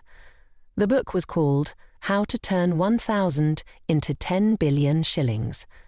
Given the characters of the Hyos brothers, it was unlikely they would have bought a useless book.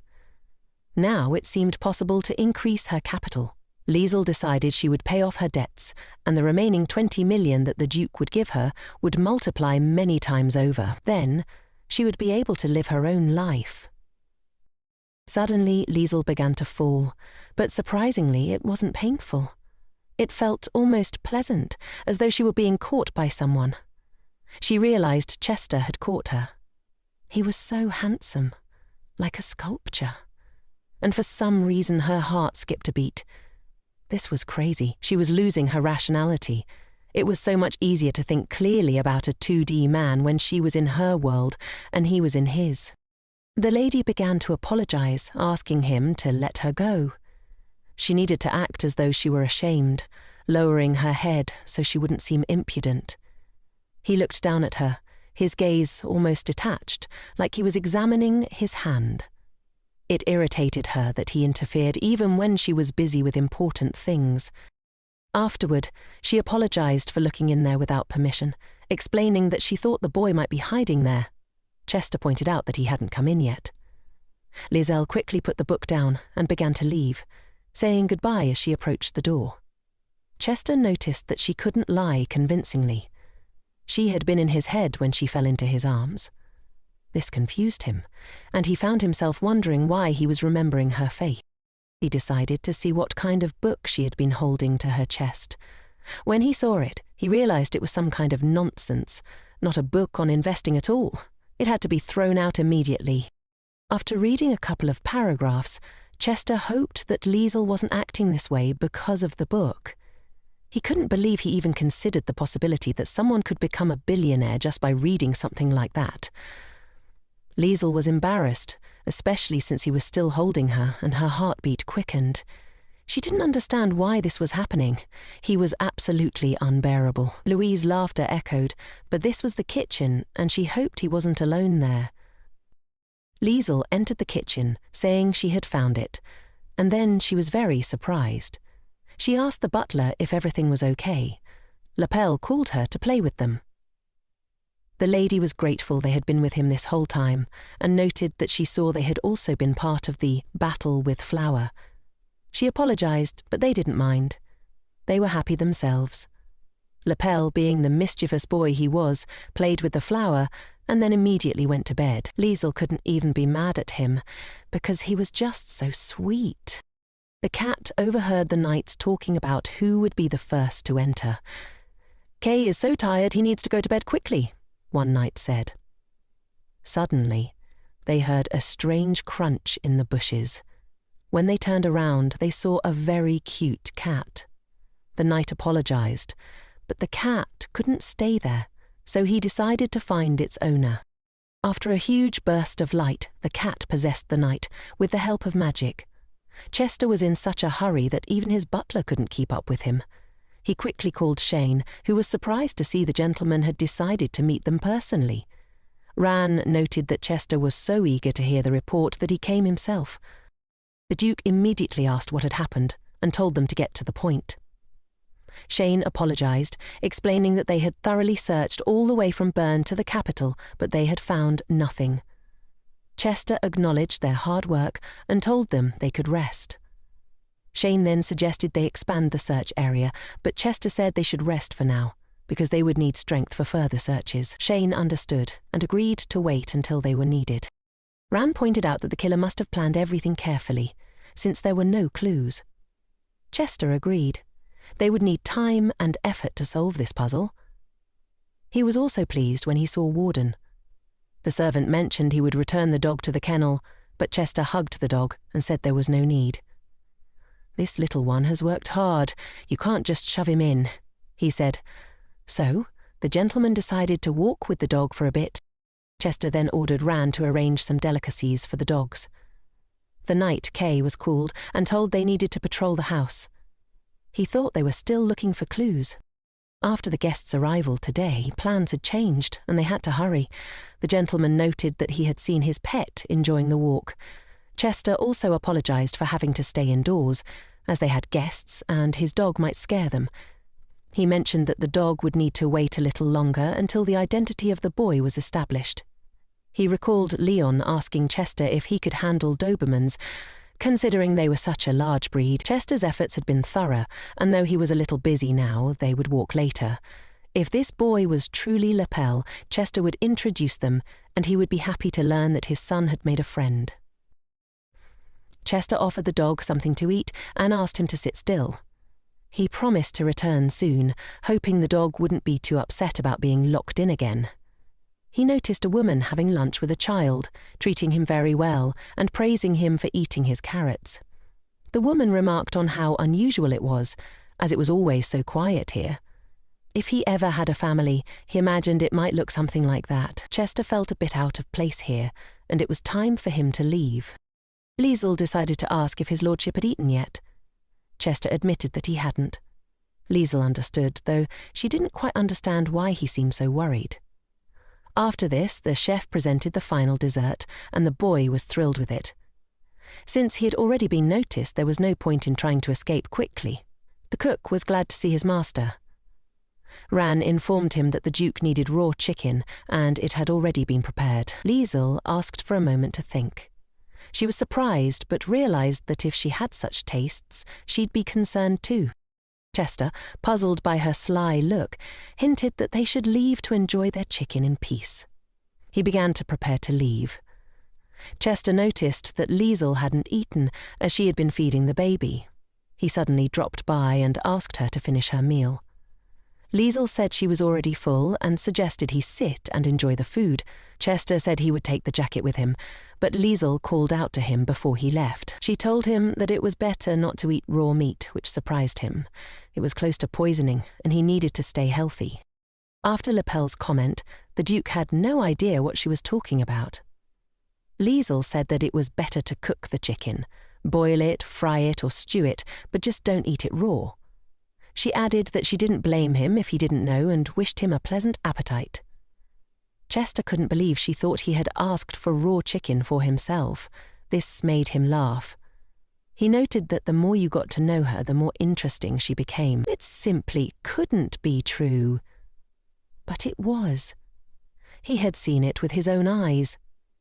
The guy said he must have mixed something up. The butler arrived and asked if the list of dishes for the week had been approved. Ran, confused by the atmosphere, thought something was off. The chef, wanting to tease the cook, remarked that he had seen the Duke laughing. The butler noted that this sometimes happened, and fortunately the Duke knew how to smile. But it wasn't just a smile. Chester had ordered the chicken for the dog, and the laughter echoed from the dining room. The chef, who had returned to make sure it was really him, heard the laughter and couldn't believe it. Ran asked if the laughter was really loud. It was the first time the chef had seen such a thing since he started his job. He thought the palace might be in disbelief too. The chef was stunned, but he said he'd beat the butler if he didn't understand. It was hard to believe, but the laughter was real and it had lightened the atmosphere in the house. Perhaps this was affecting the Duke. Liesl, unsure where the boy was running, told him he might trip. Lapel told her not to worry. It was better to hurry. He was always so energetic. After eating, it was hard to keep up with kids his age. Lapel stumbled, but Liesl said it was okay. The boy immediately started rolling on the floor. Liesl rushed to him and asked if he was hurt or had any scratches. The boy assured her he was fine and stood up on his own. They had just bathed and combed his hair, and now he was dirty again, with blades of grass stuck in his hair. It was true that every day for a parent felt like hard work. She asked him if he had fun, and the boy said he wanted to keep playing. Liesl reminded him to be careful and not get hurt. His happiness mattered most, but he shouldn't run too far. Lapel was such a fidget. Suddenly, Liesl heard the boy calling her, his voice full of fear. When she ran up to him, she saw a huge dog in front of him. The boy was terrified and crying. Liesl told him to stay put and that everything would be fine. She would slowly approach him, but she couldn't move, knowing that if the dog suddenly attacked, it would be the end for the boy. She had no idea what to do. The dog sniffed the boy, but when the boy screamed at it to stay away, Liesl urged him to calm down. The dog, however, was acting wild. Without thinking, she ran to the boy, picked him up in her arms and saved him from the dog. Afterward, the Duke approached them and told Walden to stop and quickly leave. He practically ran to them and asked the lady in horror if they were okay. Chester apologized for not noticing that they had come out here.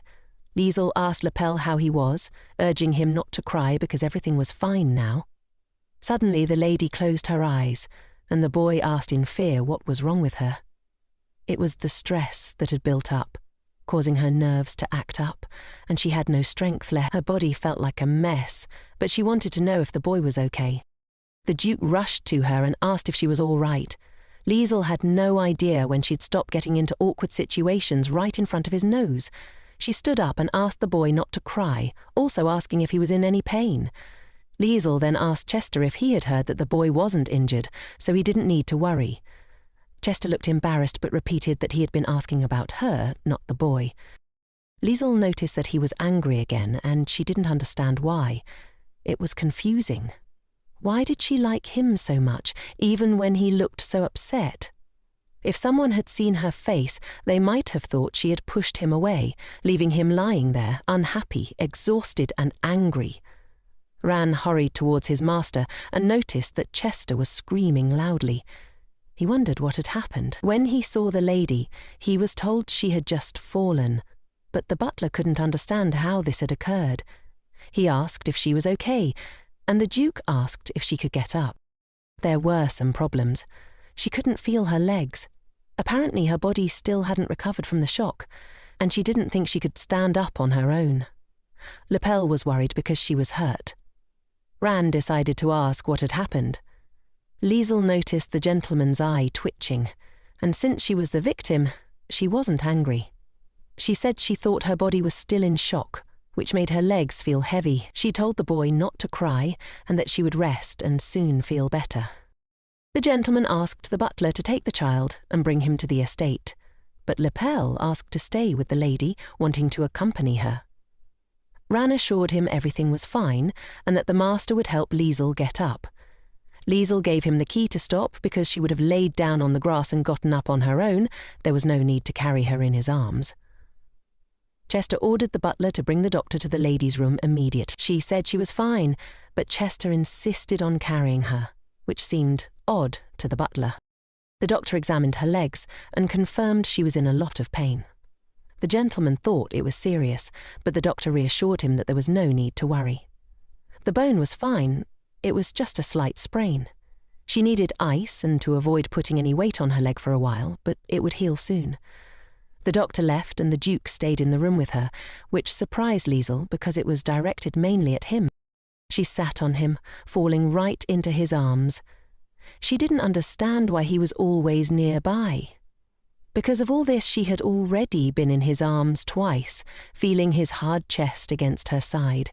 It was awkward, and she was mortified by the way everyone stared at them in the hallway. She felt like she would die of shame. She really wished he would put her down, as his face constantly reminded her of those. Chester turned to Liesl and apologized, but she didn't understand why he was speaking to her in such a way. The Duke had to keep the dog on a leash, not risking the safety of his guests. He apologized again. Liesl now knew the name of the dog, but she didn't understand why it was such a frightening creature. She reassured him that everything had turned out fine, so he didn't need to worry anymore. It was just an unfortunate situation, and the dog only wanted to protect the house. The Duke promised to compensate her for the trouble, asking how much she wanted. Liesl jokingly asked if he could buy her a house. The Duke, in a serious tone, asked in which area she would like the house, how many rooms, and whether it should have a garden. Liesl told him to stop, admitting she was just joking. She felt like she was living in a fairy tale. Maybe he had already become a billionaire thanks to that book, and his face promised to fulfill any of her wishes right then and there. But she couldn't take advantage of him like that. Instead, she told him to introduce her to the dog sometime. Chester was surprised by her request. Liesel remarked that she wanted him to apologize in person. The Duke was shocked, and she said that would be more than enough. When he left, the butler asked how the lady was doing, and Chester replied that she simply couldn't walk for a few days. Ran was relieved everything worked out, but the boy screamed wanting to go to her and asked to be let go. Chester picked up the boy and told him not to worry because she would get better soon. For that to happen, he needed to stay quiet so she could rest. When she woke up, he had to protect her and make sure she didn't walk around too much. Chester asked if he could trust him with such an important task. Liesel said he could rely on him and that the boy would protect her. Afterward, the boy ran off somewhere. Liesel noticed that he looked a bit shabby and realized he had probably been too busy to care about his appearance because of Missy. Rowan observed how concerned his master was for her, something he never expected from Sir Chester. The gentleman was surprised by his own thoughts, and then remembered how he had asked her if she was wounded and ordered that a doctor be brought immediately. He had also carried her in his arms. Chester ordered Ran to fetch the potion as soon as possible, no matter what. He wasn't sure what feeling had come over him recently, but he had doubts about his judgments regarding her. If his suspicions were correct, the misunderstandings between them would need to be resolved quickly. In the kitchen, the servants were discussing how she had been lying on the grass with the boy in her arms. They couldn't believe it, especially since the boy was real. If it weren't, why would she rush to save him? She even got hurt herself and was now lying in her room.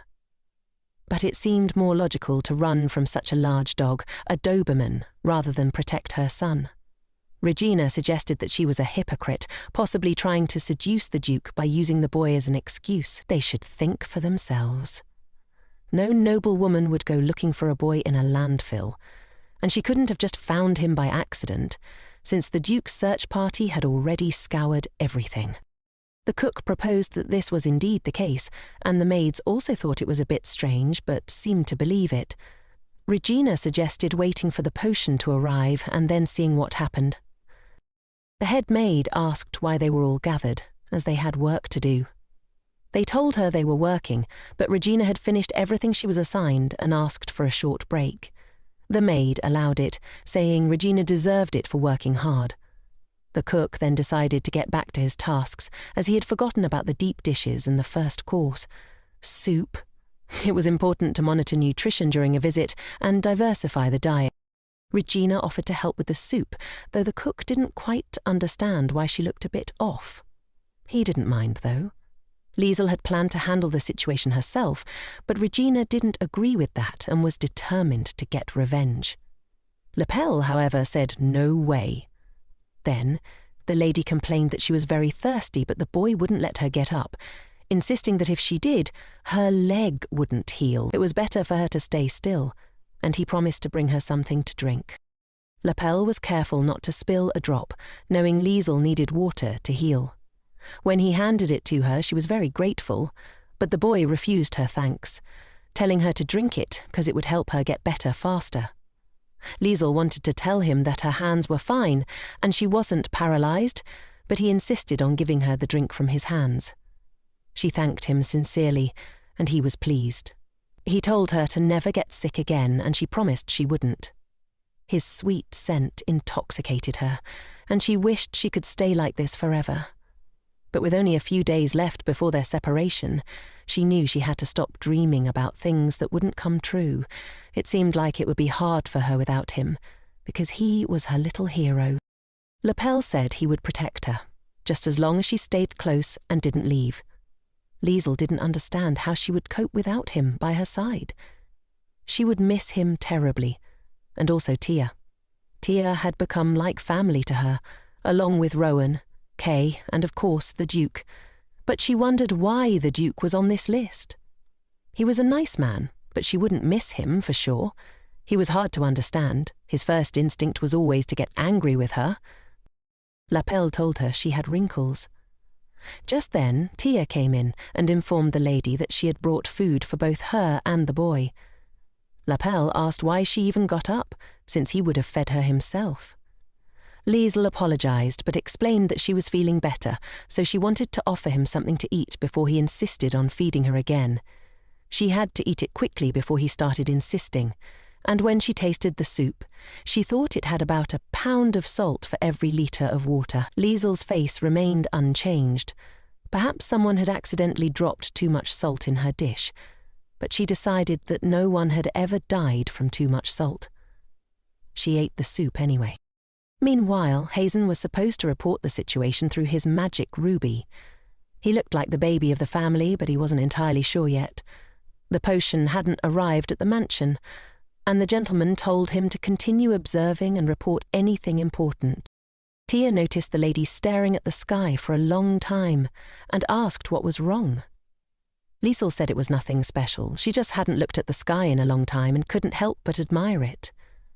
Tia was surprised, noting that the view from the window was beautiful, but Liesel said it wasn't the real sky. What she saw from her room wasn't the same. She must have been sad there. At least she had a reliable guard who wouldn't let her lift her finger. Liesel didn't understand why the Duke doubted their relationship, because they behaved so similarly. Tia was glad she had recovered so quickly. It was just a sprain, so Liesel was happy everything was healing well. It felt wonderful to expose her face to the light breeze. After so many days of confinement, it suddenly became much colder, and the lady realized she had dressed too lightly. She suggested that the boy go inside, but Lapel said it was warm.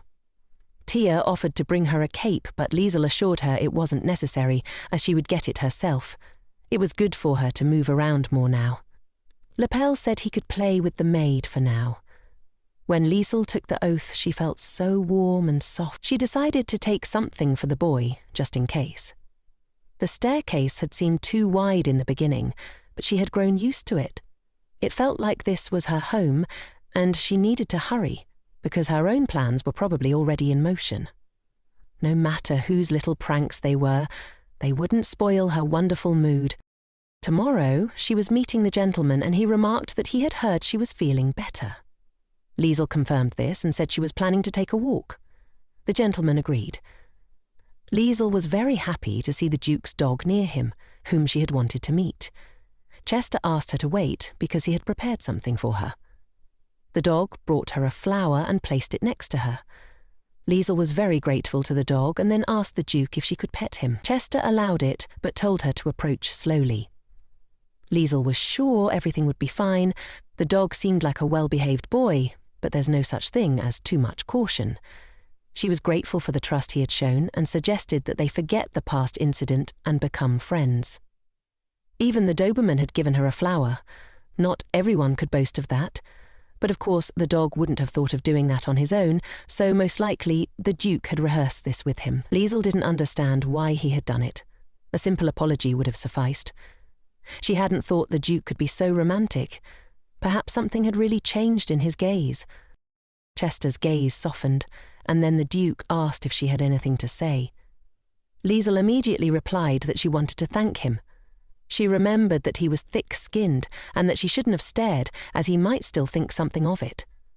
Liesel noted that he could continue his walk, but she was already leaving. Chester asked the dog what was wrong. He assumed the dog was upset because the lady had left them, or perhaps the gentleman himself was feeling sad. But he remembered the image of the lady sitting sweetly with the dog, feeding him and praising him for needing to eat well.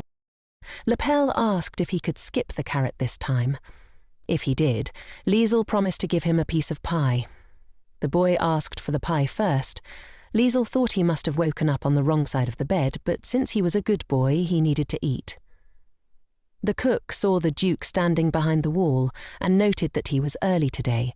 He also asked if it was necessary to set the table for the Duke. The cook was about to mention the Duke's favourite dish, but Chester said it wasn't necessary because he was just passing by. Liesel was surprised and asked the cook if the Duke had left. The cook explained that the Duke had said he was just passing by, but had been standing there for so long that he decided to ask about breakfast. Perhaps he had been embarrassed to come in because of them. Liesel was surprised that he couldn't come in because of her, and wondered why she hadn't realised this sooner. It seemed like he was following her around like a shadow, and she probably seemed blind to him. Tia noticed that Liesel was sighing heavily and asked if something was bothering her. Liesel said yes and no. then asked her to take a discreet look behind her. The maid was surprised when she saw the Duke there and didn't quite understand why he was hiding. Liesl noticed that it seemed like he had decided to devote all his time to watching her, but Tia didn't understand why. She speculated that he probably still thought she was a fraud and might even think she was capable of child abuse. Tia added that there had been many favours exchanged, so he would have sent them for something like that. But this answer surprised Liesl. The maid wasn't sure anyone would go that far. Liesl agreed and also wondered what other reason he could have. Tia thought that maybe he had something to say but was hesitating, or maybe he simply wanted to be closer to the boy. Liesl realised this could very well be true. Maybe she should put her doubts aside and ask him directly. The Duke had no idea what he was doing, but then the butler approached and asked if he wanted to play with him. Chester noted that the Duke needed to be given more work to stop him from hanging around doing nothing and scaring people. Ran had just seen the gentleman standing there, looking toward Miss Liesl. Chester explained that Dio wasn't making things up. He had simply translated them into two. The Duke blushed. Chester added that he was currently taking a walk, and if he didn't want to say something important, he could go. When the Duke opened his eyes, he saw Liesl in front of him. It would have been better if he had stood behind the tree. Liesl asked the gentleman if he wanted to play with them. The gentleman tried to calm down and firmly stated that he had no such desire. Liesl then asked why he was following her like a shadow and if he really didn't want to play with the boy. The Duke was surprised by her words and asked if he could walk around his mansion since he could go wherever he wanted. Liesl called him a coward and a liar, catching him red-handed. He still objected to her. She wished she could shove the serum down his throat right now. Now she realised that he didn't want to play. Chester didn't understand what kind of tone that was, because it sounded like she had some kind of complaint. Liesl said that of course it wasn't so. His guest had simply forgotten his place for a moment. They continued to argue, but the butler stood between them, suggesting they calm down. Lepel approached the Duke and asked him to play with him. The Duke was very surprised, but the boy kept asking. Liesl asked Lepel to come to her because he was busy following them around and couldn't play with them. Still, the Duke took him in his arms and said he would go and have fun with him. Liesl got very angry and asked why she had answered something completely different just a couple of minutes ago. Chester noted that this was the boy's wish. It was excellent, no matter how you looked at it. The Duke had changed a lot during this time. Lepel was eager to show the Duke his treasure, so he led him to his room. The boy asked him to go faster. The gentleman was surprised that the boy hadn't played enough yet. Chester had to go to work. Lepel was upset, knowing this meant he wouldn't play with him anymore. Liesl asked if everything was okay, or if he didn't consider it his wish. She agreed to let him play a little longer. Poor Duke. This wasn't the first time he'd been unable to refuse Lepel, and he wasn't inferior to him in stubbornness. Only the methods were different. She felt like the Duke's wife because of these circumstances. Lepel showed him the magic ball, saying that it shone very brightly. The Duke realised it was the same toy from the previous time. Liesl noticed that the boy really liked the stars. Chester immediately remembered how his brother had told him that his son really liked the stars, and when he looked at the night sky, he would break into a very cute and happy smile. Liesl noticed that the Duke was deep in thought again, probably wondering if the boy was real or not. If he accepted it, they could start getting closer, and she would feel better. The silence dragged on for a while, and Liesl thought perhaps she needed to intervene. She turned to his lordship and remarked that Lepel was a very responsible and caring child. He had taken care of her when she sprained her ligaments, and he was always reliable. He even sang magically, and she was sure the Duke had never had the chance to hear him sing. The Duke agreed, and Liesl asked if he would sing for His Highness. Liesl was very happy, because his little heart was about to receive a lethal dose of cuteness. No one could resist the charm of Lepel's singing. The boy was like a diamond in the darkness of the night, and even the Duke smiled a little as he listened. Chester suddenly became very embarrassed because he didn't understand why her eyes had lit up so suddenly. Liesel noticed him rubbing his eyes while the boy was singing, and perhaps it was a hint of fatigue. Liesel praised Lapel and asked His Highness how he liked the song. The atmosphere had returned to normal, and Chester thought he was imagining things. Liesel didn't understand why he had such mood swings. She really wanted him to make a simpler face and praise Lapel because the boy was looking forward to it. She turned to him twice and asked if he would continue to remain silent. Chester only saw her smiling, with eyes shining brightly, and he didn't understand what kind of trick this was. He had to leave before he blurted out some nonsense, so he reluctantly praised Lapel with a very displeased face, and immediately ran away. The boy was upset because he thought the Duke was angry because he sang badly. Liesel reassured him that it wasn't so. He simply had no ear for music, so he couldn't appreciate it at its true value. Just when Liesel thought things couldn't get worse, they witnessed another transformation in the Duke. He couldn't take his eyes off her. She was so beautiful. He thought it was probably just fatigue, and his eyes and brain were playing tricks on him. He just needed to rest. Ran turned to His Highness and asked if he was feeling well. The Duke remembered his training and realized he needed to study right now, so he started to run off. The butler didn't understand why he was acting so suddenly. Ran shouted that it was impossible for the Duke to leave, as things couldn't be postponed. Everything was idle for them. The servant informed Liesel that they had arrived and asked if she was sure everything would be all right, as they had arrived without warning. Liesel reassured him that everything would be fine. There were no formalities between them, and there would never be any. Casey told her brother that she was home and screamed for everyone to meet her. "Damn, his lordship is busy right now," she said. Casey was upset because he most likely hadn't heard her, but she added that if the mountain wouldn't come to Muhammad, Muhammad would go to the mountain. The servant was about to tell her that in that case she should go outside because his lordship wasn't there. Liesel was eating with Lapel, who had finished his meal and was enjoying chocolate pudding for dessert. Casey couldn't find him anywhere, and her voice echoed as she called for him. Liesel was surprised and asked if they had a guest. The maid noted that the voice belonged to Lady Casey. Finally, Casey found them, but was very surprised when she saw Liesel and the boy there. She burst in and apologized, realizing that there were guests. Tita greeted her and informed her that his lordship was probably in his office. Liesel thought about it and realized that she seemed to be like that in the novel, but she didn't understand what kind of person Casey was. Casey asked if this boy was Lapel and expressed her joy that he had already been found. His red, bottomless eyes and black, fragrant hair immediately revealed that he was a child of the Helos family. Lapel started running toward Liesel, saying he was scared. Casey apologized, saying it was her fault and she hadn't meant to scare him. Liesel reassured him that everything was fine and that Casey wasn't scary at all.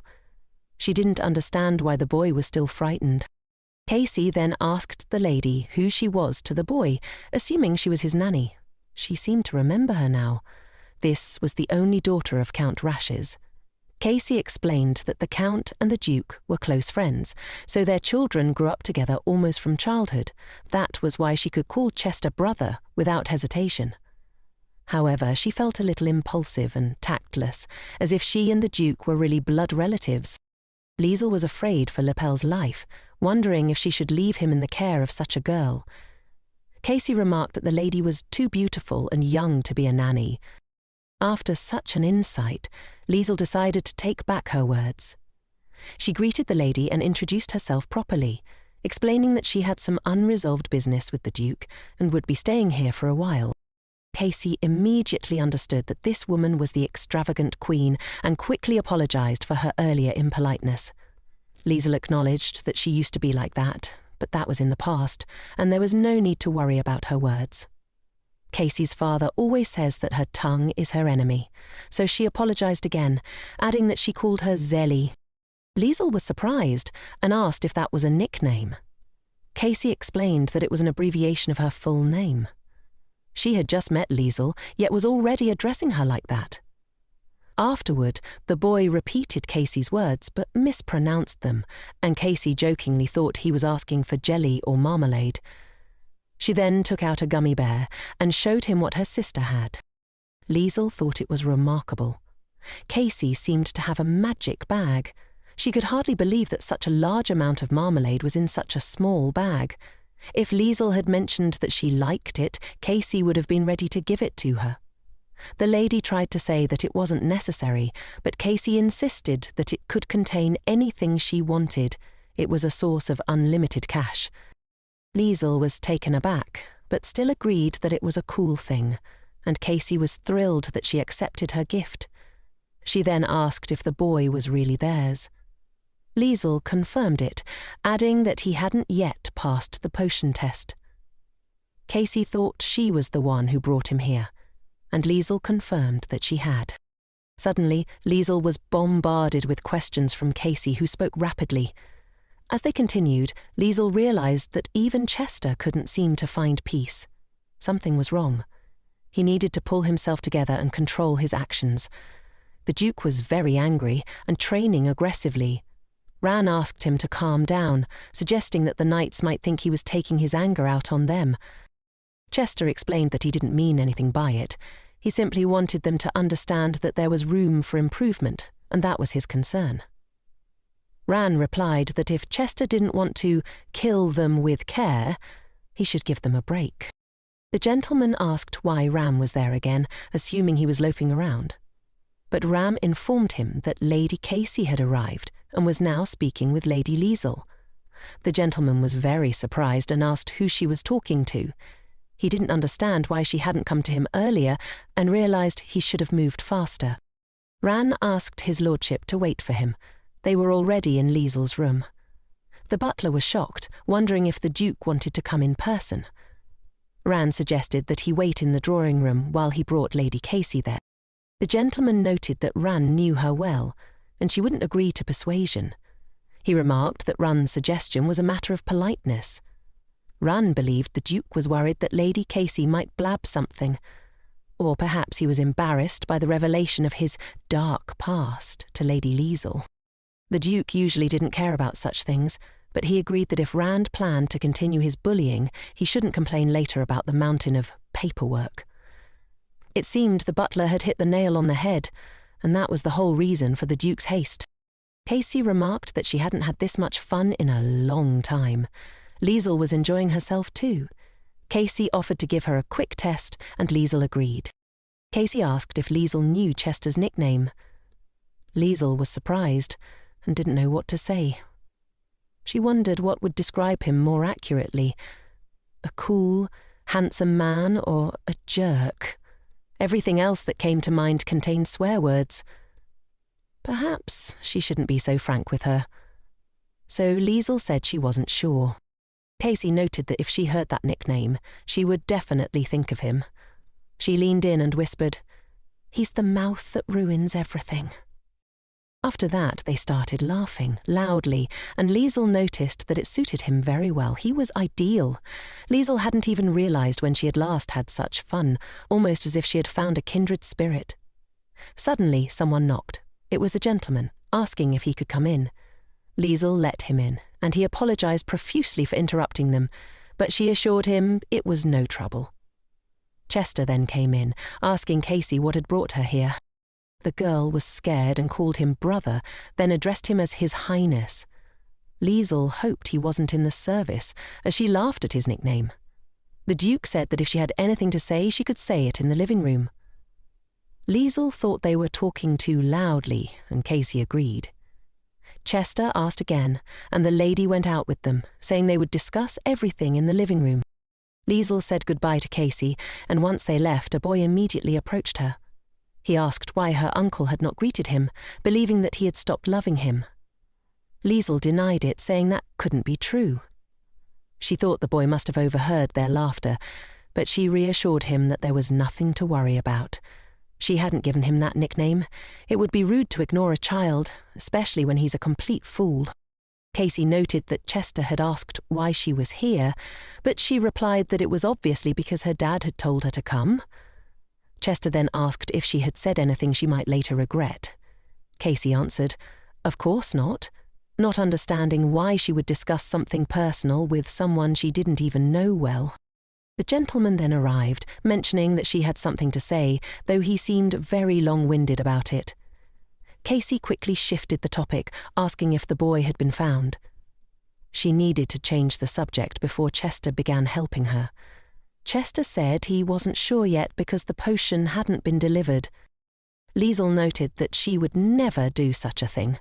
The boy simply lost his memory from shock, but the Duke believed it was better to be safe than sorry. Casey reassured her, saying that this girl could be trusted. She had heard her out and forgiven her. Chester, still confused, asked why Casey was calling her this girl when they had known each other for only 5 minutes. Casey remarked that it was a display of female solidarity, something she could understand. Chester commented that he knew that already, but Casey suddenly yelled at him for what he said.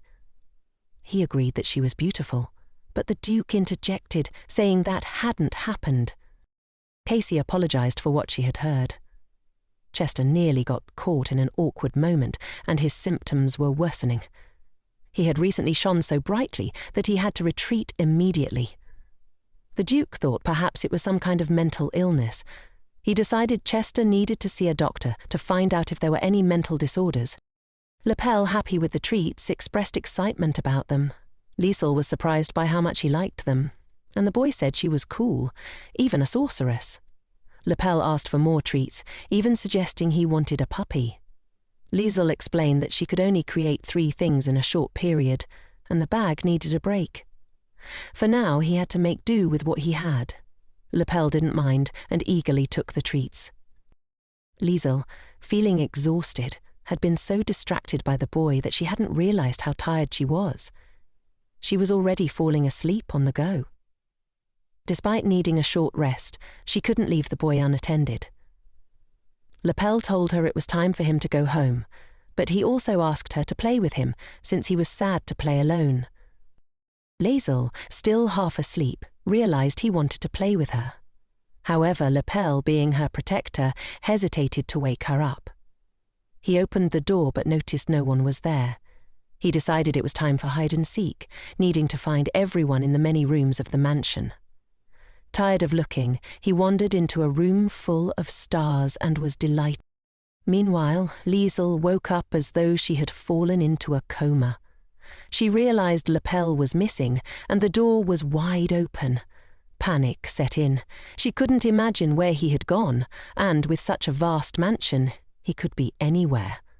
She started looking for him, but silence was her only answer, meaning he must have gone far away.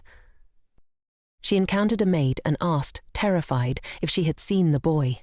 The maid shook her head, confirming she hadn't. Liesel had no idea what to do, but she was certain that if something happened to him, it would be her fault for falling asleep. Tia, the maid, suggested they look together. She would search the kitchen, maybe he had gone there. The Duke, on the other hand, was fuming.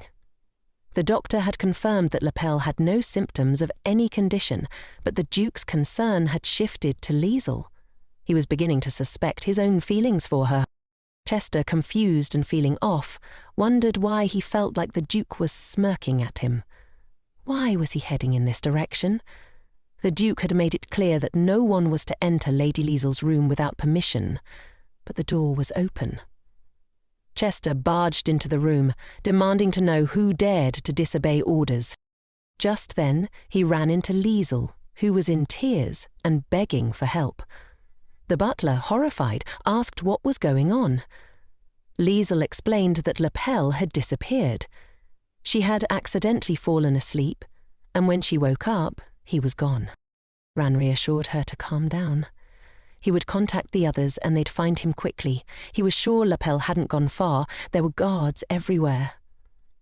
Liesel blamed herself, but Ran insisted she stay calm, and he would bring news soon. Liesel, though, insisted on helping with the search. The Duke was furious. He had clearly ordered no one near the room without his permission, so who had disobeyed that order? He was determined to find the culprit and make sure they never did it again. Chester stormed into the room, demanding to know who had dared defy the order. Meanwhile, Lapel was very happy when he saw his Uncle Chester. Chester didn't understand why Lapel was there, and the boy hugging the little star explained that he had found a place where all the stars hide during the day. He had discovered this room, where they were all so beautiful. Everyone had been hiding from him, but he had found them. Chester was confused. In all fairness, the boy should have been escorted out and scolded for being in this room, which was meant for someone else, but for some reason, he didn't want to do that. It was strange, but Lapel seemed to fit in. Lapel begged his uncle to play with him, but Chester refused. The boy insisted, as he was very bored playing alone. Eventually, Chester agreed, but only for a short time. Lapel said it was cool, but asked his uncle not to stand there, and instead to lie down and admire the stars with him. Lapel explained that if they lay down on the floor, the stars would shine even brighter. Chester lay down next to him, but he still didn't understand why Lucille wasn't there and why he was alone with Lapel. The boy explained that Liesel had fallen asleep, but he hadn't wanted to wake her up because he was her protector. Chester told Lapel to forget about the little spy and be careful with him, as he could easily blurt out too much in front of Liesel. The Duke had already made mistakes because of her influence. Despite the doctor saying there were no health issues, Chester was still concerned and thought the only right decision was to keep his distance from her. Lapel offered to sing Chester a song to keep him entertained. As he sang sweetly, Liesel suddenly appeared in front of them. Chester thought it was odd, like a mirage, since she hadn't been in the kitchen or anywhere else he usually saw her. The butler, having heard a boy's voice from the other side, was relieved to find that Lapel was safe. Liesel, worried and relieved at the same time, embraced him and scolded him for leaving without permission. The boy reassured her that he was fine and that he wasn't alone. He had the little star with him. The gentleman came out of the room and, seeing Liesel, became concerned. Chester, confused and trying to clear his head, asked the butler what was going on. The butler explained that they had been searching for the boy everywhere because Liesel had been so upset. Liesel apologized for causing such a commotion, and the gentleman acknowledged that he was partly to blame for not expecting her to be so worried. Grateful, Liesel thanked him, but suddenly she began to feel faint, and the butler caught her. She apologized for her legs giving way, explaining it was just nerves. The gentleman, noticing her distress, suggested she rest. She jumped up immediately, saying she could go, but Chester insisted she should rest. The boy, sensing her discomfort, told her to go faster so that the stars would help her and she wouldn't feel sick anymore. Liesel was surprised when she entered the room Lapel was playing in. The maid had told him that this time he wouldn't be able to get away from her so easily. Liesel noticed the calm in the Duke's mansion again, and for a moment everything seemed peaceful. She wondered when the potion would arrive, and she hoped to return home soon. It was clear that Lapel needed to adjust to his new surroundings, and Liesel felt that everything would work out for him. After all, he was the nephew of the stubborn Duke, so everything would be fine. She hadn't expected all the toys the Duke had bought for Lapel collected in one room. Perhaps Chester felt guilty for not being able to save his family, and that was why he tried so hard for his nephew. Liesel understood now that the Duke was willing to humble himself for the sake of Lapel's happiness. She found herself surprised by his efforts, and as she relaxed, she began thinking about leaving. She hoped to avoid changing the course of history, certain that the people in this mansion could overcome their struggles without her interference. She was sure that once she left, it would all end, and she would never see Lapel, the Duke, or the good people of the mansion again. She might visit occasionally, but that would be the limit of her involvement.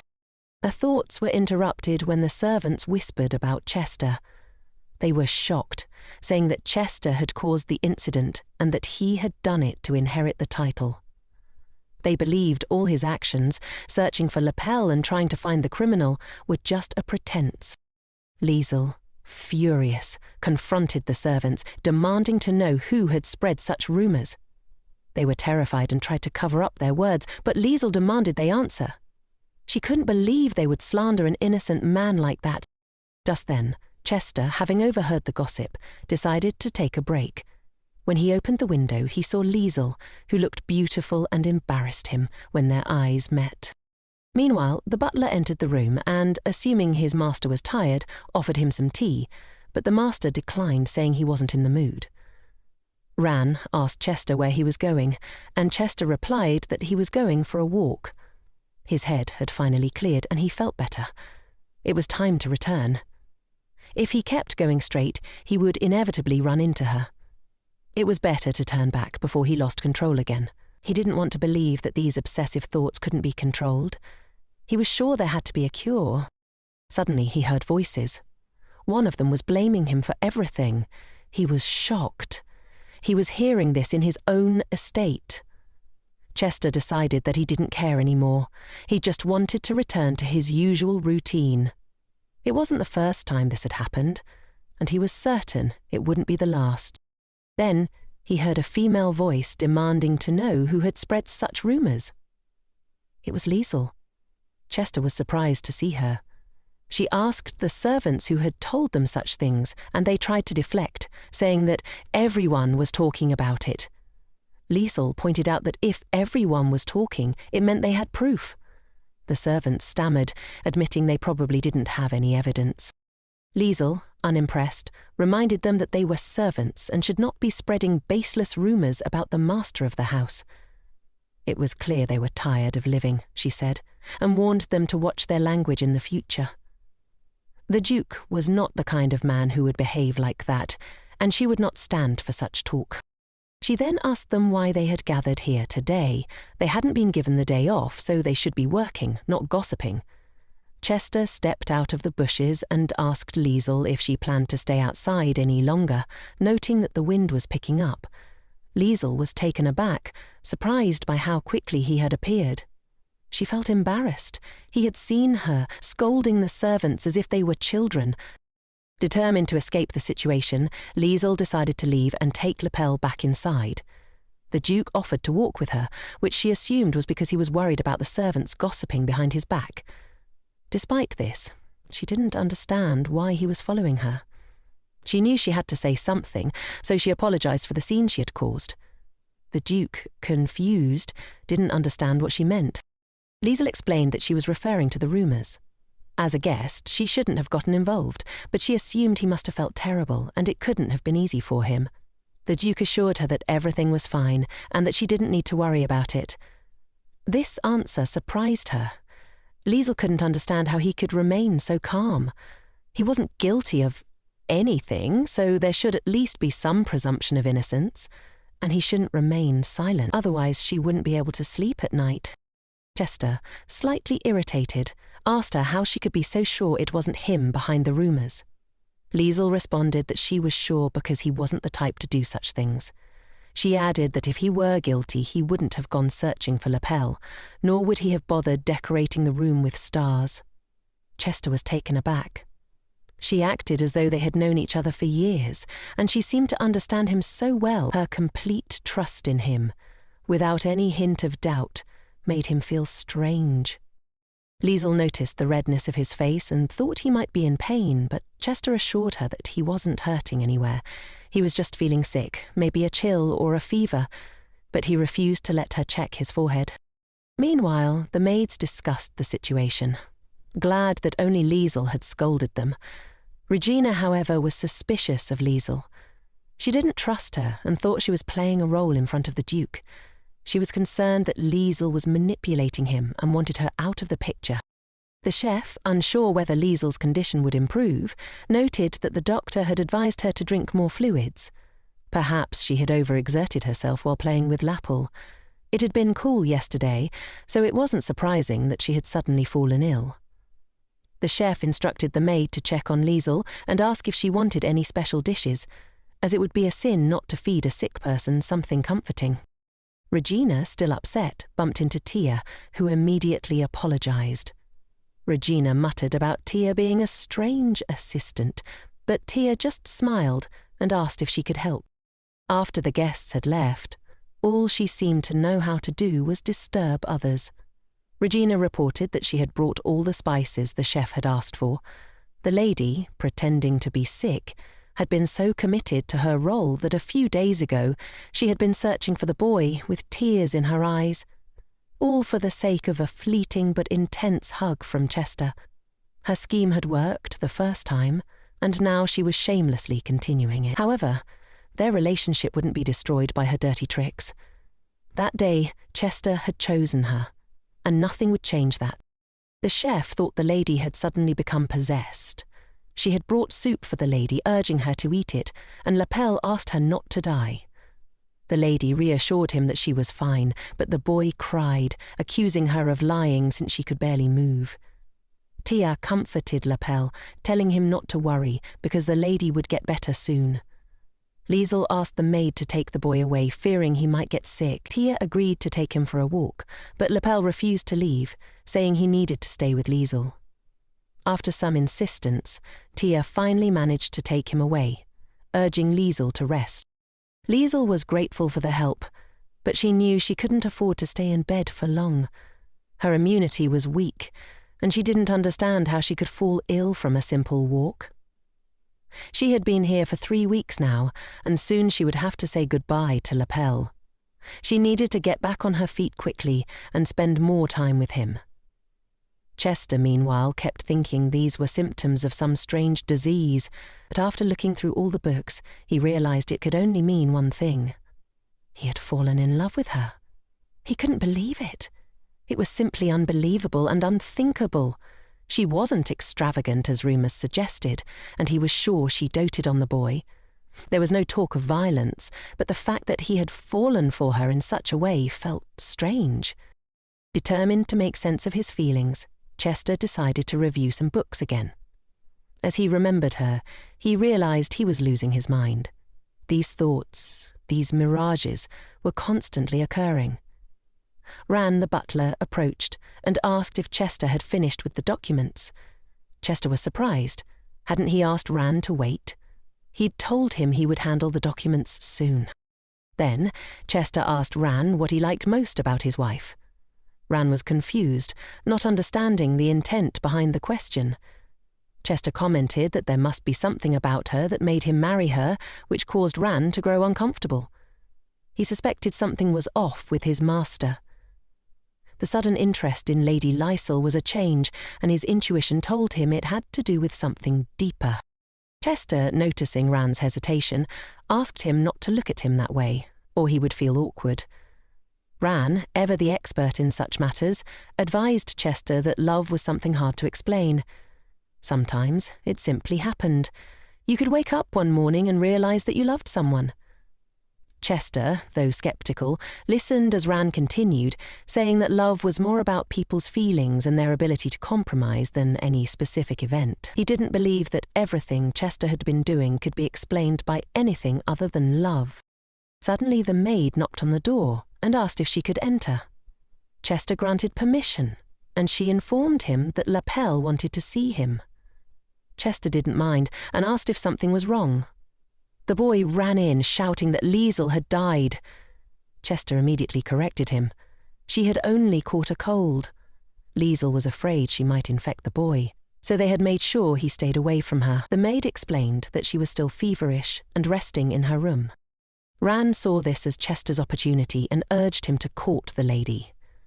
Chester was perplexed by what Ran was suggesting, but soon found himself holding a bouquet of flowers that the butler had handed him.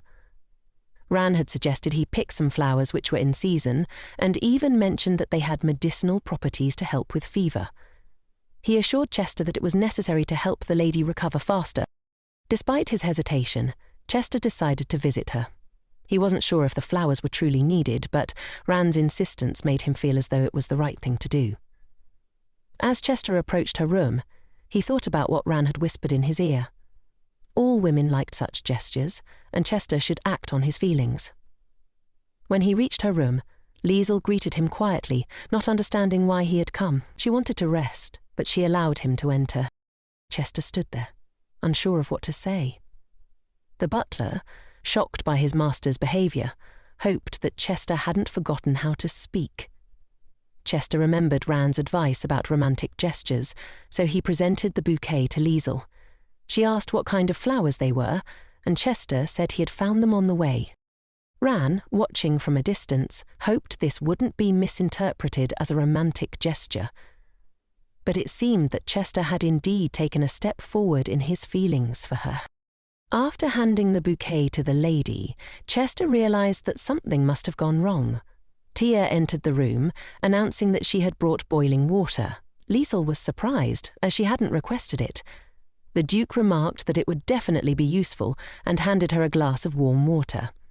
He added that he had heard these flowers could help with colds and were already clean, so she could use them without further preparation. As Liesl looked at him, she couldn't help but think that Chester was acting like a charming gentleman, seemingly so gallant and sweet. If he continued like this, she thought, he could win any woman's heart. But suddenly she realized she wasn't thinking about him in that way anymore. Moreover, it was Tia's job to care for her, so she didn't understand why he had come to her room with such gestures. Was there a catch?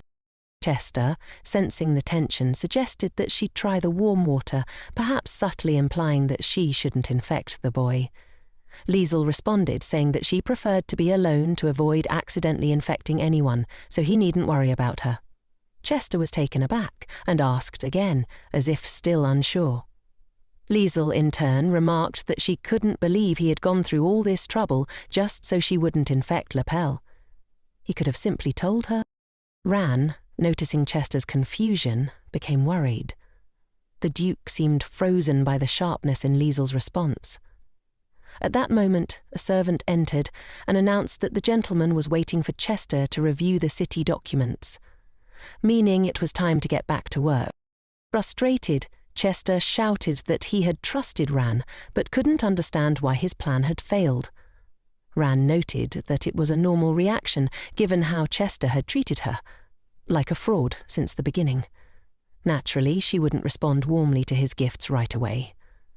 Chester was stunned. He had never considered this angle. Ran told him to think for himself. He had long been dismissive of her, so it wasn't surprising she hadn't opened up to him. Chester still couldn't figure out what to do. Ran suggested he needed to slowly resolve the misunderstandings between them, instead of expecting everything to be fixed with one gesture. Chester had thought that simply waiting for the potion to take effect would be enough.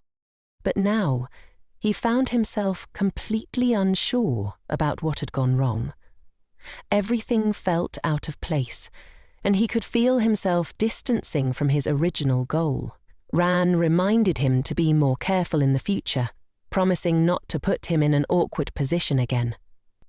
As Chester reflected on everything, he realized that his approach had been a waste of time. His mission had shifted from winning her trust to managing a situation he hadn't anticipated. He needed to act quickly. There was no longer any time to waste. Just then, the knight entered and mentioned that the commander was looking for Chester. Chester nodded and made his way toward him, knowing that today he had a task to focus on, whether he was ready or not. After the child, it seemed they wanted to assign him something else. The commander informed him that he had called him regarding a request for assistance with a carriage crash incident. They now needed people for a second investigation, which is why he invited him. Kay knew it would involve an investigation, so he frankly admitted that he didn't think he was good enough to be involved. The commander was confused by this sudden change, as Kay had shown interest before. It wasn't the Kay the commander knew. Some had even said that he had been training less diligently recently. It seemed something had happened. Kay quickly denied any such change, explaining that he had simply been feeling a bit tired lately. He assured the commander that he would train harder and, of course, could be included in the investigation. The commander acknowledged that Kay was a good guy, but reminded him not to relax too much. He couldn't afford to be complacent, especially when dealing with such serious matters. As for the investigation, Kay felt he was being treated like a fifth wheel, under constant surveillance. He had climbed a tree earlier and had decided that he no longer needed to be in that situation. His body fell from the tree, and it would have been strange if he simply disappeared, so he left himself there for now. The memories of his time spent in the stone had already faded, and he was ready to move on. Liesel, meanwhile, was dealing with a different matter. She had sold a rare bag, which left Casey in shock. She couldn't understand why Liesel would sell such an item, but Liesel replied that it was necessary to get rid of unnecessary things. Later, Lapel called Liesel and listed the names of some items he had mentioned, to which Liesel commented that they were very impressive names. She even called Lapel a genius for his taste. Casey didn't understand why they were calling him a genius over a list of names, but Liesel added that there was something elegant about them. Liesel sneezed, and Casey asked if her cold had passed. Liesel assured her that it was over, and simply thought the room had been chilly. She was about to close the window when a cat suddenly jumped in. The cat's appearance was unexpected, and Liesel didn't know where it had come from, but Lapel was delighted. Casey, taken by the cat's beauty, tried to pet it, but the cat rejected her. She didn't understand why the cat had turned away from her, considering she could have pampered it for life. Liesel reminded her that cats could only be petted with their permission. The cat then walked towards Lapel, and he was thrilled, thinking it wanted him to pet it.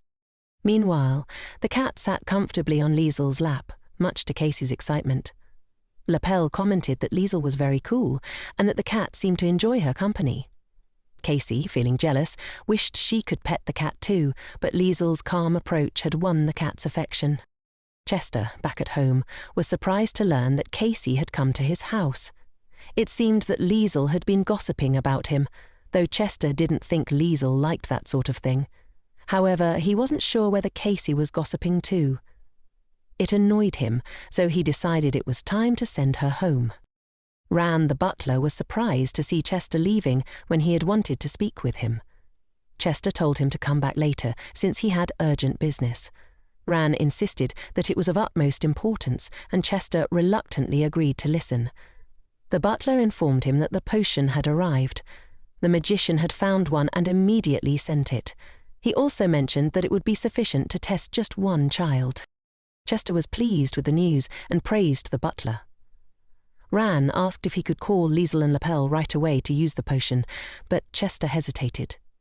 He didn't want to tell Liesel yet and preferred to keep the investigation confidential. Ran was taken aback by this response, but Chester insisted that they wouldn't tell her just yet. The butler then asked if the potion needed to be returned, to which Chester replied that it would not be necessary. He would keep it for now. Chester's mind was clearly preoccupied with Liesel, and Ran noticed it. He remarked that Chester didn't want to let her go home so soon. Chester hadn't even realized that his desire to keep her around had clouded his judgment. The palace was the last place he needed to be, but he had to stay focused. He ordered the potion to be prepared and decided he would bring it to Lapel himself. Meanwhile, they were both very happy about the cat. Casey told Liesel to enjoy the moment and gently touched the cat's paw. Casey was absolutely thrilled, asking how it felt. "It's so soft," she said. "I can't even describe it in words." Lapel told her she was very lucky, admitting that he wished he could experience the same. Casey felt a bit jealous and wondered why Liesel seemed so affectionate toward the cat. She mused that perhaps Liesel wanted to keep the cat for herself, maybe even to become its mistress. Liesel, however, didn't think so because the cat already wore a collar, which meant it had an owner. Still, they were all confused about what to do next. Just then, Chester knocked on the door and was allowed to enter. The gentleman apologized, and Lapel was pleased to see his uncle. Liesel asked what the gentleman had said, mentioning he would like to take the boy with him. Suddenly, the Duke noticed the cat, and he began to worry that his perfect disguise had been discovered. Chester, looking puzzled, asked what kind of furry creature was sitting in the lady's lap. He was clearly suspicious, and the rumors about him seemed to be true. They needed to show him that the cat was harmless. Liesel didn't understand what was wrong because the Duke was scaring the cat. She explained that the cat had come into the room through the balcony and had probably gotten lost while wandering around. The Duke seemed confused. How could she have climbed over the balcony when even the trees' crowns were so low? Liesl shrugged and said that her master lived there, asking Chester if he knew who owned the cat. Chester replied that as far as he knew, no one in the house had a cat. In that case, Liesl suggested they care for the cat until its owner was found. However, the Duke was adamantly opposed to this. Casey, Liesl, and Lapel were all confused as to why he was so adamant about not keeping the cat. Chester explained that the butler was allergic to cats, but Casey didn't even know about it. Liesl insisted that she had no choice but to take the cat home. Chester, visibly angry, said that no one could leave the creature alone with the lady. He forbade it, declaring that no one, especially not a cat, would win Liesl's heart before him. The lady was perplexed about what to do with the cat, but Chester said he would hand the cat over to the butler to find its owner, even if the butler was allergic. Casey seemed to understand the situation. Chester assured them everything would be fine as long as no one touched the cat. He then apologized, saying he had come for the boy and would return shortly. Casey laughed, finding the whole situation amusing. It had been a long time since something this entertaining had happened right before her eyes. She overheard Chester's thoughts and realized that he genuinely thought Liesl was cute. Casey couldn't help but ask Liesl how she felt about her little brother. She was curious about Liesl's opinion of him and asked her to be honest. Liesl noted that he was incredibly rich, almost indecently so, but that was a problem she could live with. Casey giggled, fully understanding what was going on. She promised not to tell Liesl, but warned that Lapel would have to prepare himself for 5 years of ridicule. Lapel noticed the boy's red face and asked if he was feeling sick, but Chester quickly reassured him that it wasn't the case. The heat had simply made his skin flush. Afterward, the boy asked where they were going. The gentleman replied that they were heading to the room with the stars. The boy didn't understand why, but the gentleman explained that a new star had appeared, one he wanted to show him. When Lapel heard about it, he urged the children to hurry. The Duke was surprised to hear that Lapel liked the stars so much. Lapel smiled and replied that, of course he liked them, but he also liked his uncle just as much as those twinkling stars. Chester recalled what Leon had once told him about children. They weren't just fragile and precocious, they had an incredible ability to make people smile simply by being themselves. He wondered if one day he would understand his brother's perspective on this. As they walked, the gentleman heard strange sounds and asked the boy what he was doing. Lapel replied, "I'm sniffing you." The Duke was horrified and asked if he smelled strange. Lapel said he wasn't sure, but that it was very different from Liesl's scent and it felt vaguely familiar. Chester was confused and couldn't understand what was going on. The boy suddenly seemed overwhelmed by memories and became frightened, screaming in pain. Chester rushed to him, asking what was wrong. The boy, in a panic, said that his head hurt terribly. Ran approached and asked what had happened, and Chester ordered him to call the doctor immediately. The doctor arrived and quickly examined the boy. She confirmed that his body appeared to be in perfect health, but Chester felt uneasy. He suspected something deeper was at play. Ran, uncertain, suggested that the boy's memories might be coming back. The doctor was surprised to hear that the boy had lost his memory in the first place, and Chester confirmed this, asking if the headaches could be connected. The doctor explained that it was possible, especially if there had been no prior symptoms. She mentioned that there were cases where people experienced excruciating pain in their heads when their memories returned. Chester, concerned, asked what they could do to help. The doctor replied that they could only monitor the boy's condition. She could provide a painkiller to ease the pain if it became unbearable, but otherwise they would have to wait. Chester was disturbed by the thought of watching the boy suffer, and decided that he needed to take action. He gave the boy the painkiller, urging him to drink it so he could feel better. Lapel, however, was reluctant, saying the medicine smelled awful. Chester insisted, telling him that if he drank it, they could go see the new star. The boy stopped crying immediately and asked if Liesl could come with them. Of course, the Duke gave his permission and assured him he would feel better soon. Lapel was brave for enduring the bitter medicine, and the butler, seeing the boy's distress, brought his favourite juice to help wash away the aftertaste. He also called for Liesel. The boy, feeling tired, said he wanted to sleep, and the gentleman wished him pleasant dreams. Chester, now even more concerned, suggested they leave so the boy could rest properly. Ran congratulated the master for finding the boy and mentioned that the juice the butler had brought contained a potion. Chester was horrified. If the juice contained a potion, it meant that this child was Liesel's and Leon's son. Liesel, hearing this, asked if she was really going to leave him after saying goodbye. Casey confirmed it, saying that he wouldn't tell her anything because, after all, they hadn't known each other for long. He added that, in fact, he probably preferred not to see her again at all. Afterwards, they said goodbye. The lady wished her a safe journey, but she behaved strangely afterward. When the Duke approached them, she seemed confused about something. Tia ran to the lady, saying that the young master was ill and that the Duke was calling her immediately. Liesel, feeling anxious, asked the maid to watch the cat, while she rushed to the boy. The cat, in shock, couldn't understand what was happening. Just recently everything had been fine, but now something important seemed to be unfolding, and so he started running after her. Liesel burst into the room, screaming. The gentleman noticed she had arrived a little late. The boy had just fallen asleep. The Duke had given him some medicine. The lady was completely confused, unsure of what had happened or why he wasn't well. Chester suggested that it was likely his memory was returning, which was causing the headaches. Liesel felt a wave of relief, as this meant it wasn't an illness after all. She looked at the gentleman and the boy, sensing that something had definitely changed. She couldn't quite figure out why the Duke had such a serious and gloomy expression. Liesel asked the gentleman if he was all right.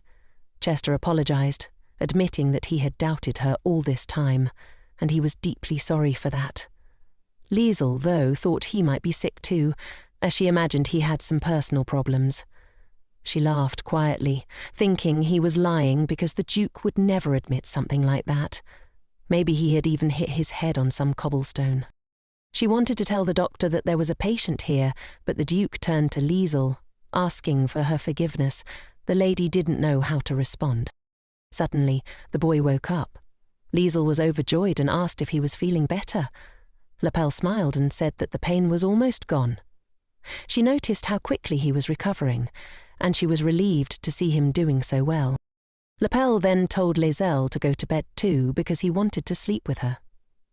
He really wanted her to be near him, so he asked her to lie down.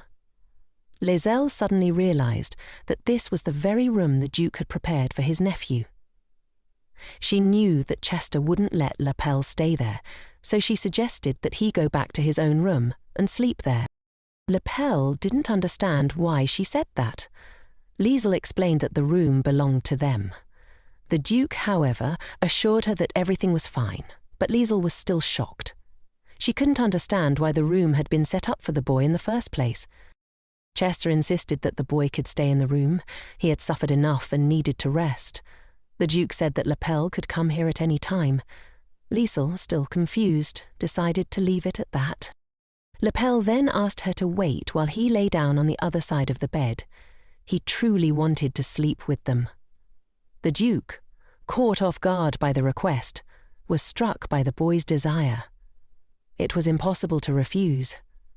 So, the three of them lay down together. Soon, Lapel fell asleep, and Liesel noticed that for the first time he had talked so much before going to sleep. She guessed it was because his uncle was nearby. She asked if they were distracting him from his work and if everything was all right. Chester noted that he had stayed there of his own will, though it was a bit awkward to be in the same bed with her. Liesel was truly grateful for the care the gentleman had shown the boy. The Duke reassured her that it was no trouble at all, as he was his uncle. He then decided to talk about something else to calm his nerves. As he glanced over at her, he noticed that she had already fallen asleep, and he was delighted to see her so peaceful, even in the midst of everything happening. Suddenly, his hand reached out toward her. The Duke, startled by his own action, quickly stopped himself. He scolded himself for not thinking through his impulses and forbade himself from acting without her permission. He needed to sleep now without any more strange thoughts. The cat, still observing, found everything very confusing. He realized that he needed to continue watching the situation unfold. The butler knocked on the master's door. Ran noticed that his master seemed so happy to see him and was puzzled about what had happened. He asked Chester to explain everything, but the Duke admitted he didn't know where to start. Ran, unsure of how to phrase his questions, had to begin somewhere. He noticed Liesel standing by the window. Judging by the Duke's reaction, he felt he was probably right in his assumptions. Ran remarked that the Duke had asked for her forgiveness, and it seemed that she had responded normally. However, Ran wasn't sure if Liesel was interested in Chester as a man. He had been convinced of this the day they had all slept in the same bed. He had been so nervous he couldn't sleep, but Liesel had fallen asleep peacefully, as though nothing had changed. Afterwards, it didn't even seem like Liesel attached any significance to the situation. She looked at Lapel as if there was no place in her heart for the Duke. The butler had begun to notice this shift in her behaviour, finding it amazing how a person could change so drastically. The gentleman would give in, but Chester didn't want to admit it. He wasn't some weakling who couldn't even get the lady's attention. The Duke told the butler to stop and asked what he wanted to say. Ran informed him that they had a guest. Chester was surprised, as he had already made appointments for the day. Ran explained that the man had decided to visit unannounced. The visitor was Count Cedric Dorrow, who was waiting for the Duke. Cedric remarked that the performance was excellent, though he regretted that the Duke wasn't there to see it. Ran asked if there was anything else the gentleman needed. Chester replied that everything was fine, and told Ran to go, as he needed to speak with his old friend. Ran was sure the Duke would argue with Cedric's comment, but the Count noted that his father had sent his regards. Thanks to the Duke, their sales volume with the Imperial Palace had increased, and his father was very pleased with the results. Cedric didn't understand why Chester seemed so distracted. The Duke responded curtly, saying that if that was all, Cedric could leave. The Count, surprised by the Duke's cold demeanour, commented on how busy Chester must be, so much so that he couldn't even talk to his friend. When Cedric looked out the window, he saw a woman, and realised it was Liesel. Frozen, the Duke tensed up and asked Cedric if he knew her. Cedric didn't know her personally, but he had seen her a couple of times before. She was apparently quite popular, but not in a good way. He then asked what she was doing there. The Duke calmly replied that it was none of Cedric's business, but the Count didn't understand why Chester was treating him so harshly. Cedric then asked about the child with Liesel, wondering if the woman was manipulating the Duke through the boy. Chester, irritated, asked if Cedric was sane. The Count explained that he was just worried for Chester, as he had heard that the woman's family had gone bankrupt because of her. He thought the best course of action would be for her to sell all her property or, even better, marry for money. He suggested this casually, hoping Chester wouldn't take offence. Cedric pointed out that the Duke had both a title and wealth, and that the woman might be trying to get closer to him for those reasons. Chester, furious, demanded Cedric repeat what he had just said. Cedric nonchalantly said that it was always wise to be cautious around someone like her, a fox, who probably only wanted money. The Duke grabbed him and warned that if he ever heard such a thing again, he would not spare him. He made it clear that this woman was not like that. After releasing Cedric, Chester told him to get out of his sight and never come back. The Count, completely bewildered, didn't understand what had gotten into the Duke. He thought Chester was simply in a bad mood, and that his words weren't anything serious. He didn't believe the Duke would be angry with him just for mentioning a girl. Chester, seething, asked if Cedric had heard him clearly. He told him to get lost before he broke his neck. Cedric, still not understanding, reminded the Duke that they were both nobles, and that he had no right to speak to him like that. He said he would remember this. The butler entered the room and, sensing something was off, asked his master what had happened. Chester, still angry, announced that they were terminating all contracts with the Dorrow family. Ran was surprised and noted that they wouldn't suffer any losses from this decision, but asked why Chester had done it so suddenly. Chester replied that even if they did suffer losses, he would tear them apart. He then ordered Ran to find out how much Liesel's family owed, and to whom. Even if she didn't choose him, Chester couldn't allow her to marry simply because of financial need. Meanwhile, Liesel asked Lapel not to move, as the water would spill onto the floor. Lapel smiled and said he would make some bottles for her too, and asked her to look at him. Liesel was glad to see that he was no longer afraid of the water. Meanwhile, the bubbles burst right on her nose. The girl, grateful for the moment, decided that, in return, she would make him taller. Liesel added more foam, and the boy looked in the mirror to see that his head had grown huge. Lapel was overjoyed by the change, happy to be so tall, and suggested that she should do it again. However, the girl declined, saying it wasn't necessary and that she would refuse, as she would have to wash up again afterward. Liesel then asked the boy if they should dry his hair. Lapel replied that they wouldn't, but if she caught him, then yes. He seemed to think it would dry out on its own if he kept running around. Tia wished the lady good night, and Liesel responded kindly. Then the maid suddenly remembered and mentioned that tomorrow was the big day. Liesel didn't quite understand what she was referring to, so Tia clarified that it was nothing, just that it was already night, and she... Liesel didn't fully grasp what it meant, but the boy asked if he could drink some milk. The girl apologized and told him to hurry and drink it before it got cold. As he finished, Liesel realized that the potion would arrive tomorrow, and soon their paths would begin to diverge. She noticed that the boy sighed happily after drinking his milk, so she asked who had taught him to do that. Lapel replied that moles did. Liesel was surprised to hear that he drank milk too. The boy didn't understand what she meant, but he liked the yellow drink, so now he did it too. Liesel advised him not to do that in front of others. But Lapel didn't understand why.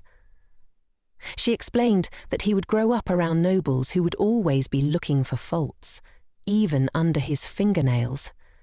She added that people would envy his cool new habits, so he should be careful not to show them off too much.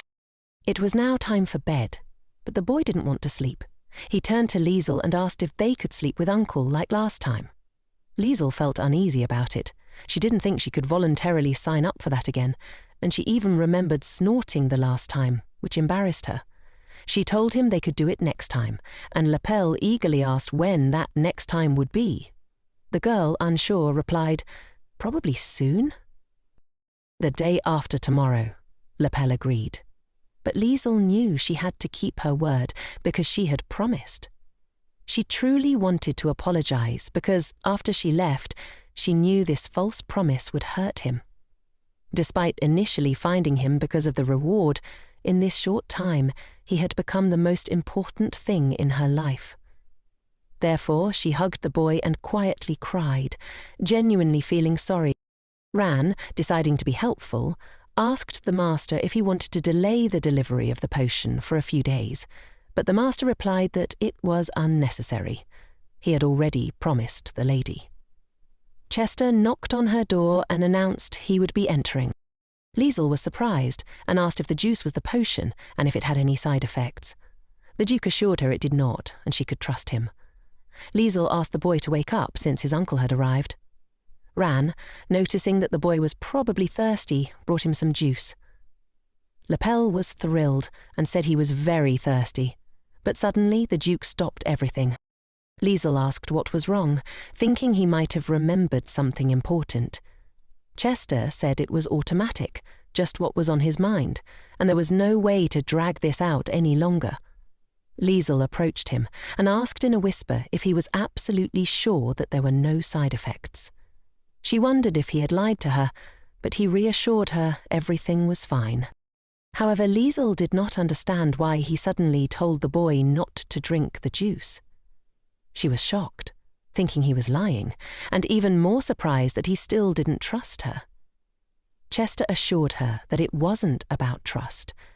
He just wanted her to stay, even if only for a little while longer. He expressed that he truly wanted her to stay. Suddenly, the boy interrupted them, saying he had already drunk the juice. He remembered his promise not to interrupt the adults and apologized. Liesel approached him and asked if everything was okay, if he was in pain. Chester repeated that he would be fine. Liesel understood and asked what would happen next. She expected there might be some effect from the potion, perhaps a magical glow. Chester noted that they now knew for certain that Lapel was his nephew. He had known for a long time, but still felt his heart squeeze at the thought of finally finding him. His brother could now rest in peace. Liesel was happy that Chester had confirmed everything, and he thanked her for helping him.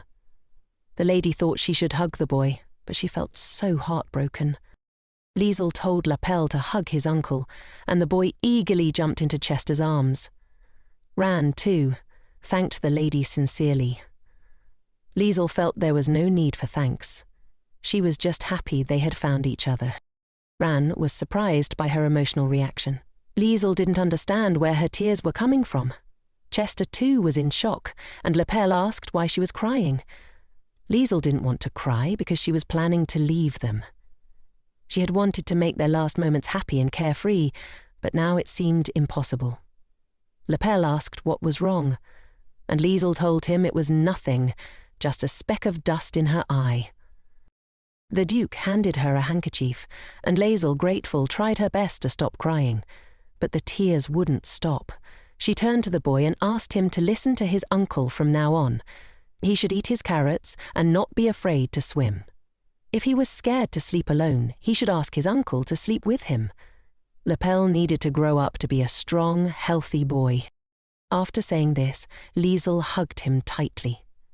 Lapel said if she left, he would go with her, but she told him this was his home now, and it was better for him to stay here. The boy cried loudly, saying that she had promised to always be with him. Liesel began to apologize, but she had to go. Lapel insisted, saying he would go with her, and they could live in the same house. Chester watched them both cry, unsure of what to do. Liesel asked if the Duke could take him away, and Chester ordered the butler to take the boy. Lapel screamed, clinging to her so tightly that he tore her shirt. He begged her not to leave and to take him with her. Liesel asked when she could receive her reward. The Duke said he would write her a check now. Liesel apologized, saying she wanted to get home quickly. She asked him to send her luggage home, as she had already decided to leave. She thanked him for his hospitality. The Duke, however, asked her to stop. Chester began to apologize for how he had treated her. Liesel reassured him that it wasn't necessary, as it was expected. She was just happy the misunderstandings were now behind them. Lapel continued to cry loudly, but Liesel apologized again, saying it was time for her to go. Chester realized things couldn't end like this, so he asked the butler to look into. After the child had run after the lady, he grabbed her hand, asking her to stop and wait. Chester, visibly distressed, asked if she could spare him a moment of her time. He knew that if he insisted she stay, things would end badly, but if he kept her, he would do so at any cost. He suggested they first tend to her wounds before talking. Liesel, still shaken, had yet to calm down.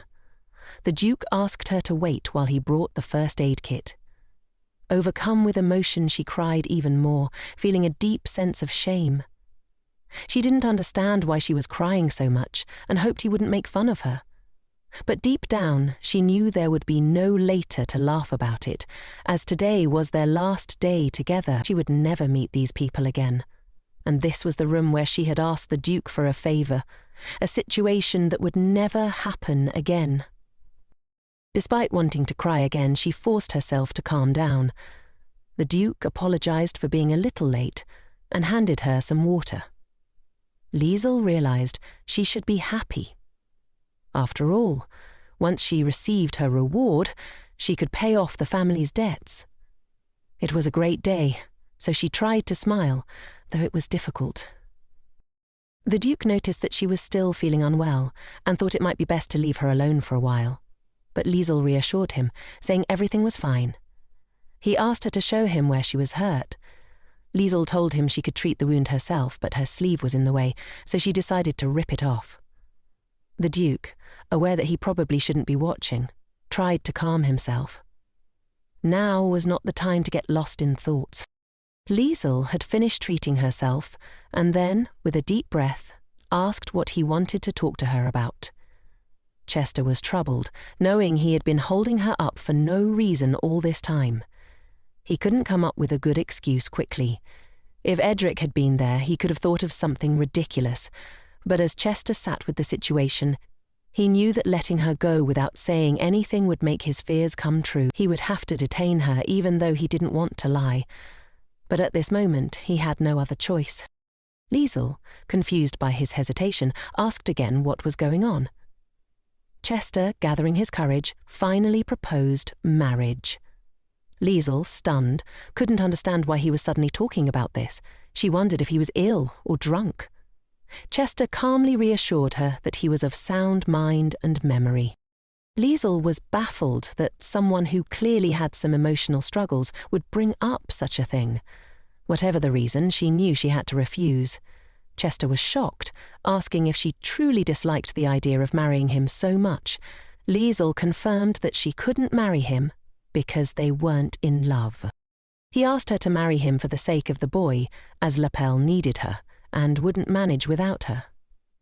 Chester expressed concern for the boy's well-being, but Liesel didn't understand why he thought she was the only one who could help. Chester almost confessed his feelings right then and there, but when Liesel apologized for being a little cold and asked him to repeat himself, he hesitated. Liesel asked if this proposal meant they would have a marriage contract for the sake of the boy. She understood his reasons, but still felt forced to refuse. She had her own life and desires. She didn't want to marry without love, so she told him that if that was all he had to offer, she would be leaving.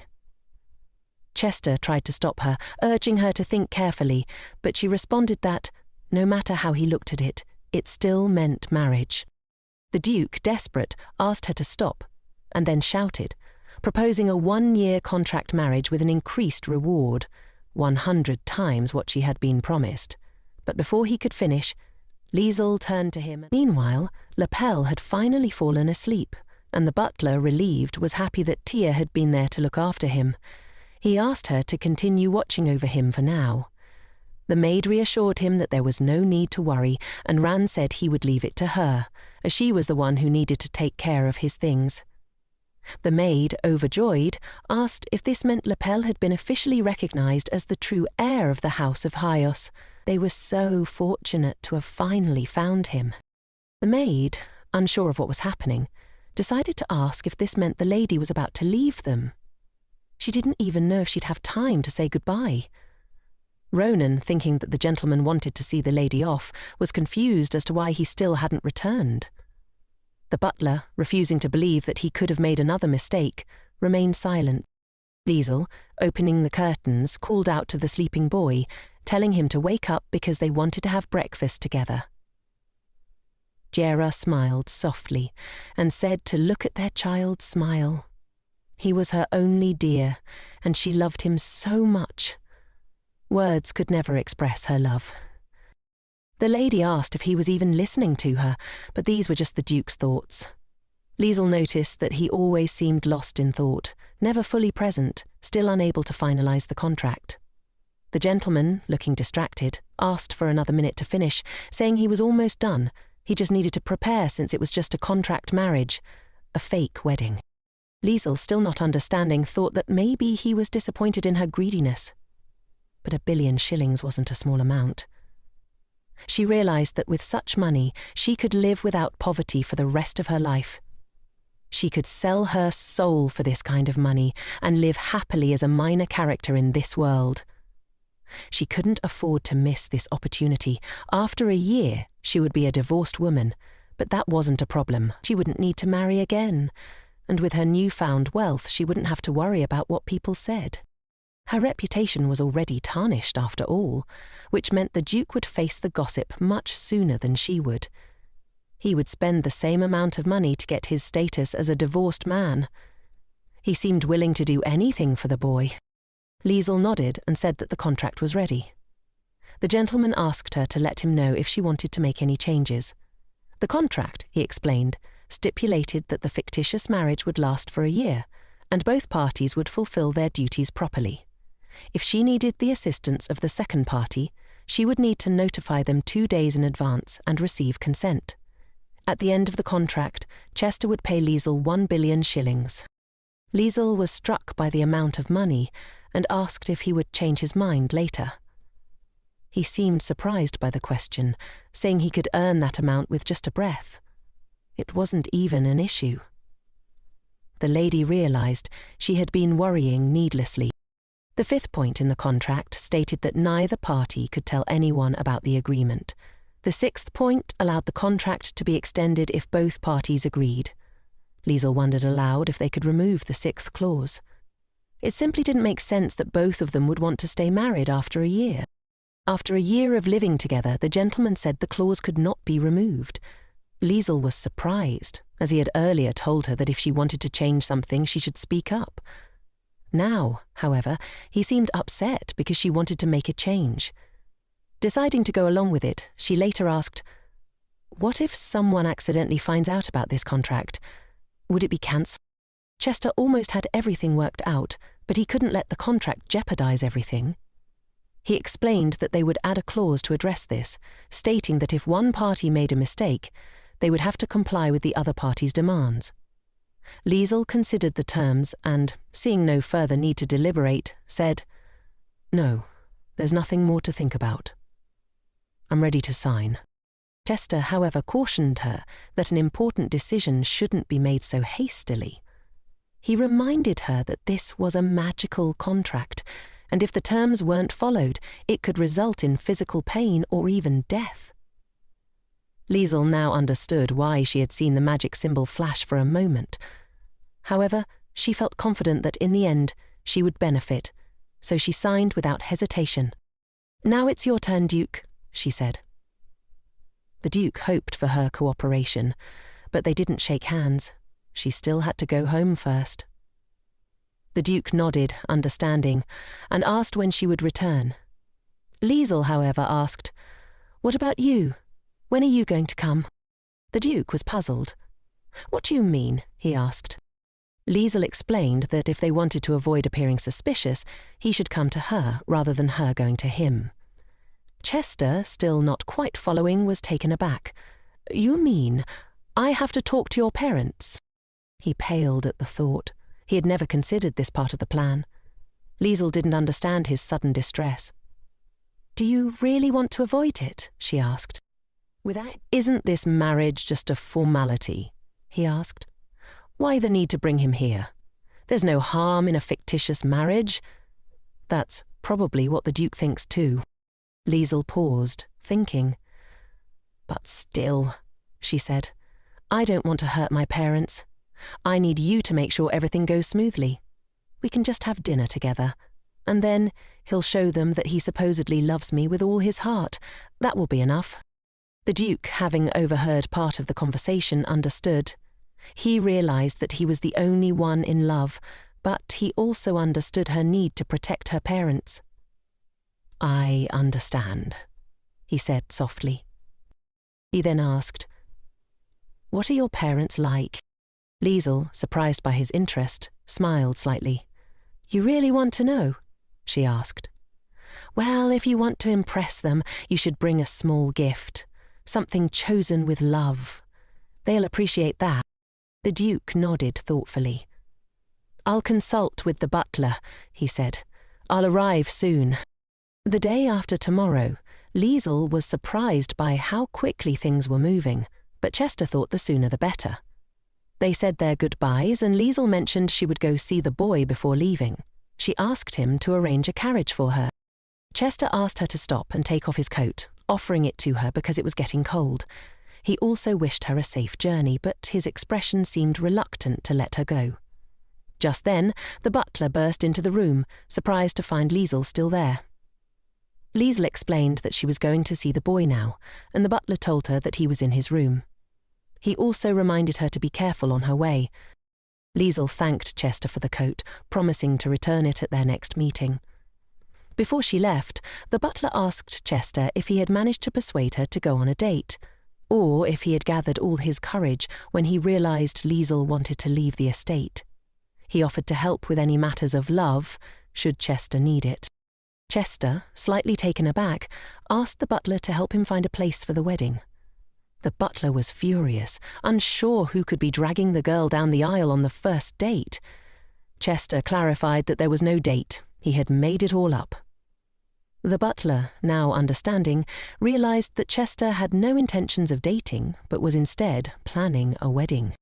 "Who is it for?" the butler asked. "It's for me," Chester replied. The butler was stunned. "You're really going to marry her?" Chester confirmed, and the butler was perplexed. He didn't understand how this could have happened. No matter how much someone might fall in love, a wedding couldn't be arranged with only one person's consent. "Calm down," Chester said. "Liesl agreed to marry me." The butler, suspecting that Liesl had been coerced, began to worry. "If you keep asking such questions, you might end up in trouble," he said. He was more concerned with how Liesl would react when she realized the true nature of their arrangement. The butler had heard the palace gossip. The Duke was a wonderful person, but it seemed he'd managed to convince Liesl to marry him quickly. Chester, however, simply turned away, lost in thought. The butler was frustrated. The news of the wedding added a lot of work for him, but still, if Liesl had agreed to this deal, he would just have to manage it. He joked that it might be easier to offer to become a nanny for the Duke, but the Duke didn't hear him. The butler then realized that he might not be able to stop the marriage, and he couldn't allow Liesl to be with someone else. Meanwhile, Liesl had thought that the boy would sleep until morning, and she felt bad because she had hoped to talk to him before leaving. Tia reassured her that once Lepel woke up, they could talk, so there was no need to worry. However, Lepel began to speak in his sleep, asking her not to leave him. In the middle of the night, Lepel woke up in tears, wondering where Liesl was. He started looking for her, confused and heartbroken, not understanding why she had left him. When he looked out of the window, he noticed a cat. Liesl returned home and greeted her parents. They were happy to see her, though her mother noted that she had been gone for so long they were starting to worry. Liesl didn't come empty-handed, of course. She had brought modest gifts, trying her best to choose something they would like.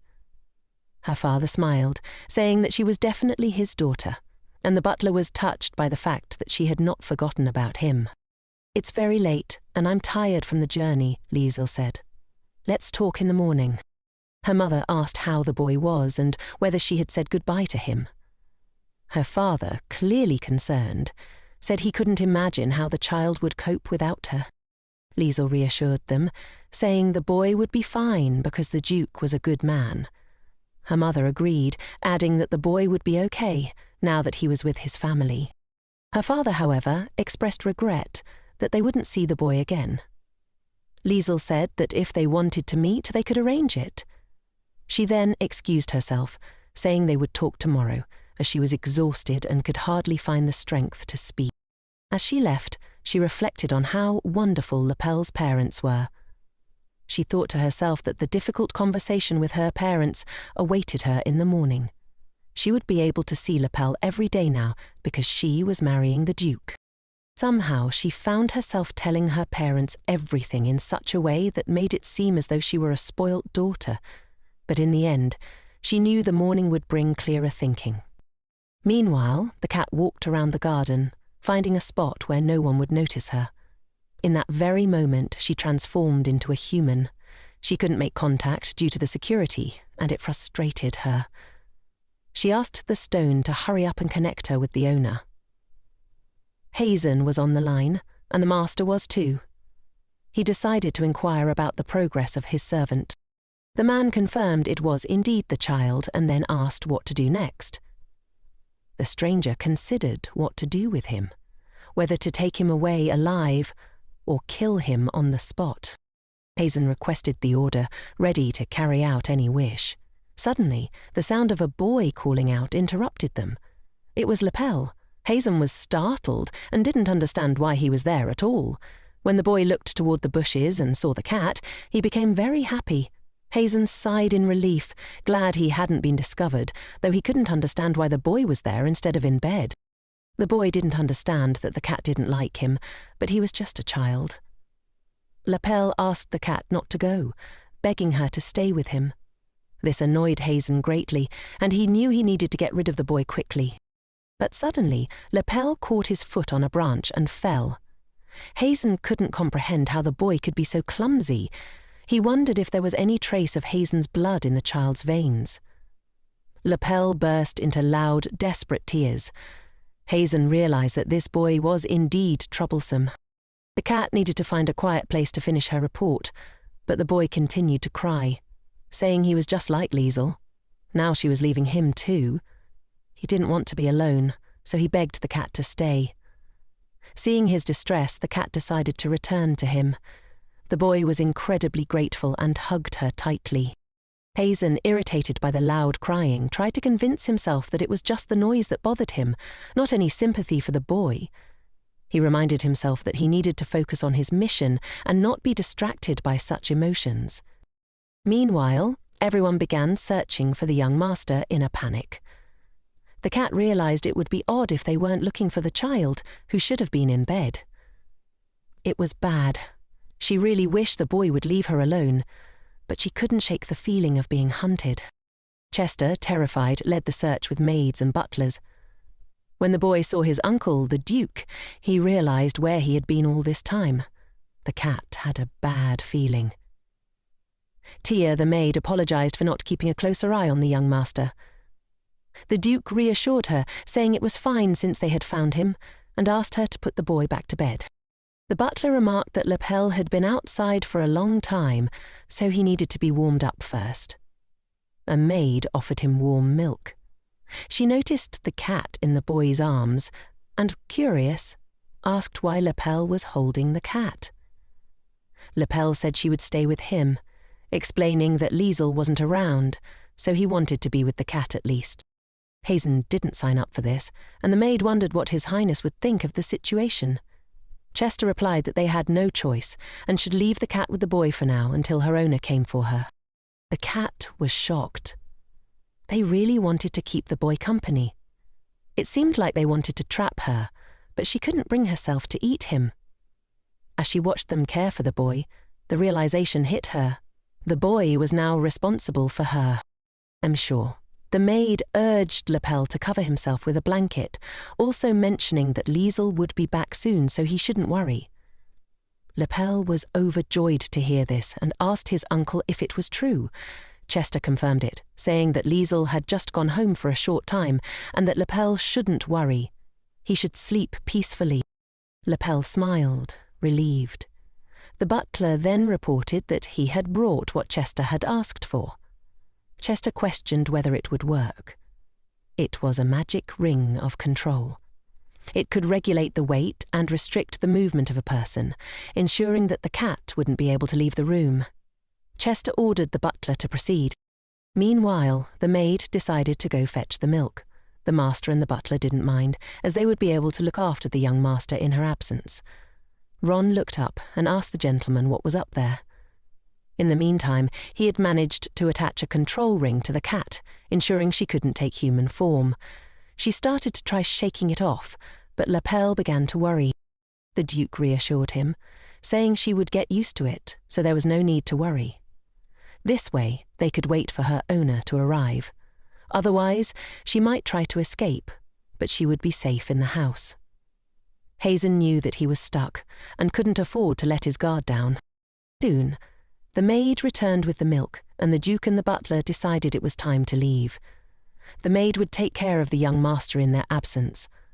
Ron noted that it seemed like all urgent matters had been settled. The gentleman agreed, but reminded him to be attentive to the cat and report anything unusual. He also asked that a swing be installed in the garden. Ron was surprised and asked again. Chester explained that he thought the boy would feel less lonely if he had something to play with. Of course, the butler would take care of it. Although Chester seemed cold, Ron realized he was actually very attentive to detail. It was an honor to meet the Duke. Aisha Hennon appeared, and the gentleman was pleased to see her. He remarked that she had grown a lot since they last met. The young lady, now 5, smiled and noted that it had indeed been 5 years since their last encounter. The Duke apologized for only visiting now and noted that he was aware of his position. Chester acknowledged the situation and expressed gratitude for Aisha's understanding. He then mentioned hearing that his nephew had gone missing, so he decided to inquire about the progress of the search. Chester reassured him that there was no need to worry, as they had already found the boy. Aisha happily said that she was glad to hear this, and Chester was grateful for her kind words. She was a beauty, and her father certainly wasn't like that when he was a child, so it seemed most likely she took after her mother. After Sylvia, ER suggested that Chester ask the butler to show the girl around the mansion. The girl was immediately struck by how beautiful everything was. The butler pointed out the direction of the greenhouse, and Aisha remarked that they had a lovely garden. As they walked, she noticed the newly installed swing. The butler offered to let her try it, but she declined, saying it was meant for children. Ron thought she might be growing up too quickly because of her mother's illness, so he said, "Adults swing sometimes too." Aisha, still hesitant, agreed to try it for just a minute. She held on tightly as Ron began to gently rock her. Suddenly, a boy appeared and asked her who she was. He then claimed the swing was his and told her to get off. Liesel, overhearing, asked if they had any debts, but her father replied that there were no more debts. He actually wanted to resolve matters with her, as she had been such a help. Liesel said that in that case she and her mother would go to the bank. Her mother suggested she rest instead, as they wanted to give her a break after her journey. Liesel was reluctant, but agreed, acknowledging that her daughter had worked hard to pay off the debt. Her father asked her to rest, as she couldn't refuse. While her parents went to the bank, Liesel wanted to tell them about the wedding, but everything felt so complicated. She decided to wait until their return. As she sat, she noticed a carrot on the table, which made her think of Lapel. She became curious about how the boy was doing. Meanwhile, Ron told the boy to stand still, worried the young lady might fall. Lapel, however, yelled that he didn't care, insisting she should get off his swing. The maid, Tia, scolded him for his behavior, saying it wasn't the right way to treat guests. The boy screamed that he hated the girl. Aisha, wanting to avoid more tension, said she would get off the swing. Though she had only been on it for a short time, she mentioned that she had played enough, and the boy, still upset, argued that he wasn't a child. Aisha, trying to calm him down, commented that he was still shorter than her, and it seemed like there might soon be a fight between them. Tia, concerned, decided to take Lapel inside. She suggested they go to his room and play with his favourite magic balls, hoping to distract him. The boy, still furious, claimed the magic balls weren't toys for children and angrily threw pebbles at Aisha's feet. The butler and the maid stood in shock. Aisha, upset, demanded that he apologize immediately. The children started fighting, neither feeling guilty. When their fathers arrived, they stood between the children and asked what had happened. Ron admitted it was his fault for not separating them sooner. ER was confused, as it didn't seem like his daughter to act this way. Aisha tearfully explained that the boy had dirtied her shoes, and her mother had worked hard to prepare clothes for her despite being sick. Chester turned to Lapel, asking why he did this, but the boy, still in tears, screamed that he hadn't done anything wrong. He just wanted to be the first to use the swing that the maid had made for him. He also said that the gifts for Aisha were meant for children. Lapel's tears began to fall, and he apologized, asking not to be looked at with disappointment. He hugged Aisha, who assured him that nothing terrible had happened. The two children, still upset, shared an awkward but sincere apology. After all, they are just children. Lapel had already fallen asleep, so they decided they would apologize next time. Aisha also felt the need to apologize, but Chester reassured the young ladies that it wasn't entirely her fault, as the boy was also to blame.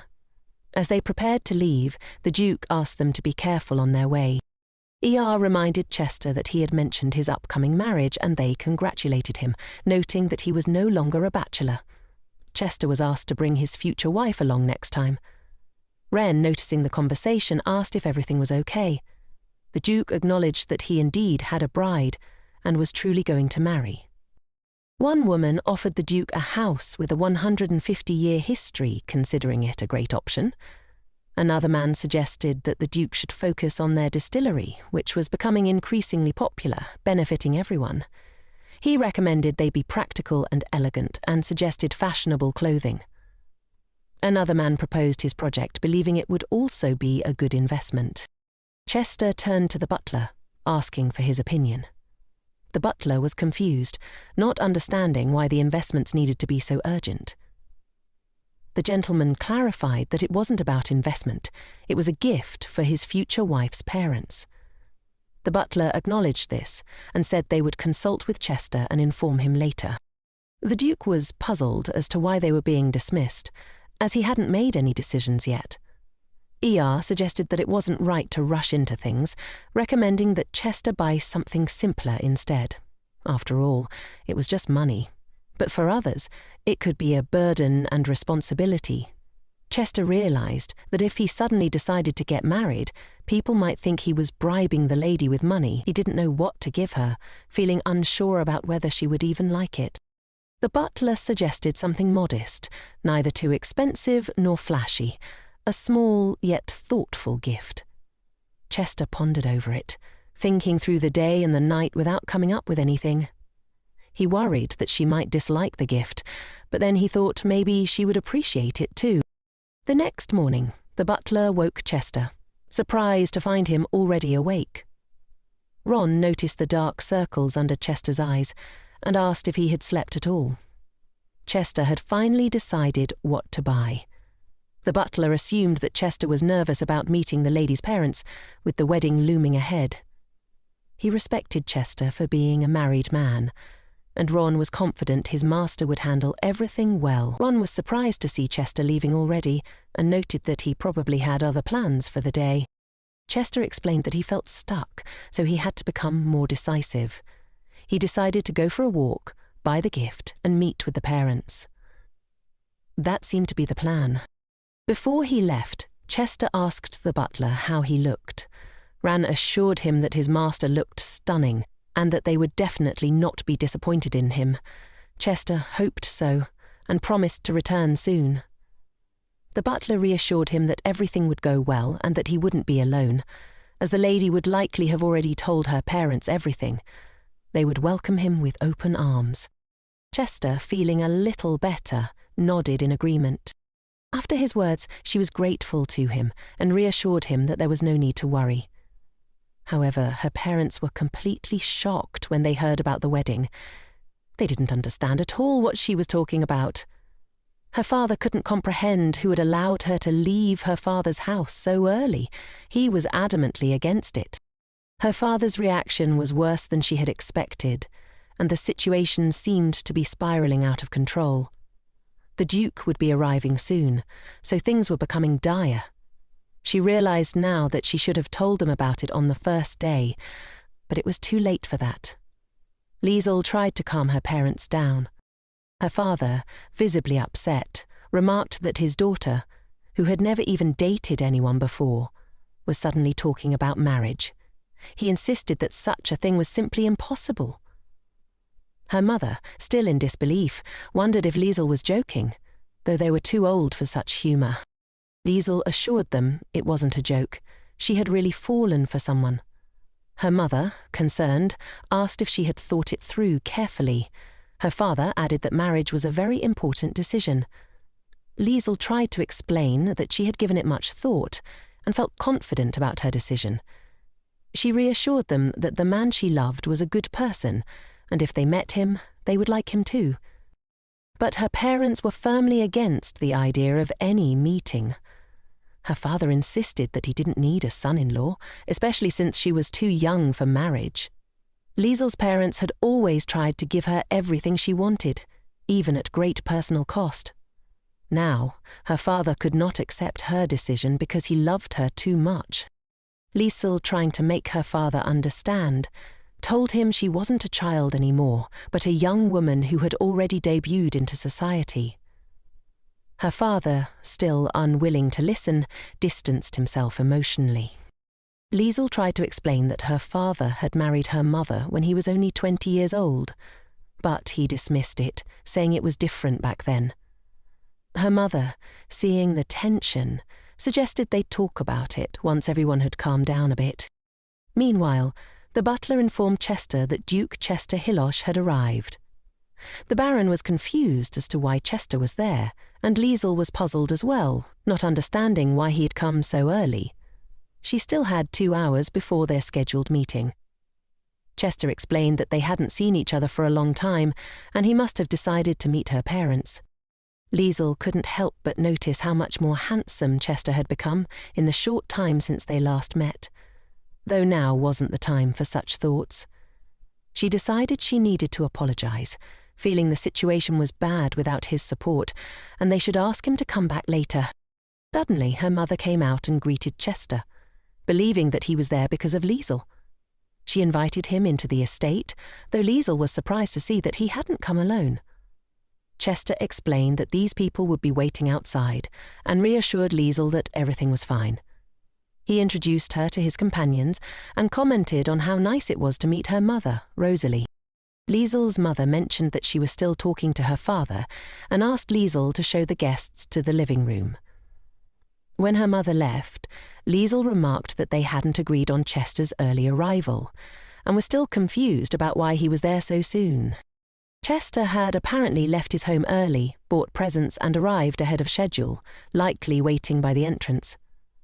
The butler stepped out and, seeing the situation, apologized and explained that his previous meeting had been cancelled. Liesel understood, though she knew this wasn't the best time for Chester to be there. Chester, seemingly unaware of the tension, expressed surprise at how serious things seemed. He mentioned that he had only learned of the situation a little earlier and that her parents were against the marriage. Liesel confirmed that her parents, especially her father, were opposed to the union. She explained that Chester had come to meet her today, though she believed convincing her parents, especially her father, would be difficult. Then, to her surprise, Chester gently reached forward to remove a strand of hair from her face. Liesel blushed furiously, feeling deeply embarrassed by the gesture. She hoped he hadn't noticed her subtle pout. Though they were planning a fictitious marriage, the situation felt more complicated now. If Chester kept getting too close, it could prove to be more of a test for her than she had anticipated. He was simply too perfect, leaving her at a loss for words. Thank you for listening to the story. If you enjoyed, please give it a like, and subscribe if you want to see more Manhwa recaps. Let me know what stories you'd like to see next. And one last big thank you to everyone that left some really nice words of encouragement and really kept me motivated to keep posting these stories for everyone to enjoy. Until next time, bye-bye.